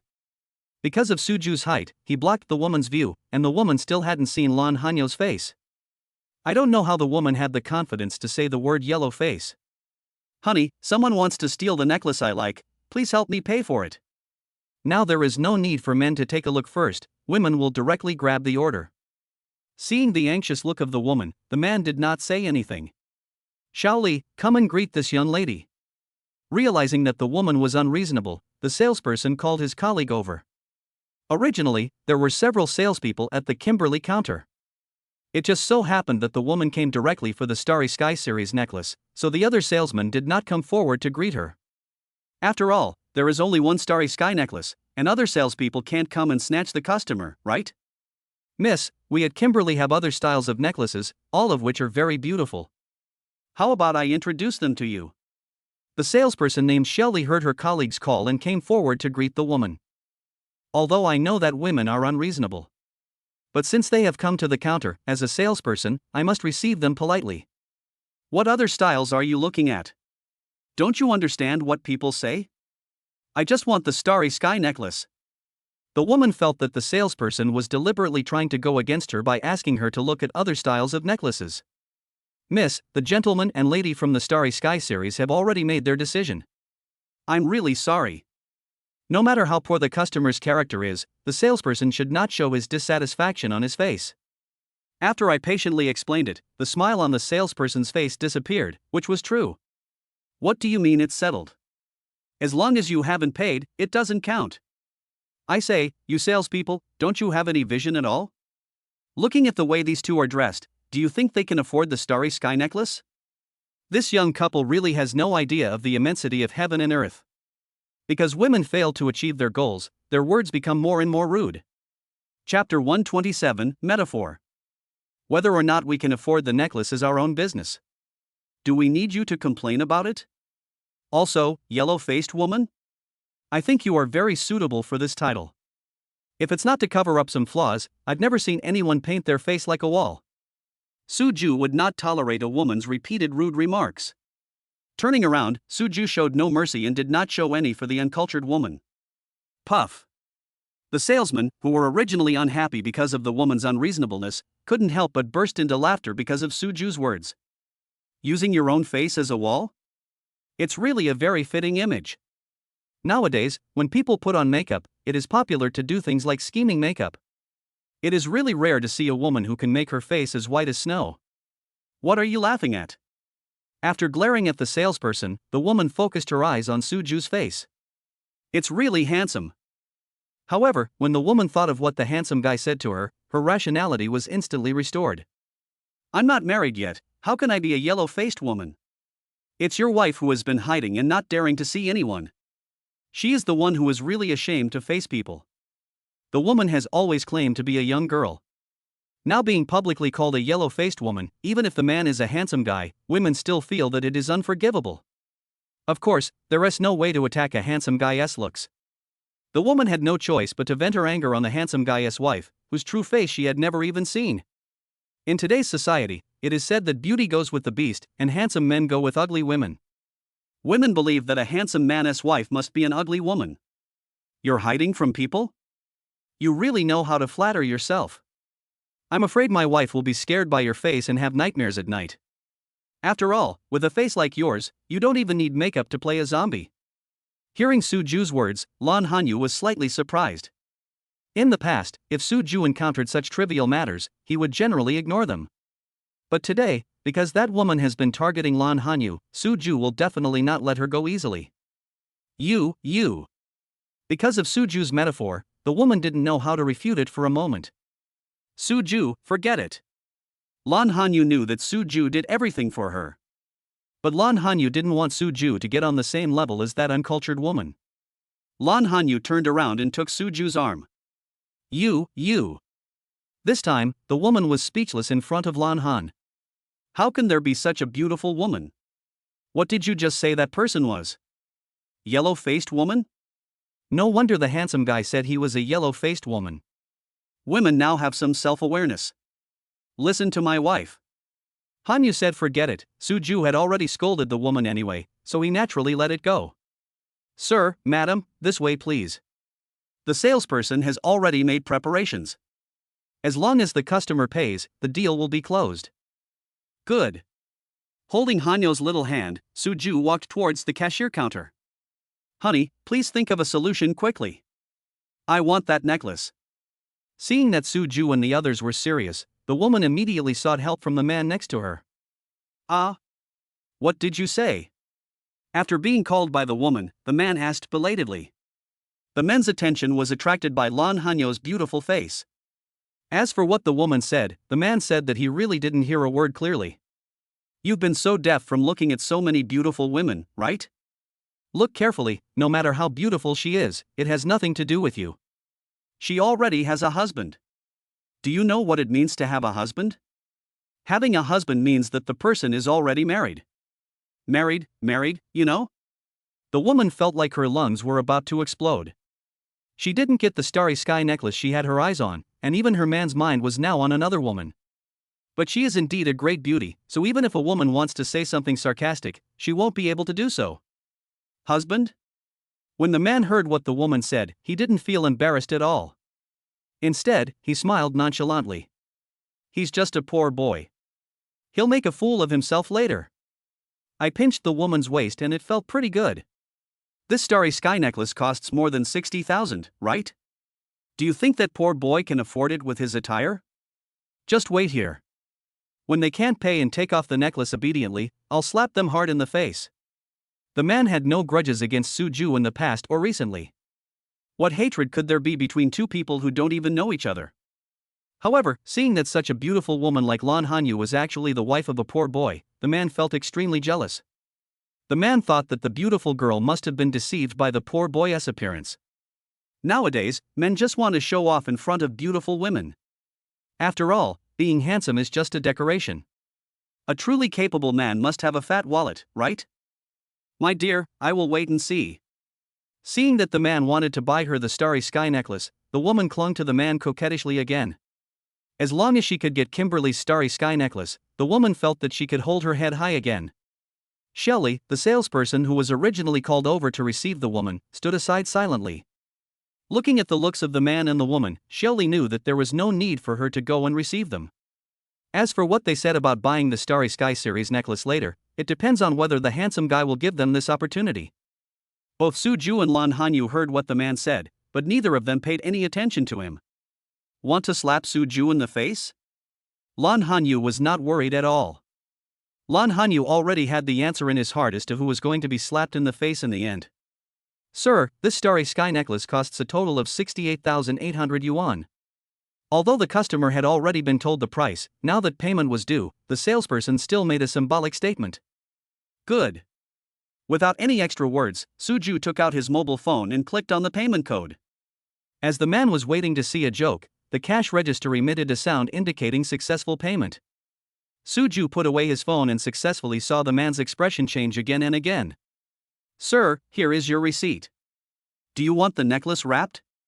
The order has been closed and the salesperson's commission has been secured. The smile on his face was indescribably bright, and the salesperson handed over the receipt respectfully with both hands. Don't wrap the necklace, just put the receipt in the box. Suju bought the necklace for Hanyu to wear, so of course there was no need to wrap it up. Okay sir, please wait a moment. The salesperson put the receipt into a beautiful necklace gift box, took out the packaging bag, packed it, and handed it to Suju. Amid the incredulous looks on the man and the woman's faces, Suju held Hanyu's little hand and left the Kimberly counter. Chapter 128, Spoiling the Scenery. Sir, miss, do you need to see other styles of necklaces? The saleswoman Shelley heard it clearly. The man said he wanted to slap the handsome guy in the face. Now it seems that whoever slaps someone else in the face will be wrong, so one really shouldn't boast too much. Didn't you say that people couldn't afford it? Didn't you say you would buy me this starry necklace so I could slap the handsome guy in the face? They've already paid and left, why don't you say anything? If you had paid before them at the beginning, that starry sky necklace would have been mine. I just showed off to my girlfriends that I will be wearing the Kimberly Star Series necklace to have dinner with them tomorrow. What should I do now? They will definitely say that I am just bragging. It was not until after Suju and Lan Hanyu left for a while that the woman realized that the Starry Sky Series necklace had really been bought by the handsome guy. I had already determined in my heart that the handsome guy couldn't afford the Starry Sky Series necklace. Seeing a handsome guy pay without any hesitation is really a big psychological blow to a woman. The woman now blames all the problems on her boyfriend. Who made the man just now firmly believe that Suju was just a poor boy and definitely could not afford this necklace worth more than 60,000 yuan? What are you arguing about? What do you mean by party or not? And besties? You're just a bunch of women competing with each other. The man felt that he had been slapped in the face. I wanted to show off in front of a beautiful woman, but I didn't expect that her husband was not a pushover either. Because of the woman's persistence, the man's face became even uglier. The man looked at the woman's snow-white face with disgust and felt disgusted. Think about the beauty just now, she is a natural beauty. Then look at your girlfriend. Even if you put a whole bucket of Nippon paint on her face, she is still not 1/10 as beautiful as that beauty. What do you mean by comparing ourselves to each other? How did my best friend and I offend you? The woman became upset when her boyfriend criticized her for nothing. Okay, don't you know what kind of virtue you have? Your face is really a real eyesore. Thinking of the zombie face that Suju compared, men are now unwilling to look at women even once. You. The woman didn't have time to refute, and her hand that was holding the man's arm was directly thrown away. Don't contact me anymore. After saying this, the man left without looking back. Hey, what do you mean? Are you breaking up with me? Even if we break up, I should be the one dumping you. Why did you bring it up first? The woman shouted and ran towards the man quickly. Ouch. A scream came, because the woman had an intimate contact with the cold tiles while running in high heels. The man who heard the noise just turned his head and took a look, then left with an expressionless face. Kimberly's salesperson, who had watched the whole process as a farce, had no good feelings towards women without quality. Now seeing the woman fall, several people turned their heads tacitly, pretending they didn't see anything. As for other people in the mall, they didn't dare to help the woman rashly. There are too many cases of blackmail in today's society, so of course everyone needs to be more careful. No one paid attention to how the woman stood up in the end, and no one will care. Suju, this necklace is too expensive, I'd better put it away. The gifts had already been bought, so Suju and Lan Hanyu went straight home to see the baby. In the BMW, Lan Hanyu touched the necklace around her neck, feeling a little reluctant. Lan Hanyu always felt that wearing such an expensive necklace around her neck would cause her psychological pressure. If the necklace is kept in a jewelry box, it will lose its meaning, right? In Suju's mind, let alone a necklace worth more than 60,000 yuan, even if it was worth 600,000 yuan, as long as Hanyu liked it, it would not be a big deal. But Lan Hanyu originally wanted to say that she had to take care of Debao and Xiaobao on a daily basis, and it didn't seem very convenient for her to wear such an expensive necklace. No buts, just wear it. Blocking all the excuses Hanyu wanted to find, Suju made the final decision in a domineering manner.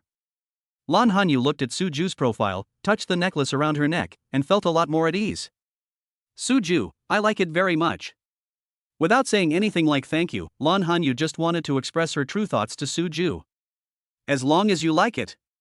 Suju held the steering wheel with one hand and used his free right hand to hold Hanyu's small hand. The two smiled at each other, and the atmosphere in the BMW was warm and wonderful. Debao, Xiaobao, Daddy and Mommy are back.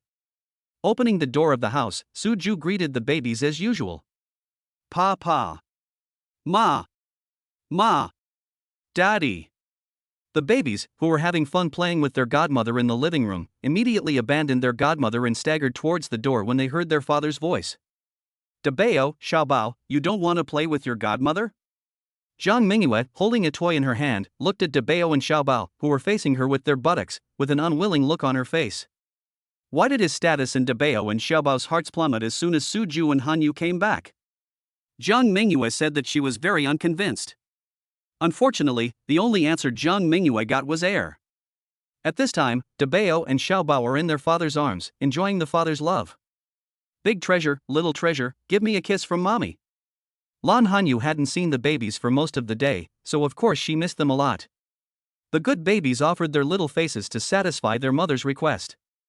Hanyu, is the traffic congested today? Jiang Mingyue had obtained her driver's license a long time ago, so she knew that the first part of the test would not take long. Hanyu and Suju had been out for such a long time that the only thing Jiang Mingyue could think of was that there was a traffic jam on the road. No, the road is not congested. Lan Hanyu was an honest child and answered the question of his good friend honestly. No traffic jam? Then why did you and Suju go out for so long? Hanyu, it's not that you failed the first subject test, so Suju took so long to comfort you, right? Jiang Mingyue said as she walked over from the living room. Mingyue, you have too little confidence in me. Putting aside other things, if it comes to passing the test, Lan Hanyu is still very confident. Lan Hanyu's status as a top student is not just for show. Hanyu, is this necklace from Kimberly's Starry Sky series? I heard that this necklace will only be on the market in the next few days. I didn't expect you to be so quick. You got it already? Girls are naturally very sensitive about jewelry and the like. When Jiang Mingyue saw the shiny necklace on Hanyu's neck, she forgot about Hanyu's subject 1 test. Chapter 129, Attitude of Seeking Help. That's not right, Hanyu, when you went out, your neck was still empty. Before Lan Hanyu could say that this was what Suju had just bought for her, Jiang Mingyue started talking non-stop. Hanyu, this Kimberly Starry Sky necklace was just bought for you by Suju, right? It seems like I was at home looking after the babies, and you two ran off to celebrate in secret. Jiang Mingyue's mind was indeed very quick and she grasped the key point immediately. What? Suju said he wanted to celebrate my passing of subject 1, so he bought me this gift. We just came back a little late, how can you say we went out quietly? Lan Hanyu automatically filtered out the 3 words young couple that Jiang Mingyue said. It's not that Lan Hanyu didn't hear clearly, it's just that she was embarrassed to discuss this topic with Mingyue in front of Suju. Picking a less sensitive topic, Lan Hanyu said that she and Suju really did not abandon the babies and sneak out. It's just along the way. It's just along the way. If I pass the first subject, I can get such an expensive gift? Jiang Mingyue pulled her best friend over and started talking to her in private. Hanyu, does your Suju dote on you too much? I heard that Kimberly's Starry Sky necklace costs more than 60,000. It's just a subject 1 exam, and you've given me such an expensive gift. For the following subjects 2, 3, and 4 exams, Suju is definitely going to spoil you to the sky. While talking, Jiang Mingyue secretly glanced at Suju who was holding Debao and Xiaobao.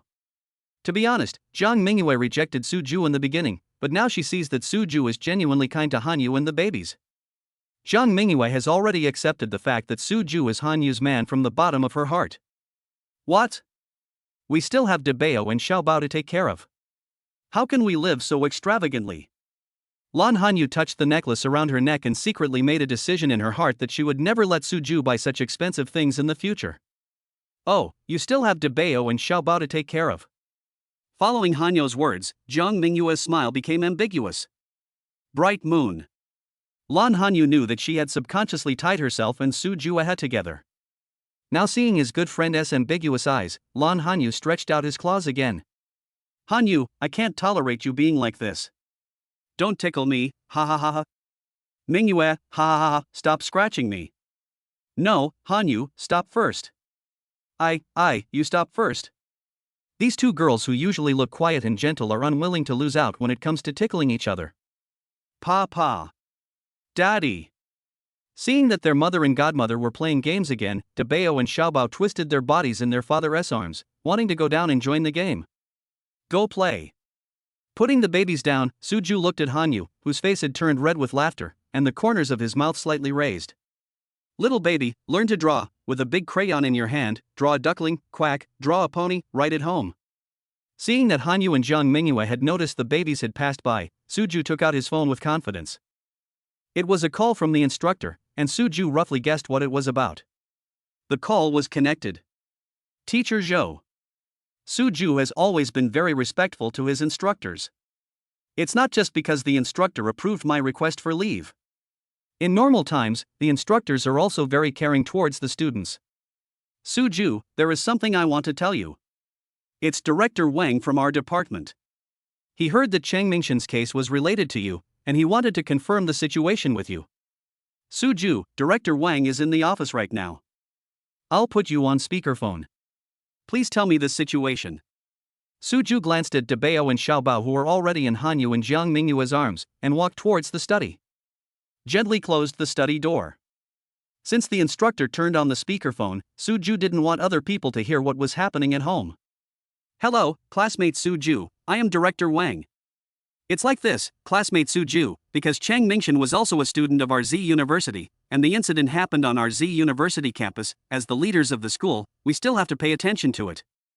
Student Suju, I wonder what you think about Chang Mingshan's fake antiques? Director Wang on the other end of the phone was obviously very polite. Suju knew that Director Wang was asking for help. It seems that what Ma Xiaoyu and the others said was true. Chang Mingshan's parents have come looking for someone. However, if Chang Mingshan's parents think that they can let their son go by talking to the school leaders, Suju only wants to give Chang Mingshan's parents 2 words: naive. Director Wang, I have already reported Chang Mingshan's case to the police. I believe the police will make a final decision on the specific circumstances. Since the other party didn't directly ask for mercy, Suju certainly wouldn't take the initiative to bring it up. Student Suju, I know you have already called the police. It's just that Chang Mingshan's parents came to the school and said it was a misunderstanding. The fake antique incident was actually just a joke Chang Mingshan wanted to play on you. I didn't expect that the police would be alerted and the matter would become a big deal. Student Suju, you see, you and Chang Mingshan are alumni. This matter is not good for the reputation of our school. Can we solve the matter privately? Of course, Chang Mingshan's attempt to play this kind of joke on you was definitely very wrong. Chang Mingshan's parents also said that they would definitely make Chang Mingshan apologize to you. It was the first time that Director Wang in the office spoke to a student so politely. Instructor Zhou, who was standing next to Director Wang, frowned slightly. Just now Director Wang asked me to call Suju, but he didn't mean to plead for Chang Mingshan. Director Wang said that Instructor Zhou called Suju only because the school wanted to pay attention to this matter. In Instructor Zhou's mind, Chang Mingshan did something wrong and should be punished accordingly. It was not excessive at all for Suju to call the police. Seeing Director Wang's obviously unfair words, Instructor Zhou resisted the urge to snatch the phone. No matter what Director Wang says, it still depends on Suju's attitude.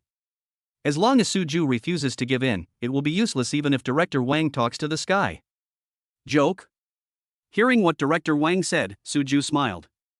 Director Wang, I think you may have been misled by Chang Mingshan's parents. Chang Mingshan and I don't even know each other, let alone a joke. Suju doesn't care about you, Director Wang or Director Wu. Want to plead for Chang Mingshan? 2 words, no deal. Chapter 130, The Biggest Maintenance. Hey, classmate Suju, don't you know Chang Mingshan? That may be because Chang Mingshan's parents expressed their meaning incorrectly. Chang Mingshan should know you, but you just don't remember him. Looking at Instructor Zhou, who was standing aside trying to hold back his laughter, Director Wang's forehead began to sweat slightly. It seems that this classmate Suju is not easy to deal with. Director Wang, even if Chang Mingshan knows me, it doesn't have much to do with this matter, right? If everyone can avoid punishment by claiming to know the victim at the time of the crime, then aren't we taking the law too lightly? Director Wang, our Z University is a famous university in China. I think that not shielding anyone is the best way to protect the reputation of our Z University. Suju didn't want to beat around the bush with Director Wang, so he expressed his attitude directly. Student Suju, you are absolutely right. We were misled by Chang Mingshan's parents. That's it, I understand the general situation, and we just need to do everything according to the law. Director Wang hung up the phone in a hurry, probably because he didn't expect to be blocked by a student and unable to speak. Director Wang, I've already told you, Chang Mingshan must have done it on purpose. What kind of joke is that? He's just trying to exonerate himself. Taking the phone handed to him by Director Wang, Instructor Zhou expressed his views again. The goal was not achieved, and Director Wang was not in the mood to argue with Instructor Zhou. With a sullen face, Director Wang walked out of the office without saying a word. Suju, well done. Although he knew that Suju couldn't hear him, Instructor Zhou still couldn't help but praise him. This is called not bowing to evil forces. At the same time Director Wang hung up the phone, Suju also pressed the end call button. Originally, Suju believed that the school leaders were very upright people. Now it seems that this is not the case.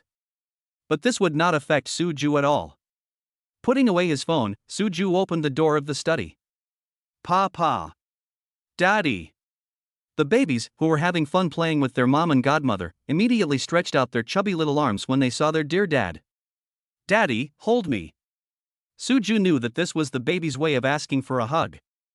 Holding a baby in each hand, Suju did not mention Changmingshan. Dabao, Xiaobao, now that you have a dad, you don't need your mom and godmother anymore. Zhang Mingyue expressed deep dissatisfaction with the baby's behavior. Daddy. Pa. Unfortunately, the babies, with a strong backer, simply ignored their godmother's complaints. Ha, Mingyue, I told you that you're asking for trouble by being jealous. Looking at the baby's arrogant looks, Lan Hanyu laughed out loud. What's there to be proud of? Aren't you, my biological mother, treated the same as me? It seems like there is a little bit. Ha, same here. A few days after Lan Hanyu passed the first subject test, he started practicing in the car. Suju, do you think the coach will teach you how to reverse into a parking space today? Lan Hanyu's coach informed them to get in the car and practice from 9 to 11 in the morning. Because Suju had time in the morning, he drove Hanyu directly to the driving school. Dabao and Xiaobao were of course waiting at home for their mother to come home from driving lessons. In the BMW, Lan Hanyu was a little excited. Today is Lan Hanyu's first time practicing driving a car, so it's normal for her to be a little excited. I don't think so. Suju recalled the steps he took when he first started learning to drive and denied Hanyu's question. Why not just teach us how to reverse into a parking space? But I checked online and it said that most of the time when you practice in a car, you're just reversing into a parking space. Lan Hanyu said that he had also done his homework in advance. Because reversing into a parking space is the most difficult item in the second subject test, the instructor will definitely spend the most time on it. Real driving practice does take up the most time when reversing into a parking space. Nodding, Suju expressed his agreement with Hanyu's statement. However, since this is your first time driving a car, the instructor will definitely start with the most basic instructions such as shifting gears. Suju glanced at Hanyu with a smile. Does the child's mother want to take off directly? You haven't even touched a steering wheel, and you're thinking about practicing backing into a parking space? Oh yeah, I forgot about that. After Suju's reminder, Lan Hanyu realized belatedly that he didn't even know how to start the car, and he was thinking of backing it into the parking space? Suju, I feel a little nervous. When the BMW drove into the gate of the driving school, Lan Hanyu clasped his hands together. Relax, you are our Z University's beautiful and smart student, how can you be stumped by such a simple driving lesson? In order to help Hanyu relax, Suju freed one hand and held Hanyu's little hand. Feeling Suju's encouragement, Hanyu smiled sweetly. Oh my god, aren't these the handsome guy and pretty girl from the first test? Did the pretty girl learn to drive from the same instructor as us? The handsome guy is driving a big BMW? My god, isn't your critical hit a bit too big? Big BMW? BMW X5. I want to go home. No wonder I waited at the bus stop for a long time that day but didn't see any handsome guys or pretty girls. It turns out they are car owners. Poverty limited my imagination. I thought that those who came to learn how to drive didn't have a car. Your IQ has limited your imagination. When it comes to learning to drive, only beautiful girls learn to drive. Who told you that handsome guys don't have cars? TSK. Why didn't you say that at the bus stop that day? It's hindsight. You. Okay, the handsome guy and the beautiful girl are here, don't let them laugh at you. Lan Hanyu followed the driving practice location told by his coach and came to training ground number 1. The students who were originally having a lively discussion immediately stopped their boring argument. Hello, my name is Huang Yuyu, are you here to learn how to drive too? We are destined to be together. Last time, you and I were in the same examination room for the first subject test. You are so beautiful. Even more beautiful than the stars I saw on TV. As Lan Hanyu and Suju approached training ground number 1, a chubby girl came up to them. Looking at the girl's face, Lan Hanyu actually had some impression of her. It was indeed the girl who took the exam with me last time. Hello, my name is Lan Hanyu. Since we were learning to drive together, we were classmates, Lan Hanyu replied politely.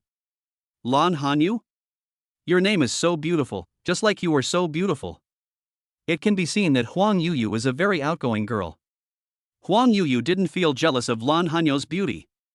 In Huang Yuyu's opinion, being able to learn driving with such a beautiful girl is something to be proud of.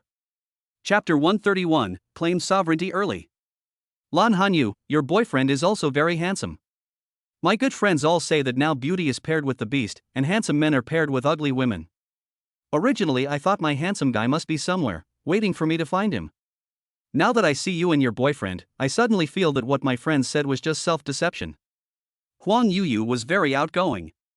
Without waiting for Lan Hanyu to say anything, Huang Yuyu started talking fiercely. Lan Hanyu could only smile slightly after listening to Huang Yuyu's words.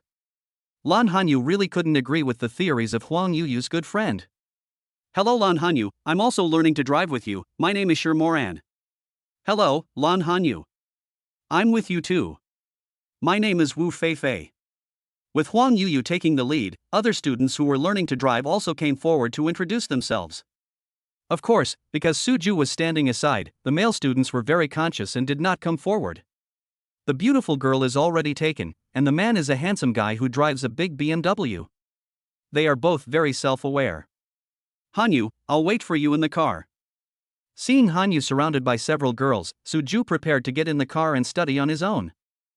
Knowing that Hanyu would need some time to learn how to drive, Suju brought a notebook with him when he went out. This way, I can wait for my wife and study at the same time without any delay. Good. Lan Hanyu waved to Suju, then walked towards the training car with the other students who were learning to drive, waiting for the coach to come. After returning to the BMW, Suju first opened the monitoring link on his mobile phone and checked the situation of the babies at home. Jiang Mingyue knew that Hanyu would be practicing in the car today, so she volunteered to take care of Debao and Xiaobao. And Wang is at home to take care of the babies, so Suju and Lan Hanyu were very relieved. After seeing the babies playing on the slide, Suju watched for a while and then turned off the surveillance. I opened the computer and saw the homework assigned by teachers of various subjects yesterday. Suju started doing his homework quickly. As a top student, Suju found that the homework assigned by the teacher was basically child's play. After finishing everything, I put away the computer. Suju looked outside and saw that the sunlight was still quite strong. Although it is not really summer yet, the weather now is still quite hot. Thinking that Hanyu didn't bring a water cup or anything, Suju got out of the car and walked towards the small supermarket next to the parking lot. Handsome guy, what do you want to buy? The owner of the small supermarket was very enthusiastic when he saw business coming in. Any iced drinks? Yes, handsome man, what brand of drink do you want? We have a lot of cold drinks. Young people nowadays like to drink cold drinks, saying they are very refreshing. Can you help me get to the training ground? Handsome guy, do you want to buy a lot? If so, we will help deliver it for free.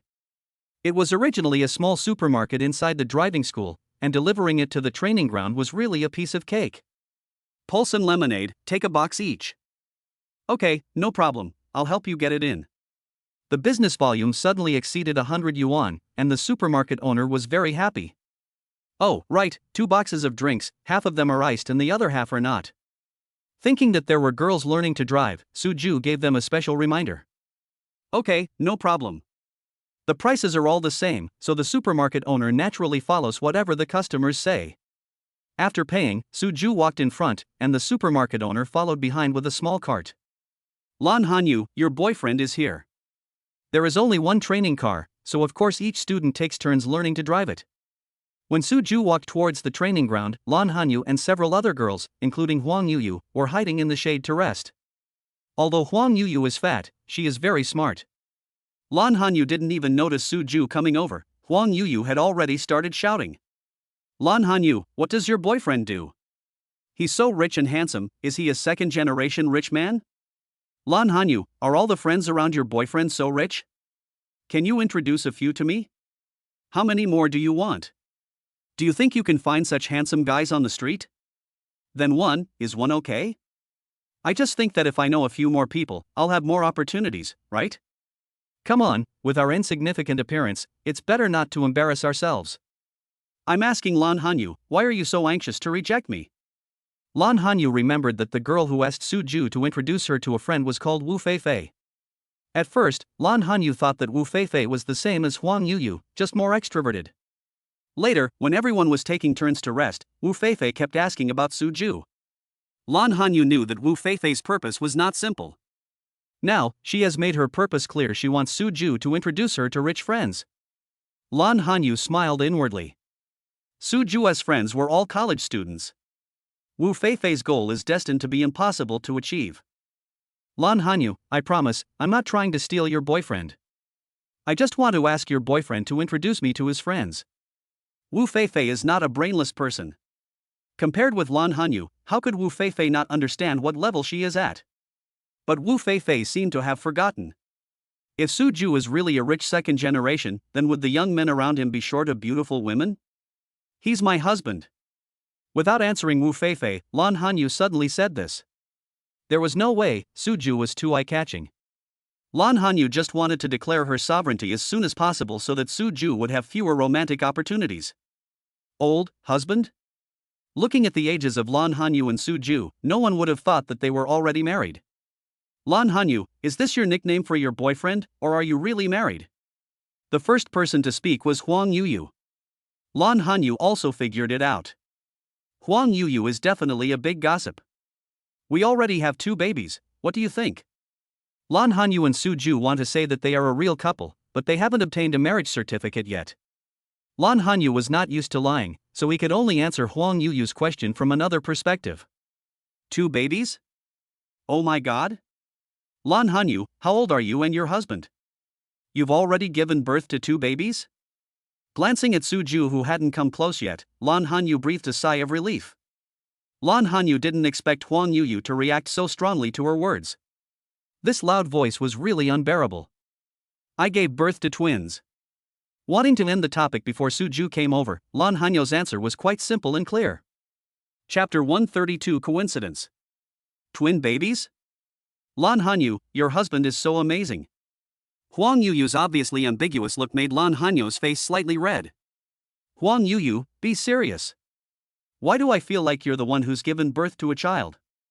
Look at Lan Hanyu, she's still clearly a little girl. Honestly, Lan Hanyu, you've maintained your figure so well that you don't even look like you've given birth to a child, let alone twins. Yes, Lan Hanyu, you maintain such a good figure, do you have any good secrets? Yes, Lan Hanyu, please teach me. You see, I've always been chubby, which is really annoying. Every girl is particularly concerned about her figure. Huang Yuyu has now put all other problems behind her and only wants to ask Lan Hanyu for advice on how to have a good figure. I don't think I kept it that way on purpose. To be honest, after Lan Hanyu gave birth, she was busy taking care of the babies and so on. She really didn't pay much attention to her figure. It may also be because Lan Hanyu's figure has not changed that Lan Hanyu ignored this problem. Is God so unfair? Lan Hanyu, you don't even have to maintain your figure, yet you have such a perfect body. I go running every day, but the fat on my body is like sticky candy, and I can't get rid of it no matter how hard I try. Huang Yuyu said this while pounding his chest exaggeratedly. Looking at Huang Yuyu's expression, everyone burst into laughter. There is no way, Huang Yuyu now really looks like a gorilla in the zoo. Suju, why are you here? Lan Hanyu did not laugh with Huang Yuyu. Seeing that Suju was not far away, Lan Hanyu trotted over to meet him. Are you thirsty after practicing for so long? I touched Hanyu's forehead and found that he was already sweating a little. How much time did we practice? Everyone took turns to practice in the car. There was no time to practice at all. Lan Hanyu felt that this getting in a car practice was completely different from what he had imagined. In Lan Hanyu's imagination, when practicing in the car, he should be sitting in the driver's seat while the instructor sits in the passenger seat to give instructions.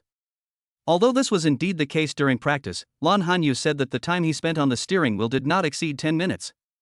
It has been more than an hour, and Lan Hanyu spent most of the time standing in the training ground waiting. This is what it's like to practice in the car. Today is the first time, and the instructor will only teach you some simple steps to start the car, press the clutch and brake, and shift into gear. If you want to learn how to reverse into a parking space, you still have to do it step by step. Suju touched Hanyu's hair, which was as soft as Dabeo and Xiaobao's. This is such a waste of time. In front of Suju, Lan Hanyu did not hide her true nature at all. With her lips slightly pouted, Lan Hanyu had already started thinking about Dabeo and Xiaobao. Have you practiced shifting gears? Because Lan Hanyu ran over to greet Suju, now the two of them were standing directly under the sun. Looking at Hanyu's fair and tender little face, Suju couldn't bear to let Hanyu stand in the sun. Pulling Hanyu to a shady place, Suju unscrewed the pulse in his hand and handed it to Hanyu. Thanks. Lan Hanyu was indeed a little thirsty, so he took the pulse and started drinking it. Handsome, where are these drinks? The supermarket owner followed Suju pushing a cart. I just saw a handsome guy and a beautiful girl talking, and the supermarket owner was very considerate and did not disturb the couple. Seeing that the beautiful girl has drunk the loving drink from the handsome guy, the supermarket owner can finally show his presence. Distribute these to the students. Suju pointed at the students who were learning to drive with Hanyu, trying to help Hanyu build friendship. Okay. Everyone come over and have a drink, handsome guy is treating. The supermarket owner shouted loudly, and the people who had been secretly paying attention to the situation of Suju and Lan Hanyu finally found an excuse to gather together. Lan Hanyu, your boyfriend is so nice to you. He even specially brought you a drink. Yes, Lan Hanyu, we are also benefiting from your help. Lan Hanyu, your drink is not cold, right? Your boyfriend is so considerate to you. What boyfriend? He's Lan Hanyu's husband. Husband? How did you know? Lan Hanyu and the handsome guy got married at such a young age? You are out of date, aren't you? Lan Hanyu and her husband already have twin babies, okay? Really? Congratulations. What congratulations? I'm not getting married at this training ground. Forget it, I can't speak, thank you anyway. Because everyone was not very familiar with each other, after talking for a few words, seeing that Suju had no intention of responding, they dispersed in groups of 3 or 4. Suju. Lan Hanyu bit her lip, wondering if Suju would mind what he had just said. What's wrong? When Suju heard what was said just now, he subconsciously thought that Lan Hanyu had told these students about the existence of Debao and Xiaobao. Suju said that this is a very normal thing. No, nothing, it's just that everyone knows about the babies. Our Debao and Xiaobao are so cute, why can't we let others know?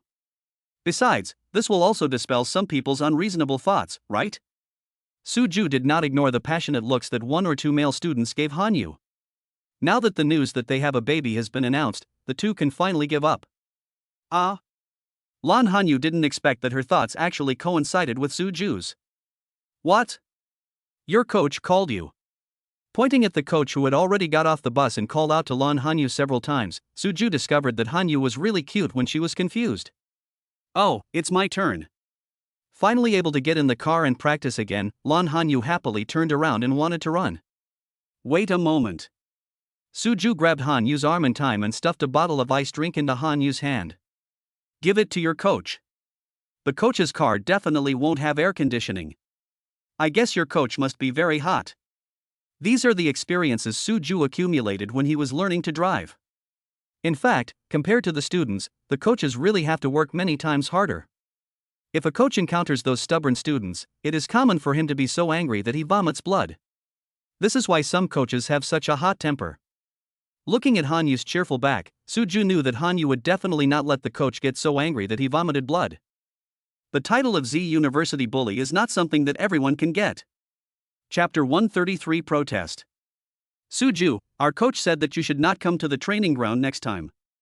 After finishing the first day of practical training in the car, Lan Hanyu sat in the BMW, enjoying the cool feeling brought by the air conditioning, while telling Suju what the coach said. Recalling the aggrieved expression on the coach's face when he spoke in the training car, Lan Hanyu couldn't help but laugh again. Lan Hanyu still remembered that when she handed the drink that Suju gave her to her coach, the coach's dark round face and eyes like a young wife were really funny. Lan Hanyu originally thought that the coach was angry because he thought she was too slow. When I was thinking about explaining that I didn't mean it, the coach spoke first. Lan Hanyu, that's your boyfriend, right? Can you tell your boyfriend not to wait for you at the training ground next time you come to practice? Lan Hanyu followed the coach's gaze and confirmed that the coach was referring to Suju. Coach, does the driving school have any rules? Lan Hanyu thought that if this was the rule of the driving school, she would definitely remind Suju next time. However, it seems that anyone can enter this training ground and there are no special rules. It was rare that the coach scratched his head embarrassedly because of Lan Hanyu's question. It's not the driving school's rules, it's just that your boyfriend is too handsome and too eye-catching. It's easy for students to be distracted. This is not a conclusion I came to alone. The coach at the training ground next to me has protested to me. This was the first time the coach had encountered such a situation, and it was really hard to talk about. It's like a teacher complaining that students don't listen to him during class. Isn't this an indirect admission that one is incapable of disciplining students? In order to avoid appearing so incompetent, Lan Hanyo's coach dragged several other coaches into the matter. Of course, what Lan Hanyu's coach said was true. The coaches at training grounds number 2 and number 3 did indeed voice clear protests. If Lan Hanyu wasn't a student, the two coaches would have wanted to ban Lan Hanyu from entering. Girls look at handsome guys and boys look at pretty girls. The coaches said that the students in this period really don't listen carefully. Coach, is being handsome a crime? Seeing the coach's silly look, Lan Hanyu wanted to tease the coach for a rare moment. Who made the coach look so stern when he started giving the speech? Lan Hanyu, I'm talking to you about serious matters. Next time, remember to remind your boyfriend to wait for you outside the training ground. Practice driving now, step on the clutch, and shift into gear. Unable to answer Lan Hanyu's question, the coach could only change the subject. Lan Hanyu held back her smile and completed her coach's instructions in one step. Why don't you let me go to the training ground? I think anyone can enter the driving school's training ground. Listening to what Hanyu's coach said to him, Suju felt a little confused. Suju said that he didn't know Hanyu's coach, so he shouldn't target him. Our coach said that because you are too handsome, you are affecting other students' driving skills. By the way, you've also been complained about by coaches from other training grounds. Looking at Suju's speechless expression, Lan Hanyu laughed happily. Is there anything wrong with being handsome? No wonder the driving school coaches are not that good looking. It turns out that this is to allow students to concentrate on learning how to drive. After a little joke, the topic was over. It's just not entering the training ground. It has no effect on Suju. Dabeo, Xiaobao, Mom and Dad are back. Suju had just opened the door of his house when Lan Hanyu was calling the babies at the door. Ma. Papa. Ma. Daddy. Hearing their mother's voice, Dabeo and Xiaobao crawled over directly from the living room. Dabeo, Xiaobao, our game isn't over yet. Behind Dabeo and Xiaobao was Jiang Mingyue's unconvinced voice. Although she knew that the babies would definitely put their parents first, Jiang Mingyue couldn't help but protest a little. Xiaobao, mommy will hold you. Seeing that Suju had already picked up Dabeo who was crawling in front, Lan Hanyu picked up Xiaobao who was behind. Dabeo, Xiaobao, do you miss Mom and Dad? Holding the baby he had been thinking about for a long time, Lan Hanyu asked with anticipation. Ma. Daddy. Dabeo and Xiaobao kissed their father and mother on the face respectively, using practical actions to show that they missed them very much. Hanyu, why do you and Suju always come back when the babies and I are having fun? Jiang Mingyue, who was following behind the babies, had a very resentful expression as she looked at Dabeo and Xiaobao who had abandoned her. Mingyue, just think of me and Suju as prophets. Lan Hanyu really wanted to say, as long as the babies were not sleeping, there would always be a time for Mingyue and the babies to play happily. Of course, knowing that Mingyue has a lot of hard work taking care of the babies, Lan Hanyu was very well behaved this time. Humph, remember to report in advance next time you go home. After replying to her good friend in a proud tone, Jiang Mingyue turned around to put away the toys that she had just played with Dabeo and Xiaobao. Yes, sir. Holding Xiaobao in his arms, Lan Hanyu held Xiaobao's right hand and saluted crookedly. It depends on your performance. Jiang Mingyue is determined to control Xiao this time. Xiaobao, mommy will definitely behave well next time, okay? After rocking the little treasure in their arms, Lan Hanyu and Jiang Mingyue walked in together. Suju followed behind holding Dabeo. Knowing that it was already late when he got home after driving lessons, Lan Hanyu asked Aunt Wang to prepare lunch. Aunt Wang's cooking skills were pretty good, and the group ate quite a bit, which was very considerate of her. Of course, compared with Suju's craftsmanship, Aunt Wang's has no place to rank. Hanyu, do you have anything else to do this afternoon? I told our director Zhou that I would come to Mr. Su's house to help out a little, and Director Zhou let me go for a day. Jiang Mingyue discovered that Suju's name is now useful. In the past, even if Jiang Mingyue wanted to skip work, she would not skip it for the whole day. Now, Jiang Mingyue not only doesn't have to go to the company for the whole day, but she can also skip work openly. This feeling is really too good. Afternoon? I don't have anything to do. Lan Hanyu thought about it and decided that he really didn't have anything important to do in the afternoon. Hanyu and I have something to do this afternoon. Since your director Zhou has given you a day off, I'll have to trouble you to take care of Dabeo and Xiaobao. Jiang Mingyue herself said that she came to help Mr. Su. Suju would definitely make good use of Jiang Mingyue's help to accomplish the important matter that he had been thinking about for a long time. Chapter 134 Don't Be Sucker. Suju, do we have anything to do this afternoon? Lan Hanyu raised his head in confusion. Suju didn't tell me that he had something to do in the afternoon. Suju, didn't you hear that our director Joe gave me a day off so that I could spend some time alone with Hanyu? Although I asked Director Joe for leave in your name, isn't this a bit too unfair? Seeing her friend's look, Jiang Mingyue subconsciously thought that the so-called busy schedule was just an excuse made by Suju. Although Jiang Mingyue was very willing to be with Dabeo and Xiaobao. But Jiang Mingyue's personality is such that she won't be taken advantage of. Mingyue, what world for two? Suju is not that kind of person. When Lan Hanyu saw her good friend questioning Suju, she started to protect her husband without thinking. Hanyu, you are too obsessed with beauty. Your Suju hasn't said anything yet, and you look so anxious. In fact, even if Suju and Hanyu really had been in their own world, Jiang Mingyue would not have any objection. Jiang Mingyue just felt that since she and Hanyu had such a good relationship, Suju could just speak freely. In Jiang Mingyue's heart, she really hopes that Suju and Hanyu will have a sweet relationship. Bright moon. Lan Hanyu knew that she was a little anxious, and she couldn't find any way to refute Mingyue's words for a moment, so she could only look at Suju with a blushing face. I want to go to the real estate bureau this afternoon and add Hanyu's name to the property certificate. Suju had wanted to do this for a long time, but he just had never found the time. With Jiang Mingyue as his free labor today, Suju naturally had to seize the opportunity. Add Hanyu's name to the property certificate? Hanyu, have you and Suju obtained your marriage certificate? Jiang Mingyue felt like being struck by lightning. Could it be that Hanyu secretly got married to Suju without telling him?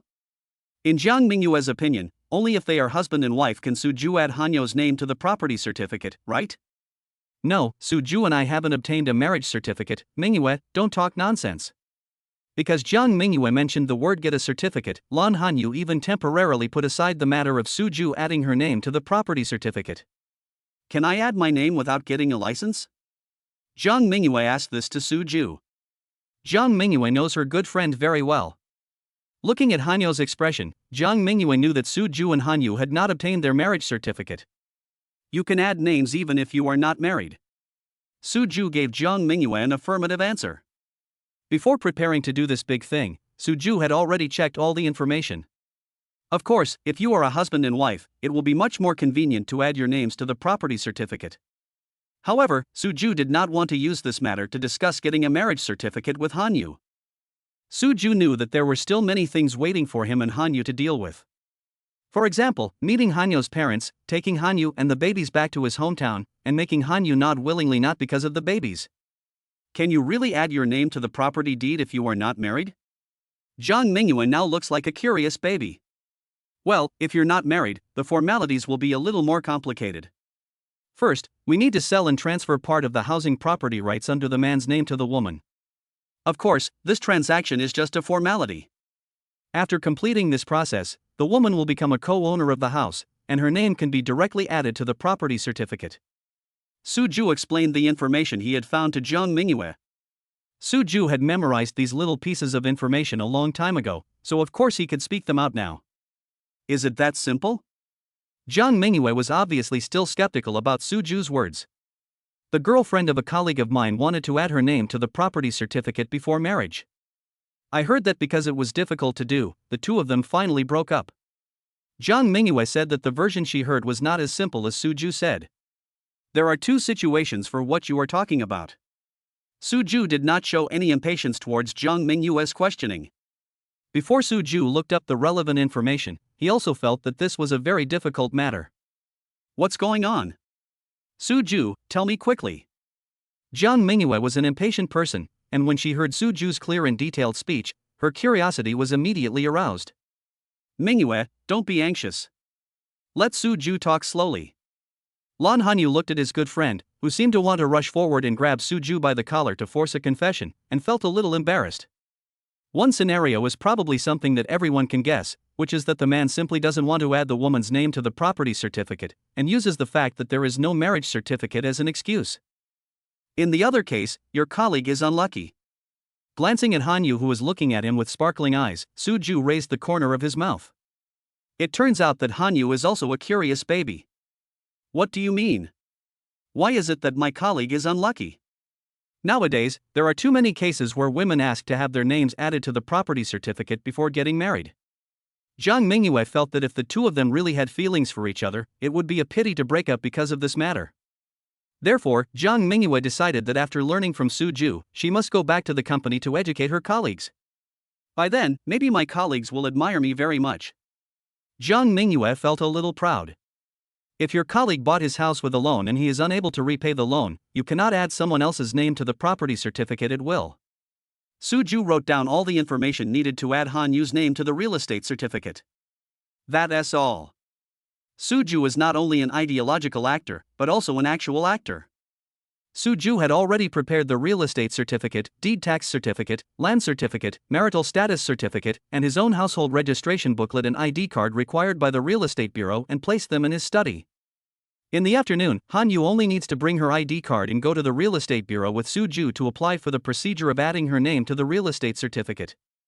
Su Ju's house was a reward from the system, so there was naturally no such thing as a loan. Su Ju no longer needs to consider other situations. Is there such a saying? Then I guess my colleague bought his house with a loan.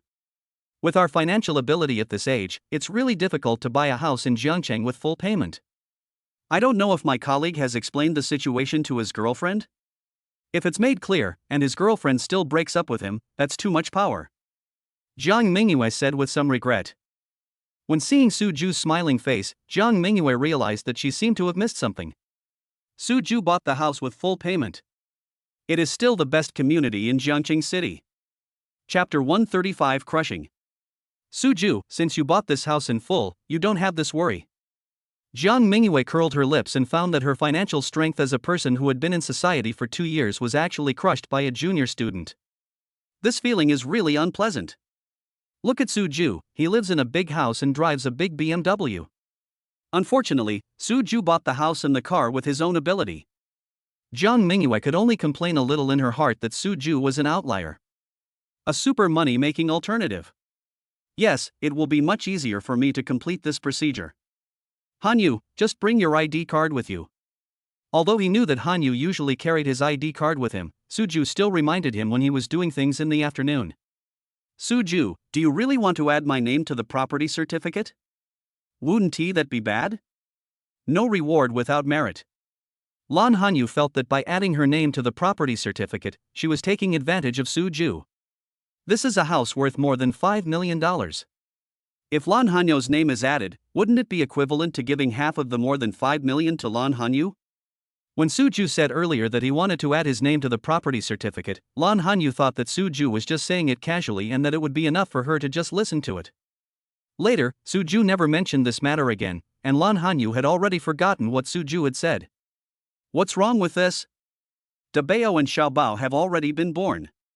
Isn't it reasonable for Su Ju to add your name to the property certificate? In Jiang Mingyue's opinion, Su Ju was really responsible in making this decision. Hanyu even gave birth to Su Ju's child. Isn't it a disguised guarantee to Hanyu when Su Ju added Hanyu's name to the property certificate? Besides, Jiang Mingyue felt that it was only a matter of time before Hanyu and Su Ju were together. The two of them just took care of some trivial matters in advance. Mingyue, adding a name is a big deal. Lan Hanyu knew that her best friends were all thinking about her. However, when Lan Hanyu gave birth to Dabao and Xiaobao, she never thought about getting anything from Su Ju. Not to mention such an expensive property. It's decided. Hanyu, I'll go get the information. Just bring your ID card with you.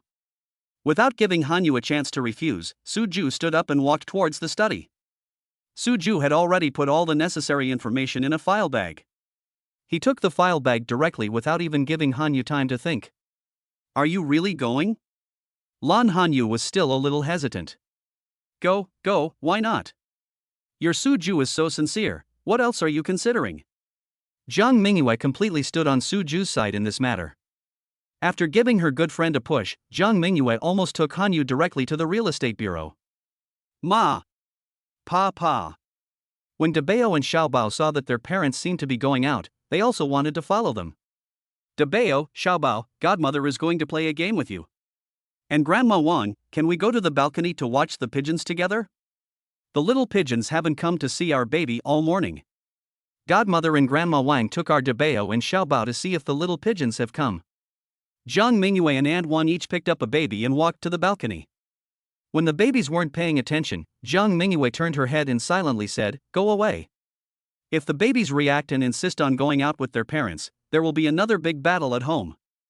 Zhang Mingyue didn't want to face that headache scene. Of course, babies are easier to deceive. As long as Dabeo and Xiaobao don't watch their parents go out without them, Zhang Mingyue has enough confidence that she can coax Dabeo and Xiaobao. Understanding Zhang Mingyue's meaning, Suju took Hanyo's little hand and gently opened the door of the house. Although Suju's movements were light, he did it in one go. Zhang Mingyue knew that Suju had done this kind of thing many times. Glancing at the big baby in her arms and the little baby in Aunt Wang's arms, Zhang Mingyue knew that when the two babies saw their daddy going out, they probably made a fuss to follow him out. The babies are just over 10 months old now, so they are still relatively easy to deceive. When the babies grow up a little more, Suju will probably have a headache. Thinking of this, Zhang Mingyue actually felt like watching a good show. Who made Suju so outstanding that he surpassed all his peers like Zhang Mingyue? Zhang Mingyue felt that Suju should be more down to earth occasionally.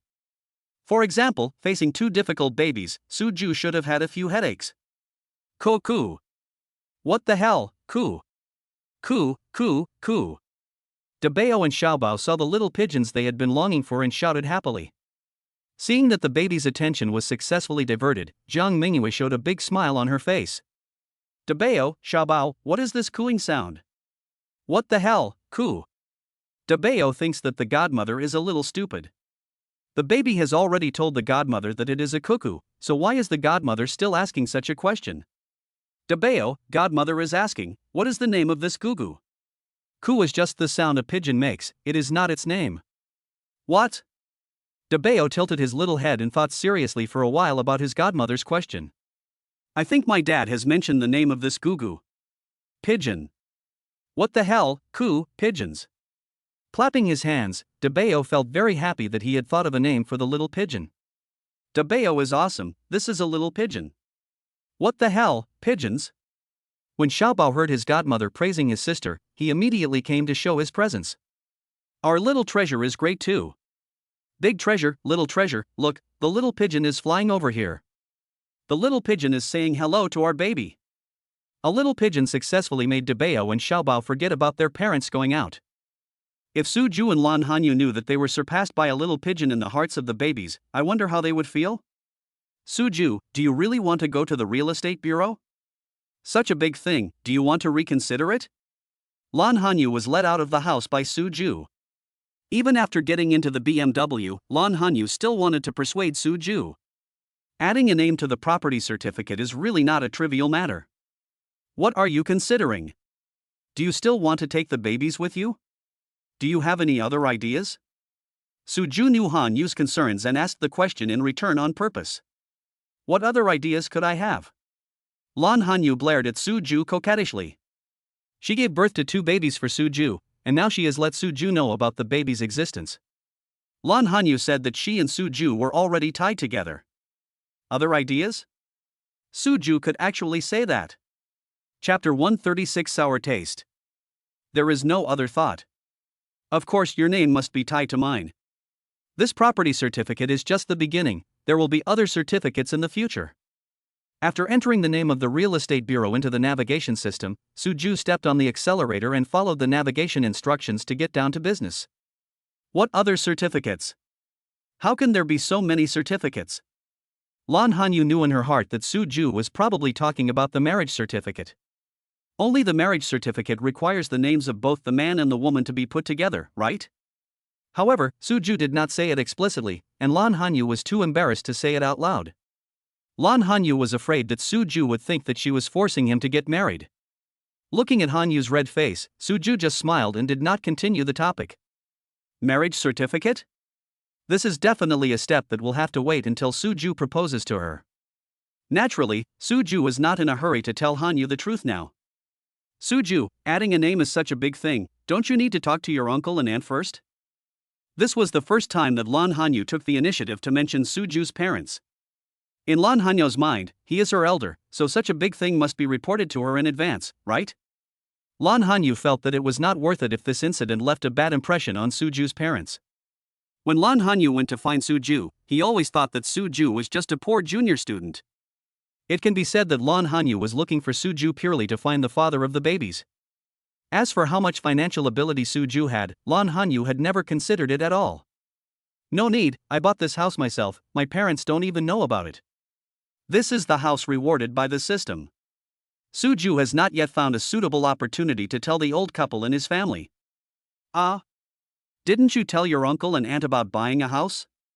Lan Hanyu didn't expect that Suju would be so independent. For young people, buying a house is really the most important step in life. I originally wanted to give my parents a surprise, but then I had my first child and my second child, and I forgot about it. Suju smiled at Hanyu. Now that he had the babies, Suju really didn't have any spare time. That's true. Now Debao and Xiaobao cling to you more than they cling to me. It is said that a daughter is her father's lover in the previous life. Lan Hanyu has given herself two little love rivals at once. How could she not feel jealous? That's because Debao and Xiaobao spend more time with you. Smelling a faint sour smell, Suju said with amusement. Forget it. It's normal for Debao and Xiaobao to like you as their father. If they didn't like you, I would cry. Lan Hanyu is also very quick to regulate his emotions. It's just a small problem that's not really a problem. Lan Hanyu won't let himself get stuck in such a boring dead end. Thank you for your understanding. TSK, you're just being sweet. Am I sweet talking? How come I don't know? Hanyu, how did you find out? I mean, you can talk. Oh, I thought you had eaten my mouth before. How could I have eaten your mouth? Then do you want to try it? See if my mouth is sweet or not? Don't want. Really? Hanyu, maybe my mouth is sweeter than sugar, don't you want to try it? No. I'm not a child. Even if your mouth is sweeter than candy, I won't try. Really? That's really a pity. What's a pity? If you don't want to try, how can I know if my mouth is sweet? How about I ask someone to try it? You dare. Well, the mother has spoken. I'll leave this question for you to answer later. Who wants to summarize? Hanyu, you are saying one thing and thinking another. Suju, drive carefully. I won't discuss this meaningless issue with you anymore. This topic ended with Lan Hanyu's complete defeat. The real estate bureau is located in the city. It didn't take long before Suju's car was parked in the parking lot of the real estate bureau. Suju, have you really thought it through? Standing at the gate of the real estate bureau, Lan Hanyu wanted to confirm one last time. Lan Hanyu and Suju haven't registered their marriage yet, and Lan Hanyu always feels that it's a bit inappropriate to add their names directly to the property certificate. Let's go. Without giving Hanyu any chance, Suju took Hanyu's hand and walked straight in. The real estate bureau has different windows for handling different businesses. Suju directly took the number for the corresponding business from the number-taking machine. There are 5 more numbers ahead. Go wait for a while. Suju originally thought that he had arrived early enough, but unexpectedly, others arrived earlier than him. Fortunately, Suju and Hanyu were fine in the afternoon. Debao and Xiaobao were taken care of by Jiang Mingyue and Aunt Wang, so Suju was very relieved. Good. Looking at the number paper in Suju's hand, Lan Hanyu knew that it was useless for her to object any further. In fact, Lan Hanyu knew in her heart that Suju did this just to give herself a guarantee. Compared to those guys who can only use sweet words to make girls happy, Lan Hanyu feels that Suju is a real man. Son, don't you think about this big thing again? Chichi and you haven't even registered yet, but you added Chichi's name to the property certificate. If Chichi breaks up with you in the future, we'll have to give half of this house to Chichi for free. Mom, I understand this, but Chichi said that if her name is not added to the property certificate, she will not agree to get a marriage certificate. What can I do? Son, if you ask me, you usually dote on Chichi too much and listen to her in everything. Now, you are being led by the nose in such a big matter, right? Mom, please stop saying these useless things. Chichi has gone to the bathroom. Can you see if there is any way to get Chichi and I to get a marriage certificate first? In fact, I have thought about your concerns, and I am also afraid that the end result will be nothing. Suju and Lan Hanyu had just sat down on the lounge chairs when the conversation between a mother and son next to them came over without any hesitation. Su Ju and Lan Hanyu looked at each other. It turned out that the situation Jiang Mingyue described was very common. Now, aren't this mother and son discussing how to minimize the risk to their family behind the girl's back? Unfortunately, this mother and son only considered themselves but did not think about the girl. If the girl and your son get a marriage certificate, you are unwilling to add her name to the property certificate. According to the current laws, if there are any problems in the future, this house will have nothing to do with the girl. Chapter 137 Chips. Su Ju, do you think Mingyue's colleague also thinks the same way?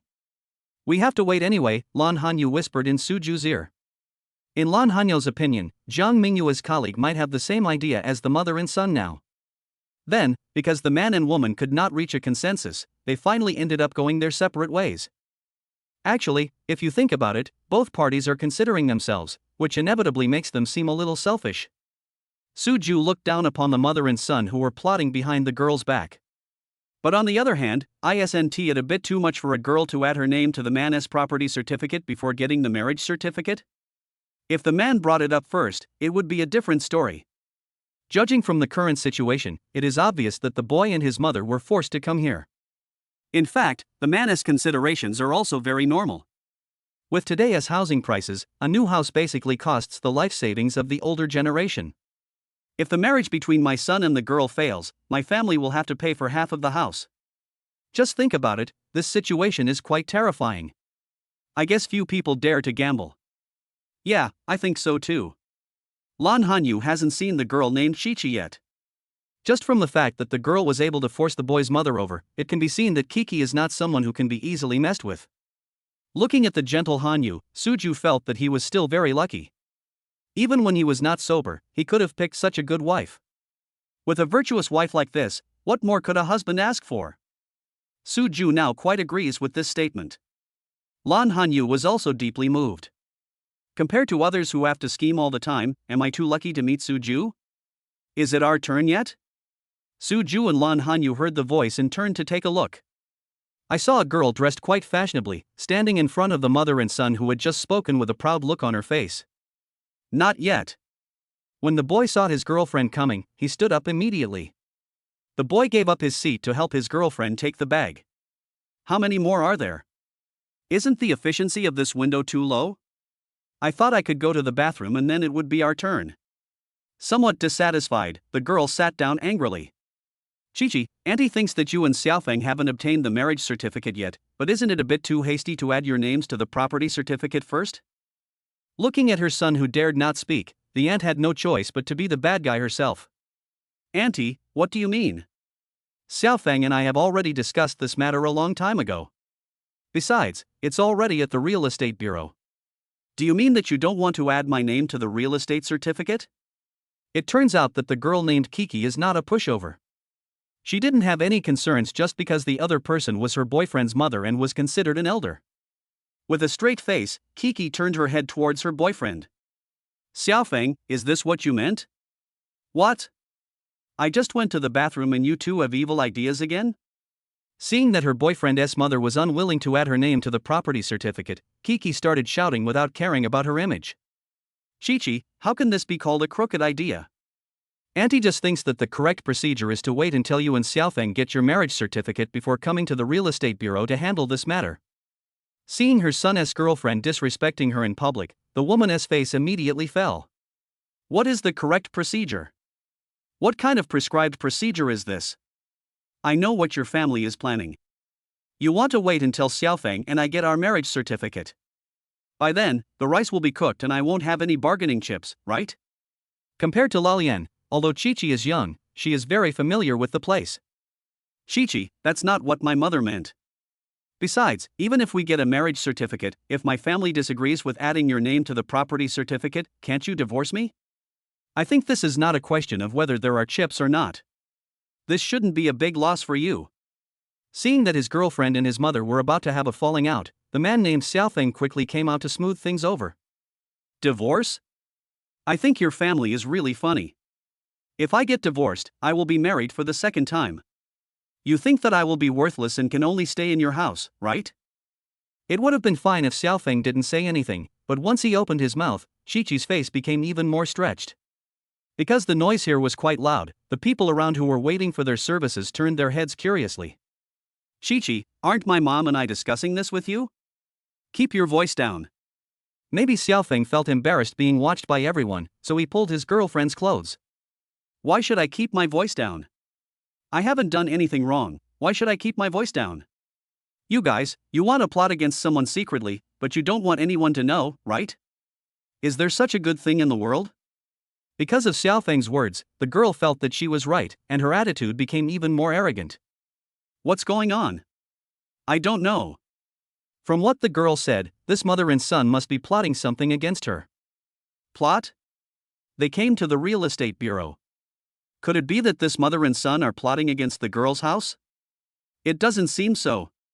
From what I hear, the house shouldn't belong to a girl. It's not a girl's house, so what was planned? How would I know? I probably only noticed it because the girl's voice was a little louder. Keep your voice down. I think that girl is pretty powerful. Don't provoke her. Because of this sentence, the discussions around him instantly stopped. They were just watching the fun because they had nothing to do, and no one wanted the girl's anger to be directed at them in the end. Chichi, isn't it a bit against your conscience for you to say this? Now you want us to add your name to the property certificate before you and Xiaofeng get the marriage certificate. How does that make us plotting against you? When we bought the house, I said that this house was prepared for you and Xiaofeng to get married. Our two families will each contribute some, and the property certificate will be directly in your and Xiaofeng's names. But what did your family say? Your family said that buying a house is the man's responsibility, and the woman can't pay a penny. So we only wrote Xiaofeng's name on the property deed. Seeing more and more people gathering around, the woman probably wanted to let everyone know that it wasn't just her and her son bullying a girl. The woman briefly explained the general outline of the matter. Chapter 138, Never give up until you achieve your goal. Do we need to bring up the past and talk about it here? I came here because you promised to add my name to the property deed. If you don't want to, you can just say so earlier. Don't waste everyone's time. Seeing the looks of the people around her, no longer looking at her with sympathy because of her boyfriend's mother's words, Kiki became even angrier. Chichi, my mother doesn't mean that she doesn't want to add your name to the property certificate. What she means is that we should get the certificate first and then add our names. Looking at the women on both sides who he couldn't afford to offend, Xiaofeng now felt that he was overwhelmed. Why does your mother always have the final say? I want to add my name first and then get the marriage certificate. The girl looked determined to achieve her goal, and she held her head high to show her strength. Just because my family paid for this house and your family didn't pay a penny, is this an acceptable excuse? The woman looked at her son's girlfriend and felt more and more that her decision was right. Before I even entered the door, Kiki already treated me like this. Once her name is added to the property certificate, won't she be the one who has the final say in the family from now on? Xiaofeng, what do you say? Seeing her boyfriend's mother's tough attitude, the girl wisely changed her partner. I. The boy turned to look at his mother, then at his girlfriend, but he just couldn't tell what was going on. Number 1307, please go to counter 3 to handle your business. Number 1307, please go to counter 3 to handle your business.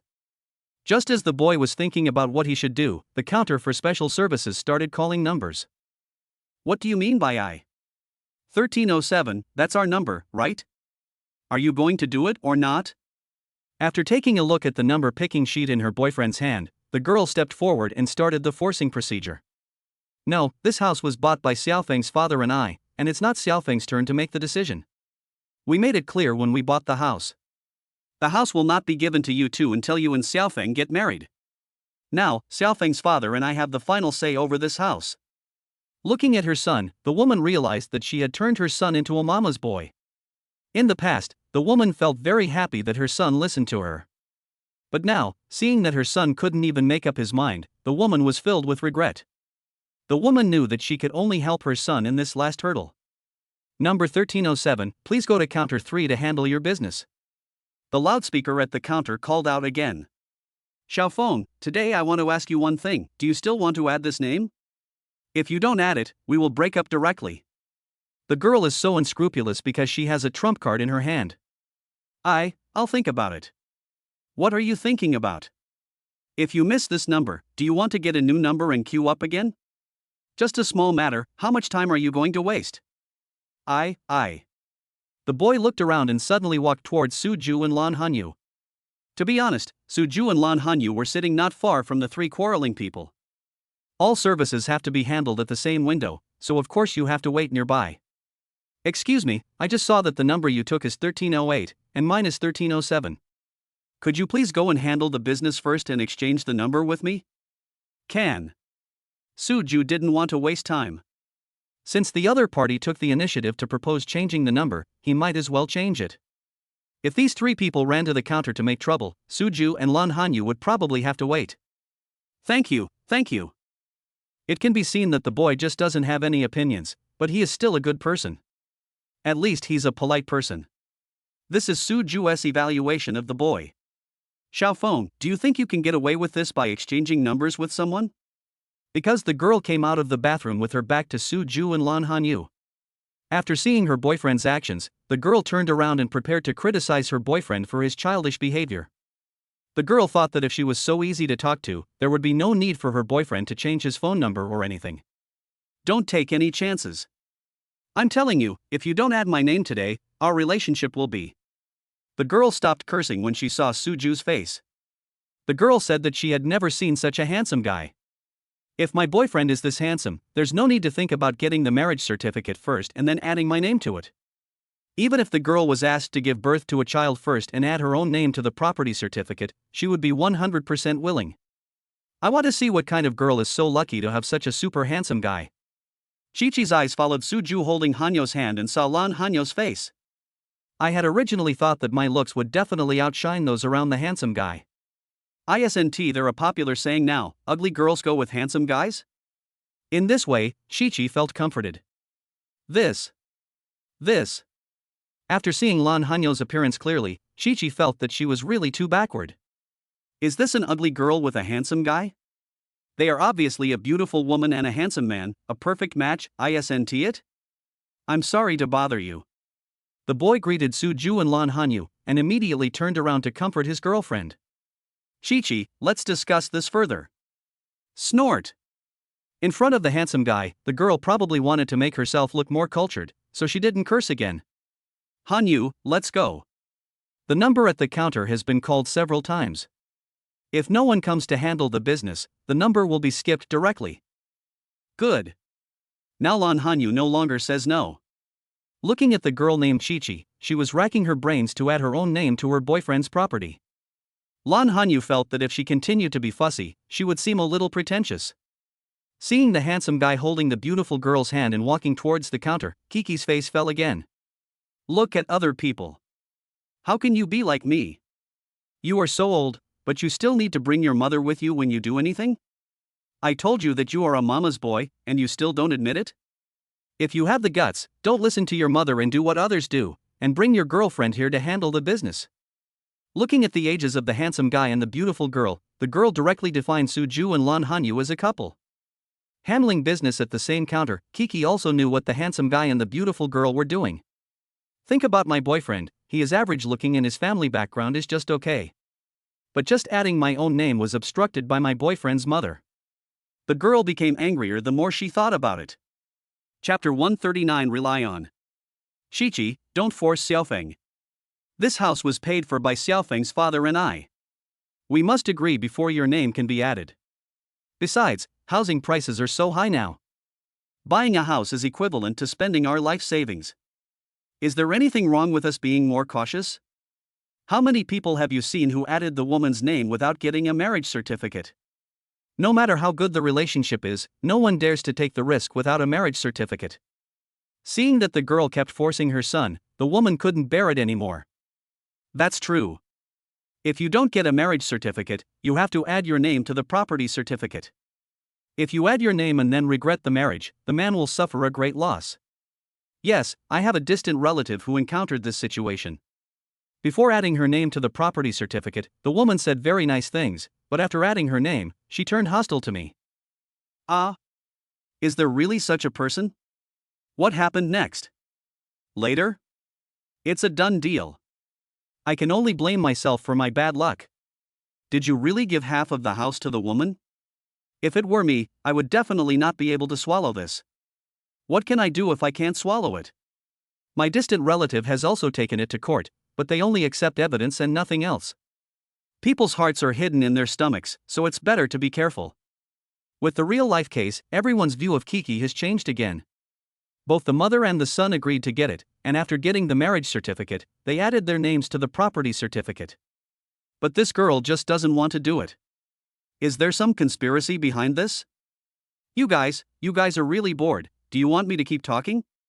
She hadn't achieved her goal in the first place, and now seeing people around her looking at her warily again, Kiki's face turned livid. Why is this little girl so talkative? We are just chatting, not talking about your business. Is there a need to be so angry? That's right. I said this girl is not someone you can easily mess with. You'd better stay away from her. In line with the principle of not interfering in other people's affairs, everyone dispersed in twos and threes. Anyway, the general idea of the matter is already known, and everyone's curiosity has been satisfied. Chi-Chi, you see, what everyone said makes sense. My friends around me didn't say that they would add their girlfriend's name to the property certificate first and then get the marriage certificate. Why don't we just listen to my mom and get the marriage certificate first, and then add your name? In this way, the procedures will be much more convenient. The boy's feelings for the girl should be quite deep. Even though the girl said this about herself in front of so many people, the boy didn't seem angry at all. On the contrary, the boy seemed very afraid of losing the girl. Maybe this is the reason why the girl is so arrogant. Do you have to learn to do what your friends do? Just because you haven't seen it doesn't mean it doesn't exist. The girl seemed to have thought of it and turned to look at Su-ju and Lan Hanyu who were handling business. Believe it or not, he just brought his girlfriend here to add his name to the property deed. I can only say that Kiki is pretty lucky. She just guessed it casually and actually got it right. How do you know if they are boyfriend and girlfriend, or if they just came here to add their names? The boy looked incredulous. Neither Kiki nor I know the person, so how could we possibly know what business he is doing? The services handled at each window of the real estate bureau are different. People also handle it at this window, so it must be the service of adding names. Look at her age, she should be a few years younger than us, so what else can they be but boyfriend and girlfriend? Chi-Chi was watching the handsome guy holding the beautiful girl's hand. Wasn't the relationship between them obvious? Even if they are in a boyfriend-girlfriend relationship, they don't necessarily come here to add their names, right? Xiaofeng was obviously feeling guilty about his girlfriend's analysis. To be honest, Kiki's analysis is not unreasonable. You can't make your own decisions, so you think all boys are like you, without any opinions at all? Chi-Chi glanced at the handsome guy who was talking to the beautiful girl in a doting manner, and the envy in her eyes was not concealed at all. Look at that handsome guy, not only is he good looking, but he also dotes on his girlfriend so much. Looking at myself again, I chose Xiaofeng to be my boyfriend among several suitors because I felt that Xiaofeng was the one who listened to me the most. But now, it turns out that Xiaofeng not only listens to himself, but also listens to his mother very much. Chi-Chi felt that her right to be the head of the family had been taken away from her. This is definitely unacceptable for Kiki, who is used to giving orders. Chi-Chi, don't keep saying that Xiaofeng has no opinion. Xiaofeng is just kind and doesn't want to hurt any of us. Seeing her son being belittled again and again by his girlfriend, the woman couldn't help but speak up. Xiaofeng, I just want to ask you one question. If the handsome guy had added his girlfriend's name to the property certificate, would you have disobeyed your mother? Chi-Chi didn't want to pay any attention to her boyfriend's mother now, and she just kept questioning her boyfriend. I don't believe that people are still getting married and adding names. Xiaofeng didn't dare to answer his girlfriend's question directly, he just said this. You really are. Knowing that no matter how much she talked, she would not be able to make sense of it, so Chi-Chi just took action, grabbed her boyfriend's arm, and walked towards Su-ju. Chi-Chi, what are you doing? I've already exchanged numbers with them, and we haven't been called yet. Chi-Chi, let go. It's not nice to be holding Xiaofeng like this in public. Chi-Chi, they are doing business, it is very rude for us to go over like this. All the words were filtered out by the girl. Excuse me, but I want to ask, what kind of business do you handle?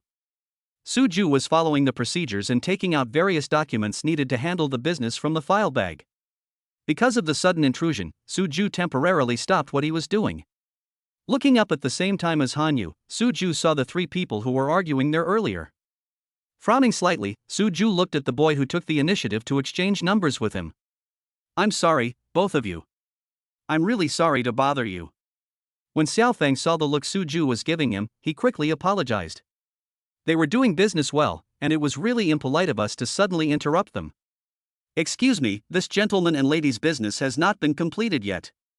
Please wait aside for a moment. We will call the numbers in the order they were taken. The lady at the counter saw 3 people rushing over and thought they were trying to cut in line or something, so she quickly spoke. Chapter 140, Sending a Distress Signal. We're not here to cut in line. We know each other. Seeing that the other person was about to drive her away, Shichi spoke up immediately. Shichi felt that there was nothing wrong with what she said. This number picking sheet was exchanged between my boyfriend and the handsome guy, so there's nothing wrong with saying we know each other. Suju glanced at the girl who was talking to herself. No? When did you get to know these 3 people? Excuse me, I just want to ask, are you here to add your name to the property certificate? Before the handsome guy could deny it, Kiki spoke quickly. The lady at the counter looked at the girl in surprise. Don't you know her? Why are you talking now as if you don't know me? However, seeing that the handsome guy and the beautiful girl didn't say anything, the young lady remained silent for the time being. Of course, if necessary, the young lady can call security at any time to maintain order at the scene. Right. Adding Hanyo's name to the property certificate doesn't mean it's a shameful relationship. Besides, although this house is a system reward, the procedures are still the same. Suju is very confident. Then may I ask if you have a marriage certificate? Originally, what Kiki wanted to ask was whether the handsome guy and the beautiful girl were in a boyfriend-girlfriend relationship. But I thought about the dilemma Xiaofeng and his mother were struggling with, that they had to get a marriage certificate first before they could add their names to the property certificate. Shichi directly mentioned the matter of the marriage certificate. Shichi didn't want to ask for a long time and then let Xiaofeng's mother just fool her. Does this have anything to do with you? Suju had never had a good impression of Chi-Chi's uninvited appearance. Now seeing that Chi-Chi was still trying to pry into his privacy, Suju no longer had a good tone. This. Chi-Chi didn't expect that the handsome guy would suddenly change his attitude towards her. Knowing that her question was indeed a bit too much, a hint of embarrassment appeared on Chi-Chi's face. Just thinking about her purpose today, Chi-Chi continued to speak shamelessly. I just want to ask about your relationship, because my boyfriend and his mother said that no one would add the woman's name to the property deed before getting the marriage certificate. Beauty, we are both girls, I think you should understand me, right? Seeing the handsome guy giving her a cold face, Chi-Chi cleverly sent a distress signal to Lan Hanyu. We are all girls, and Kiki feels that beautiful girls should understand her better. We haven't got a marriage certificate yet. After looking at Suju, then at the girl who was staying there with no intention of leaving, Lan Hanyu spoke softly. However, I think your boyfriend really can't be forced to add your name to the property deed. After all, this house was bought by your boyfriend's parents with their life savings. There's nothing wrong with them wanting to be cautious. Without giving Chi-Chi a chance to be proud, Lan Hanyu expressed what he meant all at once. While waiting just now, Lan Hanyu basically heard everything about the boy and the girl. Since the woman refused to pay a penny when buying the house. So before you get the certificate, what qualifications do you have to ask others to add your name to the property certificate? To be honest, such an impatient behavior will make people feel that you have bad intentions. You. The girl didn't expect that the thing she wanted to prove to her boyfriend and his mother was now being lectured by the parties involved. Chi-Chi, who had never had a good impression of Lan Hanyu, felt even more disgusted with him. You're not going to feel any pain in your back when you're standing and talking, right? Anyway, your boyfriend brought you to the real estate bureau to add your name before you even got your marriage certificate, so you must think it's nothing. The girl crossed her arms across her chest, looking as if she had seen through Lan Hanyu's little thoughts. Let me guess, you didn't ask your boyfriend to secretly come here and add your name without telling his parents, did you? It seems that you are really good. If I had thought of this at the beginning, I wouldn't be in so much trouble now. The girl looked at her boyfriend's mother who was following closely behind her and felt very disgusted. If the boyfriend's mother had not strongly opposed it, it would be a piece of cake for a girl to just win over her boyfriend. Lan Hanyu didn't expect that just because he told the truth, this girl named Chi-Chi would speculate about it like this? Does everyone have to have the same thinking logic as her? Don't assume everyone is like yourself. Hearing the girl's words directed at Hanyu, Suju spoke with a cold face. First of all, this is a house I bought myself, and I didn't use a penny of my parents' savings, so I have the right to make the decision. Secondly, our situation is completely different from yours. Do you think you will be respected by others if you force them to add your name to the property deed? Finally, we don't know each other, please don't hinder us from doing things. Although this is a public place, you cannot order them to leave. But the meaning of Suju's words was still very clear. Since you took the initiative to propose changing your number, now is the time for Suju and Lan Hanyu to handle the business. If you are waiting, you should go and queue up to wait for a number. Here's all the information. Suju took out the information needed for the job from the file bag and handed it to the young lady at the counter. Hanyu, you also need to take your ID card. Completely different from the cold tone just now, Suju spoke to Hanyu in a very gentle manner. Good. Lan Hanyu obediently took out her ID card from her bag and handed it to the young lady at the counter. Please go to the side and wait for your turn. After taking a look at the three people who were still standing there with no intention of leaving, the young lady who was handling the business ruthlessly asked them to leave. Chichi, let's go to the side first. Seeing that the three of them were affecting other people's normal business, the boy pulled the girl aside. Do you see it now? They just don't have a marriage certificate yet, so they come here to add their names first. No matter what the handsome guy and the beautiful girl said, the fact is that they did not get a marriage certificate. As for the rest, they are not within the scope of Kiki's consideration. Alright, Xiaofeng, I'm going to go back first. As for your girlfriend, our Gu family's threshold is too low to accommodate such a big Buddha. After listening to Lan Hanyu's words, the boy's mother thought that there are reasonable girls nowadays, so why does her son have to cling to such an unreasonable woman? Now that she hasn't even been married yet, there's already chaos. If he really entered his house, wouldn't his son's life be over? Chapter 141. Tie you to my side. Mom, what do you mean? Mom, don't go. Seeing that his mother was really about to leave, the boy became anxious and reached out to pull his mother's arm. The property certificate is still with his mother, and the boy said, what's the point of staying alone? Xiaofeng, Mom doesn't want to harm you for the rest of your life, so you should solve this matter yourself. Mom, let me say this. If you want to add a name, your dad, and I need to think about it again. Now it is no longer a question of whether or not to get a marriage certificate. In the current situation, the boy's mother is somewhat dissatisfied with the relationship between her son and Kiki. If you marry a tigress like this, and if she becomes more powerful in the future, neither you nor I will have a peaceful life. Hey, what does your mom mean? What do you mean you want to add a name and you need her and your father to consider it? The girl was also very smart. From what she heard, she thought that even if she and Xiaofeng got married, she might not be able to add her name to the property certificate? I originally wanted to force my boyfriend and his mother to come to the real estate bureau to get things done. Now, the other party's attitude has become tougher, and the girl feels that she has really lost a lot on this trip. Turning her head and glaring at Lan Hanyu, who was still handling business, the girl felt that all of this was caused by what the beautiful woman said. Didn't the boyfriend's mother's attitude become so tough only after the beautiful woman said that? Chichi, why don't we go back first? The property certificate is with my mother, there's no point for us to stay here. I'll go back and do my mother's work. If she listens to me, then everyone will be happy. If my mother is too stubborn, we, as the younger generation, should just go along with the elders. Humph, you are so useless, you can't do anything. Chichi, wait for me. Knowing that there is no property certificate, no matter how much you say, it will be useless. The girl swung her arms and walked ahead angrily. Okay, mother, I'm handing both property certificates to you for safekeeping. Holding the reissued property certificates, Suju handed both copies to Hanyu with a smile on his face. Suju applied for the new property certificate based on the fact that he and Hanyu each held 50% of the shares. Since there are two owners of the house now, there are naturally two copies of the property certificate. Suju, thank you. Holding the red property certificate, Lan Hanyu looked at Suju seriously. Lan Hanyu knew that Suju was using practical actions to tell her that he would be responsible for himself and the babies to the end. When I went to find Suju, I just thought that the babies needed fatherly love. As for the rest, Lan Hanyu didn't have too many illusions. Lan Hanyu really didn't expect that Suju would be such a responsible man. Thank you for what? What is our relationship? Do you even need to use the word thank you? Besides, I did this for selfish reasons. I want to tie you firmly to my side.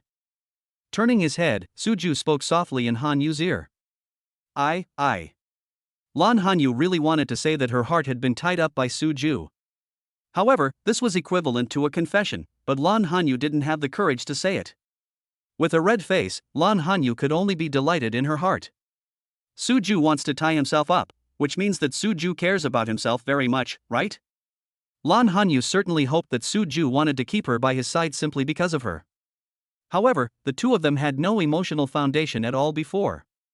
If it weren't for Dabeo and Xiaobao, Lan Hanyu would probably never have any contact with Suju in her life. Thinking of the babies, Lan Hanyu's heart began to beat fast. Suju said he wanted to tie himself to him. Was it because of the babies?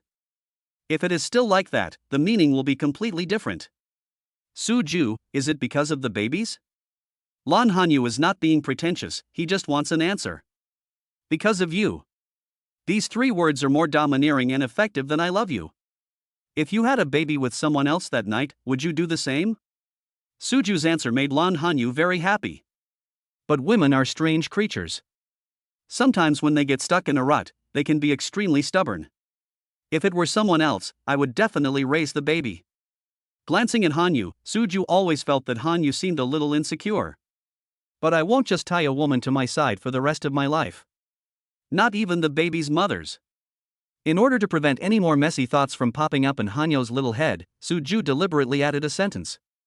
Lan Hanyu nodded vigorously and held the property certificate tightly in his hand. For Lan Hanyu, it really doesn't matter whether Suju adds his name to the property certificate or not. What is important is Suju's sincerity towards me.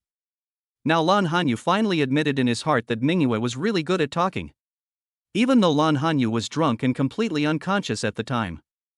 She is still so amazing, finding such a good man like Suju. Lan Hanyu felt that his luck was really amazing. Let's go home. Now that the big things have been taken care of, the two of them will of course go back to see the babies.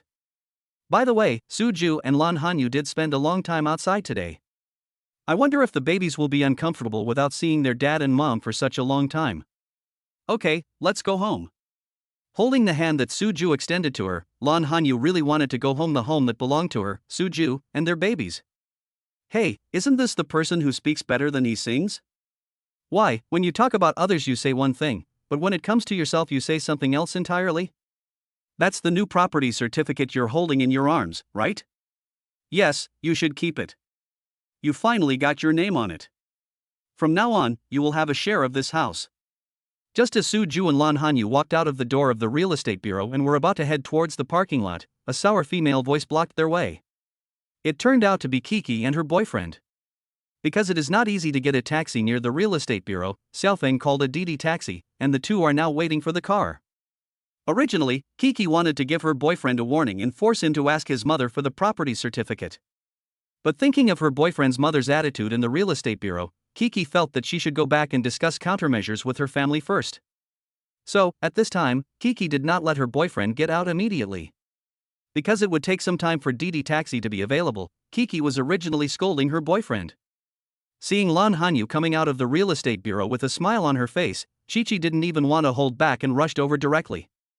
If you are unhappy, then let's be unhappy together. Chapter 142 Punching Bag. Why are you so weird? Seeing that it was the girl named Chi-Chi again, Lan Hanyu was really speechless. If he had known that this girl was so difficult to deal with, Lan Hanyu guaranteed that he would not have said a word to her at that time. But Lan Hanyu was just telling the truth, because it was the girl named Chi-Chi who came over and asked the question herself. I'm confused? I think you're really funny. Do you think you are pretty and well-spoken? You talk about others in one way or another, but when it comes to yourself, aren't you forcing your boyfriend to come here and add your name? I say, we all have the same goal, why do you say one thing and do another? Chi-Chi now vented all her anger on Lan Hanyu. In Chi-Chi's opinion, if Lan Hanyu had said something different at that time, the situation would definitely be different now. Maybe, my name has been added to the property certificate of Xiaofeng's new house. Who said I was forced? Do you think everyone is you, thinking about other people's houses every day? You have your purpose written all over your face. Do you think others are fools? Why would they rush to give you half of the house? Seeing the girl venting her anger on Hanyu, Suju held Hanyu in his arms. And you, we are all men, can you be more manly in your actions? Is a woman like this worthy of your servility? Can't you see that you're just after your half of the property? Or do you think that apart from this woman, no other woman would be interested in you, so you let her treat you like this? It's a pity that your parents' life savings, which they have worked so hard for, may be lost in your hands. This time, Suju scolded both the boy and the girl. Although the boy looked quite polite, Suju actually just wanted to enlighten him. You. What right do you have to say that about us? Aren't you here for the same purpose as us? Seeing the handsome guy say this to her, Kiki felt very aggrieved. Chichi wondered why all the people and all the good things were taken by that beautiful woman. All I can do here is listen to others scolding me, and I don't get any benefits at all. Because I bought my house myself. Just because I dragged my female companion here to add her name to the property deed. Not wanting to waste any more time talking to boring people, Suju glanced at the man and woman standing in front of him. Under Suju's gaze, the boy pulled the unwilling girl and silently stepped aside. The boy hasn't said a word since Suju said that. The boy just looked thoughtful, as if he really took Suju's words to heart. Why are you pulling me? I haven't finished talking yet. Why am I the one being criticized today? First it was your mom, and now it's those two strangers. Watching the handsome guy and the beautiful girl walking past her, Kiki started to get angry at her boyfriend who was holding her. Anyway, it has become a habit. Whenever Chi-Chi is unhappy, Xiaofeng will be her punching bag. My mother is your elder after all. You usually don't respect her in front of me, so I just put up with it. But today, in front of her, you still acted so disrespectful. What do you think my mother would think? We haven't even gotten married yet, and you want to control everything in our family? Also, yes, those two were strangers, but you were the one who provoked them first. Are you the only one who can speak for others? Are you not allowed to speak for others? I think what the handsome guy and the beautiful girl said is quite right. The house was bought by my parents, so I really have no right to make any demands. Regarding your request that your name must be added to the property certificate before I am willing to get the marriage certificate, I think it's better to forget it. I don't even have the face to mention this to my mother anymore. Unlike his previous behavior of silently enduring all of Chi-Chi's anger, this was the first time that Xiaofeng said so many words to his girlfriend at once. The key point is that these words are obviously disobedient to his girlfriend. Xiaofeng, what's wrong with you? What do you mean? You mean you don't want to add my name to your house's property deed, right? Believe it or not, if you have this attitude, I will break up with you immediately. Seeing that her boyfriend had a reverse scale, Chi-Chi immediately used her trump card. Chi-Chi felt that as long as she mentioned the word breakup, her boyfriend would be so scared that he would beg for mercy. 1, 2, 3. Chi-Chi started counting in her mind. According to Kiki's experience, she didn't even need to count to 10, Xiaofeng's begging for mercy must have reached her ears. Let's break up. I've been feeling very tired during this period. Xiaofeng discovered that when he said the word breakup, the biggest feeling in his heart was not sadness, but relief. Think about other people's love lives. Even if they have some small quarrels occasionally, most of the time they are sweet. Thinking about himself again, after falling in love with Chi-Chi, Xiaofeng just felt like he was serving a princess. Xiaofeng doesn't want to spend the rest of his life serving an empress dowager. Especially Chi-Chi's attitude towards her mother, Xiaofeng felt that what the handsome guy said just now. That makes a lot of sense. I can't bring harm to my parents anymore. Gu Xiaofeng, are you really that bold? How dare you break up with me? I'm the one who should break up with you. What qualifications do you have to break up with me? Seeing her boyfriend, who had always been under her control, suddenly started to resist, Kiki couldn't accept it at all. Whatever. If you feel uncomfortable, just think of it as you asking for the breakup. Xiaofeng shrugged his shoulders and didn't care who proposed the breakup. Anyway, the end result was that I broke up with Kiki. Now looking at Chi-Chi's willful look, Xiaofeng feels a little fortunate. Gu Xiaofeng, I'll give you one more chance. Take back your words immediately, otherwise, I will make you regret it for the rest of your life. Chi-Chi's willful personality didn't develop in a short period of time. Kiki has had several boyfriends, but Xiaofeng is the only one who can tolerate her the most. Of course Kiki didn't want to end this relationship easily. At least, before finding a new boyfriend, Kiki is still thinking about looking for another one. No need. The Didi car is left to you. Without even looking at Chi-Chi, Gu Xiaofeng walked towards the main road. When Suju's big BMW passed by Gu Xiaofeng actually saw clearly that Suju was driving. Thank you. After shouting loudly at the BMW, Gu Xiaofeng felt that he could finally go home. Chapter 143, Men Can't Be Too Honest? Are you crazy? Does the BMW owner know you? I knew that you were provoked to break up with me. When you calm down, I'll see how you'll beg me. Seeing Xiaofeng's look, Chi-Chi felt that Xiaofeng became so abnormal because he was afraid that she would say she wanted to break up.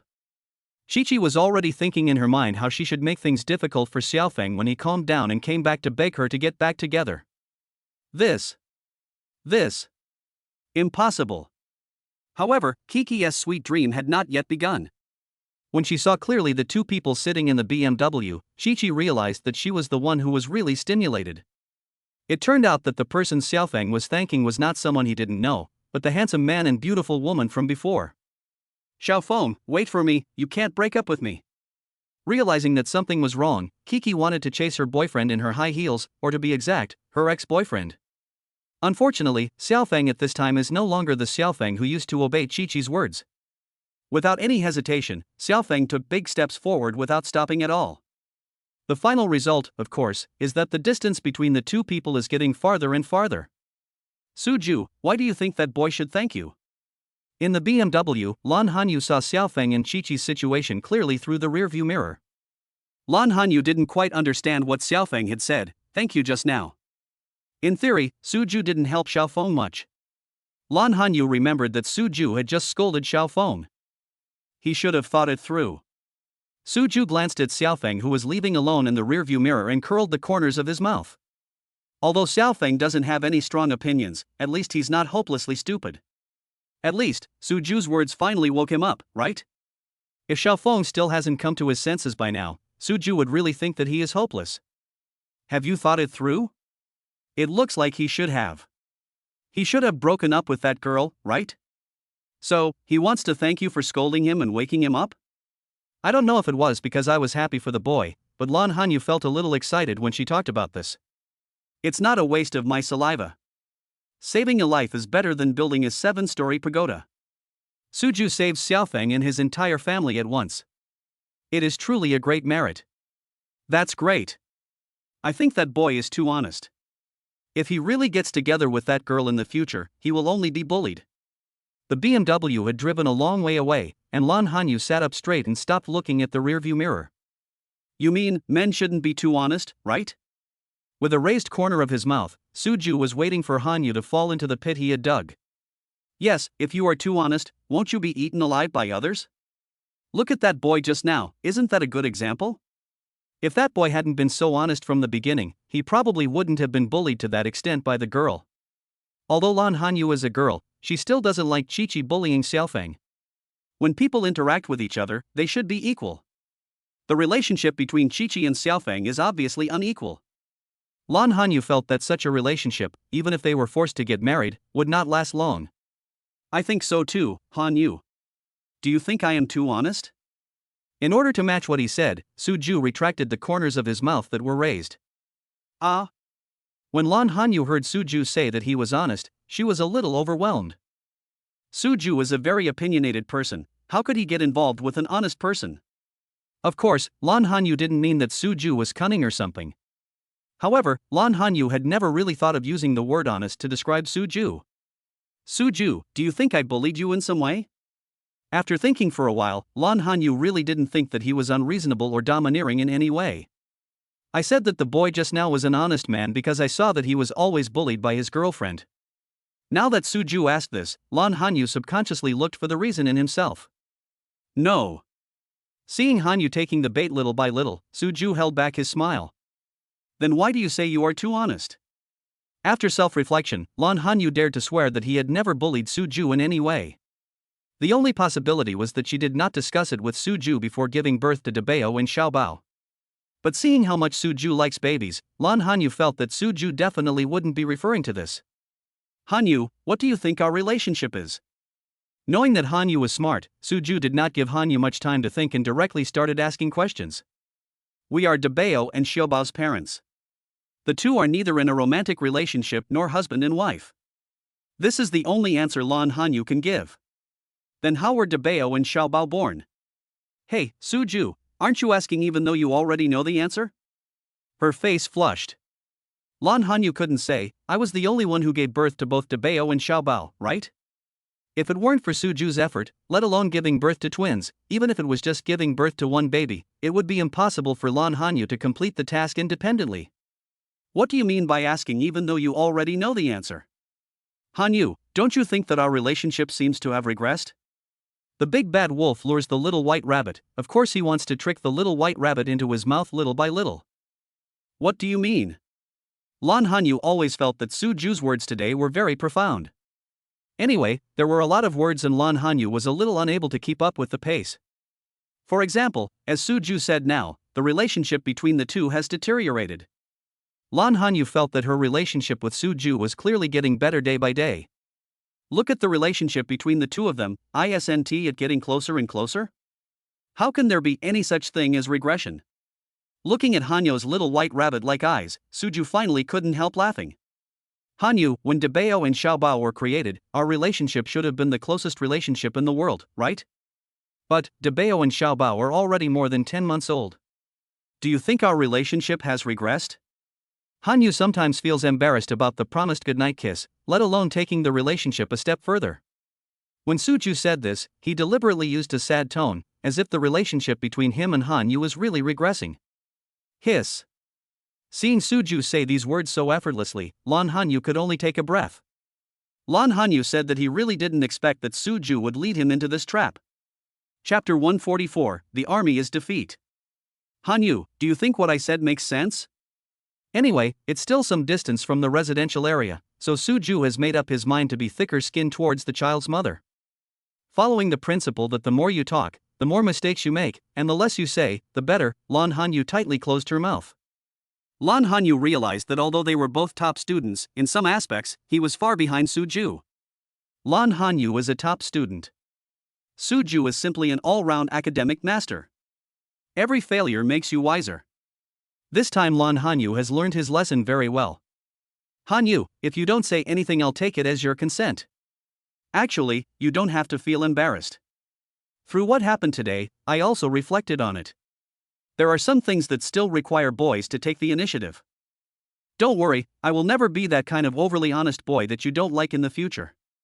Suju deliberately emphasized the 5 words what you don't like. To Lan Hanyu's ears, it seemed as if Lan Hanyu's previous words were meant to encourage Suju not to be too honest in some aspects. Suju, you misunderstood what I meant. I'm not saying you're too honest. I'm saying the boy just now who was bullied by his girlfriend was too honest. Suju has said so much. If Lan Hanyu doesn't say anything, doesn't that mean she is tacitly agreeing that she is encouraging Suju to not be too honest? Lan Hanyu wanted to buy a piece of tofu and hit him, so why did she say that it was not good for boys to be too honest? Lan Hanyu couldn't understand why things ended up happening to him. Hanyu, then do you think it's better for boys to be more honest or dishonest? An absolutely curious baby, Suju now really looks like he is humbly seeking advice. Whatever. This is a dilemma.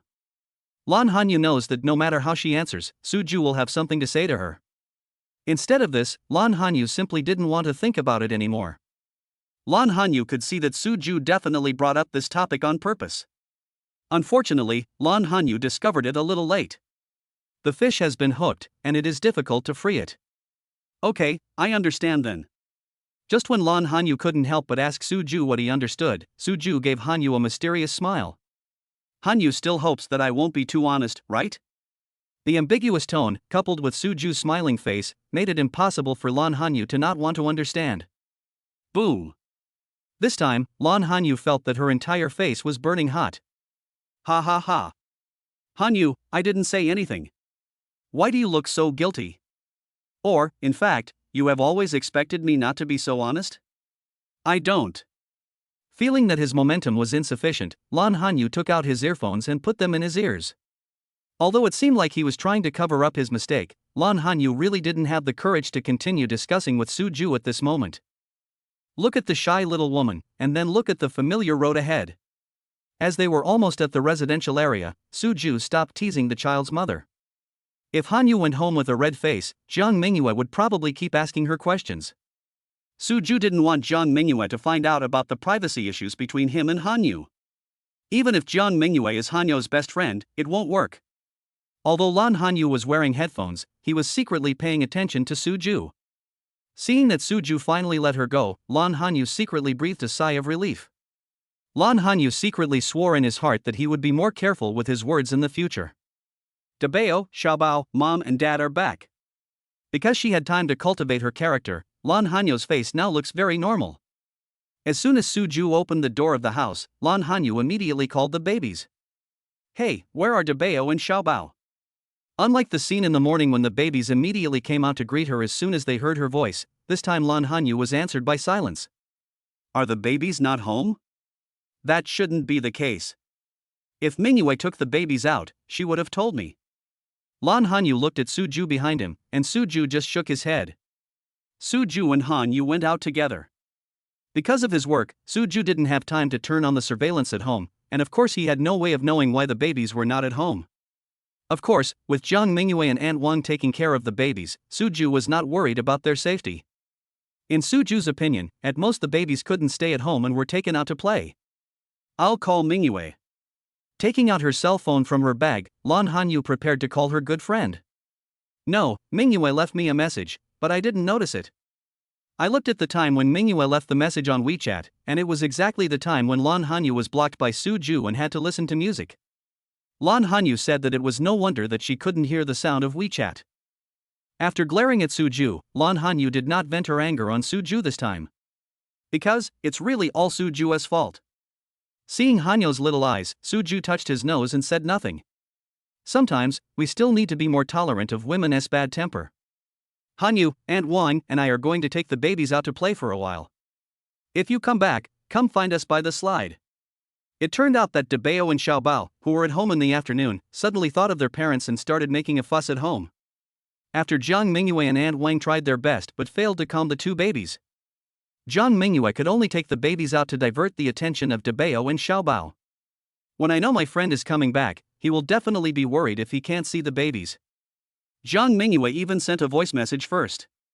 What Jiang Mingyue didn't expect was that her good friend had been so bullied by Suju that he didn't even notice her WeChat voice message. Mingyue took Dabeo and Xiaobao to play on the slide. I'm going to go find them. Of course, Lan Hanyu was talking to Suju. Put the property certificate away first. I'll go with you to find Dabeo and Xiaobao. Knowing that the babies were in the community, Suju was certainly not in a hurry. He motioned to Hanyu to pack up his things first. If you carry the property certificate around with you, it will not only cause trouble but also make people feel very strange. Okay, wait for me then. Lan Hanyu had no objection to Suju's words. He walked straight to his master bedroom, because there was a safe in it. Something as important as the real estate certificate should of course be placed in the safest place. Chapter 145 Hostility. Suju, Mingyue and the others are there. Because Jiang Mingyue said to take Dabeo and Xiaobao to play on the slide, Lan Hanyu and Suju of course went straight to the destination. When Lan Hanyu saw Jiang Mingyue's figure, she shouted excitedly. Suju actually saw it too. However, there was no trace of Jiang Mingyue in Suju's eyes. What Suju saw were his two little darlings who were playing happily on the swings. The 10-month-old baby has already grown teeth. Because Dabeo and Xiaobao are grinning, the two small teeth that grew out first make the babies look even cuter. Suju, Mingyue is really good to Dabeo and Xiaobao. Lan Hanyu looked at his friend's back and said sincerely. I know. It was because Suju knew that Jiang Mingyue was truly kind to Hanyu and the babies that he agreed to help Jiang Mingyue. If it were someone else, it would be really difficult to get Suju to speak. Hey, why is it that little girl again? Lan Hanyu and Suju were still some distance away from the community playground. Lan Hanyu was about to walk towards Dabeo and Xiaobao when she saw a familiar figure. It was the unreasonable little girl from last time. Seeing the little girl approaching Dabeo and Xiaobao, Lan Hanyu's heart almost jumped into his throat. Lan Hanyu still remembers the scene when the little girl almost pulled him down. For Lan Hanyu, whether she falls or not is not the most important thing. The most important thing is that I was holding my eldest child in my arms at that time. If Suju had not appeared in time, Lan Hanyu couldn't imagine what the final outcome would be. Now seeing the little girl approaching his babies, Lan Hanyu felt scared instinctively. Another thing is that Mingyue doesn't know the little girl yet, and Lan Hanyu is afraid that Mingyue is not wary of the little girl. Suju, let's go over there quickly. When Hanyu spoke, Suju also saw the little girl. Like Hanyu, Suju also felt that it would be safer to go there early to protect the babies. I want to play on the swings. Before Suju and Lan Hanyu reached the playground, the little girl made a domineering request to Jiang Mingyue. It can be seen that after the last incident, the little girl's family education has not changed at all. Let little sister play for a while longer, and then I'll let you play with it later, okay? Looking at Debeo, who was having fun, Jiang Mingyue spoke to the little girl in a good-tempered manner. No, I want to play now. The little girl must have recognized Debeo. Thinking about how the little rabbit she had set her eyes on last time was eaten by this baby, the little girl became quite hostile towards Debeo. We played this first, if you want to play, get in line.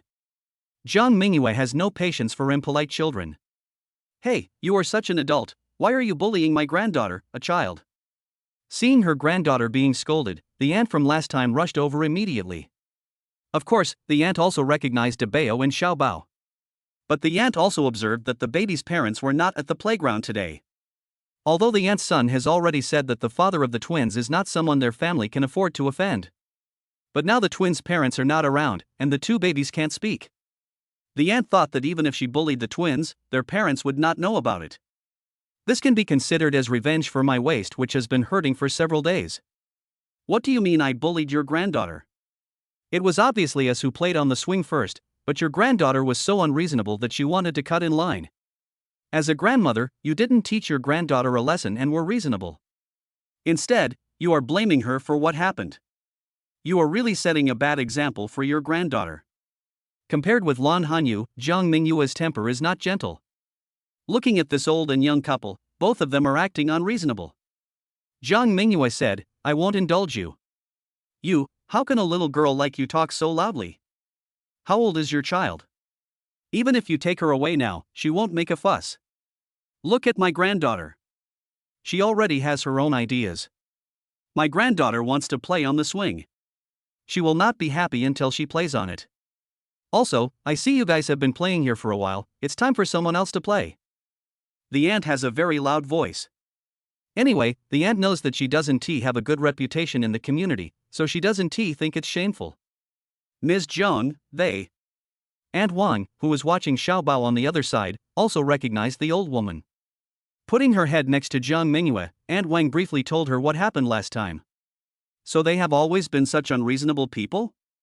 The best way to deal with people like this is not to spoil them, otherwise, they will think that the whole world revolves around them. Jiang Mingyue nodded and spoke loudly to Aunt Wang. Anyway, the old woman has lost her shame, so Jiang Mingyue doesn't mind helping her spread the word. Lan Hanyu and Suju were almost at the amusement park, and they heard what Jiang Mingyue said in a deliberately raised voice. Hanyu, wait a moment. Suju pulled Hanyu's body as he rushed forward and stopped. Since Jiang Mingyue wanted to teach the old woman a lesson, Suju decided to give Jiang Mingyue some time to perform. Suju just wanted the old woman to avoid his little babies next time she saw them.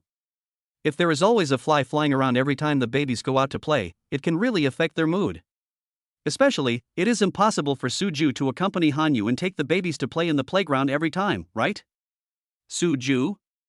Lan Hanyu was very worried about the babies. When she saw Suju holding her, Lan Hanyu's eyes were full of confusion. Do you think Jiang Mingyue is someone who is easy to talk to?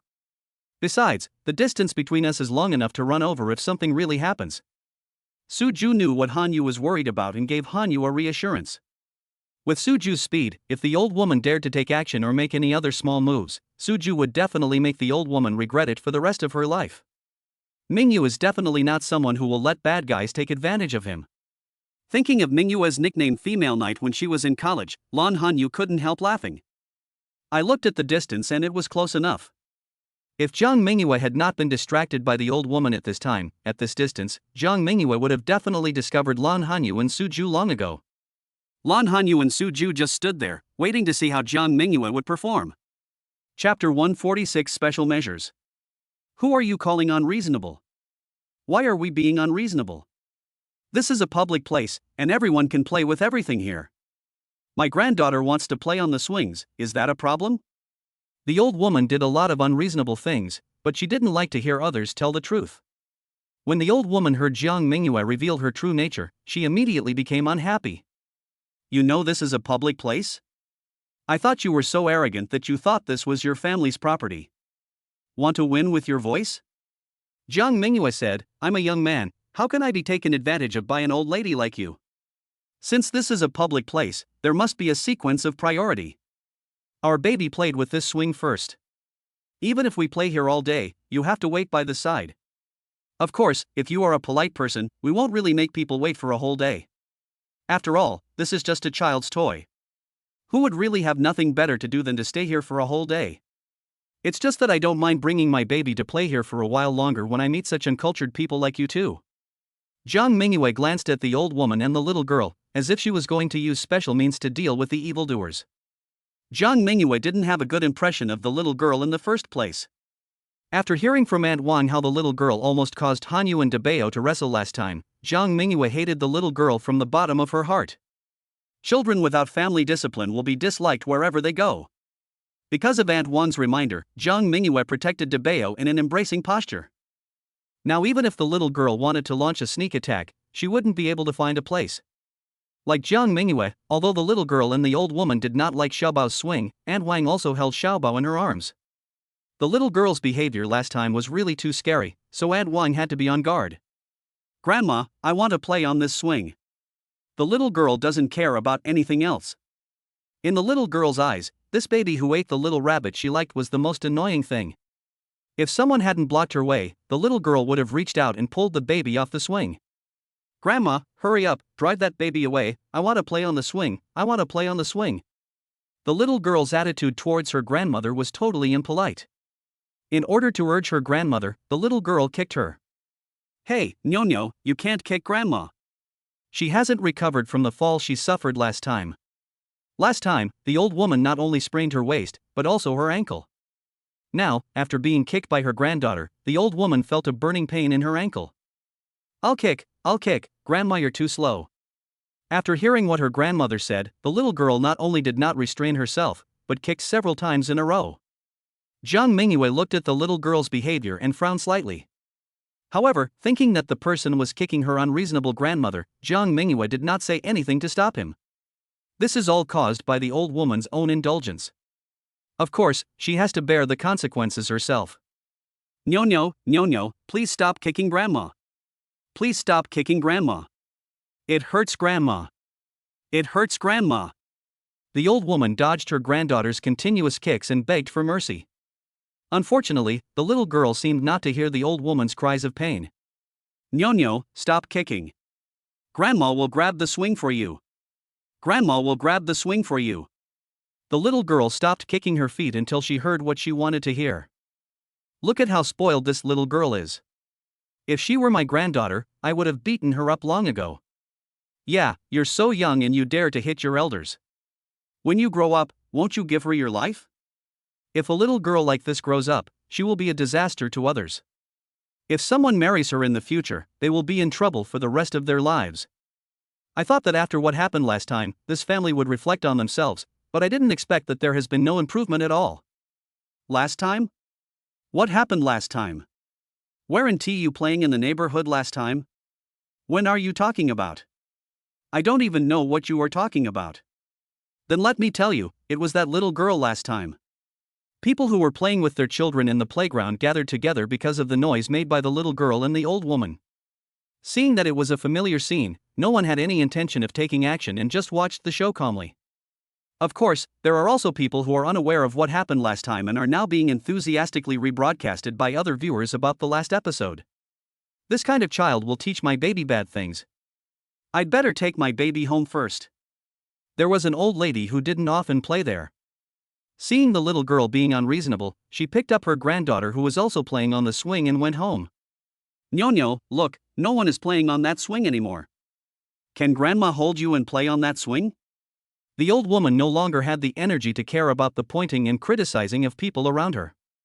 Knowing that Jiang Mingyue was a capable girl, the old woman could see that there was no way she would let him. There happened to be a vacant swing, so of course the old woman wanted to coax her granddaughter first. If the empty swing was occupied by someone else, the old woman had no idea how much pain her ankle would have suffered today. No, I don't want any other swings, I want this one. Grandma, let that little brat get down. I want to play on this swing. The little girl was originally targeting Debeo, so of course she wouldn't give in easily. Who are you calling a brat? I don't know what your parents are thinking. They teach such a young child to be so uncultured.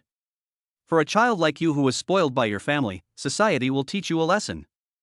Jiang Mingyue was unhappy when she saw that the little girl not only pointed at Debeo but also called Debeo a little brat. Our Debeo is indeed a little brat, but it's not anyone else's turn to say that. Jiang Mingyue glared at the little girl. After seeing that the little girl didn't dare to point at Debeo again, she turned around and spoke to the old woman. Jiang Mingyue really didn't know what the little girl's parents were thinking. Is it really good to spoil a child like this? Or do the little girl's parents think that they can protect the little girl for her entire life? If the other party really thought this way, Jiang Mingyue just felt that they were too naive. How's the saying now?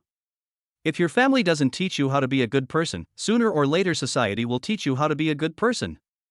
I just don't know if that little girl can bear it when society teaches her how to be a human being. Chapter 147, Don't be a skinny person. Grandma, she is mean to me. She is a bad person. Grandma, I want to play on this swing.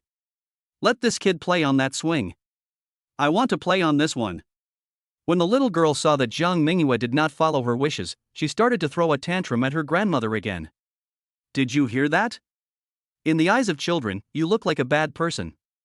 You are a girl, and you are not young anymore. How can you be so narrow-minded? You are competing with a child. You really don't know how to be shy? The old woman has mastered the art of confusing right and wrong. Anyway, a tree without bark is doomed to die, but a person without bark is invincible. The old woman's realm has indeed reached the point where she is invincible in the world. Jiang Mingyue now felt that it was a waste to say even one more word. Jiang Mingyue rolled her eyes at the sky. It was really not easy for her to be able to control herself and not curse. If the little girl and the old woman were replaced by someone of similar age to Jiang Mingyue, and Jiang Mingyue didn't scold you to the point of doubting your life, she would not deserve the title of female hero. Debeo, let me tell you that the word is very easy to write. Almost everyone who is not a real illiterate can write it. Glancing at the old woman who was obviously confused by her change of subject, Jiang Mingyue continued speaking to Debeo. But Debeo, in this world, people who can write the word human may not necessarily behave like human beings. Some people just don't want to be good people, but insist on being bad people. You, who are you scolding? Finally she understood Jiang Mingyue's roundabout curse words, and the old woman became angry and embarrassed. Ah, this girl is so funny. Yeah, this girl didn't say a single dirty word, but what she said was pretty cool. Amazing. I've lived for most of my life, and this is the first time I've seen a girl who is so good at teaching people a lesson. It's so refreshing.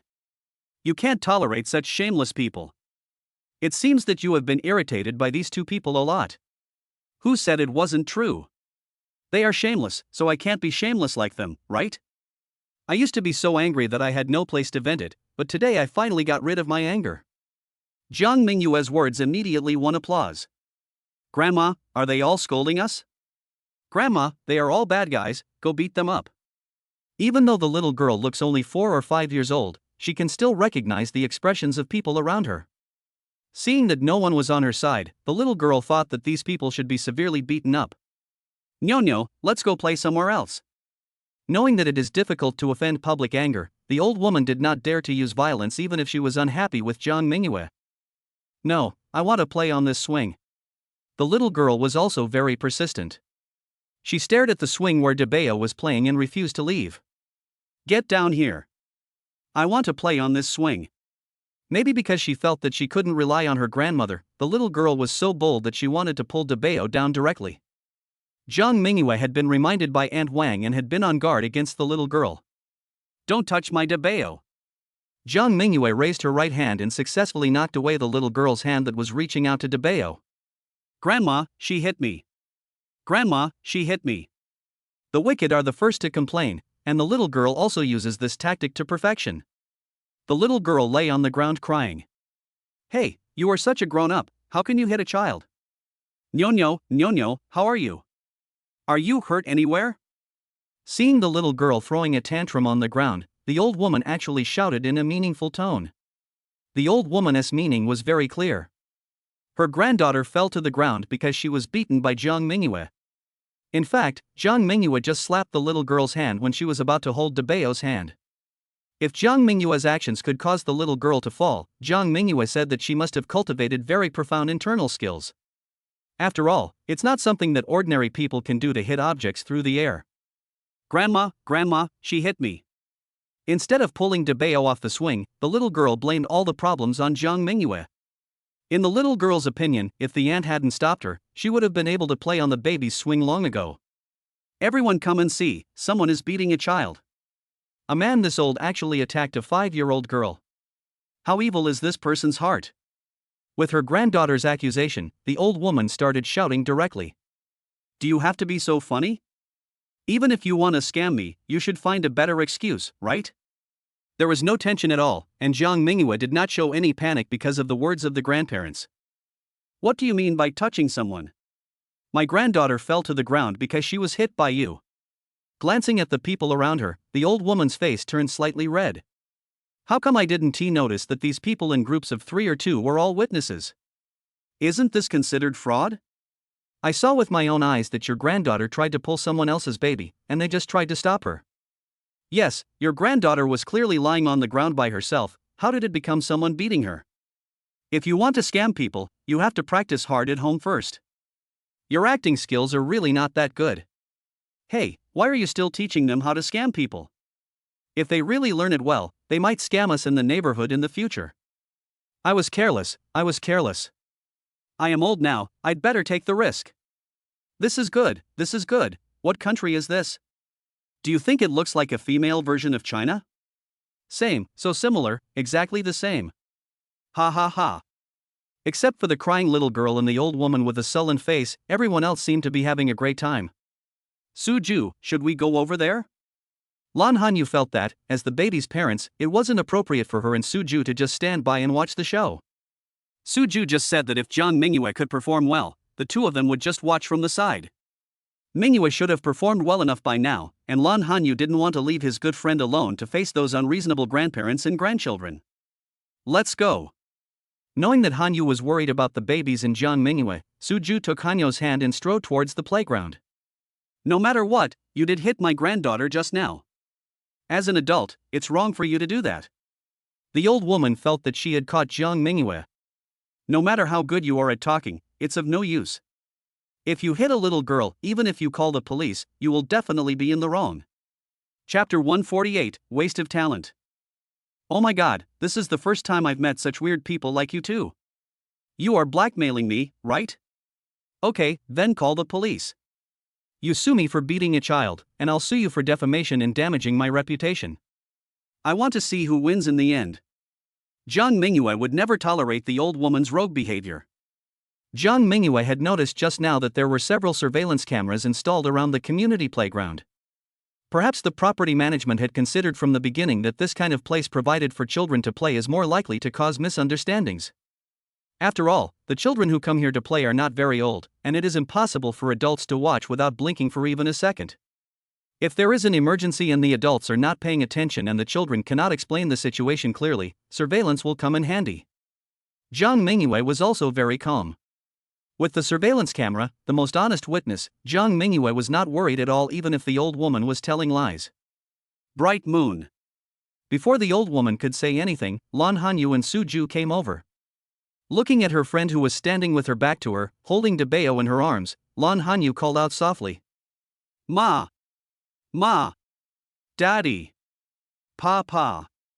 When Jiang Mingyue heard Hanyu's voice, Debeo and Xiaobao shouted excitedly before she could even turn around. Of course, in the eyes of Debeo and Xiaobao, they not only see their dear mother, but also their father whom they miss very much. Daddy! When Debeo saw his father, he stretched out his chubby little arms and wanted to be hugged by his father. Daba, sit for a while longer. If you let Daddy hold you, bad guys will come and snatch your swing. Jiang Mingyue felt that what happened between her and the grandparents was not over yet, so how could she let the little girl succeed now? What the hell? Debeo looked at Ganma, then looked at his parents. Finally, Debeo set his sights on the little girl who had been staring at him. Debeo might be thinking, that bad guy you're talking about, is that young lady? When the little girl saw Suju and Lan Hanyu appear, she quickly got up from the ground. The little girl should still remember what happened last time. Maybe that was the first time the little girl encountered difficulties, so she is still deeply impressed by it. Grandmother. I don't know if it was because she was afraid, or because she knew the baby's father was someone her own father couldn't handle, but there was a hint of evasion in the little girl's eyes. Nyo, why don't we go home first? This swing is not fun. Grandma will take you to the supermarket to buy delicious food this afternoon, okay? When the old woman saw Suju and Lan Hanyu appear, she suddenly became dispirited. The old woman did not forget what her son had said, that she could not afford to offend her son, a manager, who was the father of the twin babies. If it weren't for the previous episode, the little girl now would look like a very obedient child. Looking at Suju, the little girl did not resist at all and was obediently led away by her grandmother. What's going on? How could that little girl be so obedient? This is the first time I've seen this too. In my impression, this little girl is a little witch. How could she be so obedient? Who knows? Anyway, looking at the expressions of the grandparents and grandchildren, I felt like I had let out a sigh of relief. With the departure of the old woman and the little girl, the atmosphere in the amusement park suddenly became relaxed. Daddy. Papa. Dabeo and Xiaobao stretched out their arms to their father again. The babies said that their father had hardly hugged them all day. Daddy, hold me. Suju would never refuse his daughter's requests. Because the little girl had already left, Zhang Mingyue did not try to stop Dabeo from giving up his position. This is a public place, so of course anyone can play on this swing. Zhang Mingyue was just being childish and didn't want to play with that unreasonable little girl. Papa. Daddy. Dabeo and Xiaobao, being held in their father's arms, feel a little bit of satisfaction. Hanyu, have you and Suju settled the matter? The babies were held by their fathers, and Lan Hanyu walked directly to the side of his good friend. Zhang Mingyue stood up and asked casually. Logically speaking, Suju took Hanyu to the real estate bureau on purpose to add her name. If things had not been done well, Suju and Hanyu would definitely not come back at this time. Zhang Mingyue's question was just a casual one. It's all done. Nodding, Lan Hanyu gave an affirmative answer. Hanyu, although your Xinyu Lanwan community is the most upscale community in Jiangqing City, there is still garbage in the community. Zhang Mingyue held Hanyu's arm and complained a little. By letting that kind of person live in such a high-end residential area, Zhang Mingyue is really lowering the grade of the residential area. So we have to rely on our heroine to deal with the garbage. Seeing Mingyue's indignant look, Lan Hanyu also dug up his good friend's previous nickname. You're asking me to help this rubbish. It's such a waste of my skills. Zhang Mingyue didn't feel embarrassed at all and never disliked her nickname Female Knight. Yes, letting the heroine take action is really a waste of talent. Following Mingyue's tone, Lan Hanyu said playfully. Mrs. Su, huh? Hello, I'm from Xinyu Lanwan community as well. That's what I heard your nanny call you last time. Mrs. Su, you have taken good care of your two babies. Do you have any experience you can share with me? Look at my grandson, he's as skinny as a monkey. People who don't know the truth would think I'm abusing him and not giving him food. Yes, Mrs. Su, we all live in Xinyu Blue Bay community. We are all neighbors. We can bring our babies to play together in the future. Mrs. Su, your twins are so beautiful. They have inherited all the good genes from you and your husband. Mrs. Su, what kind of milk powder do your babies usually drink? The choice of milk powder is very important nowadays. I heard that it will affect the IQ of babies. I think Mrs. Su's twin babies are very smart. They must have chosen very good milk powder. Mrs. Su. Mrs. Su. Lan Hanyu could no longer remember how he got home. Lan Hanyu only remembered that he was suddenly surrounded by enthusiastic neighbors, and then asked a lot of various questions. So in the end, Lan Hanyu actually didn't answer any of the questions, because Lan Hanyu didn't know which question he should answer first. Chapter 149, Survival. Hanyu, your family of 4 is so popular, isn't it scary? Leaning on the sofa in the living room, Zhang Mingyue felt like she had survived a disaster. The abilities of today's aunties and grandmas are really amazing, and their friendly and outgoing enthusiasm makes young people feel intimidated. Zhang Mingyue said that she is not afraid of meeting unreasonable people, but she is afraid of meeting people who are too enthusiastic. After all, a female knight would never hit someone who smiles at her. I didn't expect it to be like this. Lan Hanyu now feels strange, as it is not the first time that she has brought Dabeo and Xiaobao to play in the community. Many of those people who just grabbed me and asked me questions were people I had seen before. Why did everyone suddenly explode today? Mrs. Su, Ms. Zhang, I think there is a reason why those people are so enthusiastic. Aunt Wang is now very familiar with Su Ju and Lan Hanyu. Apart from the addresses, Aunt Wang still used Mr. Su and Mrs. Su. At other times, Aunt Wang seemed like a member of the family. Hearing that Lan Hanyu and Zhang Mingyue couldn't figure out this problem, Aunt Wang felt that Mrs. Su was the one who was confused as she was involved in the matter, while she was the one who saw things clearly as a bystander. Auntie Wang, do you know the reason? Lan Hanyu and Zhang Mingyue asked almost at the same time. Mrs. Su, Ms. Zhang, they are all grandmothers, or grandmothers-in-law. The most important reason why they are so enthusiastic is, of course, that our Dabeo and Xiaobao are so beautiful and lovable. Aunt Wang felt that she was not exaggerating at all. Every time Mrs. Su and I took Dabeo and Xiaobao out, all the aunties would stare at them with envy. At that time, since no one knew each other, it was impossible for people to come up to us and ask us questions. Our Dabeo and Xiaobao are beautiful and lovable.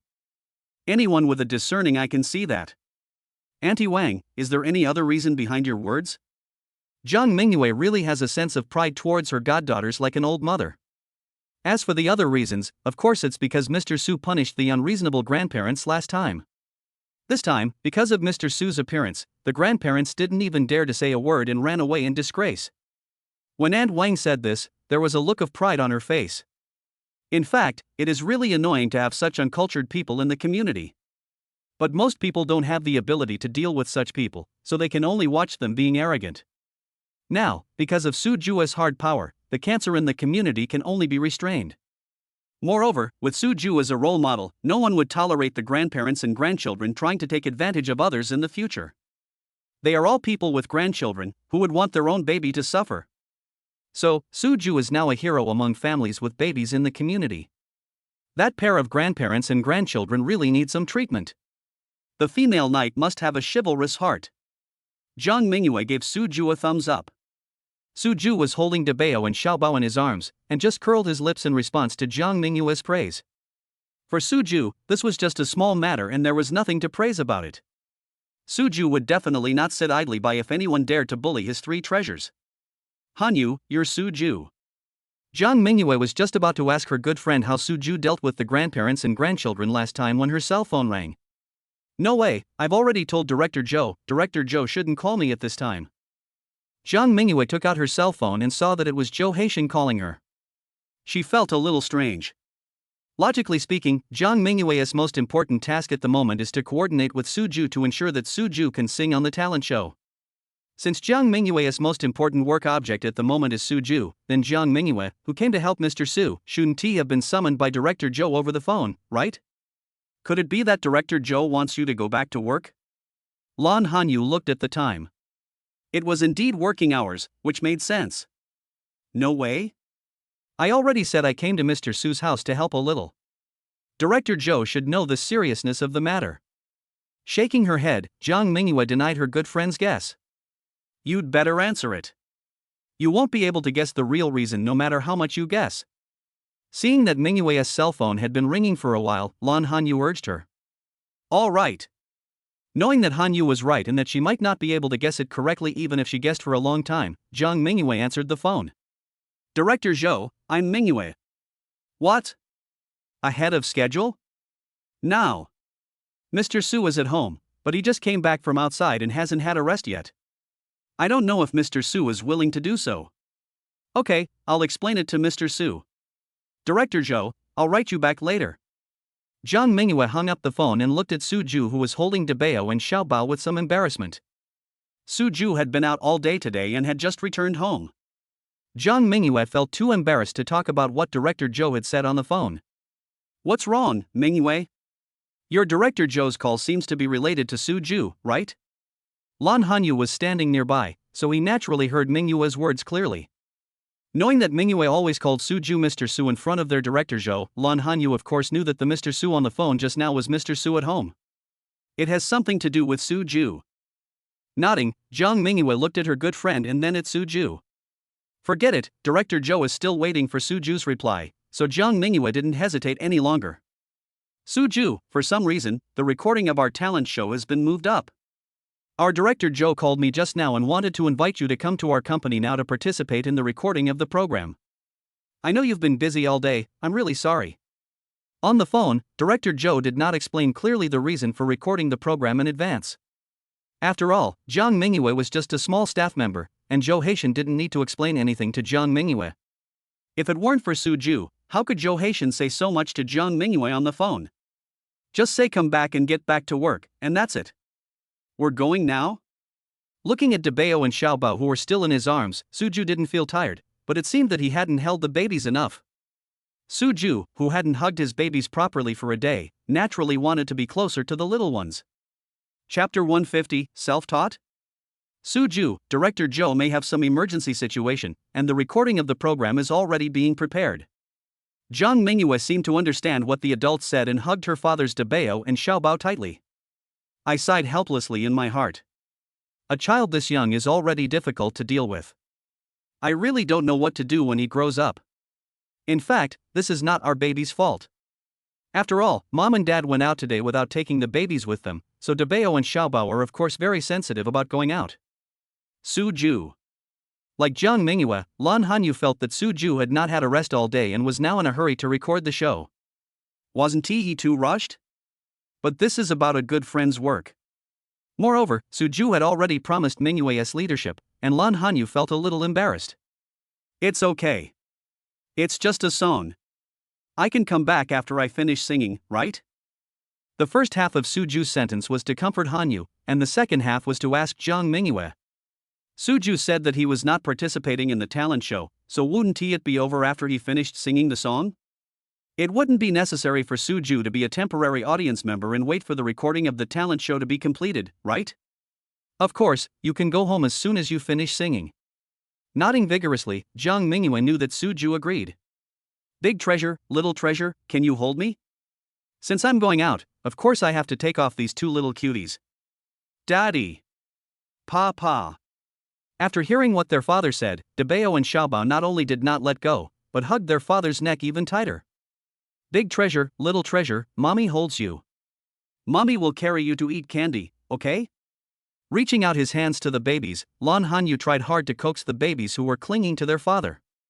Baby, snap. Daddy. Faced with the sweet temptation from their mothers, the babies are very determined. Burying their little faces in their father's neck, the babies said that even sugar can't compare to their father's hug. Debao, Xiaobao, Daddy has something to do. Can Mommy and Grandma Wang take our baby to see the little pigeons? If one trick doesn't work, Lan Hanyu can only try another one. Don't dove. This time Debao expressed his meaning very clearly. Hearing his sister's words, Xiaobao nodded in agreement. The two little babies have a very high level of understanding. Hanyu, are Debao and Xiaobao usually so clingy to Suju? Looking at the babies sticking to Suju like taffy, Jiang Mingyue was a little surprised. Jiang Mingyue has been taking care of the babies for a whole day today. Suju and Hanyu went out twice, but they didn't see the babies like this. Jiang Mingyue really couldn't understand the baby's psychology. It's usually better. Usually, Debao and Xiaobao are indeed attached to Suju, but they usually get better with just a little coaxing. In a situation like the current one, even the mother Lan Hanyu had to step in personally, and the temptation of Tang Tang was not enough to win over the babies. It is really rare. Suju and I probably won't be at home all day today, so the babies may be feeling insecure. I know that Mingyue and Aunt Wang take good care of the babies. However, from an emotional point of view, no matter how good others are, they cannot replace their own parents for babies. When Lan Hanyu was pregnant, she read some books on the subject.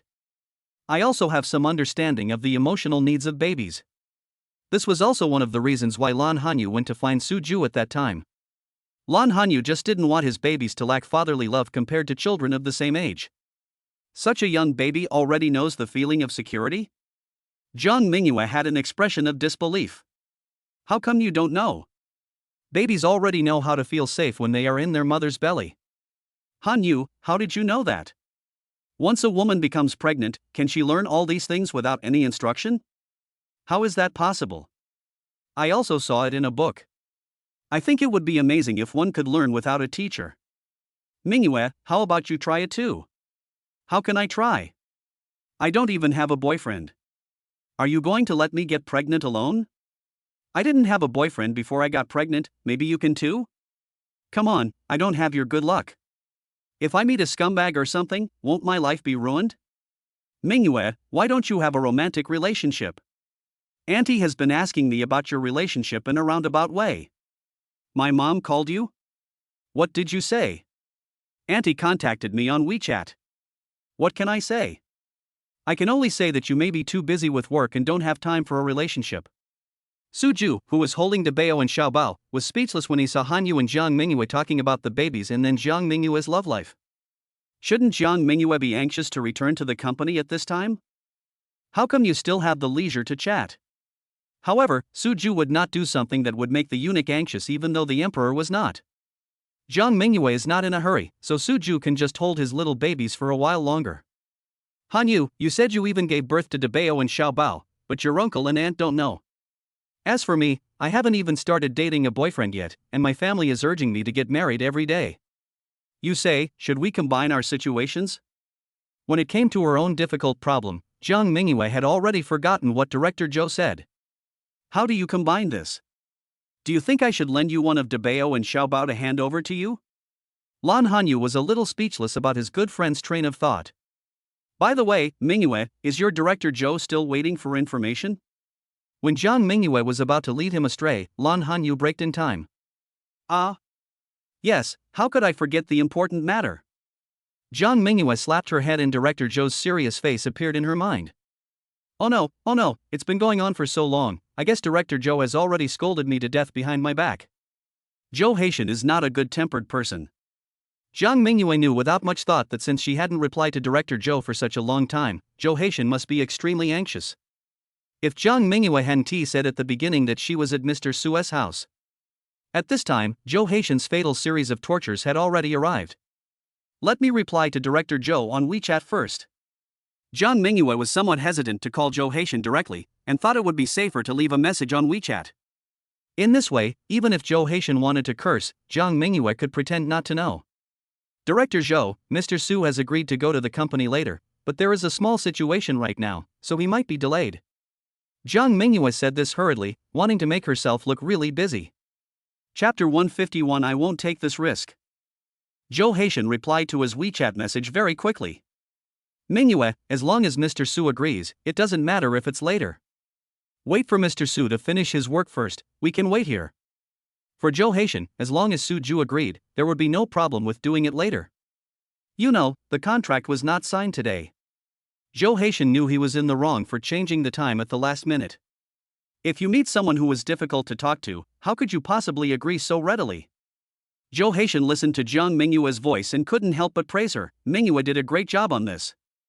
In Zhou Haitian's mind, if Mingyue hadn't established a good relationship with Mr. Su wouldn't have been so easy to talk to, right? After all, Zhou Haitian had heard Tang Yixiao complain more than once about how difficult Mr. Su was to talk to. Zhou Haitian did not comment on what Tang Yixiao said. Zhou Haitian always has the illusion that the Mr. Su that Tang Yixiao mentioned and the Mr. Su he knows are not the same person at all, okay? Of course, Zhou Haitian did not respond to Tang Yixiao because he did not want to be pestered by Tang Yixiao. Tang Yixiao has been appearing in front of Zhou Haitian frequently recently. To put it bluntly, he just wants to block Su Ju. But since the last time, Su Ju has never come to Xinchuang Entertainment, and Tang Yixiao's wish to arrest him has been dashed time and time again. When Jiang Mingyue heard Zhou Haitian's voice message, she knew that Director Zhou was not angry that she replied to WeChat so late, and she felt relieved. In order to show that she really didn't have time, Jiang Mingyue simply didn't reply to Zhou Haitian's WeChat. Wouldn't it be more effective to bring Suju directly to the company when the time comes, than to say anything? Hanyu, what should we do with these two little darlings of yours? Looking at Debao and Xiaobao who were hugging their father's neck tightly and not relaxing at all, Jiang Mingyue suddenly felt that taking care of a baby was really troublesome. Especially Debao and Xiaobao are such smart and cute twin babies. I really can't bear to hit him, and I can't bear to scold him either. I think Debao and Xiaobao have become attached to Suju. Seeing the appearance of the babies, Lan Hanyu could only sigh helplessly. It was just like the last time Suju wanted to go to class and Debao insisted on following him. Lan Hanyu really had no idea what to do. You can't take Debao and Xiaobao with you, right? There are so many people in our company, and there are still many viewers at today's talent show. If Suju's true appearance is not exposed, but Dabeo and Xiaobao are, wouldn't that have the same effect? Jiang Mingyue covered her forehead with her hands as if she had a headache. Of course I can't take Dabeo and Xiaobao with me. This is completely different from Suju taking Dabeo to school. Lan Hanyu will not take this risk. Hanyu, what should we do? Although Zhou Haitian said that it was okay for Mr. Su to arrive later. But Jiang Mingyue also knew that she couldn't just wait endlessly for Suju throughout the entire recording of the program, right? Suju sang the opening song and was definitely the first to appear on stage. It can be said that as long as Suju does not appear, the talent show cannot start. Suju, what should we do? Lan Hanyu has now gotten used to asking Suju for help when she has no other options. Looking at Suju, who was calmly holding Dabeo and Xiaobao, Lan Hanyu placed all her hopes on Suju. Seeing the child's mother sending him a distress signal, Suju raised the corner of his mouth and smiled. If you want to deal with two little foodies, isn't it enough to just prescribe the right medicine? If Lan Hanyu knew what Suju was thinking, she would definitely complain about herself. I have already prescribed the right medicine, but unfortunately the babies didn't take the bait. Dabeo, Xiaobao, are you hungry? Daddy's gentle voice successfully made the two little babies raise their heads. Daddy. Pa. Probably because they still remembered what Mom and Godmother said, that Dad was going out, Dabeo and Xiaobao did not respond to Dad immediately. The two little babies looked at each other, and then babbled a few words, as if they were discussing not to be fooled by their dad. Dabeo, Xiaobao, are the bunnies Dad made delicious? Not only are there little bunnies, but there are also little pigs and little kitties that our little treasure likes, right? Daddy. Pa. After hearing what their father said about the delicious food, Dabeo and Xiaobao began to hesitate. It seems that our Dabeo and Xiaobao are not hungry. Then Daddy will hold Dabeo and Xiaobao. When the little rabbits, piglets, and other babies are hungry, Daddy will do it. Children nowadays are very smart. Even though Suju is only 10 months old, he still has rich expressions while talking. If there were some small loopholes somewhere, maybe the babies wouldn't be fooled. Aren't Dabeo and Xiaobao hungry? Mommy is hungry too. When Lan Hanyu heard Suju speak, she immediately understood what Suju meant. In order to cooperate with Suju, Lan Hanyu deliberately touched her belly. Ma. When they heard their mother say she was hungry, Dabeo and Xiaobao looked at their mother's belly at the same time. Big treasure, little treasure, look at Mommy's belly, it's not bulging anymore. Patting her belly with her hand, Lan Hanyu was using practical actions to prove to the babies that she was really hungry. Mom, tummy. Baby, belly. Ma. When they saw that their mother's belly was really not bulging, Dabeo and Xiaobao looked at their own little bellies again. Dabeo, Xiaobao, Mom is waiting for you to get hungry, so eat the delicious food Dad made. Watching the babies looking at their own bellies and then at their mother's bellies, Lan Hanyu and Suju both tried not to laugh. Lan Hanyu really wants to tell the babies loudly that Mama's belly has always been flat. If Lan Hanyu's belly was as round as Dabeo and Xiaobao's, she would have lost weight a long time ago. Daddy, eat. Pa, belly. Thinking that their mother was on the same front with them, Dabeo and Xiaobao finally revealed their little foodie nature. The two little babies turned to their father at the same time and made requests for delicious food. Dabeo and Xiaobao want to eat something delicious? Suju deliberately pretended to be unhurried, but in fact, there was really nothing to be anxious about. You know, Jiang Mingyue and Hanyu wasted a lot of time chatting just now, and you really can't tell how anxious they are. Pa. Daddy. The little babies have completely taken the bait and are twisting their bodies happily in their daddy's arms. The babies are saying, please act quickly, Daddy. Ma. It was Dabeo who was concerned about his mother. His chubby little fingers suddenly pointed at his mother. Dabeo wanted to tell his father that his mother wanted to eat something delicious. Is Mom hungry too?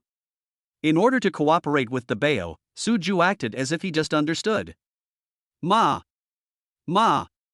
Seeing that his father understood what he meant, Dabeo shouted happily. Chapter 152 Why be sneaky? Dabeo, Xiaobao, let's ask Dad to make something delicious. Mom, Dabeo, and Xiaobao will wait together to eat the little rabbits and pigs, okay? Seeing that the time was almost right, Lan Hanyu gave Aunt Wang a look, and the two of them stretched out their hands towards Dabeo and Xiaobao respectively. Daddy. Pa. Dabeo and Xiaobao cooperated and threw themselves into the arms of their mother and Grandma Wang, while urging their father to hurry up and make some delicious food. Dad, go check if there's enough food in the kitchen. Suju said this while glancing at Jiang Mingyue. Jiang Mingyue and Suju didn't have any tacit understanding yet. She looked at Suju stupidly, not understanding what Suju wanted to express by looking at her. Bright moon.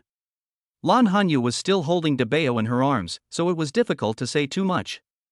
Lan Hanyu pointed at the bag that Suju had placed on the wine cabinet in the entrance hall, and nodded at the door. There is still some tacit understanding between Jiang Mingyue and Lan Hanyu. Jiang Mingyue understands as soon as Lan Hanyu makes a move. While Debeo and Xiaobao were staring at the kitchen and their attention was not on her, Jiang Mingyue gently picked up Suju's bag, opened the door quietly, and slipped out first. This sneaky feeling made Jiang Mingyue feel as if she had become a thief. Seeing that Jiang Mingyue had successfully escaped, Suju walked into the kitchen, took out a banana and came out. Debeo, Xiaobao, there is only one banana left. We can't be little bunnies or little piggies anymore. Little bunny. Little pig. Debeo and Xiaobao, whose greed had already been aroused by their father, immediately stopped eating when they heard that there was no more delicious food. Daddy, little bunny. Little piggy, snap. Debeo and Xiaobao were twisting in the arms of their mother and Grandma Wang, and their little hands were waving towards their father, as if saying, "Dad, hurry up and make some delicious food." What can I do? A banana can't make a bunny and a pig. Suju turned the banana in his hand over and then over again to look at it, then he held it in his hand and shook it in front of Debeo and Xiaobao. Debeo and Xiaobao love eating bananas very much.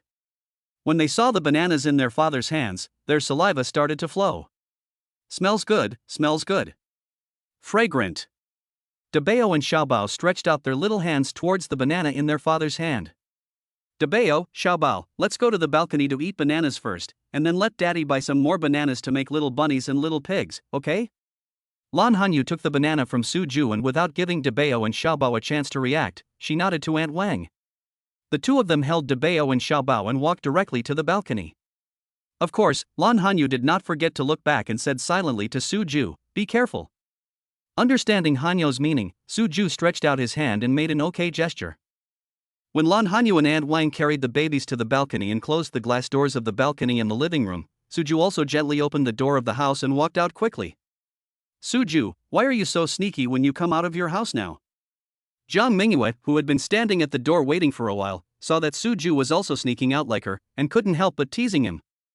Jiang Mingyue remembered that she had always returned from Suju's house in a legitimate manner, and Debeo and Xiaobao had never insisted on following her. Why do the babies react so strongly today? Does this count as being dragged down by you? After handing over Suju's bag, Jiang Mingyue felt that her sister was doing it in a legitimate way. Why don't you go in now and try to see if Debeo and Xiaobao will insist on sticking to you? Glancing at the complacent Jiang Mingyue, Suju kindly gave some advice. What do you mean? Suju, are you saying that Debeo and Xiaobao are not that clingy to me? Jiang Mingyue has always been very concerned about the ranking of the babies' hearts. After hearing the meaning behind Suju's words, Jiang Mingyue expressed her dissatisfaction. Facts speak louder than words. Not wanting to argue about who was better verbally, Suju said calmly.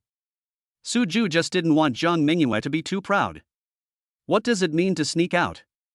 Suju just didn't want Debeo and Xiaobao to make a fuss. If the babies start to make a fuss, Hanyu will be the one who suffers the most, right? Humph, today I'll let you see whether Debeo and Xiaobao really stick to me or not. In the face of such an important event, Director Zhou's serious face was completely forgotten by Jiang Mingyue. Can I borrow your key? This is Suju's home, so of course Jiang Mingyue couldn't have the key. Reaching out her hand to Suju, Jiang Mingyue knew that Hanyu and Aunt Wang were both holding the baby at this time, so it was not convenient for them to open the door. Suju took out the key and handed it to Jiang Mingyue. After Jiang Mingyue opened the door, she returned the key to Suju. Then, in order to let Suju clearly see his position in the baby's minds, Jiang Mingyue deliberately left the door a crack and did not close it completely. Debeo, Xiaobao, godmother is going back. Standing at the entrance, Jiang Mingyue could only shout because Lan Hanyu closed the glass doors of the living room and balcony.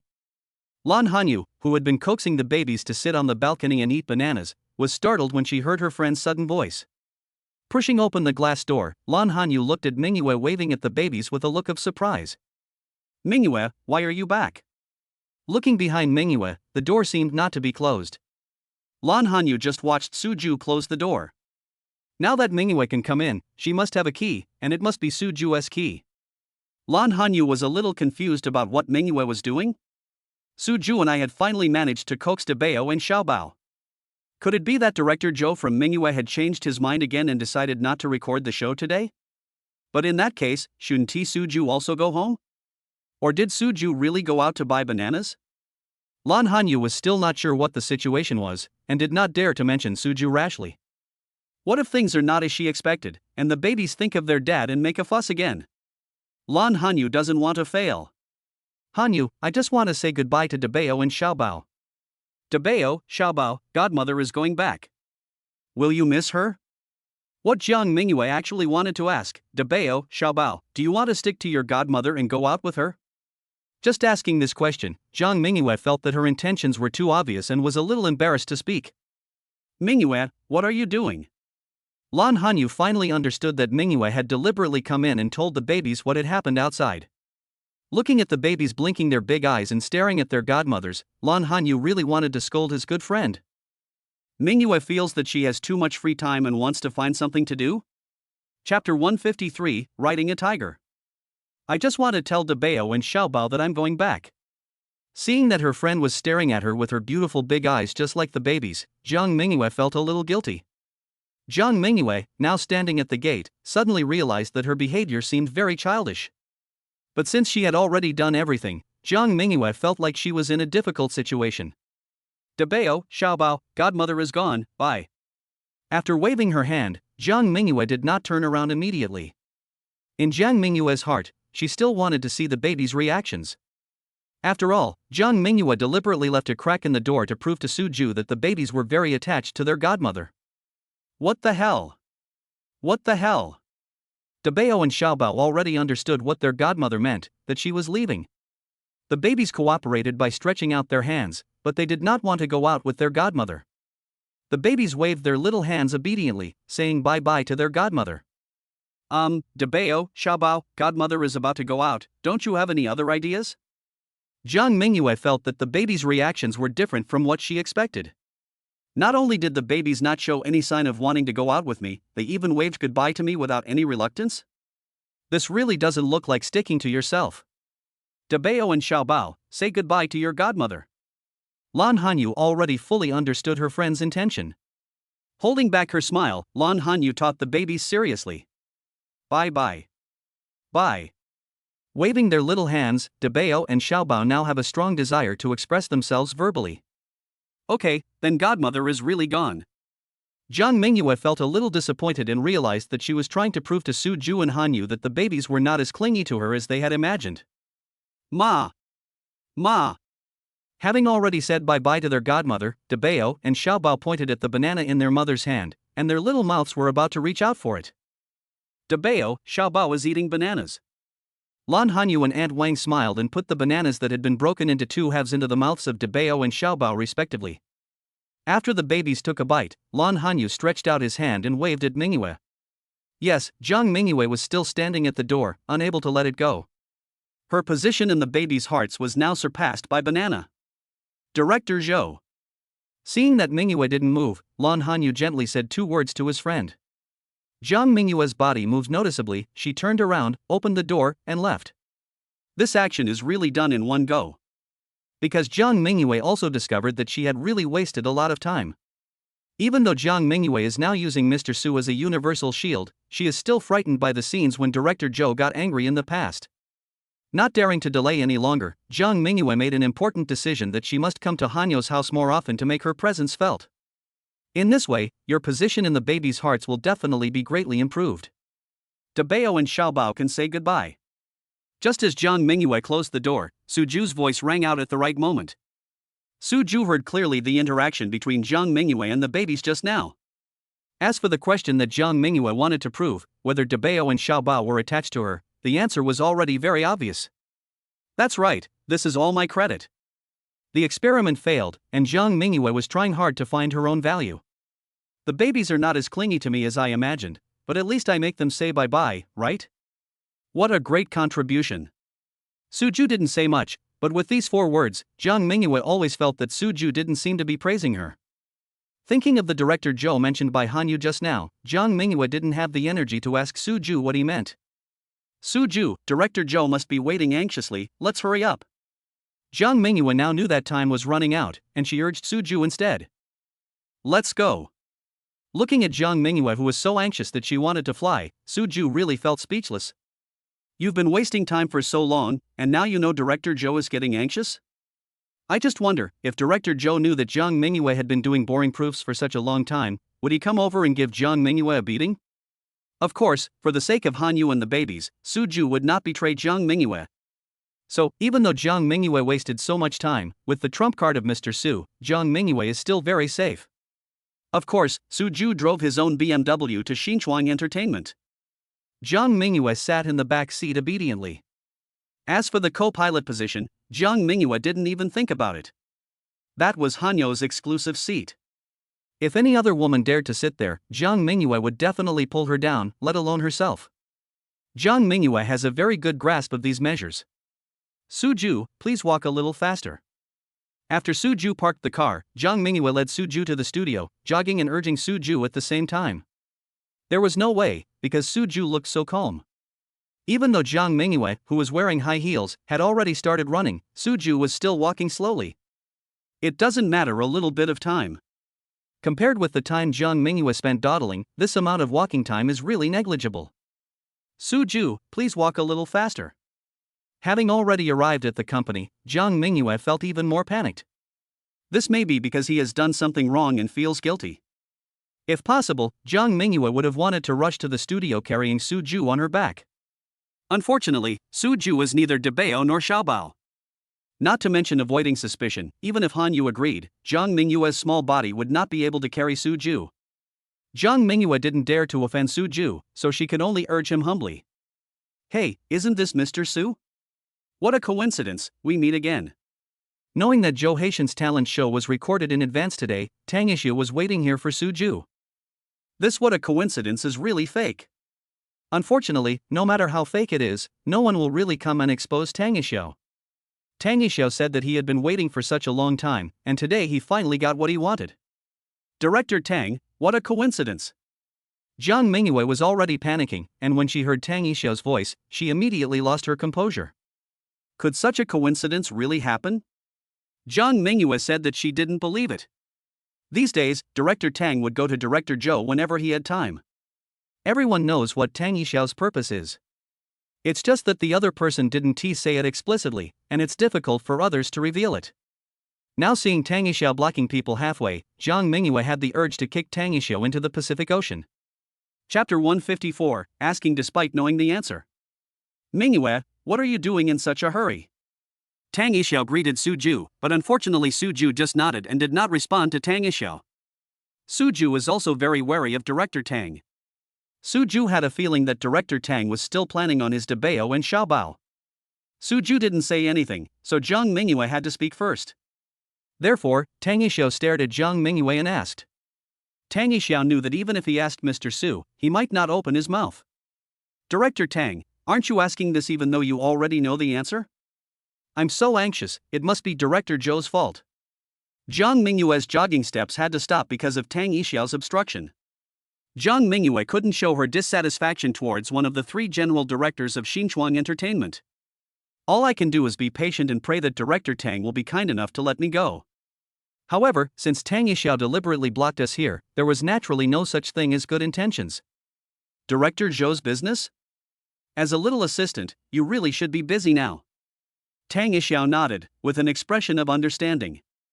Just when Jiang Mingyue thought that she was judging others by her own standards, Tang Ishiu's devilish mouth opened again.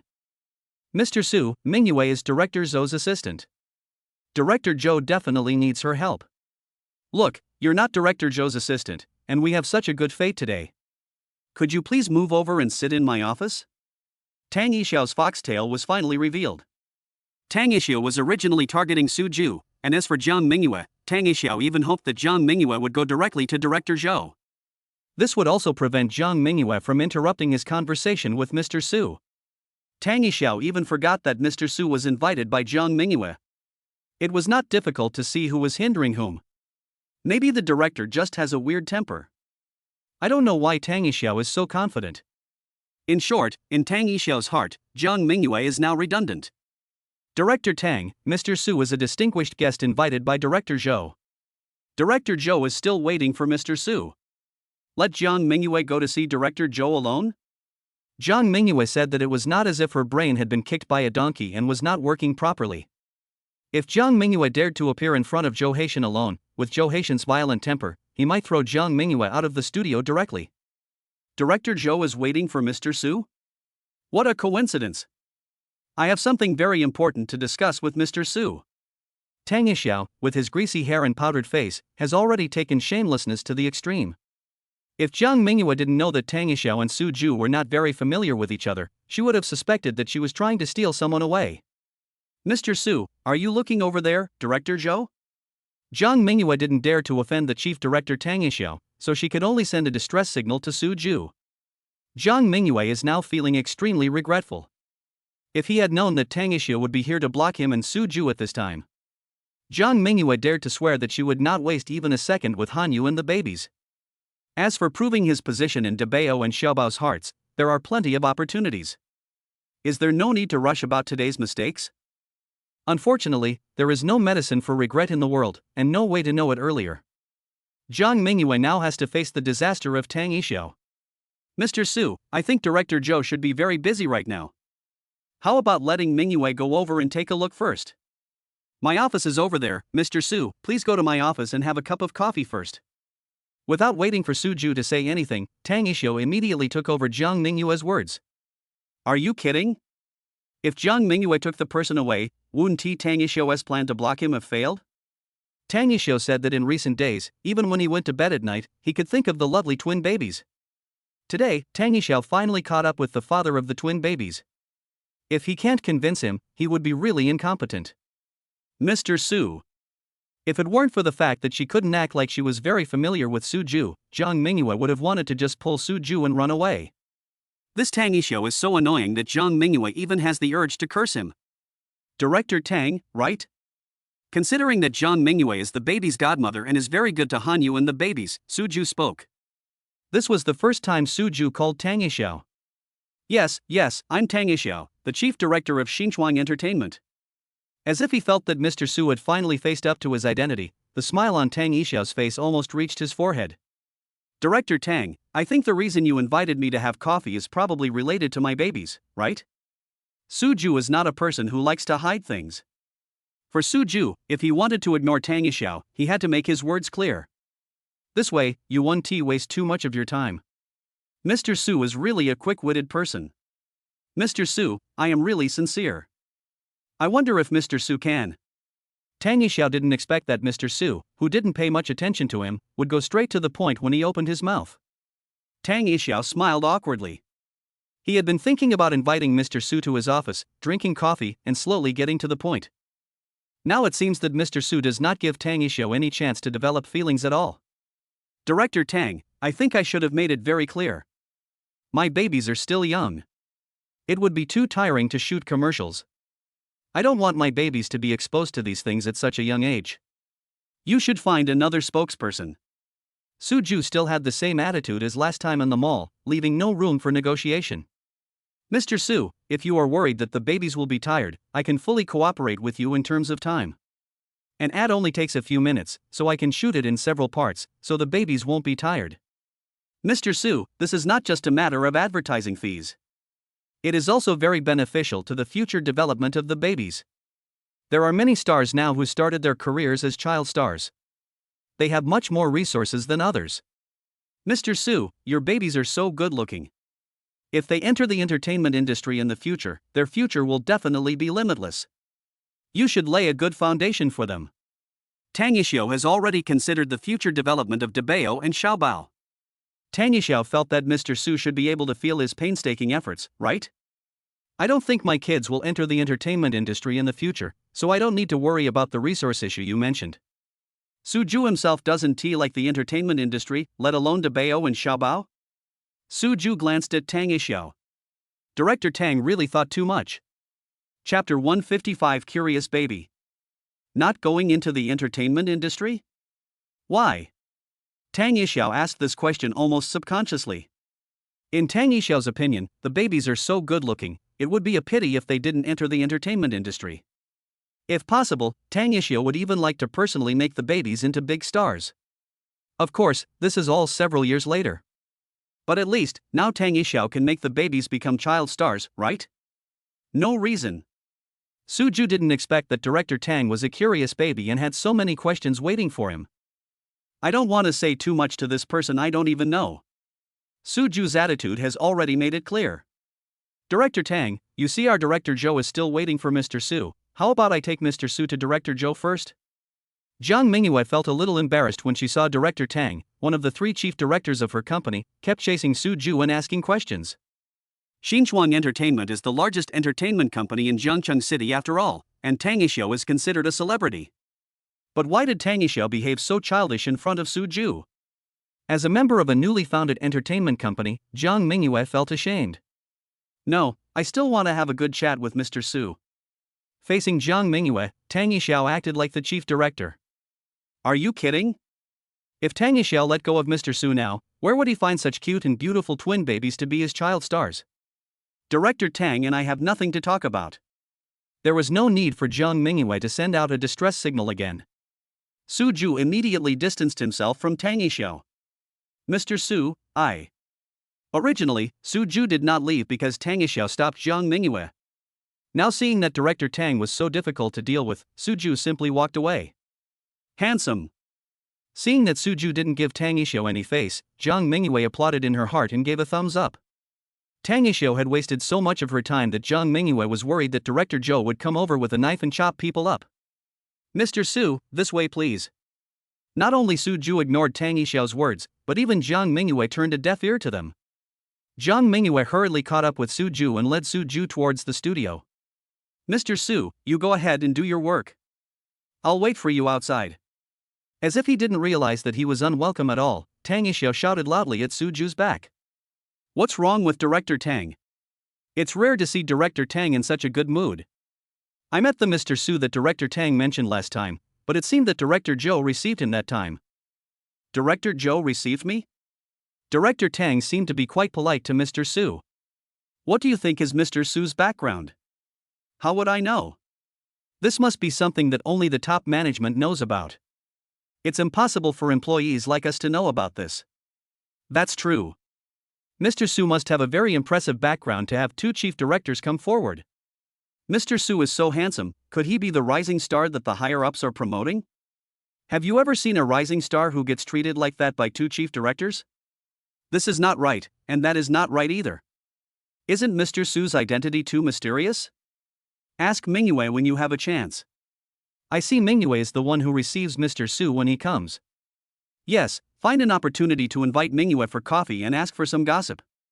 Because of Tang Yixiao's attitude towards Suju, the employees of Xinchuang Entertainment Company began to speculate about Suju's identity. However, this seemed to be the case last time as well. The final result, of course, was that no one found out anything. For Tang Yixiao, he himself didn't even know Mr. Su's background, so what information could he provide to others? As for Zhou Haitian, he felt like he was holding onto a treasure and was afraid that someone else would snatch it away. Even with Tang Yixiao's continued questioning, Zhou Haitian continued to practice Tai Chi. Other people of lower status can forget about getting anything out of Zhou Haitian. This time the employees have learned their lesson, and they decided to start with Jiang Mingyue. Jiang Mingyue, who was just feeling lucky to have escaped from Tang Yixiao's clutches, suddenly felt a chill on her back. Looking back, Jiang Mingyue saw Tang Yixiao gazing at her affectionately. She shuddered and quickly turned her head back. This Director Tang is not your leader, why are you so afraid of him? Suju really couldn't stand Jiang Mingyue's cowardly look and couldn't help but speak up. In Suju's opinion, Tang Yixiao was a bit nagging, but he shouldn't have scared Jiang Mingyue to this extent, right? Suju remembered that Han Yu had praised Jiang Mingyue in the afternoon, saying that Jiang Mingyue had the title of a female knight in college. Since she is a female knight, she must have the demeanor of a hero who is willing to draw her sword and help others when she sees injustice. However, Suju really can't see any sign of a chivalrous woman in Jiang Mingyue now. What do you know? Director Tang may be a grown man, but when he gets involved with people, he can be more troublesome than a little woman. Jiang Mingyue is now determined not to turn back. Jiang Mingyue was worried that if she turned around, Tang Yixiao's affectionate eyes would make her want to bang her head against the wall. Clinging? Suju nodded, as if a little. At least, Suju also discovered that Director Tang was quite thick-skinned. Even if he's pestering you, can't you just ignore him? Is it necessary to be so scared, like a mouse seeing a cat? Suju said it as a matter of course, and his light tone made Zhang Mingyue feel like punching him. Suju, don't you feel any pain in your waist when you talk while standing like this? Do you know Director Tang's nickname? Octopus. Director Tang is the famous octopus. If Director Tang has set his sights on you, you will never escape his clutches. Zhang Mingyue was now completely in the questioning mode. She didn't even need Suju to answer. She just asked and answered her own questions. Thinking of Tang Yixiao's nickname of octopus, Zhang Mingyue couldn't help but glare at Suju. Originally Suju was willing to help, and Zhang Mingyue was grateful. However, Zhang Mingyue didn't understand why Suju let Tang Yixiao see Debao and Xiaobao. It would be fine if Tang Yixiao saw Debao and Xiaobao, but why did Suju make Tang Yixiao come up with the idea of inviting Debao and Xiaobao to shoot a commercial? Zhang Mingyue now attributed all of this to Suju's damn excellent genes. If Suju wasn't so handsome, how could Han Yu have given birth to Debao and Xiaobao so beautiful and cute? Debao and Xiaobao are not that cute and pretty, so how could Tang Yixiao miss them so much? If Tang Yixiao wasn't so concerned about Debao and Xiaobao, how could he possibly target me? After listening to a long tongue twister, Zhang Mingyue felt that she was really innocent. Chapter 156. The drunkard's intentions are not drinking. Octopus? That nickname is quite appropriate.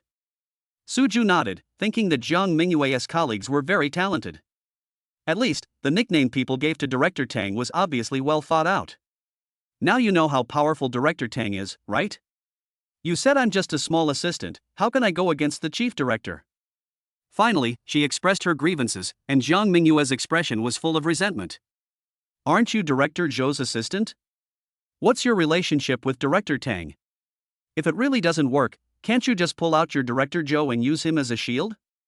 Although Suju is only a junior student, he has no work experience. But even if you haven't seen a pig run, has it ever been possible that you haven't eaten pork? There is no actual workplace experience, and there are many such things shown on TV. Tang Yixiao is not Zhang Mingyue's immediate superior. It can even be said that Zhang Mingyue cannot be considered Tang Yixiao's subordinate at all. Suju really couldn't understand, was it necessary for Zhang Mingyue to be so afraid of Tang Yixiao? Forget it, I can't explain it to you. Director Tang must be asking you for something, that's why he's being so polite. You have never seen Director Tang being really strict. Even if I'm not Director Tang's assistant, I'd still be scared. While walking towards the studio, Zhang Mingyue and Suju were explaining Director Tang's greatness. That's really hard to tell. In Suju's opinion, Tang Yixiao is really just a man with greasy hair and powdered face. Zhang Mingyue described Tang Yixiao as being so terrifying that it was beyond Suju's comprehension. You can't judge a person by his appearance, and you can't measure the depth of the ocean by a bucket. If one of the three chief directors of our Xinchuan Entertainment could be seen through so easily, it would be a big joke in the industry. Zhang Mingyue was very unhappy with Director Tang's recent behavior of always catching her. But when it comes to talent, Zhang Mingyue also sincerely admires Tang Yixiao. Love and hate, Zhang Mingyue said that her heart is also very conflicted. It seems that you admire your Director Tang quite a lot. Suju glanced at Zhang Mingyue. Why did he feel that there was a chance between Zhang Mingyue and Director Tang? Worship? I am ready to pray for the best. I have to pray hard so that Director Tang won't reach out to me again.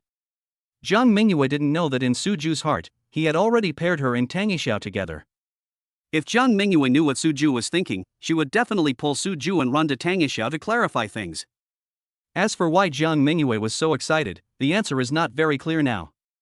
Perhaps, Suju's intuition is really very accurate. It's just that Zhang Mingyue and Tang Yixiao, the two parties involved, haven't discovered it yet. Does your Director Tang extend his 8-clawed devil claws to everyone? Thinking about the fact that Zhang Mingyue is Han Yue's best friend and the baby's godmother. Wouldn't Zhang Mingyue's future significant other be the baby's godfather? Suju decided that he should still help keep a close eye on the babies. But not just any man can be the godfather of Debao and Xiaobao. That's not the case. Director Tang's nickname of Octopus is actually because he is particularly competitive when it comes to work. Of course, those who work with him will definitely not be able to escape his clutches. Zhang Mingyue was telling the truth. Tang Yixiao is known as the octopus, but that doesn't mean he is very gossipy. It's just that Tang Yixiao is more serious about his work and people. Tang Yixiao would never let go of anything related to his work easily.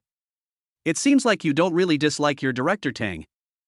Seeing that Zhang Mingyue seemed to be protecting Tang Yixiao in her words and deeds, Suju felt that Han Yu's worry about Zhang Mingyue not having a boyfriend was finally going to be solved. What do you mean by annoying or not? He's the chief director. I'm just a small assistant. How can I have that qualification? Zhang Mingyue is naturally slow in emotions. Zhang Mingyue didn't react at all to Suju's words. Suju, let's walk faster. Director Zhou is also an impatient person. Zhang Mingyue urged Suju and quickened her pace. It's all Director Tang's fault. If he hadn't stopped us, we would have arrived at the studio long ago. I will definitely expose Director Tang in front of Director Zhou later. Let's see if Director Zhou will still welcome Director Tang if he comes to our group again. Zhang Mingyue didn't even realize that she now seemed to be talking about Tang Yixiao every other sentence. It doesn't matter whether Director Zhou welcomes Tang Yixiao or not. What matters is whether you welcome him or not. Following Zhang Mingyue's words, Suju added a sentence in his heart. But, if Zhang Mingyue and Tang Yixiao really become a couple, then what about Debao and Xiaobao and my family? You know, Tang Yixiao has never given up his desire for Debao and Xiaobao. Considering the safety issues of his babies, Suju felt that it would be better not to point out the truth to Zhang Mingyue and Tang Yixiao for the time being. Mr. Su, I'm so sorry that you're here. The company decided to move the recording of the talent show forward to today. We have no choice but to ask you to rush over. Thank you so much. Before Suju and Zhang Mingyue entered the studio, Zhou Haitian, who had been waiting at the door, strode towards them as soon as he saw Suju. All the staff in the studio are already in place, and now everyone is waiting for Suju to appear. After all, only when Suju arrives can the talent show be truly recorded. Zhou Haitian is indeed an impatient person and does not have the patience to sit in the director's seat and wait. After checking all the links, Zhou Haitian ran to the door of the studio and waited. Director Zhou, Mr. Su has actually been at the company for a while. If Director Tang hadn't stopped him on the way, Mr. Su would have been able to get to the studio earlier. Zhang Mingyue finally got the chance to vent her anger in front of Director Zhou. There is another meaning behind what Zhang Mingyue said. That is to let Director Zhou know that Suju was very loyal. Making Zhou Haitian wait for so long was not Suju's problem, and certainly not Zhang Mingyue's problem either. All the problems are because of Tang Yixiao, the great director Tang. Tang Yixiao? Why does he keep staring at Mr. Su? I just find it strange. It's usually hard to invite Tang Yixiao for a cup of coffee, but recently he keeps coming to my office uninvited. I said he wasn't interested in the bar. It turns out Tang Yixiao's target is really Mr. Su. It was originally just Zhou Haitian's guess, but now it's confirmed. Chapter 157 Playing the Sentimental Card. Yes, Director Zhou, if Director Tang hadn't insisted on blocking Mr. Su, we would have arrived at the studio a long time ago. Zhang Mingyue didn't say a word about the time she had wasted. Are you kidding? Zhang Mingyue is not a fool, of course she won't confess. Let Tang Yixiao take the blame first. Tang Yixiao, when I'm done with my work here, I'll go talk to him. In front of Suju, Zhou Haitian was too embarrassed to show his temper and could only grit his teeth and say such a flowery remark. Director Zhou, let's put Director Tang's matter aside for now. Mr. Su took the time out of his schedule to come here. Thinking that Suju and Hanyu had been out all day, Zhang Mingyue felt really sorry for her goddaughters. If Suju could finish his work sooner, wouldn't the babies be able to enjoy their father's love sooner? Yes, you see, I'm just talking nonsense, Mr. Su, please don't mind it. After being reminded by Zhang Mingyue, Zhou Haitian prepared to put Tang Yixiao aside for the time being. Still, business is more important. Mr. Su, there are many people in the studio, I am waiting here on purpose. Although Zhou Haitian is a grown man, he is still a very thoughtful person. Since Suju doesn't want to reveal his true appearance, he definitely can't just walk into the studio like that. You know, there are not only staff members in the studio, but also contestants participating in the audition, and even the audience are already sitting in their seats. If Suju walked in like this, he would definitely be exposed. Director Zhou, what do you mean? Zhang Mingyue was a little confused. Director Zhou had been waiting at the entrance of the studio for a purpose. Mr. Su, I have prepared a lounge for you next to the studio. You can go there and get ready first. After glaring at Jiang Mingyue for a while, Zhou Haitian felt that Jiang Mingyue was a little unprofessional. Oh, I see. Mr. Su, please come this way. Jiang Mingyue's mind is still working very quickly. After being glared at by Zhou Haitian, Jiang Mingyue instantly understood what was going on. Because of the way Zhou Haitian addressed Suju, Jiang Mingyue, the young assistant, had no choice but to follow suit. Suju actually already understood what Zhou Haitian meant. Since everyone had thought it through, Suju went straight to the lounge. It is called a lounge, but in fact it is a place for Suju to prepare equipment. Mr. Su, Mingyue said that you are going to wear your own clothes? Looking at Suju's casual outfit, Zhou Haitian asked very tactfully. It's not that Suju can't sing in that outfit. After all, he is the opening guest of the talent show, so Zhou Haitian definitely hopes that Suju can dress more formally. Moreover, after listening to Jiang Mingyue's report on the mask that Suju finally selected, Zhou Haitian also wanted to play the emotional card. Sailor Moon, Tuxedo Mask, so it would definitely be more appropriate for her to wear a tuxedo. However, Zhou Haitian also heard from Jiang Mingyue that Mr. Su was not interested in the clothes prepared by the company. Zhou Haitian knew that he couldn't force Suju, and this was his last struggle. Any questions? Looking at his t-shirt and jeans, Suju felt that he looked very refreshing. This is how Suju usually dresses, and Suju really likes this style. No problem, of course no problem. Zhou Haitian really couldn't find any problem with Suju's clothes. It's very normal attire, what could be wrong?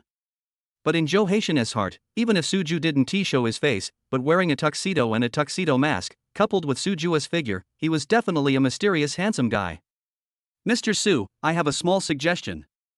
If you were wearing your usual clothes, would it be easy for those who are familiar with you to recognize you? If you are willing, you change your clothes and wear a mask, it should be much safer.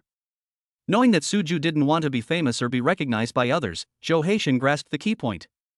Suju glanced at Zhou Haitian, then looked at his clothes. Indeed, Suju usually wears the same outfit when going to school. If you think about it carefully, what Zhou Haitian said does make some sense.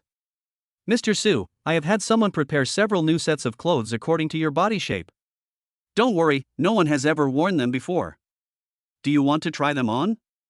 Zhou Haitian's position as chief director did not come from nowhere. When it comes to judging people, Zhou Haitian has his own set of experience. Just by looking at Suju's expression, Zhou Haitian knew that he had grasped what Mr. Su was most concerned about. Zhou Haitian, who felt there was hope, put forward his own small suggestion at the right time. When Jiang Mingyue and Zhou Haitian reported Suju's final choice of mask, Zhou Haitian had already made two preparations. If Suju insisted on wearing his own clothes, Zhou Haitian could only respect Suju's wishes. However, Zhou Haitian still held a glimmer of hope in his heart. What if I can convince Suju and Mr. Su is willing to wear the performance clothes I prepare for him? Wouldn't that be a win-win situation for everyone? Of course, since he felt that his idea was possible, Zhou Haitian would of course be prepared. Zhou Haitian felt that if Mr. Su was asked to wear clothes that had been worn by others, he would definitely not agree. Another point is that Suju's height and figure are really perfect. Ordinary performance costumes are really not suitable for Suju. Suju looked at Zhou Haitian. Was it prepared according to his body shape? Does this Zhou Haitian have the eyes of fire and golden pupils? Can you tell at a glance what size clothes you wear? Mr. Su, I know the doubts in your heart. Looking at Suju's eyes, Jiang Mingyue understood what Suju was doubting. Feeling a bit like a traitor, Jiang Mingyue had no choice but to speak. Mr. Su, I actually asked Mrs. Su for your clothing size, and then told Director Zhou. If it was just an ordinary t-shirt or something like that, Zhou Haitian could indeed tell what it was at a glance. However, this time Zhou Haitian prepared formal attire for Suju, and the size requirements would definitely be much stricter. There was no other way, so Zhou Haitian handed this difficult task to Jiang Mingyue. What can Jiang Mingyue do? You can't let Jiang Mingyue measure Suju's size herself, right? Even if Jiang Mingyue had the courage, Suju would not agree. Jiang Mingyue's only solution, of course, was to ask for help from her good friend. All of Suju's clothes now have passed through Lan Hanyu's hands. For Lan Hanyu, it is really quite easy to get Suju's clothing size. Seeing that Jiang Mingyue didn't even dare to look at him directly, Suju was speechless. Have I been betrayed by the woman in my family? Chapter 158, Contribution. Mr. Su, you may not know that Mrs. Su also used to like Tuxedo Mask from Sailor Moon. It can be said that Tuxedo Mask is the dream lover of many girls in their teenage years. I think Mrs. Su must also very much hope to see Mr. Su help her realize her teenage dream. Because Joe Haitian was still standing aside, Jiang Mingyue could only express Lan Hanyo's little wish in a tone that was not very familiar to Lan Hanyu. When Jiang Mingyue asked Lan Hanyu for Suju's size, Lan Hanyu already knew what Mingyue Company was thinking. To be honest, Lan Hanyu was still very much looking forward to seeing Suju wearing a tuxedo and a tuxedo mask and singing on the stage. Therefore, Lan Hanyu really played an indispensable role in Joe Haitian's ability to get Suju's clothes size. Suju raised his eyebrows. Last time at home, Hanyu expressed his liking for that tuxedo mask. What Suju didn't expect was that Hanyu liked the fictional character so deeply. Knowing that it was a fictional character, Suju naturally would not feel jealous. However, if Hanyu really likes the tuxedo mask that much, Suju said that he could still help the child's mother fulfill her girlhood dream. You know my wife quite well. As a punishment for Jiang Mingyue not telling him in advance, Suju deliberately said this. Hasn't Jiang Mingyue always been pretending to be unfamiliar with me? Since he is not familiar with himself, how can he be so familiar with his wife? Jiang Mingyue's behavior is obviously contradictory. Mr. Su, please don't get me wrong. Mrs. Su and I are about the same age and we are both fans of the Sailor Moon TV show, so we chatted a little more. Looking at Joe Haitian nervously, Jiang Mingyue knew that Suju did it on purpose. Mr. Su, it seems that Mingyue and your wife are indeed destined to be together. Does this mean that we, Xinchuan Entertainment, are also particularly destined to be together with Mr. Su? Fortunately, Joe Haitian did not understand Suju's meaning. He was very happy and thought that Jiang Mingyue was his lucky person. Suju was found by Jiang Mingyue. Now Jiang Mingyue has become friends with other people as wives. So if I need help from Mr. Su in the future, can Jiang Mingyue help me and take a roundabout way to save the country? Thinking of this, Joe Haitian felt very happy. Yes, we, Xinchuan Entertainment, really have a great affinity with Mr. Su. As long as Joe Haitian doesn't think in other directions, Jiang Mingyue is now a complete sycophant. Mr. Su, would you like to take a look at the dress that our director Joe prepared for you? Fearing that Suju would betray her again, Jiang Mingyue quickly changed the subject. What do you think my wife's favorite tuxedo mask is wearing? Now that he knew Hanyu's girlhood dream and now had the opportunity, Suju would naturally satisfy it. Suju, who had no idea about Sailor Moon, definitely didn't know about Tuxedo Mask. Suju can now be said to be not ashamed to ask questions from those less knowledgeable than him. Whenever Tuxedo Mask transforms, his favorite outfit is a tuxedo. A black tuxedo, a white shirt, and a cool mask. As Jiang Mingyue spoke, she recalled the excitement she felt when watching TV in the past. Although Tuxedo Mask is a fictional cartoon character, Jiang Mingyue thinks he is really handsome. Mr. Su, I have asked someone to prepare a tuxedo. It is the same tuxedo that Mingyue mentioned that the Tuxedo Mask wears. Do you want to try it? Joe Haitian spoke at the right time, and his words did not seem abrupt at all. While Joe Haitian was talking to Suju, he gave Jiang Mingyue a look. Jiang Mingyue immediately understood what Joe Haitian meant and took out the clothes that had been prepared long ago from the hanger that had been placed aside. Mr. Su, this is the dress. This is the tuxedo that Mrs. Su likes. This is Tuxedo Mask's favorite tuxedo to wear. Jiang Mingyue knew that Suju changed his mind entirely because of Hanyu. Therefore, Jiang Mingyue now directly uses Hanyu as a shield. Mr. Su, do you want to give it a try? This was really the first time that Joe Haitian had done this kind of serving work. It's no wonder that even though Joe Haitian was doing this for the first time, he didn't feel awkward at all. Then this one. Suju knew that he was a walking clothes rack. It has always been Suju who gets to choose clothes, and there has never been a precedent where clothes choose Suju. As long as the size is suitable and Suju is willing, there is nothing that Suju will not look good in. Since Hanyu liked it, Suju decided on it right away. Joe Haitian was right. If Suju appeared in his usual clothes, perhaps people who were familiar with him in front of the TV would recognize him at a glance. Not wanting to bring too much trouble to his normal life, Suju decided to nip this possibility in the bud. Changing clothes can save a lot of unnecessary trouble and fulfill Hanyu's girlhood dream. Isn't this killing two birds with one stone? Why not? Okay, Mr. Su, then I'll take this tuxedo. Mingyue, quickly give it to Mr. Su to try. Seeing that the dress he had prepared was not in vain, Joe Haitian was so happy that his mouth was about to break into a smile. Directing Jiang Mingyue, Joe Haitian even wanted to change Suju's clothes himself. I'll do this myself. Suju rejected Jo Haitian's hands, which had nowhere to put. He was not used to having others help him change his clothes. Of course, if Hanyu helps me in the future, it will be a different situation. Then it's not a question of serving or not serving, it's just a little interest between husband and wife, right? Okay, Mr. Su, then Mingyue and I will wait for you outside. There's a changing room inside, take your time changing. Now Jo Haitian no longer considers the issue of time. Even though the studio staff, contestants, and audience were all waiting there, Jo Haitian was not in a hurry. Suju's willingness to change his performance clothes was great news for Jo Haitian. In this way, Jo Haitian's program effect will be more perfect. Jo Haitian had already thought about it. Since Mr. Su was unwilling to reveal his identity, he would appear in the familiar identity of Tuxedo Mask. With the sentimentality in Mr. Su's superb singing skills, the ratings of this talent show are sure to be a success. Jo Haitian took Jiang Mingyue out of the lounge and waited at the door like two doormen. Chapter 159 God's Favorite. When Suju changed his clothes and walked out of the lounge wearing a mask, Jiang Mingyue was the first person to be startled. Tuxedo Mask. Mr. Su, you really are the Tuxedo Mask from Sailor Moon. Because she was so excited, Jiang Mingyue almost called Suju's name. Fortunately, before she uttered the word decision, Jiang Mingyue braked in time. Jo Haitian, Director Jo, was standing right next to her. Jiang Mingyue realized that she had really become stupid. Are they similar? Suju had never seen Sailor Moon, so he had no idea about the look of Tuxedo Mask. Knowing that Jiang Mingyue and Hanyu are both fans of Tuxedo and Mask, Suju actually wants to know whether his current image is Hanyu's girlhood dream? So much like, it's just like Mr. Tuxedo Mask from Sailor Moon. Jiang Mingyue is not flattering. What Jiang Mingyue said was completely from her heart. If Jiang Mingyue didn't know that the man behind the mask was her good friend, she really wanted to go up and take a photo with him. Tuxedo Mask is not only Lan Hanyu's girlhood dream, but also Jiang Mingyue's girlhood dream.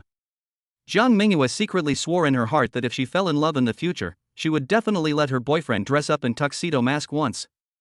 However, Jiang Mingyue now has no idea who her future boyfriend will be.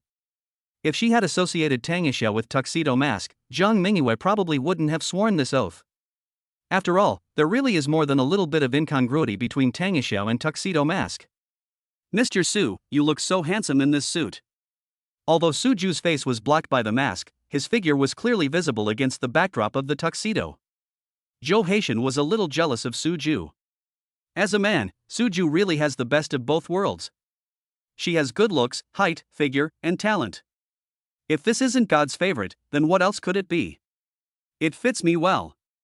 For Suju, it really doesn't matter what clothes he wears. Didn't Suju come here to sing today? Does that mean you can sing better in a tuxedo than in a t-shirt? Of course, this is all thanks to Mrs. Su. Jo Haitian didn't know that Suju was not married yet. I heard Jiang Mingyue calling her Mrs. Su all the time, and Tango said that Mr. Su had a pair of twin babies. In Jo Haitian's opinion, although Suju is a little younger, the law does not stipulate that young people cannot get married, right? As long as you are of legal age, it is legal. Nowadays, even college students can get married as long as they reach the age. What Jo Haitian didn't know was that Suju was a college student. As Jo Haitian needed a favor from Suju, he naturally did not dare to conduct a household survey on Suju. Because he was too excited, Jo Haitian didn't even ask Jiang Mingyue a question. Can we start now? Including the time wasted by Tango, Suju has been in this new entertainment company for some time. Suju also promised to Bao and Xiaobao that he would make delicious food for the babies. If the delay goes on any further, Suju is really worried that the babies will make a fuss. Yes, of course. Poor Jo Haitian didn't dare to urge Suju. In fact, Jo Haitian had already prepared everything and was just waiting for Suju to come on the court. Everything that happened afterwards was naturally quite smooth. Suju hadn't started singing yet, but just by standing on the stage, he caused cheers from the whole audience. The invited audience members did not need anyone to direct them, and cheers came one after another. Tuxedo Mask. Tuxedo Mask. I love you, Tuxedo Mask.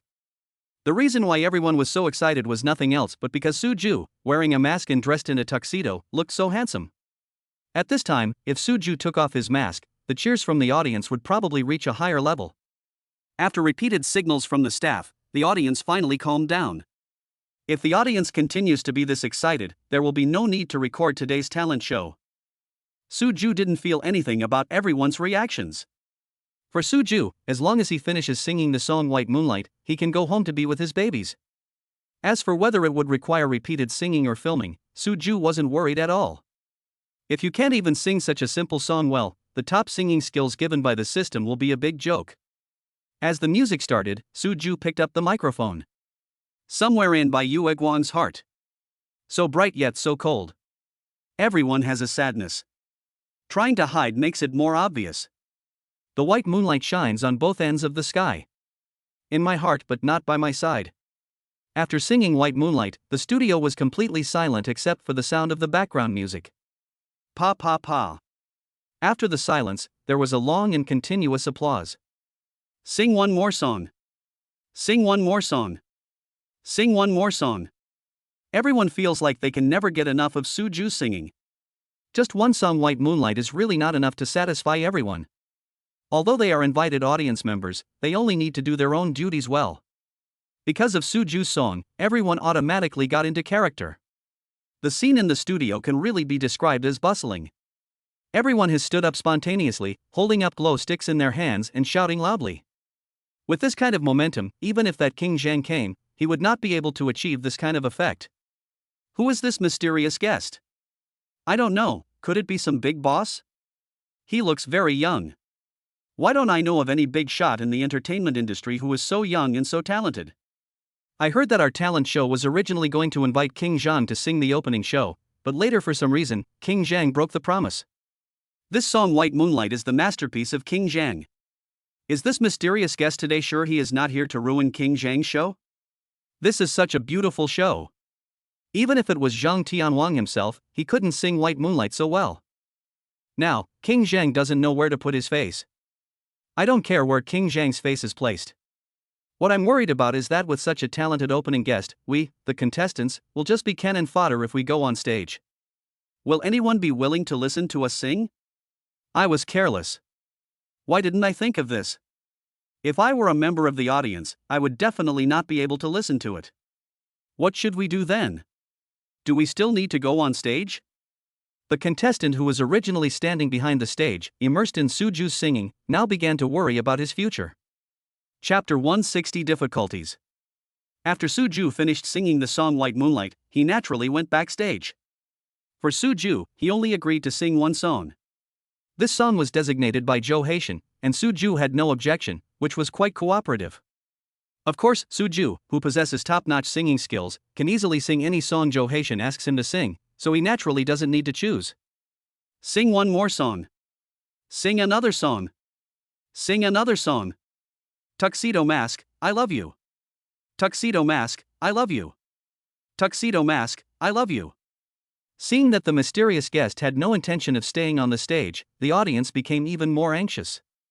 Everyone said that they had not heard enough of the songs sung by the mystery guest, nor had they seen the mystery guest's true face. The mysterious guest just left like that. Will we have another chance to hear such a wonderful song in the future? Although Zhou Haitian had already heard Suju sing White Moonlight. But when he heard it again, Zhou Haitian couldn't help but immerse himself in Suju's singing. It was not until Zhou Haitian was awakened by the shouts of the audience in the studio that he came to his senses. Seeing Suju turn around and leave, Zhou Haitian signaled to the staff to ask everyone to be quiet. These were all invited audience members. Based on past experience, Zhou Haitian felt that it would only take a minute or two before they could enter the formal audition phase. Sing another song. Sing another song. Sing another song. Tuxedo Mask, I love you. Tuxedo Mask, I love you. Tuxedo Mask, I love you. 1 minute, 2 minutes. 10 minutes had passed, but the audience showed no sign of stopping. Zhou Haitian glanced at the anxious-looking staff members, then he realized that today's field control would be difficult. Signaling the host to go on stage quickly, Zhou Haitian paused his filming. In this situation, it is impossible to carry out a normal audition process. Zhou Haitian felt a headache. Suju's singing skills are indeed amazing. As soon as the show is aired, Zhou Haitian believes that the ratings of his talent show will be stable. The key issue now is that Suju aroused the high emotions of the audience, and Zhou Haitian didn't know how to deal with it for a moment. It can be said that although Zhou Haitian has been a director for more than 10 years, this is the first time he has encountered such a hot scene. This can be considered a difficult problem that Soo-ju posed to Jo Hae-shin. Director Jo, what should we do now? Seeing that the host's usually eloquent words were now completely useless, Jang Mingyue asked Jo Hae-shin with a worried look on her face. The audience's emotions are so difficult to calm down, will they overturn the studio? Of course, this is Jang Mingyue's exaggerated idea. After all, this studio is not a real shed, it is part of a building made of reinforced concrete, it is very solid. Mingyue, can you go and talk to Mr. Soo and ask him to sing another song? Of course, tell Mr. Soo that we'll add extra money for singing another song. By the way, Mingyue, please be careful when you speak. I know Mr. Soo is not a man who values money. Jo Hae-shin already knew from Soo-ju's performance last time that Mr. Soo was not willing to sing for the money. As for why Mr. Soo agreed to help as the opening guest, Jo Hae-shin still hasn't figured it out. Maybe it's fate. Jo Hae-shin could only think this way. Director Jo, is this not a good idea?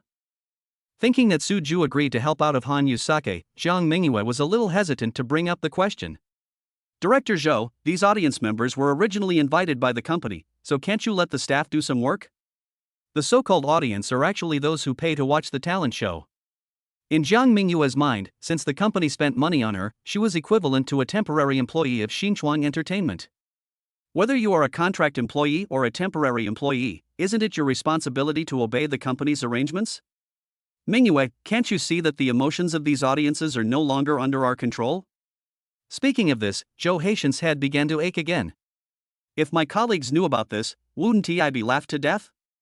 Jo Hae-shin, the director, is really becoming a joke as he can't even handle the audience he hired for money. However, today's situation is rather special. If my colleagues saw the effect of my show, they would definitely have a different feeling. Envious? Envy? Hatred? They should all be available. Jo Hae-shin felt a little better. Mingyue, you are quite familiar with Mr. Soo, and you should have a good relationship with Mrs. Soo as well, right? If it doesn't work, you can play Mrs. Soo's emotional card and ask Mr. Soo to stay and sing one more song. Jo Hae-shin now places all his hopes on Jang Mingyue. If Jang Mingyue couldn't convince Mr. Soo, Jo Hae-shin knew that there was no need to continue recording tonight's show. Director Jo, aren't you making this too difficult for me? It's okay to play Hanyu's emotional card, but Jang Mingyue is embarrassed. In Jang Mingyue's view, the friendship between her and Lan Hanyu should not be mixed with any other interests. Jang Mingyue felt that Soo-ju was willing to help this time, which had somewhat affected the friendship between her and Hanyu. If Jang Mingyue were asked to bring up Lan Hanyu again now, she would definitely not be willing to do so. Mingyue, you've seen what happened on the scene. Now it's not me who's making things difficult for you, it's the audience who's making things difficult for me. Jo Hae-shin would be very depressed if a director couldn't control the emotions of the audience. Director Jo, Mr. Soo is very busy today. It's great that he can come and help. It would be really unreasonable to ask Mr. Soo to sing an extra song just because the audience requested it. Besides, the audience is asking for one more song. What if Mr. Soo really adds one more song and the audience is still not satisfied? Are we just going to keep asking Mr. Soo to keep singing? Director Jo, I feel that even if Mr. Soo sings another 10 or 8 songs, the audience may not be satisfied. Instead of being led by the audience, it is better to think of a way to both whet the audience's dissatisfaction and allow the program to be recorded smoothly. In fact, Jang Mingyue's analysis is very reasonable. With Soo-ju's singing skills, let alone singing one more song, even if Soo-ju sang for a whole night, the audience would not feel satisfied. If he really listened to the audience, what Jo Hae-shin recorded would not be a talent show but Soo-ju's special concert. Of course, since Soo-ju did not show his face, it can also be called Tuxedo Mask's special concert. Chapter 161 Announcement to the World. Mingyue, what you said makes sense. I was a little too anxious just now. Glancing at his assistant, Jo Hae-shin discovered for the first time that Jang Mingyue's ability to respond on the spot was very strong. Even a director like Jo Hae-shin, who has seen a lot of the world, was led astray by the audience's unusually high emotions. But Jang Mingyue, the young assistant, can still analyze the problem calmly. For the first time, Jo Hae-shin began to look at Jang Mingyue with a new respect. It seems that Jang Mingyue's chance of promotion is not far away. Mingyue, according to you, what do you think is the best solution? Jo Hae-shin seems to be testing Jang Mingyue now. Director Jo, how about this? I'll go talk to Mr. Su and see if he can come and sing a song for us at the end of our talent show. This will not only satisfy the audience's wish to listen to Mr. Su sing again, but also create suspense for our talent show, so that the audience will continue to pay attention to our show because of Mr. Su. Director Zhou, what do you think? There is no other way but to continue asking Suju for help. Jiang Mingyue knew that if she asked, Suju would not refuse even for the sake of Hanyu and the babies. Just to say this, Jiang Mingyue still felt very embarrassed. If Jiang Mingyue hadn't seen that the audience was so excited, she wouldn't have taken the initiative to do this. It seems that I am also a person who is very serious and responsible about my work. Jiang Mingyue teased herself a little in her heart. Mingyue, this is a good idea. Zhou Haitian listened to Jiang Mingyue's analysis and couldn't help but give a thumbs up to his little assistant. Mingyue's method can not only stabilize the emotions of the audience, but also create topics for her talent show, and keep people who want to listen to Mr. Su singing paying attention to the talent show. This is no longer killing 2 birds with 1 stone. This is a great way to kill 3 birds with 1 stone. But Mingyue, are you sure you can invite Mr. Su? Zhou Haitian and Suju's contract only allowed them to sing 1 song. Wanting Suju to sing 1 more song at the end of the talent show is actually no longer within the scope of the contract. For Suju, he could just refuse directly. Jiang Mingyue's analysis makes a lot of sense. But all these situations can only be realized with Mr. Su's approval. Zhou Haitian looked at Jiang Mingyue with some concern. Mingyue said that she and Mr. Su were not very familiar with each other, and Zhou Haitian was really worried that Suju would directly refuse. This shouldn't be a problem. In front of Zhou Haitian, Jiang Mingyue did not dare to reveal her relationship with Suju and Mrs. Su. I can only turn a blind eye and get away with it perfunctorily. Mingyue, this shouldn't be a problem. If I announce it on a talent show, it will be like announcing it to the world. If Mr. Su doesn't agree, the audience will say that our production team is lying. Mingyue, this is not a joke. When talking about work, Zhou Haitian looked serious. There was no way. Zhou Haitian had no confidence at all whether he could invite Suju. Don't worry, Director Zhou. I think Mr. Su will agree. At worst, I can just ask Suju for help. Jiang Mingyue has also dedicated herself to her work. Okay, Mingyue, I'll place my bet on you. Perhaps feeling Jiang Mingyue's confidence, Zhou Haitian couldn't think of a better way and could only take this gamble. Mingyue, Mr. Su should go to the lounge to change his clothes. You should go to the lounge door and wait. If Mr. Su comes out after changing his clothes, you should have a good talk with him about singing another song. I'm going to the studio right now and have the host announce the news. Zhou Haitian knew that the work in the studio could not be delayed any longer. Just now, Suju just sang a song, and the real talent show hasn't even started yet. Okay, Director Zhou. The leader gave the order, so of course the young assistant Jiang Mingyue nodded in agreement. I can't tell, Jiang Mingyue. I didn't expect you to be so familiar with Mr. Su and Mrs. Su. If I had known this would happen, I wouldn't have chased after your Director Zhou these days. I would have just blocked you directly. Just when Jiang Mingyue was about to look for Suju, Tang Yixiao's annoying voice suddenly came from the side. Judging from what Tang Yixiao said, he must have been listening for quite some time. Tang Yixiao walked straight towards Jiang Mingyue, staring at her with his eyes fixed. That's right, Tang Yixiao did stay there for quite some time.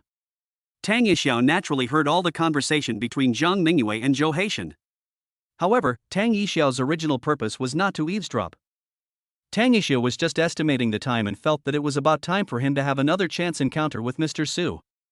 What Tang Yixiao didn't expect was that Jiang Mingyue, who acted like she was not familiar with Mr. Su in front of him, was actually pretending. As the person involved, Zhou Haitian did not see the confidence that Jiang Mingyue showed when she advised Mr. Su. Tang Yixiao, who was standing by, saw it clearly. Tang Yixiao dared to bet that Jiang Mingyue either had a close relationship with Mr. Su or was very familiar with Mrs. Su. In a word, the relationship between Jiang Mingyue and Mr. Su's family is not what she said. Thinking about how hard I have worked, I was just looking forward to an accidental encounter with the father of the twin babies and then talking about letting the babies endorse my milk powder advertisement. But this damn Jiang Mingyue, who is obviously very familiar with Mr. Su, is unwilling to act as a matchmaker for herself. Tang Yixiao now really wants to wrap all his 8 claws around Jiang Mingyue. Director Zhou, Mr. Su should be almost done changing his clothes, right? If we delay any further, once Mr. Su leaves the company, things will have to be put off until later. I can't chase him home so late, right? After looking at Tang Yixiao, who was walking towards her with ill intentions, Jiang Mingyue hid behind Zhou Haitian. To deal with director Tang Yixiao, it would be better for Zhou Haitian, a director of the same level, to take action. Jiang Mingyue also knows how to use the opponent's force to his advantage. Another thing is that Jiang Mingyue always had a strange feeling about the way Tang Yixiao looked at her. Jiang Mingyue felt that she had not done anything to let Tang Yixiao down. Why did Tang Yixiao look at him with a hint of resentment? Don't think about things that you can't figure out. Now Jiang Mingyue just wants to get away quickly before Tang Yixiao catches her. Chapter 162, Prying. Director Tang, is there anything you want to talk to Mingyue about? Zhou Haitian felt that what Jiang Mingyue said made a lot of sense. No matter why Tang Yixiao was staring at Jiang Mingyue, he couldn't delay Mingyue from going to discuss business with Mr. Su. Zhou Haitian took a step forward, blocking Tang Yixiao's attack. Director Zhou, I just want to borrow your assistant for a while. Speaking of the word borrow, Tang Yixiao felt like gritting his teeth. I never thought that the chief director of Xin Shuang Entertainment could not do things better than a small assistant. Tang Yixiao felt that his self-esteem had suffered a great blow. Mingyue is busy with work now. If your assistant can't complete the work, I suggest you change an assistant. Of course, Mingyue is impossible. After all, Mingyue is my assistant. Director Tang is suspected of crossing the line. Zhou Haitian simply misunderstood now. In Zhou Haitian's opinion, Tang Yixiao's behavior was because Tang Yixiao also discovered that Jiang Mingyue was a talent who could be molded. Was he trying to snatch the assistant from him? Mingyue, go ahead and do your work. I'll have a good talk with Director Tang about borrowing someone. After knowing that Mr. Su had changed his clothes, he would definitely leave immediately. Zhou Haitian didn't dare to delay at all. Okay, Director Zhou. Jiang Mingyue felt like she had received a special pardon. Without even looking at Tang Yixiao, she just ran away. Looking at Jiang Mingyue running away, Tang Yixiao suddenly laughed. Tang Yixiao suddenly discovered that this little girl Jiang Mingyue is still very cute. Director Tang, Mingyue is my assistant. Are you trying to steal her away by staring at her like this? Zhou Haitian had just discovered Jiang Mingyue's abilities, so of course he thought Jiang Mingyue was very precious. Tang Yixiao's behavior made Zhou Haitian mistakenly believe that Tang Yixiao wanted to poach his subordinates. Prying someone off? Maybe. Tang Yixiao rarely denied it and gave Zhou Haitian an ambiguous answer. Director Tang, this is too outrageous. We are all in the same company, is there anyone like you who steals people? Even if your own assistant is not good enough, then go find a headhunting company to hire someone for you. There is no point in poaching people from your own colleagues. Zhou Haitian was really anxious. Now Mingyue is the only one who can talk to Mr. Su. Even if we put aside Mingyue's work ability that has just been discovered, Zhou Haitian cannot let Tang Yixiao poach people. Director Zhou, my way of stealing someone's girlfriend is different from what you think. Tang Yixiao looked at the direction where Jiang Mingyue left, but could no longer see the little girl. Shrugging his shoulders, Tang Yixiao turned around and left in a casual manner while Zhou Haitian looked confused. Hey, Tang Yixiao, please explain yourself clearly.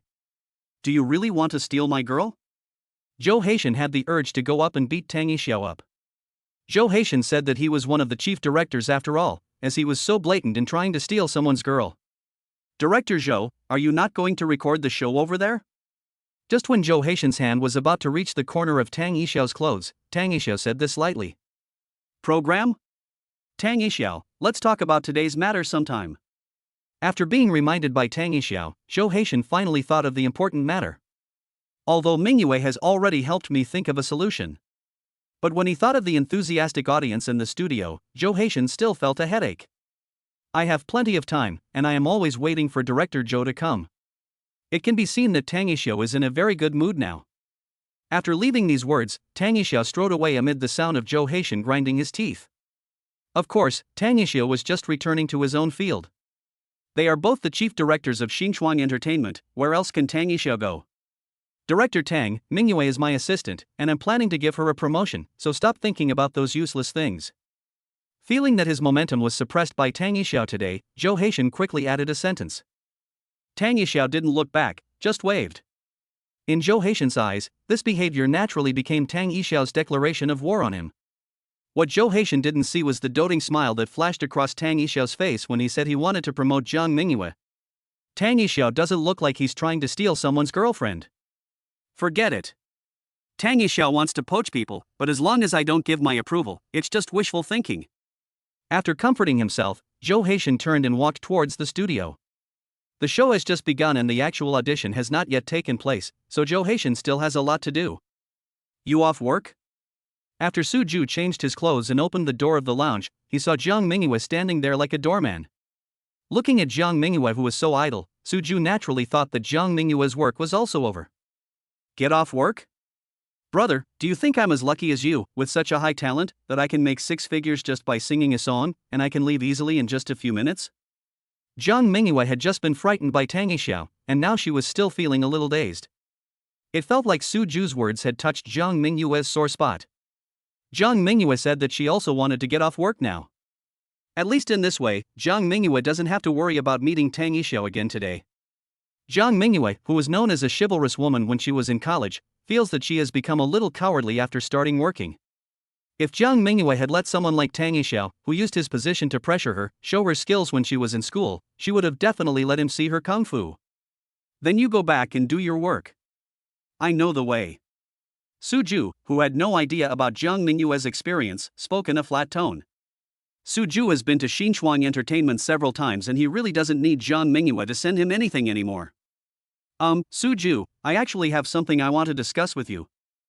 Of course, I am representing Director Zhou, not just a small assistant discussing this with you. Because of Su Ju's words, Jiang Mingyue suddenly remembered that she had a mission as a doorman here. When it comes to work, Jiang Mingyue is very clear about her own identity. To discuss things with Su Ju, the identity of a junior assistant is definitely not enough. The reason why Jiang Mingyue was asked to speak was because Jiang Mingyue had always been in contact with Su Ju, and Zhou Haitian himself was not sure. If Zhou Haitian and Su Ju were familiar with each other, it would not be Jiang Mingyue's turn to be the doorman here now. What's wrong? Haven't we already finished singing? Could it be that Director Zhou is not satisfied with the song just now? Although I am very confident in my singing skills. But apart from this reason, Su Ju really couldn't think of why Jiang Mingyue would look for him now. Chapter 163 shows sincerity.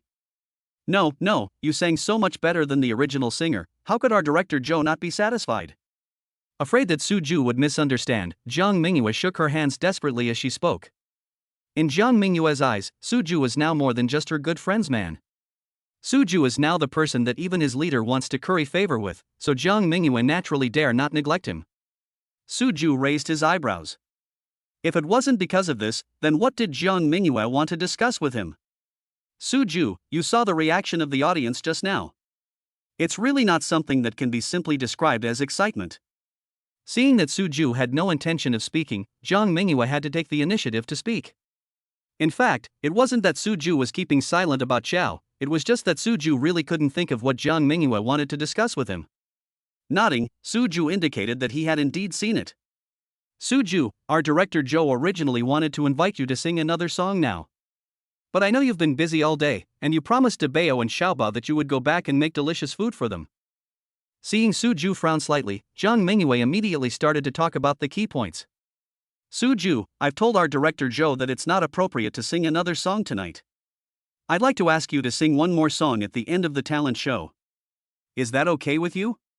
This was indeed Jiang Mingyue's idea, and Jiang Mingyue did not push it onto Zhou Haitian.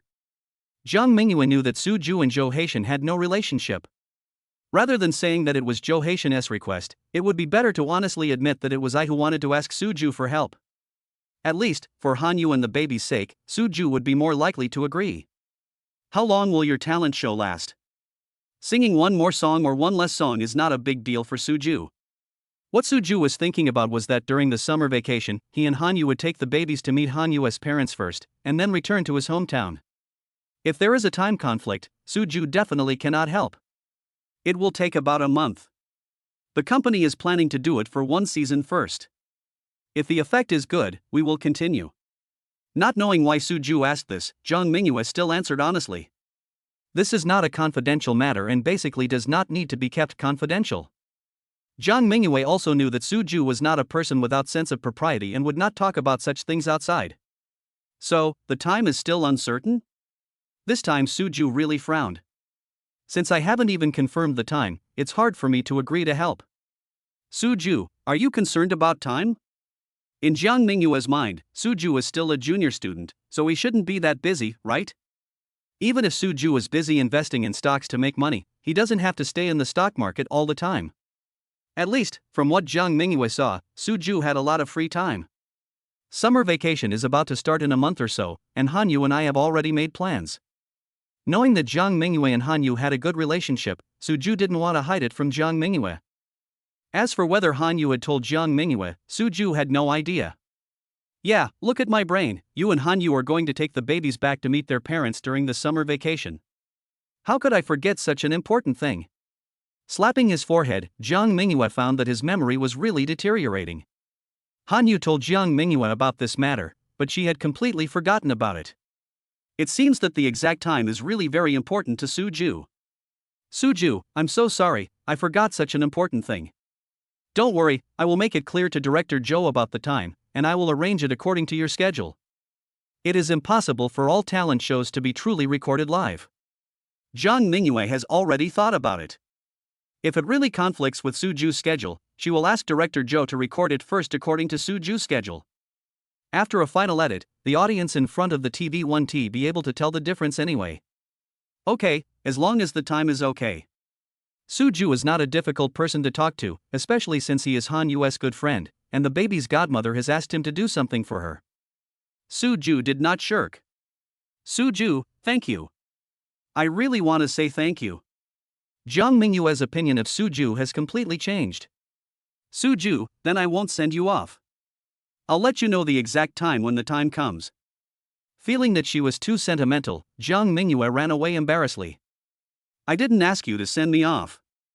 Looking at Jiang Mingyue, who looked like a wolf was chasing her from behind, Suju raised the corner of his mouth. He left the building of the new entertainment company as if he knew the way, walked towards the parking lot, and drove his big BMW back to find the babies. Mingyue, this way. Zhou Haitian, who had already controlled the emotions of the audience and was recording the talent show in an orderly manner, immediately waved when he saw Jiang Mingyue walk into the studio. Zhou Haitian has been keeping his eyes on the door of the studio.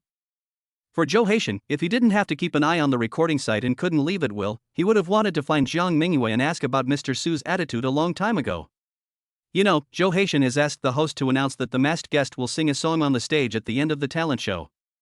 Once words are spoken, they can never be taken back, just like water spilled.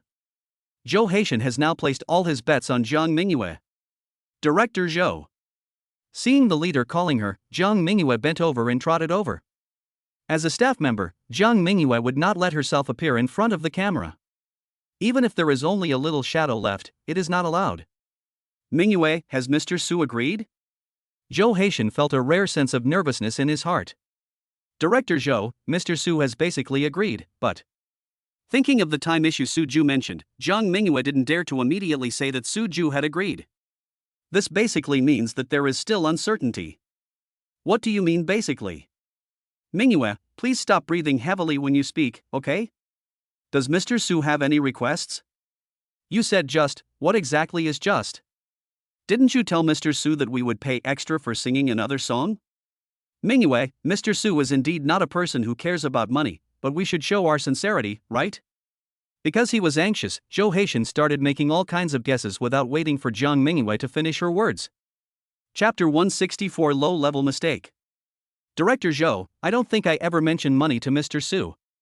After being reminded by Zhou Haitian, Jiang Mingyue realized that when she asked Suju for help, she never mentioned any compensation.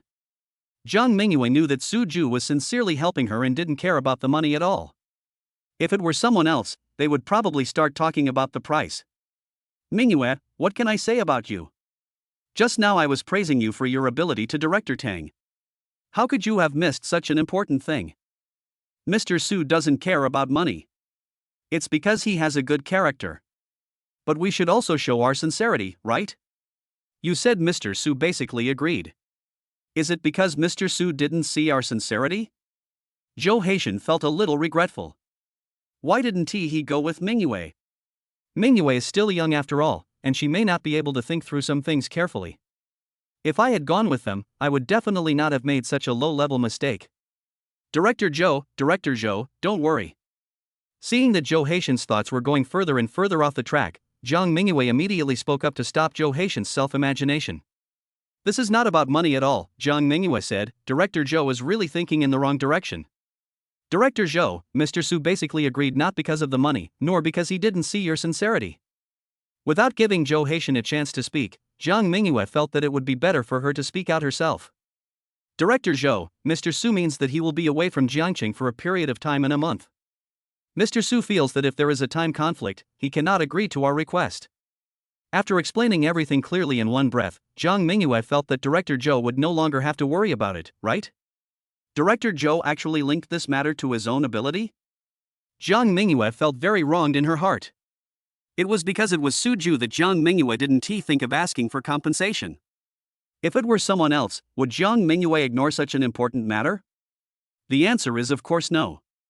Mr. Su is leaving Jiangqing City? Why? Isn't Mr. Su from Jiangcheng? When Zhou Haitian heard that Su Ju was leaving, he actually had the urge to pry into his private affairs. The fact is, Zhou Haitian really asked what was in his heart. Director Zhou, I don't know why Mr. Su left Jiangcheng. However, I heard from Mrs. Su that Mr. and Mrs. Su are probably not from Jiangcheng. However, they have already settled down in Jiangqing City. Jiang Mingyue would definitely not tell anyone about Su Ju's private affairs. Even if her leader asked, Jiang Mingyue would remain tight-lipped. Jiang Mingyue said that Su Ju and Mrs. Su had already settled down locally, and she just didn't want Zhou Haitian to have any more wild thoughts. Zhou Haitian now also feels cautious. Settled down? This means that even if Mr. Su leaves Jiangqing for a while, he will come back. Just as Jiang Mingyue guessed, Zhou Haitian did have a tendency to have wild thoughts. Jiang Mingyue's words gave Zhou Haitian a reassurance, and Zhou Haitian finally felt at ease. Director Zhou, when did I say Mr. Su wouldn't come back? Jiang Mingyue resisted the urge to roll her eyes. Why wasn't Director Zhou as smart as before when it came to Su Ju's situation? Yes, I worried for nothing. Zhou Haitian also noticed that he was too sensitive and felt a little embarrassed. However, in front of his subordinates, Director Zhou Haitian still cannot be weak in momentum. Mingyue, it's too late today, please don't bother Mr. Su anymore. Contact Mr. Su tomorrow and tell him that as long as he is willing, we can fully cooperate with him in terms of time. As long as Su Ju nods, everything else will not be a problem. Okay, Director Zhou. Jiang Mingyue had long guessed that Director Zhou would say this. Therefore, what Zhou Haitian asked Jiang Mingyue to do tomorrow, Jiang Mingyue had already communicated with Su Ju. Of course, Jiang Mingyue won't tell it now. After all, in Zhou Haitian's heart, Jiang Mingyue is not that familiar with Su Ju yet, right? By the way, Mingyue, ask the finance department to transfer the balance to Mr. Su right now. It was originally signed in the contract that after Su Ju finished singing the song, Xinchuang Entertainment would directly pay the remaining 70% of the balance. Knowing that Mr. Su would not urge him, Zhou Haitian still wanted Su Ju to see his sincerity. Director Zhou, has the finance department already gone off work? In an entertainment company, the finance department probably has the most stable working hours. As soon as it's time to get off work, those people in the finance office will run faster than rabbits. Jiang Mingyue looked at the time.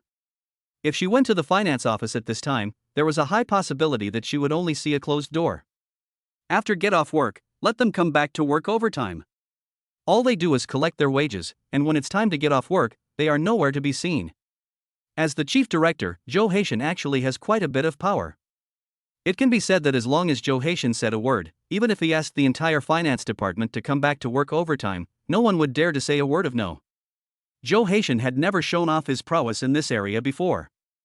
It can only be said that Zhou Haitian is now very anxious to leave a good impression in Su Ju's heart. Got it. I'll go to the finance office and take a look. Zhou Haitian's current appearance gave Jiang Mingyue a familiar feeling he was really fierce. Not daring to delay, Jiang Mingyue prepared to move away from the volcano. Wait a minute, Mingyue, ask those people in the finance department to come back and make another contract. Follow the format of the last contract with Mr. Su, and change the opening song to the closing song. Also change the price from 200,000 to 300,000. Take the new contract to discuss it with Mr. Su tomorrow. Zhou Haitian is ready to put all things into practice. Of course, the sincerity that Zhou Haitian has always emphasized will also be presented to Su Ju in the form of words. Okay, Director Zhou, I got it. Jiang Mingyue didn't dare to ask why Su Ju was given more money. This was the leader's decision, and Jiang Mingyue, a small assistant, had no right to interfere. Besides, isn't giving Suju more money equivalent to adding money to Hanyu's small treasury? Jiang Mingyue heard from Hanyu that Suju had given all his money to Hanyu for safekeeping. Jiang Mingyue didn't say anything about Suju's approach, but she very much agreed with it in her heart. What does this mean? This shows that Suju really cares about Hanyu. You know, many men nowadays, even if they are married, are unwilling to hand over their salary cards. Not to mention, there are still many people who are trying to hide their private money. Chapter 165 Beautiful Misunderstanding? According to Zhou Haitian's instructions, when Jiang Mingyue saw the closed door of the finance office, she made a direct phone call and summoned everyone back. Looking at the financial bosses who rushed back one after another, angry but not daring to speak out, Jiang Mingyue felt really happy. Because Jiang Mingyue was shouldering the arduous task assigned by Director Zhou, she naturally didn't need to be distracted by the chores in the studio. Suju didn't know yet that because of him, Jiang Mingyue had become more arrogant in the company. Having promised the babies to make delicious snacks, Suju of course bought a bunch of bananas before returning to the community. After parking the car, picking up the bananas and getting out, Suju really missed his little darlings. Suju was just about to hurry home when a voice call on WeChat rang before he even took his first big step. Could it be that the babies are waiting anxiously? Suju thought it was Hanyu calling, and subconsciously thought that the babies must be starting to make a fuss. Taking out his cell phone and looking at the label mom, Suju felt relieved. As long as the little ones aren't making a fuss. Mr. Su is back? Didn't he bring the babies down to play? Suju had just pressed the answer button when an old lady walked over and greeted him enthusiastically. It's too late. I didn't bring the babies down. Suju hadn't noticed that the voice call had been connected. Suju responded very politely to the neighbor lady's enthusiasm. Mr. Su, your baby is so cute. Auntie really likes Dabao and Xiaobao. How could a normal person not like such cute and beautiful twin babies? Thanks. Suju was also very happy when others praised his little babies. On the other end of the phone, Suju's mother, Anailia, listened to her son's voice coming from the phone and didn't dare to make a single sound. Anailia was a little suspicious, wondering if there was something wrong with her ears. What was the conversation that just came from my son's phone? Mr. Su? Baby? Anailia was sure that the voice of Mr. Su was really her son's. So what about Mr. Su's baby? Could it be that I have a grandson or a granddaughter? Did this surprise come too suddenly? Anailia is holding her breath now. Judging from the situation on my son's end, he probably hasn't noticed that the voice call has been connected. Anailia is not sure now whether her judgment is correct. After all, Suju was still just a junior student. Becoming a father so early, isn't this a bit too fast? Mom? Suju glanced at his phone. It clearly showed that the call was connected, so why didn't he hear his mother's voice? Is the signal bad? Son, where are you now? Hearing Suju's voice, Suju's mother pretended that she had just answered a voice call. What she just heard was too big. Anailia said that she couldn't alert the enemy before confirming it. Xiaoju didn't tell himself and his father. Either this was just a beautiful misunderstanding, or there was some hidden secret behind this matter. Xiaoju didn't want to tell his family yet. No matter what the situation was, Anailia didn't want to ask her son such a question rashly. Mom, I'm outside, what's going on? Suju looked around and found that he was inside the community, which indeed meant he was outside. I thought about how my mother usually chose to have voice calls with me between 8 and 9 p.m. Anailia usually doesn't want to disturb her son's studies and usually doesn't choose to call her son before 8 o'clock in the evening. Look at the time, it's just past 5 in the afternoon, which is a bit abnormal. Xiaoju, mommy has good news to tell you. Is it convenient for you now? My son said that since he is outside, it means he is not in school. Does this mean that my guess is more inclined to the latter situation? Thinking that she might become a grandmother, Anailia couldn't hide the smile on her face. It's convenient, Mom, do you have any good news to tell me? Suju knew that this good news from his mother should be quite significant. Otherwise, I wouldn't let my mother call me at this time. Xiaoju, your eldest cousin is getting married next month. I heard from your aunt that your future cousin's wife is already pregnant, so your cousin is doubly happy. By the time of Suju's generation, the Su family had only male heirs, all of whom were of marriageable age, but were not in a hurry to get married. Of course, Suju was not originally included in these lists. Suju was still a college student. Logically, he won't face the embarrassing situation of being urged to get married. But given the performance of Suju's cousins, Suju's mother has been worried about Suju's marriage since he went to college. The reason why Suju's mother called so excitedly today was that she wanted to ask her son indirectly whether he was in a relationship or not. After all, if you want your son to get married, you must start with a relationship. However, with what she had heard before, Suju's mother felt a little more at ease. In Suju's generation, Suju was the youngest. And Ilea felt that her son might be the youngest, and what he did might be the most daring. Really? Then congratulations to my cousin. Suju thought of his eldest cousin's bumpy love history and was genuinely happy for him. Congratulations, of course. Xiaoju, I heard from your aunt that your future cousin's wife is pregnant with a little princess. Little princess. Xiaoju, you said that everyone in our Su family would be bald by your generation. If your cousin-in-law really gave birth to a little princess, wouldn't she be spoiled to the sky? I'm beginning to envy your aunt. When will I have a well-behaved, soft, sweet-smelling granddaughter to hug? Suju's mother has already begun to find out Suju's attitude in disguised form. Suju didn't know what his mother had heard before, and he thought she was telling the truth. He was simply envious of his aunt. But, Mom wants to hug a soft and sweet granddaughter? Suju said that his mother didn't need to envy others at all, because she had two sweet and soft little babies at home. When the time comes, we can bring Debao and Xiaobao back to our hometown, and Mom and Dad won't have to fight over them anymore. Each person holds one, just right. Mom, you want to have a granddaughter. It's easy. Maybe your dream will come true soon. Suju had originally planned to bring Hanyu and the babies home during the summer vacation, so this was a way to give his mother some early warning. Xiaoju, what do you mean by this? Suju's mother tried her best to hold back her laughter, as she felt that her son was saying something with a more ambiguous meaning. Chapter 166, Stop at the Point. It doesn't mean anything. I just think that if you want to have a granddaughter, it depends on fate. If fate brings us together, there might be more than one granddaughter. You and my dad won't have to fight over who will hold her. Without making his words too clear, Suju stopped there. Xiaoju, you didn't prepare any surprises for me and your dad, did you? Mom, this is something you have to figure out on your own. Mom, I have something to do right now, so I won't talk to you anymore. They had already reached the door of the unit, and Suju didn't want to keep chatting with his mother until he got home. By then, as long as Debao or Xiaobao opens his mouth to shout, nothing will be hidden anymore. Suju didn't want to hide anything.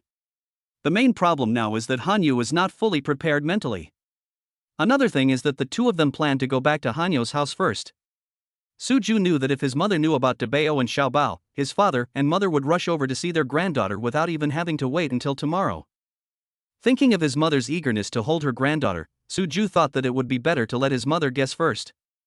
Xiaoju, your eldest cousin is getting married, will you come back? Before her son hung up the voice call, Suju's mother asked anxiously. I should be back. Suju silently calculated in his mind that he should have met Hanyu's parents by then. If everything goes well, I can bring Hanyu and the babies to attend my eldest cousin's wedding. Of course, if there are any accidents, we can talk about it later. Taking this into consideration, Suju did not agree immediately. Son, will you bring back any surprises for Mom and Dad? After all the twists and turns, Ilea was still thinking about the good granddaughter she imagined in her mind. According to my son, maybe they are twins. Thinking of this possibility, the corners of Suju's mother's mouth almost cracked to her ears. Mom, I've told you that this all depends on fate. When fate arrives, you'll naturally have everything. Mom, let's leave it at that for now. I'm hanging up now. I knew that if I didn't hang up first, my mother would have countless questions waiting for me. Suju said hurriedly, without giving his mother a chance to ask again, and pressed the button to end the voice call.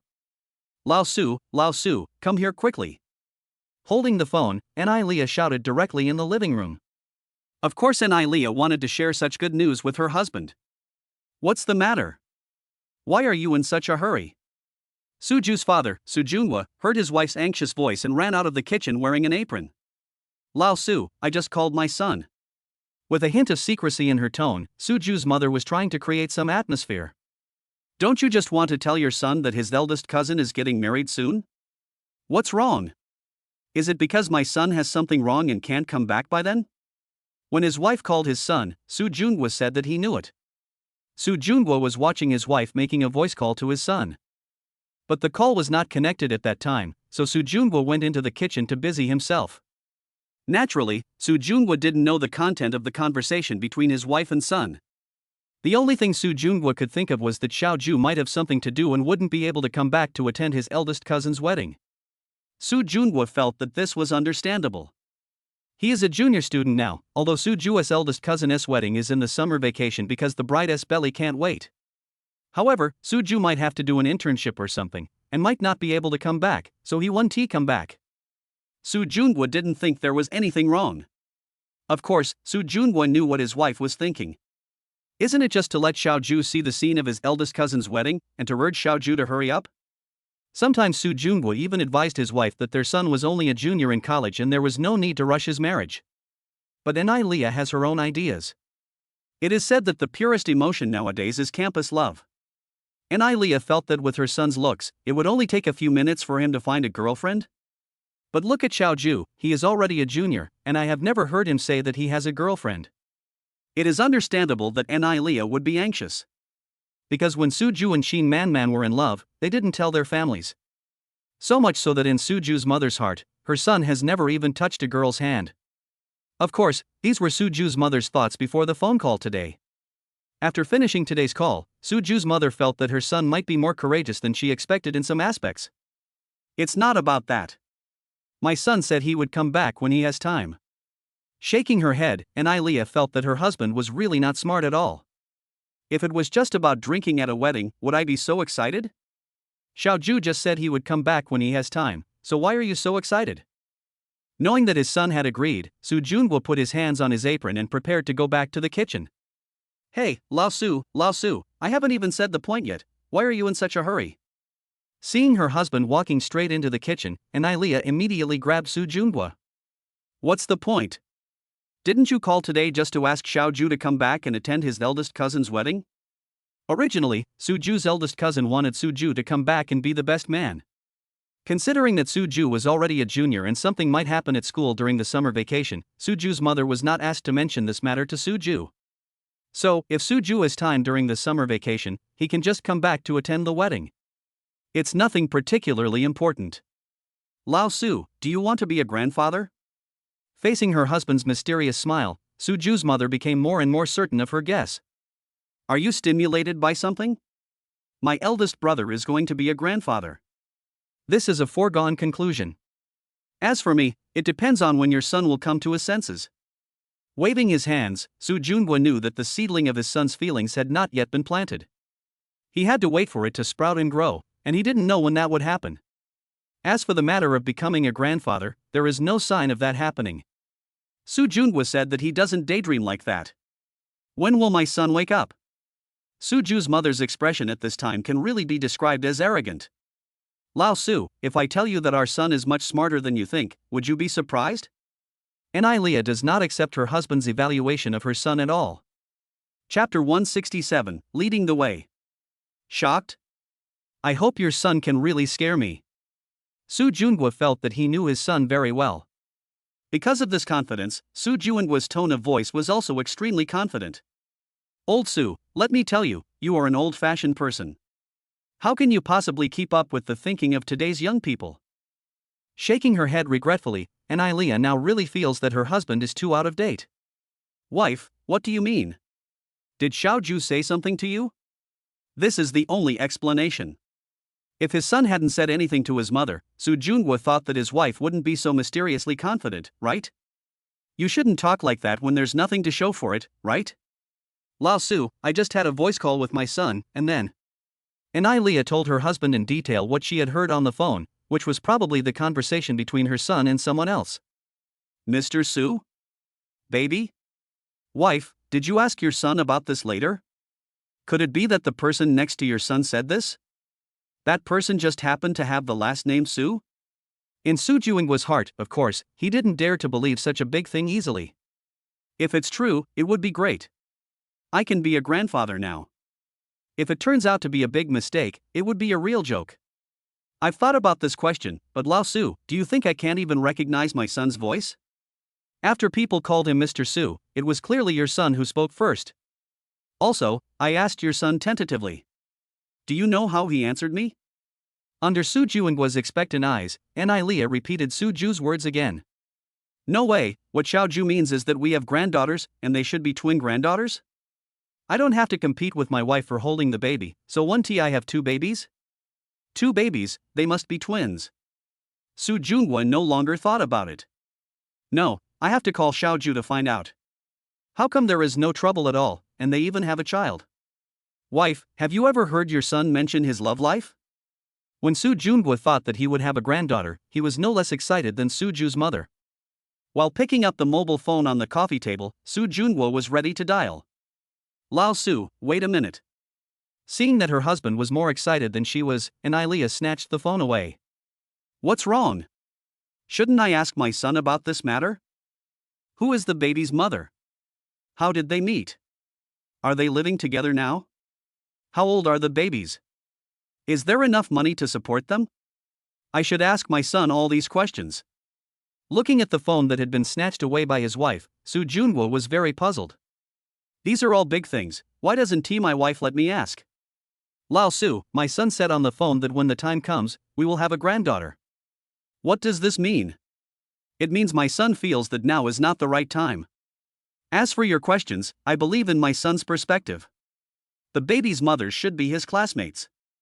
Think about it, the girl is still a student, and she has already given birth to a baby. She may not be fully prepared mentally. My son must want to wait until the baby's mothers are ready before taking them home. As for how old the babies are, I also want to know, but I don't dare to ask directly. This question is really important, but Suju's mother doesn't dare to speak rashly. Lao Su, the law now allows college students to get married and have children first. I think our son is really at the forefront of the trend. Her long-cherished granddaughter had finally been realized by her son, and Leah was so happy. Then you have to consider the money for raising your granddaughter, right? Suju's father is now as certain as his wife that he has a granddaughter. Thinking that his son and daughter-in-law are still students, Su Junhua began to worry about the lives of his granddaughters. Raising a child is not an easy thing nowadays. What's more, according to his wife's analysis, his son has to raise not 1 baby, but 2 babies. Yes, money matters must be considered. I will transfer 50,000 yuan to my son right away. I can't let my darling granddaughter suffer. And my future daughter-in-law also needs nourishment after giving birth to a child. Xiaoju must have a lot of places where he needs money right now. Lao Su, go get some money for me tomorrow and I'll transfer some to my son. Suju's mother is also a person of action. When it comes to transferring money, she immediately opens the screen of her mobile phone. Nowadays, we transfer money via WeChat, which is very convenient. Okay, I'll go get another 50,000 tomorrow. Su Junhua nodded. The money was for his granddaughter and future daughter-in-law. Su Junhua is not vague at all. Hubby, I used to envy my eldest sister-in-law. In a few months, she will have a sweet-smelling granddaughter to hug. Now it's all good. Our son is still amazing. Soon we will be able to hold our own granddaughters, and they will be twins. I don't have to be on guard against you snatching them away. It's great. Old Su, please withdraw more money tomorrow. When my son brings my daughter-in-law home, I will also give a big red envelope to the great contributor to our Su family. Okay, I'll do as you say.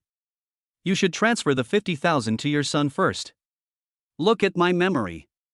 When it comes to my granddaughter, I even forget to transfer the money. I think you're having too much fun. Are you unhappy? Go look in the mirror and see how annoying that smile on your face is.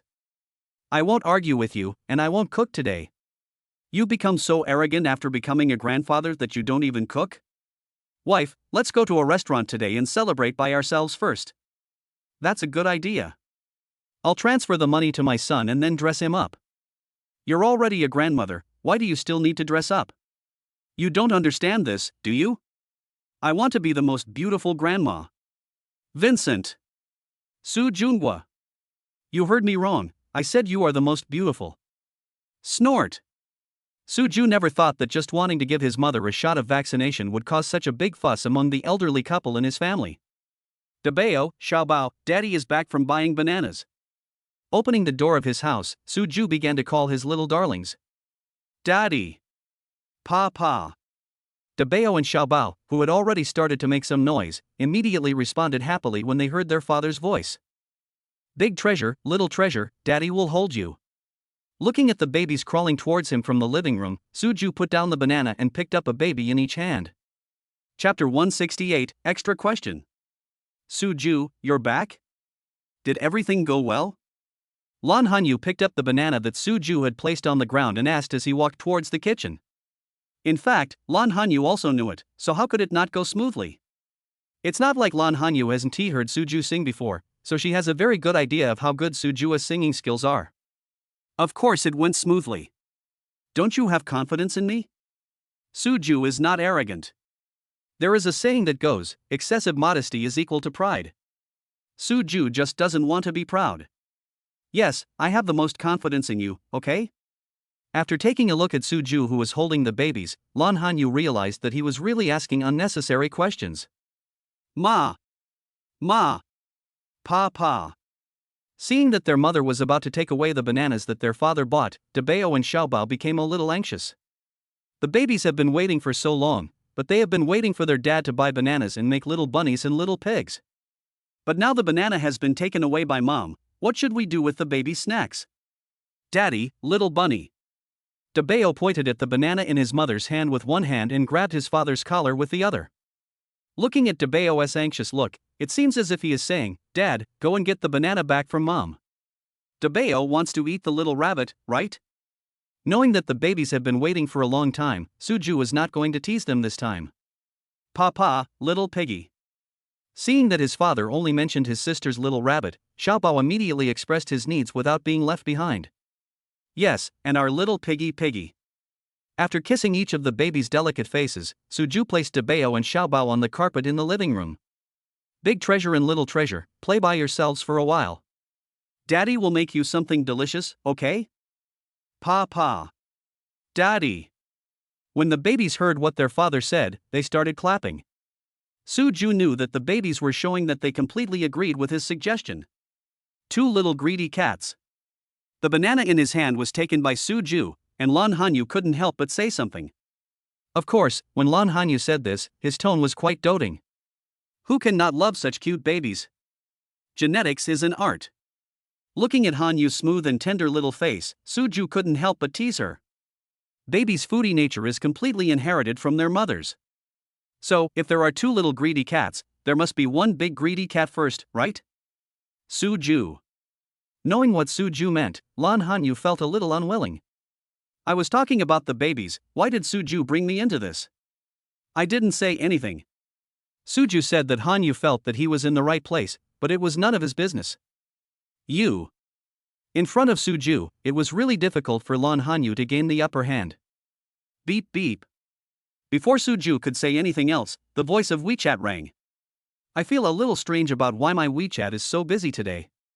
My mama's voice call just ended not long ago, and now who is calling me? Suju took out his mobile phone, and to his surprise, it was a WeChat transfer message from his mother. Good job. After seeing the transfer amount clearly, Suju became a little uneasy. Is Mom going big this time? 50,000 transferred in one go? This is the first time such a situation has occurred in Suju's 3-year career at the university. Suju directly suspected that his mother had pressed an extra zero. I was just about to send a message to my mother to tell her that she had sent me more money. Papa. Daddy. Dabeo and Xiaobao couldn't help crying when they saw that their father just held the bananas but didn't make any delicious food for the babies. The babies thought, they have been waiting for a long time, why is Daddy always looking at his phone? Are they going to be little bunnies and little pigs? Suju, what's wrong? Lan Hanyu was also a little surprised to see Suju staring at his phone. Normally, Lan Hanyu would not ask about Suju's private affairs, so now she is of course just out of pure curiosity. You know, under normal circumstances, Suju would definitely put the baby's affairs first. Even if someone looked for Suju, Suju would just take a quick look at them at most. He would definitely wait until the baby's matters were finished before picking up the phone again. Because of Suju's abnormality, Lan Hanyu couldn't help but ask. My mother transferred 50,000 yuan to me. Without any concealment, Suju told Hanyu that his family had transferred money to him. Transfer 50,000? Why does it spin so much all at once? Lan Hanyu never asked about Suju's family situation. But in Lan Hanyo's heart, Suju's family must have thought that Suju was just an ordinary junior student. Even if a college student's family gives him living expenses, they won't transfer 50,000 yuan all at once, right? In Lan Hanyo's opinion, this number was indeed a bit too large. Maybe my mom didn't notice and pressed an extra zero. I'll just return the money to her later. Suju didn't think much about it. He didn't charge any money anyway. After making the snacks for the babies, he would just tell his mother and return the money. I think I pressed an extra zero. Lan Hanyu also agreed with Suju's guess. Because Lan Hanyu couldn't figure out why Suju's mother would transfer so much money at once. Lan Hanyu never thought that the vaccination Suju gave her mother had taken effect. Lan Hanyu didn't know the content of the conversation between Suju and his mother. And Suju did not connect his mother's behavior of transferring money with what he said. The two of them tacitly understood the act of transferring money as a small misunderstanding. Pa, belly. Dumbo, daddy. The babies in the living room saw that although their dad stopped looking at his phone, he started chatting with his mom. The babies are very dissatisfied with their dad's behavior today. Dabeo and Xiaobao were calling dad, and when they saw their dad looking at them, they immediately pointed to their little bellies. The babies want to let their daddies see that their little tummies are so hungry. Of course, the so-called starvation means that the belly is just not as round and plump. How could Lan Hanyu, as a mother, bear to let her babies starve? All I can say is that the snacks dad made were so delicious, and the kids were just greedy. Are Dabeo and Xiaobao's little tummies hungry? Dad, let's go make something delicious for our baby now, okay? Knowing that the babies were anxious, Suju put away his phone. As for the refund, let us put it aside for the babies. No matter how big the world is, the most important things are still your own baby's affairs. Hanyu, go play with the babies. I'll go make some snacks. After saying something to Hanyu, Suju walked into the kitchen. When Suju makes snacks, he doesn't even need Aunt Wang to help him, he can do it easily by himself. Chapter 169 Safety First. Big treasure, little bunny and little pig are here. Without letting the babies wait for long, Suju came out from the kitchen with some delicious snacks. Daddy, little bunny. Papa, little piggy. When Dabeo and Xiaobao saw the snacks they had been longing for, they shouted happily.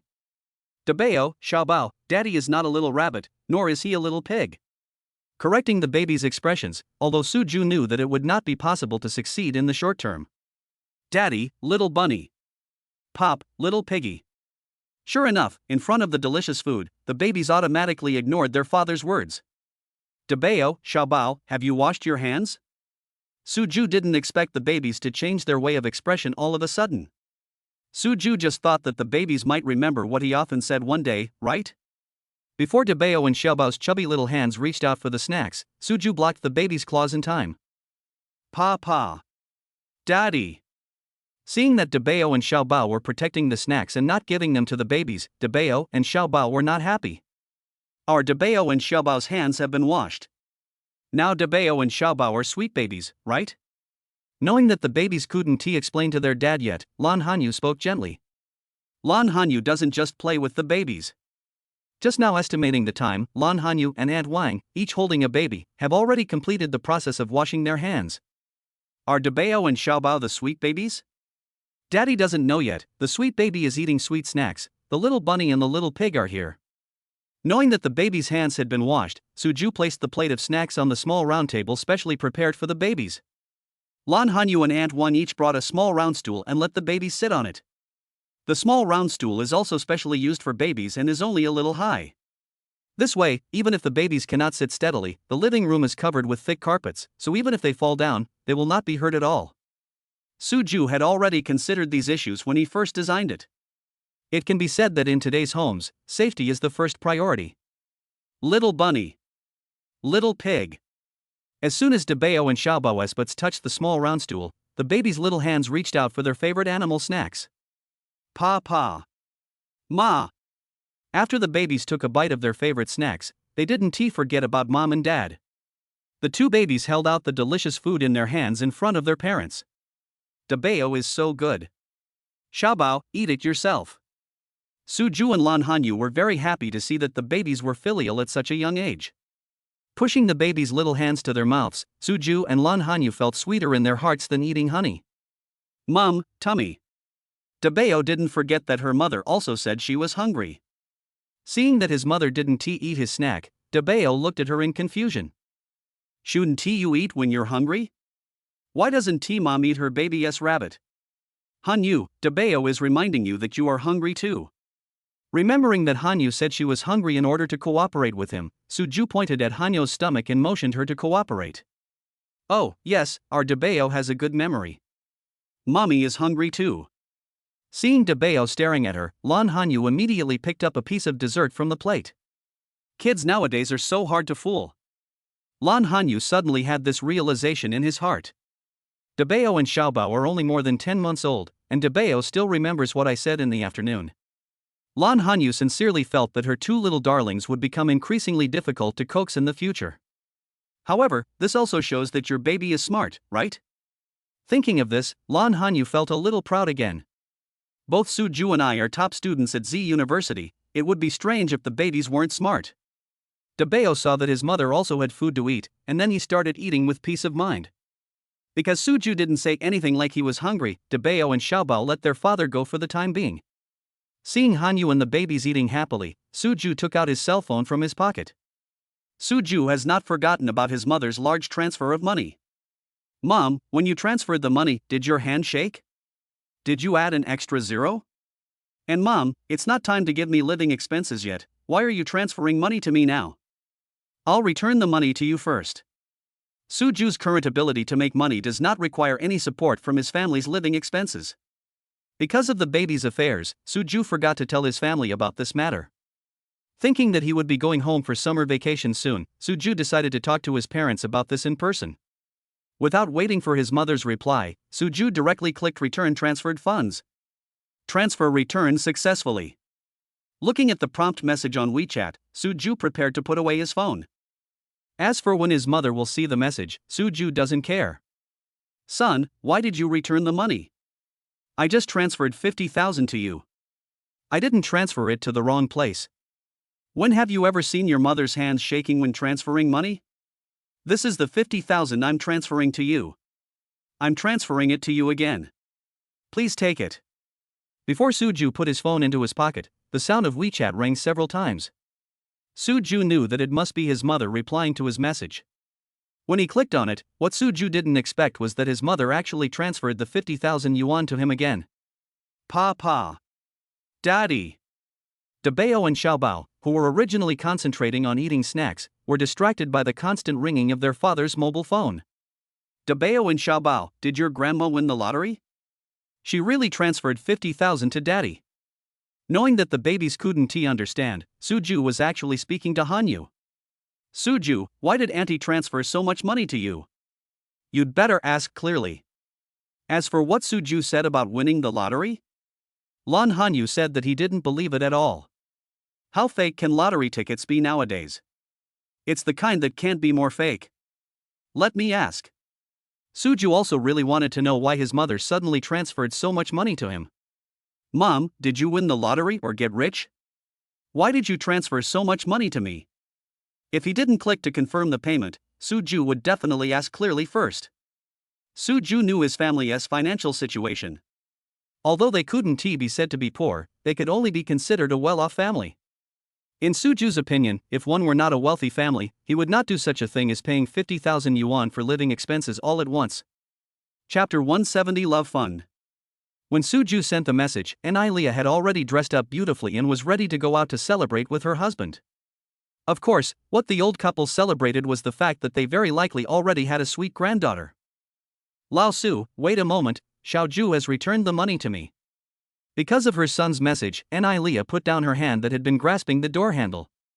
Refunded? Honey, according to what you said, our son needs money to raise 2 babies. Why would he return it? The matter of his granddaughter is the most important thing, so Su Jungwei is certainly not in a hurry to go out.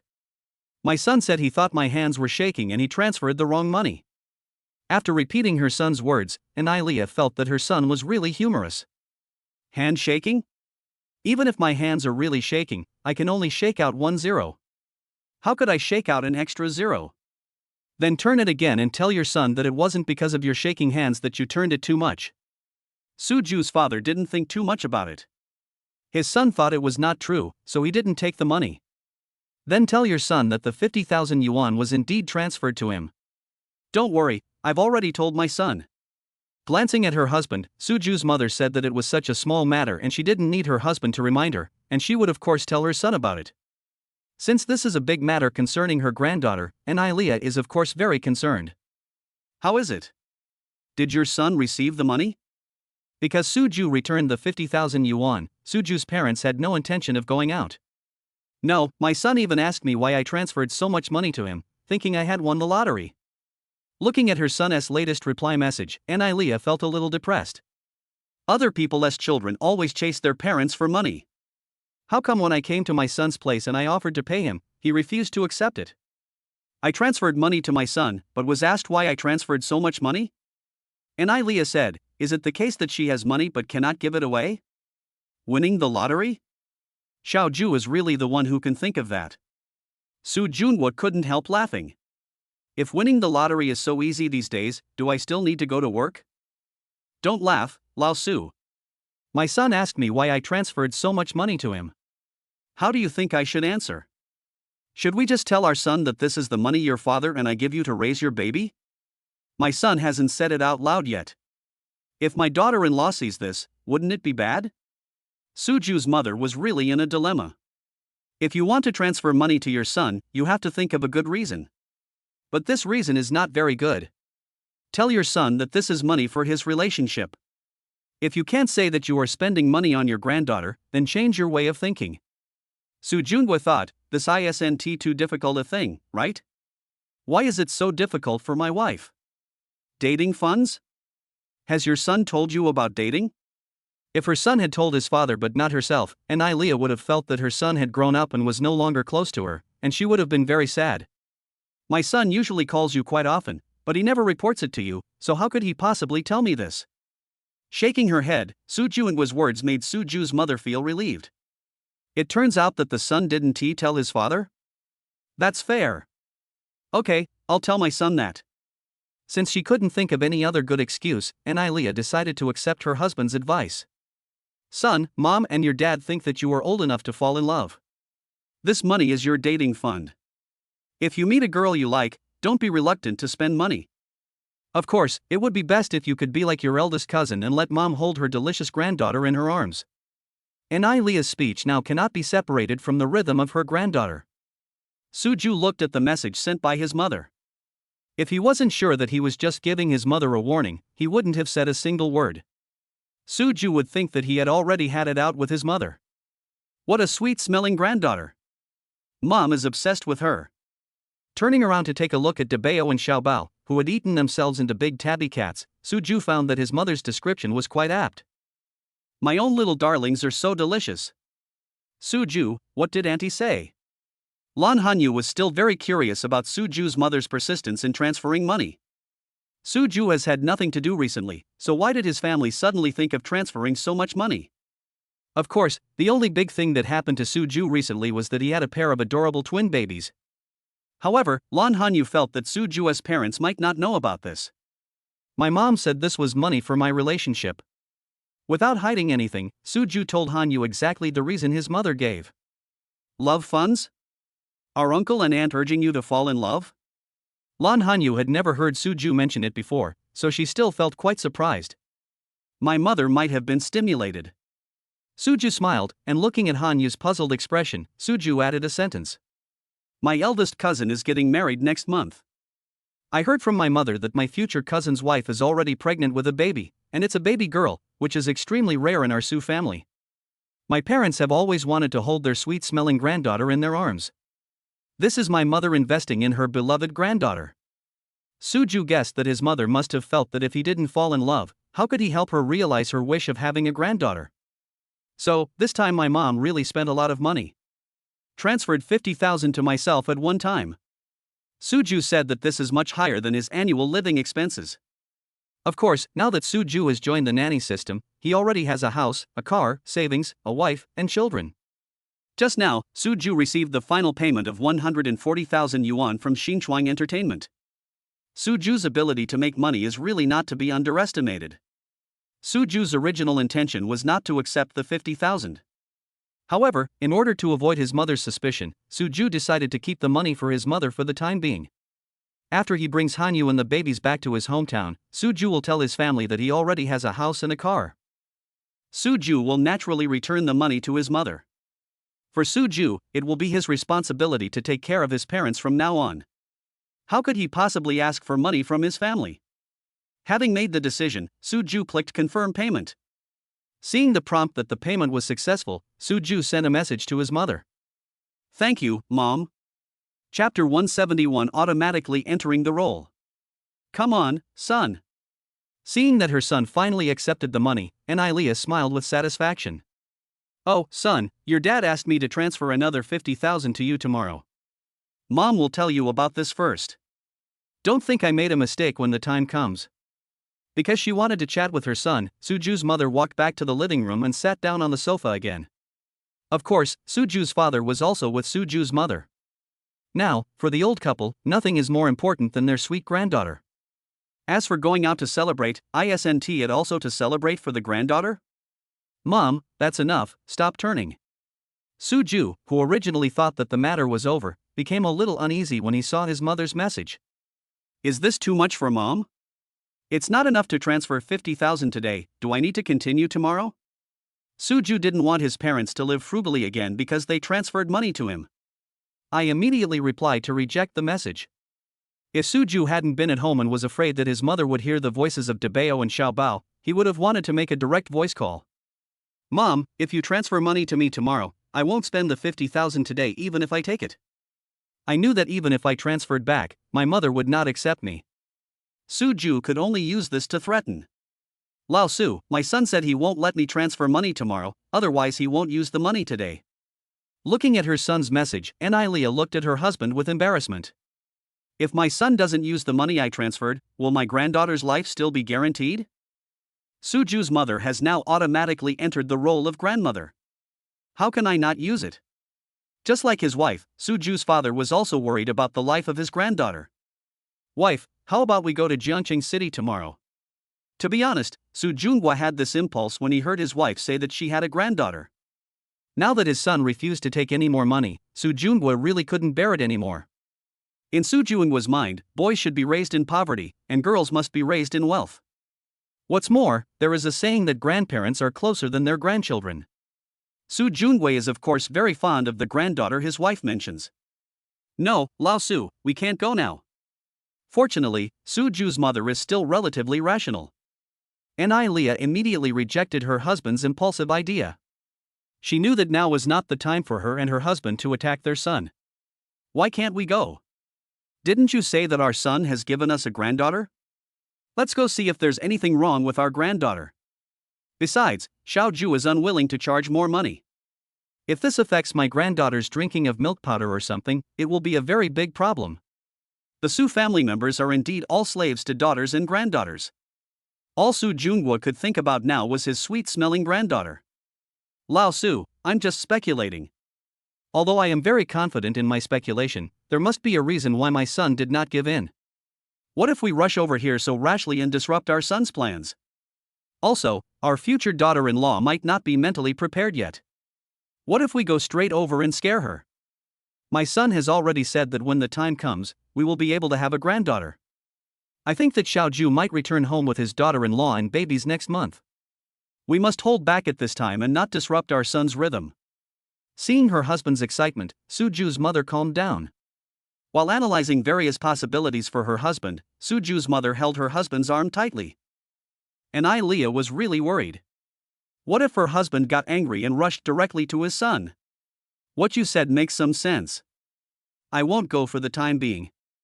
Thinking that if he disrupted his son's plan, he might not be able to see his granddaughter next month, Su Junhua sat back on the sofa. Then tell your son not to transfer tomorrow's money yet. If he runs out of money, ask him to remember to tell you. For the sake of his granddaughter, Su Junhua took a step back. Okay, I'll talk to my son. Taking out her cell phone, Anilia re-edited a message. Son, I won't transfer money to you tomorrow. When you have used up all the money, remember to tell me and I will transfer more money to you. And son, don't be stingy when spending money. Mom and dad worked hard to earn money for you. Fearing that her son would be reluctant to spend money, Leah added a special sentence. Got it, Mom. As long as his mother doesn't think about transferring money to him anymore, Suju will reply quickly as long as his mother only agrees verbally. Okay, my son agreed, let's go out and celebrate. Holding her husband's arm, if her son hadn't been so vague about the question, Leah really wanted to announce this great news to the public. However, for the sake of the overall situation, the couple should celebrate quietly for now. Soo Junwo was quite satisfied with his son's final obedient attitude. Let's go. Standing up, the old couple went out directly. Suju, did you really take the money? We already have enough money in our hands. Wouldn't it be better to let the uncles and aunts keep the money for themselves? In Lan Hanyo's heart, she didn't think that asking her family for money was a natural thing to do. Even if Suju did not have such a strong ability to make money, Lan Hanyu had never thought of letting Suju ask his family for money.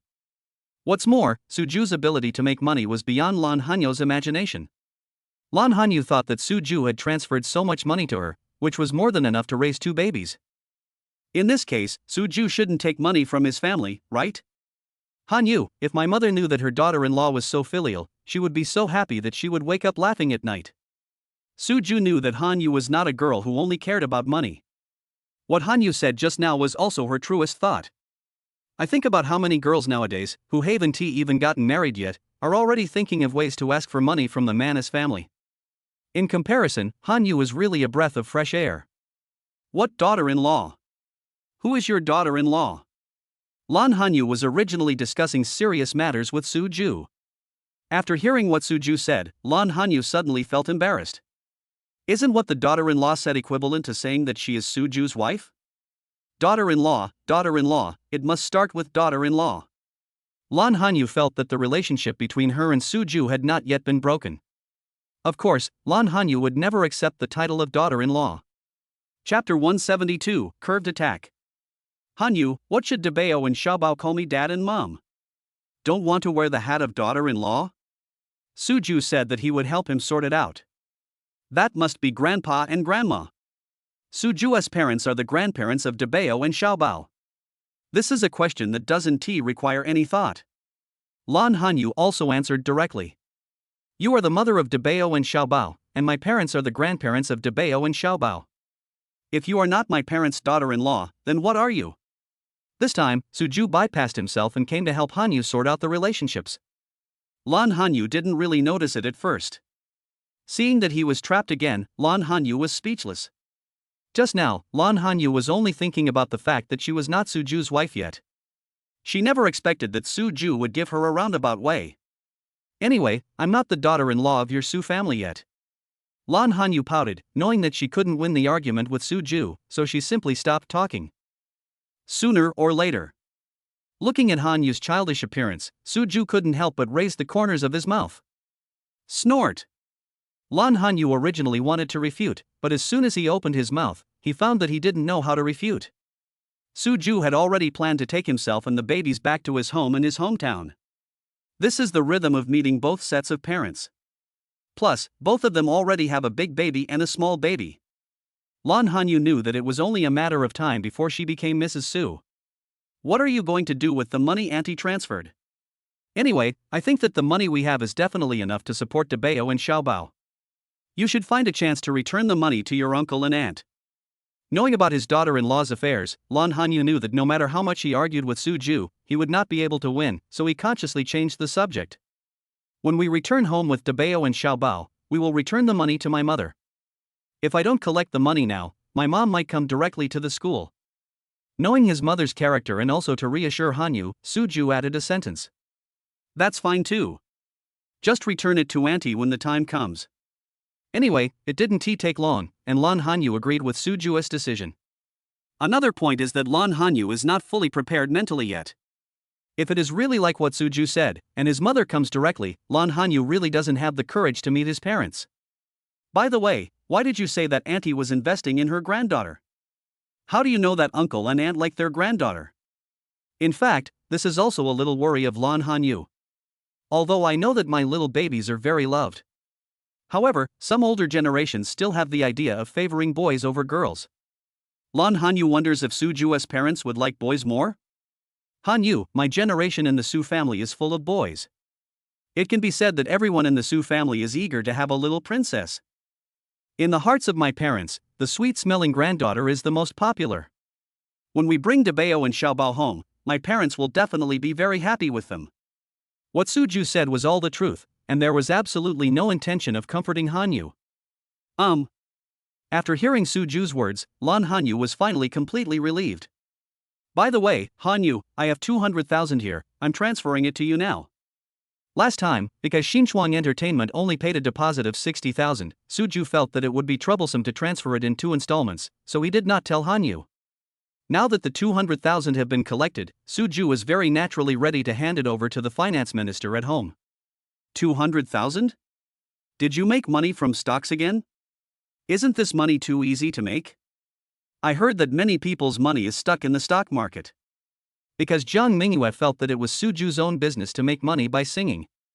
Moreover, Jiang Mingyue also believed that Suju would tell Lon Hanyu himself, so she did not mention the matter of remuneration to her good friend. Lon Hanyu took it for granted that this was another piece of money Suju earned from stock trading. This felt different from what he had heard, that stock trading was a very risky thing. Lon Hanyu felt that Suju didn't seem to be trapped at all. On the contrary, look at Suju. Not only has he been making money, but the money he makes is not small. It's normal for Lon Hanyu to feel strange. Lon Hanyu was mainly worried that Suju was too radical for herself and the babies. I didn't make this from stock trading. This is the compensation Jiang Mingyue's company gave me. Didn't Jiang Mingyue tell you? Suju thought Jiang Mingyue would tell Hanyu, so he didn't tell Hanyu specifically. Now it seems that Hanyu knows nothing at all. Mingyue didn't say anything to me. I thought you were just doing Mingyue a favor. Suju, you are too good to be true. You can earn 200,000 just by singing a song? Suju, does this count as golden words? There was obvious admiration in Lon Hanyu's eyes when she looked at Suju. Of course, Lon Hanyu doesn't make money from Suju's singing. Lon Hanyu knew that Mingyue's company paid Suju such a high salary because Suju sang so well. Golden mouth? Now that you put it that way, it does make sense. Suju touched his chin deliberately and just wanted to smile. Ha, Debeo, Xiaobao, look at daddy, he's so proud that his tail is about to stick up to the sky. Lon Hanyu was indeed amused by Suju's appearance and wanted to pull the babies to appreciate Suju's performance together. Pa. Daddy. The babies were struggling with the snacks, but when they heard what their mother said, the big and small babies looked behind their father with their beautiful big eyes at the same time. Mom said Dad has a tail, so Debeo and Xiaobao were of course very curious. However, when they saw that there was nothing behind their father, Debeo and Xiaobao tilted their heads and called out to their father in confusion. The babies thought that Dad must have hidden the tail and didn't want to show it to the older and younger ones. Big baby, little baby, how could Daddy have a tail? Mommy is joking with you. Seeing that Debeo and Xiaobao had the urge to get up and look for their tails on themselves, Suju quickly spoke up to stop the babies. Ma. Because of Dada's words, Debeo and Xiaobao's beautiful big eyes looked at Mom again. Debeo and Xiaobao, Mommy is indeed joking, so please eat your snacks quickly. It is impossible to let the babies really hold their dad responsible. This blame was thrown by Lon Hanyu, and she has to bear it herself. By the way, Jiang Mingyue said that she wanted me to sing a song when their talent show is over. Since Xinchuang Entertainment was mentioned, Suju directly told Hanyu the latest situation. Chapter 173, Come and Go in a Hurry. You want to sing another song? Mingyue didn't say that at the beginning. Is it a last-minute addition? Lon Hanyu was sure that he had never heard Mingyue talk about this matter. Then the only explanation is that Director Zhou from Mingyue Company made a temporary decision. Suju, when you sang, did it cause a lot of resonance on the stage? Lon Hanyu knew that this was not the first time that Director Zhou of Mingyue Company had heard Suju sing. In addition to the time Mingyue recorded at her home, Suju also told herself that he had already auditioned at Mingyue's company. Since Director Zhou did not make such a request at that time, it must be because of some sudden reason that he asked Suju to sing another song today. The audience was really enthusiastic, but I left the studio right after I finished singing, so I don't know what happened afterwards. In Suju's opinion, he was just going there to sing a song. Now that you've finished singing, why are you still staying on the stage? He must have left directly. Knowing that Joe Haitian and others were still recording a talent show, Suju came and left in a hurry so as not to delay their work. If Joe Haitian knew what Suju was thinking, he would definitely explain loudly, "Mr. Su, I don't care at all whether you will delay my work. I would be more than happy if you could stay on the stage for one more minute. That should be the reason. Suju, do you agree?" Lan Hanyu knew that Suju agreed to sing a song because Mingyue was his good friend and the baby's godmother, and Mingyue was very good to him and the babies.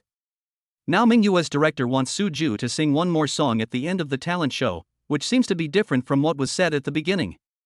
Lan Hanyu didn't know whether Suju would find it troublesome? It depends on whether there will be any conflicts in time. We have a lot of plans for the summer vacation, so we may not have time. I've talked to Jiang Mingyue, if there's no conflict in schedule, I can help you with this. It's just singing one more song, which is not a big deal for Suju. Apart from wasting some time, all this doesn't matter because of Hanyu. Well, I have also talked about these things with Mingyue. I believe Mingyue will understand. Seeing that Suju was willing to help, Lan Hanyu was very happy. Jiang Mingyue is his best friend, and Suju is destined to be the other half of his life. Lan Hanyu certainly hopes that the relationship between Suju and Mingyue can be more harmonious. I wonder if Mingyue is busy now. Knowing that Mingyue and the others were going to record a talent show today, Lan Hanyu was a little worried that her good friends would be too busy and wouldn't even have time to eat dinner. It shouldn't be that simple. Suju didn't look carefully, but just a glance, when he saw so many contestants waiting to go on stage, Suju knew that today's recording program would not be easy. As Joe Haitian's assistant, Jiang Mingyue must be very busy. What the hell? What the hell? When the babies, with bulging bellies, heard their parents talking about their godmother, they crawled over and prepared to join in the conversation. Our Dabeo and Xiaobao have turned into little cats. Picking up the babies who were crawling towards him, Suju couldn't help laughing when he looked at their little faces. Daddy! Papa! Dabeo and Xiaobao protested when their father called them little cats. Big treasure, little treasure, give Dad a kiss and let him become a big tabby cat too. Seeing Suju teasing the babies, Lan Hanyu began to give the little ones some advice. Hanyu, I can't tolerate you like this. Snap. Snap. Before he could finish his words, Dabeo and Xiaobao, taking advantage of the geographical advantage of being held in their father's arms, started talking directly. Papa, meow meow. Daddy, meow meow. Seeing that their father had turned into a calico cat like themselves, Dabeo and Xiaobao shouted with satisfaction. Big treasure, little treasure, mommy also wants to become a big cat. Can we kiss mommy? This idea was thought of by Hanyu, and Suju certainly wanted to enjoy the baby's enthusiasm with the mother. No, Dabeo and Xiaobao, mommy doesn't want to turn into a big tabby cat. Lan Hanyu didn't want her face to become sticky, so she quickly rejected Suju's proposal. Dabeo Xiaobao, is mommy too polite? Our baby is not a stingy baby. Dabeo and Xiaobao are small cats, and daddy has become a big cat. How can he leave mommy alone without any fun, right? Under dad's persuasion, how could Dabeo and Xiaobao bear to leave their mom alone without fun? As soon as Suju approached Hanyu with the babies in his arms, Dabeo and Xiaobao gave them warm kisses. Snap. Snap. After hearing Li Suo's voice, Lan Hanyu could not escape the fate of turning into a big tabby cat. Mom, meow meow. Mom, meow meow. Pointing at their mother's face, Dabeo and Xiaobao were very satisfied with their masterpieces. Papa. Daddy. The task that Dad assigned to the babies has been completed, and the eldest and youngest are now seeking credit. Dabeo and Xiaobao are awesome. Mommy is a calico cat just like us. Suju was not stingy at all and started by praising. Suju, when did I want to turn into a big cat? Unable to complain to the babies, Lan Hanyu could only complain to Suju. My babies and I have all turned into cats. How could we possibly leave you alone without any fun? Isn't that right, Dabeo and Xiaobao? Giving Hanyu a look that said I learned all this from you, Suju now looked really proud. Dabeo and Xiaobao, daddy's face is too clean. You are an unqualified cat. Dabeo and Xiaobao need to kiss daddy again. Anyway, his face was already sticky, so washing it was inevitable. Lan Hanyu simply let go and had fun. Snap. Snap. Needless to say, Dabeo and Xiaobao are definitely action-oriented. Big baby, little baby, mommy's face is cleaner now and looks less like a cat. We babies need to keep working hard. Not wanting to be outdone, Suju sent the babies to Hanyu, and the family continued to play the game of turning into cats with great pleasure. Jiang Mingyue. Because the host announced such good news, the audience's emotions were calmed down and the subsequent recording process went smoothly. It was only because of Suju's god-level singing that those contestants from talent shows could no longer arouse much enthusiasm among the audience when they went on stage. But for Jiang Mingyue, this is not something she should worry about. After finishing work, seeing that it was almost 10 o'clock, Jiang Mingyue walked out of the company's door feeling somewhat exhausted. Chapter 174 Different Psychology. When Jiang Mingyue, who was walking and rubbing her neck, heard someone calling her, she subconsciously looked up. Jiang Mingyue felt that the voice calling her was somewhat familiar. It was at this time again, so it should be a colleague who had just finished work with her. Tang, Director Tang. When Jiang Mingyue saw clearly that the person calling her was Tang Yixiao, she lost her composure. Jiang Mingyue had only one thought in her mind: this octopus is too powerful. It actually waited until now for Suju? It is not unreasonable that Jiang Mingyue automatically associates Tang Yixiao and Suju together. After all, in recent times, Tang Yixiao has often appeared in front of Jiang Mingyue and Zhou Haitian. Isn't it just for Suju? Moreover, not long ago, Tang Yixiao deliberately blocked Suju in the company. Jiang Mingyue felt that Tang Yixiao was blocking her here because he had not achieved his goal in the afternoon. Jiang Mingyue looked around and observed which direction she should escape in. It was already late at night, and Jiang Mingyue certainly didn't want to be caught by Tang Yixiao and interrogated about Suju. Jiang Mingyue, do you dare to try to run away? Do you believe that I will tie you up in my office tomorrow? Seeing Jiang Mingyue's intention, Tang Yixiao walked towards Jiang Mingyue and threatened her. Tang, Director Tang, what are you talking about? Why should I run away? Director Tang, you wouldn't eat people, how could I possibly have such thoughts? Even though Tang Yixiao saw through her thoughts, Jiang Mingyue would never admit it even if she was beaten to death. There is no way Tang Yixiao is really capable of doing anything. Jiang Mingyue knew that if she really ran away tonight, she would not be able to escape from Tang Yixiao's office tomorrow. If she was really tied up in the office by Tang Yixiao, Jiang Mingyue felt that she would not have the face to stay in the company. Director Tang, I'm really not familiar with Mr. Su. If you want to find Mr. Su, it will be useless even if you tie me up in your office. In Jiang Mingyue's heart, Suju must have been the reason why Tang Yixiao blocked her at the company's gate so late at night. Tang Yixiao failed to intercept Suju this afternoon. Is he coming to settle the score with me now? Jiang Mingyue felt that she was really wronged. Although Jiang Mingyue did lie to Tang Yixiao about this fact, she and Suju did know each other. However, this will not affect Su's decision not to let Debao and Xiaobao shoot commercials. Who said I was looking for that Mr. Su? Tang Yixiao looked at Jiang Mingyue, who was wary of him, and sighed inwardly. It seems that this is the only impression that I have left in Jiang Mingyue's heart. To be honest, Tang Yixiao really wanted to find Mr. Su. Originally, Tang Yixiao had decided to find Mr. Su through Jiang Mingyue. However, the contact this afternoon made Tang Yixiao develop a different feeling towards Jiang Mingyue. Tang Yixiao was waiting for Jiang Mingyue at the company gate so late, and it really had nothing to do with Suju. Jiang Mingyue guessed completely wrong this time. Not looking for Mr. Su? Then Director Tang, what are you doing standing here? Could it be that Director Tang, you are also off work at this time? Then I won't delay your return home. Bye. When Jiang Mingyue heard Tang Yixiao say that he was not looking for Suju, her worries were instantly gone.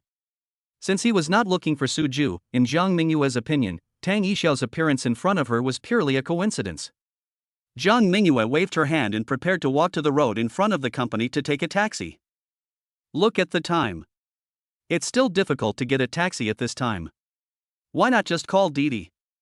Taking out her cell phone, Jiang Mingyue had already ignored Tang Yixiao's existence. In other words, in Jiang Mingyue's opinion, since she had said bye, Director Tang must have left directly. After all, Jiang Mingyue is just a small assistant. Would the big director stand there waiting to see her off? It's so late, it must be difficult to get a taxi, I'll take you home. To Jiang Mingyue's surprise, before the taxi hailing app on her mobile phone was opened, Tang Yixiao's voice rang in Jiang Mingyue's ears again. Tang, Director Tang, you haven't left yet? Without any psychological preparation, Jiang Mingyue was directly startled by Tang Yixiao's voice. Who said I left? Also, you're so focused on your phone, you don't even look at me, and you think I should leave?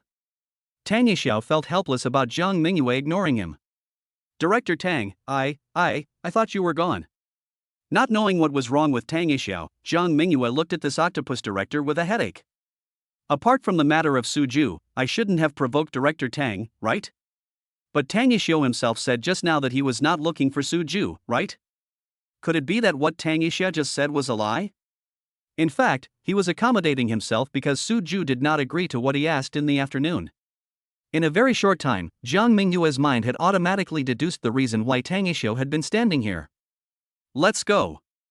Tang Yixiao didn't know that Jiang Mingyue had thought of him as a conspirator. After saying something to Jiang Mingyue, Tang Yixiao raised his foot and prepared to walk towards the parking lot. Originally, Tang Yixiao wanted to drive directly and wait for Jiang Mingyue at the gate. But Tang Yixiao was worried that when he went to the parking lot to pick up the car, Jiang Mingyue would just leave, so he stood at the gate waiting. Where are you going?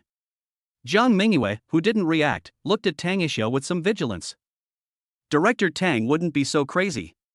He wanted to drag me to find Suju at such a late hour, right? Jiang Mingyue said that she would definitely not succumb to Tang Yixiao's coercion. Go get the car. Tang Yixiao looked at Jiang Mingyue and said as a matter of course. I want to send Jiang Mingyue back home. How can I do that if I don't go to the parking lot to pick up the car? Why do you want to get the car? Jiang Mingyue did not follow Tang Yixiao just because of what he said. Jiang Mingyue had already determined in her heart that Tang Yixiao wanted her to take him to find Suju. Go get the car, don't you think it would be more convenient to drive to find Suju?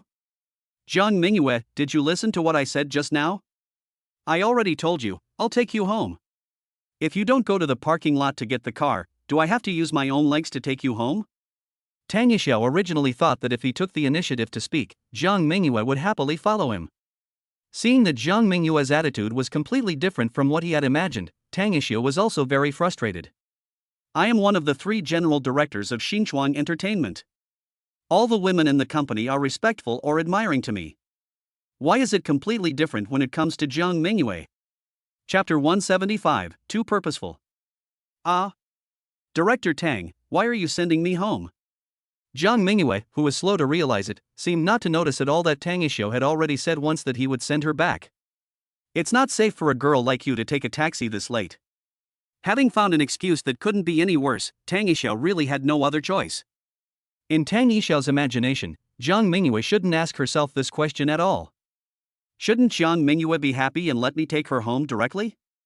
No, Director Tang, I'm used to going home alone so late. I still feel that riding in your car is unsafe. Jiang Mingyue added in her heart. Anyway, at this moment, in Jiang Mingyue's heart, Tang Yixiao still wanted to send her home because of Suju. There is no way, Tang Yixiao has been too goal-oriented recently. In addition, Tang Yixiao had never thought of concealing it, so it was understandable that Jiang Mingyue would have such thoughts. Poor Tang Yixiao, if he knew that Jiang Mingyue thought of him this way, he would probably buy a piece of tofu and run into her. What do you mean by habit? Just follow me when I ask you to. Do you want me to carry you? Seeing that Jiang Mingyue looked unwilling to be sent back by him, Tang Yixiao also got angry. I try so hard to be nicer to a girl, why is it so difficult? Used to being a domineering director, Tang Yixiao at this time didn't know how to coax girls. Therefore, Jiang Mingyue had only one thought about Tang Yixiao's attitude, unreasonable. Director Tang, I feel like you can't resist me, right? Jiang Mingyue was not nitpicking. In her eyes, Tang Yixiao was really not strong enough. Wanting to shoulder herself, Jiang Mingyue said, Director Tang, you should go and exercise first. Jiang Mingyue, you're not trying to provoke me, are you? Or do you really want me to carry you in front of the company gate? Seeing the way Jiang Mingyue looked at him, Tang Yixiao felt like vomiting blood. Am I being despised? It seems that in the heart of this little girl Jiang Mingyue, she, the great director Tang, is a weak man? Well, Tang Yixiao admitted that he was indeed not the strong type. But Tang Yixiao also exercises regularly.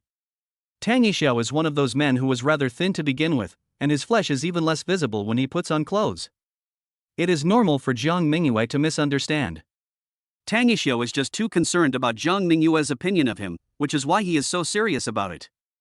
No, how dare I use any provocation against Director Tang? Jiang Mingyue waved her hands repeatedly and took 2 steps back unconsciously because of Tang Yixiao's words. If Tang Yishao really carried her out of the company gate, Jiang Mingyue knew that she would become a news figure in Xinchuang Entertainment without having to wait until tomorrow.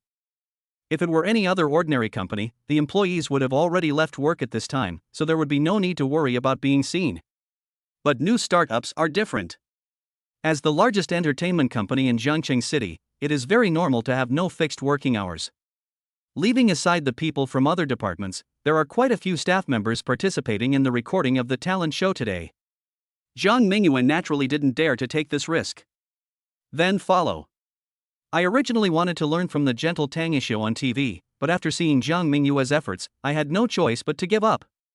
Tang Yishao finally understood that in the short term, if he didn't bring up his identity as the chief director, Jiang Mingyue would probably not ignore him at all.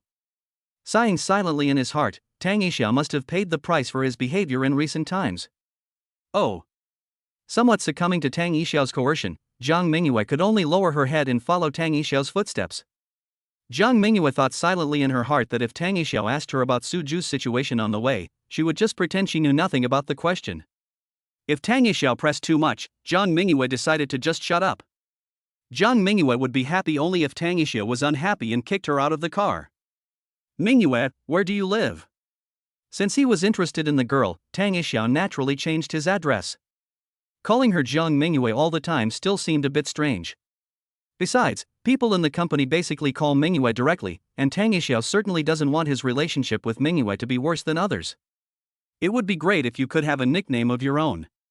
Tang Yishao knew that impatient people would not get what they want, so he certainly wouldn't be too radical. Oh, my home is in. Jiang Mingyue was not surprised that Tang Yishao called her Mingyue. It can even be said that Jiang Mingyue did not notice any change in the way Tang Yishao called her name. Everyone calls themselves Mingyue, there's nothing strange about it.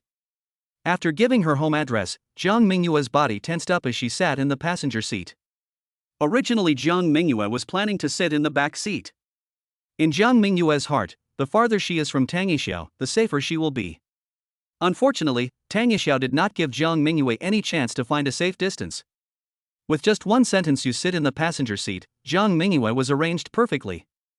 Thinking of Tang Yishao's theory of carrying people, Jiang Mingyue was very obedient this time. What Jiang Mingyue didn't notice was that Tang Yishao couldn't help but raise the corners of his mouth when he saw Jiang Mingyue's obedient appearance. It is said that the co-pilot's seat has a special meaning, but Tang Yishao's co-pilot's seat has always been empty. Mingyue, you seem to be afraid of me? Tang Yishao's car drove some distance out of the parking lot, and the car was indeed unusually quiet. Jiang Mingyue kept praying in her heart, "Get home soon. Come to your home quickly." Jiang Mingyue was worried that Tang Yishao would question her about Su Ju, or about Debao and Xiaobao, so of course she couldn't take the initiative to speak. In Jiang Mingyue's opinion, it would be best if she could return to her home peacefully. Jiang Mingyue didn't say anything, so Tang Yishao could only take the initiative to find a topic. It's impossible that the two of them really had nothing to talk about along the way, right? Although Tang Yishao's purpose tonight was really to send Jiang Mingyue home safely. But wouldn't it be better if the two of them could develop some rapport along the way? Tang Yishao doesn't want Jiang Mingyue, the little girl, to become mute every time she sees him in the future. If that were really the case, let alone any further development, Tang Yishao would have no chance at all to win the beauty. Chapter 176, Questions and Answers. Director Tang, why would I be afraid of you? You're not a monster. Jiang Mingyue, who had been praying in her heart that she wouldn't have to speak a word throughout the journey, could no longer treat herself as invisible because of Tang Yishao's question. I'm not afraid of anything else from you, but I'm afraid that you will chase me and ask questions about Su Ju and Debao and Xiaobao. Jiang Mingyue added in her heart. If Tang Yishao wasn't the company's chief director, how could Jiang Mingyue, the little assistant, have to put herself in such a difficult position? If it were when I was in college, if Tang Yishao dared to threaten to carry me. It is estimated that Jiang Mingyue will carry Tang Yishao away first. It's best not to be afraid. Then why didn't you say a word after getting in the car? Tang Yishao feels that his current performance is very good. This time, Tang Yishao didn't even mention the word Su in front of Jiang Mingyue. No? Then maybe I didn't notice. What can I talk about with you? Jiang Mingyue laughed it off and added in her mind what she didn't dare to say out loud. Mingyue, what kind of person am I in your heart? Since he has set his eyes on this little girl, Tang Yishao certainly wants to know what kind of image he has in Mingyue's mind. Director Tang, why do you suddenly ask this question? Jiang Mingyue stared at Tang Yishao blankly, thinking to herself, is this director Tang trying to trick me again? Nothing, just want to know. Stared at by Jiang Mingyue's innocent eyes, Tang Yishao felt his heartbeat quicken a lot. Is this the feeling of having a crush on someone? Even though Tang Yishao is no longer a young man, he has never even been in a relationship. This kind of heart-pounding feeling was, of course, the first time I had experienced it. Tang Yishao took a few deep breaths secretly. He didn't want Mingyue to notice that something was wrong with him. You are a very dedicated and good director. This was a very public relations answer. Jiang Mingyue had always been on guard against Tang Yishao setting a trap for her. That's all? I had been waiting to see what kind of Tang Yishao I was in the little girl's heart, but I was a little dissatisfied with Jiang Mingyue's overly formulaic answer. Are you just trying to please yourself? A great director you admire very much? It's not the year-end summary meeting or awards ceremony now, so Jiang Mingyue's answer is really too stereotypical. What else? How does Director Tang want me to answer? The look in Jiang Mingyue's eyes when she looked at Tang Yishao turned into confusion. Did Director Tang send me home so that I could praise him more? Jiang Mingyue felt that she would not do such flattering things. Even to her immediate superior, Director Zhou, Jiang Mingyue had never flattered him. Tang Yishao wanted to find someone to flatter him, but he really chose the wrong person. Mingyue, how long have you been in the company? Tang Yishao could only keep all his helplessness in his heart for the time being. Anyway, Tang Yishao could see that Mingyue really had no other feelings for him now. Let us take it slow. Including the internship period, it's almost 2 years. This topic is safe, so Jiang Mingyue doesn't need to be on guard. 2 years, Mingyue, so we have known each other for 2 years. Tang Yishao has been working at Nuchuang Entertainment for more than 2 years. Tang Yishao worked hard step by step to reach the position of chief director. It shouldn't be 2 years.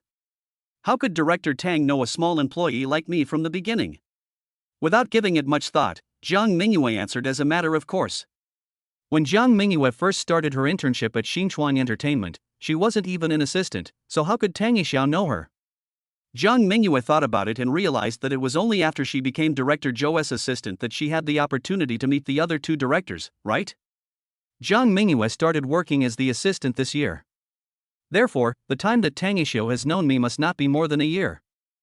Well, let's say it's not 2 years. Tang Yishao felt a little embarrassed, because he knew that what Mingyue said was true. Mingyue, no matter what, we should be familiar with each other, right? Since he couldn't play the time card anymore, Tang Yishao changed his approach. Director Tang, what do you want to say? Looking at Tang Yishao with some caution, Jiang Mingyue felt that Tang Yishao was starting to set a trap for himself. Mingyue, you don't have to look at me like that, right? I'm not wolf, I won't eat you. Tang Yishao must have a pair of sharp eyes to be able to sit in the position of chief director. Tang Yishao understood Jiang Mingyue's eyes immediately. This little girl is very wary of herself. You are not wolf, you are octopus, and I'm afraid you will keep asking about Suju. Jiang Mingyue has always been very clear about Tang Yishao's position.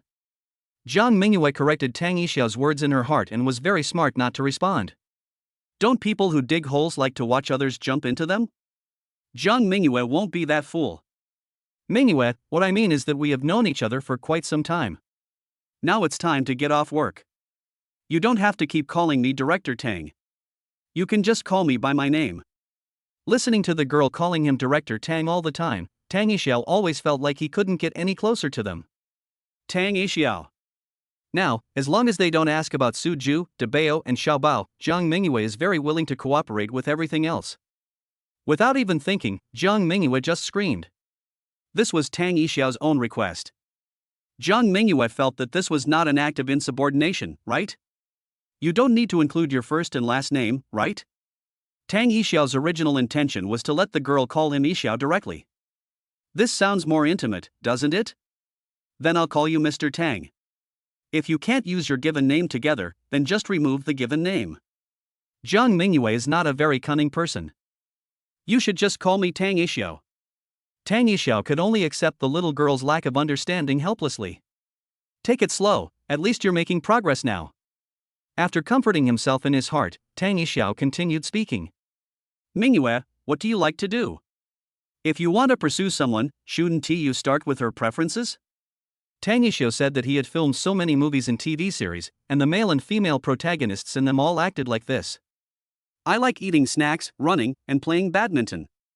Without giving it much thought, Jiang Mingyue responded to Tang Yixiao's question with the attitude of a student answering a teacher. Really, now as long as it doesn't involve Suju and the babies, Jiang Mingyue feels that she is a good student who will answer any questions. Snacks? What do you mean? Catering to their interests is the first step. As long as it's delicious, I'm not very picky. Since it wasn't the person she liked, Jiang Mingyue didn't think about the image issue. Chapter 177 Clarification. Jiang Mingyue was worried that Tang Yishio would chase her and ask her about Suju, so she was fully prepared for the battle. But until Tang Yishio's car stopped at the gate of her community, Jiang Mingyue had not heard Tang Yishio mention a word about Suju. Jiang Mingyue was very puzzled. Did Tang Yishio change his strategy again? What are you thinking about? Do you want me to take you home? Seeing Jiang Mingyue slacking off, Tang Yishio made a teasing remark. Along the way, Tang Yishio got to know Jiang Mingyue's background very clearly. Jiang Mingyue has never been in a relationship and currently lives with her parents. She is the only daughter in the family. Looking at this relatively high-end residential area in Jiangcheng City, Tang Yishio knew that Jiang Mingyue's family background was also good. Tang Yishio knew that it was impossible for him to really send Jiang Mingyue home. After all, this was Tang Yishio's first time sending Jiang Mingyue off, and Tang Yishio didn't want to scare Jiang Mingyue. Another thing is that Tang Yishio didn't have any preparation today. He couldn't go to meet Mingyue's parents empty-handed for the first time, right? So, Tang Yishio was just joking. No, I can go home by myself. Jiang Mingyue waved her hands repeatedly, as if she was worried that Tang Yishio would really do what he said, and hurriedly opened the passenger door. After running a few steps towards the community, just when Tang Yishio thought that the girl had run away without any conscience, Jiang Mingyue seemed to have thought of something and stopped running. He turned around and ran to Tang Yishio's car. Director Tang, thank you for tonight. Be careful on the road. After thanking him, Jiang Mingyue didn't even give Tang Yishio a chance to speak, and just turned and ran away. Run slower. There was no time to say anything more. Tang Yishio could only shout this sentence towards Jiang Mingyue's back.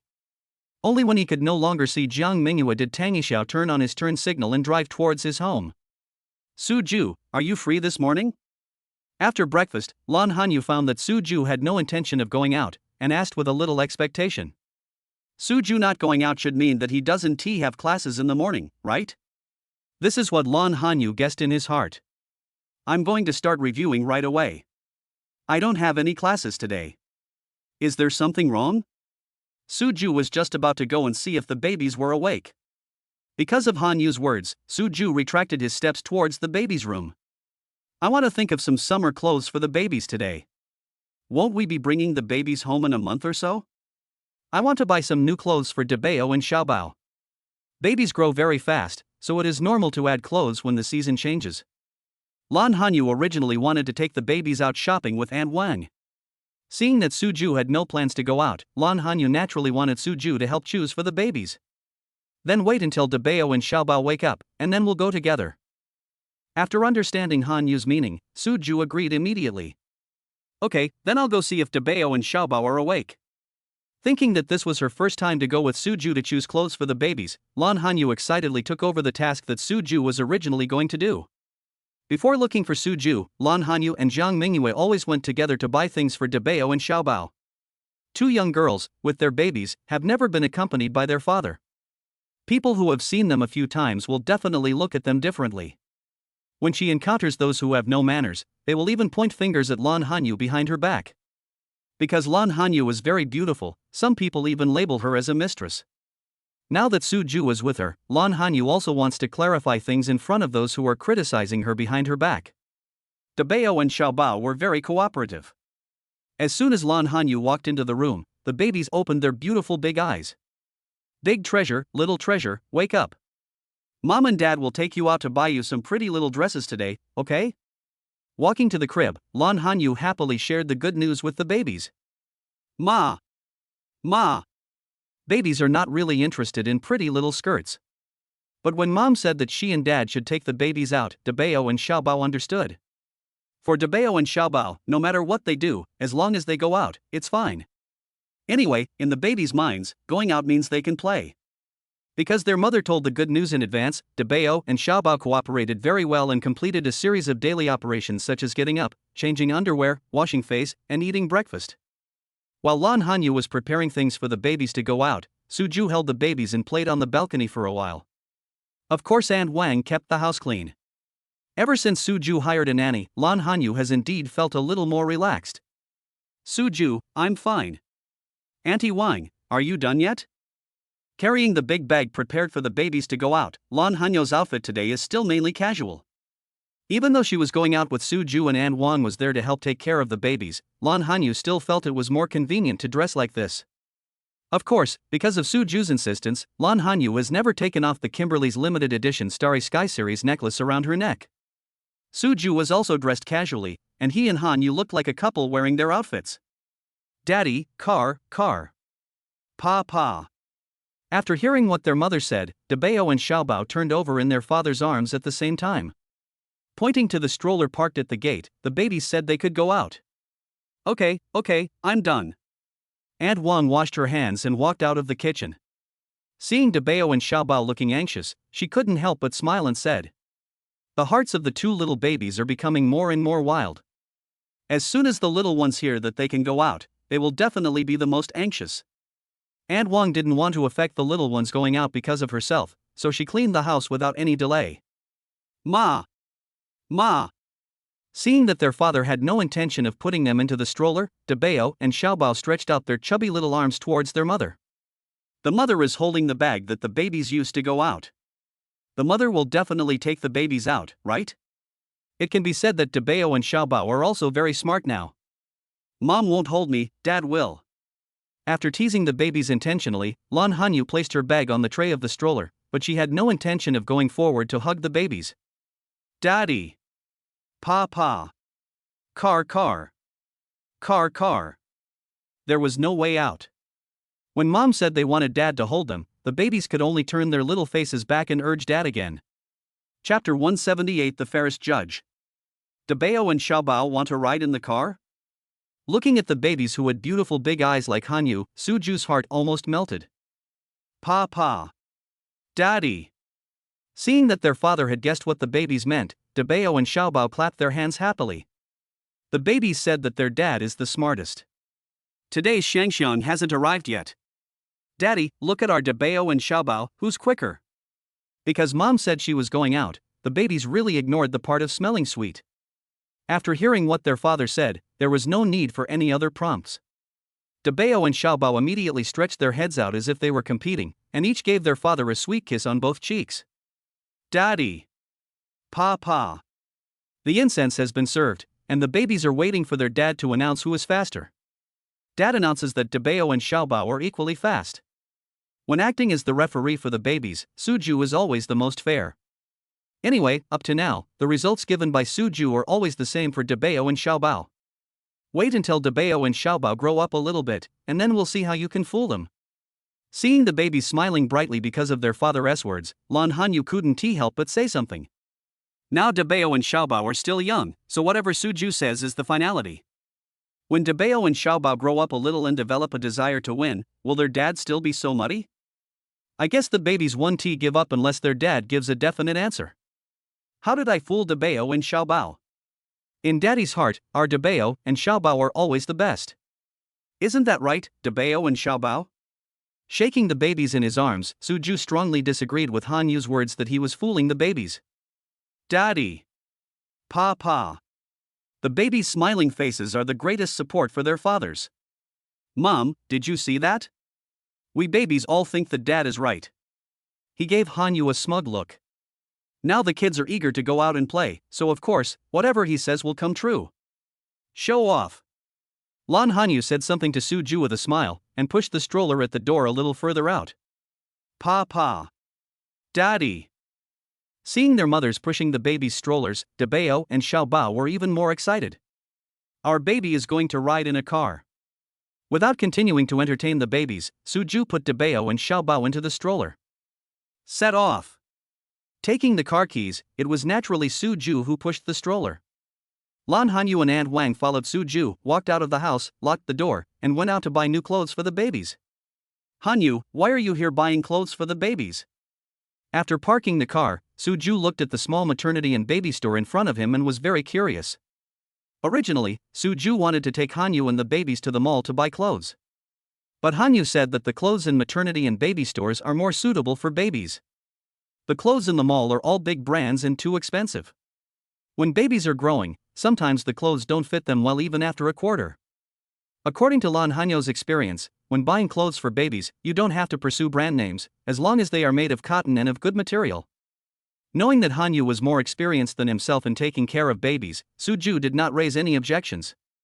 However, Suju, who drove all the way here under Hanyu's guidance, was still a little surprised. This mother and baby store is not really big, and it is not very close to Crescent Blue Bay. Suju really couldn't understand why Hanyu insisted on coming to this maternity and baby store? I used to buy Dabao and Shoubao's stuff at this maternity and baby store. Although the store is not big, the products are very good. What Lan Hanyu said was the truth. Since Dabao and Xiaobao were born, Lan Hanyu has also bought things in several maternity and baby stores. It can be said that this store was Lan Hanyu's final choice after comparing 3 stores. As for what Lan Hanyu thought in the morning, clarifying how some people used to view him was just a side effect. If the things in this maternity and baby store were not good for babies, Lan Hanyu would not come here specially to clarify even if everyone thought she was a mistress. Just whatever you say is fine. Suju has 100% trust in the child's mother. Dabao, Xiaobao, we are getting off the bus. Having arrived at the destination, Suju turned off the engine and said to the babies in the back seat, Daddy. Papa. For Dabao and Xiaobao, as long as they go out, they play. When Dad said get off the car, the babies were naturally very happy. Welcome. Lan Hanyu walked in front, and because Suju was pushing a stroller, Lan Hanyu helped open the door of the maternity and baby store. The sensor at the door immediately chimed enthusiastically. Welcome. Knowing that a customer had arrived, the clerk inside came out to greet him. Beautiful lady, it's been a while since you came here. Are you very busy recently? A woman in her 30s saw Lan Hanyu and walked up to her and started chatting with her in a familiar manner. It can be seen that Lan Hanyu was really a regular customer here before. I've been busy lately and don't have time to come. Lan Hanyu didn't tell anyone he knew about moving. This is her own privacy, Lan Hanyu will not publicize it everywhere. Even though Lan Hanyu now lives in the most upscale residential area in Jiangqing City, Lan Hanyu feels that there is no need to let other people know. That's what I said. I haven't seen you and the babies for such a long time. To be honest, I really miss Dabao and Xiaobao. It is hard for a normal person not to like Dabao and Xiaobao who are loved by everyone. Are Dabao and Xiaobao here? Because in the past, when Lan Hanyu brought the babies here, she pushed the babies herself. Now seeing that Lan Hanyu had empty hands and didn't look like she was taking care of babies, the daughter looked back curiously. This mother and baby store is indeed not big. Because of the arrangement of the shelves, Lan Hanyu only took 2 more steps inside than Suju, and there was already a shelf between the two of them. The woman in the maternity and baby store couldn't see the babies for the time being because of the shelves. Hey, isn't this the beautiful lady? Why didn't you bring the babies here today? You haven't been here for a while, right? Did something happen to you? By the way, your baby should be almost 1 year old now, right? I don't think I've ever seen the baby's fathers. Is your husband too busy, or is it that the baby's father has other identities and is not convenient to show up? Before Lan Hanyu could answer the woman's question, a very unfriendly voice came from inside the maternity and baby store, from the direction of the baby bath. Chapter 179 Protection Circle. Mrs. Zhang, isn't your baby swimming? Why did you come out? Looking at this woman with such sharp words, the people in the maternity and baby store quickly stepped forward and stood in front of Lan Hanyu. Madam Boss, what are you doing? I just said a few truths, and no one felt embarrassed. Do you need to be so aggressive? The woman became even more unhappy because of the actions of the owner of the maternity and baby store. Lan Hanyu couldn't understand why this Mrs. Zhang was so hostile towards her. Lan Hanyu had met Mrs. Zhang several times in this maternity and baby store, but the two of them didn't know each other at all and had never spoken to each other. Originally, Lan Hanyu didn't pay much attention to this fat woman. Until one day, Lan Hanyu accidentally heard that this Mrs. Zhang actually called her a mistress behind her back. There were several other mothers surrounding Mrs. Zhang at the time. Because Lan Hanyu hadn't found Su Ju at that time, it was impossible for her to drag the baby's father to prove it. She could only turn around silently and pretend that she didn't hear anything. What Lan Hanyu didn't expect was that after he hadn't been here for a while, this woman was so excessive that she started to insinuate that he was a mistress right in front of him? What babies' fathers have other identities? Doesn't this mean that the baby's fathers are other people as husbands, and they cannot be seen in public? Have I ever offended you? Or do you think you are superior and can slander others at will? Lan Hanyu doesn't want to swallow her anger this time. Lan Hanyu knew that her tolerance did not earn her politeness from others. Looking at Mrs. Zhang's attitude, she is becoming even more arrogant. In the past, people only pointed fingers at me behind my back, but now they start talking to my face. Fortunately, Dabeo and Xiaobao are still young and cannot understand what these uncultured people say. If Dabeo and Xiaobao grow up and hear what Mrs. Zhang said, Lan Hanyu would feel scared just thinking about it. Taking a step forward, Lan Hanyu walked out of the proprietress's kind protection circle and stood directly in front of Mrs. Zhang. I just can't stand some people who are vixens and pretend to be innocent. You can really seduce a man with your appearance, but unfortunately, I'm a woman, I won't be fooled by you. With her arms folded across her chest, Mrs. Zhang looked as if she was upholding justice. A vixen? How did I become a vixen? Just because you haven't met the father of my babies, does that make me a vixen? Isn't your idea too funny? Who do you think you are? Why should I let you see the father of my babies? Lan Hanyu was so angry that she laughed at what the fat woman said. A vixen who can seduce men's souls? Lan Hanyu said that if she was really a vixen, she would definitely kill the fat woman first. You're so young, and you've already become a mother. And it's not just me, all the mothers here have never seen the father of their babies. Do you dare to say that the father of your babies has never appeared once, not because of his relationship with you that is not in the spotlight? The fat woman didn't expect that Lan Hanyu would confront her directly this time. She felt a little embarrassed. You know, the fat woman's baby was swimming in the baby swimming room. It was because the fat woman saw Lan Hanyu coming through the glass that she asked the staff of the maternity and baby store to look after the child while she welcomed her out. As for what Lan Hanyu was thinking, he had never offended Mrs. Zhang, and it was also because Lan Hanyu was indeed a little naive. Lan Hanyu has never directly offended the fat woman. However, after the fat woman's husband saw Lan Hanyu once in a maternity and baby store, he was immediately stunned by her beauty. Originally, this was just an evil thought in the man's mind, and the fat woman didn't know about it. Coincidentally, Mr. Zhang missed his wife so much that he actually spoke out all the secrets in his heart while talking in his sleep. Now the fat woman directly blamed all her husband's faults on Lan Hanyu. Of course, a fat woman would never tell her husband what he is thinking.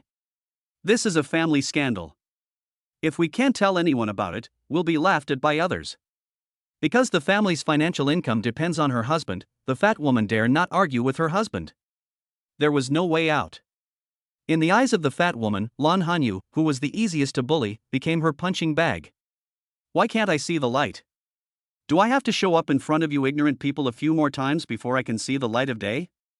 Because the babies were attracted by the small toys on the shelves at the entrance, Su Ju did not follow Hanyu indirectly.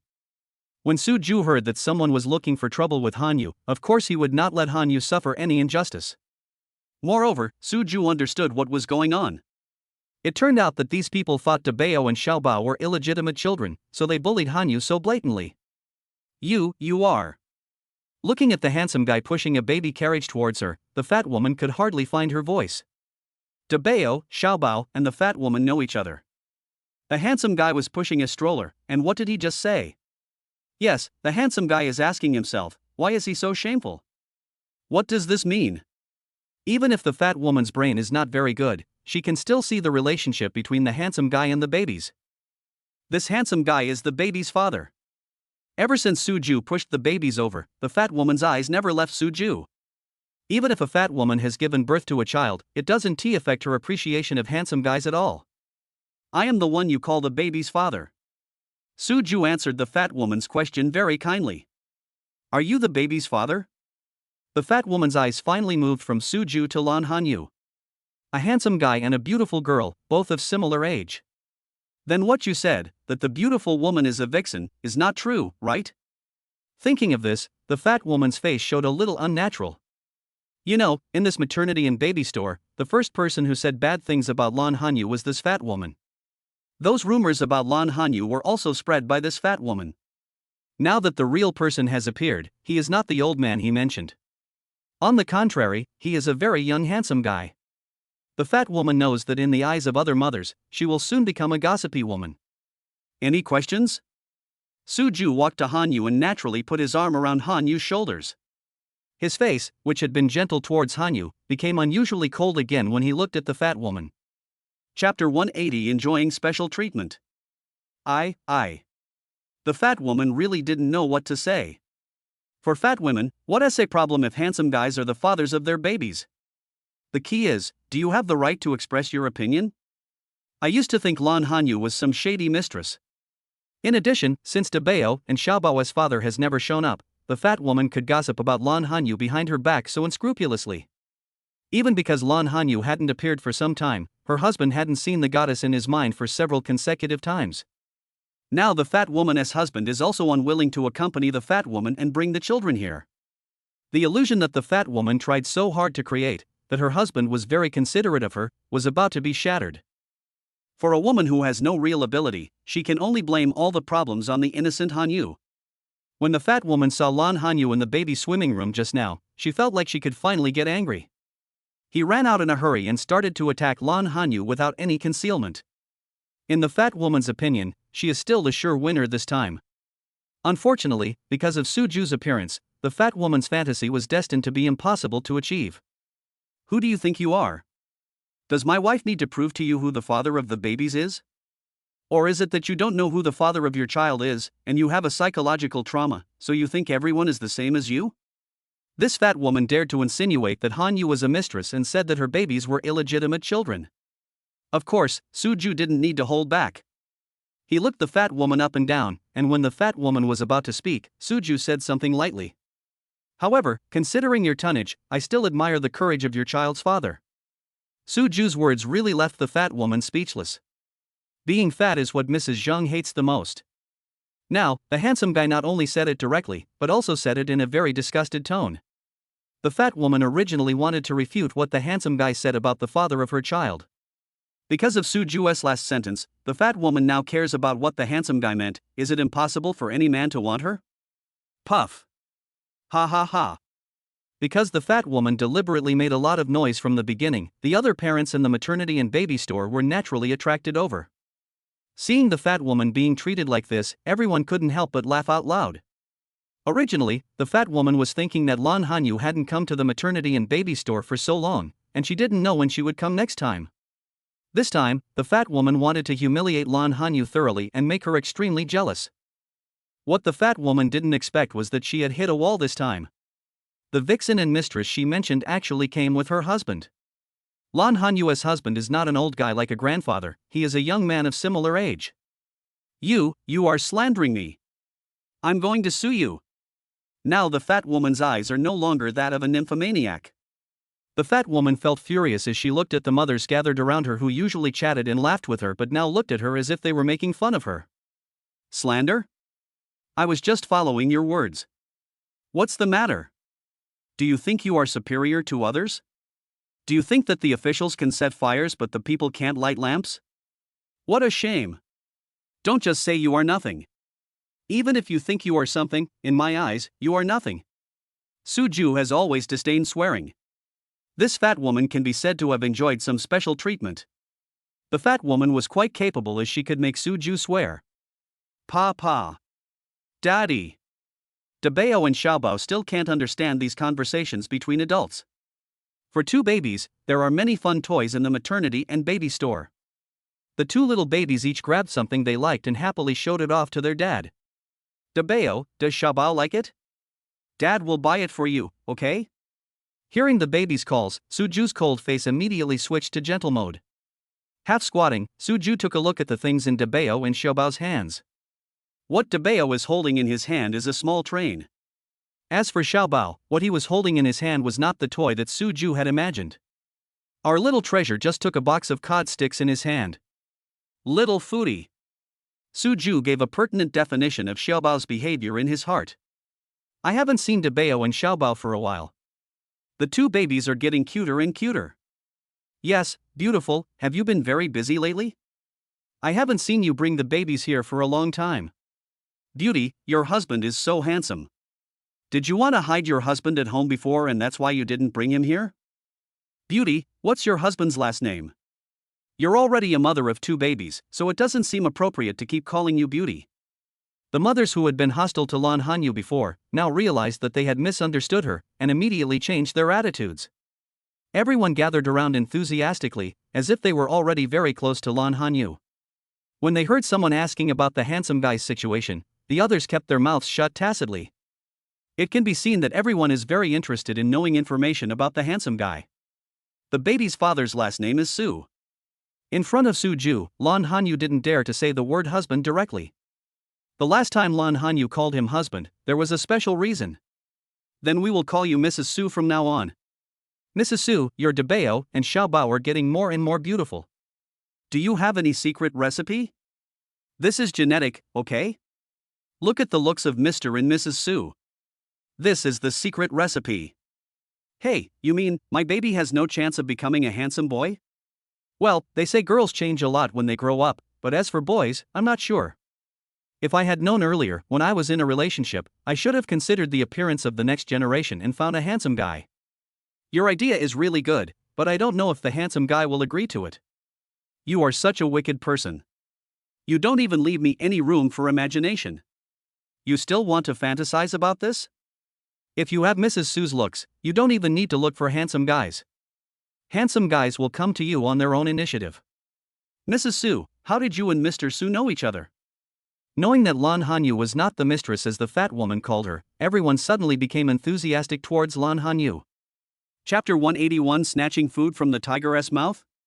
Because of everyone's attitude, Lan Hanyu knew that she was finally no longer misunderstood, and a happy smile appeared on her face. We are all mothers, so we must have some common topics.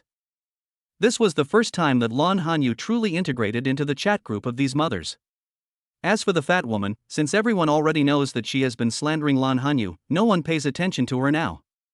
It doesn't feel good to be ignored by everyone. With a hateful look at Lan Hanyu, who was surrounded by everyone, the fat woman quietly walked out of the maternity and baby store. Suju saw that Hanyu was chatting happily with the group of mothers, so he did not disturb the mother's happy time. Pa pa. Pa pa. Xiaobao, who had delicious food in his hand but couldn't eat it, handed the food in his hand to his father anxiously. Xiaobao's meaning is very simple, he can't open it by himself, so let dad open it for him. As for whether this thing has been paid for and whether the baby can eat it now, it is not within Xiaobao's consideration. Xiaobao, do you want to eat? Holding the box of cod sticks, Suju waved it in front of Xiaobao. Since he has nothing to do, Suju decides to tease Xiaobao. Pa pa. Xiaobao thought his father understood what he meant and clapped his hands happily. Xiaobao, this is not ours, what should we do? It seems our little treasure can't eat it. Holding the cod stick, Suju looked at Xiaobao with an embarrassed expression. Pa pa. For Xiaobao, nothing else his father said was important. What was important was that his father said Xiaobao couldn't eat it. Xiaobao instinctively wanted to snatch his food back from his father.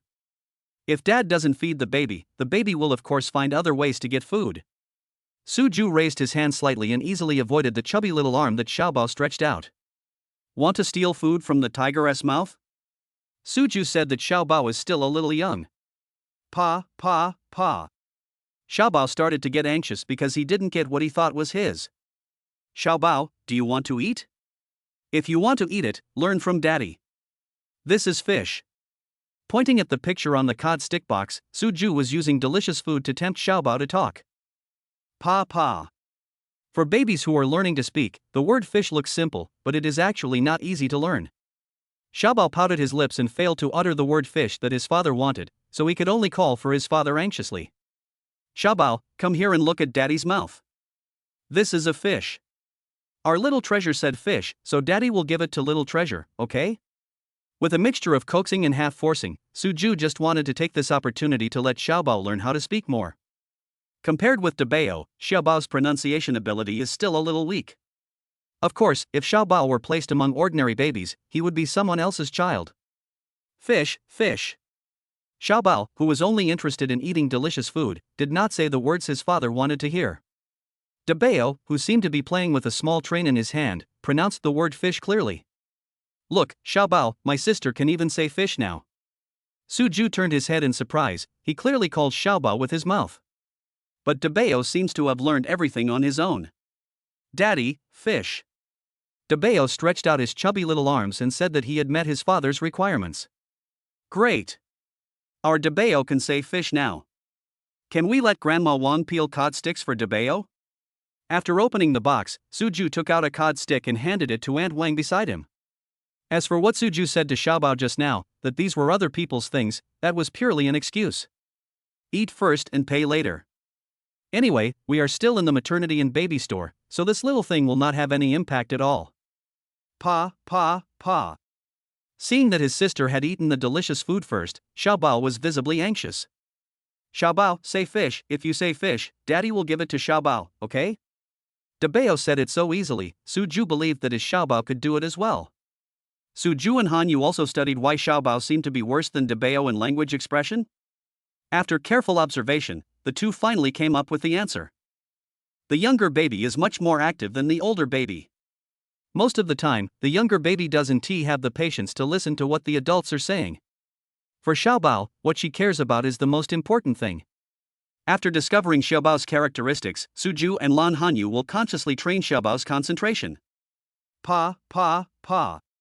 Xiaobao blinked his big, beautiful eyes and looked at his father for a long time. Xiaobao calmed down only when he realized that his father really didn't intend to give him anything delicious. Xiaobao may have also discovered that Daddy is serious this time. Xiaobao, come, let's talk about fish. Seeing that Xiaobao had calmed down, Suju patiently began to teach again. After opening his mouth several times, Xiaobao pronounced the words clearly to express what his father wanted. Fish. Xiaobao is awesome. Daddy is peeling cod sticks for Xiaobao. Suju was not stingy with his praise for Xiaobao's performance. Although Xiaobao is only a little over 10 months old. However, praise from adults at appropriate times can bring great encouragement to the baby's psychology. Daddy. Seeing that his father and sister interact more, Dabeo starts to make his presence felt. Our Dabeo and Xiaobao are both the best babies. As for the twin babies, Suju must be very fair. Pa. Xiaobao held the cod stick peeled by his father in one hand and put it into his mouth, while with the other hand he reached out restlessly towards the little train in his sister's hand. Xiaobao may think like this: if my sister can eat my food, then I should also play with my sister's toys. Unfortunately, the two sisters, Xiaobao and Dabeo, obviously did not communicate well. Seeing his younger sister trying to snatch his toy, Dabeo raised his chubby little arms and easily avoided his sister's hand. Xiaobao, who didn't get to play with the toy in his sister's hand, started to seek help from his father. In Xiaobao's opinion, the snacks that his sister can eat are also given by his father. So if the baby wants to play with his sister's toys, it's only fair that dad helps him get them, right? Daddy, baby. Seeing his sister asking his father for help, Dabeo immediately declared his sovereignty to his father. Of course, Dabeo never cared about the origin of the delicious food he was eating. Anyway, my dad said that as long as you say fish, you can eat delicious food. Our eldest baby feels like he has earned this with his own ability. Xiaobao wants a little train too? This is a maternity and baby store, and there is more than one small train on the shelf. Suju couldn't understand why Dabeo and Xiaobao had to fight over the same one. Of course, it was impossible for Suju to fully understand the thoughts of a baby who was more than 10 months old. Chapter 182 opens up new ideas. After chatting with this group of enthusiastic mothers for a while, Lan Hanyu found an excuse and returned to Suju and the babies. For Lan Hanyu, if everyone wasn't talking about the babies, she would really not be used to chatting with so many people she wasn't familiar with. Suju, the baby's clothes are over there, let's go over there and pick some. When Lan Hanyu saw Dabeo and Xiaobao each holding a small train in their hands, he did not show any surprise. Lan Hanyu has long been familiar with the routines of maternity and baby stores. As for these small toys and snacks that babies like, maternity and baby stores place them on the lower shelves. This is also to make it easier for the babies to see it as soon as they enter the door. Today's babies are the treasures of the family. As long as these treasures take a fancy to something and grab it with their little hands, how could adults not pay? So, if you want to do business, you still have to use your brain. Of course, this maternity and baby store is not the only one that displays goods in this way. The several maternity and baby stores that Lon Hanyu has visited all operate in basically the same way. Mr. Su, Mrs. Su, do you want to pick out clothes for the babies today? Hearing what Lon Hanyu said to Su Ju, the owner of the maternity and baby store, who was the woman who received Lon Hanyu at the beginning, walked forward. The proprietress already had a very good impression of Lon Hanyu. In the boss lady's heart, Lon Hanyu had never appeared as the baby's father before. However, just looking at Lon Hanyu's temperament, the proprietress felt that Lon Hanyu would not be the mistress that Mrs. Zhang mentioned. But after all, they are open for business, and it is impossible for them to offend other people just for Lon Hanyu. As for Mrs. Zhang's criticism of Lon Hanyu behind her back, the proprietress could only turn around and leave when she couldn't stand it anymore.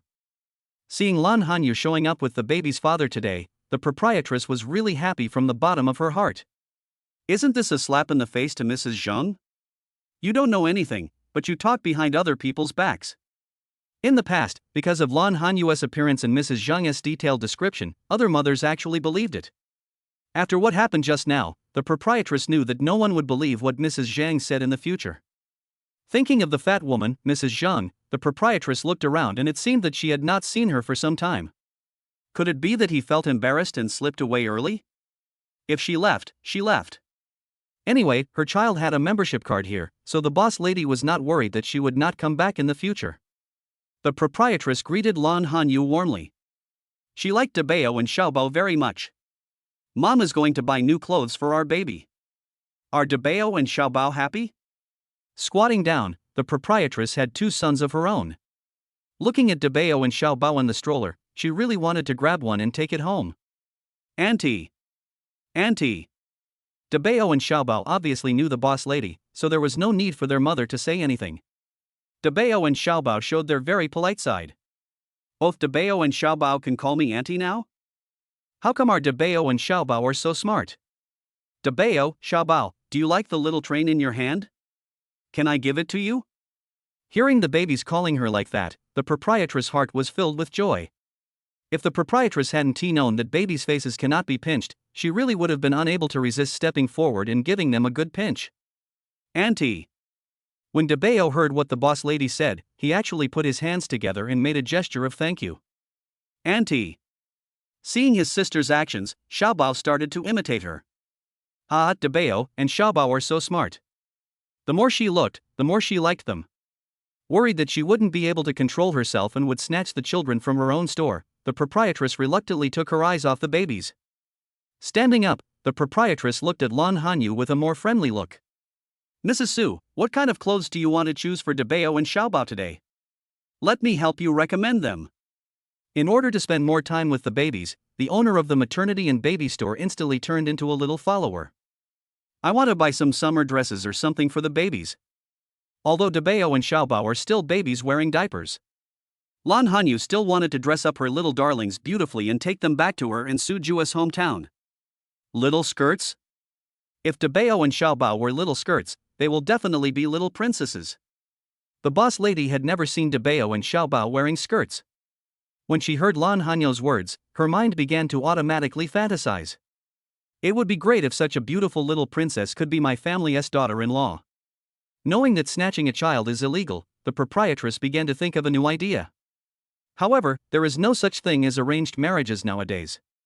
The boss lady's new ideas will depend on the future abilities of her two sons. There's little hope. Mrs. Su, our store just received a lot of summer clothes and skirts for baby girls a few days ago. I'll take you to have a look. The mother and baby store is actually not very big.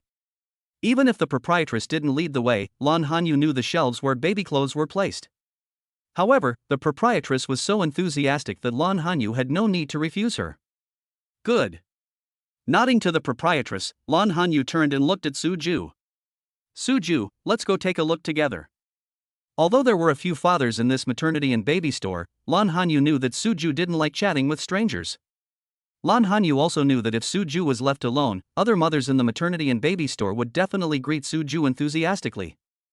Lon Hanyu didn't want to see that kind of scene, so the wisest thing to do was to take the baby's father away directly.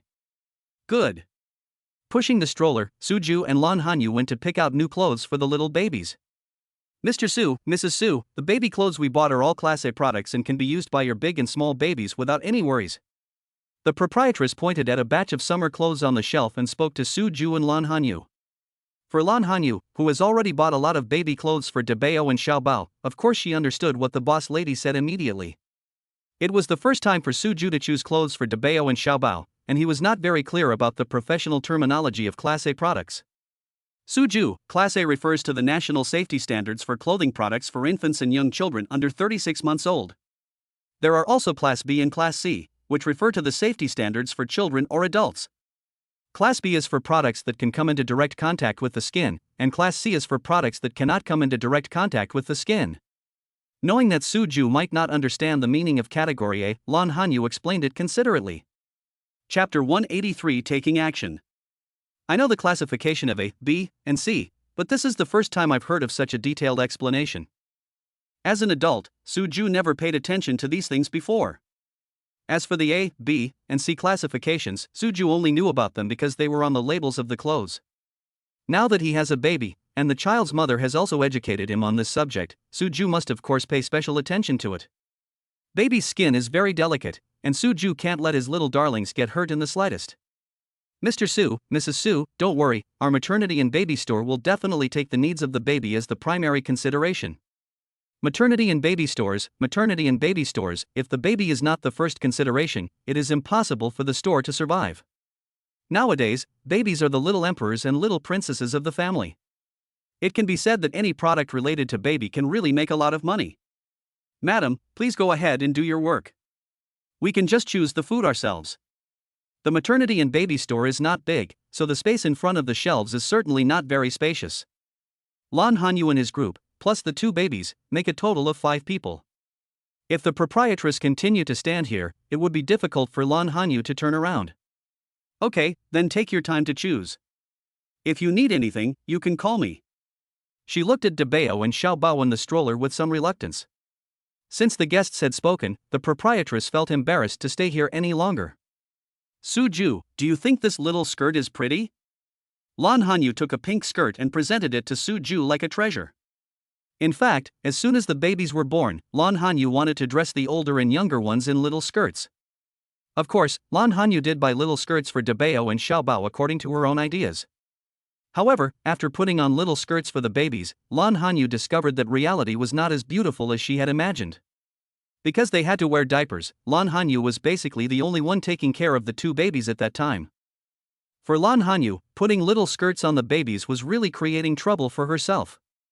Come to think of it, a baby a few months old must need to change clothes, pants, etc. frequently. After all, babies can get their clothes dirty while eating by accident. Or, the diaper leaks and the pants are wet. In a word, various situations are very easy to happen. If the babies are wearing clothes and pants, Lan Hanyu only needs to change them accordingly. But if you are wearing a small skirt, you have to change the whole thing. Not only is it very troublesome, but if the babies don't cooperate, it will also be a waste of time. Due to practical reasons, Lan Hanyu later completely gave up the idea of letting her babies wear skirts. The situation is completely different now. Don't mention it, Lan Hanyu wanted to dress up the babies beautifully, bring them back to her own home in Su Ju's hometown, and show them to the babies' grandparents. By then, Lan Hanyu probably won't even need to do anything, as the babies' grandparents will rush to do the job. Even now in Jiangcheng City, not only does Su Ju have a father, but he will also take care of the babies whenever he has time. Moreover, Su Ju also hired a nanny. Even if Su Ju had something to do or went to class, Lan Hanyu would no longer have to take care of the 2 babies alone.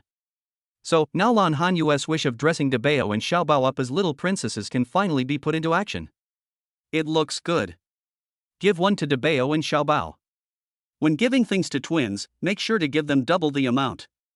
Even though Debao and Xiaobao are still young, they are not sensitive to things like clothes. Su Ju and Lan Hanyu still adhere to the principle that if they buy things for Debao and Xiaobao, they either don't buy them at all, or if they do, they must buy double. Hanyu, how about this one? I took a look and found that the clothes in this maternity and baby store are indeed all Class A. What the owner of the maternity and baby store said herself was one thing, but Su Ju still checked it carefully in person.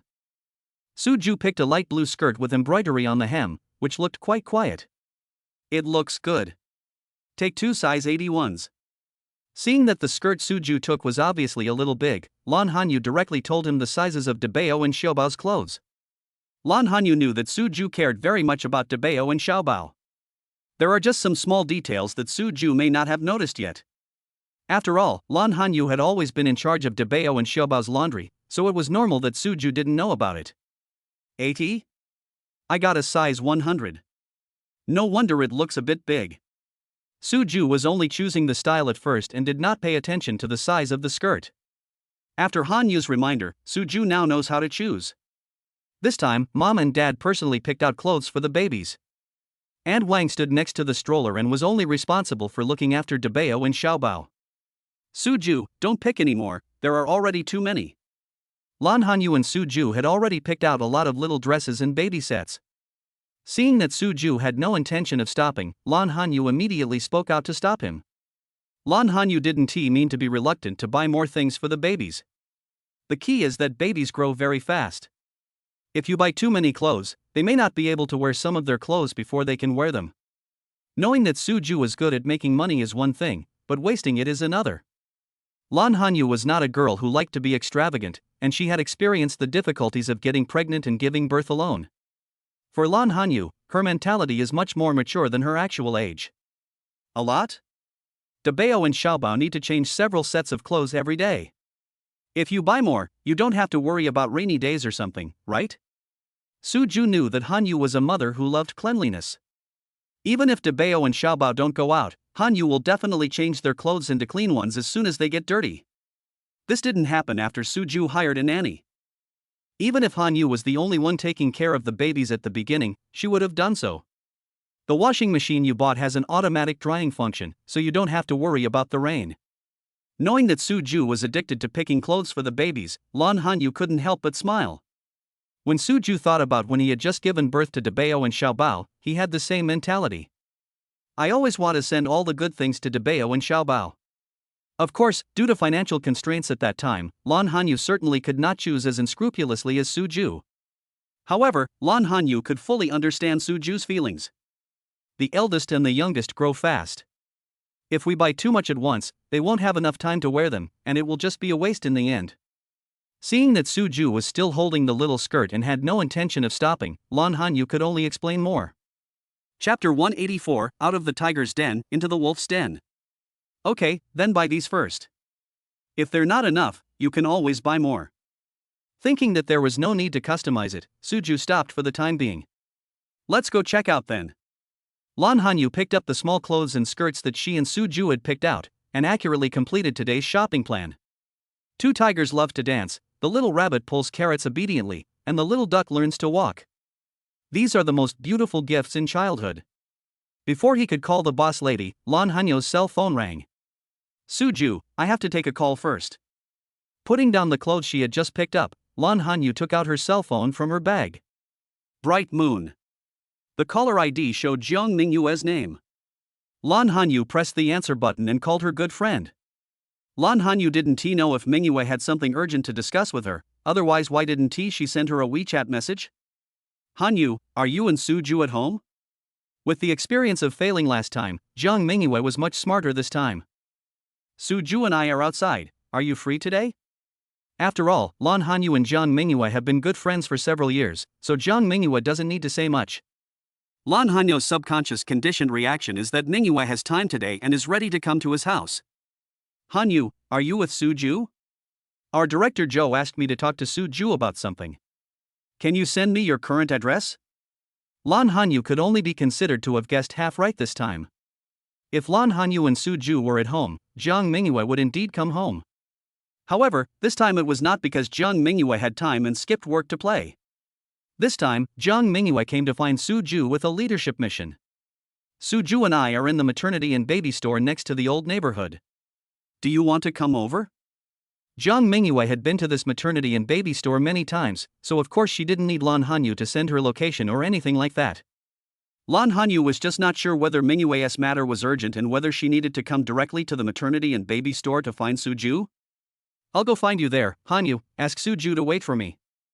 Jiang Mingyue calculated in her mind that the journey to the maternity and baby store was much closer than to Crescent Blue Bay. It would be more convenient for me to go directly to the maternity and baby store to find Hanyu and Suju. Lan Hanyu rented a house nearby in the past because Jiang Mingyue considered that it would be more convenient for her to skip work and take care of her good friend. So, this time Jiang Mingyue can be considered to have done herself a favor. Okay, then I'll wait for you at the maternity and baby store. Lan Hanyu did not ask Mingyue why Director Zhou wanted to see Suju. However, Lan Hanyu could still guess something. It should be related to what Suju said last night. Suju, Mingyue said she has something to ask you, she will be here soon. After hanging up the phone, Lan Hanyu of course had to tell Suju. I was already preparing to pay the bill and leave, but Mingyue's call was considered an emergency, right? Okay, I'll pick out some toys for Debao and Xiaobao. Suju discovered that the two little babies were very interested in the toys in the maternity and baby store. Since they had to wait for Jiang Mingyue to come, Suju pushed the stroller and brought Debao and Xiaobao to the shelf where toys were placed. Daddy! Daddy! Papa! Seeing the small toys, Debao and Xiaobao started to twist their arms excitedly in the stroller. Suju pushed the stroller closer, and Debao and Xiaobao reached out and grabbed the toys they liked. Director Zhou, I have already contacted Mr. Su. I will go to see Mr. Su with the contract now. At the Xinchuang Entertainment Company, Jiang Mingyue hung up the phone and went to Zhou Haitian's office to report on her work. Okay, Mingyue, go find Mr. Su right away. Hearing Jiang Mingyue's words, Zhou Haitian stood up excitedly. In Zhou Haitian's mind, only when the contract is signed in black and white and he promises the audience, will it not be considered empty talk. Okay, Director Zhou, I'll be there right away. Mingyue, Mr. Su signed this contract, and you are the biggest contributor to our talent show. Because he was a little excited, Zhou Haitian patted Jiang Mingyue's shoulder hard. Director Zhou, are you going to send me away? Jiang Mingyue couldn't help but touch the shoulder that was hurt by Director Zhou's pat. He felt that if this was the treatment for a hero, he would rather not be one. I didn't control the strength well. I'll be more careful next time. Pay attention, huh? Feeling a little embarrassed, Zhou Haitian realized that he was indeed a little too excited. Director Zhou, it's better if there isn't a next time. For the sake of her shoulder, Jiang Mingyue took several steps back. Director Zhou, I'll go find Mr. Su then. Without giving Director Zhou a chance to pay attention next time, Jiang Mingyue simply ran away. Is it necessary to be like this? I will pay attention next time. Seeing Mingyue fleeing in panic, Zhou Haitian looked at his hands and added helplessly. Unfortunately, the only answer Zhou Haitian had was the open door. Mingyue, where are you going in such a hurry? Jiang Mingyue, who was stopped by Tang Yixiao, felt like he had just escaped from the tiger's den and entered a wolf's den. Director Tang, have you been very free recently? Last night, Jiang Mingyue was forced to go home by Tang Yixiao. Now seeing the chief director hanging around in front of her again, Jiang Mingyue asked with gritted teeth. Is Tang Yixiao preparing to extend his octopus claws onto himself? Mingyue, didn't I tell you last night? Don't call me Director Tang. Thinking about how I finally got the girl to change the way she addressed me last night, but just one night later, we were back to the time before liberation? Director Tang, you are such a joke. We are in the company, how dare I call you by your name? Jiang Mingyue thought that she was not crazy enough to be kicked in the head by a donkey, so why should she just call Tang Yixiao in the company? Either he would be accused of being disrespectful to his leader, or his relationship with Tang Yixiao would be criticized. No matter which result it is not what Jiang Mingyue wants to see. In the company? Mingyue, do you mean to keep a distance from me in the company? And then in private? Stop, Director Tang, whether in the company or in private, the distance between you and me is more than just a little bit. Jiang Mingyue is now certain that Tang Yixiao has not given up on Suju and Debao and Xiaobao. As for Tang Yixiao's performance last night, it was purely an act, or perhaps it could be said that Tang Yixiao was trying to numb himself and play the long game to hook a bigger fish. Jiang Mingyue secretly rejoiced in her heart. Fortunately, I have a smart mind and was not fooled by Tang Yixiao's appearance. Director Tang, I have something else to do, so I can't chat with you. If you're bored, you can find someone else. Without giving Tang Yixiao any time to speak, Jiang Mingyue directly used the speed of a 100-meter sprint. Mingyue, slow down. Is it really necessary? Tang Yixiao had no idea what Jiang Mingyue was thinking. If Tang Yixiao knew about this, he would probably tie Jiang Mingyue up and take her to the office to have a talk with her. Chapter 185, Standing on the Side.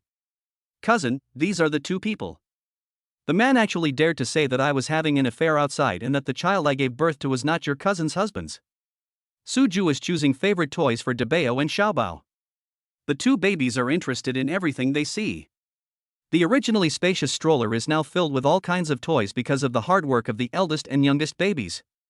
Seeing that the babies had almost finished their selection, Suju stood up and was about to go to the checkout with Hanyu when that annoying fat woman's voice appeared again in the maternity and baby store. Mrs. Zhang, what do you mean? Hearing the noise, the owner of the maternity and baby store hurried over. The proprietress originally thought that Mrs. Zhang was embarrassed and left quietly. Now seeing Mrs. Zhang bringing a few burly men into the store, the proprietress had a bad feeling. It seems that Mrs. Zhang went to ask for help. As for the purpose, the proprietress knew it must be aimed at Mr. Su and Mrs. Su. In fact, everyone in the maternity and baby store knows the purpose of the fat woman. After all, the fat woman came in shouting, and it was difficult for everyone to figure out her intentions. What do you mean? Madam Boss, today's incident has nothing to do with you. Don't worry, I won't affect your business, so don't meddle in other people's business. I remembered that I had become a member of this maternity and baby store and still had quite a bit of money in my card. Of course it's impossible for a fat woman to offend too many people. Besides, the fat woman's original target was Suju and Lan Hanyu. As for the others, it really doesn't matter. Mrs. Zhang, everyone who comes in is my guest. Isn't it inappropriate for you to do this? The proprietress was worried that the commotion caused by the fat woman would scare Debeo and Xiaobao, so she took a few steps forward to block the baby's view. Suju looked at the proprietress's actions and exchanged glances with Hanyu. Lan Hanyu nodded, indicating that he understood what Suju meant. Suju was telling Hanyu that the proprietress was a good person. Hey, you two, didn't you see the people I brought? Let me tell you, my cousin's eldest brother is very famous in Jiangqing City. You'd better keep your eyes open. The fat woman saw that Suju and Lan Hanyu were ignoring her and started yelling angrily. The fat woman originally imagined that if she brought people over, the handsome guy and Lan Hanyu would definitely be scared to the point of turning pale. You may not even need to say anything, maybe the two of them will apologize and beg for mercy. However, the reality made the fat woman feel ashamed. Look at the expressions of the handsome guy and Lan Hanyu. Not to mention the slightest fear on their faces, the two of them were extremely calm. It was as if the people brought by the fat woman had nothing to do with them. There was no way out. No one took the person she brought seriously, so the fat woman could only introduce him herself. Following the fat woman's introduction, the so-called cousin stood forward with his arms folded across his chest. Let me introduce myself. My name is Gu Hui. People in the underworld like to call me Brother Hui. The fat woman's cousin seemed to want to show off his status in the underworld, so he made a special introduction. This man named Gu Hui introduced himself while scanning the people in the store with his eyes. When Gu Hui's eyes swept over Lan Hanyu, he seemed to be frozen. From Gu Hui's expression of disbelief and then astonishment, it can be seen that Gu Hui was shocked by Lan Hanyu's appearance. Gu Hui said that he had never seen such a beautiful woman in his life. Logically speaking, shouldn't the chance of encountering beautiful women be in high-end shopping malls, bars, or other places? Why is it that the most beautiful woman I have ever seen in my life is in a maternity and baby store? Just this one glance really refreshed Gu Hui's worldview. Seeing the look in the eyes of the man named Gu Hui when he looked at Hanyu, Suju's face turned cold. Suju gently pulled Hanyu and protected Hanyu behind his back. Gu Hui, who was originally admiring the beauty, could only see the shelves of the maternity and baby store because of Suju's action. Are you the one who messed with my cousin? Feeling dissatisfied about not being able to look at beautiful women, Gu Hui took out his anger on Suju. Of course Gu Hui noticed Suju pulling Lan Hanyu. In the maternity and baby store, based on what his cousin said on the phone, Gu Hui just couldn't figure out the relationship between Suju and Lan Hanyu.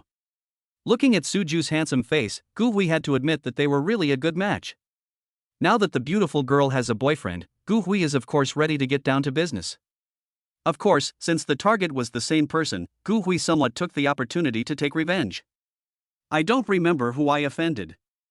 If you want to talk about causing trouble, you should let your cousin mind her own mouth first. When facing three burly men, Suju remained very calm. Cousin, why are you nagging at him? It was this man who said that the child I gave birth to was not your cousin's husband's. I want him and that woman to apologize to me together. The fat woman pointed with her fat and short finger, but because of Suju, she didn't actually point at Lan Hanyu. But everyone knew what the fat woman meant. It can be seen that no matter what time, the fat woman's hostility towards Lan Hanyu has not diminished in the slightest. Cousin, didn't you say that it was that man who provoked you? What does it have to do with other people? Gu Hui's untimely sympathy for women was fully demonstrated. Seeing that his cousin wanted to embarrass the beautiful woman, Gu Hui actually started to stand off the team. However, neither Suju nor Lan Hanyu would accept Gu Hui's kindness. Gu Hui, do you have a brain? They are a couple and have already given birth to 2 children, twins. You're actually still speaking for others? That vixen is really powerful. Not only did she hook the soul of your cousin's husband, but now even you don't know who you are, right? When the fat woman saw her cousin questioning her words, she was so angry that she was shaking all over. What the fat woman couldn't understand was that it was the first time that her cousin met Lan Hanyu, so why did her cousin's heart start to lean towards her? Keep your mouth clean. Who do you say is a vixen? Are all women who are prettier than you vixens? Your criteria are really too difficult to judge. After all, as long as you are not too ugly to be seen in public, judging by your appearance, you will be classified as a vixen. Suju would definitely not tolerate seeing the fat woman talking about Hanyu without any concealment. Chapter 186 Language Arts. Puff. Ha ha ha. Ha, that is so funny. Because of Suju's words, the other mothers in the maternity and baby store couldn't help but laugh. Even the men brought behind the fat woman's cousin looked like they were trying to hold back their laughter. If the fat woman looked back at this moment, she would probably be so angry that she would vomit blood. Am I being laughed at by my own people? Of course, the fat woman didn't have time to look back at this time, so the old blood was saved for the time being. What do you mean by that? You mean, I'm ugly? Fat women are still somewhat mysteriously confident about their appearance. Hearing the handsome guy say this to her, the fat woman was naturally quite unconvinced. I still have some understanding. It was very rare that Suju even praised the fat woman. But Suju's praise made the fat woman's face even uglier. Because what Suju said was that fat women are really ugly. Mr. Su is so humorous. Yes, Mr. Su didn't say a single dirty word, but it was more powerful than cursing directly. It was really profound. This should be the highest level of swearing, right?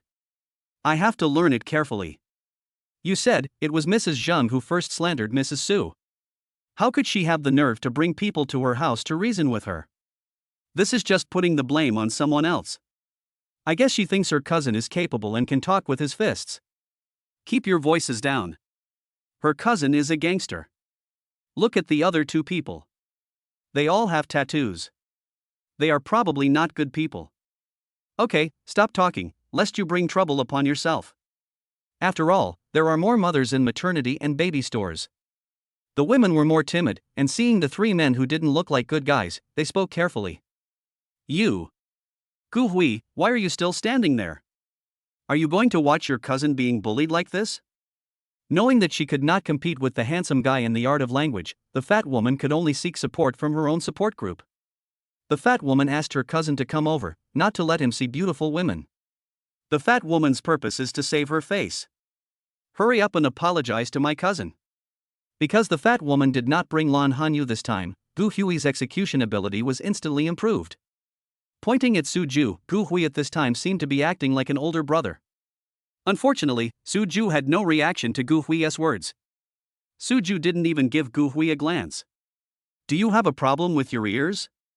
I asked you to apologize to my cousin, did you hear me? Now don't deny that you didn't offend my cousin or anything like that. I heard everything you said just now clearly. After picking his ears, Gu Hui showed some impatience. In Gu Hui's eyes, the beauty was blocked by Suju, and he couldn't even take a second look at her. Then Gu Hui must be in a very bad mood. Apologize? Do you think she deserves it? With a cold face and a disdainful tone, Suju really showed his contempt to the fullest. You. Gu Hui, you let your cousin be bullied like this. If this gets out, how are you going to survive in Jiangcheng in the future? Others have slender jade fingers, but the fat woman stretches out a pig's trotter. Pointing at Suju, the fat woman now had no interest in appreciating the handsome guy at all. Boy, I'll give you one more chance. Don't refuse my toast and drink a forfeit. Let me tell you, my fists don't have eyes. Gu Hui waved his fist deliberately, wanting to tell him that he was not joking. Su Ju. Lan Hanyu, who was protected by Su Ju behind him, pulled the corner of Su Ju's clothes with some worry. It's okay, just take care of the babies. He turned around and gave Hanyu a reassuring look. The space here is too small. I'm worried that you guys won't be able to perform well. Let's go outside and talk. Su Ju didn't want to affect other people's maternity and baby store because of his own reasons. There was no trace of worry in Su Ju's tone when talking to Gu Hui. Are you not going to apologize? Okay, it's a tough nut to crack. It just so happens that we brothers haven't loosened up our muscles for a long time, and you've brought it to me. Gu Hui disliked Su Ju at first sight. It's not for any other reason, just because Su Ju's face is too handsome, so handsome that Gu Hui finds it annoying. Later, Gu Hui found out that the beautiful woman and the handsome guy with the same look in his eyes were a couple, and of course he felt even more uncomfortable. Gu Hui, who felt that Su Ju had taken all the good things, now just wanted to show off his power in front of the beautiful woman. Hanyu, you stay in the store with the babies. Su Ju was not worried about anything else, she was just afraid of scaring the babies. Lan Hanyu thought of the scene in the Chanel store last time, then looked at Su Ju's confident eyes, and nodded obediently. Lan Hanyu knew that Su Ju was not a person who liked to show off his abilities. If Su Ju could not handle today's situation, he would definitely think of other ways instead of confronting those three people head-on. Let's go. Su Ju took the initiative and walked out first amid Gu Hui's astonished look. Gu Hui and his two brothers followed Su Ju like followers. Mrs. Su, do you want to call the police? The owner of the maternity and baby store was very touched by Mr. Su's initiative to go out and solve the problem. The proprietress knew that if this happened in her maternity and baby store, not to mention the whole store, it would be in trouble.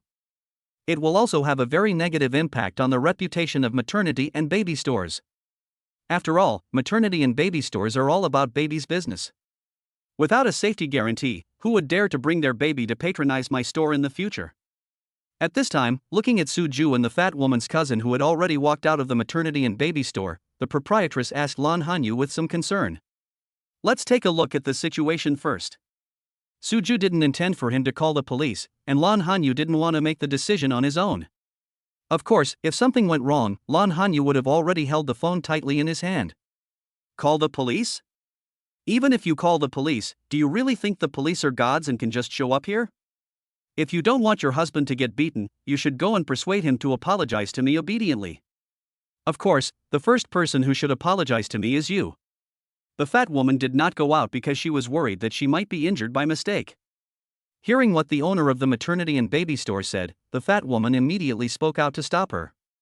The fat woman knew that if someone called the police and the police came over, the show she had directed would definitely not be able to go on. Chapter 187 3 Women, 1 Drama. Why should Mrs. Su apologize to you? Even if you need to apologize, you should apologize to Mrs. Su.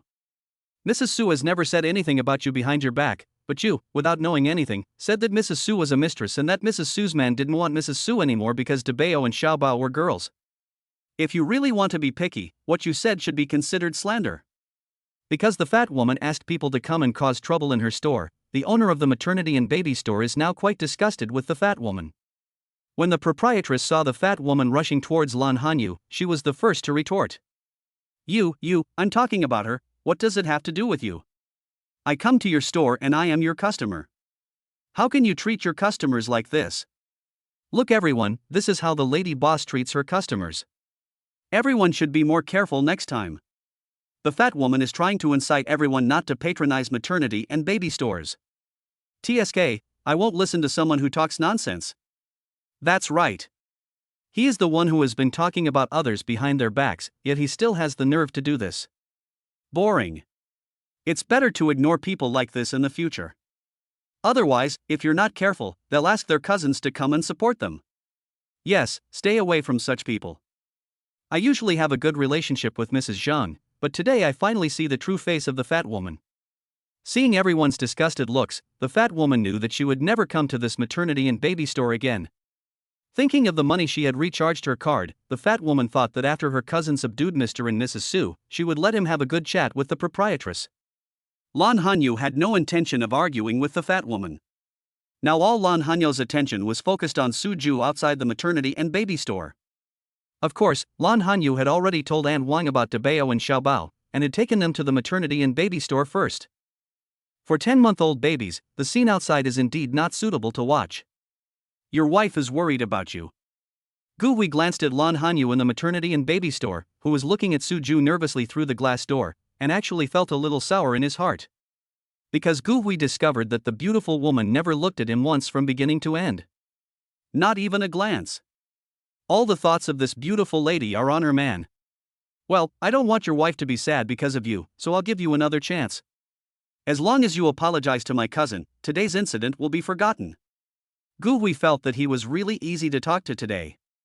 If it were in the past, if the other party didn't seize the opportunity, Gu-hui wouldn't bother to say a word.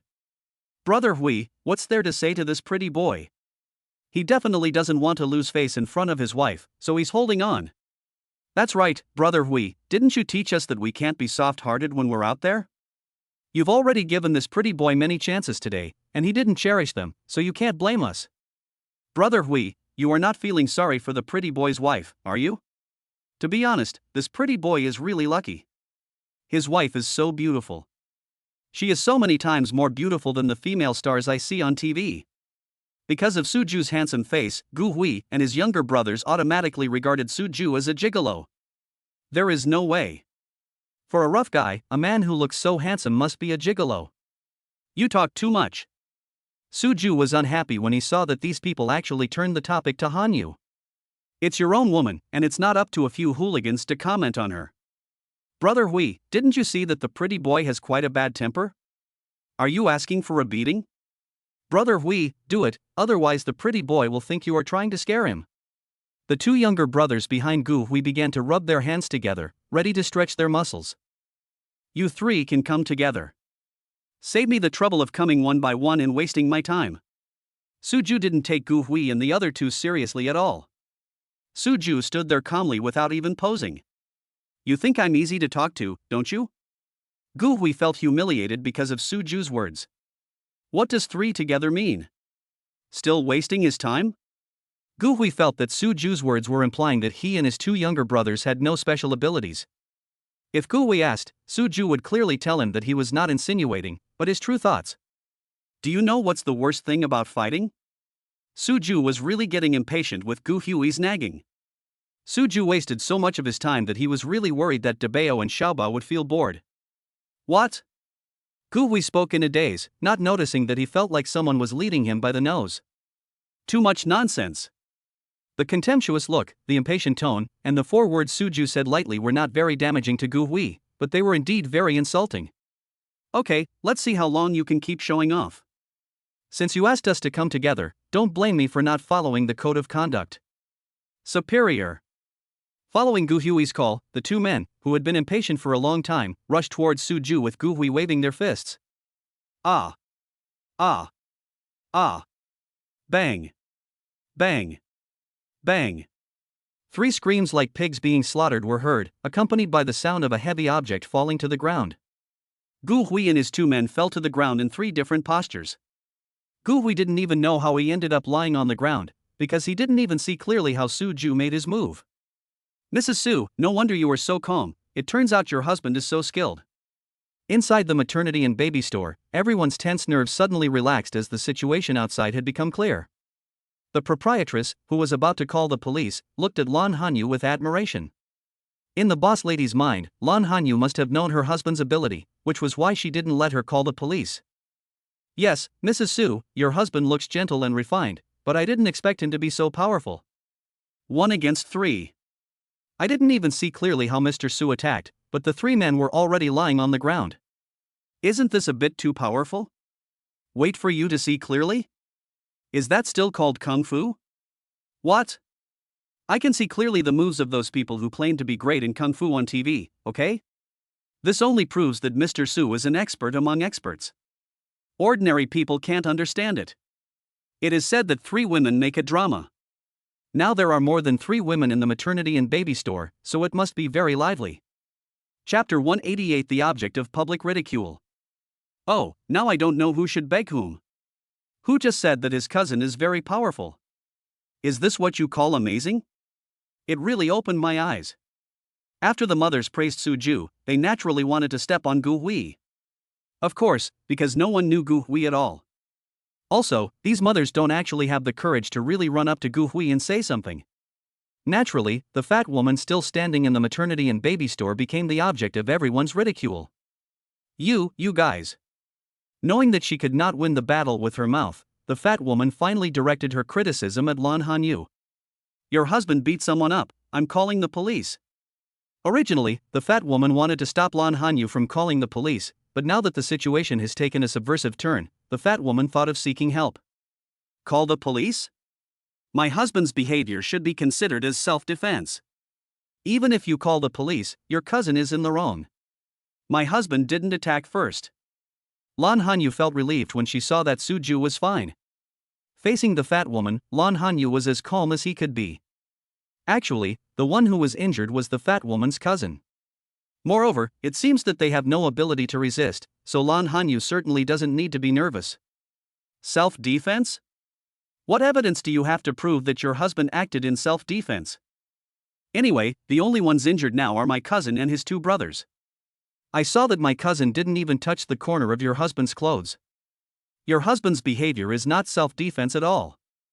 Fat women are really good at playing dirty.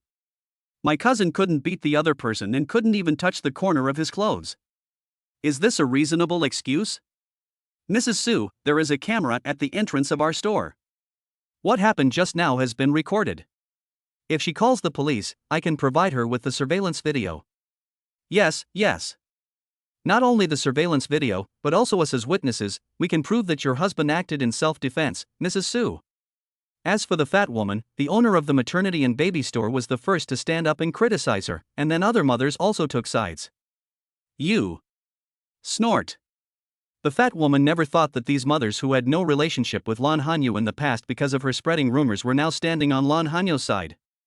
Knowing that it was unlikely to call the police and that the women in the store were not on her side, the fat woman twisted her fat body and walked out of the store. At this time, the fat woman seemed to have forgotten that her child was still in the swimming pool of the store. Madam, Mrs. Zhang's baby's swimming time has long passed. Why hasn't she come to pick up the baby? The baby's swimming time is fixed. If the time is too long, the baby will not be able to bear it. The employees in the swimming pool had no idea what was happening outside. When I saw that Mrs. Zhang had not shown up yet, I had no choice but to run out to look for her. That woman is really weird. She doesn't even care about her children. Should we go out and call her in now? I don't think she's in the mood to take care of the children. That's right. If you go out and call her now, she might blame you. Forget it. It's better to stay out of this kind of people's business. Other mothers in the maternity and baby store started talking again. Madam, what should we do with Mrs. Zhang's baby? There will be other babies swimming in the future, and we won't be able to take care of them all. Forget it, go ahead and take a look. I'll call Mr. Zhang. Okay, Madam Boss. The boss lady had spoken, and the employees didn't say anything more. The owner of the maternity and baby store went straight to the cashier. The computer on the counter contained membership information and contact information of the baby's parents. Cousin, the three of you can't beat one person? Cousin, if this matter gets out, you will lose face. The fat woman walked out of the door of the maternity and baby store, and not only did she not help the helper she called for, but she began to mock her. In the fat woman's view, her cousin not only did not bring her face, but on the contrary made her lose face. Of course the fat woman was very unhappy. Cousin, what are you saying? This kid is very skilled in martial arts. I have met a master today. Gu Hui was a manly man, and he admitted directly that he was not as skilled as others. An expert? I think he attacked you guys by surprise. Anyway, I think his moves are very strange, he doesn't look like a master. The fat woman always explains things she doesn't understand according to her own ideas. Brother Hui, I also think this kid's move is very weird. I didn't even see how he did it. Yes, Brother Hui, I didn't see it either. The other two people who were knocked to the ground by Su Ju have already crawled to Gu Hui's side. The two of them agreed with the fat woman's explanation. Brother Hui, why don't you give Brother Mang a call and ask him to bring a few more people over? I don't believe that we can't deal with this kid. Cousin, hurry up and call your eldest brother to come over and help you. Under the urging of the fat woman and his younger brother, Gu Hui finally dialed his elder brother's number. After a brief communication, Gu Hui stood up with the help of the fat woman. Don't leave if you have the guts. My big brother Mang will be here soon. With confidence, Gu Hui spoke louder. Brother Mang? Suju felt as if he had heard this name somewhere. But Suju really couldn't remember where it was exactly. But no matter who it is, it doesn't matter to Suju. Anyway, Hanyu still has to wait for Jiang Mingyue, and Suju has no habit of being a deserter. Just stand a little longer and consider it as exercise. You'd better ask your eldest brother to bring everyone at once, so as to avoid making me wait again and again. I don't have that much time. With his hands in his trouser pockets, Suju stood there casually. Suju was just standing there casually, but his aura could not be ignored at all. Gu Hui felt vaguely uneasy. Did he come to the wrong place by visiting the maternity and baby store today? Thinking that I had already made the call, Brother Mang was already on his way. Gu Hui knew that he had no way out. Suju, are you okay? Lan Hanyu saw that Suju had no intention of entering the store. After all, they were at a distance from each other, so Lan Hanyu had no idea what Suju was talking about with those people. Because she was worried about Suju, Lan Hanyu ran out of the maternity and baby store and came to Suju after instructing Aunt Wang to take good care of Debao and Xiaobao. Chapter 189 Fists Have No Eyes. Hanyu, why did you come out? I looked behind Hanyu and fortunately Debao and Xiaobao were not pushed out. Auntie Wang is watching over Debao and Xiaobao. I'm just worried about you. Knowing Suju's worries, Hanyu hurriedly spoke. What's there to worry about? With the skills of these guys, I can handle them in minutes even if they come to fight. Suju is not bragging. With the god-level fighting skills rewarded by the system, Suju can deal with a company of special forces alone, let alone a few gangsters. Boy, aren't you afraid of getting your tongue stuck when you brag? Another dozen? My eldest brother will be here soon to see if you dare to brag again. Gu Hui, who originally thought he had dialed the wrong number, lost his mind because of Suju's words. Suju's honest words, when heard by Gu Hui, became words of humiliation. Especially since Suju said this to Lan Hanyu, Gu Hui couldn't stand it even more. Gu Hui felt that the beautiful woman would definitely look down on him now. Suju, do you want to call the police? After hearing what Gu Hui said, Lan Hanyu knew that the other party was looking for help. Worried that Suju couldn't handle it alone, Lan Hanyu whispered in Suju's ear. No need. If someone comes later, you can just go into the store. Suju was worried that Fists had no eyes, and he didn't want Hanyu to get hurt in the slightest. Are you really okay? Lan Hanyu had some understanding of Suju's skills. But as the old saying goes, one punch is no match for four hands. Lan Hanyu was worried that Suju would suffer a loss. It's okay. Don't you understand your man's abilities? In order to divert Hanyu's attention, Suju deliberately brought up a topic that would make Hanyu shy. Suju, you. Sure enough, the 3 words your man made Hanyu blush. Brother Hui, that kid really doesn't take us seriously. Looking at Suju flirting with Lan Hanyu, the man who had finally stood up shouted in dissatisfaction. Just shut up. Gu Hui only felt a burning pain on his face in response to his younger brother's words. The 3 of them attacked together, but were all knocked down with one move. Isn't it normal that others don't take you seriously? But this brainless subordinate of his had to shout out this fact. Are you afraid that others don't know and you'll be looked down upon? Brother Hui, I just can't stand that boy looking down on you like that.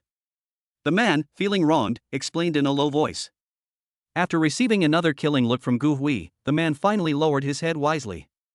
The more you talk, the more mistakes you make. A man can only shut his mouth. It's better not to say anything. Squeak.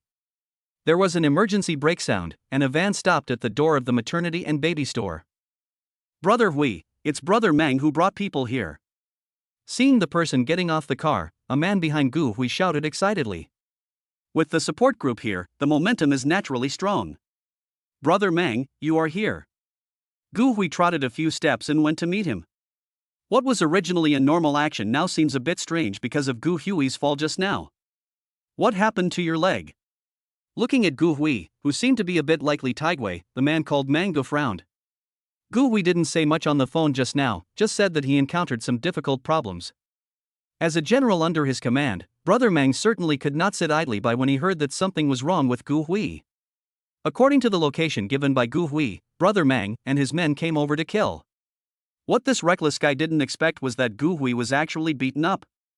If he hadn't been beaten, Brother Mang knew that Gu Hui wouldn't be limping when walking. Brother Mang, I wasn't paying attention just now, I was. Brother Mang brought several brothers with him. Gu Hui was embarrassed to say directly that he was beaten like this, but he couldn't find any good reason, so he spoke hesitantly. Didn't notice? You mean you were attacked by surprise? Seeing that Gu Hui didn't tell him the truth, Brother Mang became a little unhappy. Who would want their subordinates to hide something from them? In Mang Ji's opinion, Gu Hui's behavior was dishonest. It's not a sneak attack, I. Gu Hui said I for a long time, but under Brother Mang's increasingly cold gaze, he could only tell the truth. Brother Mang, I can't beat that guy. I really can't beat him. Gu Hui attacked together with his two brothers, but in the end, he couldn't even see clearly how Su Ju made his moves. Gu Hui only remembered that within those few short seconds, he was originally punching the pretty boy, but suddenly he found himself facing the ground. What happened here? Even if Gu Hui was asked to explain it now, he would not be able to explain it clearly. Gu Hui only felt like he had a very short dream. When he woke up, he had already had an intimate contact with the earth. Can't beat him? You three can't beat him?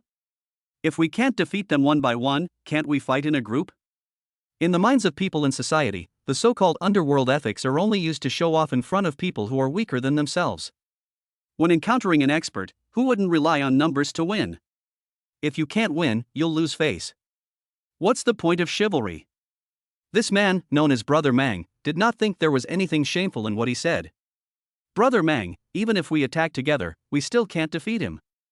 As Gu Hui said this, his voice became smaller and smaller. Because Gu Hui knew that even if he brought his two brothers with him, the end result would still be that they would be killed instantly by one move. This is really embarrassing. We can't defeat them even if we fight together? Do we still have such a master in Zhongcheng? Gu Hui, you are lucky. Let me see who is so powerful. Mang Du said this with some teasing tone as he took a few steps forward, passing Gu Hui and his two younger brothers. There is no way. Although Brother Mang has a high status, his height is not corresponding. With Gu Hui and the other two brothers blocking the way just now, Brother Mang's vision was completely blocked. As for the master mentioned by Gu Hui, Brother Mang couldn't even see the corner of his clothes.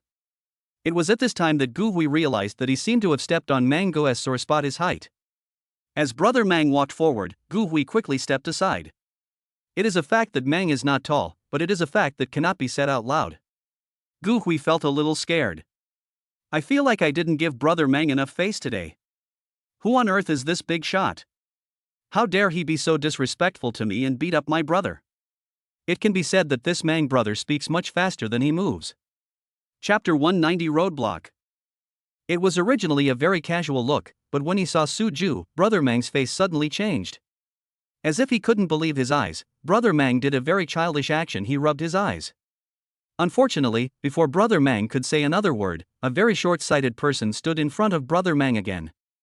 Brother Mang, it was that man. I don't know what weird kung fu he used, but he knocked Gu Hui and the other two people to the ground in an instant. The one who blocked Brother Mang was none other than the fat woman who felt she had gained confidence again. In front of a fat woman, Brother Mang doesn't have to worry about his height. After all, the fat woman is not tall, so she won't cause any psychological harm to Brother Mang in this regard. It's just that fat women don't have the advantage of height, but they have a stable base. Relying on the advantage of her big and strong body, the fat woman successfully turned into a roadblock. Evil kung fu? With just one glance, Brother Mang recognized Su Ju. However, Brother Mang, who had witnessed Su Ju's skills with his own eyes, was a little confused about the weird kung fu that the fat woman mentioned. It was precisely because of this few seconds of delay that the fat woman thought that her explanation was not clear enough. With the belief that she must make persistent efforts and let Brother Mang teach Lan Hanyu and her husband a lesson, the fat woman prepared to give a detailed description. Brother Mang, that man's kung fu was really weird. I didn't even see how he attacked, but Gu Hui and his two brothers were already knocked to the ground. Brother Mang, do you think he is? What the fat woman originally wanted to say was what kind of evil magic Su Ju was using. Maybe the fat woman has too much free time and has been brainwashed by TV dramas, so she even has such unreliable ideas. Who are you? Get out of here. Now Brother Mang has no intention of listening to the fat woman's nonsense. Looking at Mr. Su, who didn't even look at him, Brother Mang felt that he was in a dilemma. Brother Mang had the urge to curse someone. Why are his subordinates so blind that they all want to provoke Mr. Su? Last time it was Wang Bin, this time it was Gu Hui. Brother Mang felt like God was going to kill him. Isn't it God's will to destroy you? Brother Wei has issued a strict order that no one is allowed to provoke Mr. Su. In the last incident with Wang Bin, because a Mang took the initiative to confess, Long Wei did not punish him too harshly. He just gave a Mang a symbolic scolding. However, Long Wei had spoken at that time, and if this situation happened again in the future, it would not be so easy to deal with. At that time, a Mang also promised with his chest held high that such a thing would never happen again. But look at the current situation. How long has it been since Wang Bin's incident? Gu Hui did this to him again? A Mang had the urge to cover his eyes and run back to the van.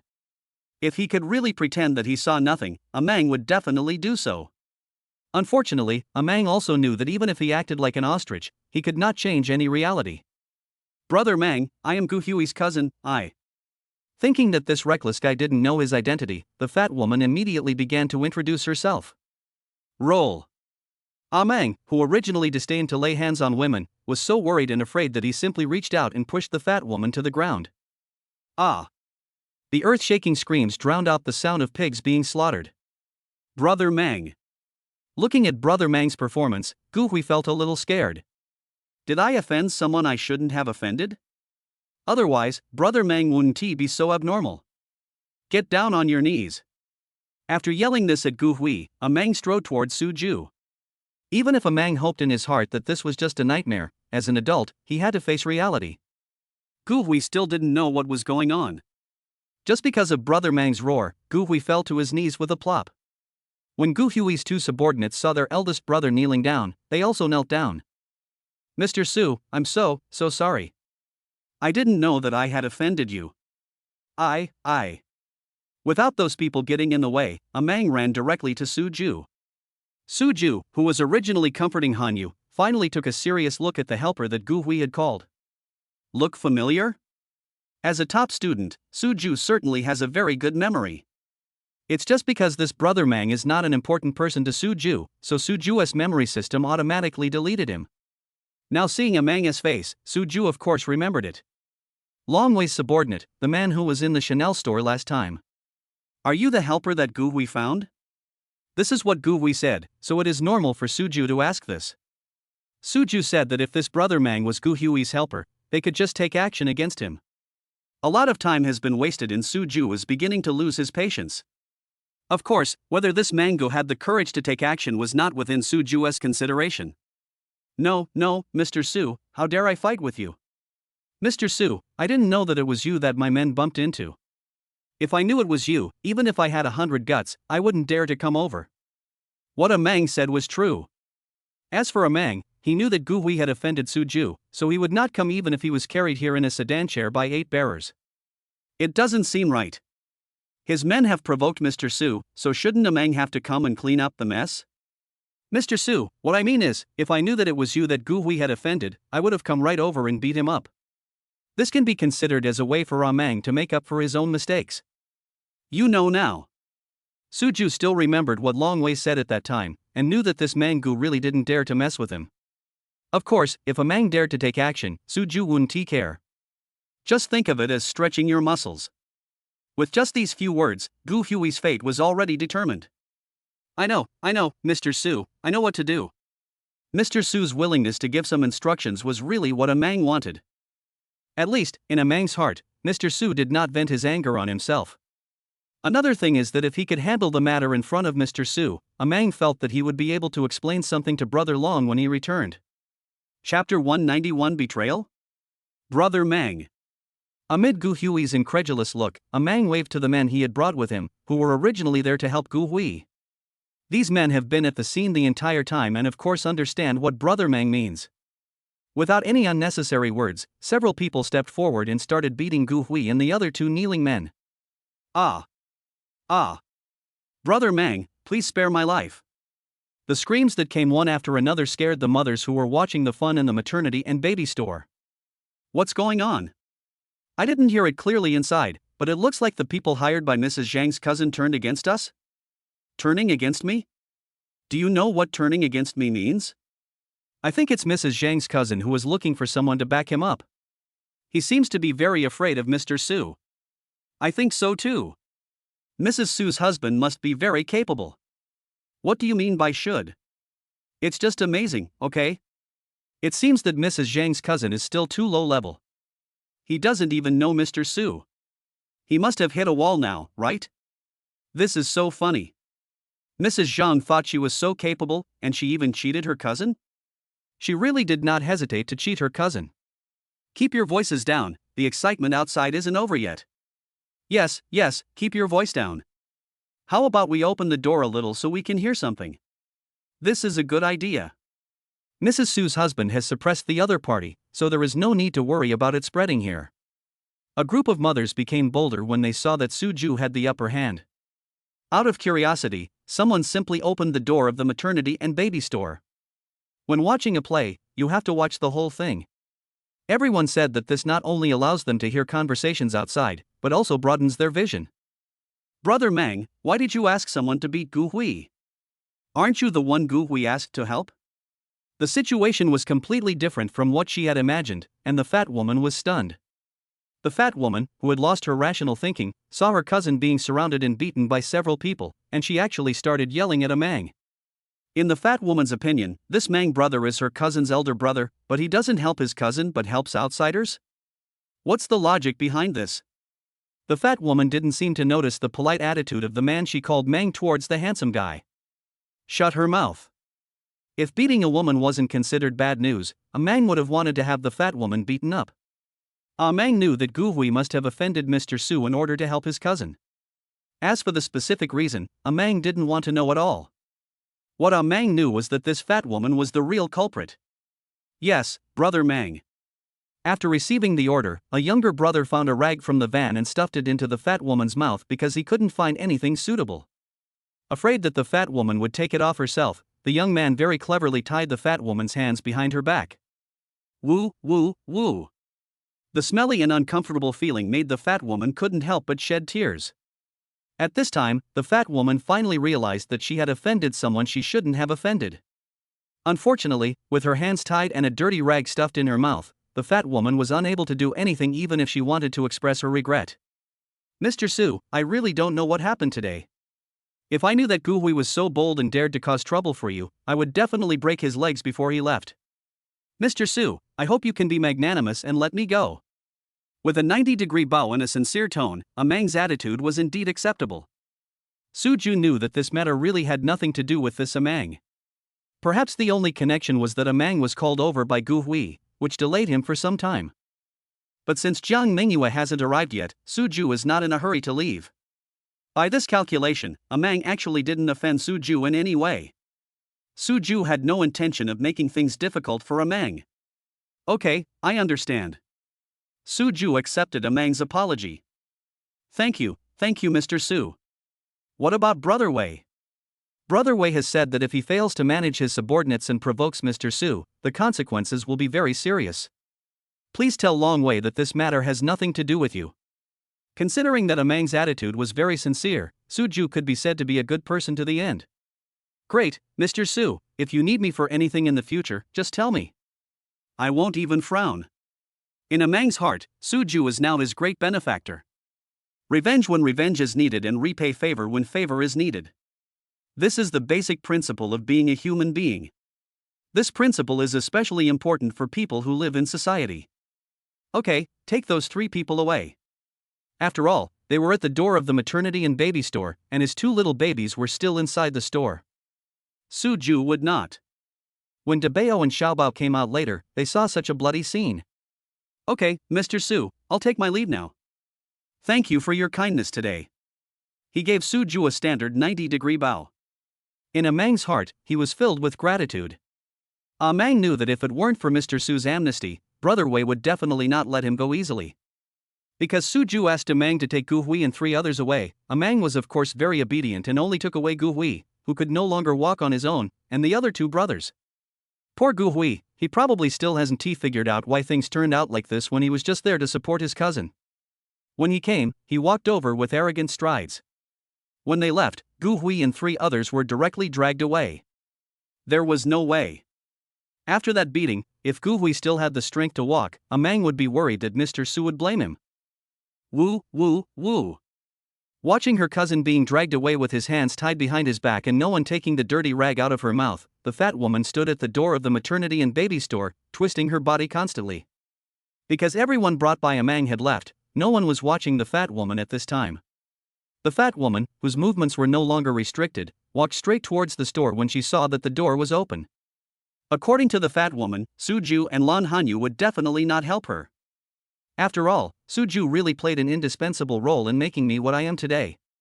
The fat woman didn't have the mind to think about why Gu Hui's elder brother was so respectful to Mr. Su. The fat woman now just wants to take the smelly dirty cloth out of her mouth. Chapter 192, Being kind to the enemy is being cruel to yourself. Hey, she's coming this way. It stinks. Even from such a distance, I can smell the smell of stinky socks. I don't think what's in her mouth is a stinky sock, it looks like a rag or something. It should be a rag, it's in the shape of a towel. Don't bother studying what's in her mouth anymore. It stinks anyway. Is she going to come into the store? No way. If she comes in, not only will the smoke spread to us, but even our babies will be in trouble. Yeah, it really stinks. She's almost here, you guys hurry up and think of a solution. Close the door, can't you just close the door? Her hands are still tied. As long as the door is closed, she won't be able to get in by herself. Just when the fat woman thought she was about to be rescued, the door of the maternity and baby store was ruthlessly closed in front of her. Woo! Woo! Woo! The fat woman now has no ability to express herself verbally. She can only make very unpleasant noises and use a series of actions such as shaking her head to express her meaning. However, the appearance of a fat woman is quite scary in the eyes of other mothers. Luckily, I didn't let her in. She looks like this, is she crazy? It looks like if we let her in, she might hurt the babies. This Mrs. Zhang has really lived up to the old saying, misfortunes sent by heaven are the most pitiful, while misfortunes brought upon oneself are unforgivable. Yes, she was the one who started the trouble and even found helpers to teach Mr. and Mrs. Su a lesson. Now, she is using eggs to hit stones. Not only did she end up like this, but her cousin must have suffered the consequences. She just saw that Mr. and Mrs. Su were both relatively low-key, and she thought they didn't have any ability. In today's society, there are so many people who are capable of keeping a low profile. If you want to cause trouble, you really have to rely on your luck. Boss lady, have you called her husband? I'm really scared seeing her like this all the time. Because she feels that her only hope lies in the maternity and baby store, the fat woman is now standing at the door of the store very persistently. Looking at the fat woman who looked like a madman, not to mention the mothers in the maternity and baby store, even the few fathers in the store were very scared. Thinking that they couldn't be blocked by the fat woman in the maternity and baby store all the time, someone asked the proprietress anxiously. At this time, I guess only if the fat woman's husband appears would he be willing and dare to approach the fat woman? I have called, and Mr. Zhang said he will be here soon. The owner of the maternity and baby store said on the phone that Mrs. Zhang had left the store for some unknown reason, and her baby now had no one to take care of him and was still in the swimming room of the store. When the boss lady heard that it was about her baby, she felt that no matter how busy Mr. Zhang was, he would put the baby's matters first. It has been a while since she made the call, and the boss lady estimated that Mr. Zhang should be here soon. Hey, that Honda, is it Mr. Zhang's car? Yes, Mr. Zhang's car is a Honda. Mrs. Zhang showed it off in front of me at the beginning, making it seem as if her family didn't have a private car. Yes, this Mrs. Zhang also showed off in front of me. Unfortunately, my husband drove an Audi. After she saw it once, she never mentioned the car again. Now that I think about it, Mrs. Zhang's character is really not that good. Why didn't I notice it before? We don't like to talk about people behind their backs, and we never talked about these things before. That's true. Mr. Zhang is here. As the man who got out of the Honda car approached the maternity and baby store, the mothers' voices of talking in the store stopped. Because they were so engrossed in the conversation, the mothers didn't notice that Mr. Zhang seemed to have stayed in the car for a long time. Logically speaking, shouldn't Mr. Zhang get out of the car immediately and go to the maternity and baby store after parking it? However, after the Honda parked the car and turned off the engine, it took some time before the driver's door was opened. The mothers did not notice this problem, but the fat woman's angry look showed that she had noticed it. After asking for help from the mothers in the store to no avail, the fat woman stood at the door of the store, but she was also paying attention to everything around her. When the fat woman saw her husband's car, her heart was filled with expectations. The fat woman did not run towards her husband's car because she thought about her image. The fat woman thought that her husband came over at this time either because the owner of the maternity and baby store asked him to come over.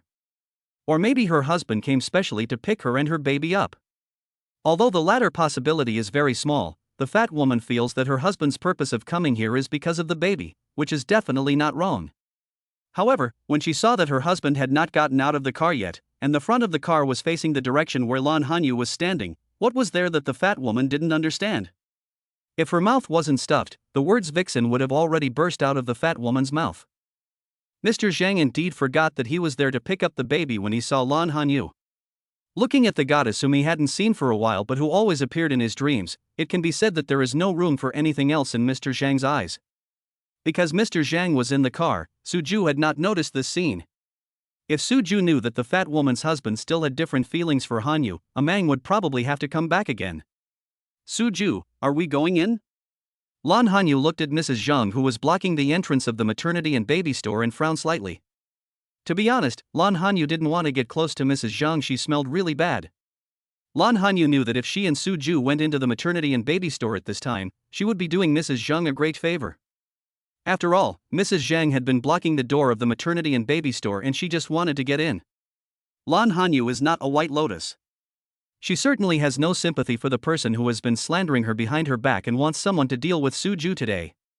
Being kind to your enemies is being cruel to yourself. Lan Hanyu would never do such a stupid thing. When Lan Hanyu thought that Dabao and Xiaobao were still in the maternity and baby store, she hesitated again. Lan Hanyu has become completely dependent on Suju. When she encounters something and can't make up her mind, she will naturally ask Suju for his opinion. Jiang Mingyue should be here soon, right? Wait a little longer. Even if it was to indirectly help the fat woman, Suju was unwilling to do so. Knowing that Dabao and Xiaobao were being taken care of by Aunt Wang, Suju was no longer in a hurry to go to the maternity and baby store. Chapter 193 The Only Advantage. When Lan Hanyu and Suju were talking, Suju naturally put his arm around Hanyu's shoulders. This unintentional action blocked the sight of Mr. Zhang, who was sitting in the Honda car and staring at Lan Hanyu infatuatedly. When he couldn't see the goddess anymore, Mr. Zhang remembered why he came here. Mr. Zhang got off the car somewhat helplessly. When he saw his goddess being hugged by someone, he realized that this handsome guy, who was about the same age as his goddess, was the father of her twin babies. Mr. Zhang silently accepted this reality in his heart and knew that he had to go on with his life. Even when thinking of his wife's fat body that was almost oozing with oil, Mr. Zhang could only tell himself that she was the mother of his child. Only. Before he got close to the maternity and baby store, he saw a woman standing at the door of the store. Her hands seemed to be tied behind her back, something stuffed in her mouth, her hair disheveled, and her eyes glaring at him angrily. Mr. Zhang couldn't believe his eyes. Was this his wife and the mother of his child? This. What's the difference between this and a mad woman? Also, my wife brought the baby to swim today. How did she end up like this? Could it be that his wife was robbed in broad daylight? Looking past his wife, when he saw a group of mothers standing at the door of the maternity and baby store, Mr. Zhang felt that his idea was too unrealistic. Not to mention that we are now living in a society ruled by law, it is impossible for such robbery to occur in the street in broad daylight. Mr. Zhang knew that there was nothing wrong with his wife being robbed, right? Robbery? How much cash can a woman carry when she goes out with a child? Rape? That's even more impossible. Unless the robber has problems with his brain and eyes, he would not rob his own wife. Mr. Zhang has always been very confident about his wife's safety. Maybe this is the only advantage of my wife. Putting aside the messy thoughts in his mind, Mr. Zhang only knew that robbery was impossible. If his wife really encountered such a weird thing, would so many people in the maternity and baby store be so indifferent? Even if no one dares to step out as a hero, it's still possible to call the police, right? But looking at the expressions of those mothers in the maternity and baby stores, they are clearly just watching the fun. Mr. Zhang was full of confusion, but he also knew that no matter what the situation was, he had to move forward. Why did you come here just now? Where were you when I was being bullied? Even Gu Hui was beaten up. These people are so evil. As soon as her hands and mouth were free, the fat woman grabbed her husband's arm and screamed. As for what she had just seen, her husband staring at Lan Hanyu, the fat woman was very smart and put it aside for the time being. The fat woman knew that if she made a fuss at this time, no one would help her. Who bullied you? Didn't you come here to swim with your baby? Why did you leave the baby at the maternity and baby store and run away? Mr. Zhang was still rational and was not led astray by his wife's words. I saw the baby was still swimming, and the air conditioning was turned on too high, so I wanted to come out and take a breath of fresh air. Thinking that she had indeed left the baby in the swimming pool, the fat woman felt a little guilty for a moment. The fat woman made up an excuse and put aside the slight sense of guilt she had. After taking a look at the people who had been preventing her from entering, the fat woman turned her gaze back to Lan Hanyu. At this time, the fat woman didn't learn any lesson at all. Why are you staring at me? Are they the ones who bullied you? And you said Gu Hui was beaten? Where is Gu Hui? Seeing his wife's hostile eyes staring at his goddess, Mr. Zhang asked in confusion. Mr. Zhang also knew that Gu Hui was a gangster and seemed to be doing quite well. The person who could beat Gu Hui must not be a simple person. Looking around, there was no sign of Gu Hui. Mr. Zhang felt strange, but it was normal. It was them, that man, who beat up Gu Hui and the two men he brought with him. What Mr. Zhang didn't expect was that his wife actually confirmed his doubts. You didn't see it wrong? He beat up Gu Hui and the other two? What about Gu Hui and the others? Also, was the situation you just now also caused by that man? Looking at the goddess in his mind, leaning on the man like a little bird, Mr. Zhang felt that his wife's words were incredible. Can I open my eyes? He was the one who beat up Gu Hui and Gu Hui's two men. It was a fact that Suju beat up Gu Hui, and the fat woman was very confident in what she said. What about Gu Huiren? Since Gu Hui was beaten up, shouldn't he be at the scene? Gu Hui was taken away by his eldest brother. The fat woman obviously didn't want to talk about this topic. Hey, I was bullied by these two guys anyway, you have to help me vent my anger. The fat woman didn't even consider at this time that her husband couldn't even beat Gu Hui, so how could he possibly beat Suju? Were you tied up by him? It can be seen that Mr. Zhang should be a rather serious person, and he looks like he wants to get things clear. I. The fat woman hesitated and her eyes were evasive. What? She was tied up by her cousin's eldest brother. Yes, it wasn't Mr. Su who tied her up. I don't think Mr. Su would be willing to dirty his hands. I don't know when the door of the maternity and baby store was opened. All the fat woman's lies were exposed under the sharp eyes of the masses. Looking at the dirty rag on the ground, everyone had a look of disgust. What's going on? Listening to what everyone's mother said and then looking at his wife's evasive expression, what could Mr. Zhang not understand? The only thing Mr. Zhang is not sure about now is what exactly happened. In front of so many witnesses, the fat woman didn't dare to speak nonsense. Because the fat woman knew that if she lied and distorted the truth, these witnesses would definitely expose her in the first place. Oh, Mr. Zhang, doesn't he know who his wife is? Mr. Zhang may not know that we are the ones who were deceived by Mrs. Zhang and have wronged Mrs. Su for so long. Looking at Su Ju and Lan Hanyu standing not far away, someone deliberately sent a message of goodwill. There is no way Su Ju's identity is too mysterious, and everyone really dares not offend him. Chapter 194 Close Contact. Mrs. Su? This is a new title, and Mr. Zhang said he is not familiar with this person yet. Mrs. Su is such a beauty. In the past, Mr. Su was too busy and didn't come with Mrs. Su, but your wife has always been saying behind her back that Mrs. Su is a mistress. Yes, we didn't believe it at first, but your wife made it sound so convincing, as if she was very familiar with Mrs. Su, that we all misunderstood Mrs. Su. That's right. Mr. Su came here with Mrs. Su today. Your wife actually said that Mrs. Su was a mistress. Of course Mr. Su would be unhappy. Even if that's the case, this matter was entirely instigated by your wife herself. Mr. Su just said a few words to your wife, and your wife called some cousin to come over and beat up Mr. Su and Mrs. Su. What a pity. Your wife's cousin is too incompetent. He brought two of his men with him and couldn't even take a single blow from Mr. Su. Also, your wife is a weirdo, and your wife's cousin is also a weirdo, let me tell you. With so many mothers recreating the situation at that time, Mr. Zhang finally understood what good thing his wife had done. Thinking of his wife abandoning the child in the swimming pool, he went to cause trouble for his goddess. What's more, Mr. Zhang didn't know that his wife had been slandering the goddess behind her back. Looking at the dirty rag on the ground, Mr. Zhang had the urge to pick it up and put it back into the woman's mouth. You all shut up. What does my business have to do with you? Do I need you to be so nagging? Believe it or not, I'll call my cousin right away. Bang! Before the fat woman could finish her words, a powerful slap hit her in the face. Of course, this slap was definitely not given by the mothers watching. You know, in today's society, it's not so easy to beat someone. This kind of beating, which is not defensive at all, will cost a lot of money if you slap someone. There is a very popular news recently. Didn't young Master Wan lose 2 million with just a slap?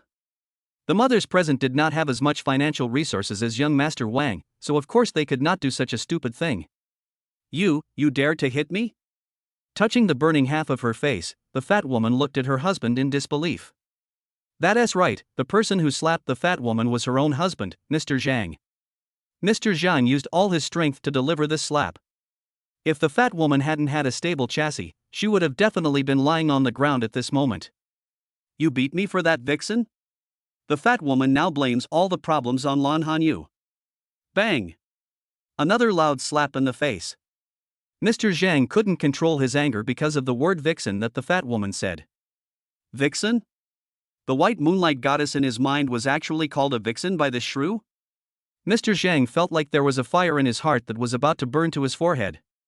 You, look at yourself, she has a husband. Do you think I don't know your little thoughts? Just because you think you can covet others? The fat woman is ready to throw the jar into chaos and is determined to make her husband's little secret known to everyone. Woo! Woo! Woo! Since it was a little secret, Mr. Zhang certainly wouldn't let the shrew at home tell it out. Before the fat woman had time to react, Mr. Zhang quickly picked up the dirty rag on the ground and stuffed it into the woman's mouth. Knowing that the woman would not be so conscious of having a dirty rag stuffed in her mouth, Mr. Zhang did not give the woman any time to react and tied her hands behind her back again. Woo! Woo! The fat woman probably never dreamed that she would have to come into close contact with the dirty rag again just a few minutes after being free. Madam Boss, is my child still in the swimming pool? Because the woman almost revealed her little secret, Mr. Zhang now doesn't even have the courage to look at the goddess. It was the owner of the maternity and baby store who called him. Mr. Zhang now just wanted to pick up his child and escape from this place.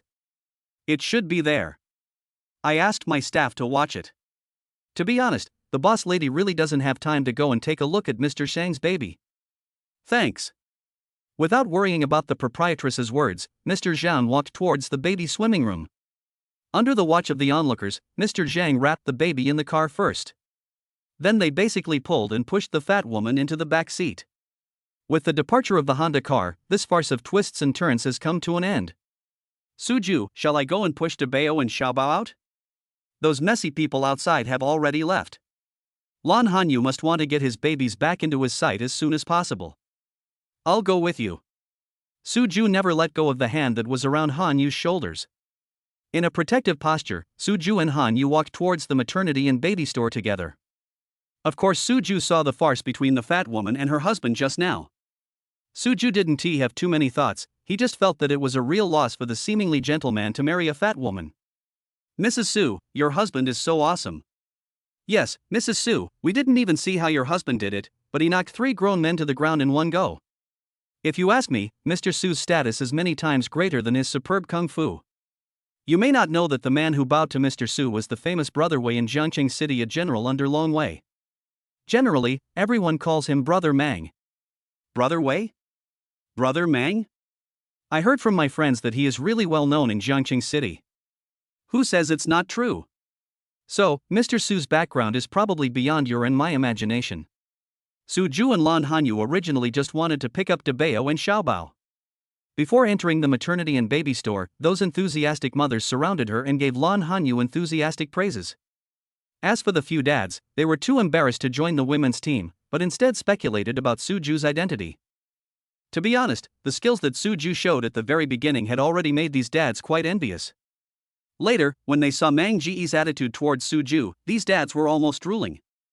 There is no legend about Mr. Su in the world, which only shows that Mr. Su is an unfathomable existence. This is what the dads are guessing. Chapter 195, a friendly reminder. Dabeo, Xiaobao, let's just wait for our godmother here, okay? After getting past those enthusiastic mothers, Suju and Lan Hanyu successfully launched Dabeo and Xiaobao in the maternity and baby store. Thanks to the boss lady's insistence, Dabeo and Xiaobao also received a few extra small toys. What? When Dabeo heard his mother call her godmother, his beautiful big eyes rolled around a few times. Dabeo feels a little strange because he doesn't have a godmother. Godmother hasn't arrived yet. Can Dabeo and Xiaobao wait for her for a while? Xiaobao's attention has been completely attracted by the toy in his hand. As for what his mother said, Xiaobao said it didn't matter anymore. Looking at Xiaobao, who was addicted to toys, Lan Hanyu was not troubled. It is normal for babies to like playing with toys. Lan Hanyu would not force a 10-month-old baby to interact with her or anything like that. However, Dabeo was still very cooperative with his mother's words. Oh. After a long dragging tone, Dabeo finally answered his mother's question. Since the godmother had not arrived yet, Dabeo's attention was quickly attracted by the toy in his hand. Suju, how about I ask Mingyue how long it will take? Although the whole family was waiting in the BMW, Lan Hanyu looked at the time and realized that a long time had passed since Mingyue called her. I guess it will be soon. For such a small matter, Su would never deliberately do what Lan Hanyu wanted. Suju just didn't want Hanyu to urge Jiang Mingyue or something because of his concern for him. Then wait a little longer. With Suju's words, Lan Hanyu did not take out his cell phone to urge Mingyue. Hanyu, I'm here. Jiang Mingyue came here by taxi. As soon as she got off the taxi, Jiang Mingyue ran straight towards Suju's big BMW. Having already ridden in a BMW once, Jiang Mingyue must be familiar with Suju's car. Dabeo and Xiaobao, godmother is here. Knowing that Mingyue has been very concerned about the baby's attitudes recently, Lan Hanyu kindly reminded Dabeo and Xiaobao, who were still struggling with the toys in their hands. If Dabeo and Xiaobao turned a deaf ear to Mingyue's voice, Lan Hanyu knew that Mingyue would be sad for a while. What? Compared with Xiaobao, Dabeo is a good baby who is not obsessed with toys.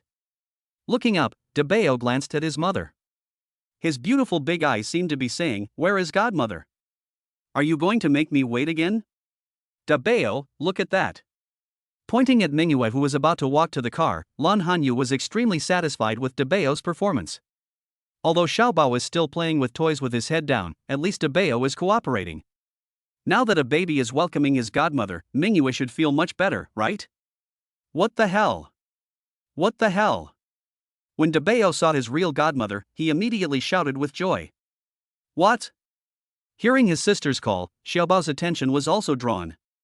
This may be the magical thing about twins. Lan Hanyu said it several times, but Xiaobao didn't respond. When Dabeo called out like this, Xiaobao's attention was immediately diverted from the toys. What the hell? What the hell?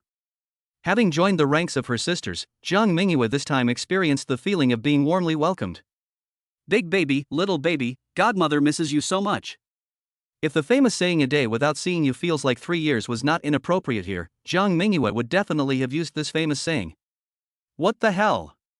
When Dabeo saw his godmother approaching, he immediately raised the toys in his hands and started to show them off. What the hell? Seeing his sister's actions, Xiaobao also raised his toy. In Xiaobao's mind, he must not fall behind his sister. Do Dabeo and Xiaobao have new toys? Who bought this for our Dabeo and Xiaobao? Jiang Mingyue just asked casually.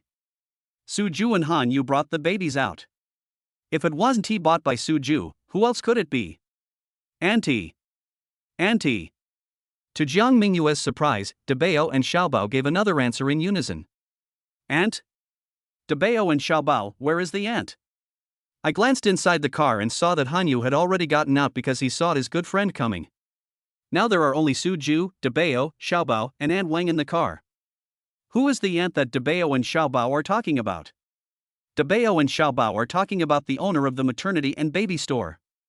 Seeing his good friend's confusion, Lan Hanyu took the initiative to explain. Our Dabeo and Xiaobao are the heartthrobs who can charm everyone. The owner of a maternity and baby store gave toys to Dabeo and Xiaobao as gifts, which must be because she loves both babies. Jiang Mingyue didn't even need to ask about this.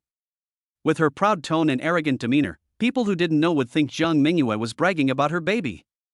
Okay Mingyue, what do you want to see Suju about? We have been waiting for you here for a long time. Worried that Mingyue would not be able to stop talking about Dabeo and Xiaobao, Lan Hanyu quickly reminded her friend. Having been out for such a long time, Lan Hanyu was worried that Dabeo and Xiaobao would be hungry. Oh, yes, you see, as soon as I saw Dabeo and Xiaobao, I forgot everything else. Thinking of Director Zhou's specific instructions that Mr. Su should return the contract to the company immediately after signing it, Jiang Mingyue did not dare to delay. What happened last night has taught Jiang Mingyue a lesson. Some things really cannot be delayed. Su Ju, take a look. This is the contract that my leader asked someone to redraft. Because Aunt Wang was sitting in the back seat, Jiang Mingyue didn't directly say anything about Director Zhou. Su Ju took the contract. The content was roughly the same as the last time he signed, except that singing the opening song was changed to singing the closing song. Regarding the singing time, the contract also specifically stated that everything was subject to Su Ju's schedule. What Su Ju was most concerned about is the issue of time. Since Zhou Haitian has considered it so carefully, Su Ju said that he would have no problem. 300,000? Seeing the end of the contract, Su Ju was a little surprised. Is this the rhythm of proactively raising prices for yourself? Su Ju himself didn't make any requests for compensation. Yes, 300,000. This is what our leader meant. Maybe our leader felt that the 200,000 yuan from last time was too low, so he asked the finance department to prepare the contract this way. Jiang Mingyue was telling the truth. It was really Zhou Haitian who took the initiative to raise the price for Su Ju. If it weren't for her professional ethics, Jiang Mingyue would have wanted to remind Su Ju, if you are not satisfied with 300,000, Zhou Haitian will definitely be willing to increase the price. Of course, Jiang Mingyue's current identity is an employee of Xinchuan Entertainment, so she definitely cannot say such things. Chapter 196: A Stronger Ally. Mingyue, this is the first time I've seen a leader who takes the initiative to raise the price for the other party. There is a difference of 100,000 between 300,000 and 200,000. This is not a small amount. Lan Hanyu feels that Mingyue's leadership is really different from others. If Lan Hanyu saw the scene in the studio last night, she would definitely not say that. 100,000? It is estimated that Zhou Haitian will be asked to add 200,000 or 300,000. As long as Su Ju nods, Zhou Haitian will not say a word. That's because your man is capable. Based on the principle of pertinence, Jiang Mingyue is speaking the truth. If Su Ju wasn't capable, would he have added another 100,000? Even if Su Ju was willing to pay 100,000 yuan, it would be impossible for him to appear on Haitian's show last week. This is the difference between having strength or not. Bright Moon. Seeing her good friend speaking so freely in front of Su Ju, Lan Hanyu's face turned red all of a sudden. You man? These 3 words are so ambiguous. Okay, can't I just stop talking? Dabeo and Xiaobao, your mother is so shameless. I don't know how your mother created you all by herself. Not allowed to say Su Ju is her man? Then our lovely Dabeo and Xiaobao must be the credit of Hanyu alone? Jiang Mingyue looked at her best friend with a teasing look on her face as she blushed with shyness. In Jiang Mingyue's opinion, Su Ju and Hanyu have lived under the same roof for such a long time. The two of them are in a state where the man is in love and the woman is interested. Besides, the two of them had already done what they were supposed to do, so wouldn't something happen? So, Jiang Mingyue, who has never been in a relationship, has quite avant-garde ideas when thinking about other people's affairs. I just wonder if Jiang Mingyue will still be so open-minded when she encounters such a thing? What the hell? What the hell? When they heard their godmother calling them, Dabeo and Xiaobao responded very cooperatively.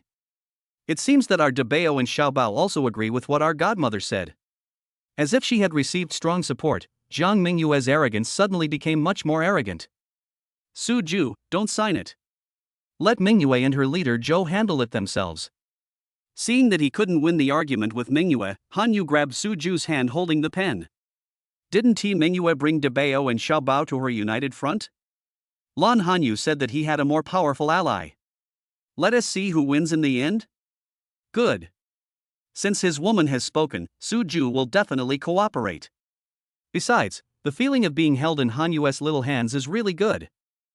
Of course Su Ju didn't mind enjoying this beauty for a while longer.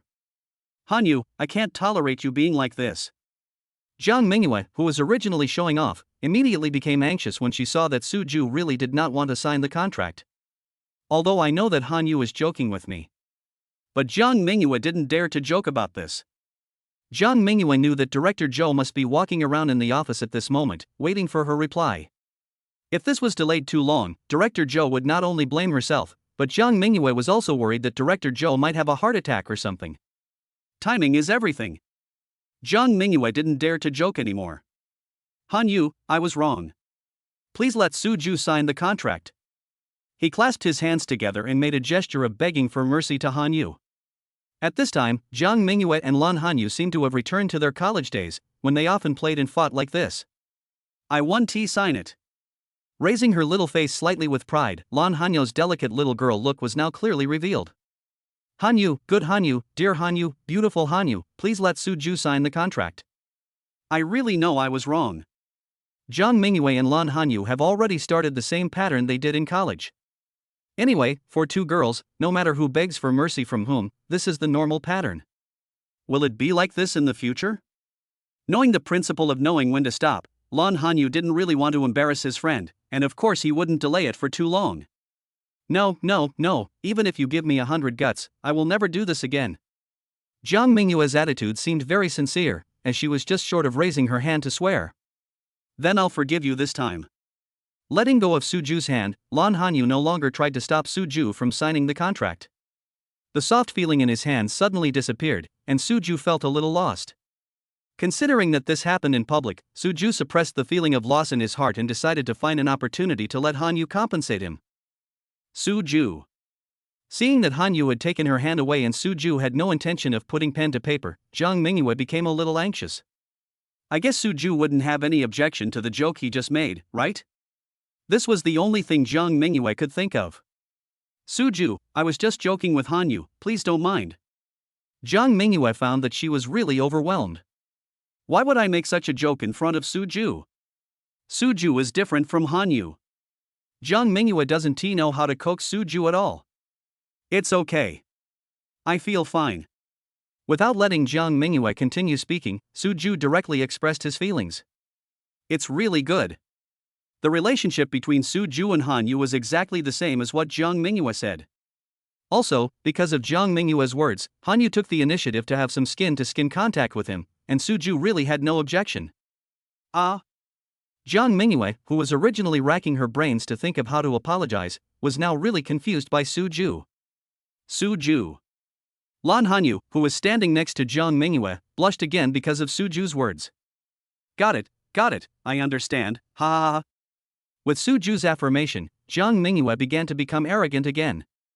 Hanyu, your Su Ju is still the most honest one. Jiang Mingyue gave Su Ju a thumbs up, and the smile on her face was really asking for a beating. Bright moon. Lan Hanyu felt like she was betrayed. Originally, Lan Hanyu wanted to make Su Ju his ally. Now, Su Ju actually supports Mingyue? Lan Hanyu said, is he now isolated and helpless? All right.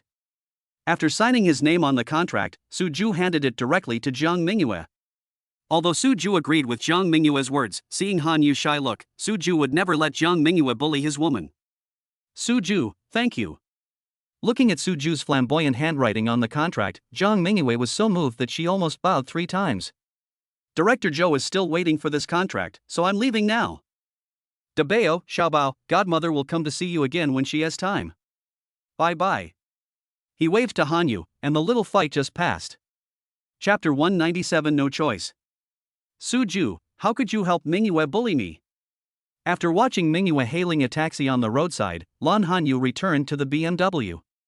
As soon as they got in the car, Lan Hanyu said to Su Ju with some complaints. In Lan Hanyu's heart, given the relationship between her and Su Ju should definitely stand on her side. I think Jiang Mingyue is right. Don't I have a share of the credit for giving birth to Dabao and Xiaobao?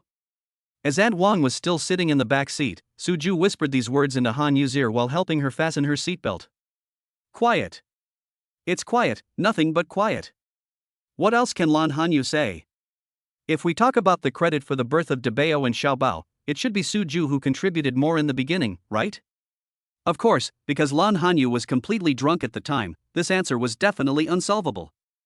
Dabao and Xiaobao, Daddy will take you to eat something delicious, okay?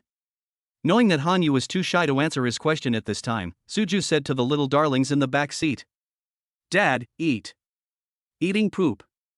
When they heard about delicious food, Dabeo and Xiaobao's pretty big eyes lit up. Dabeo and Xiaobao, Daddy can't eat it. Dad is going to take our Dabeo and Xiaobao out to eat something delicious, okay? After correcting the darling's words, Suju looked at Hanyu with a smile, whose face was as red as a Fuji apple. The child's mother is really shy.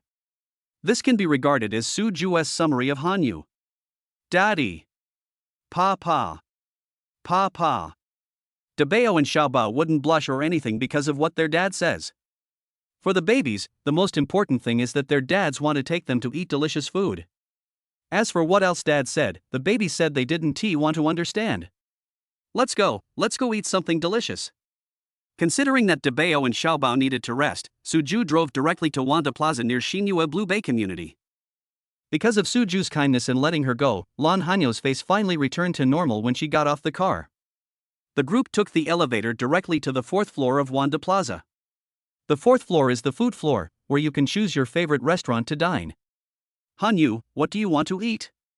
Dabeo and Xiaobao are still young and have no right to choose, so Suju will definitely ask Hanyu for his opinion. I'm fine with it, as long as Dabeo and Xiaobao can eat it. Lan Hanyu didn't get angry or anything just because Suju teased her in the car. Knowing that Suju was joking with him, Lan Hanyu did not take it too seriously. I looked at the shops around and found some hot pot restaurants that were not suitable for babies, so I ruled them out. Sichuan cuisine is too spicy, so exclude it. Neolithic barbecue must not be given to Dabeo and Xiaobao, so it is ruled out. Wow, no, there are too many bacteria in the bullfrog, exclude it. Lan Hanyu screened these restaurants in his mind. With so many stores, after Lan Hanyu's radar eye scanned them, there were actually not many left. Suju, how about going to Pizza Hut? Just order some pasta for Dabeo and Xiaobao and ask the chef to cook it a little softer. Knowing that her babies like pasta, Lan Hanyu made the final choice. Of course, Lan Hanyu still needs to seek Suju's opinion first. If Suju feels it is not suitable, then he will continue to screen. Okay, let's eat Pizza Hut then. Suju had no opinion on Hanyu's choice. As long as it is suitable for babies to eat, nothing else matters. Dabeo and Xiaobao, shall we go eat noodles? All things. All things. When they heard that there was something delicious to eat, Dabeo and Xiaobao clapped their hands happily. Suju pushed the stroller, Lan Hanyu and Suju walked side by side, and Wang followed behind, and the group walked towards Pizza Hut in a mighty manner. Welcome, are you 5? Even if Dabeo and Xiaobao are still babies sitting in strollers, they are considered customers when they enter someone else's store. 5. Okay, everyone, please come this way. Because of the time, it is not the peak dining time, so there is no need to queue for a table. The waiter led Suju and the others to the booth inside. Please wait a moment, I'll go get 2 baby seats. The attitude of the waiters at Pizza Hut is very good. Without Suju and the others saying anything, they took the initiative to bring 2 baby seats. Lan Hanyu ordered 2 servings of tomato pasta and specifically asked for it to be cooked a little softer. Then there is food for the adults. That's all. Feeling that it was about time, Lan Hanyu finished ordering. Anyway, Pizza Hut is a fast food restaurant, so if it's not enough, you can just order more, it's not a big deal. Okay, everyone, please wait a moment. When the waiter was leaving, he couldn't help but take a few more glances at Dabeo and Xiaobao in the baby chairs. The babies are so beautiful. The waiter was really praising me. Thanks. Lan Hanyu must be very happy when others praise her baby. He politely replied with a thank you. Lan Hanyu was also very polite when others expressed their kindness. Cousin? When Lan Hanyu and Aunt Wang were each holding a scarf and preparing to put them on the babies, an uncertain voice came from beside Lan Hanyu. Hearing the voice, Lan Hanyu looked up subconsciously. 1-1? Cousin, is it really you? I didn't dare to recognize you at first. The girl who was talking looked to be in her early 20s. Just like her name, the girl is quiet and gentle, with long black hair, a pair of beautiful big double-lidded eyes, an oval face, and fair skin. She is also a standard beauty. Of course, compared with Lan Hanyu is still better. Auntie. Auntie. When Dabeo and Xiaobao saw their mother talking to the beautiful aunt, they immediately started to show their presents. What cute babies. Cousin, who are these 2 babies? In Wenwen's opinion, her cousin hasn't even been in a relationship yet, so she definitely won't be associated with the baby. Only. Look at Suju's super handsome guy. Wonwon discovered that her cousin and the handsome guy were a perfect match. Next to her is a middle-aged woman. Wonwon found this combination very strange. Could it be that these two cute babies are my cousin's? A bold idea formed in Wonwon's mind. Wonwon, these are my babies. Looking at Wonwon's confused look at the beginning and then her shocked expression, Lan Hanyu knew that Wonwon must have guessed it. Thinking about what Suju had already said, he would take himself and the babies to meet his parents during the summer vacation. Moreover, the best evidence was already in front of him, and Lan Hanyu knew that there was no need for him to hide anything. Chapter 198 exactly the same. Cousin. It's one thing to speculate in your mind. When Wonwon heard Lan Hanyu admit it herself, she couldn't accept it for a moment. Cousin, are these two cute babies yours? As if seeking confirmation, Wonwon's beautiful big eyes stared straight at Lan Hanyu. Yes, they are my babies. Nodding vigorously, Lan Hanyu smiled at his cousin.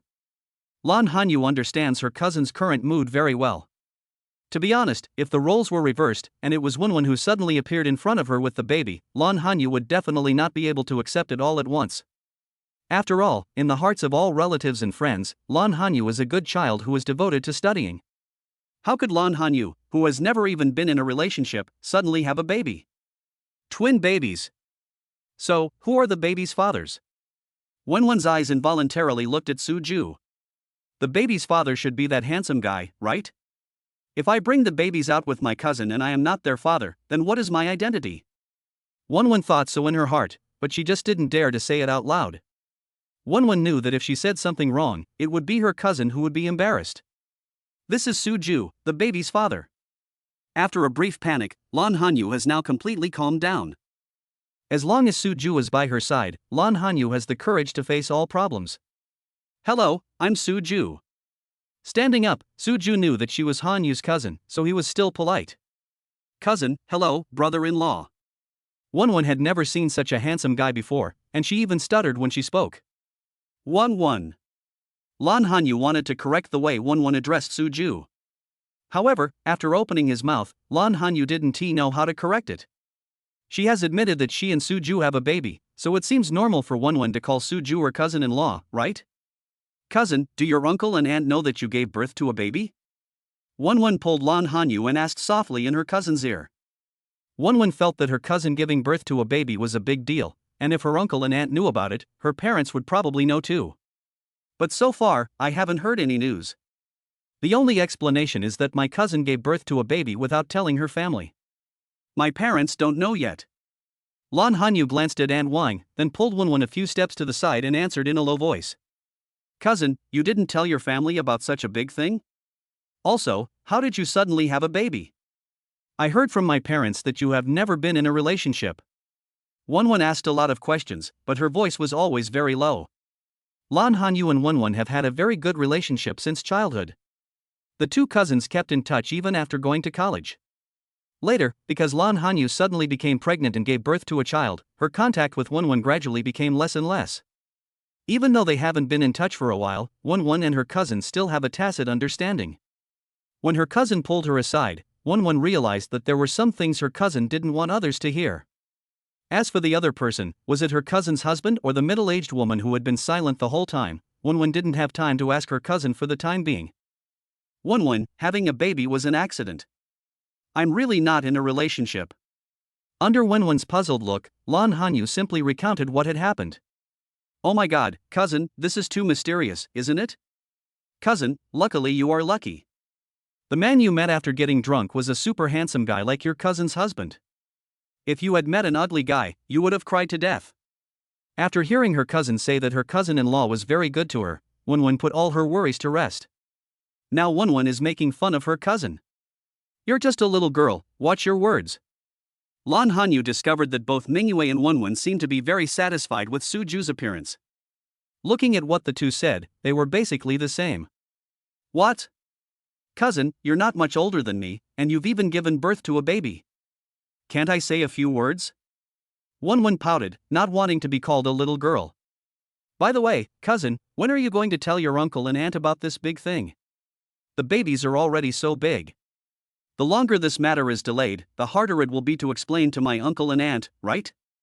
Wenwen looked back at Debeo and Xiaobao, who were already struggling with the pasta, and the love in their eyes could not be concealed. Debeo and Xiaobao are so cute. Wenwen discovered that Debeo and Xiaobao's eyes looked like their cousin, while the others seemed to look more like their father. Suju said that he would take Debeo and Xiaobao to meet the parents of both families during the summer vacation. Lan Hanyu also glanced at her babies, and the smile on her lips made her look even more gentle. My cousin-in-law is such a responsible person. Because I know that it was my cousin who did not tell her husband about her pregnancy and baby at the beginning. Wenwen was not at all dissatisfied with Suju's decision to take the babies home during the summer vacation. In Wenwen's mind, it was normal that her cousin ran with the ball without her cousin's husband knowing about it. Lan Hanyu didn't even have the energy to correct Wenwen, who kept calling him brother-in-law. Wenwen, don't tell your aunt and uncle for now.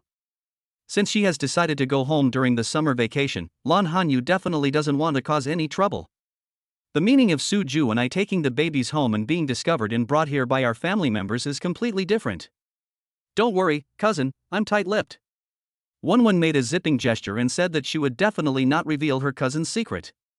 By the way, cousin, which of the two babies is the older sister and which is the younger sister? Wenwen is no longer worried about her cousin giving birth to a baby. Now Wenwen's attention is back on the babies. When Wenwen saw the babies for the first time, she thought they were so beautiful and cute. Wenwen didn't pay attention to the little babies right away because she was worried about her cousin. Wenwen remembered that the babies just called her auntie. By the way, cousin, do the babies know me? This nonsensical question stunned Lan Hanyu, who had already walked back to the booth with Wenwen. How could the babies know Wenwen? Lan Hanyu didn't know where Wenwen got her confidence from to have this illusion? Lan Hanyu didn't say anything, but just looked at his cousin in confusion.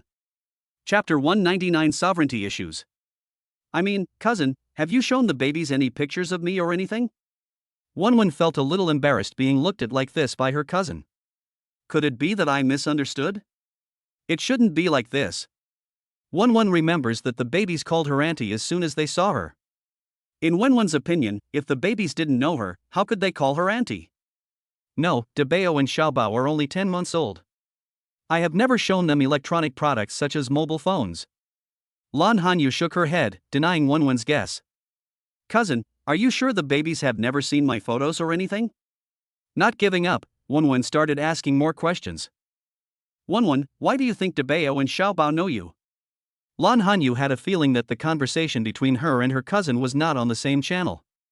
If we continue chatting in this confused manner, I guess we won't get an answer even if we talk until dark. The babies just called me auntie. Wenwen was quite confident and said that she would not have heard it wrong. Just because of this, do you think Debeo and Xiaobao know you? This was the first time Lan Hanyu realized that his cousin could be so naive. If the babies don't know me, why would they call me auntie? Wenwen was also very persistent about this issue. When Debeo and Xiaobao see girls who are similar to me, they call them auntie. Although he didn't want to shatter Wenwen's fantasy, Lan Hanyu still told her the truth. Lan Hanyu knew that Wenwen rarely came into contact with such a young baby and was just confused. Auntie? Why? I am the baby's aunt. Wenwen cares a lot about her sovereignty. Wenwen, Debeo and Xiaobao are still young. How can they possibly tell who is an aunt and who is not? To them, any young woman is an aunt. Lan Hanyu explained patiently to Wenwen. Hearing Hanyu's words, Suju suddenly recalled the scene in which Debeo called Ma Xiaoyu auntie. It seems that in the baby's world, auntie is not only for young women.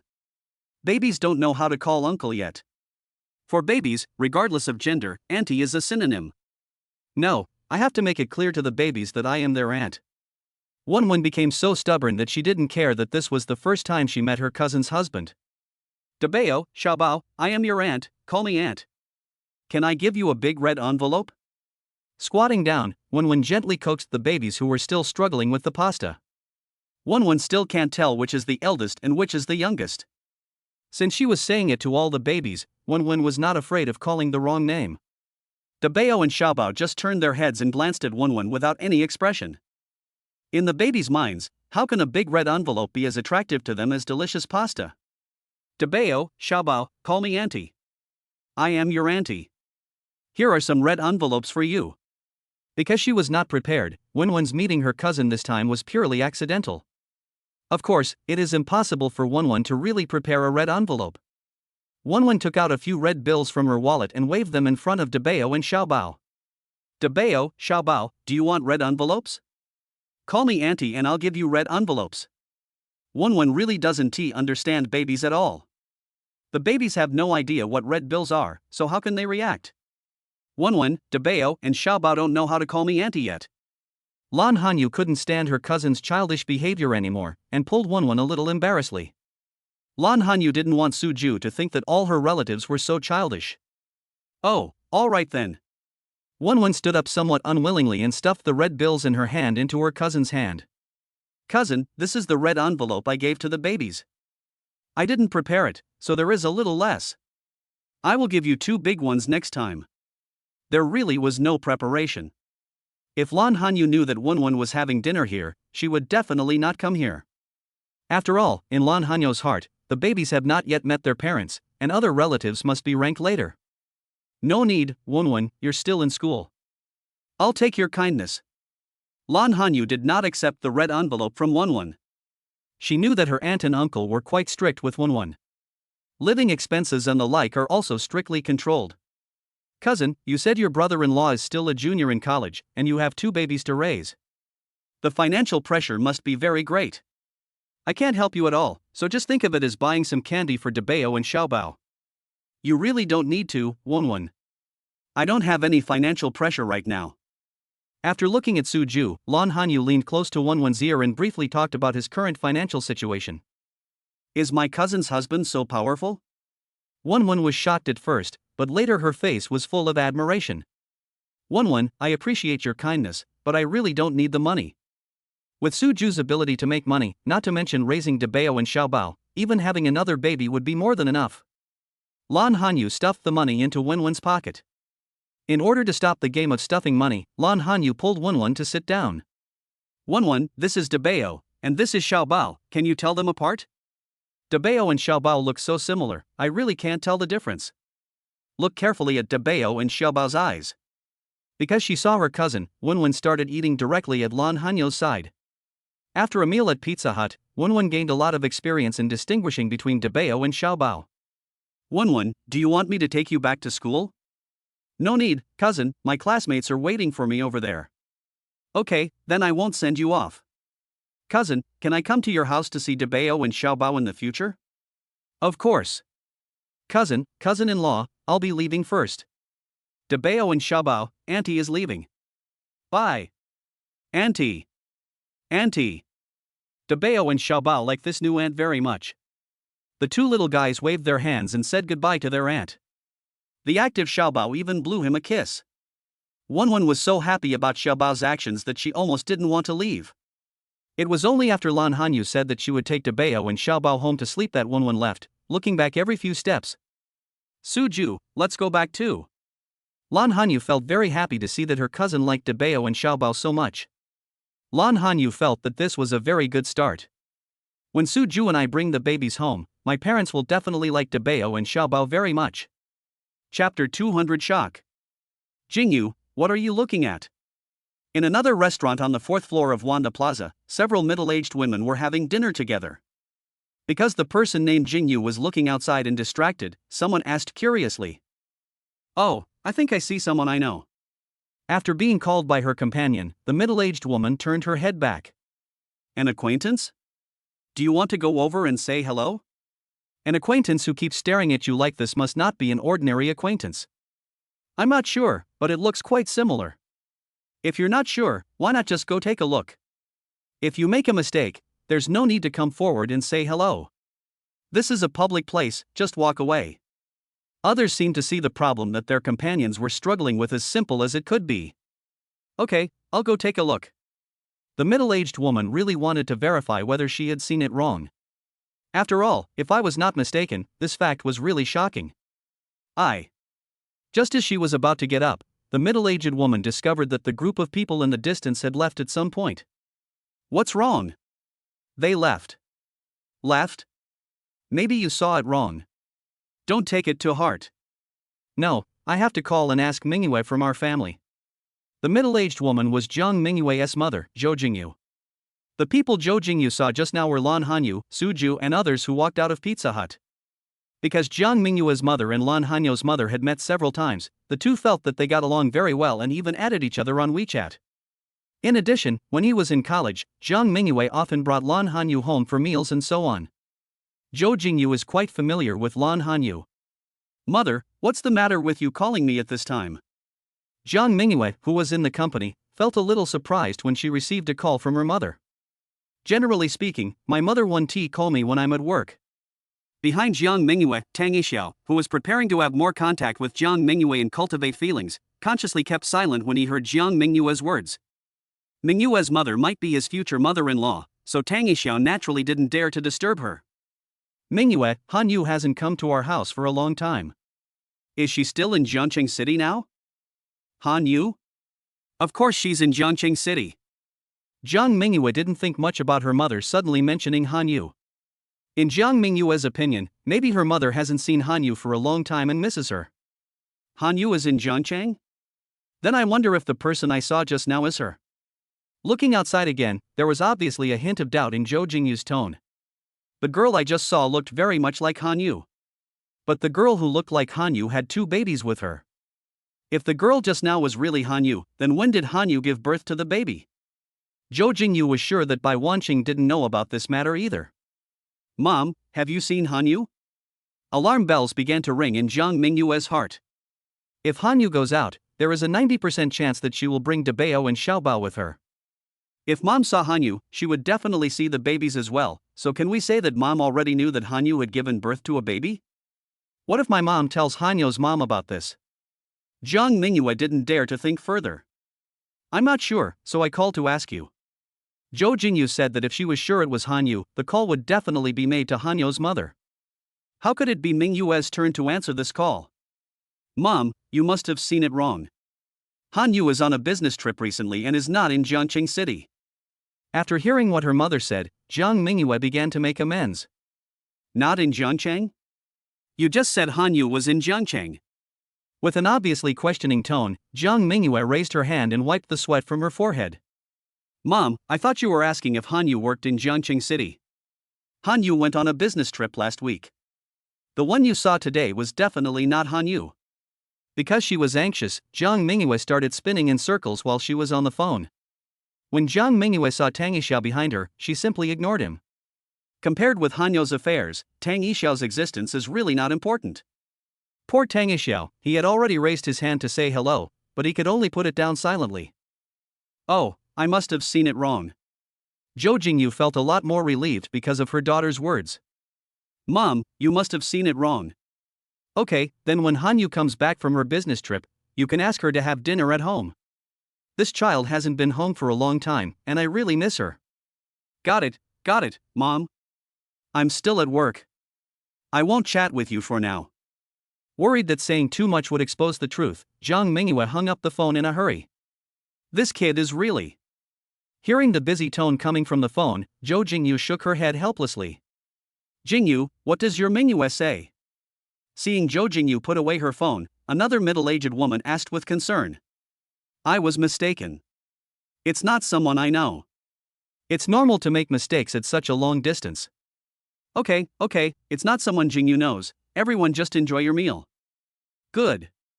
Jiang Mingyue's mother put the matter aside for the time being, but poor Jiang Mingyue was scared to death. He hurriedly dialed Hanyu's number. Hey, Mingyue. Hanyu, are you still not home with Dabao and Xiaobao? Yes, Suju and I just took Dabao and Xiaobao to have dinner at Wanda Plaza. No wonder. What's wrong, Mingyue? Hanyu, my mother called me just now. After Jiang Mingyue told Lan Hanyu about the phone call her mother had just made, Lan Hanyu was so scared that he broke out in a cold sweat. Isn't this too much of a coincidence? Jiangcheng City is so big, can Suju and I meet Mingyue's mother when we take the babies out for a meal? Lan Hanyu was somewhat relieved that Mingyue's mother was not sure that it was her she saw. Otherwise, the person who called her would not be Mingyue, but her own mother. Hanyu, I'm telling you, you should take the babies out less often recently. When you bring Dabao and Xiaobao to meet uncle and aunt, you will be safe. Jiang Mingyue really cares about her friends. Jiangcheng City is very big, but the chance of running into acquaintances is also quite high. Didn't my mother just happen to see Hanyu? I understand. I try not to take Dabeo and Xiaobao out of the community these days. Lan Hanyu knew that what Mingyue said made sense, so he agreed immediately. Between confessing it herself and being exposed by others, Lan Hanyu chose to confess it to her parents herself.